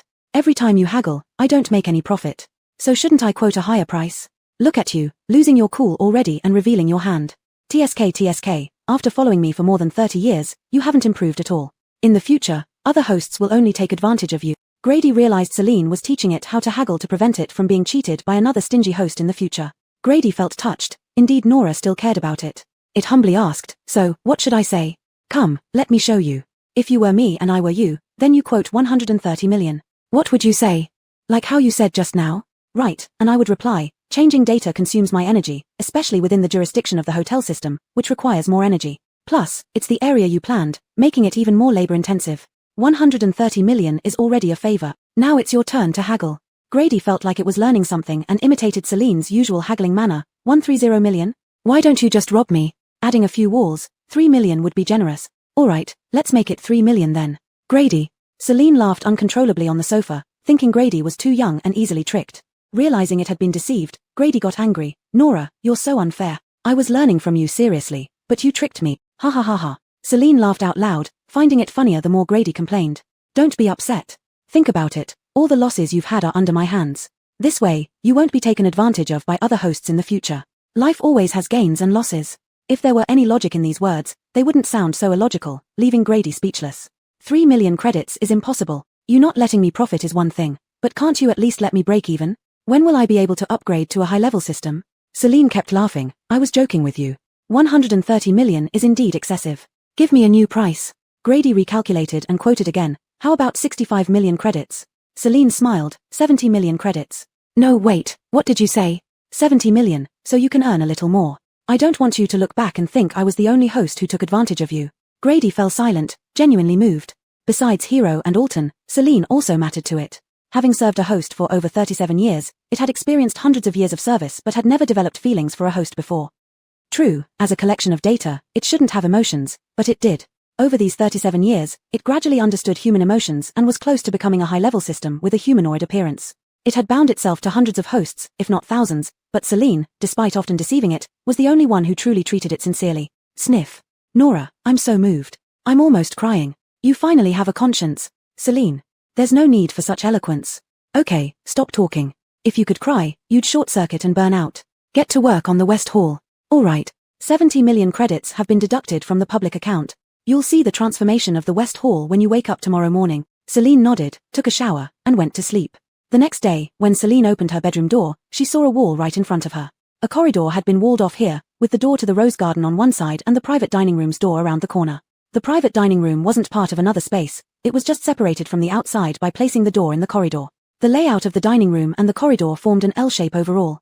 Celine went into the dining room for a look. It was still empty. She bought a set of round tables made of redwood and placed them in the middle, with a small double sofa in the corner, and had Hero install a TV on the wall. In the future, if she ordered delicious food from the culinary area, she could sit here and watch TV while eating. Exiting through the corridor door, the dining room was on her right, and the living room was on her left. The living room remained spacious, with the tea table that had been there before. The screens and cabinets she originally bought as decorations were also placed inside. Moving further out, next to the dining room was the public area, which was now completely converted into a public restroom all the way from the living room to the entrance of the West Hall. It was a large restroom divided into male and female sections, each with over 10 stalls. The exterior design of the wash basins was beautiful, with irregular mirrors that added creativity. She was quite satisfied with this. Clearly, because she had willingly given more points, Grady had put in effort and made it look better than she had imagined. 6. You are indeed the 6 who loves me. Sure thing, sure thing. Money makes the ghost push the millstone. Since I took your money, I have to do a good job. Celine couldn't help but chuckle lightly. Grady always said she was stubborn-mouthed. Maybe after spending so much time with her, Grady's mouth had become tough too. Celine didn't wake up particularly early today, possibly due to exhaustion from yesterday's fever. Last night, she had drunk 2 bowls of chicken soup and met 2 friends, so her sleep quality was excellent. Thus, when she came out, Ulrich was already sitting in the public area watching TV. She couldn't understand what Ulrich was thinking. He had been watching TV here for several days, coming every morning and going back to his room at 9 every night. Celine felt he was indeed a bit eccentric. Just as she was about to go over to greet him, Terry hurriedly approached from behind. Boss, the Zhejian cow. Celine furrowed her brow slightly. What about the Zhejian cow?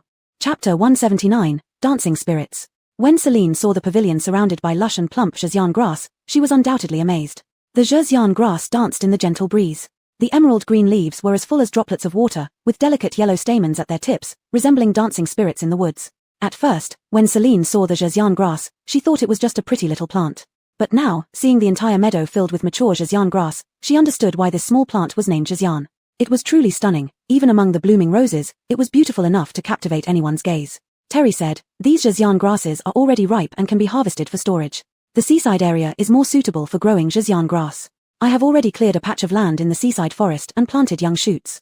They should mature faster than these. After all, the seaside area had natural climate and fertile soil, unlike the rose garden where everything relied on artificial conditions. Plants need sunlight to grow. Although there's no night in the rose garden, artificial light and natural sunlight have different effects on photosynthesis. Additionally, Zhejian grass needs dew for irrigation. Every morning, the seaside area gets its share of dew, so there's no need to collect it separately and return to water them, saving a lot of effort. In an ideal environment, plants can grow better and faster. Celine pursed her lips and took out the instant camera to take a photo to document this beauty before harvesting. Otherwise, it wouldn't be as beautiful afterward. Wouldn't my meadow look barren if I harvest everything? After taking the photo, Celine put away the camera and asked Terry beside her. Terry shook his head. No, the pollen from the flowers falls to the ground and becomes seeds. After this batch is harvested, it shouldn't take long for new shoots to sprout. Celine nodded and patted Terry on the shoulder. I'll leave it to you. Take care of the storage and send some to Marsha for Zhongguang Temple. Got it, boss. Having delegated everything to her employees, being a hands-off boss felt incredibly comfortable for Celine. She didn't have to worry about anything and could enjoy eating, drinking, and sleeping all day. Just as she left the rose garden, she encountered Nash coming out from the private dining room. Celine happily went over to hug Nash. My treasure, I'm all better now. Let's go, don't you want to go out? Let's get going. Nash nodded obediently. Seeing Boss Xian looking energetic, he was relieved.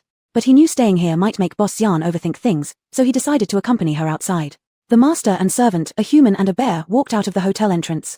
Nash pulled out an RV from his space pocket, and Celine, feeling exceptionally happy today, decided to drive herself around.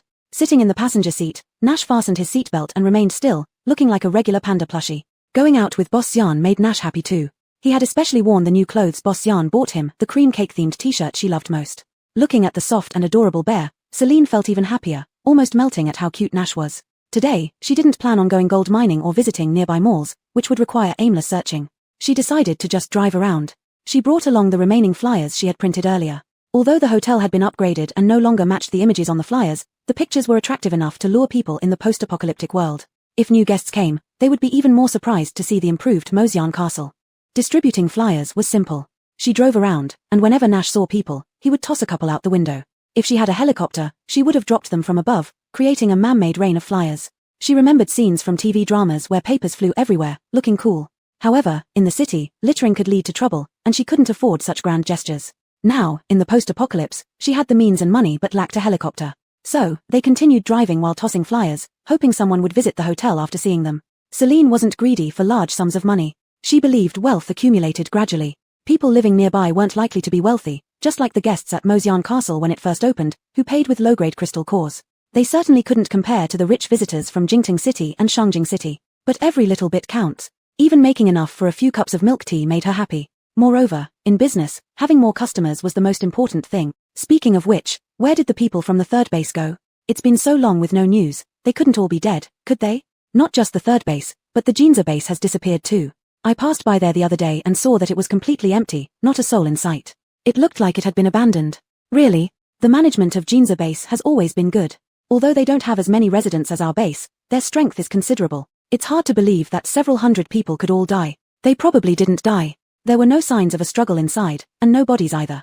It looks like they moved out on their own. Moved? Where could they have moved to? Zombies are everywhere now. Rebuilding a safe base is far from easy. If they weren't attacked by zombie mutants, why would they move with so many ordinary people? I don't know. 2 or 3 people sat on the roof resting. After a busy day, they only earned 2 secondary-grade crystal cores. When they stopped to rest, they began chatting about the third base and Jinza base. They were from the second base. At the time, they heard that 2 small leaders from the third base sneaked out late one night and never came back. The main base planned to abandon the third base. Initially, they thought that after the third base dissolved, many people would seek refuge at their second base or Jinza base. But they waited for so long, and no one from the third base came over. They assumed they died along the way, but even when they went looking, they found no bodies. Moreover, Jinza base had also vanished. This was quite eerie. Their mouths were dry and cracked, but they were used to it and continued discussing without pause. A breeze blew through the air, providing some comfort on the hot summer day. But, what was that red unidentified object floating in the wind? Chapter 180 Broken Bridge. Barbara unfolded her wings and soared into the air, only then did she realize that the red objects floating in the wind were actually flyers. She caught several of them in a row, then landed back on the roof, distributing the flyers among her companions. Rejoice, the magic fairy castle is opening. No power or water interruptions. When are these flyers from? Guillermo flipped the flyer over, finding no date printed on it. It looks pretty new, not dirty at all. Where did it come from? Barbara muttered. In this post-apocalyptic world, even finding a clean piece of paper was difficult. Who would bother printing so many flyers? Could this be some sort of scam, luring people there to be used as ingredients? After 9 years in the apocalypse, they had seen everything. The most terrifying thing was human nature. Without food, people turned on each other, drinking blood and eating flesh. They, living in the base, had management and felt relatively safe. Others, who knew? Ayla squinted in disgust. It's probably a scam by some organization, either luring people for food or luring ability users to cultivate strength. We shouldn't trust this kind of stuff. As she spoke, she flung the flyer away, the fiery red sheet drifting back into the wind. Barbara pursed her lips. She found the pictures printed on it quite attractive: clean rooms, delicious food, with electricity and water. Wasn't this paradise? Though unsure if it was real, her curiosity couldn't help but grow. She wanted to see it. Hey, you think the people from Base 3 and Jinza Base saw these flyers and went to that place? Guillermo suddenly thought. With such attractive conditions, it could be related to the disappearance of over 1,000 people combined from Base 3 and engsub base. If they really went to the magic fairy castle, chances are there wouldn't even be bodies left. Ayla curled her lips, her tone slightly disdainful. Why? Barbara asked in confusion. Why was Ayla so certain? Ayla snorted. Think about it. Even if someone opened a shop, how much space could they have? How many supplies? Base 3 and engsub base together have over 1,000 people. They couldn't possibly stay there and would have to return. Months have passed without any news. They must have died at the hands of scammers. Her analysis seemed logical. Hey, there's an address on the back. Guillermo noticed the detailed address printed at the bottom of the flyer's reverse side. It's right in the city center, at the old commercial square. He looked at Barbara. The city center isn't too far from here. Xiao Xiao, do you want to go? Barbara nodded. I'm curious too. We can take a quick look from afar, and if anything seems off, we'll come back. Ayla huffed. Those who didn't listen to advice died quickly. She wasn't going to go along to die. She stood up. You go. I won't. I'm going back to the base. Barbara glanced at her thoughtfully. People with different paths shouldn't work together. She had long been annoyed by Ayla's attitude. Better she didn't go. It would be safer and more comfortable traveling just with Guillermo, rather than bringing along Ayla, the troublemaker. Let's go then. She stood up, looking at Guillermo and unfurling her wings. Sure. Guillermo activated his abilities, forming a ball of energy beneath his feet. Without waiting for Ayla's discouraging words, they vanished instantly. Ayla rolled her eyes. Like dogs biting Lu Dongbin, ungrateful. When they were facing death, they'd know better to listen to her. She slowly walked downstairs, encountering a level 2 zombie. After killing it and digging into its head, she found nothing useful. Waving her hand, she headed back to the base. Glancing at the red flyer on the ground, she pondered for a moment and picked it up. Who knew what discoveries those two might make at Magic Fairy Castle? Better to report this first to leadership.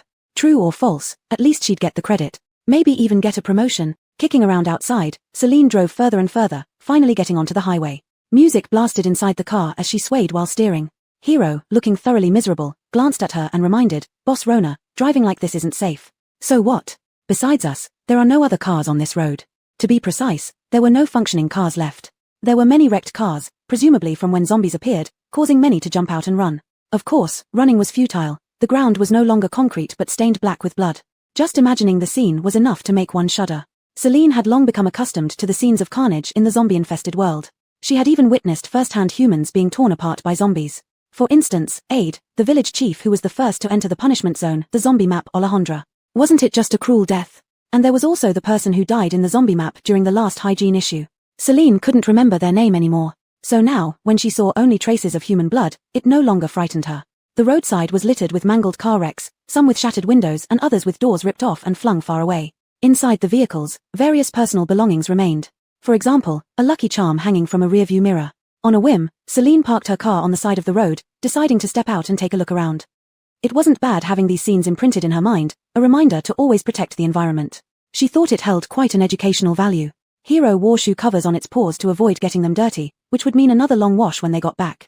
With all the fur on its body, cleaning it when it got dirty was a hassle, so Celine simply dressed it in a protective suit to prevent its body from getting soiled as well. Looking at Hero bundled up tightly, Celine chuckled. It looked like that thing from the movie, Baymax or something. Leisurely, the two continued walking forward, with Celine occasionally sticking her head into the wrecked cars. It wasn't to find good things, she was just curious about the extent of the damage. After all, these were private cars, and many people like to hang things from their rearview mirrors like instant photos taken by couples, red lucky charms, and tiny dream catchers. These small items seemed to carry the wishes and concerns of family members. Just like in her father's car, there hung a small necklace with a pendant containing her childhood photo. Celine couldn't help but feel moved, carefully collecting these items, planning to find a proper place for them later.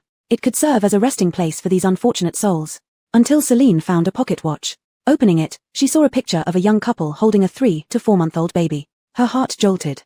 Watching others be torn apart by zombies didn't seem that cruel to her before, as she wasn't originally from this world, treating it like a movie. But imagining how many newborn lives were eaten by zombies and how many happy families were destroyed by the virus, she suddenly felt the true terror of this world.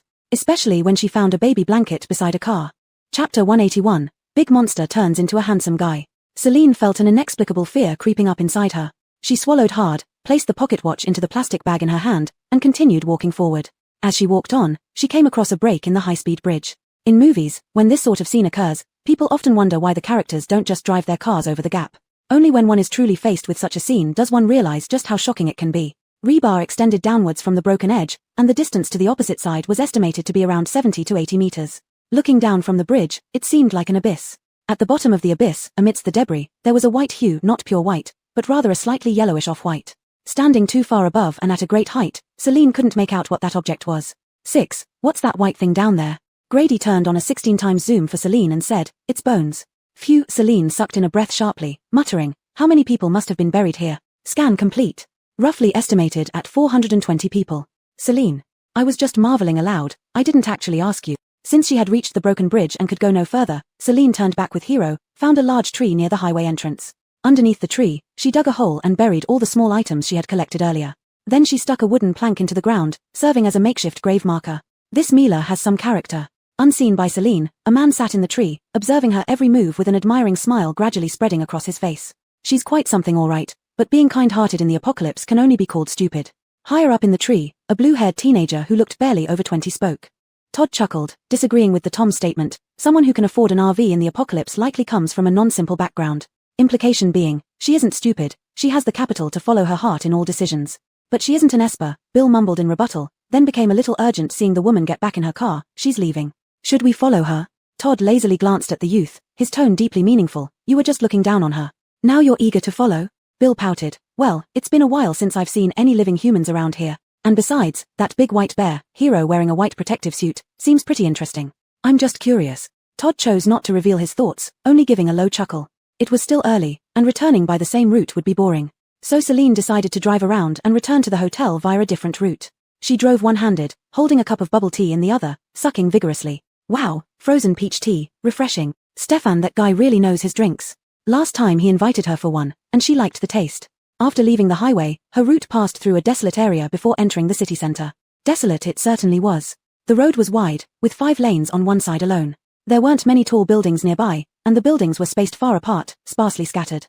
But because of the few people, the environment looked cleaner than in the city center, with less blood and brain matter. Just more dust, with a layer of yellow mud on the ground. Not long after entering this area, Celine saw a flying giant monster in her rearview mirror, following her at a consistent distance. It seemed to have noticed her, specifically following without attempting an attack. What's this? Celine frowned slightly, puzzled. The last time she encountered a giant monster, it pounced on her car roof, gnashing its teeth trying to eat her. Why did this one start trailing her? Could it be stupider? Nora, I've told you many times, those aren't monsters, they are mutated beast. Isn't it the same thing? Just say it's the same if you want, but mutated beasts wouldn't follow you because they're stupid. Moreover, our RV is cloaked, so it shouldn't even see you. Oh, maybe it's just coincidental, and it will fly past soon. Celine stopped her car, got out, and looked up at the slowly approaching flying giant monster, mutated beast. If it flew overhead, she could confirm whether it was still following her.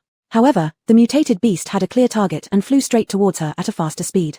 Within seconds, the mutated beast was right in front of her, its massive wings flapping up sand and nearly blowing Celine away. A blue-haired teenager jumped off the mutated beast's back, and just as Celine was about to ask why he was following, suddenly, a circle of light suddenly appeared around the mutated beast, and the monstrous creature that was previously hideous transformed into a handsome man. Celine was stunned, her eyes and mouth forming an O. Transformation? Handsome guy. The man had sharp eyebrows and bright eyes, his hair half-tied, standing roughly at 1 meter 90 tall with a slender yet robust figure. His deep brown irises exuded an air of elegance. He didn't look like a monster at all. Hello, my name is Todd. I saw you burying something under the tree just now, and I was curious, so I followed. I hope I didn't offend you. Todd's voice was gentle, his eyes smiling, and his words polite and gentlemanly. Celine was still dazed, slightly shaking her head. No. Todd chuckled softly, that's good. He glanced at the youth behind him and introduced him. This is my younger brother, Bill. May I ask for the lady's name? I'm surnamed Ellis. Celine finally recovered from her shock and smiled politely. I own a hotel in the city center. I was just driving around today. Bill's eyes lit up, curiously asking, you own a hotel? What kind of hotel? Where? Can I take a look? It's in the city center, Celine smiled. Todd thought for a moment. Seeing his brother so eager to go, he said, Miss Ellis, can we follow your car to see the hotel? To be honest, we've been wandering around this area and haven't seen any living people for a long time. Sure, there are quite a few guests in the hotel lately, so it's lively. Celine smiled and got into her car. This time she drove straight towards Moxiang, Magic Fairy Castle. Todd turned back into the flying giant beast, and Bill sat on his back, following the soft yellow RV that resembled a piece of candy. Brother, do you think there really is a hotel here? I only saw them in Shangjing City, and they were all dilapidated. Judging by Miss Ellis's attire, she seems somewhat unique, Bill muttered as he clung to the giant beast's back. Todd didn't reply to his brother but also felt that this Mila was exceptionally unusual. Chapter 182, A Harmonious Hotel. Mutated Beast. Why is there a mutated beast here? Where? Where? Outside. Look out the window, it's huge. Hurry. Prepare the defense. Where are the ranged attackers? Hurry, Try to shoot it down. The appearance of the mutated beast caused quite a stir in Jean's base. They had finally built a safe living area, and if the mutated beasts invaded, all the houses would be destroyed. All their efforts would be for nothing. A row of psychers stood on the rooftops, all capable of long-range attacks such as lightning, control, light, plants, etc. After waiting for the mutated beast to enter the attack range, their powers were condensed in their palms, ready to launch an attack at a command. No. Don't move. Something seems off. Sheldon halted the psychers, squinting his eyes to carefully identify. There's someone riding it, maybe a beast tamer psyker. Not just that. Zoe beside him had already calmed down. She gestured for Sheldon to look downstairs. It's Mr. Ellis's car. It followed Mr. Ellis back. Upon hearing that it followed Mr. Ellis's car, everyone instantly relaxed. If it was with Mr. Ellis, then there was nothing to worry about. However, they rarely saw beast tamers, nor did they get close encounters with mutated beasts, especially one so large. So many people rushed downstairs to gawk, eager to see what this giant creature looked like. The motorhome stopped in the central square. Celine was afraid it was too close, lest they didn't know the situation and got bounced away by the hotel's protective shield. Todd landed in the central square. Bill jumped down, looking at the magnificent building before him. He stared through the glass walls at the crowds moving inside, so amazed his mouth wouldn't close. Naturally, the people inside also curiously peered out through the glass, some even standing outside the door, watching the large monster from afar. A ring of light spun around, and the giant monster suddenly disappeared, transforming into a graceful man, shocking them even more. This was a level 9 therianthrope. Therianthropes were animal-type psychers. The higher the level, the more unique characteristics of the animal they would possess. Reaching level 9 meant they could transform directly into a therianthrope. Animal-type psychers were rare enough, let alone therianthropes. Many had only heard stories, never seeing one before. Moreover, he was strikingly handsome, to the point where even men marveled. Instantly, everyone cast admiring and reverent gazes at Todd. Miss Ellis is even more impressive than I imagined, Todd chuckled lightly, surveying the building before him, which was even more stunning than a big mall during peacetime.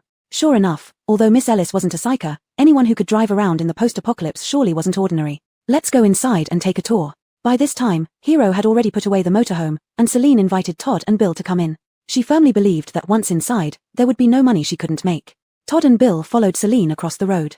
At the hotel entrance, a crowd greeted Celine with warm smiles. Mr. Ellis is back. Where did you find these two handsome guys, Mr. Ellis? Look at what you're saying. What if Mr. Ellis gets upset later? But I'm just curious. This is the first time I've seen a therianthrope. I've also never seen one, and he's handsomer than any celebrity on TV. Hey, why don't you compliment Mr. Ellis like this usually? Mr. Ellis is also a great beauty. Of course, Mr. Ellis looks like a fairy descending from heaven, so naturally, we are even more curious about how she brought back such a good-looking guy. Don't mention us, it's my first time too. Suddenly seeing a big monster following behind my car scared me half to death. When I stopped and took a closer look, I found it wasn't a big monster but a handsome guy. Celine said with smiling eyes, joking with the guests. Haha, isn't this normal? Probably only you, Mr. Ellis, can drive around everywhere in this country. That's right. Bringing back two handsome guys is pretty good. We can, what's that called? Pleasing to the eye. Yes, exactly, very pleasing to the eye, feast for our eyes. Everyone chatted lively, mostly joking, yet the atmosphere was warm and harmonious. Despite not knowing each other well, talking felt like family. Such an atmosphere left Todd and Bill slightly astonished. It seemed Miss Ellis was not just a boss, more like the cohesion of this hotel, blending all strangers together, becoming one family. The hotels they had seen in Shangjing City were not like this at all. Those who could run a hotel naturally had some power, and though they welcomed customers through their doors, there was always an air of arrogance about the owners. Look at this luxurious building before them, look at these customers with varying levels of psychic abilities, and look at Miss Ellis's attitude towards handling matters. Yes, suddenly the hotel owners in Shangjing City seemed like a joke. Hello everyone, my name is Todd, and this is my younger brother Bill. Todd was touched by this harmonious atmosphere, greeting everyone with a gentle smile. Hello, hello. An uncle standing in front shook his hand, his eyes glued to Todd's face. You are really handsome. Just that being out in the sun and rain all the time hasn't been good for your skin. But it's fine, after staying in Magic Fairy Castle for a while, you'll definitely look even better. Celine was often embarrassed by the guests' excessive enthusiasm. She said, Gabrielle, what you're saying sounds like I hired a plant. Everyone, please disperse. I'll take them inside for a tour. Sure, won't bother you. Uncle Liu hurriedly let go, not daring to waste Boss Ellis's time. Everyone knew that Boss Ellis was beautiful and kind-hearted, easygoing, but also very authoritative, sticking to her word. So the guests all respected Boss Ellis, following the rules of the store, getting along well without causing trouble for her, which was great. Celine gestured, please come in. Todd and Bill walked in, and the cool air conditioning immediately swept away the heat from their bodies. The scene inside the hotel amazed them even more. The decoration was opulent, with all kinds of shops available. They saw stands selling milk tea, takoyaki, and ice cream right when they entered. The sweet scent of milk tea, the sauce aroma of takoyaki, and the egg flavor of waffles mixed in the air, tempting their taste buds. Bill hadn't eaten normal food for a long time, and now, smelling the deliciousness made him unable to move, almost drooling. Oh my god, is this a hotel? It's paradise. Chapter 183, Star Radiance Level 1. Aaron saw the boss returning with 2 new faces and immediately came forward, respectfully greeting, "Boss, welcome back." Celine gave a faint nod and introduced, "This is Manager Aaron. He oversees all matters within the hotel." Bill noticed Aaron's golden hair and smooth, pale skin, looking about his age, so he approached him. "How old are you? You look around my age. When did you start working here? You're already a manager, pretty impressive." Todd's eyes darkened slightly. "Bill, be respectful." He then turned to Aaron, apologizing, "Sorry, my brother has quite a lively personality. Please don't mind him." Aaron nodded slightly, while Celine added with a smile, "It's fine. Aaron is a robot, but he's very capable, which is why I trust him with running the hotel." Aaron's lips curled imperceptibly. He had been praised by the boss. The boss said he was very capable and trusted him with the hotel. He was so happy. This was the first time he'd heard such praise from the boss. Hero took off his protective suit and walked over to Celine, looking pitiful, his black eyes seemingly brimming with tears. "Boss Rona hasn't praised Hero in a long time. Do you not like Hero anymore?" "Of course I like you. How could I not like you? I love Hero the most." Celine tenderly rubbed Hero's head and hugged it as if comforting a child. She just couldn't understand why Hero always got jealous whenever she praised Aaron. But a jealous Hero was also rather cute. Todd watched this scene, finding it both warm and amusing. Bill found it entertaining. He curiously stared at Hero, wondering how this panda doll could speak and get jealous. After consoling Hero, Celine took the Foam brothers on a tour of the magic fairy castle. Todd felt this place was truly paradise. There was no better place than here. So they decided to stay. Due to a full house, Celine upgraded the hotel on the spot. Congratulations, host upgrade successful. Current magic fairy castle level, Star Radiance Level 1.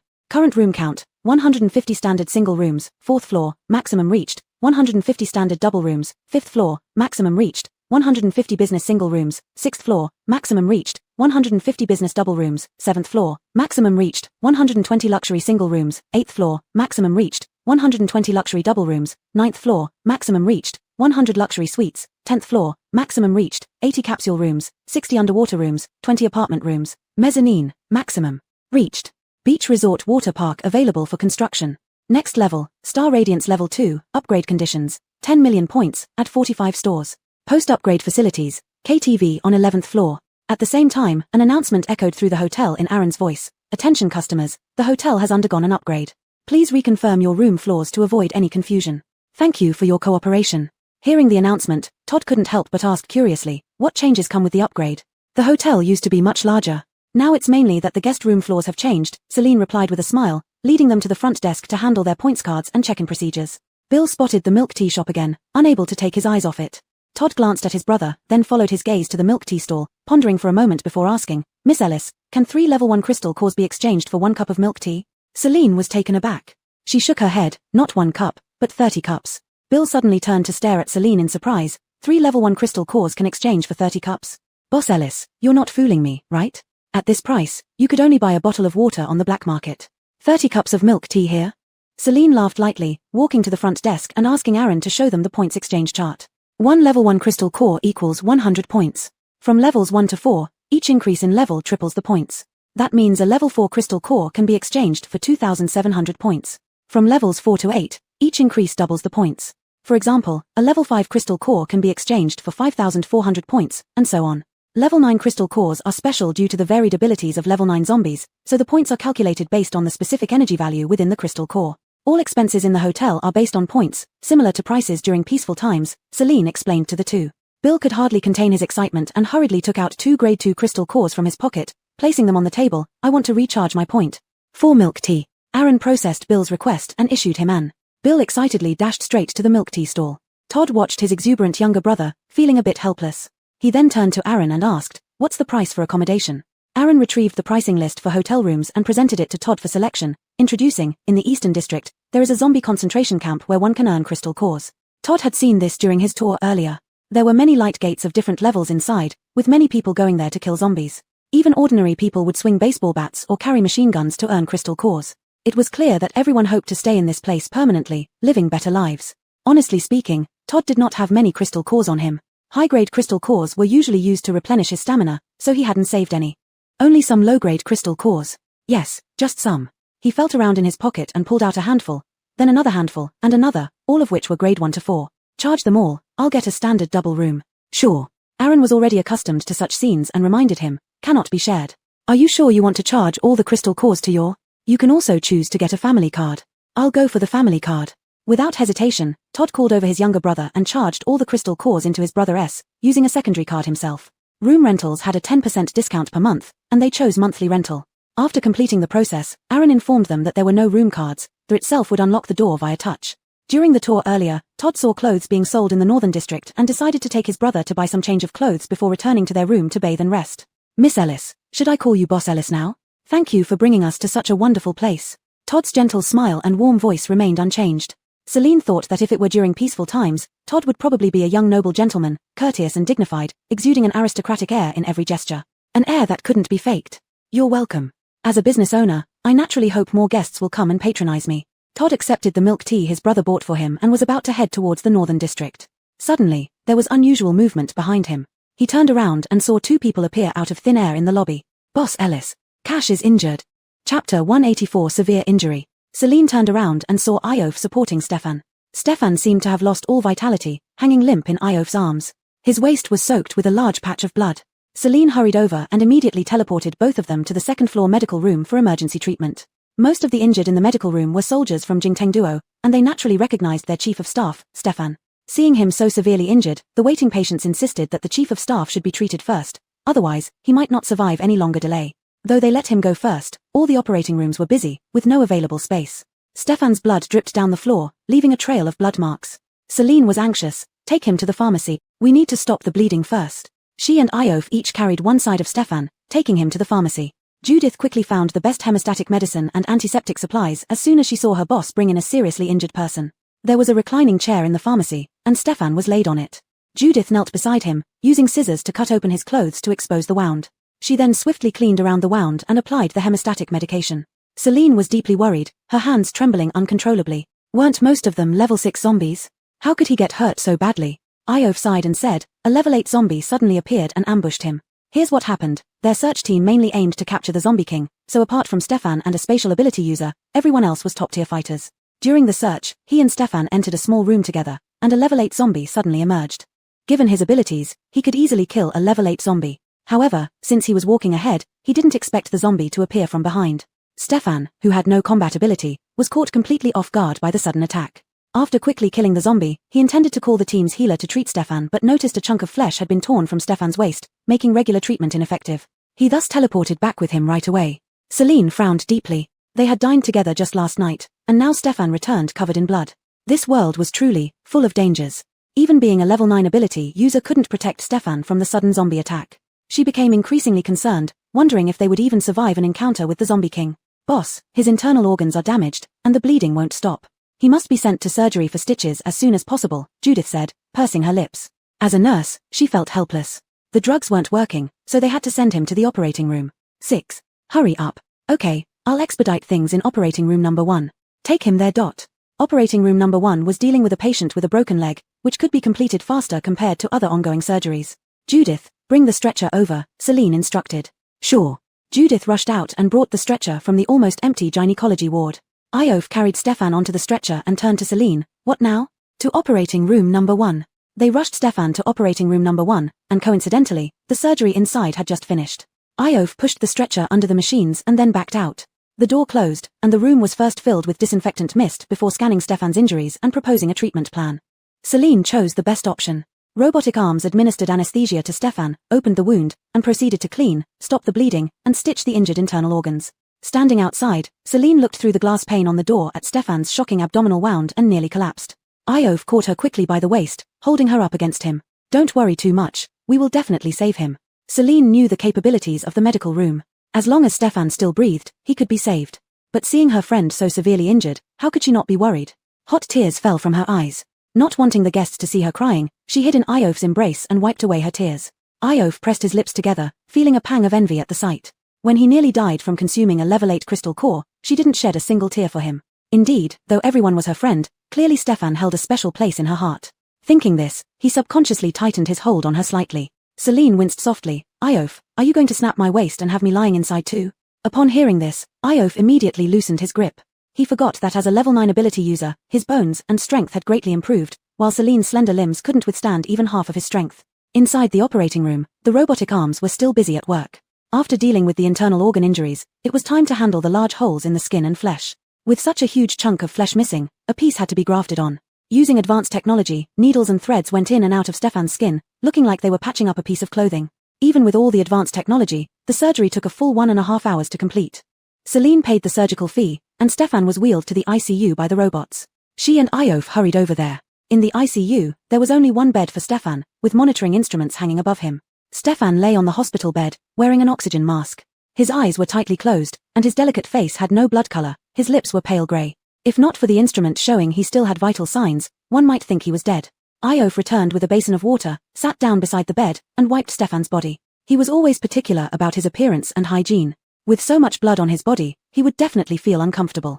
Celine went to Stefan's room to fetch a set of clean clothes, and together they dressed Stefan. As for pants, it didn't seem appropriate for either of them to put them on, so they left it for now. When will he wake up? Celine asked. The machine answered her. The anesthesia is expected to last another 30 minutes. After the effects wear off, the time of awakening depends on individual conditions. That meant at least half an hour more. Celine glanced at Iof beside her. He seemed overly worried and looked particularly exhausted. Go take a shower first, and then come to the West Hall to find me later. We can have lunch together. Okay. Iof left, and Celine tucked Stefan under the blanket before heading downstairs to take a shower herself. Nora, try to be more open-minded. They live in this world and will inevitably go through these experiences. Once you complete your mission and leave, the hotel will cease to exist, and next time they get injured, without advanced medical facilities, they might just die. Chapter 185, Claiming Credit. Celine naturally understood these reasons, which was why she was so worried. The thought that her friends would have to continue enduring the suffering of the apocalypse after she left, constantly at risk of losing their lives, gave her an urge to take them away with her. Of course, she knew that this was impossible. After taking a shower and changing into comfortable clothes, Celine walked out in a pair of mules. Iof was already waiting on the sofa in the common area. Boss Omoto. Celine waved to him, and he got up to come over. When did you renovate again? Last night after you all left. Iof followed Celine through a door, leading down a corridor. Turning left led into a small dining room. It wasn't really small either, with a rosewood round table that could seat 8 people, plush fabric sofas in the corner, and a glass coffee table in front of it. There was even a television here, making it feel quite cozy. After sitting down at the round table, Celine opened the mall's gourmet section and started picking tonight's dishes. What do you want to eat? She asked casually. Iof thought for a moment and said, salt-baked chicken, braised pork, baked fish with eggplant. She added everything he mentioned, along with pork, cabbage, and vermicelli stew, and prepared 2 bowls of rice for him. They could start eating once the food arrived. Celine inquired about the progress of the search operation and when it would end. Speaking of this, Iof slowly shook his head. We're going to withdraw. The team only had Stefan as a teleportation psychic who could carry out large-scale teleportation. Now that Stefan was injured, even if the search squad caught the Zombie King, they couldn't bring it back, and it would be difficult to retreat if they encountered danger. Therefore, Magnus entrusted him to go to Upper Beijing City after returning, find 2 teleportation psychics, and gradually withdraw the team. Not searching anymore? Celine was surprised. Leaving such a powerful zombie unhandled would eventually become a threat. Iof stuffed a piece of chicken into his mouth and indistinctly said, at least we should wait until Stefan recovers before planning further. Finding it is difficult enough, and even if found, they might not be able to defeat it. Without being able to retreat after failing, temporarily giving up and replanning is better. Celine agreed with Magnus's decision. She didn't want her friends to return covered in blood or not come back at all. After eating, Iof helped clean up the table while Celine put things back in the gourmet section. Calling Hero over to wipe the table, Iof left to find the teleportation psychics in Upper Beijing City to retrieve Magnus and the others. Celine went to look after Stefan. With a connection to Upper Beijing City, it was quite convenient for Iof. He just needed to pass through the northeast gate. Brother, what's wrong? Seeing his brother suddenly stop walking beside him, Bill followed his gaze and saw a tall figure exiting the northeast gate. Did you meet someone you know? Todd slowly recovered his gaze, shaking his head with a light laugh. No, just felt a bit familiar. It's just familiarity. It's been so many years, how could he possibly meet him here?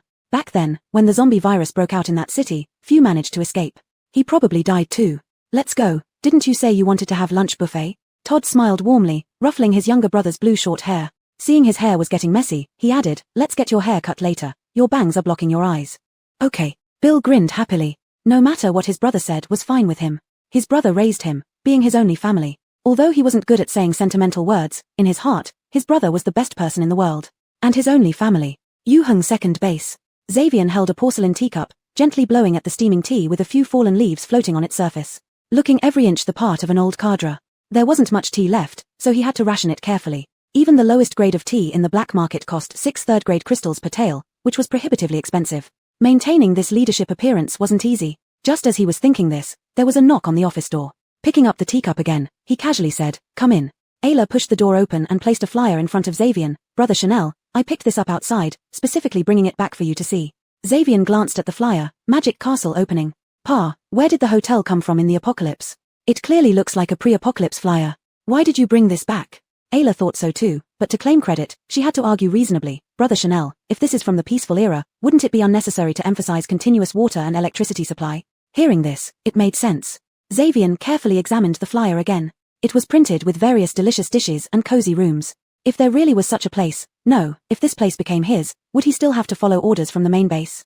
He could be the biggest leader on his own. How resources inside were allocated would all depend on his word.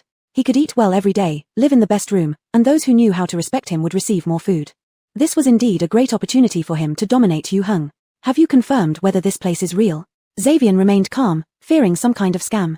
Ayla slightly curled her lips, flattering him. "As soon as I got the flyer, I sent Barbara and Guillermo to check it out. I had to tell you this news as soon as possible. If the main base people get the jump on us, in my heart, no one is more suitable to be a leader than Brother Chanel." Xavier enjoyed Ayla's flattery very much and immediately straightened his back, taking on the posture of a leader. "So, apart from the three of you, no one else knows about this?" "Yes. If Barbara and others confirm that this place is as good, we can privately occupy this benefit first to prevent the main base from grabbing it. If this flyer is fake, we can stop others from going there and claim a big merit." Xavier laughed heartily, looking at Ayla with appreciation. "You're quite sensible. In the future, follow me and work for me." A gleam of triumph flashed in Ayla's eyes. "Thank you, Brother Chanel." "Humph, let Barbara and Guillermo do the hard work. She wouldn't need to take risks and still get the credit." Thank goodness she was smart, unlike those two fools who probably didn't even realize they were being used yet. Even if they returned with good news to claim credit, they wouldn't get any benefits because in Xavier's eyes, they were sent by her. At most, those two fools would only do odd jobs under her. Of course, running such a dangerous errand to the city center also meant they might not come back alive. Chapter 186, Arrival at the Magic Fairy Castle. Barbara and Guillermo were not of high rank, and the city center had always been a forbidden area for them due to the overwhelming number of zombies there. They had once ventured into the city center to earn crystal cores but encountered a swarm of zombies, barely making it back alive. Since then, they never considered going there again. This time, however, they needed to confirm whether the Magic Fairy Castle really existed and if it was truly a legitimate hotel that conducted business openly. To improve the lives of those in their base and to find a safer place for themselves, this journey became necessary. Unexpectedly, as they approached the city center, they didn't encounter any zombies. Instead, they found that a large area had been fenced off with iron sheets. Under these circumstances, they had no choice but to take a detour. Surprisingly, not only did they encounter few zombies near the city center, but along the entire route, they saw very few. What they initially thought would take 3 days, actually brought them close to the central square within 1 day. From 2 streets away, they could see the fenced-off area extending to the original commercial plaza. The commercial plaza was a high-rise building. Despite the distance, given that surrounding buildings weren't particularly tall, they could see the orange-yellow building with lights still on. Even from the outside, it was already breathtaking, surpassing even the commercial plazas from peaceful times. Barbara's eyes widened. To conserve energy, she landed beside Guillermo. "Did you see that? Am I seeing things?" "I saw it." Guillermo shared the same expression, looking incredulously at the towering building. He couldn't imagine who could build such a structure during this resource-scarce apocalypse. Moreover, he looked around. The previously zombie-infested city center now showed no sign of zombies, and the streets were cleaner than the last time they visited. Could this be because of the Magic Fairy Castle? "You two, where are you from?" At the sound of a voice, Barbara and Guillermo turned around in fear. A tom with purple wings was hovering in the air, staring at them with confusion. "What are you afraid of? Are you scared silly by zombies?" Yusef landed grumpily, folding his wings. Approaching them, he sized up the 2 second-class psychics. "Huh? Where are you from? Lone wolves or from Yu Heng?" Barbara was too scared to speak, fearing the Magic Fairy Castle might be a trap, and this person could be a merciless killer. Guillermo, being a man, gathered his courage and replied, "We're from the 2nd Yu Heng base." "Are you from the Magic Fairy Castle?" "The Magic Fairy Castle?" Yusef paused at the peculiar term before realizing these two must have mistaken it for some faction. "Ha ha ha ha, you got it all wrong." He laughed heartily, finding their wary expressions amusing. "I'm from Jinza base. See, this enclosed area is Jinza's.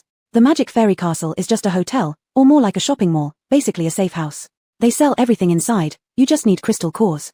Despite his words, Barbara and Guillermo grew even more cautious. How could such a good place exist in this world? Seeing their disbelief, Yusef waved it off. "Well, why don't you check it out? There are plenty of high-level psychics from Jingting City and Shangjing City inside.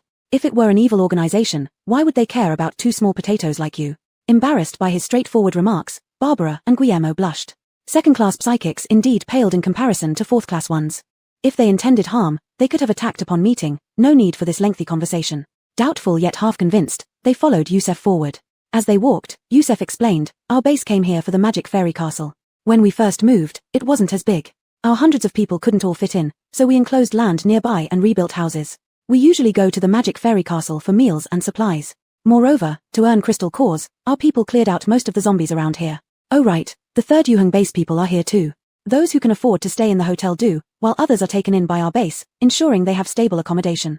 Recently, the hotel opened gates to Jingting City and Shangjing City, bringing in many high-level psychics fighting on the front lines. Once inside, avoid causing trouble with them.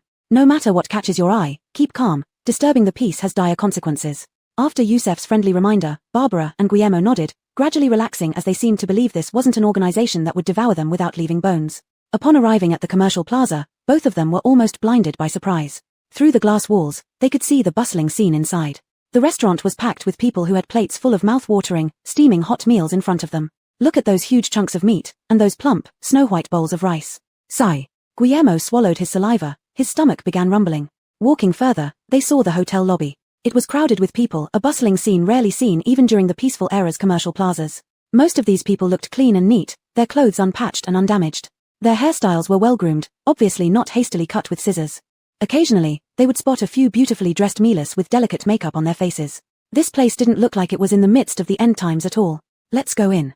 Yusef stood at the main entrance as the automatic glass door opened, letting out a blast of cool air from the air conditioner. Barbara and Guillermo were bewildered. This place wasn't just a hotel, it was clearly the last sanctuary of humanity. Entering here made it seem like the apocalypse had never happened. Everything remained harmonious and beautiful. "I won't take you around," said Yusef, pointing ahead. "Go around those small stalls, and you'll see the reception desk. The store manager, Barren, is there. If you need anything, find him." He had come here to shop at the supermarket and had no time for these two newcomers. Turning to leave, he suddenly turned back and added with a warning, "Make sure to understand the store rules from the manager. Don't wander around or touch things recklessly, or you might not get out alive." Barbara, who was about to excitedly rush towards the milk tea stall, instantly calmed down, nodding obediently. It was better to find the manager first. With so many high-level psychics walking around, the management must be strict. She really didn't want to accidentally break some unknown rule and face punishment. In such a wonderful place, she wanted to come again in the future. Seeing the two new guests gazing around in awe, Aaron put on a welcoming smile. "Hello, welcome to Magic Fairy Castle." Chapter 187, Hollow Leadership. Barbara was completely stunned. Not only was the environment here excellent, but even the staff were so handsome. Was there any justice in the world? Guillermo remained relatively calm, though it was a feigned calmness. He still had to take the lead in front of the Milas. He asked Aaron, "Hello, we are here for the first time and aren't very familiar with the place. Could you give us an introduction?" "It's my honor," Aaron replied exceptionally politely, always wearing a smile. He continued, "This is a safe house, with robust protective shields on the exterior walls that prevent zombies and mutant beasts from entering, and no psionic abilities can penetrate it either. To ensure the safety of our customers inside, psionic powers cannot be used within the premises. We have a comprehensive range of dining, supermarket, clothing, medical, and leisure facilities here, all paid for in points. Here's the point exchange table, feel free to take a look." He placed the point exchange table on the table and continued, "Apart from crystal cores, gold, silver, and jewelry can also be exchanged for points. We use a universal appraiser to determine the value of items in points, ensuring complete transparency. If you two need anything, I can show you around Magic Fairy Castle's various facilities." Since tours didn't cost extra and came with a free guide, Barbara and Guillermo, already curious about the place, asked Aaron to give them a tour. Indeed, understanding more about the place would help them persuade their leaders to relocate the base members here after reporting back. After the tour, the two wished they could move in right away and never leave. However, without crystal cores, they still needed to report back to Xavian. Once Xavian gave the order to agree to relocate the entire base, the crystal cores they collected should suffice for a good life here. Even if they had to live outside like Jinza base and couldn't enjoy air conditioning all the time, at least they wouldn't have to worry about food anymore. As night fell, although zombies rarely appeared nearby, it wasn't entirely safe. Especially since both were level 2 psionics and not offensive types, encountering a level 2 zombie might result in broken limbs or worse. They wanted to stay overnight at Magic Fairy Castle, but the store manager said all non-residents must leave by midnight. They then went to neighboring Jinza base seeking shelter for the night. Unexpectedly, the people of Jinza base were exceptionally kind and warm-hearted. Upon hearing they were from Yuheng second base and needed a place to stay for one night, they immediately agreed. When they approached a woman whose home had no vacancies, she helped knock on her neighbor's door, who welcomed them just as warmly. The neighborhood vibe was pleasant and welcoming, with no barriers between people. It made them think of their own base, where psionics often looked down on ordinary people, and high-level psionics looked down on lower-level ones. Daily squabbles over trivial matters were common, leading them to believe survival in the apocalypse meant everyone for themselves. Until they saw how people lived together in Jinza base, they envied this openly. They stayed at an elderly woman's house, who had a grandson around their age, also a psionic and a level 4 one at that. Yet, he didn't look down on them. Knowing they hadn't eaten, he shared bread freshly bought from the supermarket, along with a bottle of functional drink. Initially unaware of what functional drinks were, Barbara took a sip and was astonished. A surge of energy flowed through her, nearly erasing the fatigue from hours of psionic flying. Magic Fairy Castle had so many wonders, no wonder Jean's base spared no effort to move here. She decided that tomorrow, upon returning to the base, she would persuade Xavian to relocate Yuheng's second base here. From then on, everyone's living problems would be solved, no more hunger, thirst, or fighting over scraps of clean water or expired bread. The next morning, Barbara and Guillermo thanked the elderly woman who had taken them in and set off back to the second base. To their surprise, upon arrival, they overheard that Ayla, a level 2 psionic, had become Xavian's new favorite. In the future, Ayla wouldn't need to kill zombies for crystal cores or search for supplies for the base, she'd simply follow Xavian and do whatever tasks were assigned. What tasks did base leaders have these days? Mostly just sitting around with legs crossed, waiting for other psionics to gather supplies before arranging their distribution. One could say that Ayla had become a minor leader. In the future, after Xavian took the lion's share of the base's supplies, it would be her turn to receive the leftovers. Everyone was in the dark about what contribution Ayla had made that earned her Xavian's favor. All they knew was that since returning from outside yesterday and entering Xavian's office, she had quickly ascended to a minor leadership role within the base. To enjoy a better life in the base, one had to curry favor with Ayla, otherwise, things might get difficult in the future. Especially for ordinary people who already held low status in the base, they now had to please not only Xavian but also this new figure, Ayla. They harbored grievances but dared not voice them. The psionics also had doubts about Ayla, but with their families living in the base, they couldn't demand explanations from Xavian. They could leave anytime, but their non-psionic family members couldn't. For their family's sake, they could only swallow their resentment. Upon hearing these developments, Barbara glanced at Guillermo beside her. They exchanged glances, seemingly confirming their suspicions. Ayla had returned from outside yesterday, directly entered Xavian's office, and then been promoted. Without a doubt, Ayla must have come back secretly to claim credit from Xavian while outwardly claiming not to believe in Magic Fairy Castle's existence. Claiming credit was fine, they hadn't intended to become minor leaders in the base either. What annoyed them was Ayla's duplicity, and they couldn't let this matter go. Initially planning to report the situation of Magic Fairy Castle to Xavian, they changed their minds now. With so many prying eyes around the base, Barbara and Guillermo quietly slipped out. After leaving the base, they found a high-rise building and hid on one of its middle floors to discuss their next move. What should we do next?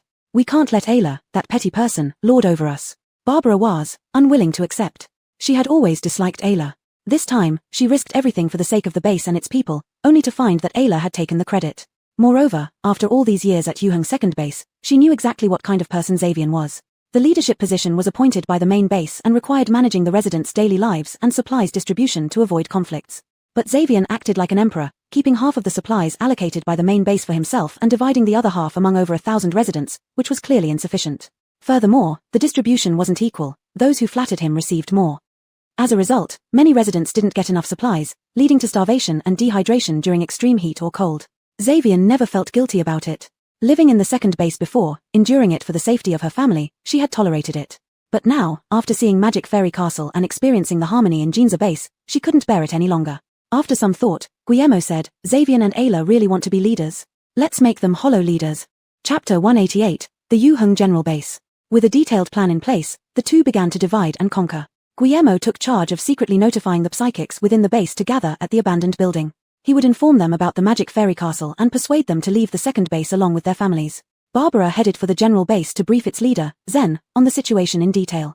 Ideally, she hoped to gain his support to relocate the Yuheng General Base near Magic Fairy Castle as well.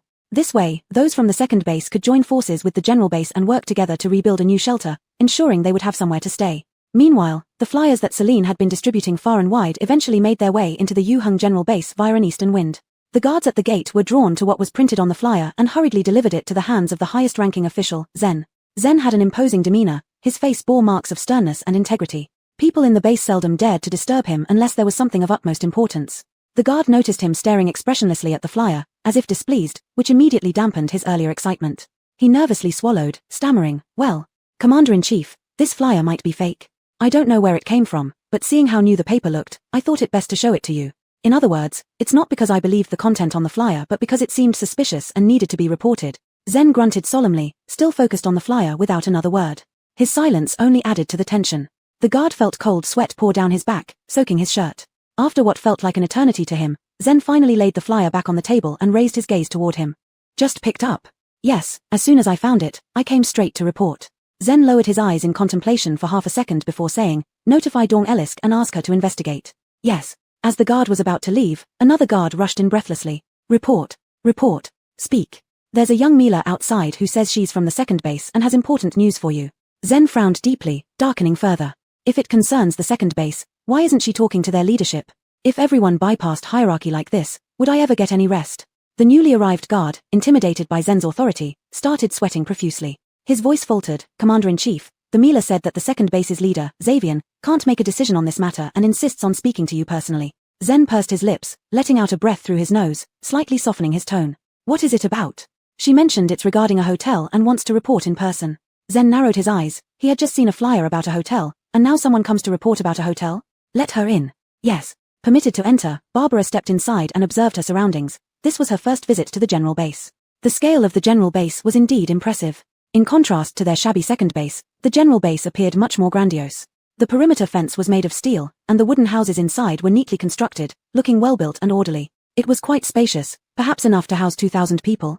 The paths were paved with stones, clean and tidy, making it feel like a small town. Unlike the second base, which resembled a dump. Indeed, the quality of leadership determined living conditions. Just by observing the environment within the general base, she could deduce that Commander-in-Chief must be a resolute and fair individual. If only she could live here, she mused. She had imagined that the Commander-in-Chief would reside in the safest area at the center, but the guard led her around a corner to a wooden house near the perimeter fence. Go in, the Commander-in-Chief is waiting for you. All right, thank you. Barbara felt somewhat restrained. As a level 2 psychic, she remembered the Tom's words from yesterday, just a minor nobody. Facing the Commander-in-Chief who oversaw the entire Yu Hung base filled her with some anxiety. While taking deep breaths to calm herself, she heard a female voice from inside. Come in already, your voice has been audible all along. Commander-in-Chief doesn't eat people. Her heart skipped a beat, and she cautiously pushed the door open. At the desk sat a man in his 50s, with grey streaks in his hair but still physically robust.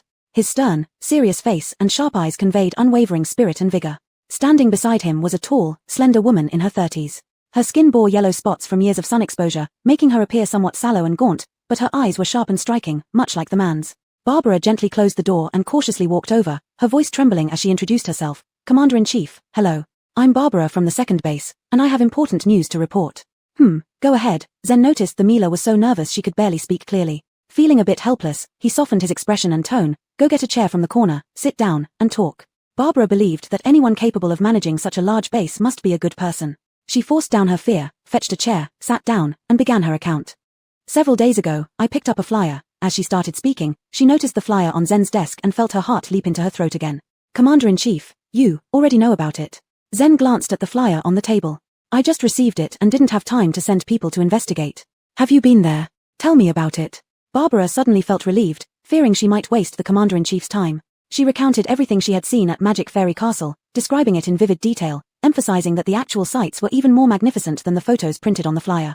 Recalling her amazement at the time, she spoke with great enthusiasm, unaware that the frowns on the faces of her listeners grew deeper. Have you met the owner of Magic Fairy Castle? Dawn Ellis asked. Barbara shook her head. No, but I met the manager, a very polite young man who took us on a tour of the entire castle and gave us a detailed introduction. Dawn Ellis lowered her head and glanced at Zen, as if gauging his thoughts. Zen remained silent for a while before asking, why didn't you report this matter to your base's leadership first? Why did you come all the way here to find me?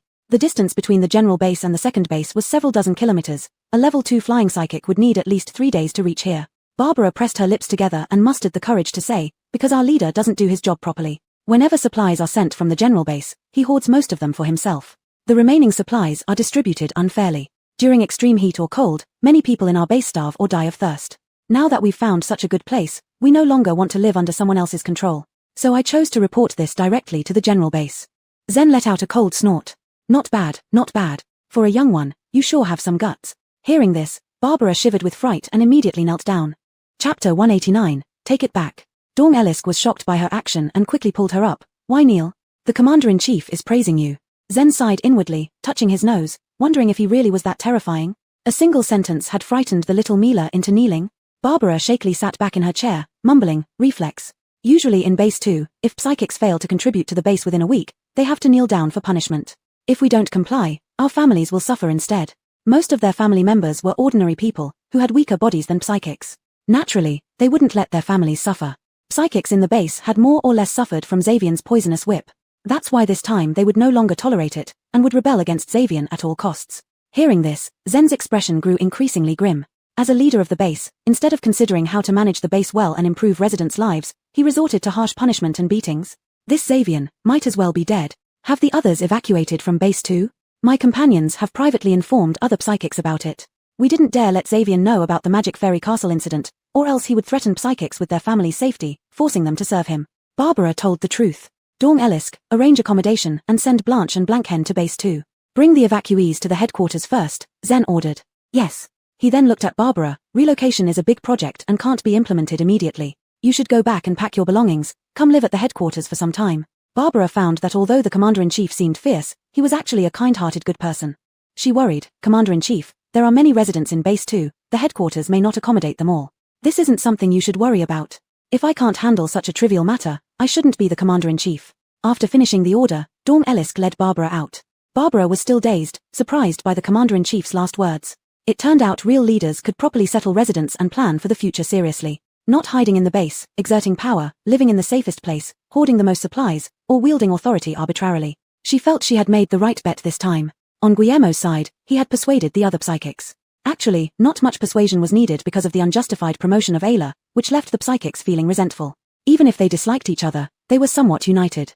Before Guillermo approached them, they had discussed whether to rebel against Xavian together. But thinking of how Xavian, being a small-minded man, would likely use their families to threaten them, none wanted harm to befall on their loved ones, so they gave up. Unexpectedly, Guillermo came secretly saying there was a better place, inviting them to discuss at an abandoned building. They initially didn't trust Guillermo. But they thought, how could a level 2 psychic dare to deceive them? Guillermo said there was a hotel called Magic Fairy Castle in the city center, where all supplies were available, with water and electricity. Since psychics could earn crystals, why contribute back to the base just to sustain a small-minded man like Xavian? Rather, bring their families to live in the Magic Fairy Castle. And since Barbara had reported to the headquarters, if they could persuade the Commander-in-Chief, they wouldn't have to worry about housing in the future. They could use the earned crystals to buy food for themselves and their families. Thus, upon returning to the base, they kept silent from their families, fearing that the more people knew, the quicker news would reach Xavian. They only told their families they were leaving, packing immediately to leave this wretched place. The gatekeepers were also psychics, planning to escape too, so everyone quickly evacuated from base 2. Not far from the exit, 2 women appeared, accompanied by Barbara who had gone to report to the headquarters. So in 3 or 4 trips, Blanche and Blankhen teleported all the escaping psychics from base 2 to the headquarters. By the time Xavian and Ayla noticed the next day, the base was empty, except for a few powerless ordinary people who were not related to psychics. Even if he threatened, Xavian couldn't gain anything from them. How infuriating. Where did those people go? Xavian threw his cherished teacup in rage. Ayla was startled, her eyes flashing with ruthlessness. Definitely Barbara and Guillermo want to dominate, so they incited other psychics to escape to Magic Fairy Castle. Magic Fairy Castle. They must have found good things there. Xavian's eyes were filled with hate and greed. If Fairy Castle was really as good as advertised, everything inside could only belong to him. No one could compete with him. No one could escape his control. Let's go, we must get to Fairy Castle first. Ayla's heart trembled with fear. As a level 2 psychic, if she really met those people on the way, she definitely couldn't win. Moreover, she also knew what kind of person Xavian was. When faced with danger, he would definitely push her forward to take the hit. Seeing that she didn't move, Xavian slapped her hard on the face. Bitch. Wasn't it your own decision to send Barbara and Guillermo to investigate without reporting to me? Now, you must help me take back Fairy Castle. Ayla couldn't fight against Xavian, so she had no choice but to follow him obediently towards Fairy Castle. Blankhen hid in a house near the entrance of base 2. Only after seeing Ayla and Xavian walk far away did she come downstairs and gather the remaining ordinary people together. I'm sent by the Commander-in-Chief. He already knows about Xavian's misdeeds and has dispatched me to bring you to the headquarters. Others have already arrived there. An old woman clutched her clothes nervously and said, we are all non-psychics. We can't do anything at the headquarters and will just be extra mouths to feed. Why go through all this trouble for us? They naturally wanted to live and leave, but long-term oppression and disdain had made them realize that the lives of ordinary people were as insignificant as weeds, valueless. So they feared being despised again after arriving at the headquarters, suffering cold looks. It might be better to stay here and let things take their course. Blankhen clenched her teeth, filled with an urge to cut Xavian into pieces. She calmed down and said, the Commander-in-Chief said that no citizen should be abandoned. As the leader of Yuheng, he must ensure every resident has the chance and right to survive. This moved everyone deeply. They had never been cherished like this before. Blankhen then teleported the remaining residents to the headquarters, leaving base 2 completely empty. At the same time, Dawn Ellisk and Blanche were standing guard outside base 2. Seeing Xavian and Ayla, they immediately followed them. According to Barbara and Guillermo, the rules in Fairy Castle were very strict. With Xavian's nature, he would surely cause trouble once he got there. They followed along to watch the show. Chapter 190, Destiny. The second base was not close to Demon Fairy Castle. Barbara and Guillermo were only able to arrive within a day because of their flying and fast-running abilities. Ayla and Xavier would need at least 4 days to get there on foot. Blanche and Dawn Elisk became bored after following for 2 days. All Xavier did along the way was beat and scold Ayla, with no other accomplishments. According to Blanche's report, the commander ordered the 3 of them to proceed to Demon Fairy Castle first, reconfirm the situation there, and buy some supplies to take back. With so many new people suddenly added to the main base, and most having been hungry for quite some time, it was necessary to ensure they had food to survive. So, Blanche and Dawn Elisk stopped following, instead teleporting with Blanchen to the city center square. Upon seeing the site of Demon Fairy Castle, although they had heard about it from Barbara before, witnessing it in person, their imagination simply couldn't match reality. They met the young and polite store manager who, as always, patiently led them on a tour of the entire building, eventually guiding them to the underground supermarket to purchase supplies. "Hey, isn't that Todd?" Blanche pointed at the tall and upright figure ahead, suspecting she might be seeing things. Dawn Elisk looked in the same direction and smiled. "Definitely him. Look at the blue-haired Tom next to him, so easy to recognize." She draped her arm over Blanchen's shoulder meaningfully. "It's been 3 years, and we still meet here. Maybe it's destiny." Blanchen's face turned instantly red, teasingly saying, "Big sister, don't tease me. I only saw him once from afar 3 years ago. He probably doesn't even know who I am." 3 years ago, the main base was attacked by a massive horde of zombies, and everyone fought desperately to defend it. Suddenly, an 8th-level powerhouse appeared like a celestial being, lending a hand, using his powerful beast-taming ability to summon several mutated beasts which quickly devoured the zombie horde. Especially noteworthy was how handsome this powerhouse was. Just one glance from afar, and Blanchen fell in love immediately. Unfortunately, after helping the base overcome the crisis, the powerhouse left with his blue-haired younger brother without leaving a trace. Even Todd's name was something Blanchen learned only after asking the commander.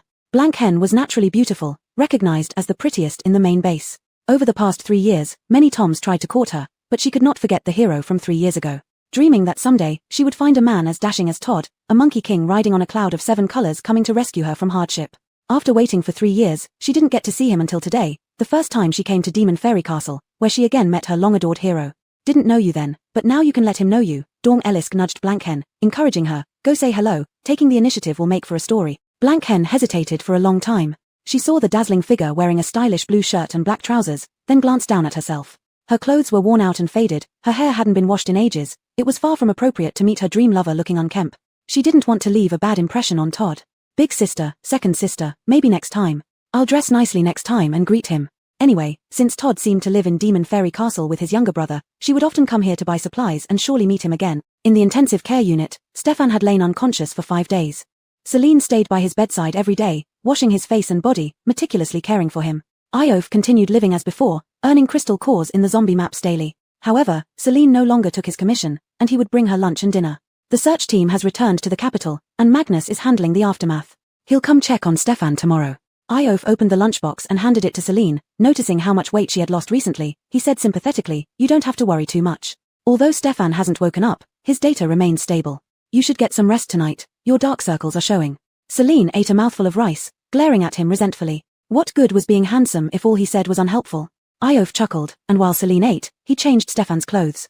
Although Stefan lay unconscious, he sometimes broke out in cold sweat, making it essential to keep him covered to avoid dampness or uncovered to prevent catching a chill. He had to change into clean clothes daily. 2 days ago, Nash had changed Stefan's pants. Being neither male nor female, Nash did not need to be reserved when doing such tasks. Celine chewed on the shredded chicken in her mouth, eyeing the motionless person on the bed thoughtfully, her eyes narrowing slightly. "Do you think this guy is just enjoying being taken care of and doesn't want to wake up?" Iof paused for a moment, understanding Celine's implication that Stefan might become a vegetable. He glanced at the still bloodless face, pursing his lips. "Probably not. Why not? He has a lot to say, he can't help but talk." "Ha ha." Celine burst into laughter, feeling much better instantly. "Let Nash watch over him tonight. Briar will come tomorrow, so I need to rest well to see people." "You finally realize you can't be seen now? If you don't speak, no one will think you're mute." After a few exchanges, Celine finished her meal and let Nash take over. She then went downstairs with Iof. She wanted to buy some milk tea to drink, and Iof shamelessly asked her to treat him. Just as they arrived at the milk tea stall, before Celine could ask, "What do you want to drink?" she heard Todd's voice from behind. "Boss Ellis, you're still not resting this late?" They turned around. Celine smiled calmly and said, "A cup of milk tea before bed helps me sleep." Iof was stunned, and so was Todd. They stared at each other for a long time, only confirming each other's identity when they saw the same confusion in each other's eyes. "Iof, you Todd." Both voices rang out simultaneously. Celine and Bill looked at each other, then at the person beside them. "You two know each other?" Celine was surprised. These two seemed quite familiar with each other, yet she had never heard Iof mention having friends. She always thought Iof, as a lone wolf, would end up living alone forever. Bill stared blankly at the man standing a few steps away, examining him carefully before recognizing him and exclaiming, "Your brother Amoto?" Celine became even more puzzled. Even Bill knew Iof. Chapter 191, Stefan Awakens. Iof chuckled, unusually relaxed. He walked over and exchanged a series of complex greetings with Todd, then tousled Bill's hair. "Little Guang has grown so big. Why did you dye your hair?" "I didn't dye it. It turned blue after I got my powers," Bill said, brushing away Iof's hand with a haughty gesture as he smoothed his hair. Iof flicked him on the forehead. "You little rascal, you used to beg me every day to buy you candy when you were little. Now you can't even let me touch your head." Bill pouted. "That was many years ago. I'm an adult now." "You've become an adult, but you still haven't grown up." Upon hearing this, Bill fell silent. He remembered how his father used to tell him the same thing. "You're only an adult, not really grown up, and you'll never be bigger than your old man." But now that his father had passed away at 36, frozen in time, there would come a day when he would surpass his father's age. So he didn't want Brother Amoto to say things like this either. He didn't want to become an adult in Brother Amoto's eyes one day. Being a child wasn't so bad. "Are you two friends?" Celine asked in surprise, amazed that the handsome guy she'd brought back actually knew Iof. "What a small world." Todd smiled politely. "We're neighbors who played together since childhood, but we moved away after elementary school and lost contact." "That's great. What would you like to drink?" "Let's get some bubble tea and sit down in the West Lounge for a chat." Celine was happy for Iof. She sometimes feared that once she returned, Iof might revert to his solitary life. Now that he'd reunited with an old friend, he wouldn't feel so lonely. Bill happily went to order the tea, and Todd intended to pay, but Celine beat him to it. She had promised to treat Iof to bubble tea, and since Todd and Bill were his friends, she included them too. Otherwise, it would seem too stingy. After also buying a box of mung bean cakes and meat floss pastries, they headed to the West Lounge. They sat down in the reception room. Although Celine was quite sleepy, she was eager to hear their gossip, curious about their past. "The last time I saw you in Shangjing City, I thought it must be my eyes deceiving me. I didn't dare recognize you," Todd said with a laugh, thinking Iof had died in that city. "I didn't expect to meet again either," Iof replied. Indeed, he hadn't anticipated another meeting, especially not 9 years into the apocalypse, when most of his family and friends had perished due to the zombie virus. Meeting here again truly felt like fate. The two hadn't seen each other for over 10 years, and they talked about many past experiences. Todd asked about Iof's parents, to which Iof replied blandly, "When the virus outbreak and zombies appeared, they protected me and didn't make it." "How about your family?" Todd laughed bitterly. "Gone too, in a car accident. During the move, their car had crashed, sending all 4 family members to the hospital. His parents didn't survive, leaving him and his brother. The city they were moving to had already found housing for them, so they had a place to stay. Their parents left some inheritance, enough for the brothers to live on. However, Todd quit school to save money and support his brother's education. Once he became an adult, he went out to work. Who could have predicted that an even more tragic event occurred, the zombie virus outbreak? When the apocalypse came, relatives who occasionally helped them gradually died at the hands of zombies and mutant beasts. In the end, they received no news about their relatives' deaths, leaving many people quietly vanished forever. Before long, their town was ravaged by zombies and mutants. Both he and his brother were injured. Fortunately, they survived, gained powers, and lived on. 4 years, they wandered aimlessly, killing zombies to sustain themselves using crystal cores, traveling through many places until they met Celine near the highway bridge and ended up here. Their surname is Yu Fenghe, and Yu Zhuaguang. The brothers relied on each other, and whenever they spoke of their parents or brother, Todd would cry. Eventually, he concealed their surname. In the future, without parents, he would be his brother's sole reliance. Iof fell silent, recalling that when Todd and his family moved, Todd was 10, and Bill was 4. Over these years, Todd had raised Bill and struggled through 9 years of the apocalypse, surely enduring much hardship. As they say, an elder brother is like a father. It was clear that Todd devoted everything to care for his younger brother, allowing Bill to maintain a childlike nature. To be spoiled as a child was always a blessing. The atmosphere became somewhat heavy, and Celine didn't know what to say. She sat quietly on the side, sipping her bubble tea. In her mind, Caden had already started crying. Wail Tilda so touching. Tilda. Todd is truly a good older brother, taking care of his younger brother for so many years. When their parents passed away, he was only 10 years old. He still stood strong, becoming his brother's support. What tremendous pressure he must have faced all these years. "Little fairy, I finally understand why you didn't fancy those CEOs in the previous world. Men like Todd, who are handsome and responsible, are the real deal. Compared to him, those CEOs are nothing. Wail Tilda. I can no longer continue to be the CEO romance system. I fear I can't stand reading about those CEOs who only know how to show off." "You were right, little fairy. Stefan, Iof, and Todd are all better than those CEOs. I now believe in your judgment. I start to think those CEOs are the ones with issues." Celine's brain buzzed from Caden's noise. "Since when did old Six become so sentimental? Liu, do you remember that you're a system? Why are you being sentimental about human affairs?" "I don't know either, but it just feels so heart-wrenching." Celine. Well, staying in the apocalypse for too long has made Caden almost deranged. Todd and Iof talked about many things they encountered during their years of wandering, and Celine listened intently. Iof had never told her any of these stories. As night deepened, Bill's eyes welled up with tears, and he yawned repeatedly. Todd then noticed it was already past 1 a.m. Let's chat again sometime. You two live on the same floor, so you can visit each other occasionally, Celine reminded them, hinting that it was time to wrap up. Sure, thank you for the bubble tea and pastries, Boss Ellis. Todd thanked her politely, as charming as ever. You're welcome. Celine smiled and waved them off, watching as the three left. She tidied up the tea table and then went back to her room to rest. She didn't get much sleep. In her deep sleep, she felt someone gently shaking her arm. Opening her eyes drowsily, she saw Nash standing beside the bed. Only a small nightlight was on in the room. She sat up and rubbed her eyes, asking, Nash, what time is it? 4:30. 4:30 in the afternoon? 4:30 in the morning.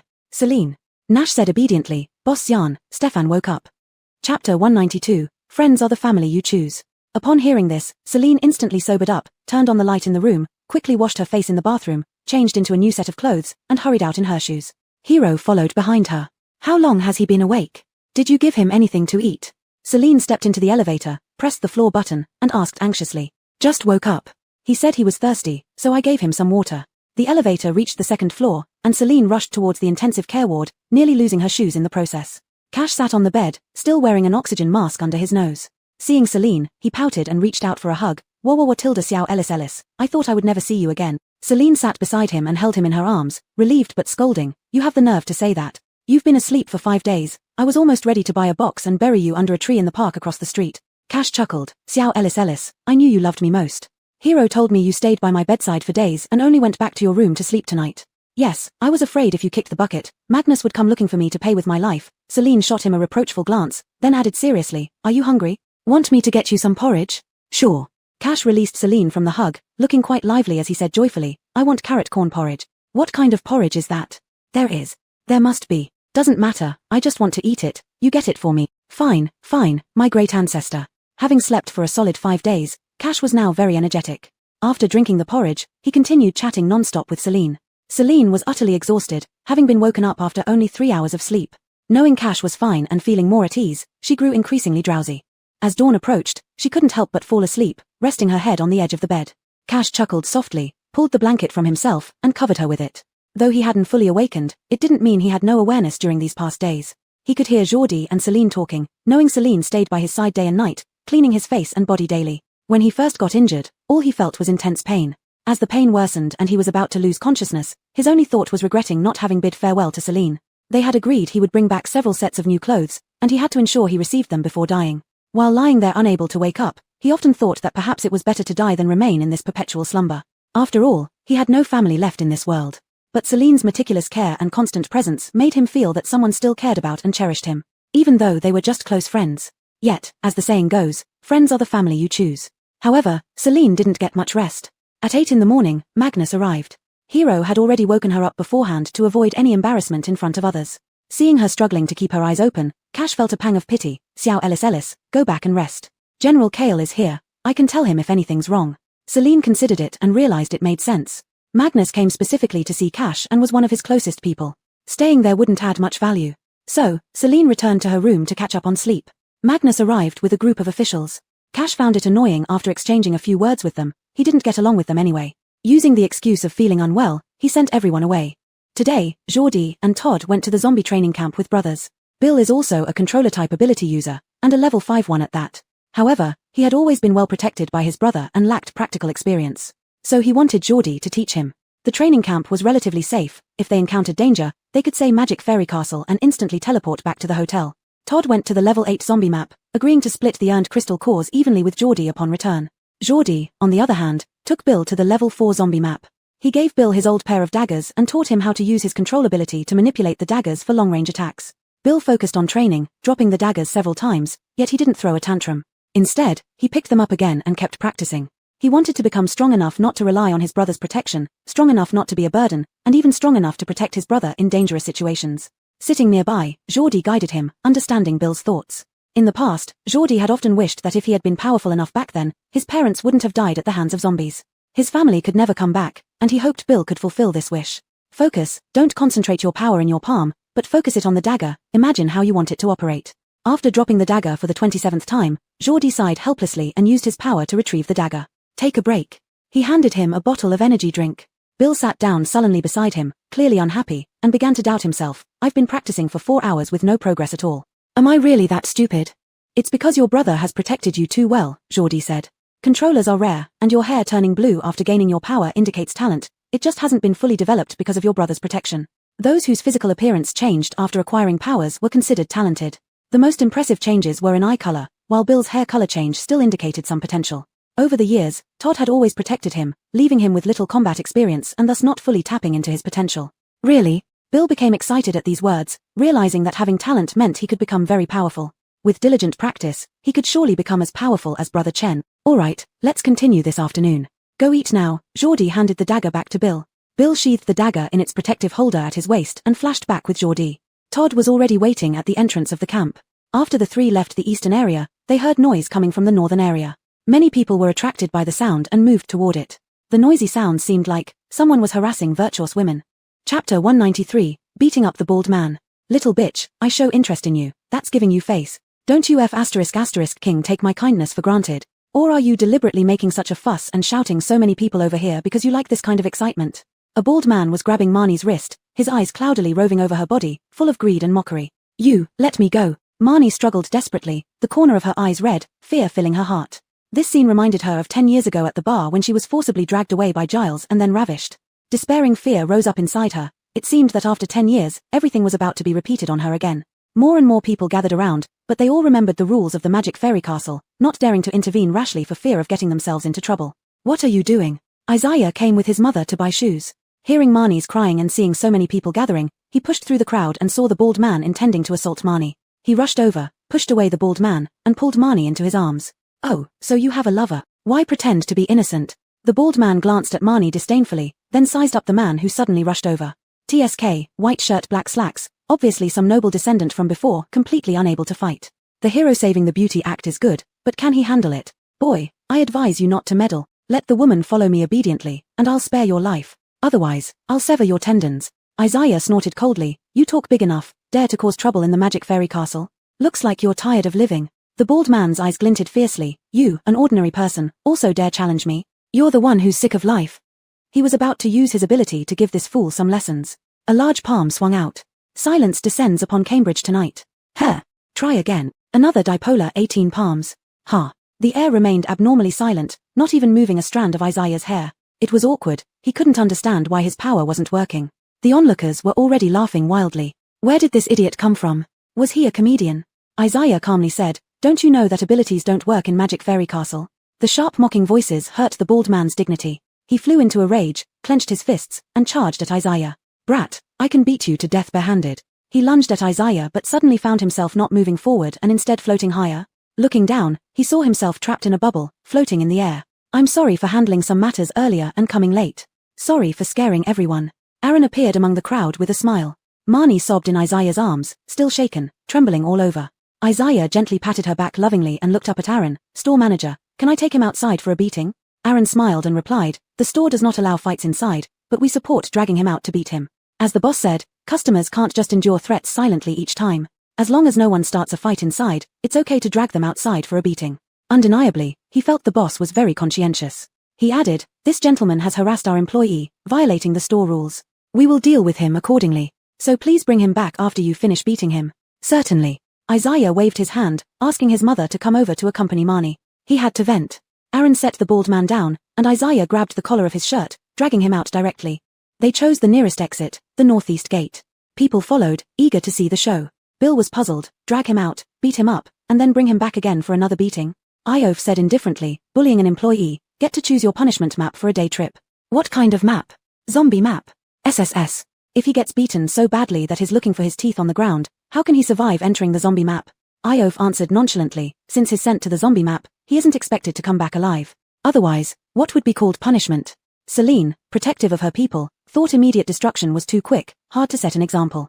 So, throwing someone into the zombie map to slowly torment them. A one-day trip, that is 24 hours, the only human amidst zombies, what survival chances does he have? Let alone, the chosen zombie map's level always exceeded the punished person's ability level. Surviving for 2 hours in there would be considered good luck.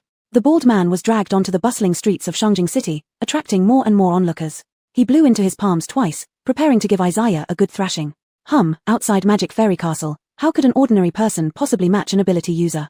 Before he finished thinking, POW, a heavy punch landed on his left cheek. His whole body spun 360 degrees, 2 teeth flying out. Isaiah shook his hand, looking at him with disdain. A level 2 wind ability user, really think having abilities makes you so great? Without waiting for the bald man to react, he strode over with long strides and punched him in the chest, immediately severing his ability activation. Then came a torrent of punches and kicks to vent his anger, even stomping the dirty hand that had touched Marnie until it broke. Ah! A soul-wrenching scream rang out, but no one felt sorry for him. Instead, everyone cheered for Isaiah. Bullying a little Mila, you deserve this beating. In my opinion, breaking his hand isn't enough. His root should be broken to teach him a lesson. See if he still dares to harass Milas. Hey, even if he wanted to repent, he wouldn't have the chance, as Aaron is waiting inside to send him into the zombie map. Isaiah pulled up the bruised and swollen man lying on the ground. Let's go, time to send you on your way. The bald man was dragged back into the hotel and trapped in a bubble again. Aaron smiled gently, showing 5 different scenarios of level 5 zombie maps for the bald man to choose from.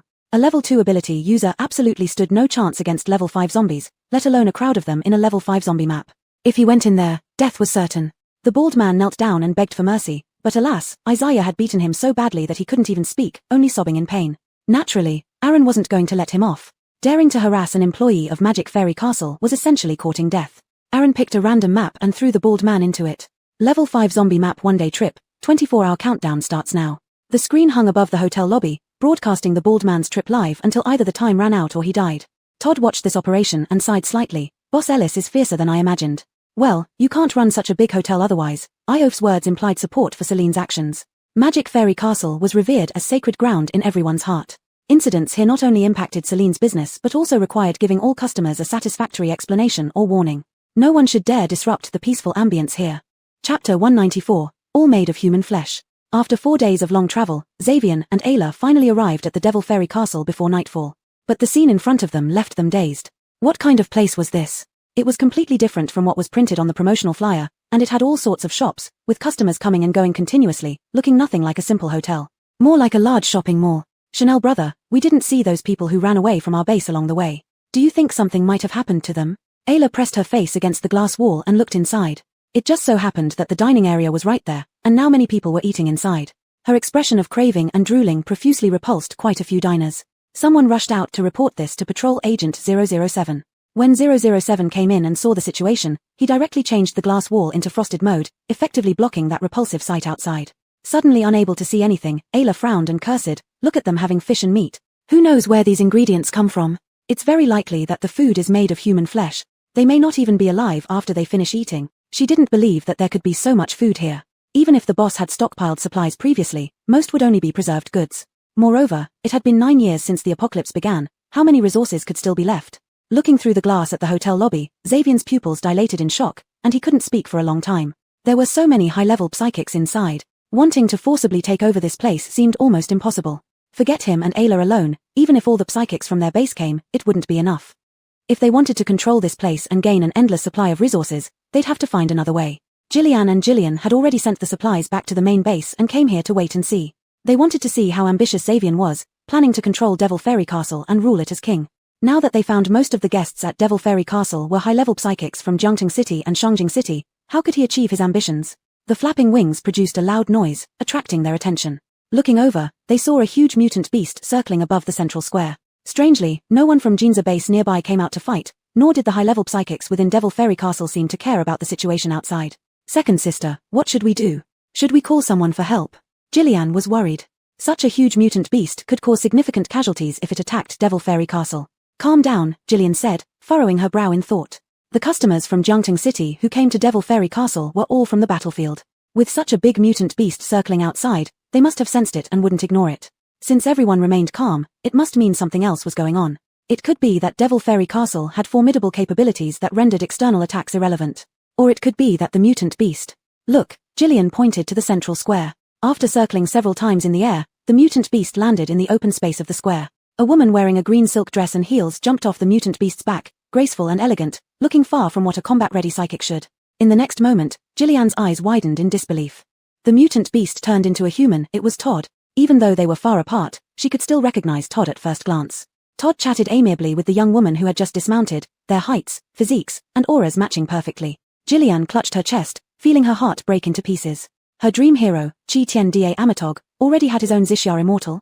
The person she had been longing for 3 years already had someone special. This pain was unbearable. But she didn't know that Todd was merely fulfilling Celine's request, taking her for a ride to experience something new. Boss Ellis, I just took you for a ride, no need to invite me to dinner. Otherwise, I'll feel embarrassed, Todd said gently, smiling warmly like a spring breeze. He also wondered why Boss Ellis suddenly wanted to go flying. Normally, with Boss Ellis's incredible power, she could drive around everywhere, so why would she envy the common ability of flight for psychics? One thing is one thing. Since you helped me, I should give you some reward, Celine replied. Celine smiled lightly and took out a photo she had taken previously with the mutant beast for Todd to see. When I drove to Jungting City before, I encountered a mutant beast. When I climbed onto its shoulder to take a picture, I was thinking how nice it would be if it could take me for a flight. Now this dream has come true. There are so many animal tamers in Jungting City. You could have easily asked someone to help you. I'm sure they wouldn't mind having dinner with you. Not really familiar with them, I rarely interact with guests. As for Iof, we've known each other for a long time. He stayed here when Devil Fairy Castle first opened, and he has a higher level, so I've asked him for help several times. Gradually, we became acquainted. Since you're childhood friends with him, you can also be considered friends, which naturally makes me more trusting of you. He didn't expect her to explain in such detail, and Todd found it amusing. He said, I originally thought you and Iof were in a relationship. Hey. Celine slightly frowned, as she and Iof had always maintained a friendly distance, nothing ambiguous between them. Mainly because last night I saw you buying milk tea together, and you two looked quite well matched, Todd honestly replied. From the first time he saw Boss Ellis, he felt that this Mila was extraordinary. After coming to Devil Fairy Castle, everyone treated her warmly and respectfully, but she merely responded politely. When she was with Iof, she was completely different, especially relaxed and comfortable. So, he assumed there might be something going on between them.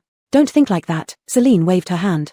Although Omoto is indeed handsome and capable, his character is actually good, but he can be hard to listen to sometimes. That was just an excuse. The real reason was that she didn't belong to this world. She came here purely to make money, so naturally, she wouldn't engage in romance. Not far away, Ayla watched the two walking into the hotel side by side, her eyes suddenly sparkling with desire.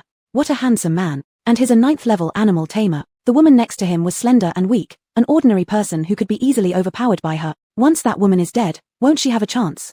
Ayla glanced at Xavian beside her with disdain. If she could lure a 9th level tamer to rely on, would she still need to be controlled by this old man, Xavian? Chapter 195 Xavian's Self-Destructive Path.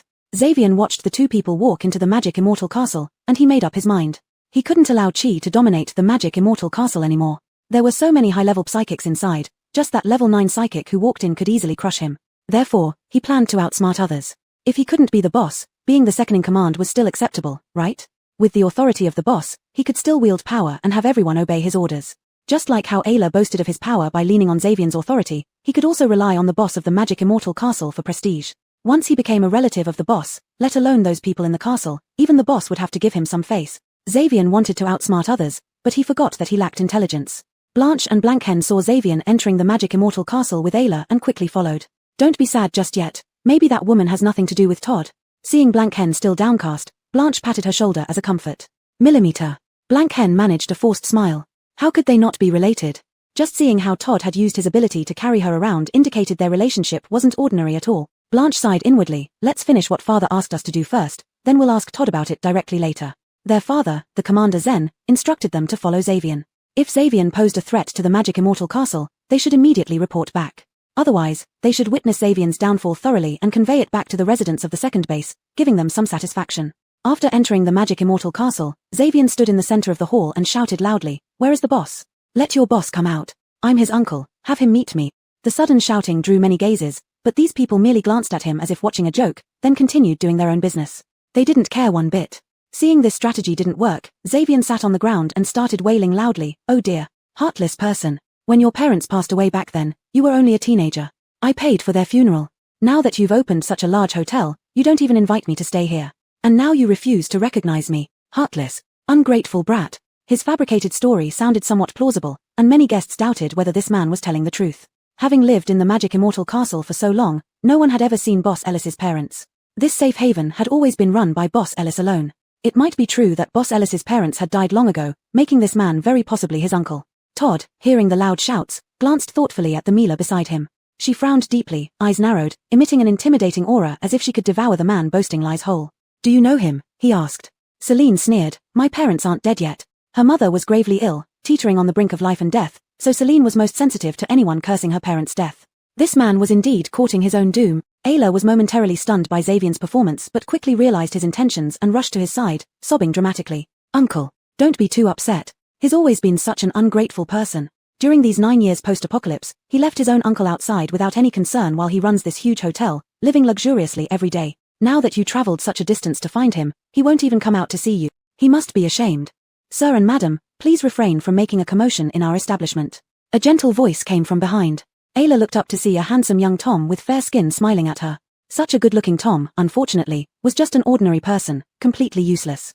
She wouldn't look at him twice. Noticing the nameplate on his chest said manager, she immediately cried, "Make your boss come out. This is a relative of your boss. You can't afford to offend him." "Is that so?" A cool voice floated over, and from the crowd emerged a figure in light green attire. The woman had a perfect figure and flawless features, exuding elegance and grace with her bright red lips. Ayla recognized her instantly, the lover of that level 9 handsome man. Could it be? That level 9 handsome man was actually the owner of Magic Immortal Castle? What does that have to do with you? Call your man out. This is his uncle. No matter how beautiful you are, you're just a pretty face, disposable. Ayla thought that if the boss really acknowledged Uncle Xavier, she would definitely have many more opportunities to get closer to the boss. Becoming the boss's wife wouldn't be a dream. First, she had to get rid of this cheap woman in front of her. "You said you wanted to find the boss." Celine curled her lips with a mocking smile. "Yes, call your man out. You're just a mistress. How dare you pretend to be the boss's wife?" Xavier also wailed, "Call my nephew to see me. How can he be so ungrateful? I buried his parents for him." He turned around and forgot all about it. How could someone be like this? Aaron saw through their scheme and asked, "Are you sure our boss is your nephew?" "How can I not be sure? This child grew up under my watchful eyes. I can't recognize him." Xavier spoke firmly, insisting he was the boss's uncle. However, when he finished speaking, the onlookers who had been half believing and half doubting burst into laughter. "Why are you laughing? I'm the boss's uncle. How dare you mock me?" "Laughing at your stupidity." Celine straightened her skirt, bent her knee gracefully, and squatted down elegantly in front of Xavier, looking at him with a smirk, not even knowing whether the boss is male or female. "You dare to falsely claim kinship. Are you tired of living?" Xavier's heart trembled. Could it be, the boss is a woman?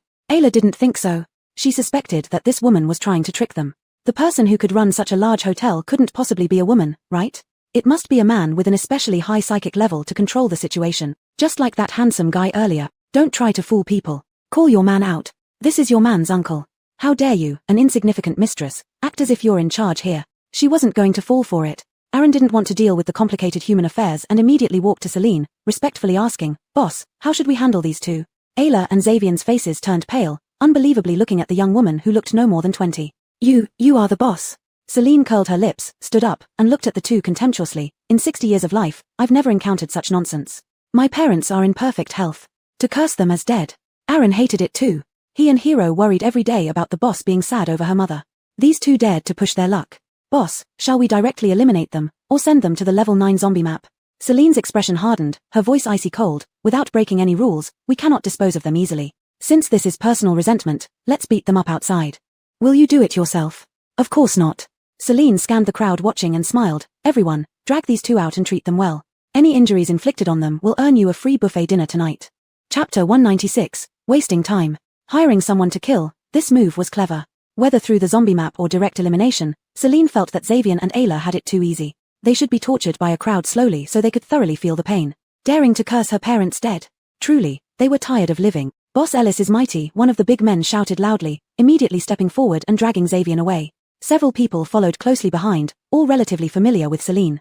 For instance, Youssef, Myra, Cyrus, Ian, Chad, Elroy, or Jimmy, who was previously punished, along with a few teammates. A group of men didn't even use their superpowers, beating Xavier and Ayla mercilessly with fists and feet, fearing that they would die too quickly, disappointing Boss Ellis. Celine stood in the store, watching the scene outside through the glass, her expression becoming increasingly dark. She turned to instruct Aaron, "Write down the names of those guests, then inform Yaya to charge it to my account." "Understood." Aaron respectfully replied and asked, "Boss, how do you want to deal with those two after they're beaten?" Celine thought for half a second and lightly said, "After they are beaten enough, if they are dead, just let them be. If not, throw them into Junkting City to feed the mutant beasts." "Yes." After giving the necessary instructions, Celine turned to leave, went to Todd's side, leading him to the reception room to wait for Iof and Bill. In the evening, she invited them to eat hot pot. Blanche and Blankhen, who were hiding in the crowd, were dumbfounded. That beautiful woman in the green dress was actually the boss of Magic Fairy Castle. She looked so young but claimed to have lived for 60 years. What kind of bizarre event was this? "Come on, follow us and see." Blanche grabbed Blanchen's wrist, taking advantage of this opportunity to observe the relationship between the woman called Boss Ellis and Todd. "I won't go." Blankhen broke free from Blanche's hand, her face turning uglier. "Second sister, that woman is the boss of Magic Fairy Castle. Is Todd with her for resources and a stable life?" She dared not imagine that her white moonlight, whom she secretly loved for 3 years, would sell out, Climb up that Boss Ellis. So she dared not approach and check, fearing that reality matched her imagination. Seeing her sister's lack of courage, Blanche said in frustration, "We represent the Yuheng General Base. It's reasonable to greet Boss Ellis and inquire about her relationship with Todd. If things aren't right, you can abandon this thought early." Mentioning being representatives of the Yuheng Base, Blankhen reluctantly understood the importance, following her second sister. In the bustling hotel, they entered the West Hall where it suddenly became quiet. Except for the occasional restroom-bound passers-by, there were practically no people here. Thus, Celine and Todd also noticed the two people following them and stopped to look back. Seeing it was two Milas, Celine smiled warmly and asked, "Are you two looking for me?" Blankhen, being younger and less steady, simply nodded, not daring to speak before such a powerful boss. However, Blanche appeared very natural, stepping forward politely and said, "Hello Boss Ellis, we are from the Yuheng General Base. Can we chat with you?" "Of course, please come in." When business came, there was no reason not to accept it. Celine invited both into the reception room. After making tea and chatting briefly, Celine knew that Blanche and Blankhen weren't leaders of the Yuheng General Base, nor did they receive missions to discuss cooperation. Instead, the Mila named Blankhen often sneaked glances at Todd, her thoughts obvious. "If you want to talk about cooperation, I suggest coming back with detailed plans. It's unnecessary to waste each other's time otherwise." Celine spoke without reserve. These two young Milas didn't seem capable of deciding matters for the Yuheng General Base. At least someone influential within Yuheng should come over for her to entertain properly. Chatting with these two young Milas was truly wasting her time and energy. Blanche and Blankhen exchanged glances, not expecting Boss Ellis, despite being only in her 20s, to see through them so clearly. They couldn't muster the air of base representatives before her. Celine continued, "If you're looking for others, please choose another time. Todd and I have an appointment later." Suddenly mentioned, Todd raised his eyebrows slightly, looking at Blanche and Blankhen confusedly, not understanding why Boss Ellis suddenly mentioned him. He didn't know these two Milas either. Blanche looked at Celine apologetically and requested, "Boss Ellis, we'll only say a few words, not to delay your time." Celine casually curled her lips, "Feel free." She looked at Todd and said, "I'll go back to change clothes first. When Iof comes back, let him knock on my door." "Okay." Todd watched Celine leave the reception room, then he turned his gentle gaze to the two Milas sitting across from him, smiling slightly. "So, are you looking for me?" Blankhen instantly blushed and couldn't speak, while Blanche cleared her throat and said, "Big brother Todd, we're from the Yuheng General Base. 3 years ago, you helped us once, do you remember?" "I remember." Todd chuckled, continuing, "The chief of your base is named Zen, and there's a very capable woman beside him called Dong Elisk, who is your sister, right?" Since Todd remembered, Blanche wanted to come clean, which was better than having her younger sister be so melancholy all the time. "Actually." Before she could finish, the door to the reception room was knocked on and then pushed open. Another tall and handsome man came in, along with that little blue-haired Tom. Bill ran over and sat next to Todd, while Iof scanned the room and asked, "Where's Boss Ellis?" Todd smiled, "She went back to change clothes and told me to have you knock on her door when you arrived." "All right." Iof left again. Blanche stared blankly as the door closed behind the new handsome man, who seemed quite familiar with Boss Ellis. How many men does Boss Ellis actually have around her? "What were you saying?" Todd smiled at Blanche, gesturing for her to continue what she hadn't finished saying. Blanche hesitated for half a second, shook her head, and said, "It's nothing, I just wanted to say, actually, your kindness to our general base has always been remembered by us. If you need help in the future, feel free to ask." "That's not really a big favor, it was just something done in passing," Todd replied politely. Bill stared at the silent Blankhen for a long time before slowly turning away, hugging Todd's arm and asking, "Brother, what are we eating tonight?" "Boss Ellis said she'd treat us to hot pot." "Really?"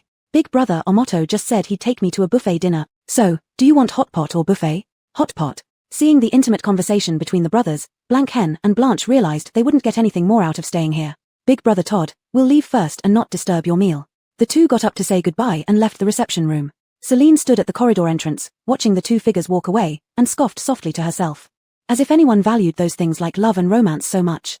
"Xiaoxian, you believe in the god of wealth, but you can't expect everyone in the world to follow your belief. Won't the matchmaker be unemployed? Pursuing love is fine, but wasting my time is going too far." They should have just said they were looking for Todd directly. Why did they have to beat around the bush? "I thought it was business, and I got my hopes up for nothing." Chapter 197, Expropriation of the Central Square. After dinner, as they left the hot pot restaurant, Hero reported again that Magnus had come and was waiting in the reception room. Celine sighed inwardly, hoping that Magnus had really come to discuss business with her. Todd planned to take Bill to the rooftop to watch a movie and invited Iof to join them. Celine returned to the West Hall with Hero. Magnus and Adonis were waiting in the reception room, along with two men Celine had never seen before, one thin, one fat. According to Magnus's introduction, the Jameson was named Lavender, and the fat one was named Haddon. Both were government officials. The government paying a visit was not a good sign. Among scholars, peasants, artisans, and merchants, scholars were at the top and merchants were at the bottom. What business could the government have with a merchant like her who ran a store? Since it wasn't about business, there was likely no good news for her. Sure enough, Lavender and Haddon came to notify her this time. The land outside the central square was needed by the government for expropriation. Which piece of land in this country didn't belong to the government? Not to mention the central square, even if it was the area occupied by the magic fairy castle, the government could reclaim it at any time, leaving her helpless. Of course, she wouldn't give it up easily. At worst, she would fight back to see who could defeat whom. As for the central square, the reason they notified her was because the lighthouse on the square belonged to Magic Fairy Castle. It was powered and re-illuminated by the energy from Magic Fairy Castle and served as its symbol. So, the government personnel coming to inform her was just going through formalities. Such rudeness thoroughly amused Celine. You didn't care about this place for 9 years after the apocalypse. Now I opened a store here, repaired the lighthouse, and cleaned up the surrounding environment, and you're asking me for the land now? Quite a nerve you've got. Of course, she did not want to hand it over. Although the central square was now of little use to her except for providing a pleasant view. However, the government's attitude really annoyed her. Moreover, the government wanted to use the central square for a teleportation array. The teleportation array connected major bases, which theoretically should be beneficial for her business. The problem lay here: the government and military were investing a lot of manpower and resources into building this teleportation array, certainly not to make her richer. Instead, they aimed to rebuild Linchun City, the city where she was located. When the time came, with the teleportation array as the center, the surrounding areas would be cleared of zombies, houses rebuilt, more people would gather here, and various shops would gradually open. More options for food and lodging would mean less monopoly on her part, inevitably making her business less profitable than before. Lavender turned red with anger at Celine's words and said sternly, "The country is rebuilding a peaceful city and chose this place due to the capabilities of Magic Fairy Castle. You should feel honored. Besides, this land originally belongs to the state. What right do you have to refuse us taking it back?" "Indeed, I have no right to refuse," Celine scoffed lightly. "So am I not just pointing out your hypocrisy? Since you've decided to take it back, what's the point of notifying me? If you're willing to do shameless things, then say fewer shameful words. You." Lavender slammed the table in fury, thinking the government was dedicated to rebuilding the city and resisting the ravages of the apocalypse. As a citizen, one should actively support the government's efforts. He didn't expect this young woman in her 20s to be so unreasonable, completely disregarding the bigger picture and only thinking about her own interest. "You should know that whether it's the central square or the land under your hotel, the government can reclaim it with just a word. I advise you to think carefully." Celine chuckled coldly, leaning lazily against the chairback. Despite sitting down, she managed to convey an air of superiority. "You can take back the central square, I have nothing to say about that. But if you want to touch Magic Fairy Castle, go ask the tens of thousands of guests outside if they agree first. If you had asked me directly for the central square, I would have given it without hesitation since it's useless to me anyway. But your way of notifying me feels downright disgusting," she said coldly, not giving Magnus any face either, stood up and left, saying, "Hero, show them out." Lavender and Haddon were both infuriated and walked back to the capital city filled with resentment. Throughout the entire conversation, Magnus and Adonis remained silent. They didn't fully understand Boss Ellis, but they knew she was someone who would never tolerate injustice. If approached nicely, Boss Ellis was reasonable and knew the central square didn't belong to her and had no reason not to hand it over to the government. But Lavender and Haddon made such a fuss, presenting the requisition notice arrogantly after drafting it. Even if it was Boss Ellis, anyone would find this manner completely inappropriate. After the Magic Fairy Castle was built, most of the survivors in Linchun City relied on the Magic Fairy Castle for living. Together with the supplies from Jiangting City and the capital city, all daily necessities now came from the Magic Fairy Castle. The Research Institute's ongoing research on the zombie virus elimination drug also originated from the Magic Fairy Castle. Saying that Boss Ellis was a savior would not be an exaggeration. Yet, the government still maintained its old stance, which seemed a bit too much. They remained silent throughout because their military had to align with the government. However, since the army's supplies depended on the Magic Fairy Castle, they couldn't afford to offend Boss Ellis. Keeping quiet was the best approach. Although the situation was not entirely pleasant, the central square was indeed reclaimed by the government, and preparations for the teleportation array construction began in full swing. The next day, Stefan was discharged from the hospital. After Celine picked him up, the two of them went into the rose garden to chat. She told him about the matter. Stefan nearly smashed the teacup out of anger after hearing it. "I'm not even mad, so why are you getting so upset?" Celine laughed lightly, took the teacup from Stefan's hand, put it back on the table, and poured him a cup of freshly bought Biluotune tea. "This teacup couldn't be smashed, it's a valuable purple clay cup. What the hell is this talk about rebuilding Linchun City? Taking back the central square? And talking so arrogantly? What shameless people!" Stefan cursed angrily, grabbing Celine's hand, his eyes almost sparking. "Little Ellis, don't listen to their nonsense. They're lying to you." Celine paused in her movements. "What do you mean? Aren't they going to use the central square to build a teleportation array?" "The teleportation array is indeed being built and will connect major bases, but there's no such thing as rebuilding Linchun City." Chapter 198, Star Radiance Level 2. The government had planned several years ago to build a secure gathering place and relocate most of the survivors there. However, with zombies and mutated beasts everywhere, it was impossible to ensure people's safety. Therefore, last year, an island was selected, and construction has been ongoing throughout this year. There were very few updates about this project, and Stefan almost forgot about it until General Kale visited him a couple of days ago, informing him that the island was almost completed and named Hope Island. Once the teleportation array is constructed, the central square will serve as a transit point to transport residents from various bases to Hope Island. Now, the government people are taking over the central square, deceiving Ellis that they are rebuilding Lin Chun City.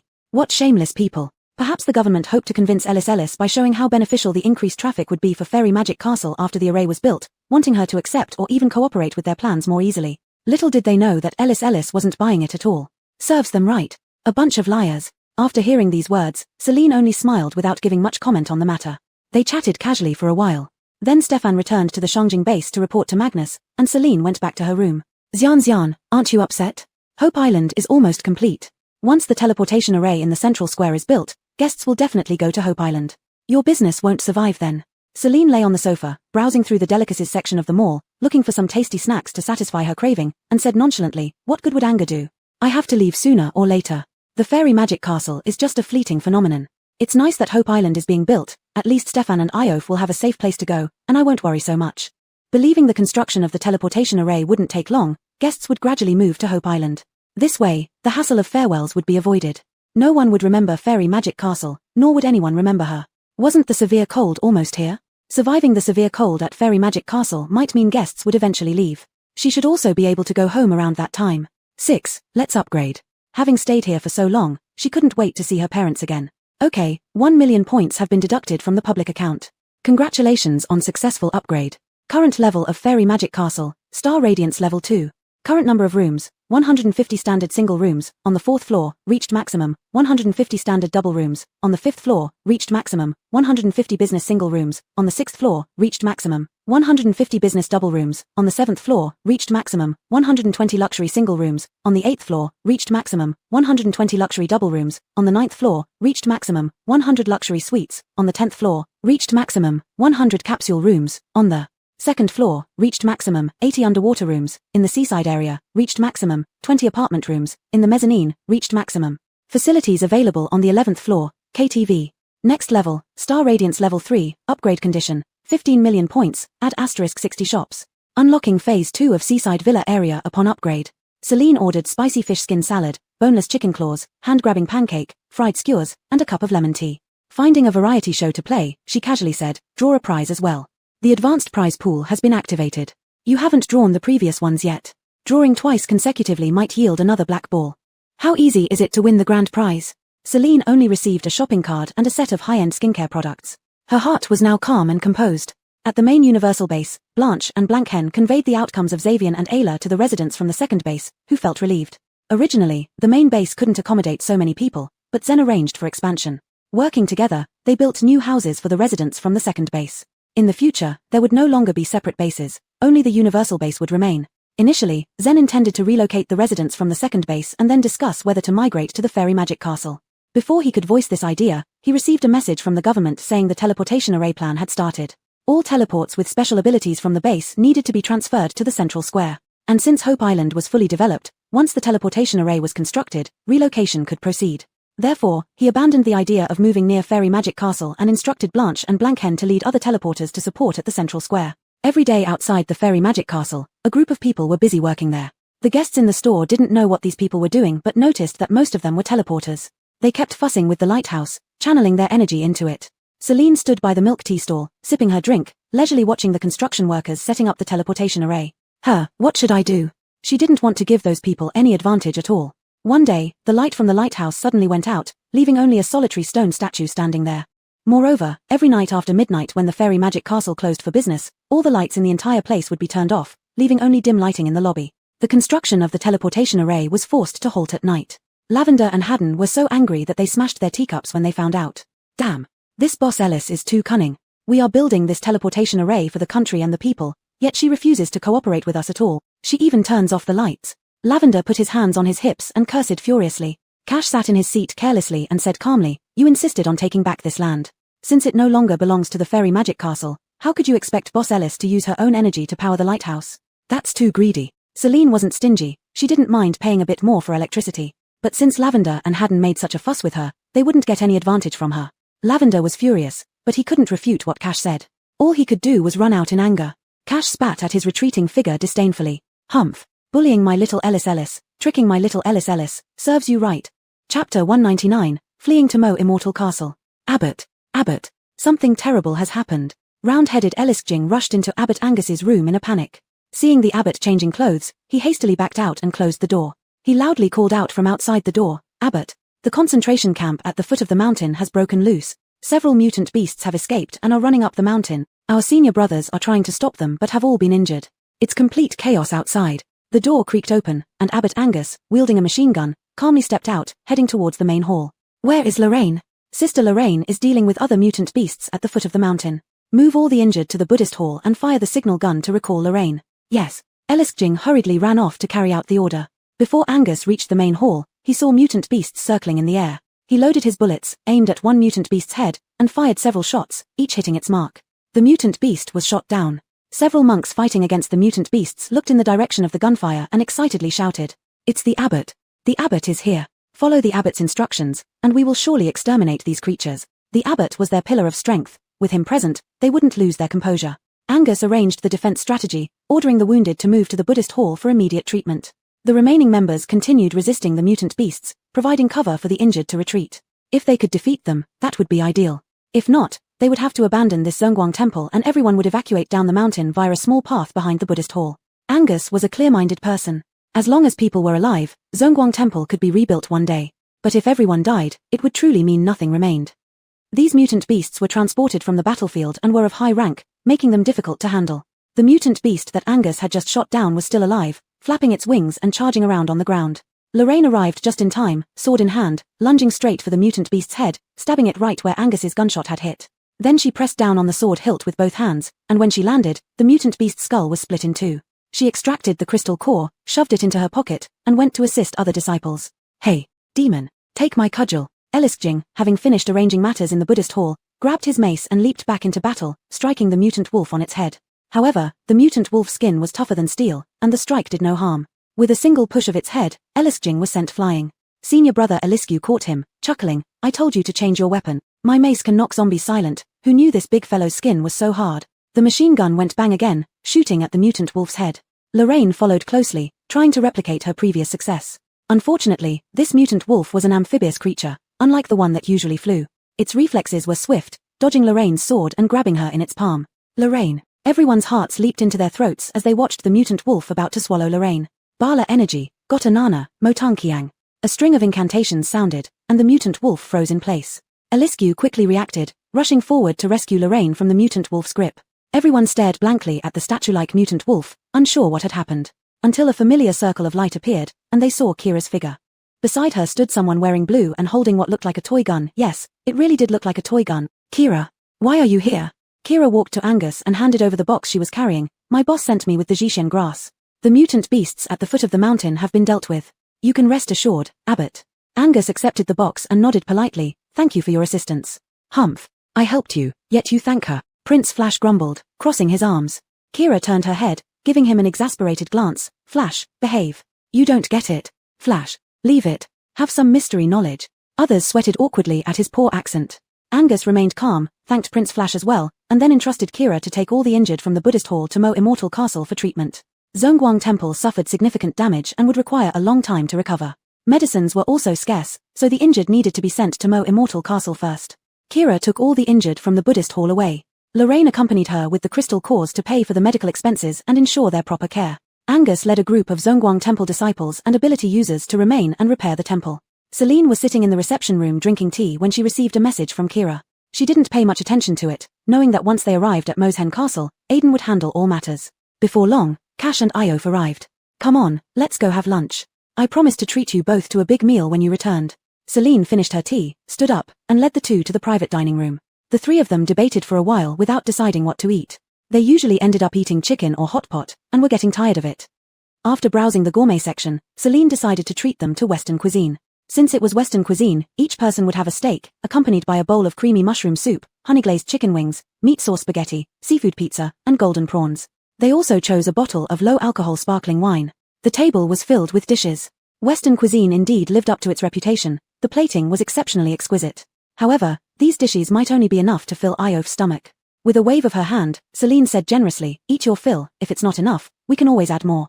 Don't be polite with me. This statement was rather unnecessary. These two had never been formal with her. During the meal, Cash curiously asked, I see many people wearing robes outside. Who are they? From Zhongguang Temple. Celine sipped the sparkling wine leisurely and said, Zhongguang Temple was attacked by mutant beasts, so these people fled here. Hearing this, Cash sighed, that's quite tragic. There's no safe haven in this world anymore. He glanced at Celine and smiled mischievously, only here can one live comfortably. Even if Hope Island is built eventually, I will stay here and not leave. Celine chuckled and placed a piece of chicken wing on his plate, then I should thank you for staying. Chapter 200, Overcrowded. After the destruction of Zhongguang Temple, the injured were moved to Mojoseon Castle. Fortunately, none of the injuries were serious, a visit to the medical room and they would be back on their feet. However, Zhongguang Temple still required renovations and lacked enough space to accommodate everyone temporarily. So Yoni's exchanged previously stored crystal cores for a batch of low-level ones, distributing them among the people.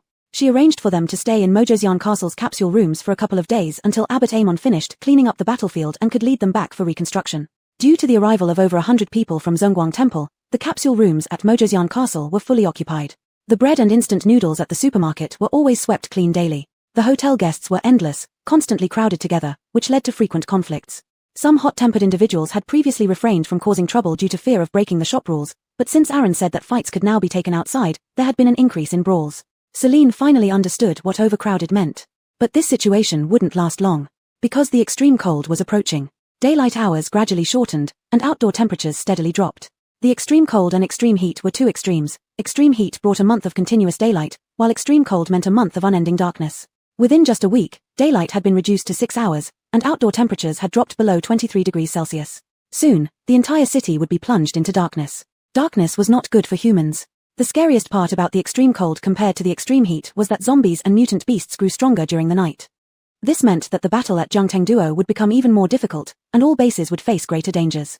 As for the teleportation array, it was originally planned to be completed before the extreme cold arrived, to relocate people from various bases to safer areas. Unfortunately, Celine's antics forced them to stop working at night, wasting much time. Construction remains only in its early stages. Once the extreme cold arrives, the construction period will be delayed even further. Moreover, within a month, who knew what other unforeseen events might arise? Celine wasn't bothered by this. It wasn't her project, and she was merely saving herself some electricity. She wouldn't take responsibility for the delays. However, the extreme cold did have some benefits for her. Mojoseon Castle had uninterrupted water and power supply, so many people would flock there during the extreme cold, increasing their dependence on Mojoseon Castle. Another point was that her Changchun suits were once again in high demand. Previously, most buyers were from the military and Jinyu base, but now, with the arrival of the extreme cold, customers came from Shangjing City and Yuheng base. She didn't raise prices, keeping them at the original 500 points per suit, already making substantial profits. Still, as daylight hours shortened, more guests crowded into the hotel. Between sunset and midnight, when the store closed, the people from Jinyu base mostly gathered there. Celine didn't want to leave her room at all. Once the injured from Zhongguang Temple were evacuated, the capsule rooms were quickly filled by people from Jinyu base. While she made a lot of money, hearing the noisy crowd outside was becoming increasingly annoying. Taking advantage of the fact that the extreme cold hadn't fully arrived yet, Celine decided to go out. Hiro, let's go for a ride. Celine loaded up the RV's fridge and set off with Hiro. Well, it should be said that Hiro took her out for a ride. She sat in the passenger seat, sipping an ice-cold drink, driving directly to the neighboring city. With too many people at the hotel, she was escaping. It wasn't until 3 days later that Stefan and Iof realized she was missing. The RV followed the national highway into another city, while Celine lay in the passenger seat, occasionally tossing flyers out the window. She wanted to spread the flyers all over the city. These flyers had been printed for quite some time, nearly collecting dust, so she might as well throw them all out. Bring in customers if possible, or forget about it. She operated in a carefree manner. Hiro, pull over here, let's take a photo. Celine saw a strangely shaped mountain not far away, resembling large stones stuck on a pillar. The mountain was barren, with no grass growing on it, and several stones piled together at the top forming an arch-like shape. For such a tall mountain, the rocks at the top couldn't have been placed there by humans. Encountering such a unique natural landscape naturally warranted taking a photo. She took out the instant camera, pointed it at Hiro, and instructed it to pose. Hiro, stretch out your little finger. Higher, a bit higher, yes, hold it right there. The photo showed Hiro's little finger seemingly pointing through the archway at the mountain's peak. Celine then guided Hiro into various strange poses, taking pictures that made it look like Hiro was hugging a stone pillar or about to kick down the mountain. Looking at the photos, Celine giggled. It seemed she had turned Hiro into a kung fu panda. She realized that only such peculiar poses made Hiro appear lively in the photos. She would take more photos of Hiro, remembering that it was not just a panda doll but a particularly vivid and adorable panda. Xiaoxian, I found information about this mountain. This is the highest mountain in the city, with a scenic area built nearby. Due to its resemblance to a stone pillar towering into the clouds, it is named Pillar Supporting Heaven. Selene, great name. The teleportation array could only be constructed for 8 hours a day, which was too slow, so Lavender and Haddon had no choice but to ask Boss Ellis for help. If the lighthouse were lit up, the construction team could work at night, and although efficiency wouldn't be high, they wouldn't have to completely stop work. When they asked the front desk manager at Mojo's Yarn Castle, the manager said the boss went on a trip. A trip. It had been 9 years since the apocalypse. Everywhere was in ruins. What was there to travel for? But indeed there was. To Selene, every place in this world was new and fascinating, a sight she had never seen. Even though zombies had contaminated water sources and plants, the scenic spots and buildings repaired during peacetime remained picturesque. It had to be said that Selene had a good mindset. Zen felt the same way. These days, not only friends and the government had sought out Selene, but Zen had personally visited Mojo's Yarn Castle to meet the legendary Boss Ellis. But she wasn't there, having gone out to play. Did Boss Ellis say when she would be back? Aaron politely replied, I'm not sure. Boss usually goes out on a whim. If she's in a good mood, she stays out longer. If not, she comes back. Usually, if she went out because she was in a bad mood, playing around happily would make her stay out longer, but if she didn't enjoy it, she preferred to come back early and lie in bed. Indeed, Selene enjoyed this trip very much, as she hadn't returned for nearly a week. Daylight had already shortened to 4 hours, and Aaron guessed that the boss should be returning soon. Chapter 201, The Research Institute Comes Up With Nothing. Inside the National Research Institute, Jennifer's brow was furrowed as she stood up from the microscope, disheveled and distressed. She turned to look at Selene, who was using a test tube to study something on the side. She complained, is the regenerative elixir purchased by Boss Ellis really authentic? We have already analyzed the composition of the elixir using various methods, but we still haven't made any progress. Selene put down the test tube and turned around, saying helplessly, didn't we already inject a drop into a mutated rat? It indeed cleared the virus from its body and restored it to its original state. There's nothing wrong with the elixir. If we can't analyze it, it's our problem. Let's go ask Boss Ellis tomorrow. She should know her own product better than anyone else. Thinking about that flamtamant woman who lacked any sense of national duty, Jennifer couldn't help feeling infuriated. In an aggrieved tone, she said, maybe she's just waiting for you. If we can't determine the components of the elixir, we'll have to go to her, and she'll get another windfall. Humph, that woman. Her 800 schemes are all devious. Selene had long wanted to seek Boss Ellis's help, but every time he mentioned her, Jennifer always reacted this way. The project has been stalled for so long mainly because of Jennifer's personal bias towards Boss Ellis. Selene was getting frustrated, his patience almost exhausted. Xiaotong, we are national researchers. If the regenerative elixir can be mass-produced, it would be a great act of righteousness for the entire country. We must go ask Boss Ellis. Your complaints can stay here, but when we meet her, show some respect. Infuriated, Jennifer wasn't listening. With a cold snort, she sneered, I think you've been bewitched by that little vixen. If you want to go see her, go ahead yourself. I won't go. You. Selene felt utterly exasperated, and in his bad mood, he couldn't do research. Let's call it a day. Get some rest. After finishing, he took off his gloves and mask and left the laboratory with large strides. Suddenly, the lab became quiet. Sitting there, Jennifer felt a sharp pain in her heart. She knew she had gone too far, but she just couldn't accept it. After spending nights in the laboratory for 9 years straight, she still hadn't developed a drug to eliminate the zombie virus. And now, it was studied out by a businesswoman. Having spent a hefty sum to buy the elixir, they thought they could analyze its components and start mass production, but even this successful medicine's ingredients were beyond their detection ability. She was truly anxious, unsure what she had been doing all these years, actually being outperformed by a young Mila barely 20-something who engaged in business. Her pride was shattered like it had taken a heavy blow. After calming down, she went to apologize to Selene. No matter what, as a national researcher, everything should prioritize the nation and its people. She couldn't neglect the interests of the country and its citizens due to personal prejudice. She was prepared to do whatever it took, even if it meant bowing humbly to Boss Ellis, to obtain the formula for the regenerative elixir. Meanwhile, Selene naturally had no clue what was happening at the National Research Institute. As daylight hours grew shorter, her journey came to an abrupt end, and she had to teleport back to Magic Fairy Castle. To her surprise, upon arrival, Aiden immediately greeted her. He said, welcome back, boss. Army leaders Magnus, Cash, and Adonis, government officials Lavender and Haddon, along with Base Universe Commander Zen and his assistant Dongqing, are all waiting for you in the reception room. Selene frowned slightly. How did they know I would come back today? Probably because the daylight hours have been getting shorter recently, so they guessed you'd be back from your trip. They've been waiting here daily for the past few days. Selene. Aren't these big shots supposed to be extremely busy? Why are they idle enough to wait for her? After sleeping in the RV for half a month, Selene was thoroughly exhausted, hoping to take a shower and lie down in bed, but more visitors showed up unexpectedly. Boss, will you see them? Aiden noticed how tired the boss was. If she refused, he would send them away. They have waited for such a long time, not seeing them wouldn't be polite. While saying this, Selene casually walked over to the bubble tea stand and ordered a fully sweetened tapioca bubble tea. Her leisurely attitude clearly indicated she didn't care much about why they had sought her out. What could it be anyway? Even a guess made while wiggling her toes would be correct. It was most likely Lavender and Haddon coming because extreme cold was approaching, and the nights were longer than the days. To keep the teleportation array running, lights were needed. They came to ask her to light the lighthouse. However, since last time things didn't go well, knowing that Magnus was closer to her, they brought him and others along to be mediators. As for Zen, since the universe base was a government-organized base, he could be considered part of the government. They had never met before. This time he came either for supplies or for matters concerning the teleportation array. After all, once the teleportation array was built, it would connect all bases. The universe main base was so remote that with a teleportation array in place, travel would become much more convenient in the future. Boss, your bubble tea is ready. The employee at the bubble tea stand was a little Mila with 2 braids. She handed over the bubble tea and straw to the boss. Boss, drinking fully sweetened bubble tea will make your mood wonderful. Thank you. Celine's mood improved considerably seeing her like this. Sigh, humans are too complicated. The employees here are much cuter. Celine poked open the bubble tea and took a sip. The rich milk and tea aroma lingered in her mouth, while the sweetness of full sugar gave her a much-needed energy boost. Aiden, go tell them to wait outside. It's too cold out there. I caught a chill from the cold wind, so I need to take a hot shower first. Indeed, it was another excuse. She was still holding an iced bubble tea. Okay, Boss Rona. The reception room was quite noisy. Every day they waited here, and every day they argued. Mainly because Stefan couldn't stand Lavender and Haddon. Just thinking about these scoundrels bullying little Ellis Ellis, and now shamelessly asking for little Ellis Ellis's help, made him furious. Isn't your government so powerful? You can reclaim the land directly, but why can't you generate electricity? With such a huge project like the teleportation array, could you be so ignorant as to not even have a generator? Under the guise of the government, you don't treat Boss Ellis nicely, but in the end, you have to rely on the power of Magic Fairy Castle. Your face should be peeled off and used as a city wall. Chapter 202, Internal Conflict. Haddon was so angry that he was puffing his cheeks and glaring as he slammed the table and yelled, Stefan, what are you saying? As the chief of staff of the military, aren't you a part of the government? If you disdain the government this much, why don't you scram? Do you not know how many resources have been invested in building Hope Island? Do you not know how hard it is to make generators? We only have 3 generators in total now, 1 in Jiangting City, 1 in Shangjing City, and 1 on Hope Island.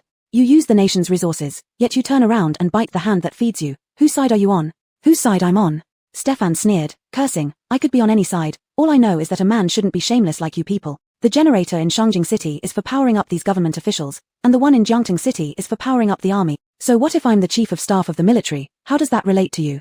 If it weren't for our army fighting tooth and nail at the border, your so-called governmental departments would have perished long ago. Stop giving me orders here. Now you want to build a teleportation array, okay, go ahead. Who wouldn't applaud such projects beneficial to the country? But it's too shameless of you to offend Boss Ellis and then drag us here as mediators. Do you know that 80% of the army's food and medicine come from Fairy Magic Castle now? We've lost face trying to speak for you. Once Boss Ellis gets unhappy and stops collaborating with the army, supplies won't keep up and there will be no war to fight. We'll all die together then. Stefan had such powerful verbal skills that she didn't take a single breath to rant without giving Haddon a chance to speak. Lavender got increasingly annoyed and coldly glanced at Magnus, who remained silent on the side, saying angrily, General Kale, control your people. Magnus slightly raised his eyelids and stared over, replying deeply, control what? Which word did he say wrong? Lavender and Haddon looked at Magnus in disbelief. They couldn't believe that Magnus, who had always been upright and steady as a dog, would allow his subordinates to let off so much rhetoric here. Only to hear Magnus slowly add, since we've done such shameless things already, don't hold back. Our military has long-term cooperation with Fairy Magic Castle. The Battle of Jiangting City cannot be separated from its material support. This trip here is indeed for the teleportation array, but you must understand, we came for the sake of the country and people, not to clean up your shameless messes. Beside him, Zen also joined in agreement with a stern expression. I agree with General Kale. Such shameless behavior really isn't afraid of making everyone laugh out loud. Always saying the government serves the country, acting this way is simply disgracing the country. Zen also returned from battle and once served as a soldier during peacetime. After retiring, he entered the armed department of Linchun City. Later, when the end times arrived, those city government officials were unable to withstand the disaster. Everyone was scared for themselves, took their families, and ran away. Whether they lived or died remains unclear. Anyway, Linchun City became an unmanaged land.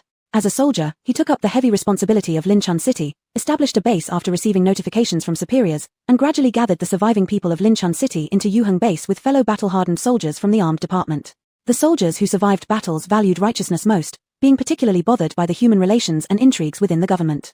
Let alone, now it's the end of days and they're still playing that old game. Like General Kale, he really can't stand it either. You. Lavender was so angry that his hands were trembling, but he still tried to save some face. You think you're the only ones making contributions in these 9 years? We have been busy too, alright? Hope Island is planned and built bit by bit. Hasn't everyone been for the sake of the country and people? We may not be as powerful as you with formidable abilities to fight against mutant beasts on the battlefield, but we are doing our best. Before he finished speaking, Magnus directly interrupted, we didn't say you made no contribution. Who here doesn't have significant input? However, talking about how you issued a document to forcefully take the central square is truly outrageous. Hasn't Boss Ellis contributed by opening Fairy Magic Castle here? She makes money, but look at the prices of various materials in her store. How many times more crystal cores do you need to buy them on the black market? Without Fairy Magic Castle, Jiangting City would have fallen during the extreme heat. You are forcing her under the name of the national government so mercilessly. Such despicable behavior and expecting us to speak on your behalf now? One thing for sure, we will ask her to light the lighthouse, but never apologize for your villainy. It's rare to hear General Kale speak so much at one time, especially scolding words. Stefan couldn't help but cheer for the general. Outside the door, Celine raised her eyebrows slightly in surprise. The government and the military are having an internal conflict. How exciting. She planned to listen to their argument for a while longer but then received a message from Stefan quietly. Stefan, little Ellis, have you arrived? I'm so hungry. I haven't had any food and just kept nagging at them. If you don't want to come, just let them disperse. Listening to them talk has made my lungs hurt. Celine chuckled softly and pushed the door open to walk inside. Haddon's speech came to an abrupt stop as he saw the young woman enter, and the atmosphere in the reception room suddenly turned quiet. Hero was sitting in the main seat making tea. Celine didn't feel like serving this group herself, so she sat down on a single sofa by the side. With a lazy posture, she crossed her legs and scanned everyone with her eyes, smiling faintly. Quite lively here. Come to argue with me. Ms. Ellis, it's like this. We've come to find. Several people spoke at the same time, causing Celine to raise her eyebrows slightly and say, are you all talking about the same thing? Magnus nodded. Yes, it's about the teleportation array. Since that's the case, there's no need for so many people to stay here. Military Advisor Stefan, Deputy General Sikyong, and this. Miss Dongqing, right? Please step out first. Celine gave Stefan a look, indicating he should go eat quickly. Stefan felt relieved. Indeed, little Ellis treated him the best. The three left, with Stefan inviting them to a meal at a tea house. The reception room instantly became filled only with a few key figures. The matter to discuss, Celine had already heard most of it outside. They all roughly said the same thing. Mainly, they were asking her to reopen the lighthouse. Chapter 203, The World's Bug. Mr. Ellis, we were too abrupt last time. We sincerely apologize to you and hope you can overlook our previous actions. Lavender stood up and bowed to Mr. Ellis. He was someone who knew when to yield. For the teleportation array to be completed on schedule, they currently had to rely on the power supplied by Mozion Fortress. Haddon also stood up and apologized with a bow. Mr. Ellis, we only have 3 power generators and cannot allocate any more. We hope you can offer your help. Celine leaned lazily back in her chair, unmoved by their apologies, and coldly said, you're making it sound too heavy. This land belongs to your government in the first place, so reclaiming it is only right. Why come to me for an apology? Since the central square no longer belongs to Mozion Fortress, I naturally need to save on electricity costs. After all, I'm a businessman, not a saint.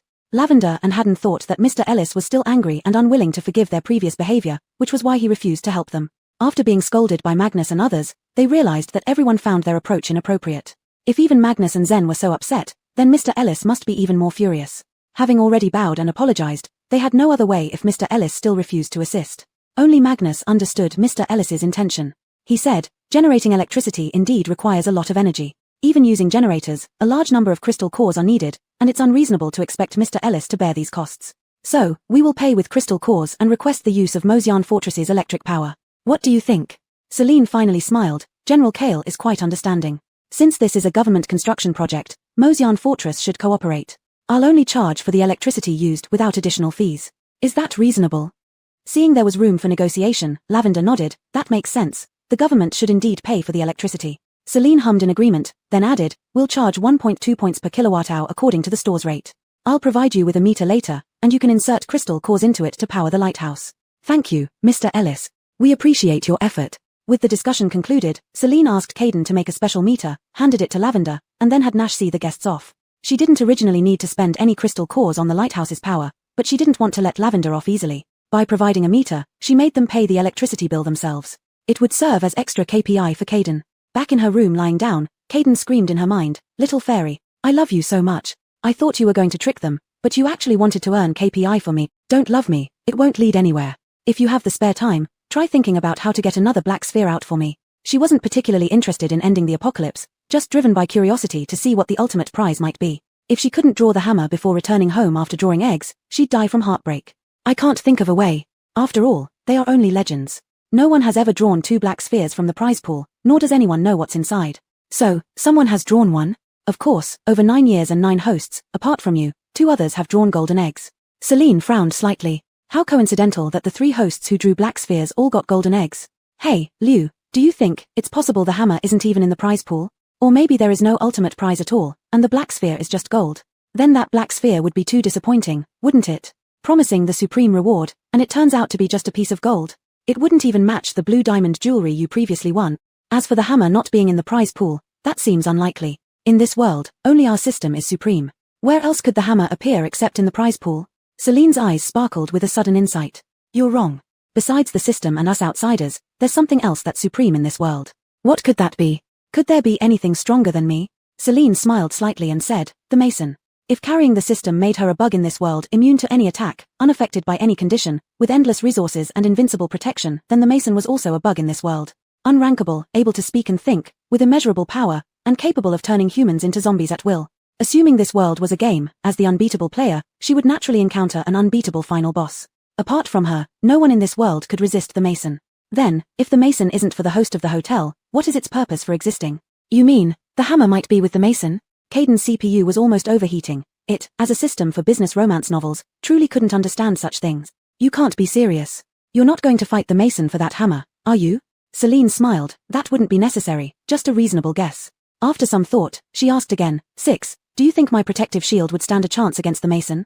I am not sure about other things, but no matter how powerful something in this world is, it won't harm you at all. Celine raised an eyebrow. Caden was quite confident indeed. Since Caden had vouched for her safety, she didn't need to worry anymore. Even if she encountered the Mason, her life would still be secure. Celine bounced up from the sofa and walked to the dressing table. Sigh, it's been a long time since I've taken care of my skin. Let me try the new high-end skincare products I just drew. See how luxurious they are. Today was exhausting enough. After applying a face mask, it was time to sleep. A figure dressed in black robes hid in the darkness, moving through the desolate city. A gust of wind blew by, lifting the red flyers from the ground and sending them toward the figure, also blowing off the hood on its head. It revealed a ghastly pale and grotesque face. Holding the flyer in its hand, it laughed eerily and murmured 3 words. Magic Immortal Castle. Chapter 204, The Arrival of Extreme Cold. The next day, Celine didn't wake up until around 10 o'clock. Upon opening her eyes, Hero was standing quietly by the bed watching her again. Hero, how did you get here? Celine sat up, rubbing her sleepy eyes. Next time, just wake me up if there's something urgent. It feels like you're preparing to send me off for a funeral every time you stand there silently. Hero, unaware of what a funeral was, didn't ask and directly spoke about the matter at hand. Boss Rona, 2 people claiming to be researchers have arrived.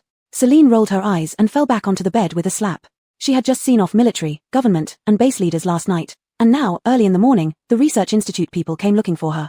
One would think she was some sort of national leader. Despite her complaints, Celine got up properly, washed up, and went out to receive the visitors. In the reception room, Celine explained their intentions to Celine. They were stuck trying to understand the components of the regeneration potion and hoped to buy the ingredient formula directly from her. After hearing this, Celine laughed speechlessly. I'm truly sorry. I only have the potion, not the formula. Having sold the finished potions to them, they still couldn't analyze it and now wanted the ingredient list from her. What exactly did the Research Institute do? If it's a price issue, please set a price, Boss Ellis. The regeneration potion is extremely important to us. We'll do our best to meet any conditions you have, Celine said earnestly. Celine shook her head. It's not about money. I really don't have the list of ingredients for the regeneration potion. Jennifer got agitated upon hearing this. You already have the regeneration potion. How can you possibly not have an ingredient list? We're willing to pay for it. Name your price. Why won't you sell it to us?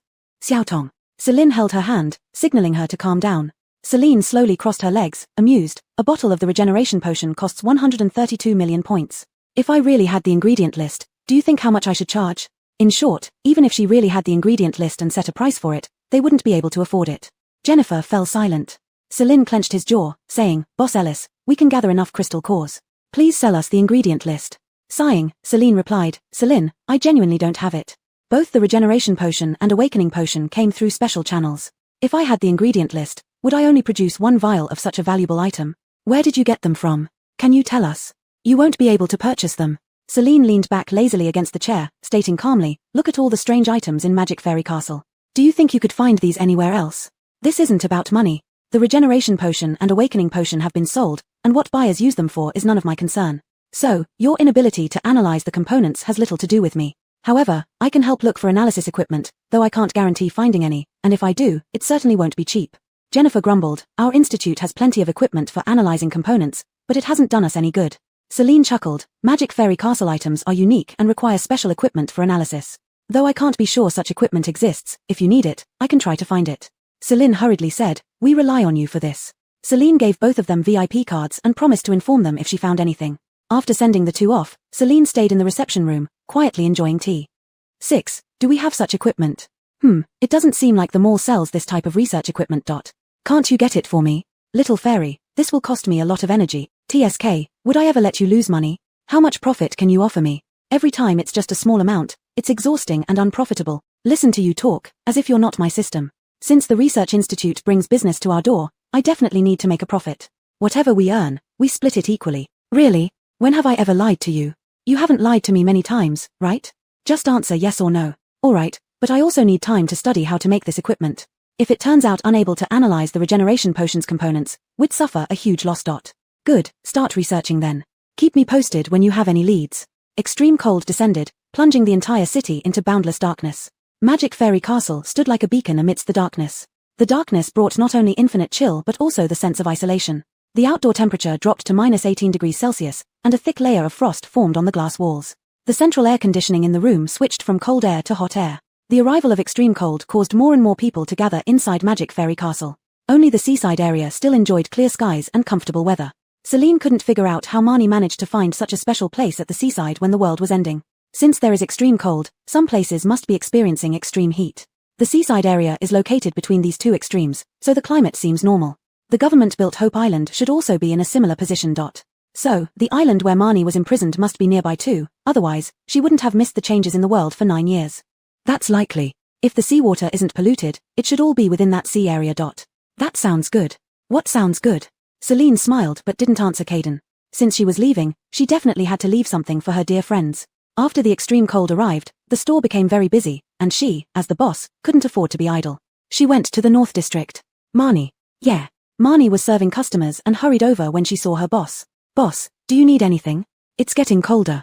We need to stock up on winter clothes. Use those empty stores behind us to hang them. Celine gave instructions, don't forget shoes, and accessories like scarves, gloves, and thick socks.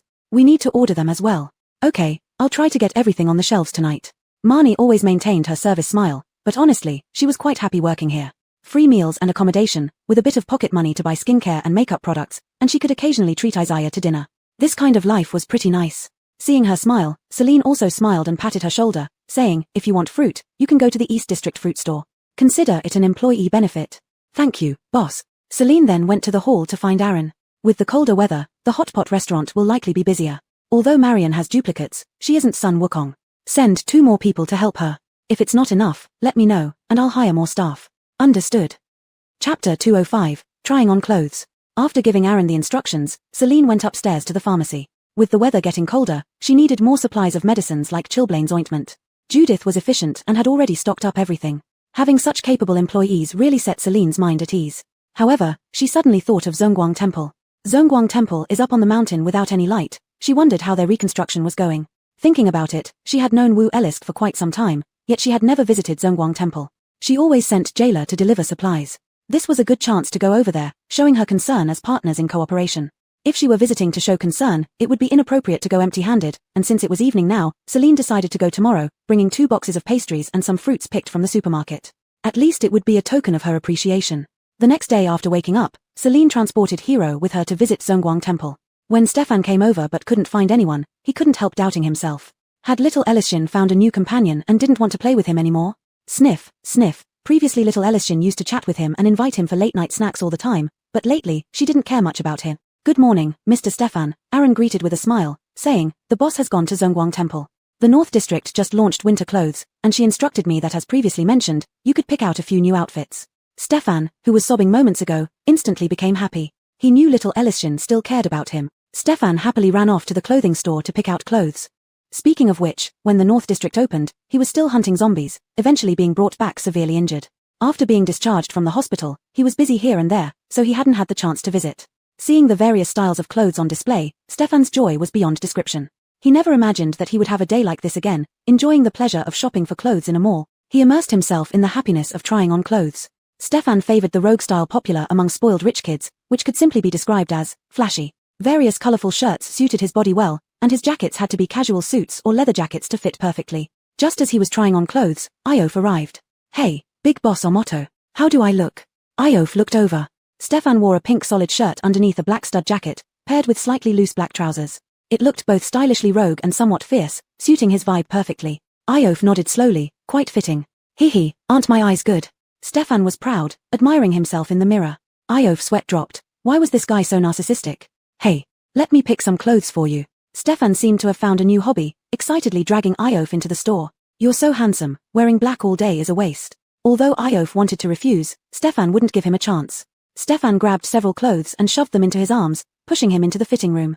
Inside the fitting room, Iof looked at the clothes Stefan had picked, frowning slightly but tried them on one by one. After all, no one had picked out clothes for him in a long time. This one's average. This doesn't work, the color isn't suitable for you, try another. This one looks good. We're keeping this. This one is also fine. Big Boss Omoto, your figure is too perfect. It's not that you don't look good, but these clothes can't match your beauty. Who knows how long they spent trying on clothes. Anyway, when Celine returned from Zhongguang Temple and went to the North District, she saw Stefan sitting on a sofa in the clothing store like a big boss, while Iof stood in front of the fitting room like a model. Iof wore a white turtleneck sweater, black trousers, and a beige long trench coat. With his aloof expression and impeccable appearance, he looked exactly like a top runway model. Wow! Iof, you look so handsome. Celine couldn't help but exclaim, her eyes glued to Iof. Blushing slightly at her compliment, Iof immediately turned around and entered the fitting room, closing the door. Big Boss Omoto, why did you run in there?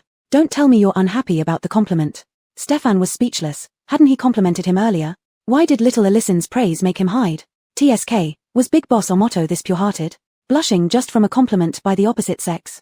Celine chuckled softly, sat beside Stefan, and sized him up. You look handsome too, with a very unique charm. Right. I told you my taste is great. Stefan loved to hear others praise him. He couldn't wait to stand up and turn around in front of Celine, showcasing his top-tier outfits from all angles. And I've picked a few more sets. He fetched the pile of clothes next to him and showed them to Celine. These 2 sets are mine, and these 3 are for Mr. Omoto. Aren't they all good-looking? Celine nodded in approval. Your eyesight is indeed excellent. They all suit both you and Mr. Omoto's personal characteristics. Stefan chuckled and knocked on the fitting room door. Mr. Omoto, did you hear that? I said you look great. Don't take off the previous set you were wearing, just keep it on. Wearing black all day wastes your handsome face. There was silence for a few seconds before Iof's helpless voice came from inside. I heard you. Stefan sat back down beside Celine, leaning close to her ear and whispering, let me tell you, Mr. Omoto has an amazing figure. 8-pack abs. He hadn't seen Iof naked, he had just tried on a relatively tight-fitting shirt that vaguely revealed his abdominal muscles. Celine smiled. I know, I've seen it. Stefan suddenly widened his eyes. Little Elishin, something's not right with you. Celine smacked his forehead. What are you thinking? That time was an accident. An accident. Stefan sucked in a breath, covering his chest as if he had been gravely hurt. I always felt that the relationship between you and Mr. Omoto wasn't simple, but I didn't expect you two to actually, secretly exchange favors behind my back. Celine rolled her eyes. What was this child always thinking? It took Celine about 10 minutes to explain everything clearly to Stefan, and Iof finally emerged from the fitting room after adjusting his emotions. Celine's gaze fell on Iof again, and she smiled lightly. Mr. Omoto, with your looks, physique, and demeanor, why not become a model in the future? You would definitely be famous. At her words, Iof felt shy again. Just as he was about to hide back in the fitting room, Celine grabbed him firmly. All right, we're so familiar with each other, there's no need to be shy. You really look good in that outfit, don't change it. Let's go eat. Chapter 206, Star Radiance Tier 3. Celine asked the shop assistant to pack up and take away the other sets they had chosen. Today, Celine wore a dark blue silk dress, paired with sky-high stilettos, her hair curled into big waves, and a bold red lip that exuded presence. The three of them walked out from the north area as if they were strutting down a runway, their steps stylish and confident. Quite a few guests stared at them wide-eyed, all showing expressions of amazement. Wow, they look even better than the big stars from before. Brother, I want to buy a set like Boss Ellis's. That outfit on Omoto looks amazing, it's literally my dream lover. Chief of Staff Stefan is truly handsome. I want to get a set for my Tom friend too. Guests flocked to the north area, and Marnie was already amazed by the scene. So, in the store, they promoted the same outfits as Boss Ellis's style, Omoto Bigwig style, and Chief Yu's style. Those few outfits sold out within a day. The trio went to have a buffet. It had been a long time since Celine had eaten at a buffet, and a free lunch made her feel great. During this trip to Zhongguang Temple, Celine also made some money. Although Zhongguang Temple faced economic difficulties and couldn't provide evergreen clothing to everyone, considering the harsh cold, they bought evergreen clothing for the elderly and children, along with thick quilts and cotton coats for everyone else. So Celine made a small profit. She went to offer incense, praying to Buddha to bless her parents with good health and for Stefan and Iof to stay safe. She gifted 2 high-intensity flashlights to Zhongguang Temple as a donation. Wu Elisk gave her a bracelet, not an expensive item but quite pretty. Hey, little Elysian, do you know how to play billiards? Want to go to the card room later? Stefan suggested. The new cinema and card room had been built in Magic Fairy Castle, and he hadn't visited them yet. The portal outside is always busy with work, how are you so idle? I'm the chief of staff, such tedious tasks aren't assigned to me. Besides, General Kale gave me a day off today after being busy for days. Alright, what about you, Omoto Bigwig? Iof nodded. Billiards. I know a little. It turned out a little couldn't be trusted. Iof won 5 straight games, making it uninteresting for Celine and Stefan. Celine then casually opened the KTV on the 11th floor. Singing karaoke is more fun with a crowd, so she invited Iof to bring Todd and Bill along. She didn't know the songs in this world, so she just sat beside them laughing so hard she couldn't breathe. After playing for an afternoon, everyone got tired and dispersed to rest. Back in her room, Celine kicked off her heels and lay down on the sofa. Having drunk a few glasses of wine earlier, she felt a bit dizzy now. It's been a while since seeing little Xianxian so happy. Are you reading lines from a domineering CEO novel? I haven't seen the young master so happy in a long time. Celine heard this countless times, never expecting it would be said about herself one day. Hey, keeping up with the times. Celine took out a can of ice-cold cola, opening it and taking a sip. 6. How much longer until I can go home? Nearly there. After Star Radiance Tier 3 comes Supreme King. So, let's upgrade. You. Alright, deducted 15 million points from the public account. 6. Thought Celine wouldn't rush to go home since she seemed so content here. But on second thought, no matter how much fun or how many friends she had here, nothing could replace her parents. Congratulations on successful upgrade, current Magic Fairy Castle level, Star Radiance Tier 3. All types of rooms have reached their limit. Phase 2 of Coastal Villa District construction can be initiated. Next level, Supreme King, upgrade condition, 30 million points, construct KTV, Resort Water Park, Phase 2 of Coastal Villa District. All facilities must be perfected to reach the final tier. Celine sighed. By the time she upgraded to Supreme King, she would likely be gone, and spending money on these facilities might not even break even. Well, consider it a gift for her friends. The next morning, an announcement rang through the hotel. The Coastal Resort Water Park had officially opened with special discounts, 90% off for men, 80% off for women, and 60% off for the elderly and children. Consuming 288 points would earn a complimentary fruit platter. The resort water park was a vast area featuring seawater hot springs, spa centers, beauty treatments, sauna, massage therapy, foot baths, and more. Outside, there was a garden and a stretch of beach offering barbecues, fresh juices, ice slushes, ice creams, and various services.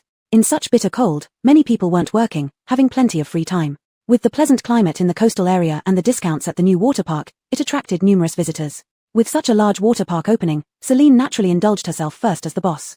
She soaked half of her body in the hot spring, sipping on chilled fresh watermelon juice, feeling utterly comfortable. One cold and one hot. Don't you worry about catching a cold. My body isn't that weak.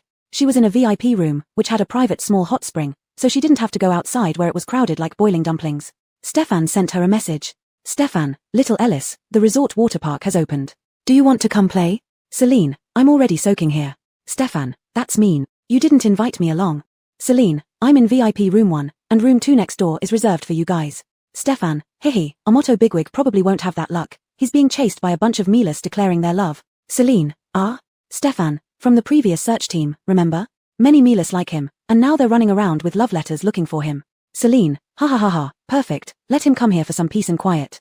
Stefan sent a message to Iof, and they came to the resort water park together, entering room 2. Between VIP room 1 and room 2's open-air hot springs, there was only a bamboo board, which could even be pulled aside.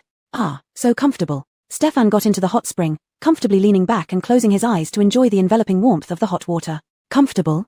Comfortable, ah. Stefan opened his eyes, startled to see Celine sitting nearby, casually watching him. He was scared out of his wits. He quickly covered his chest with both hands and complained, "Little Ellis, how can you peek at me? Isn't this broad daylight?" Celine laughed uncontrollably, getting up from the hot spring. She wore a black swimsuit, quite a conservative style. After wrapping herself in a large towel, she went back inside and soon returned with a plate of fruit and a pot of sake, placing them beside Stefan. Seeing his still suspicious look, she said helplessly, "Hey, you're my best friend. What can I do to you?" Stefan thought about it and found it reasonable. Since she wasn't interested in women, why should she guard against her? Chapter 207, Subtext. Iof arrived not long after. Because it was a seawater hot spring, they couldn't soak for too long. Once their bodies felt comfortable from the brief soaking, the three of them got up to try other activities. Celine and Stefan, the two best friends, went for beauty treatments, while Iof went for a foot massage. Lying on a special chair used for beauty treatments, Celine had cucumber slices all over her face and asked indistinctly, "Stefan, when will the teleportation array be completed?" If we keep working day and night like this, it shouldn't take much longer. What's wrong? Do you want to visit Hope Island? Of course I do. Is building this teleportation channel troublesome? It's not that troublesome, but it does require a lot of telekinesis ability. First, use a spell talisman to confirm the range of the teleportation array, then channel the ability into the array pattern. Each base also needs a spell talisman connected to the main talisman in the central square for spatial connectivity. There are still spell talismans involved. Spell talismans aren't common, only level 9 telekinetic users can make them. Telekinetic users are already rare. For example, among the tens of thousands of people in our army, there are only 30-something telekinetic users. And I'm the only one at level 9. So, you drew all the spell talismans for the teleportation arrays? Yeah, otherwise what do you think I was busy with recently? Drawing spell talismans for various bases, running around everywhere, almost killed me. Celine giggled softly and said, then why don't you draw one for me? Aren't you capable of opening a light gate? Why do you need this thing? Stefan lifted her face mask, half raising herself up and giving Celine a suspicious look. Celine pouted, to stay current, right? After Hope Island opens, many guests will go there. How can my magic fairy castle continue doing business? It would be much better if we could be connected. Stefan pondered for a few seconds and shook her head. That doesn't make sense. The teleportation array is right outside your door, so why would you need another channel? This Mila isn't easy to fool. Celine clicked her tongue. Just tell me if it can be done or not. Stefan pouted. Sure, if you really want it, I can certainly do it for you. Where should I draw it? Just show me a spot later, and I'll draw it on the spot. Celine nodded in satisfaction. That's more like it. Knowing too much won't do you any good. Big brother Todd, please wait a moment. Hearing the shout, Todd stopped walking and turned his head to look. It was someone familiar, Blankhen from the Yu Hung base. Today, she wore a tight-fitting dress with 10-centimeter high heels, looking quite beautiful just standing there. But as she walked, she stumbled with every step, her legs moving awkwardly due to the restrictions of the dress. Her face was heavily made up, but it was obvious that her makeup skills were poor. Her thick black eyebrows looked like two crawling creatures, her blush was smeared like a monkey's bottom, and her red lipstick resembled a sausage mouth. She looked like a buffoon. Todd was afraid she might fall and urgently said, walk slowly, be careful not to twist your ankle. Bill stared, unable to deny that her outfit was indeed quite eye-watering. He tugged at Todd's clothes and whispered, brother, this lady probably has a crush on you. You're just a kid, what do you know about liking someone? Really? In the movie Big Luck we watched last time, wasn't the female lead just like this? She acted clumsily and dressed weirdly when she met the person she liked. Todd rubbed Bill's head and whispered, don't be impolite to others, understand? Bill pouted and brushed off Todd's hand. Sigh, brother is truly a piece of iron. Blankhen finally managed to walk up to Todd, her face red all the way to her ears. She nervously rubbed her hands together and timidly said, Big brother Todd, do you remember me? I'm from the Yu Hung base, my name is Blankhen. I remember. Seeing how nervous she was, Todd smiled warmly and spoke with a gentle tone. We chatted a few times in the reception room last time with Boss Ellis. He took a quick look at Blankhen and asked somewhat puzzled, what's with the outfit? Blankhen shyly tucked a strand of hair behind her ear, avoiding Todd's gaze. I saw that Boss Ellis looked very pretty in this style, so I wanted to try it. She thought perhaps mature, stable, and charming men like Todd might prefer Boss Ellis's usual style, mature, dignified, and captivating. Her previous clothes were a bit old, so she specially bought new ones and tried to dress like Boss Ellis, hoping to leave a striking impression on Todd. Indeed, it left an impression all right, almost blinding him. Todd chuckled and frankly said, this style doesn't suit you. Maybe you should try something fresher and simpler. This remark was like a bucket of water dousing the fiery enthusiasm in Blanchen's heart. The smile on her face could no longer be maintained as she responded dejectedly, okay. She then lifted her eyes and stared intently at Todd. Big brother Todd, do you prefer Boss Ellis's style of dressing? Bill lazily drooped his eyelids from the side. Subtext, do you like Melis like Boss Ellis? Todd laughed, I'm just a man and don't really understand women's fashion styles. I can't say if I like it or not, but this style seems quite suitable for her, just not very fitting for you. Bill nodded approvingly next to him. Subtext, Boss Ellis looks like a celestial beauty in this outfit, but on you, it's a disaster. Blankhen pressed her lips together unwillingly. Big brother Todd, actually, I have always admired you. You've always been a hero in the hearts of everyone at our Yu Hung base. Bill raised an eyebrow slightly. This sounded very nice. Subtext, I really like you, you're my world-conquering hero. Unfortunately, Big brother is rather straightforward and simply couldn't grasp these subtle hints from Melis. Sure enough, Todd only smiled and said, you thanked me last time already. I also mentioned that it was just something I did while passing by, there's no need to keep it in mind all the time. Okay, then I won't disturb you any further. I'll go now. Blanchen's eyes reddened as she turned and ran away. Her high heels slipped, causing her to fall clumsily to the ground. When Todd moved to help her up, she waved her hand to stop him, took off her high heels, and got up barefoot and ran away. Bill was utterly stunned, unsure of what expression he should make.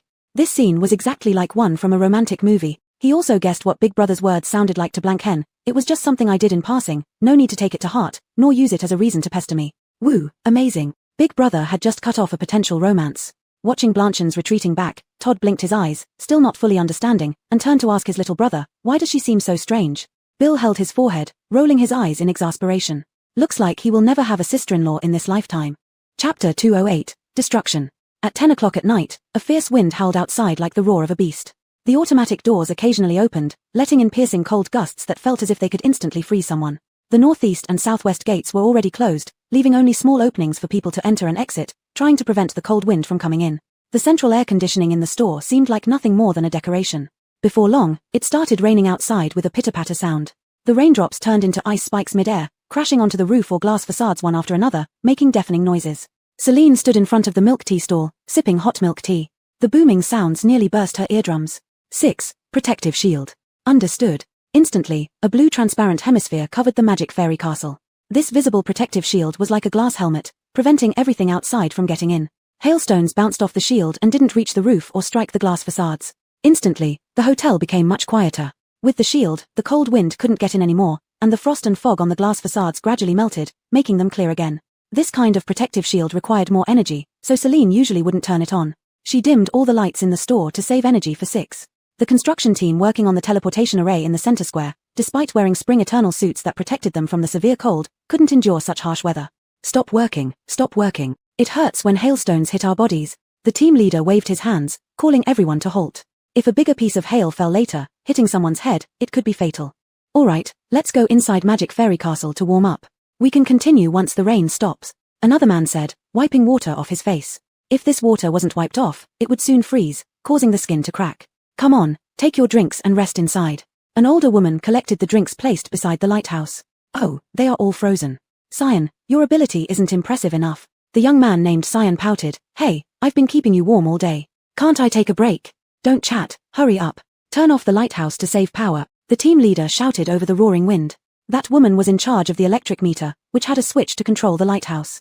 When she turned off the light, she instinctively looked up at the lighthouse and saw a dark object floating at the top of the magic fairy rod. The strong wind blew off the figure's hood, and the pink light emitted by the magic fairy rod illuminated its face, a shocking zombie face. The woman screamed and fell backward onto the ground. What? Others also looked up at the top of the lighthouse. Above that silhouette's head showed, LV. No level was visible. It was a mason. Run. They pulled the woman up and ran towards Magic Fairy Castle as fast as they could.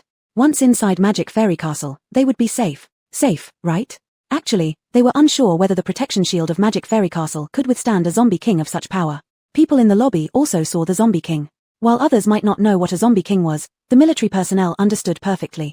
Upon seeing the zombie king, they immediately informed General Kale. The search team members living in Magic Fairy Castle rushed out to protect the safety of the construction team. Iof was among them, zipping past Celine. Hey, where are you going? Celine didn't have time to stop Iof before he ran out. Todd followed closely behind. Xiao Guang, stay here obediently. With that, he disappeared. After running out, Todd swiftly transformed into a mutant beast, scooped up several construction workers about to be caught by the zombie king, and flung them inside the protective shield. Celine held her forehead and sighed deeply. What were they thinking? Did they really believe they could defeat it? Stefan slowly walked up behind Celine, standing next to her and saying softly, Little Ellis, you may not understand because you're not from this world. Regardless of whether they can win or not, it's better than hiding here doing nothing. If your country is in danger, you would rush out without hesitation too. Some things just have to be done. Celine fell silent. Some things, indeed, just have to be done. She had heard these words countless times from the heroes of her own country as well. Perhaps it was a firefighter rushing into a fire without regard for his own safety to rescue others, or perhaps it was a soldier who stood guard at the icy cold border year-round, steadfast in his post even with frost thick on his eyelashes, or it could be a warrior charging forward regardless of all danger. The peace her country enjoyed was also achieved by countless willing heroes who risked their lives and shed blood. For Stefan, Iof, Todd, and those who rushed out without hesitation to confront the enemy, it must have been the same for them. Stefan also went out, leading away all the construction team members who hadn't yet entered the protective shield. Iof and Todd were engaging the mason. It seemed the mason wasn't in a hurry to take their lives, or rather, it might not have come here to kill at all, but instead had other motives.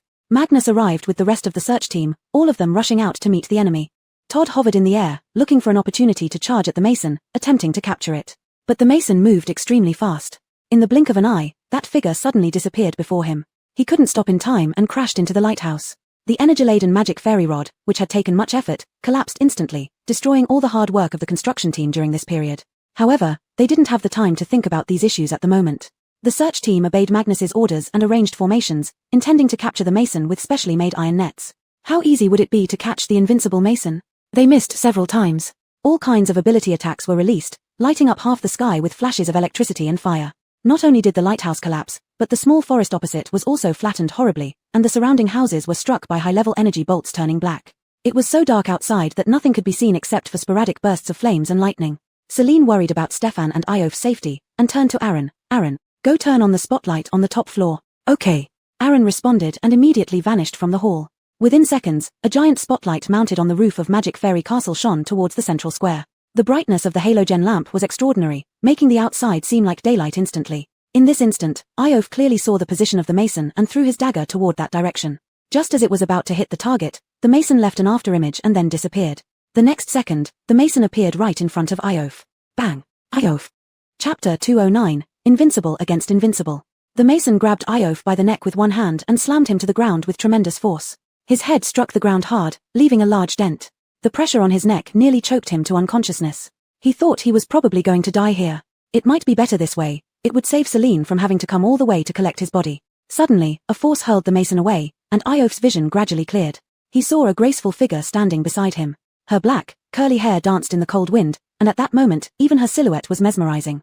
Hero quickly rushed over, picked up Iof, and carried him into the hotel. No need to worry. Celine spoke softly, and Magnus and the others looked at her in disbelief. Boss Ellis, it's dangerous here. Go inside quickly. Magnus was nervous. Although he knew Boss Ellis had a powerful protective shield, he couldn't be sure if it could withstand this monstrous zombie. Protecting the people was their military duty. How could they let Boss Ellis face the enemy? Stefan, Todd, get inside, Celine said, knowing she couldn't persuade Magnus and thus only spoke to those familiar with her. Stefan had just been knocked back by the palm of the mason and now felt some pain in his chest. He walked slowly to Celine's side, catching his breath before asking uncertainly, Little Ellis, can you handle it? Don't worry. Celine smiled, patting his shoulder. Tell Magnus and the others to go inside too. Stefan frowned slightly, sighed inwardly but decided to trust Celine. He went to have Magnus retreat, and when Todd saw the army retreating, he also followed Celine's advice and returned to Magic Immortal Castle. Once everyone was within the protective shield range, Celine called Sixlu. 6. Seal off Magic Immortal Castle. Acknowledged. Instantly, many hexagonal structures appeared on the protective shield, like a honeycomb, trapping everyone inside. Stefan was startled and touched the shield, realizing it was impenetrable. They were trapped. Little Ellis, what are you doing? He pounded on the shield, fearing for Celine's safety. Mr. Stefan, there's no need to worry. Aaron stepped forward and smiled, saying, Boss will be fine. Iof had already been left with a clear finger mark on his neck after being choked by the mason, plus a severe blow to the back of his head. When he was sent to the medical room, he was unconscious. He was undergoing surgery. Examination revealed serious injuries to the back of his head, but for now, he wasn't in danger of losing his life. Hero relayed the news to Celine. After hearing it, Celine sighed in relief, then looked at the zombie wearing a black robe with grey skin but no signs of decay, a slight smile playing on her lips. You traveled so far, what brings you here? The mason laughed maliciously. To kill you. With a wave of its hand, purple mist spread from its palm. The spectators within the shield were shocked. Is it releasing poison? Wants to lose and then poison her? How evil is that? You idiot, it can't be poison. The wind outside is so strong, any poison would be blown away. So, what is it doing? Showing off. Suddenly, the sky, illuminated by floodlights, turned dark once more. Why is it getting dark again? Damn, it's mutated beast. What? Closing in on them was a large group of flying mutated creatures. Besides that, movement was heard from the park across the street. Soon after, mutated bears, wolves, tigers, and even rats appeared. Celine frowned and, without hesitation, kicked the mutated rat running toward her, which was about the size of a yellow dog. TSK, summoning mutated rats, wasn't that a bit disgusting? She was enjoying playing the post-apocalyptic management game. Why did it turn into fighting monsters? Meanwhile, Zahir, who was directing operations in Jungting City, noticed something unusual and rushed to report to Magnus. General Kale, the mutated beasts on the battlefield suddenly vanish. Magnus nodded toward the outside. Look, they're probably all here. Zahir peered out, his pupils dilating. Was this the end of the world? Wait, isn't it already? This scene was more terrifying than the Jungting battlefield. Seeing the lone figure outside, he became anxious. What is Boss Ellis doing outside? Let's go support her. We can't get out, Stefan shrugged, giving up the futile effort of knocking on the shield. Boss Ellis trapped us here to ensure our safety. No one can leave. Actually, there was a way out, go to Shangjing or Jungting, then teleport to the central square using abilities. However, since little Ellis asked everyone to return, she must have her reasons. It's better to listen to her and not go out there to cause trouble. How can this be fine? Many of them are level 9 mutants. And that? Mason? Desiree was shocked again, his eyes nearly popping out. How did the Mason get here? Quickly call Boss Ellis back. She can't possibly fight it. There's no need to worry. The Mason won't hurt Boss. Aaron remained calm and said with a smile. Kale Fong sat by the window, pulling it open to observe the scene downstairs. He helplessly pounded on his numb legs, feeling a touch of envy. How wonderful. If my legs weren't injured, I would definitely experience such an interesting scene firsthand. Sir, your milk tea. Denise poked a hole in the seal and handed the drink to Kale Fong. She then stood by the window to look down as well. Although they had left the battlefield, she had heard from Desiree about what was happening in the military. Not long ago, an elite squad was formed specifically to capture this Mason. But they returned empty-handed, and Yuya was even severely injured. Who would have thought that this Mason would now come to Magic Immortal Castle? It didn't seem like an accidental encounter but more like it had some specific intent. Kale Fong sipped his milk tea and casually asked, who do you think will win? The Mason or Boss Ellis? Denise pondered for a moment, then slowly shook her head. I'm not sure. Boss Ellis's protective shield is impervious to blades and bullets, making her virtually invincible. But the Mason is so formidable that we can't even gauge its level, making it almost invincible as well. Kale Foam chuckled mischievously. So this battle is between two unbeatable forces. Either it ends in a stalemate, or both sides perish together. Chapter 210. Sit down and chat. Downstairs, the swarm of mutated beasts and zombies had already surrounded Celine. The Mason laughed with utmost evil. Do you want to die at my hands so I can leave your body intact, or shall I let my subordinates tear you into pieces? Celine touched her nose, as if pondering seriously for a moment, then suddenly smiled. I don't like making choices. How about this? I take you down instead. Me. Quite a sharp tongue you've got there. Let's see if you have what it takes to do it. The Mason pointed to the vast army behind him and growled menacingly. If you don't surrender peacefully, none of those you wish to protect will be safe. Celine pretended to flatter him by clapping, gesturing toward the Devil Fairy Castle behind her. So impressive. Why don't you try? Unconvinced, the Mason gave an order, and a small squad of flying mutated beasts charged toward the Devil Fairy Castle. Those inside recoiled in fear, only to find that the mutated beasts couldn't penetrate, bouncing off the protective shield instantly. Bang! The mutants thrown back collided with others hovering in the air, causing a large group to plummet to the ground with a thunderous noise. The protective shield remained unharmed, not even producing a sound. Hey ho! Boss Ellis's shield really works. Yusef made faces at the zombies outside, sticking out his tongue provocatively, and slapped his butt at the Mason. Come on, idiot. People nearby looked at him speechlessly. You're the real idiot. Insulted, the Mason snarled angrily. You can protect those inside, but what about those outside? There's a base nearby, right? Hundreds of people will become my subordinates. All right, stop boasting. If I hadn't moved them in already, Celine shrugged, pointing at Yusef inside. See, the one making faces at you is from the neighboring base. Enraged, the Mason ordered all mutated beasts to attack Celine, determined to end her life. Mutated beasts and zombies swarmed her, surrounding her completely. Onlookers' hearts leaped to their throats. Could it be that Boss Ellis was about to fall? If Boss Ellis were gone, the Devil Fairy Castle would also be lost. And if the Devil Fairy Castle were lost, they'd all be finished too. Bang bang bang, the sound rang out. It turned out that all the zombies and mutated beasts were thrown back, leaving Celine unscathed. Somehow, she now had a chair and was sipping an icy cola leisurely. The Mason cursed inwardly. Useless bunch. He personally approached her, flashing before Celine with lightning speed, ready to strangle her. Yet, some energy blocked him. Not throwing him back, but preventing any harm to her either. Don't waste your effort. You can't defeat me, and you can't hurt me. Celine lifted her eyelids, meeting its gaze with a smile. A subtle current spread from the Mason's fingers to its whole body, forcing it to step back. Cautiously observing the woman, it realized this person wasn't simple and posed more of a challenge than expected. Celine chuckled. Looks like I was right. You have a language system, cognitive ability, and human senses. Fighting further would be futile. How about we sit down and talk? The Mason proudly tilted its head. Chair. Celine laughed softly, dragging her chair to the center square, which was wider and more comfortable. She took out another chair and a can of cola from her spatial pocket for the Mason. They sat facing each other.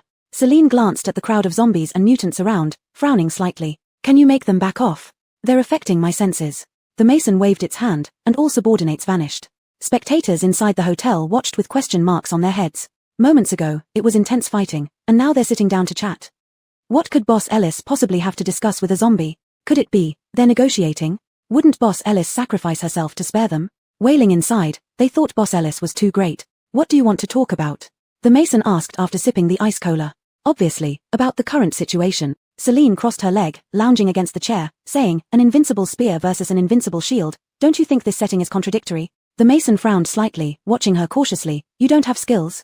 Celine laughed. Bro, this is an apocalyptic farming story, not monster hunting. Why would I need skills? The Mason became even more puzzled. Apocalyptic farming story? Isn't it survival literature? Celine. Mason. So you're A2. So you're a missioner too. Two voices sounded simultaneously, their eyes meeting with unspoken words. Turns out, they were on the same side after all. Are you from my world? Celine narrowed her eyes suspiciously at him and pointed to her hotel. Devil Fairy Castle? The Mason raised an eyebrow. Barara energy? Well, they really were from the same world. I'm Casper. What's your name? Celine. Pleased to meet you. Likewise. The two shook hands amicably before starting to inquire about each other's situations. Celine asked first, why did you try to kill me? Do we have some kind of grudge? The mission says to eliminate the world's bug, and I can go home. Casper sighed in annoyance, looking up at the sky at a 45-degree angle. It was a stormy night. I was playing games in my room when a bolt of lightning struck. When I woke up, I was in an abandoned nuclear plant and had turned into a zombie. The system made me complete tasks step by step, becoming the Mason, then eliminating the world's bug to return home. Talk about a tragic tale. He'd been searching for 9 years and still didn't know what the bug was. He was almost driven mad. Until the last time in the cellar, when he intended to turn someone into a zombie, that person vanished instantly right in his hands. That's when he started suspecting the bug's presence. Through information from scattered subordinates, he finally found his way to Devil Fairy Castle. Celine squinted half-closed eyes. Do you think there's a possibility you yourself are the bug? I've suspected that too, but I can't die. I even tried to commit suicide, but something inside me keeps bringing me back to life. It's so annoying. Haven't you tried dissecting yourself? I'm afraid of pain. Alright, this is how it's going to be. In one world, there are two missioners who have to kill each other. Chapter 211, Hell no. Casper said, why did you take so long to come? I've been waiting here for 9 years. 9 years. Do you know how hard it is to endure 9 years? No one to talk to me, no mobile phone, no internet, no sneakers. I haven't even had a decent meal. Celine tilted her head. Aren't zombies supposed to eat human flesh? What the hell am I supposed to do? How can I bring myself to eat humans? So what did you eat? Well, wild mushrooms, wild grasses, mutated beast meat, and stuff like that. Casper recalled his hardships over the past 9 years and covered his face, wanting to cry. Whoa, sometimes even raw meat. Celine pursed her lips. Well, you're exaggerating a bit. 9 years, with a new tasker coming each year to open this hotel, and you only found your way here now. Huh? Casper looked up sharply, disbelief in his eyes. You're already the 9th tasker? Yep, I'm also about to go home soon. Celine shrugged. Once the severe cold passed, she would leave. Don't leave me here, Casper pleaded again. Think of something, take me back with you. Celine hesitated, biting her lip. Can't you ask your system? It doesn't say anything except issue tasks. She decided to consult her reliable 6-6. Little fairy, I can't help with this either. His mission is different from ours. He has his own dedicated system, and he can't return if the mission isn't completed. What if he dies? If he could die, then theoretically he should be able to return. Celine nodded. She had an idea. Don't be sad. You haven't had any good food for 9 years. Let's fix you something before we send you on your way. She ordered a burger meal for Casper in the food area and placed the tray on his lap. Surprised and lost, Casper stared at the beautiful woman in front of him as tears welled up in his eyes. Sister, you're my savior. If we meet again in the future, I'll repay you. He opened the lid, grabbed the burger, and stuffed it into his mouth, eating hastily. It had been so long since he last had a burger. The chicken wrap was delicious, the Portuguese tart was fragrant and crispy, and the fries tasted just the same. In the blink of an eye, everything disappeared into his stomach. Celine sipped on cola and tea scared. Look at how hungry he is. While Casper was eating, Celine explained her idea. Based on the current situation, it might be possible that if you die, you can return. And the thing inside you that keeps reviving you might be exactly what I need. So, shall we try it out? Sure. Casper didn't care whether dying would get him back or not. Living was harder than dying anyway. With a mouthful of food, he mumbled, Sis, you're like my real sister. I'll follow your orders. Just tell me what to do, but I'm afraid of pain. Can you be quick when you do it? This is easy. I have anesthesia. That's great. Wait till I pass out before you cut me. Celine's lips twitched, unsure what to say. This kid really has some guts. The onlookers in the hotel were confused. Weren't they having a heart-to-heart chat? Why are they eating now? Could it be that the negotiation was successful? Might Ellis Boss have made some unspeakable deal with the Mason? Could it be that to protect Magic Fairy Castle, they need to sacrifice someone? If so, I volunteer. I do too. Write my name on the first page of the clan book someday. Cut it out. Ellis Boss wouldn't do that. Hey, why are they fighting again? Shay pointed outside excitedly. Maybe Ellis Boss tried persuasion first and resorted to force after failing? Yusef scratched his head, equally puzzled. The Mason lunged at Ellis Boss at lightning speed, forcing her to step back, clutching her chest and barely stabilizing herself. It seemed she was injured. The Mason pressed his advantage, attacking fiercely while Ellis Boss struggled to resist. Seizing the moment, she pulled out a needle and stabbed it into the Mason. The Mason screamed in pain but managed to pull the needle out swiftly, striking back and sending Ellis Boss flying. Ellis Boss landed on the ground, gasping for breath and propping herself up. The Mason kicked toward her, but she rolled away. Then she quickly got up and ran into the forest, trying to use the terrain to block his view. The Mason chased after her. In the forest, they fought fiercely, causing several trees to fall. Stefan, who was calm just now, couldn't remain calm at all and frantically pounded on the protective shield. Damn. Little Ellis, let me out. I want to help little Ellis. Seeing the intense fight outside and that Boss Ellis seemed to be injured, the soldiers who were quietly waiting inside the protective shield could no longer hold back. Boss, quickly open the protective shield. Let us go out to help Boss Ellis. Yes. How can we let Boss Ellis face the Mason alone? We are so many people, we can beat it to death. Open the protective shield. Hurry up. Aaron still kept smiling faintly and said, Everyone, please remain calm, the boss will be fine. Stefan was almost in tears. My little Ellis. He wiped his tears, squeezed through the crowd, and dashed towards the northeast gate. He had to save little Ellis. Little Ellis still needed to go home to treat her mother. Little Ellis couldn't die here. Quickly follow. Briar ordered, and the search team followed Stefan's pace closely. In the woods, Casper had already fainted. Celine took out a small knife, stabbed it into his chest, and cut him open. Sure enough, another black ball was here. Little Fairy, Stefan, and the others are coming over. Celine quickly put the black ball into the space pocket and used the knife to make another incision on Casper's forehead. Sorry brother, wishing you could return to your original world. She smeared the black sticky liquid on her dress, grabbed some mud to dirty her arms and face. Hearing the sounds getting closer, she clutched her chest and staggered out with difficulty. Little Ellis. Stefan saw the swaying figure in the cold wind and immediately rushed over. How are you? Celine's legs gave way, and she fell into Stefan's arms, weakly smiling. Nothing.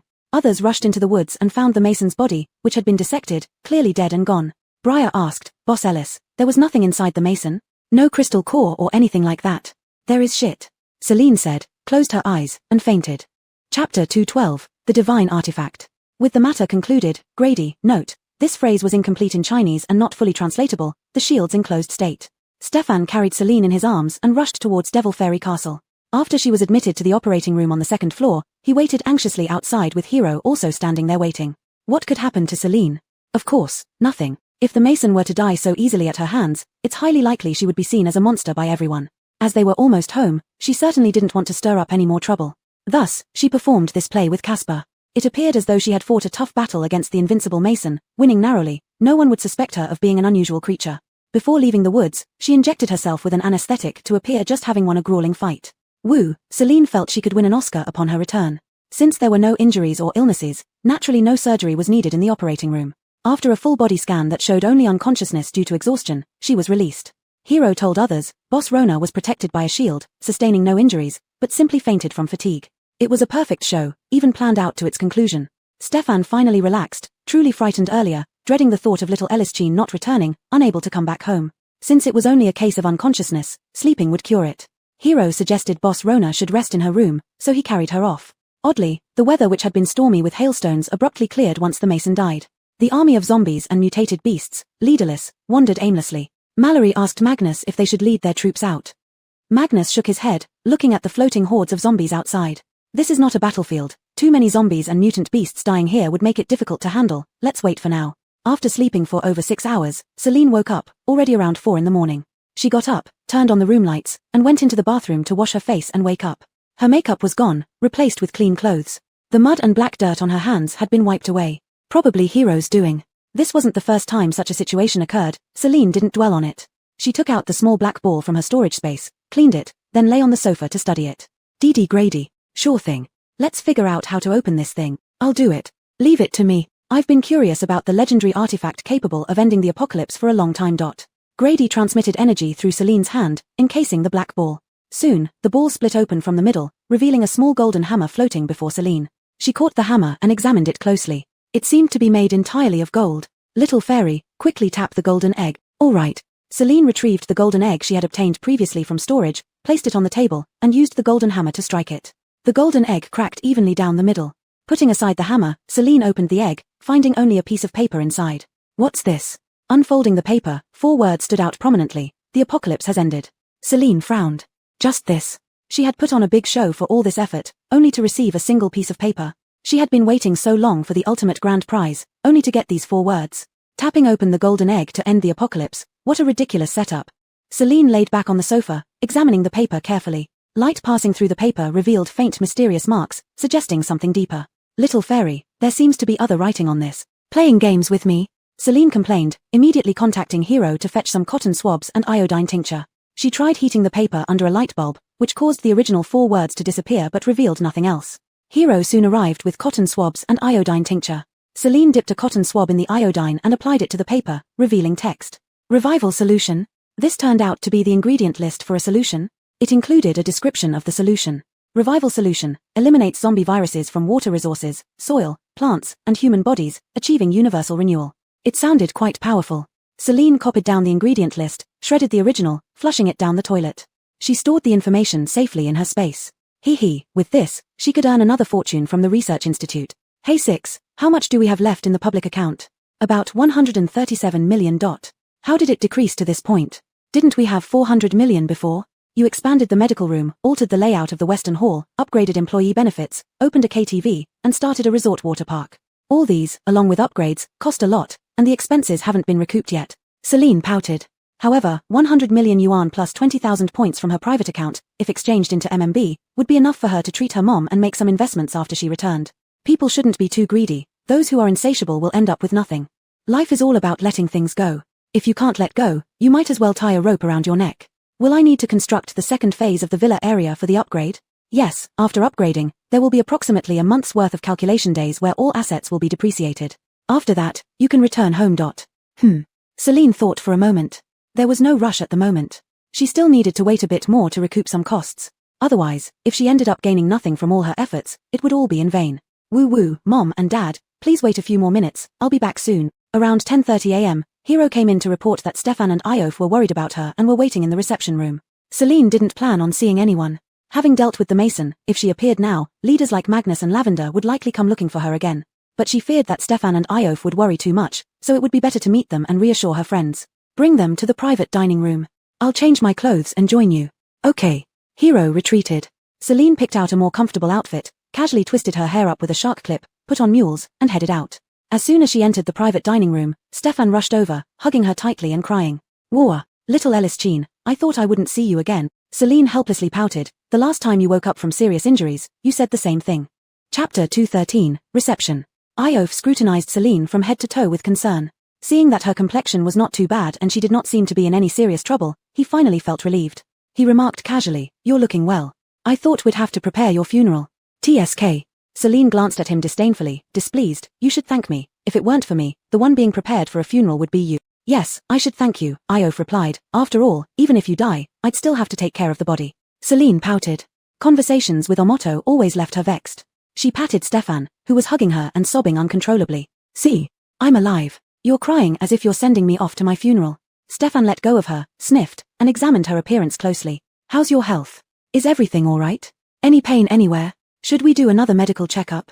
Really, I'm fine. Feeling both helpless and amused, Celine walked over and sat down next to Iof, opening the gourmet section of the mall to look at food. Then she added, I'm just a bit tired.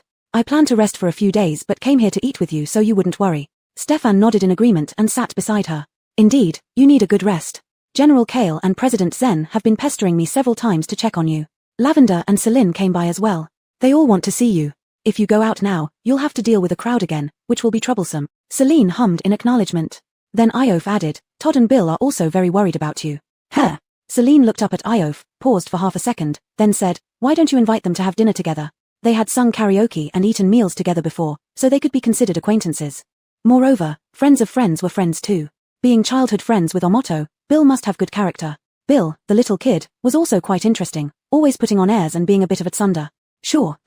Stefan had heard long ago that Omoto's childhood friend had come to Fairy Castle and was said to be very handsome. Last night, he saw Todd turn into a beast, proving his prowess. He wanted to meet him too. All right. Iof sent a message to Todd, who quickly replied that he was still in the zombie map but would come after taking a shower. It was normal since lunchtime hadn't arrived yet. Therefore, Celine ordered some snacks from the gourmet area and 3 fruit teas, sitting there watching TV and chatting. They would have lunch together once the Fong brothers arrived. Hey, little Ellis, you mentioned setting up a portal in the seaside area. I've already drawn the runes, and over these few days, I'll infuse it with energy. Once the teleportation array in Central Plaza is completed, it can connect. Stefan put a chip in his mouth, crunching loudly. You're setting up a portal? Iof looked at Celine curiously. How come he didn't know about this? She could open light gates for teleportation anytime, and there was already a teleportation array right outside the hotel door. Why set up another one in the seaside area? Well, knowing too much isn't good for you. Celine waved her hand dismissively, unwilling to explain. She took a big sip of her fruit tea, clearly indicating she wasn't going to say anything no matter what. Iof pondered for a moment, his gaze darkening slightly. His intuition told him that Celine's portal had something to do with Chi returning home someday. What exactly she planned to do was unclear. Even Stefan seemed unaware of her intentions, only helping with setting up the portal. Since she didn't want to talk about it, he decided not to press further. Todd and Bill washed up and changed into clean clothes. As they exited the elevator, they encountered Blankhen once again. Blankhen was dressed more attractively today. Wearing a floral print dress with a short cyan down jacket and flat ankle boots, her hair was styled into a bun, giving her a youthful and elegant appearance without the heavy makeup. Her beauty truly wasn't wasted. Besides Blankhen, Dawn Elisk and Blanche were also there. Miss Dawn Elisk. Todd greeted politely, remembering her from the past. 3 years ago, during the attack on the Universal Constant Base by mutant beasts, Dawn Elisk was among the foremost and most formidable women, wielding her thorny vine skillfully. Her agile figure moved like a swallow, leaping onto the backs of mutant beasts and bringing down several in one swift motion. She was indeed no less impressive than the men, earning respect from Todd. Dawn Ellisk smiled faintly, her eyes sharp. Brother Todd, it's been a while. Where are you heading? Actually, Dawn Ellisk is a few years older than Todd, but she addresses him politely as elder brother. Having dinner with friends, Todd answered simply, then asked, are you here to purchase supplies? Our commander ordered us to come as representatives to visit Boss Ellis. Since we're all women, it's more convenient for us to meet. Dawn Ellisk spoke frankly. Boss Ellis was resting in her room, and men definitely wouldn't be allowed in. Women like them still had a chance to see her. That's unfortunate. Boss Ellis isn't feeling well and won't be seeing visitors for a few days. Today, she's just having dinner with a few friends. Asking her to entertain guests would be a bit too much. Todd spoke politely, implying that since she wasn't feeling well, disturbing her wouldn't be very polite. Iof had already told him when he sent the message that Boss Ellis didn't want to see visitors, and only a few friends were joining her for lunch. If they encountered others who wanted to see Boss Ellis, they should all be turned away. Dawn Ellisk subconsciously glanced at her younger sister beside her, then smiled at Todd. So, are you going to have dinner with Boss Ellis? Yes. Then please give our regards to her. We won't go and disturb her. Of course. Todd offered a warm smile and led Bill ahead. Watching their tall and short figures walking towards the West Hall, Blanche's eyes dropped dejectedly. She hadn't managed to say a single word to Todd, who had only greeted her elder sister. I didn't expect Todd to be so close to Boss Ellis. Dawn Ellisk muttered thoughtfully. The store rules clearly prohibited various ways of flirting with the boss. Yet, while Boss Ellis claimed to be unwell and refusing visitors, she could still invite Todd for dinner. How close must they be? Not just Todd, the Army's Chief of Staff Stefan and Iof, a level 9 control-type superpower, are also quite familiar with Boss Ellis. Blanche's tone was a little odd, laced with a hint of disdain. Dawn Ellisk nodded thoughtfully. She had heard of Stefan and Iof, both highly regarded figures in the military. And like Todd, they were all strikingly handsome. It seemed this Boss Ellis, indeed, wasn't an ordinary person. Chapter 214, What You Want Most. Todd stood outside the reception room, hesitant to enter Boss Ellis's private domain without permission. Instead, he sent a message to Iof. Iof came out to guide him in. You're here. Celine glanced up at Todd and Bill before shifting her gaze back to the TV screen, waving her hand casually. Sit down. Decide what you want to eat. She had found a movie that was very similar in plot to Little Lucky from her world, called Big Lucky, and she was watching one of its most engaging part. The lead actors of Big Lucky were both quite good-looking, belonging to the type that would be stunning even without makeup. So much so that when she saw the female lead ruin her appearance with terrible makeup skills and disastrous aesthetic judgment to go on a date with the male lead, she couldn't help but comment sarcastically. What the hell is the director thinking? This scene will surely become a black mark on this actress's career. Stefan laughed heartily at her remark, saying, wait until you have someone you like, and you'll understand where such awkward behavior comes from. Not to that extent, Celine flicked her hair nonchalantly. After all, I'm naturally beautiful, and my makeup skills and fashion sense are far better than hers.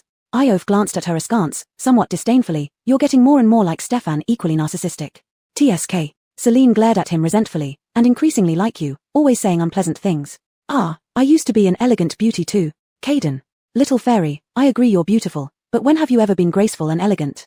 Official sarcasm, always deadly. Get lost. Meanwhile, Todd was engrossed in the film's plot, deep in thought. He remembered that day Blankhen dressed terribly, and his brother mentioned this scene from the movie, how people tend to act weirdly around those they like. Plus, during their first meeting, Boss Ellis abruptly brought him into the conversation, mentioning that Blanche and Blankhen were there for him. Sigh. It seemed like he might have discovered something significant. Bill started spilling the beans. Sis Ellis, you wouldn't believe it. That day, Sister Blankhen wore the same dress as you, and in high heels, she looked like she was walking on stilts. And she did. Well, a makeup job that's hard to describe. I told my brother that Sister Blankhen likes him, but he didn't believe me. As Amila, you tell them. Before Celine could respond, Stefan interjected eagerly. Isn't it obvious? Blankhen definitely likes your brother. Celine pulled at the corners of her mouth, staring at Todd with an odd look. You still haven't noticed? Todd looked puzzled. Should I have noticed? At the reception room, they weren't looking for me. It was because Blankhen liked you and wanted to talk to you, so she made up an excuse about needing me. Didn't you notice that Blanche was doing all the talking while Blankhen kept sneaking glances at you? Todd was speechless. He really hadn't noticed that. Iof chuckled lightly. Forget it, this guy has never been in love, so he doesn't know anything. Back in elementary school, Amila in his class had a crush on him, but he thought she saw him as a big brother until he transferred schools. Celine turned sharply to Iof. So, you've been in love? Iof. Neither Stefan nor Bill had been in love either. Perfect, all pure-hearted Toms. Iof shot back defiantly. Seems like you're quite experienced in love. Celine pondered seriously. If we're counting, I'd say I've had 30-some relationships. But if we're talking serious ones, not a single one. Too complicated for them to understand, let's skip this topic. With the cold weather, hot pot was the perfect choice. A clear broth base, with dates, wolfberries, and dangshan thrown in, and those who loved spice added some chili peppers to their condiments. There was a large table filled with various meats, fresh-cut beef, beef balls, cuttlefish balls, pork balls, chicken, ox tripe, fish slices. Quite a mix. 2 baskets of greens too. While watching the movie, the five of them ate, occasionally chatting and laughing heartily, creating a harmonious atmosphere. The Mason had been defeated, and the portal array was ready to be rebuilt. The lighthouse was destroyed, but fortunately, the cursed talismans were still intact, though the energy dissipation wasn't minimal. However, without the lighthouse serving as the energy pillar, the surface might not withstand the overload of abilities. If the talisman cracked, all efforts would be wasted. Moreover, with the extreme cold still lingering and the absence of the lighthouse for lighting, the construction team faced difficulties in working. But these minor issues could be resolved easily with just a word from Stefan. Celine could fix it with a wave of her hand. Building a new lighthouse wouldn't cost her much, it only took a little over 3,000 points. Compared to the tens of millions of points she had heard about recently, suddenly hearing that only 3,000 points were needed left Celine a bit dazed. After deducting the points, it took only 2 or 3 minutes for the lighthouse to be restored. The construction team was ready to get back to work. Celine stayed in her room for 3 or 4 days, refusing to see any visitors. Stefan, who used to be the chattiest, was now constantly pestered by a group of people asking when they could see Boss Ellis, how her injuries were healing, and if he could arrange a dinner with Boss Ellis. He had never thought anyone could be more talkative than himself until now.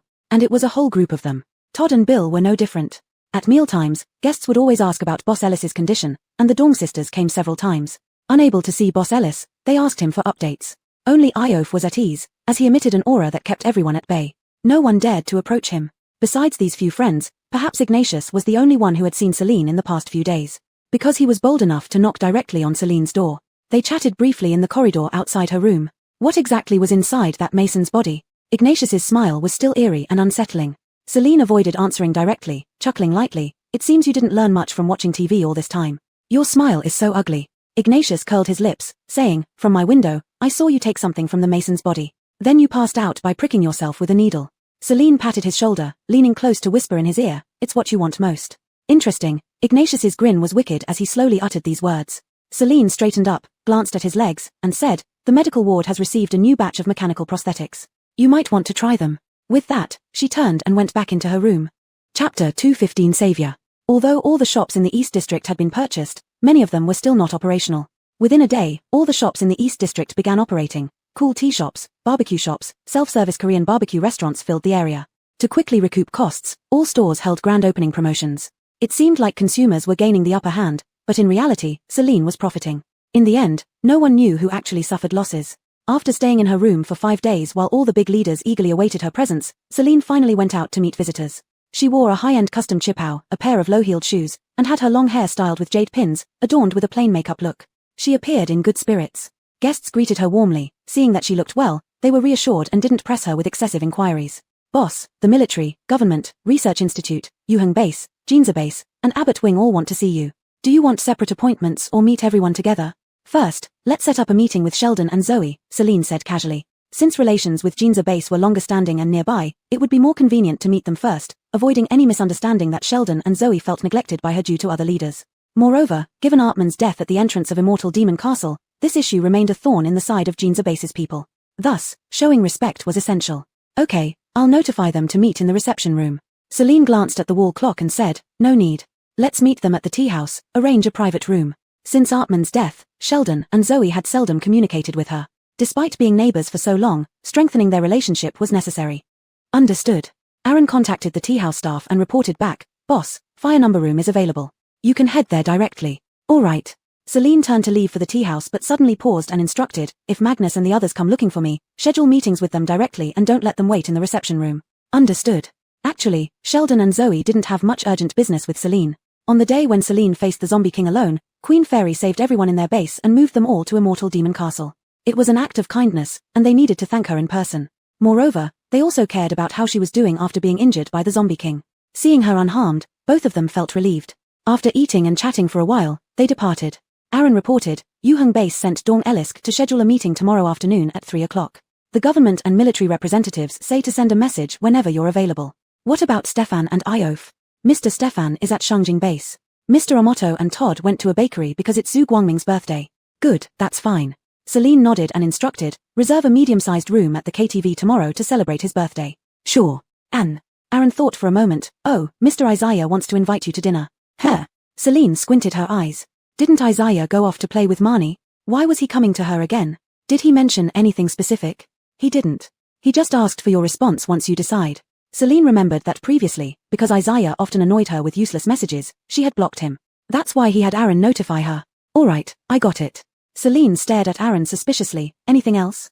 Aaron thought for a moment and replied, the construction team asked if they could rent the large lights on the rooftop, and they offered to cover the rental fees and electricity. I told them to wait until you rested before making a decision, temporarily putting it off. When government officials visit, they might bring this up. Got it. Celine nodded wearily, already feeling drained. Anything else? The movie theater on the top floor isn't doing well in terms of revenue and consumes a lot of power. Should we consider closing some screening rooms? Sure, handle that. She eyed Aaron, tiredly asking, anything else? Aaron nodded, that's all. Then I'm off. Celine sighed. Wasn't it just 6 days spent resting in her room?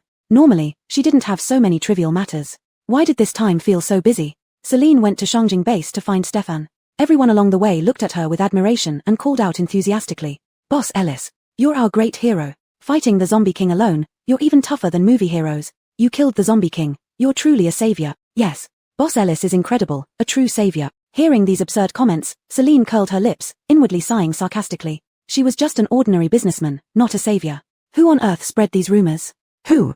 The wind of the extremely cold day was bone-chilling, even in her Changchun clothing. Her face still felt like it was about to crack from the cold. Celine tightened the scarf around her neck, buried her face in it, and blew out a breath, slightly alleviating the stinging pain on her face. When she arrived at the city center, she saw Magnus waiting there with Stefan. They had heard reports that Boss Ellis was coming personally and immediately came out to greet her. Boss Ellis was their country's great hero, a godlike figure revered by the military. A young woman in her 20s, looking frail and gentle, had protected them from danger, enveloping them in a protective shield while single-handedly resisting the Zombie King. And she had ultimately emerged victorious. What kind of strength and resolve was this? What immense courage and conviction were required? Boss Ellis was truly a savior who descended upon the apocalypse to save them from the chaos. General Kale, Celine raised an official smile, stepped forward, and shook hands symbolically with Magnus. How could you wait here in such cold weather? Of course, we must come out to greet you when you come personally. Magnus looked at Celine differently than before. In his eyes now, Boss Ellis was no longer just an ordinary profit-driven businessman but a god who had descended into the world. She defeated the Zombie King, bringing an end to the wars in Jiangtengtu. What a noble and glorious achievement. Celine curled her lips again but said nothing. She thought these people were crazy. She just wanted to earn money. How did she end up becoming a savior? Moreover, it didn't matter how many people Magnus brought to wait for her, but could he not include Stefan? Look at the Tom, his lips were already turning purple. Please come in, Magnus invited Celine inside. She glanced at Stefan. He should be wearing Changchun clothing underneath, but without gloves or a scarf, he must have icy hands and feet after being exposed to the wind for so long. She took off her own scarf and put it around his neck. All the army leaders watched this scene dumbfounded. They knew Stefan and Boss Ellis were good friends, but they hadn't expected her to show public concern for him. After all, previously, their interactions were mostly private. It seemed different now. Chapter 216, Ordinary and Happy. Of course, things were not quite the same anymore. Celine was almost ready to go home. Did she still care about others' opinions? In the remaining days, she treated her friends as well as she could, not wanting them to endure any hardship. She glanced at the stunned crowd and chuckled softly. It's so cold. Don't wait outside again, I know the way. Yes, you're right, they agreed. In Benji's heart, Boss Ellis was a respectable figure greater than those in the government, so whatever she said went. Others echoed him as well. They entered the conference room this way, with Magnus now offering Celine the main seat. But Celine refused. She sat down next to Stefan, leaving everyone momentarily unsure of where to sit. Magnus remained calm, gesturing for everyone to sit in their usual spots. Since the connection between the capital city and the Demon Fairy Castle, life had improved considerably. With generators already present in the capital, electric kettles and heaters were now being used. All these electrical appliances were purchased from the Demon Fairy Castle. The tea they drank was also better quality, unlike before when they spent large sums on substandard leaves only for official guests. Now, while not the most expensive, it was at least high quality enough to serve Boss Ellis properly. Noticing the drastic change in treatment, the pairs of eyes in the meeting room scrutinized her closely. Celine sighed inwardly as she sipped her tea. Well, this kind of attention wouldn't last long anyway.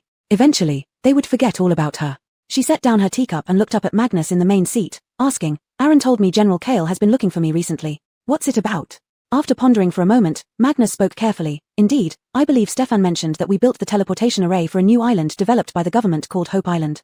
The infrastructure, including power, water, housing, and commercial areas, is mostly completed, but we're still struggling with supplies. We will need your help in the future. Hearing Magnus speak so politely made Celine uncomfortable. She smiled awkwardly. No need to be so formal. I'm just doing business. Money earned is always good. Benji chimed in. Lavender and Haddon may have left an unpleasant impression earlier. Please overlook that. For the Hope Island project, we really need your support. If you agree to continue cooperation, we can negotiate the price, or you can list your conditions. We'll do our best to meet them. Their words made Celine feel uneasy. She frowned, unable to hold back. There's no need for such formality.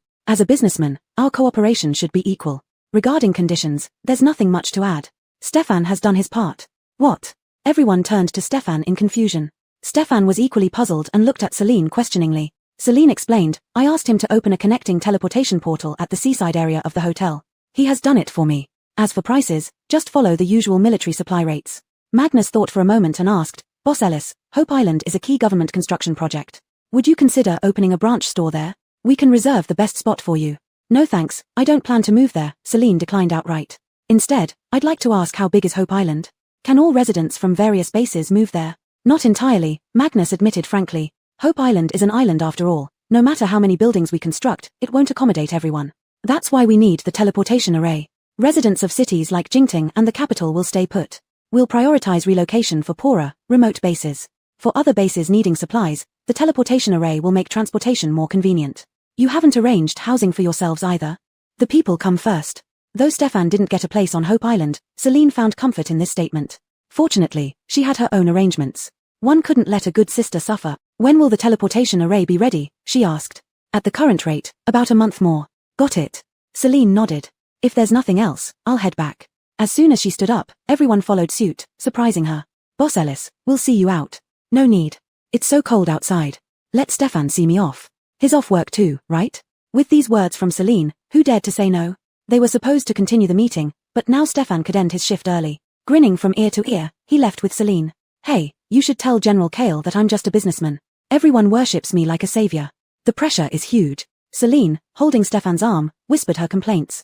Well, the appearance of Demon Fairy Castle was already outrageous enough. You also wiped out the zombie king that even the army couldn't handle. Isn't it natural for everyone to revere you as a deity? Stefan shrugged, indicating his helplessness. He had told those people many times, but no one listened. Besides, General Kale had long suspected that Celine wasn't from this world and was likely its savior. Now that she had eliminated the zombie king, the title of savior seemed well deserved. In truth, Stefan didn't know exactly who Celine was either. All he knew was that she came from another world, where she had parents and friends, living a simple and happy life. Just like in their peaceful era, ordinary yet blissful. So he never regarded Celine as any kind of god. She was just a young Mila in her 20s who came to this world to treat her mother's illness. She experienced various emotions and feared death. Celine was never a savior or a heavenly being. She was simply his best friend. Stefan took off his scarf and put it around her neck, grinning. Last time we forgot to buy gloves and scarves when picking out clothes. How about you give me a few sets?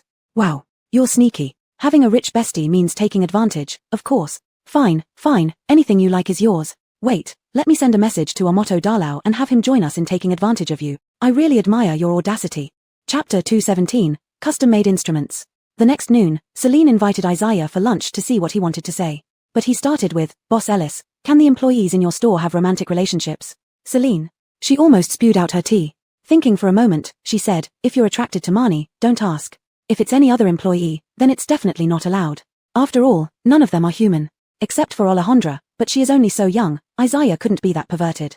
Isaiah nodded understandingly, visibly relieved and happy. They didn't chat much afterward, finishing the meal quietly. In the afternoon, under the guise of Celine treating everyone to KTV, Todd brought Bill there, actually to celebrate his 20th birthday. When Iof walked in with a cake, Bill was so moved that he cried. He had forgotten how many years it had been since he last celebrated his birthday. Or even forgot his birthday entirely. Naturally present were Celine and Stefan, happily putting a birthday hat on Bill and singing the birthday song for him. The birthday song here was slightly different, and Celine didn't know how to sing it, so she just clapped and cheered from the side. After eating the cake, they let them play, while she had an appointment with someone from the Yuheng base. At 3 o'clock, Zen arrived as scheduled with Dong Elisk. Actually, Zen didn't have anything serious to talk about with Celine. He mainly admired her and was concerned about her health. Casually, they chatted about supplies. Because the Yuheng base was relatively close to the teleportation array and was among the best in construction and management in the country. Naturally, Hope's Island's housing distribution wouldn't include them, and they would continue living in their current base. Supplies were certainly the top priority. Celine didn't waste words, supplying at the military price with a slight discount. Adding to this, shortly after Jihan's arrival, Zen bought a batch of evergreen suits, making Celine a fair amount of money, so when they came to buy supplies this time, she gave them 3 boxes of juice. Well, not much. No choice, she was a shrewd businessman. Sending off Zen and the others, before she could even finish washing the teacups, Lavender and Haddon came representing the government. Bringing her a banner, fearless and brave, heavenly goddess descended, Boss Ellis. Celine. I appreciate your gesture, but take the banner back. She rolled up the banner and placed it on the table. Haddon paused, anxiously asking, does Boss Ellis not like it? What do you want it to say? We can remake it. How about divine descent, savior of the world? Celine sweated, stopping him mid-sentence. There's no need, I'm just a merchant, no need for such fancy stuff. Hadn't suddenly seemed to understand, saying elongated oh. Boss Ellis was being modest. Low profile. Not easily showing her strength. Real great people are like this. The great ones hide in the city, the small ones among the people. Understood. Admired. Rest assured, Boss Ellis, we understand. Celine shot him a sidelong glance. No, I think you didn't get it. Apart from expressing reverence, Lavender and Haddon were also here for the searchlights. Bright enough lights would provide good working conditions for the construction teams, naturally increasing efficiency. Xing had already mentioned this to Celine before, and she didn't mind renting them out either way since there was money to be made. Meeting 2 batches of guests in a row, Celine was truly exhausted and went back to her room to rest for a bit. Todd said he booked a private room at the tea house for dinner and wanted to invite her, which she agreed to. All the people she needed or didn't need to see had come and gone, yet Celine always felt something was still missing. Wait, she hadn't seen the Institute's people yet, nearly forgetting about it. 6. Have you finished researching that analysis machine? IT's done, we'll give it to you tomorrow. Alright, set up a meeting with Celine for tomorrow. She sent a message to Celine, who quickly replied. Celine, Boss Ellis, finally got your message. We've heard about the Mason incident, are you alright? Celine, no major issues, fully recovered. Remember the machine we talked about? I can get it. When can you come over tomorrow? Celine, can we know the price beforehand? So we can prepare the crystals accordingly. 6 reminded her, it took a lot of energy, equivalent to 17 million points. Celine thought for a moment, how about charging him 66 million? A lucky number. We'll split the profit equally, 24.5 million each. Wow, you're really exploitative. What does it mean to be exploitative? This machine is the only one of its kind in the world, custom made for them. Shouldn't we charge more? Now that you mention it, this price seems quite reasonable. Indeed, no wonder you're in sales. Celine, 68 million, can you accept that? Wasn't it supposed to be 66 million? You don't understand, we need to leave room for him to haggle. We'll lower the price a bit later, and he'll feel like he didn't lose out. 6 has learned another lesson. It feels that if it encounters other hosts in the future, it won't be at a disadvantage when bargaining.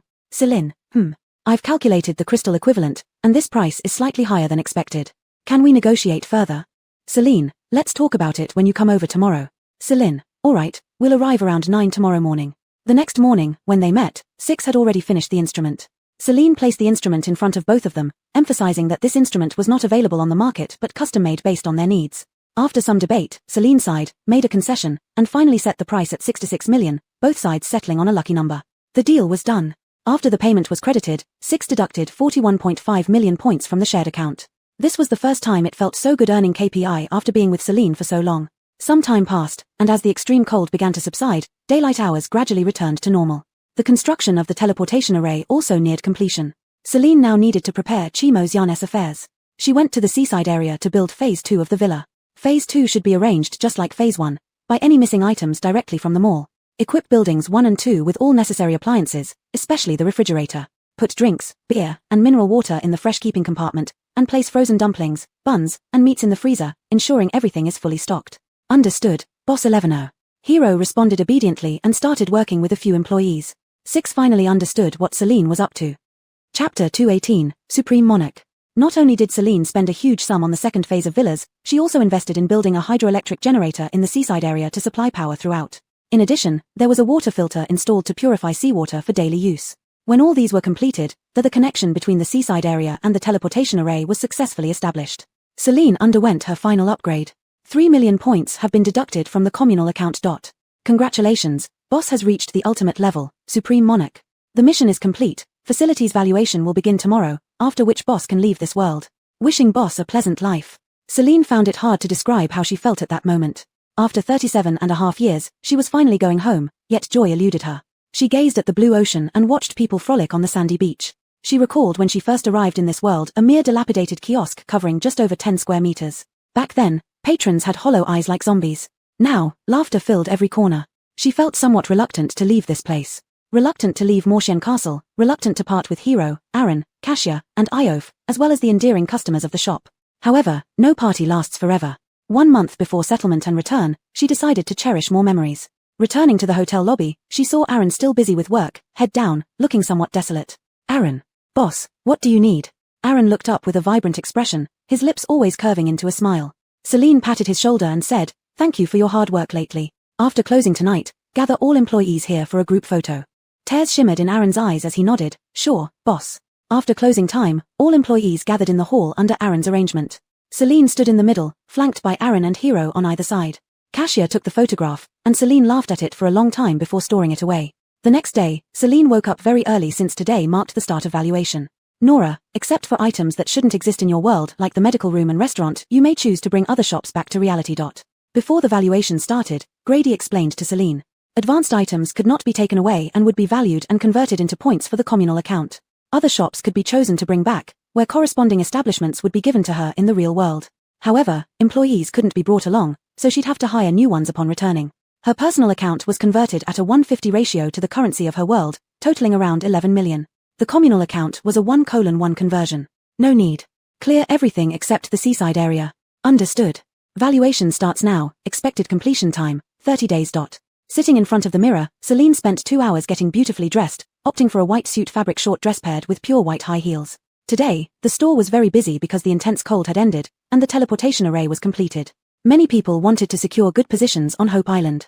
Given it was a government project that consumed considerable time and effort, prospects were promising compared to living in hotels indefinitely. Limited spots were available on Hope Island, and they wanted to secure places or perhaps set up small businesses. Since points in their cards could not be refunded after recharge, everyone hurried to spend them or buy items to take to Hope Island.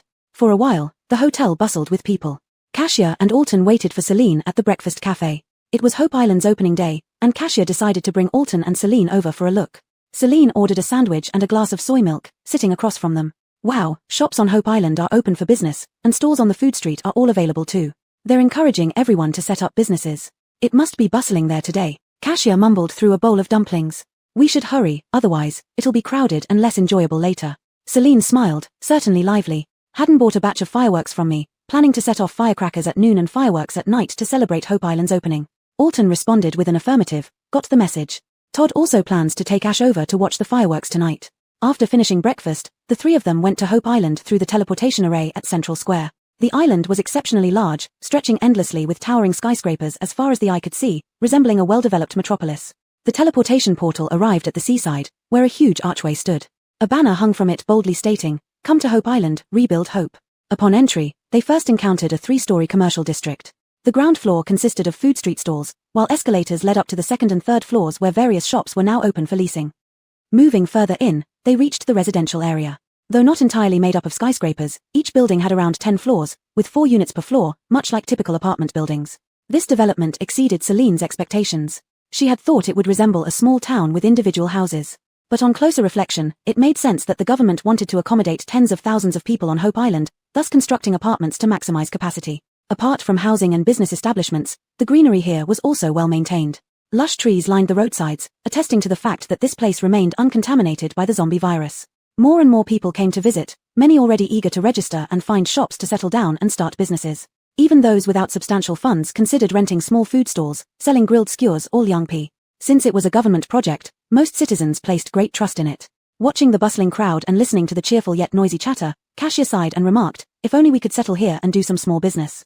Unfortunately, the government doesn't allocate housing for our unit." Alton glanced around, pondered for a moment, and replied indifferently, "It wouldn't be ideal. Too crowded and noisy. Moreover, the soundproofing of these buildings seems average." Celine walked between them, patted both their shoulders, and smiled, "Don't worry, everything will come." Gazing at the vibrant scene before her, she couldn't help but marvel inwardly. Hope Island truly lived up to its name. Here, it felt like anything was possible. Chapter 2:19 Countdown. 25 days left. The cinema on the top floor of the Magic Fairy Castle vanished, along with everyone's memories of it.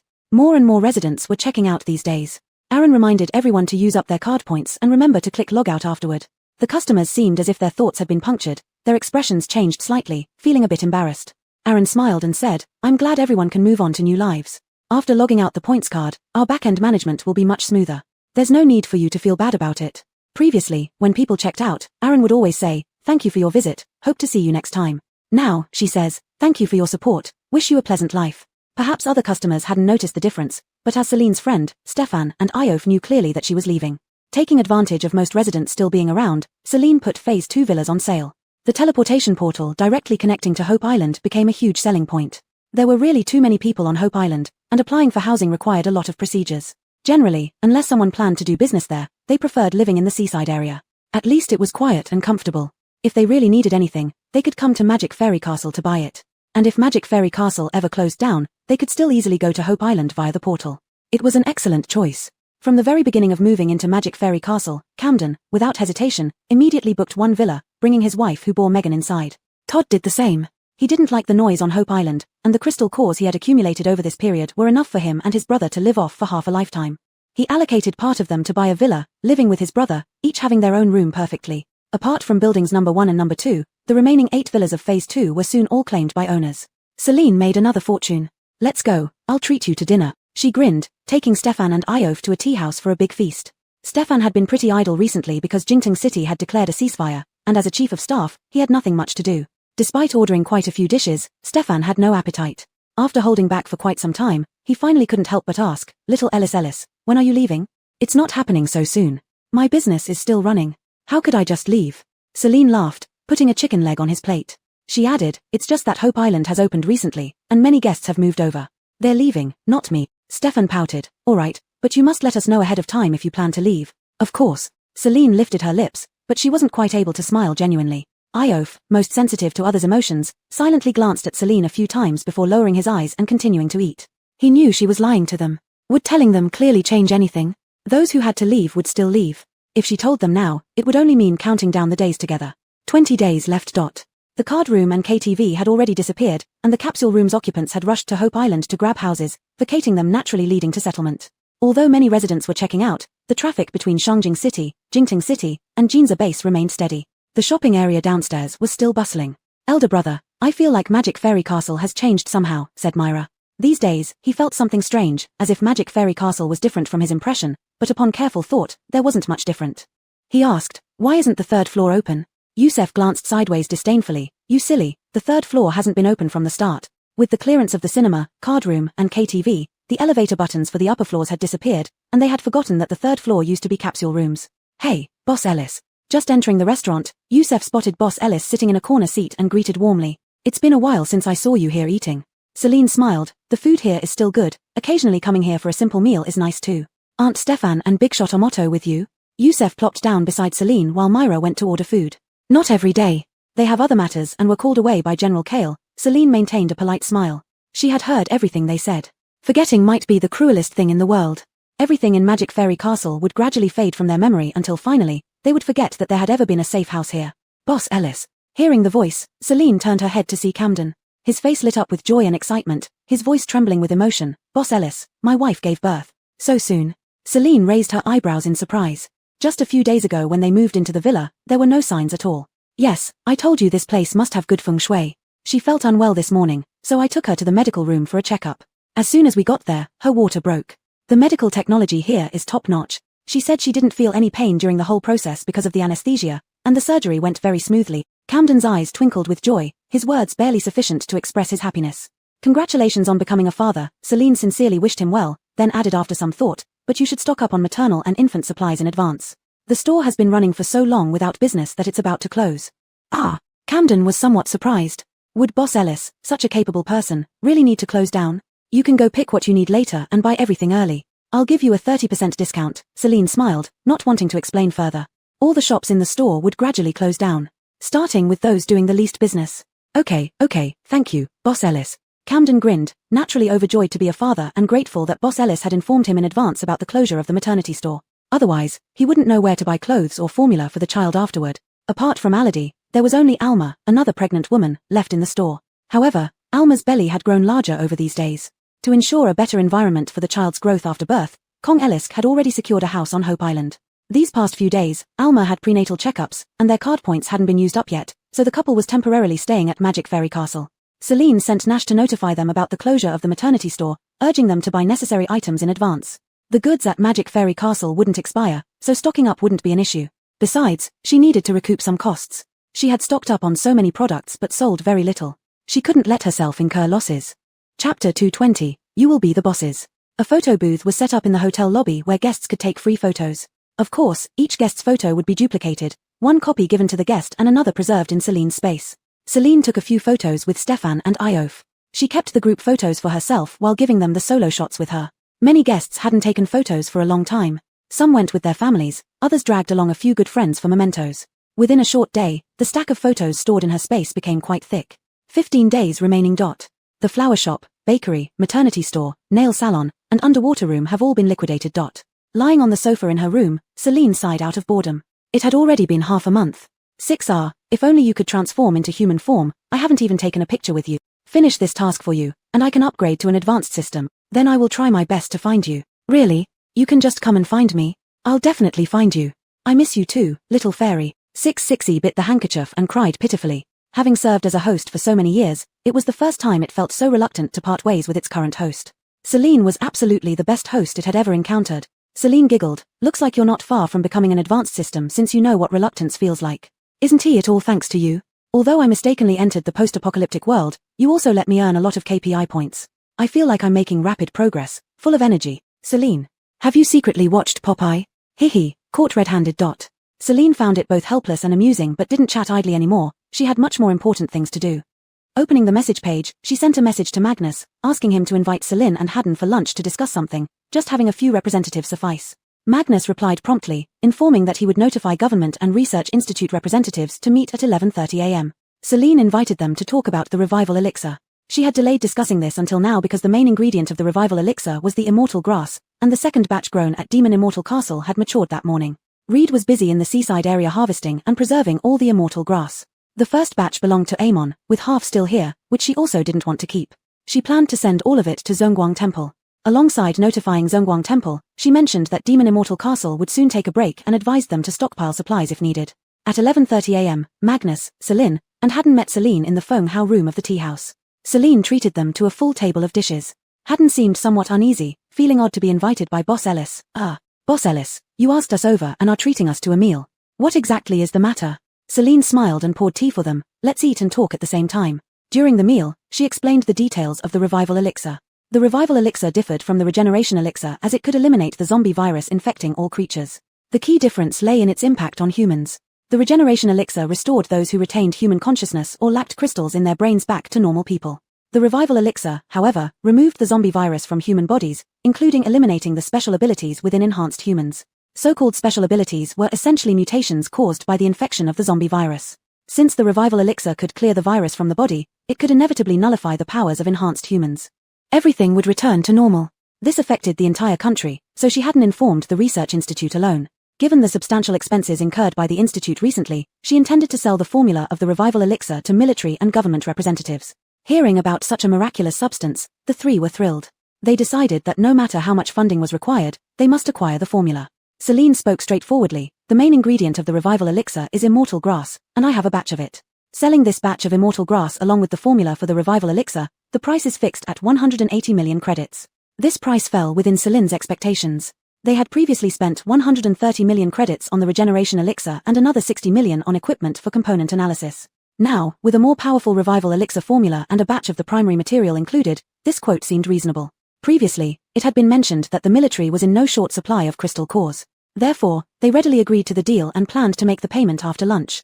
Before heading home, Celine felt like a real money-making genius for earning such a large sum. 10 days remaining. The stalls in the lobby, barbershop, medical room, and functional restaurant have all been liquidated. The news about leaving could no longer be hidden. Aaron notified all guests that Devil Immortal Castle would cease its accommodation services in 5 days and asked them to check out within this period. For long-term tenants, the remaining points would be refunded to their cards. Many guests expressed dissatisfaction at the sudden notice to move out while living comfortably there. Since all guests had to vacate, Stefan and Iof also received the notice. They hurriedly went looking for Celine, knocking on her door with no response, and found no one in the private dining room or the rose garden. Boss Rona went out early this morning, Hero told them as he saw them searching. She said you can wait for her in the rose garden. The two went to the rose garden. Stefan sat there sullenly making tea, nearly throwing his teacup several times but stopped when he thought of Xiao Ellis's frugal nature and looked at the purple clay cup in his hand, suppressing his urge. Iof was slightly calmer, having already anticipated that this day would come soon, but still found it too abrupt. Around 10 o'clock, Celine finally returned. Xiao Ellis, you were really going to leave. You lied to me. Stefan rushed over, hugging Celine's arm, and cried loudly. Celine smiled helplessly and patted his back. There's no feast that doesn't end. Don't cry, I'll show you something good. Stefan sniffled, wiped away his tears, and followed Celine out of the rose garden. Celine led them to the seaside area and entered the spa. She said, here you can directly teleport to Hope Island, and the spa business is doing pretty well. So, I'm leaving my spa to you too, you'll be the bosses from now on. Chapter 221 Parting Gift. The resort water park has all the necessary facilities and configurations in place, so there's no need to spend more effort or money on equipment. However, they definitely lost all the employees, and will have to hire new people in the future. Stefan looked at Celine in disbelief and said, "You're giving us such a huge water park?" "Sure." Celine smiled warmly. "When we went to Hope Island, didn't you say you wanted to start your own business? Now I'm giving you the water park, so you can be the boss directly. Doesn't that make you happy?" She had given it serious thought. After the apocalypse ends, crystal cores would disappear, and soon cash would be used again. Without zombies to fight, Stefan as chief of staff wouldn't work out anymore. After Alton lost his abilities and became an ordinary person, he wouldn't have much income either. So, leaving the water park to them would give them something stable as their own bosses. "I've arranged for all the water and power supplies. The premises belong to you, no rent, utilities or facility fees, only labor costs." Celine showed them around the water park, hoping to settle every detail for them. If it's hard to find workers, then maybe skip services like beauty treatments or foot massages. You can lease out stalls outside for some rental income, and only operate the sauna and hot springs in the water park. It should still be profitable.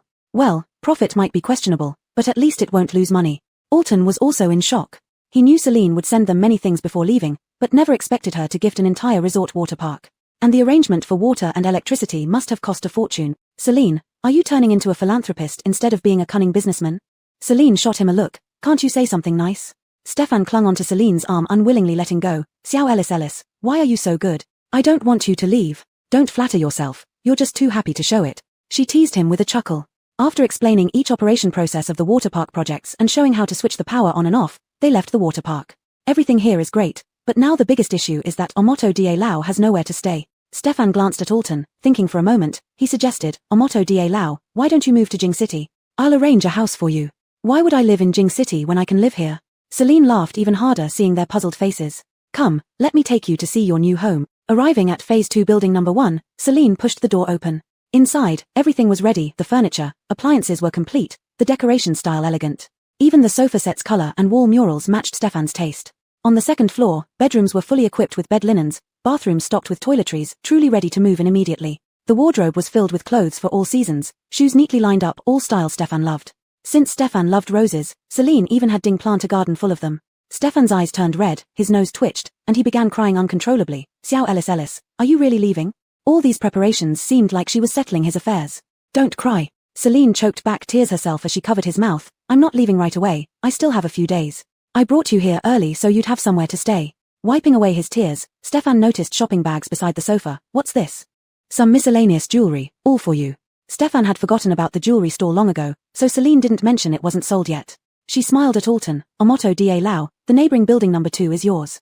Go check it out." Alton's pupils dilated. He thought they'd get one villa to share. Instead, each got one.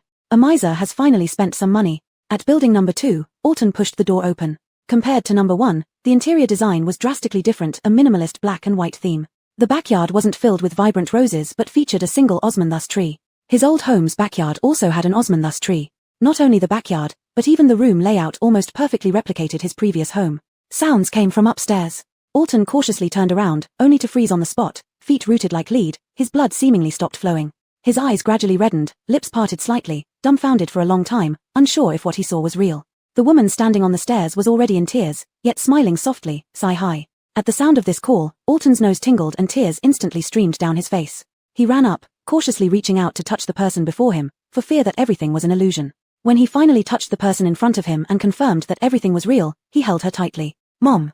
The usually aloof and composed boss Omoto was now just a child around 11 or 12 years old, sobbing uncontrollably as he hugged his mother. Omoto's mother was also deeply moved, tears continuously falling from her eyes.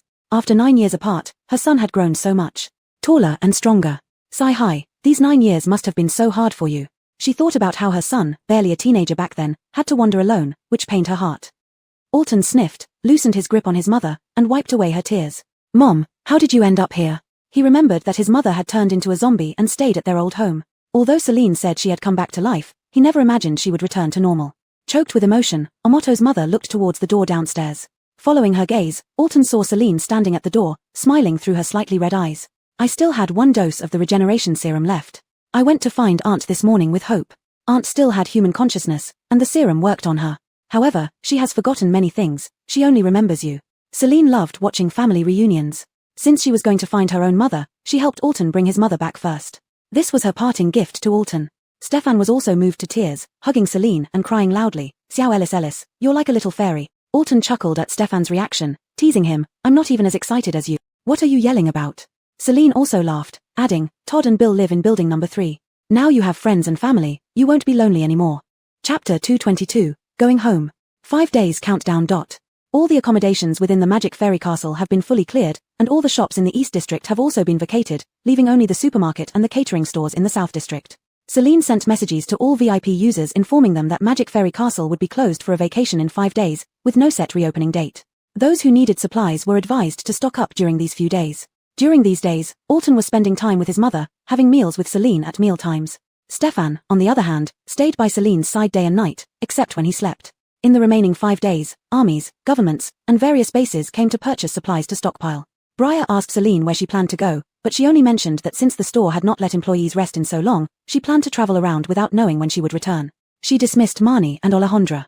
Isaiah took Marnie to live in his villa, while Alejandra went to Zhongguang Temple with Adrian. The war in Jiangtang Tuor has ceased, and the soldiers had been dining at Magic Fairy Castle for a while now. The army provided other supplies, so they managed to save some crystal cores. With Magic Fairy Castle closing down for rest, they spent the crystal cores in their hands to buy necessities to take back for personal use. Therefore, Magic Fairy Castle was bustling these days. To Celine, it seemed like the last flourishing before loneliness. On the last day, there was hardly anyone moving about anymore. Hero and Aaron went to close the northeast and southwest gates. Celine, Stefan, and Alton soaked in hot springs at the resort water park. Hey, little Ellis, you never told us what your life used to be like. Stefan asked, floating along the edge of the hot spring pool, looking towards Celine in the neighboring pool. Celine raised her head, gazed at the sky, thoughtfully pondered, then laughed.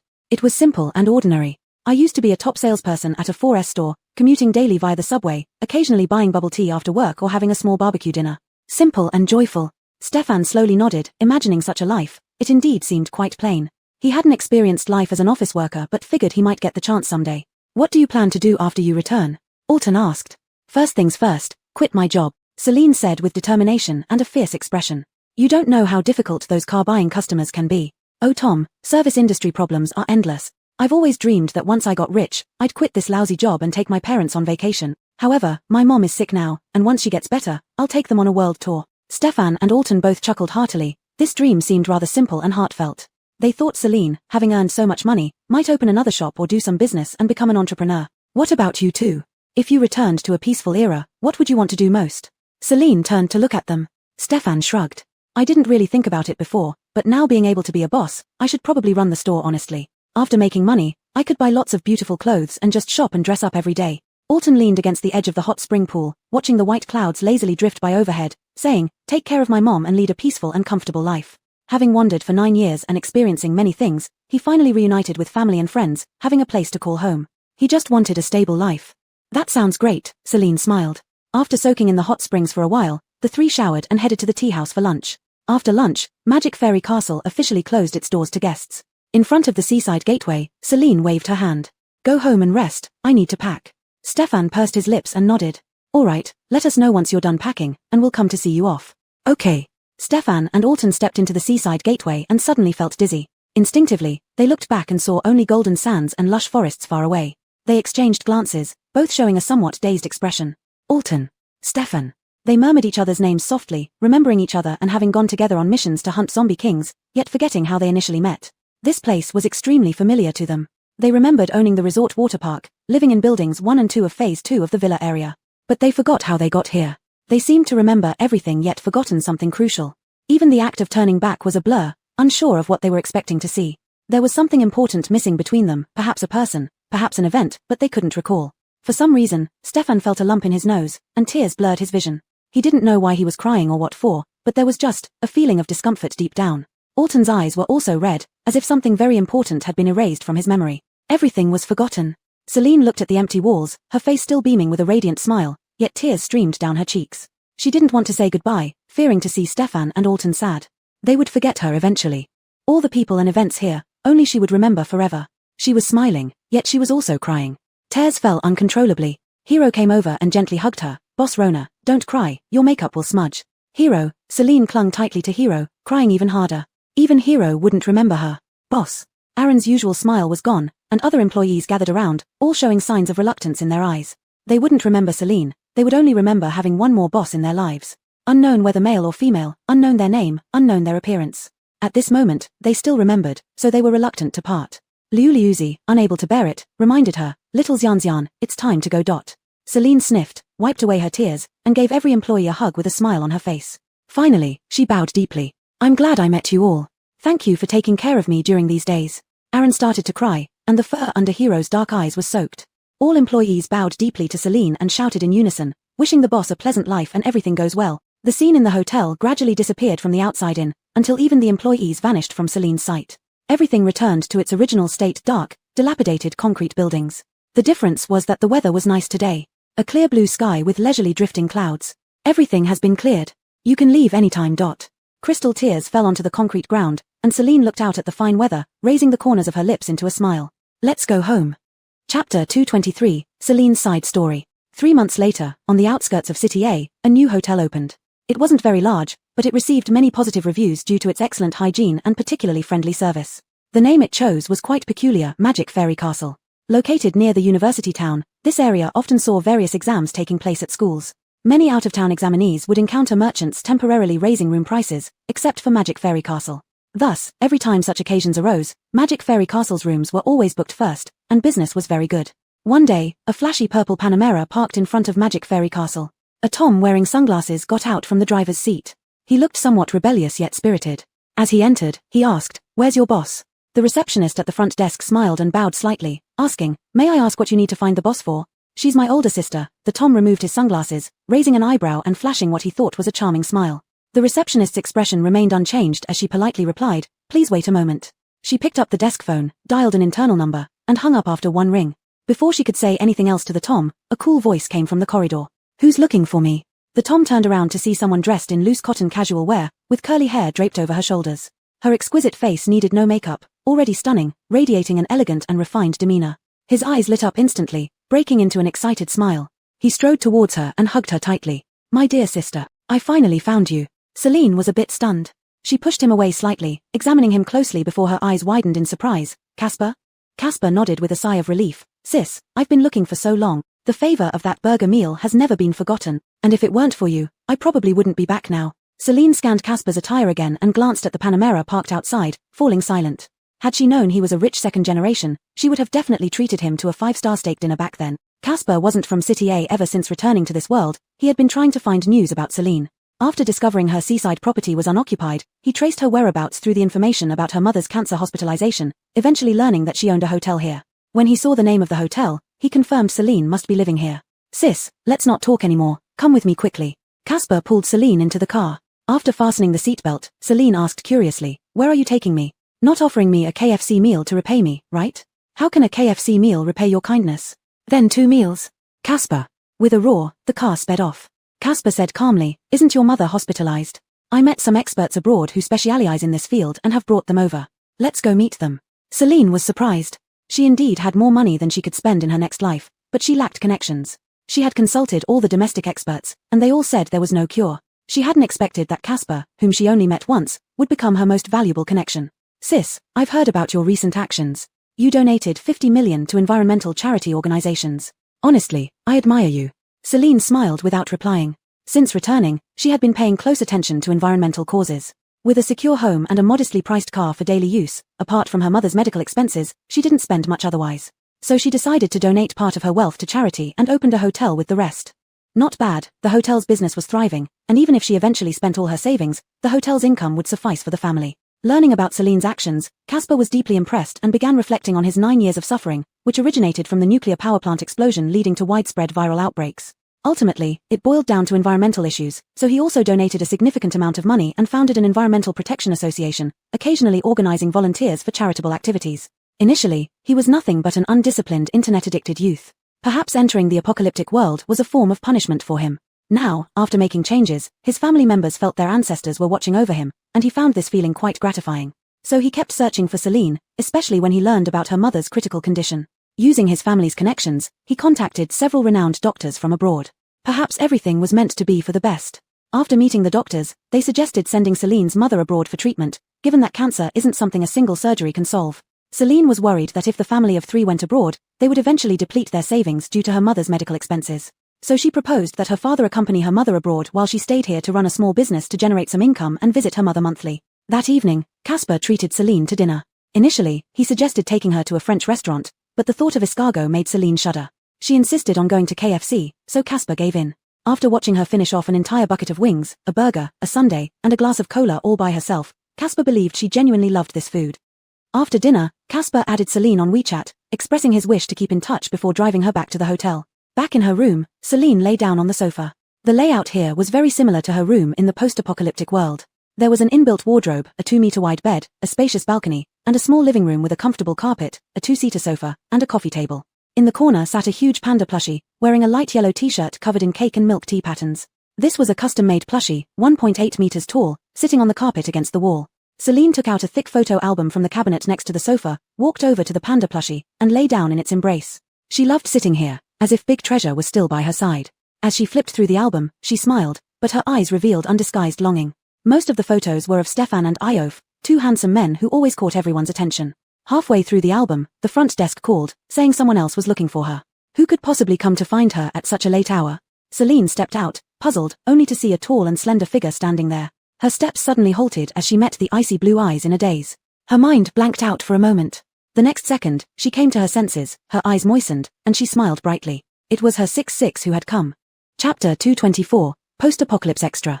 7 years passed in the blink of an eye. The Research Institute produced large quantities of revival and regeneration potions, which were sprayed across the land by aircraft. Now, the country had regained its vibrant appearance, with all industries rejuvenating. It was once again time for competition among various talents, to expand markets and seize opportunities. The success of the Research Institute made all researchers revered as national heroes. However, they felt somewhat bewildered when looking at the component list that appeared out of nowhere in their hands. The real hero was some great benefactor unknown to them. They had no idea where this component list came from. It seemed to have appeared before their eyes out of thin air. Cities had been rebuilt, and the Hope Island project came to an end. Residents of the island and base returned to the city, resuming peaceful lives. The seaside area, or perhaps the lakeside villa district, which used to be connected to the outside world via a portal, now had wide roads constructed, linking it to the city. The people living here hadn't moved, even without their powers or fully functioning cars.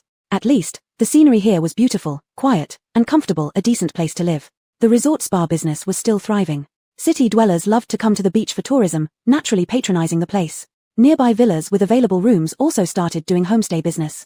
Stefan had long resigned from his job as a chief of staff, while Iof joined the resort spa and worked as a grill chef at a barbecue stand. They ran the spa well, even though they couldn't recall when this place opened or how the electrical and water systems were built in the resource-scarce post-apocalyptic world. The spa hired some employees, including Todd, Bill, Marnie, and Myra. The main staff were mostly good-looking men and women, which alone drew plenty of customers. Iof, not that I'm saying anything, but you're getting on in age. Shouldn't you find a wife? Millimeter. Although Omoto's mother had lost many memories, she remembered her son Iof. So, after the apocalypse ended, these past few years she hadn't spared him much pressure about finding a Malafriend. Especially after she found out that the two young and pretty ladies at the spa both had Tom friends, she became even more anxious, frequently urging Iof to hurry up. Not very often, just 6, 7 or 8 times a week. Iof swiftly sliced the watermelon in front of him into neat little pieces, placed them in a fruit platter, and casually, half-heartedly, replied, "All right, I know. Don't worry, I'll find one." Cash chuckled beside him as he washed oranges, confirming that mothers did indeed love nagging.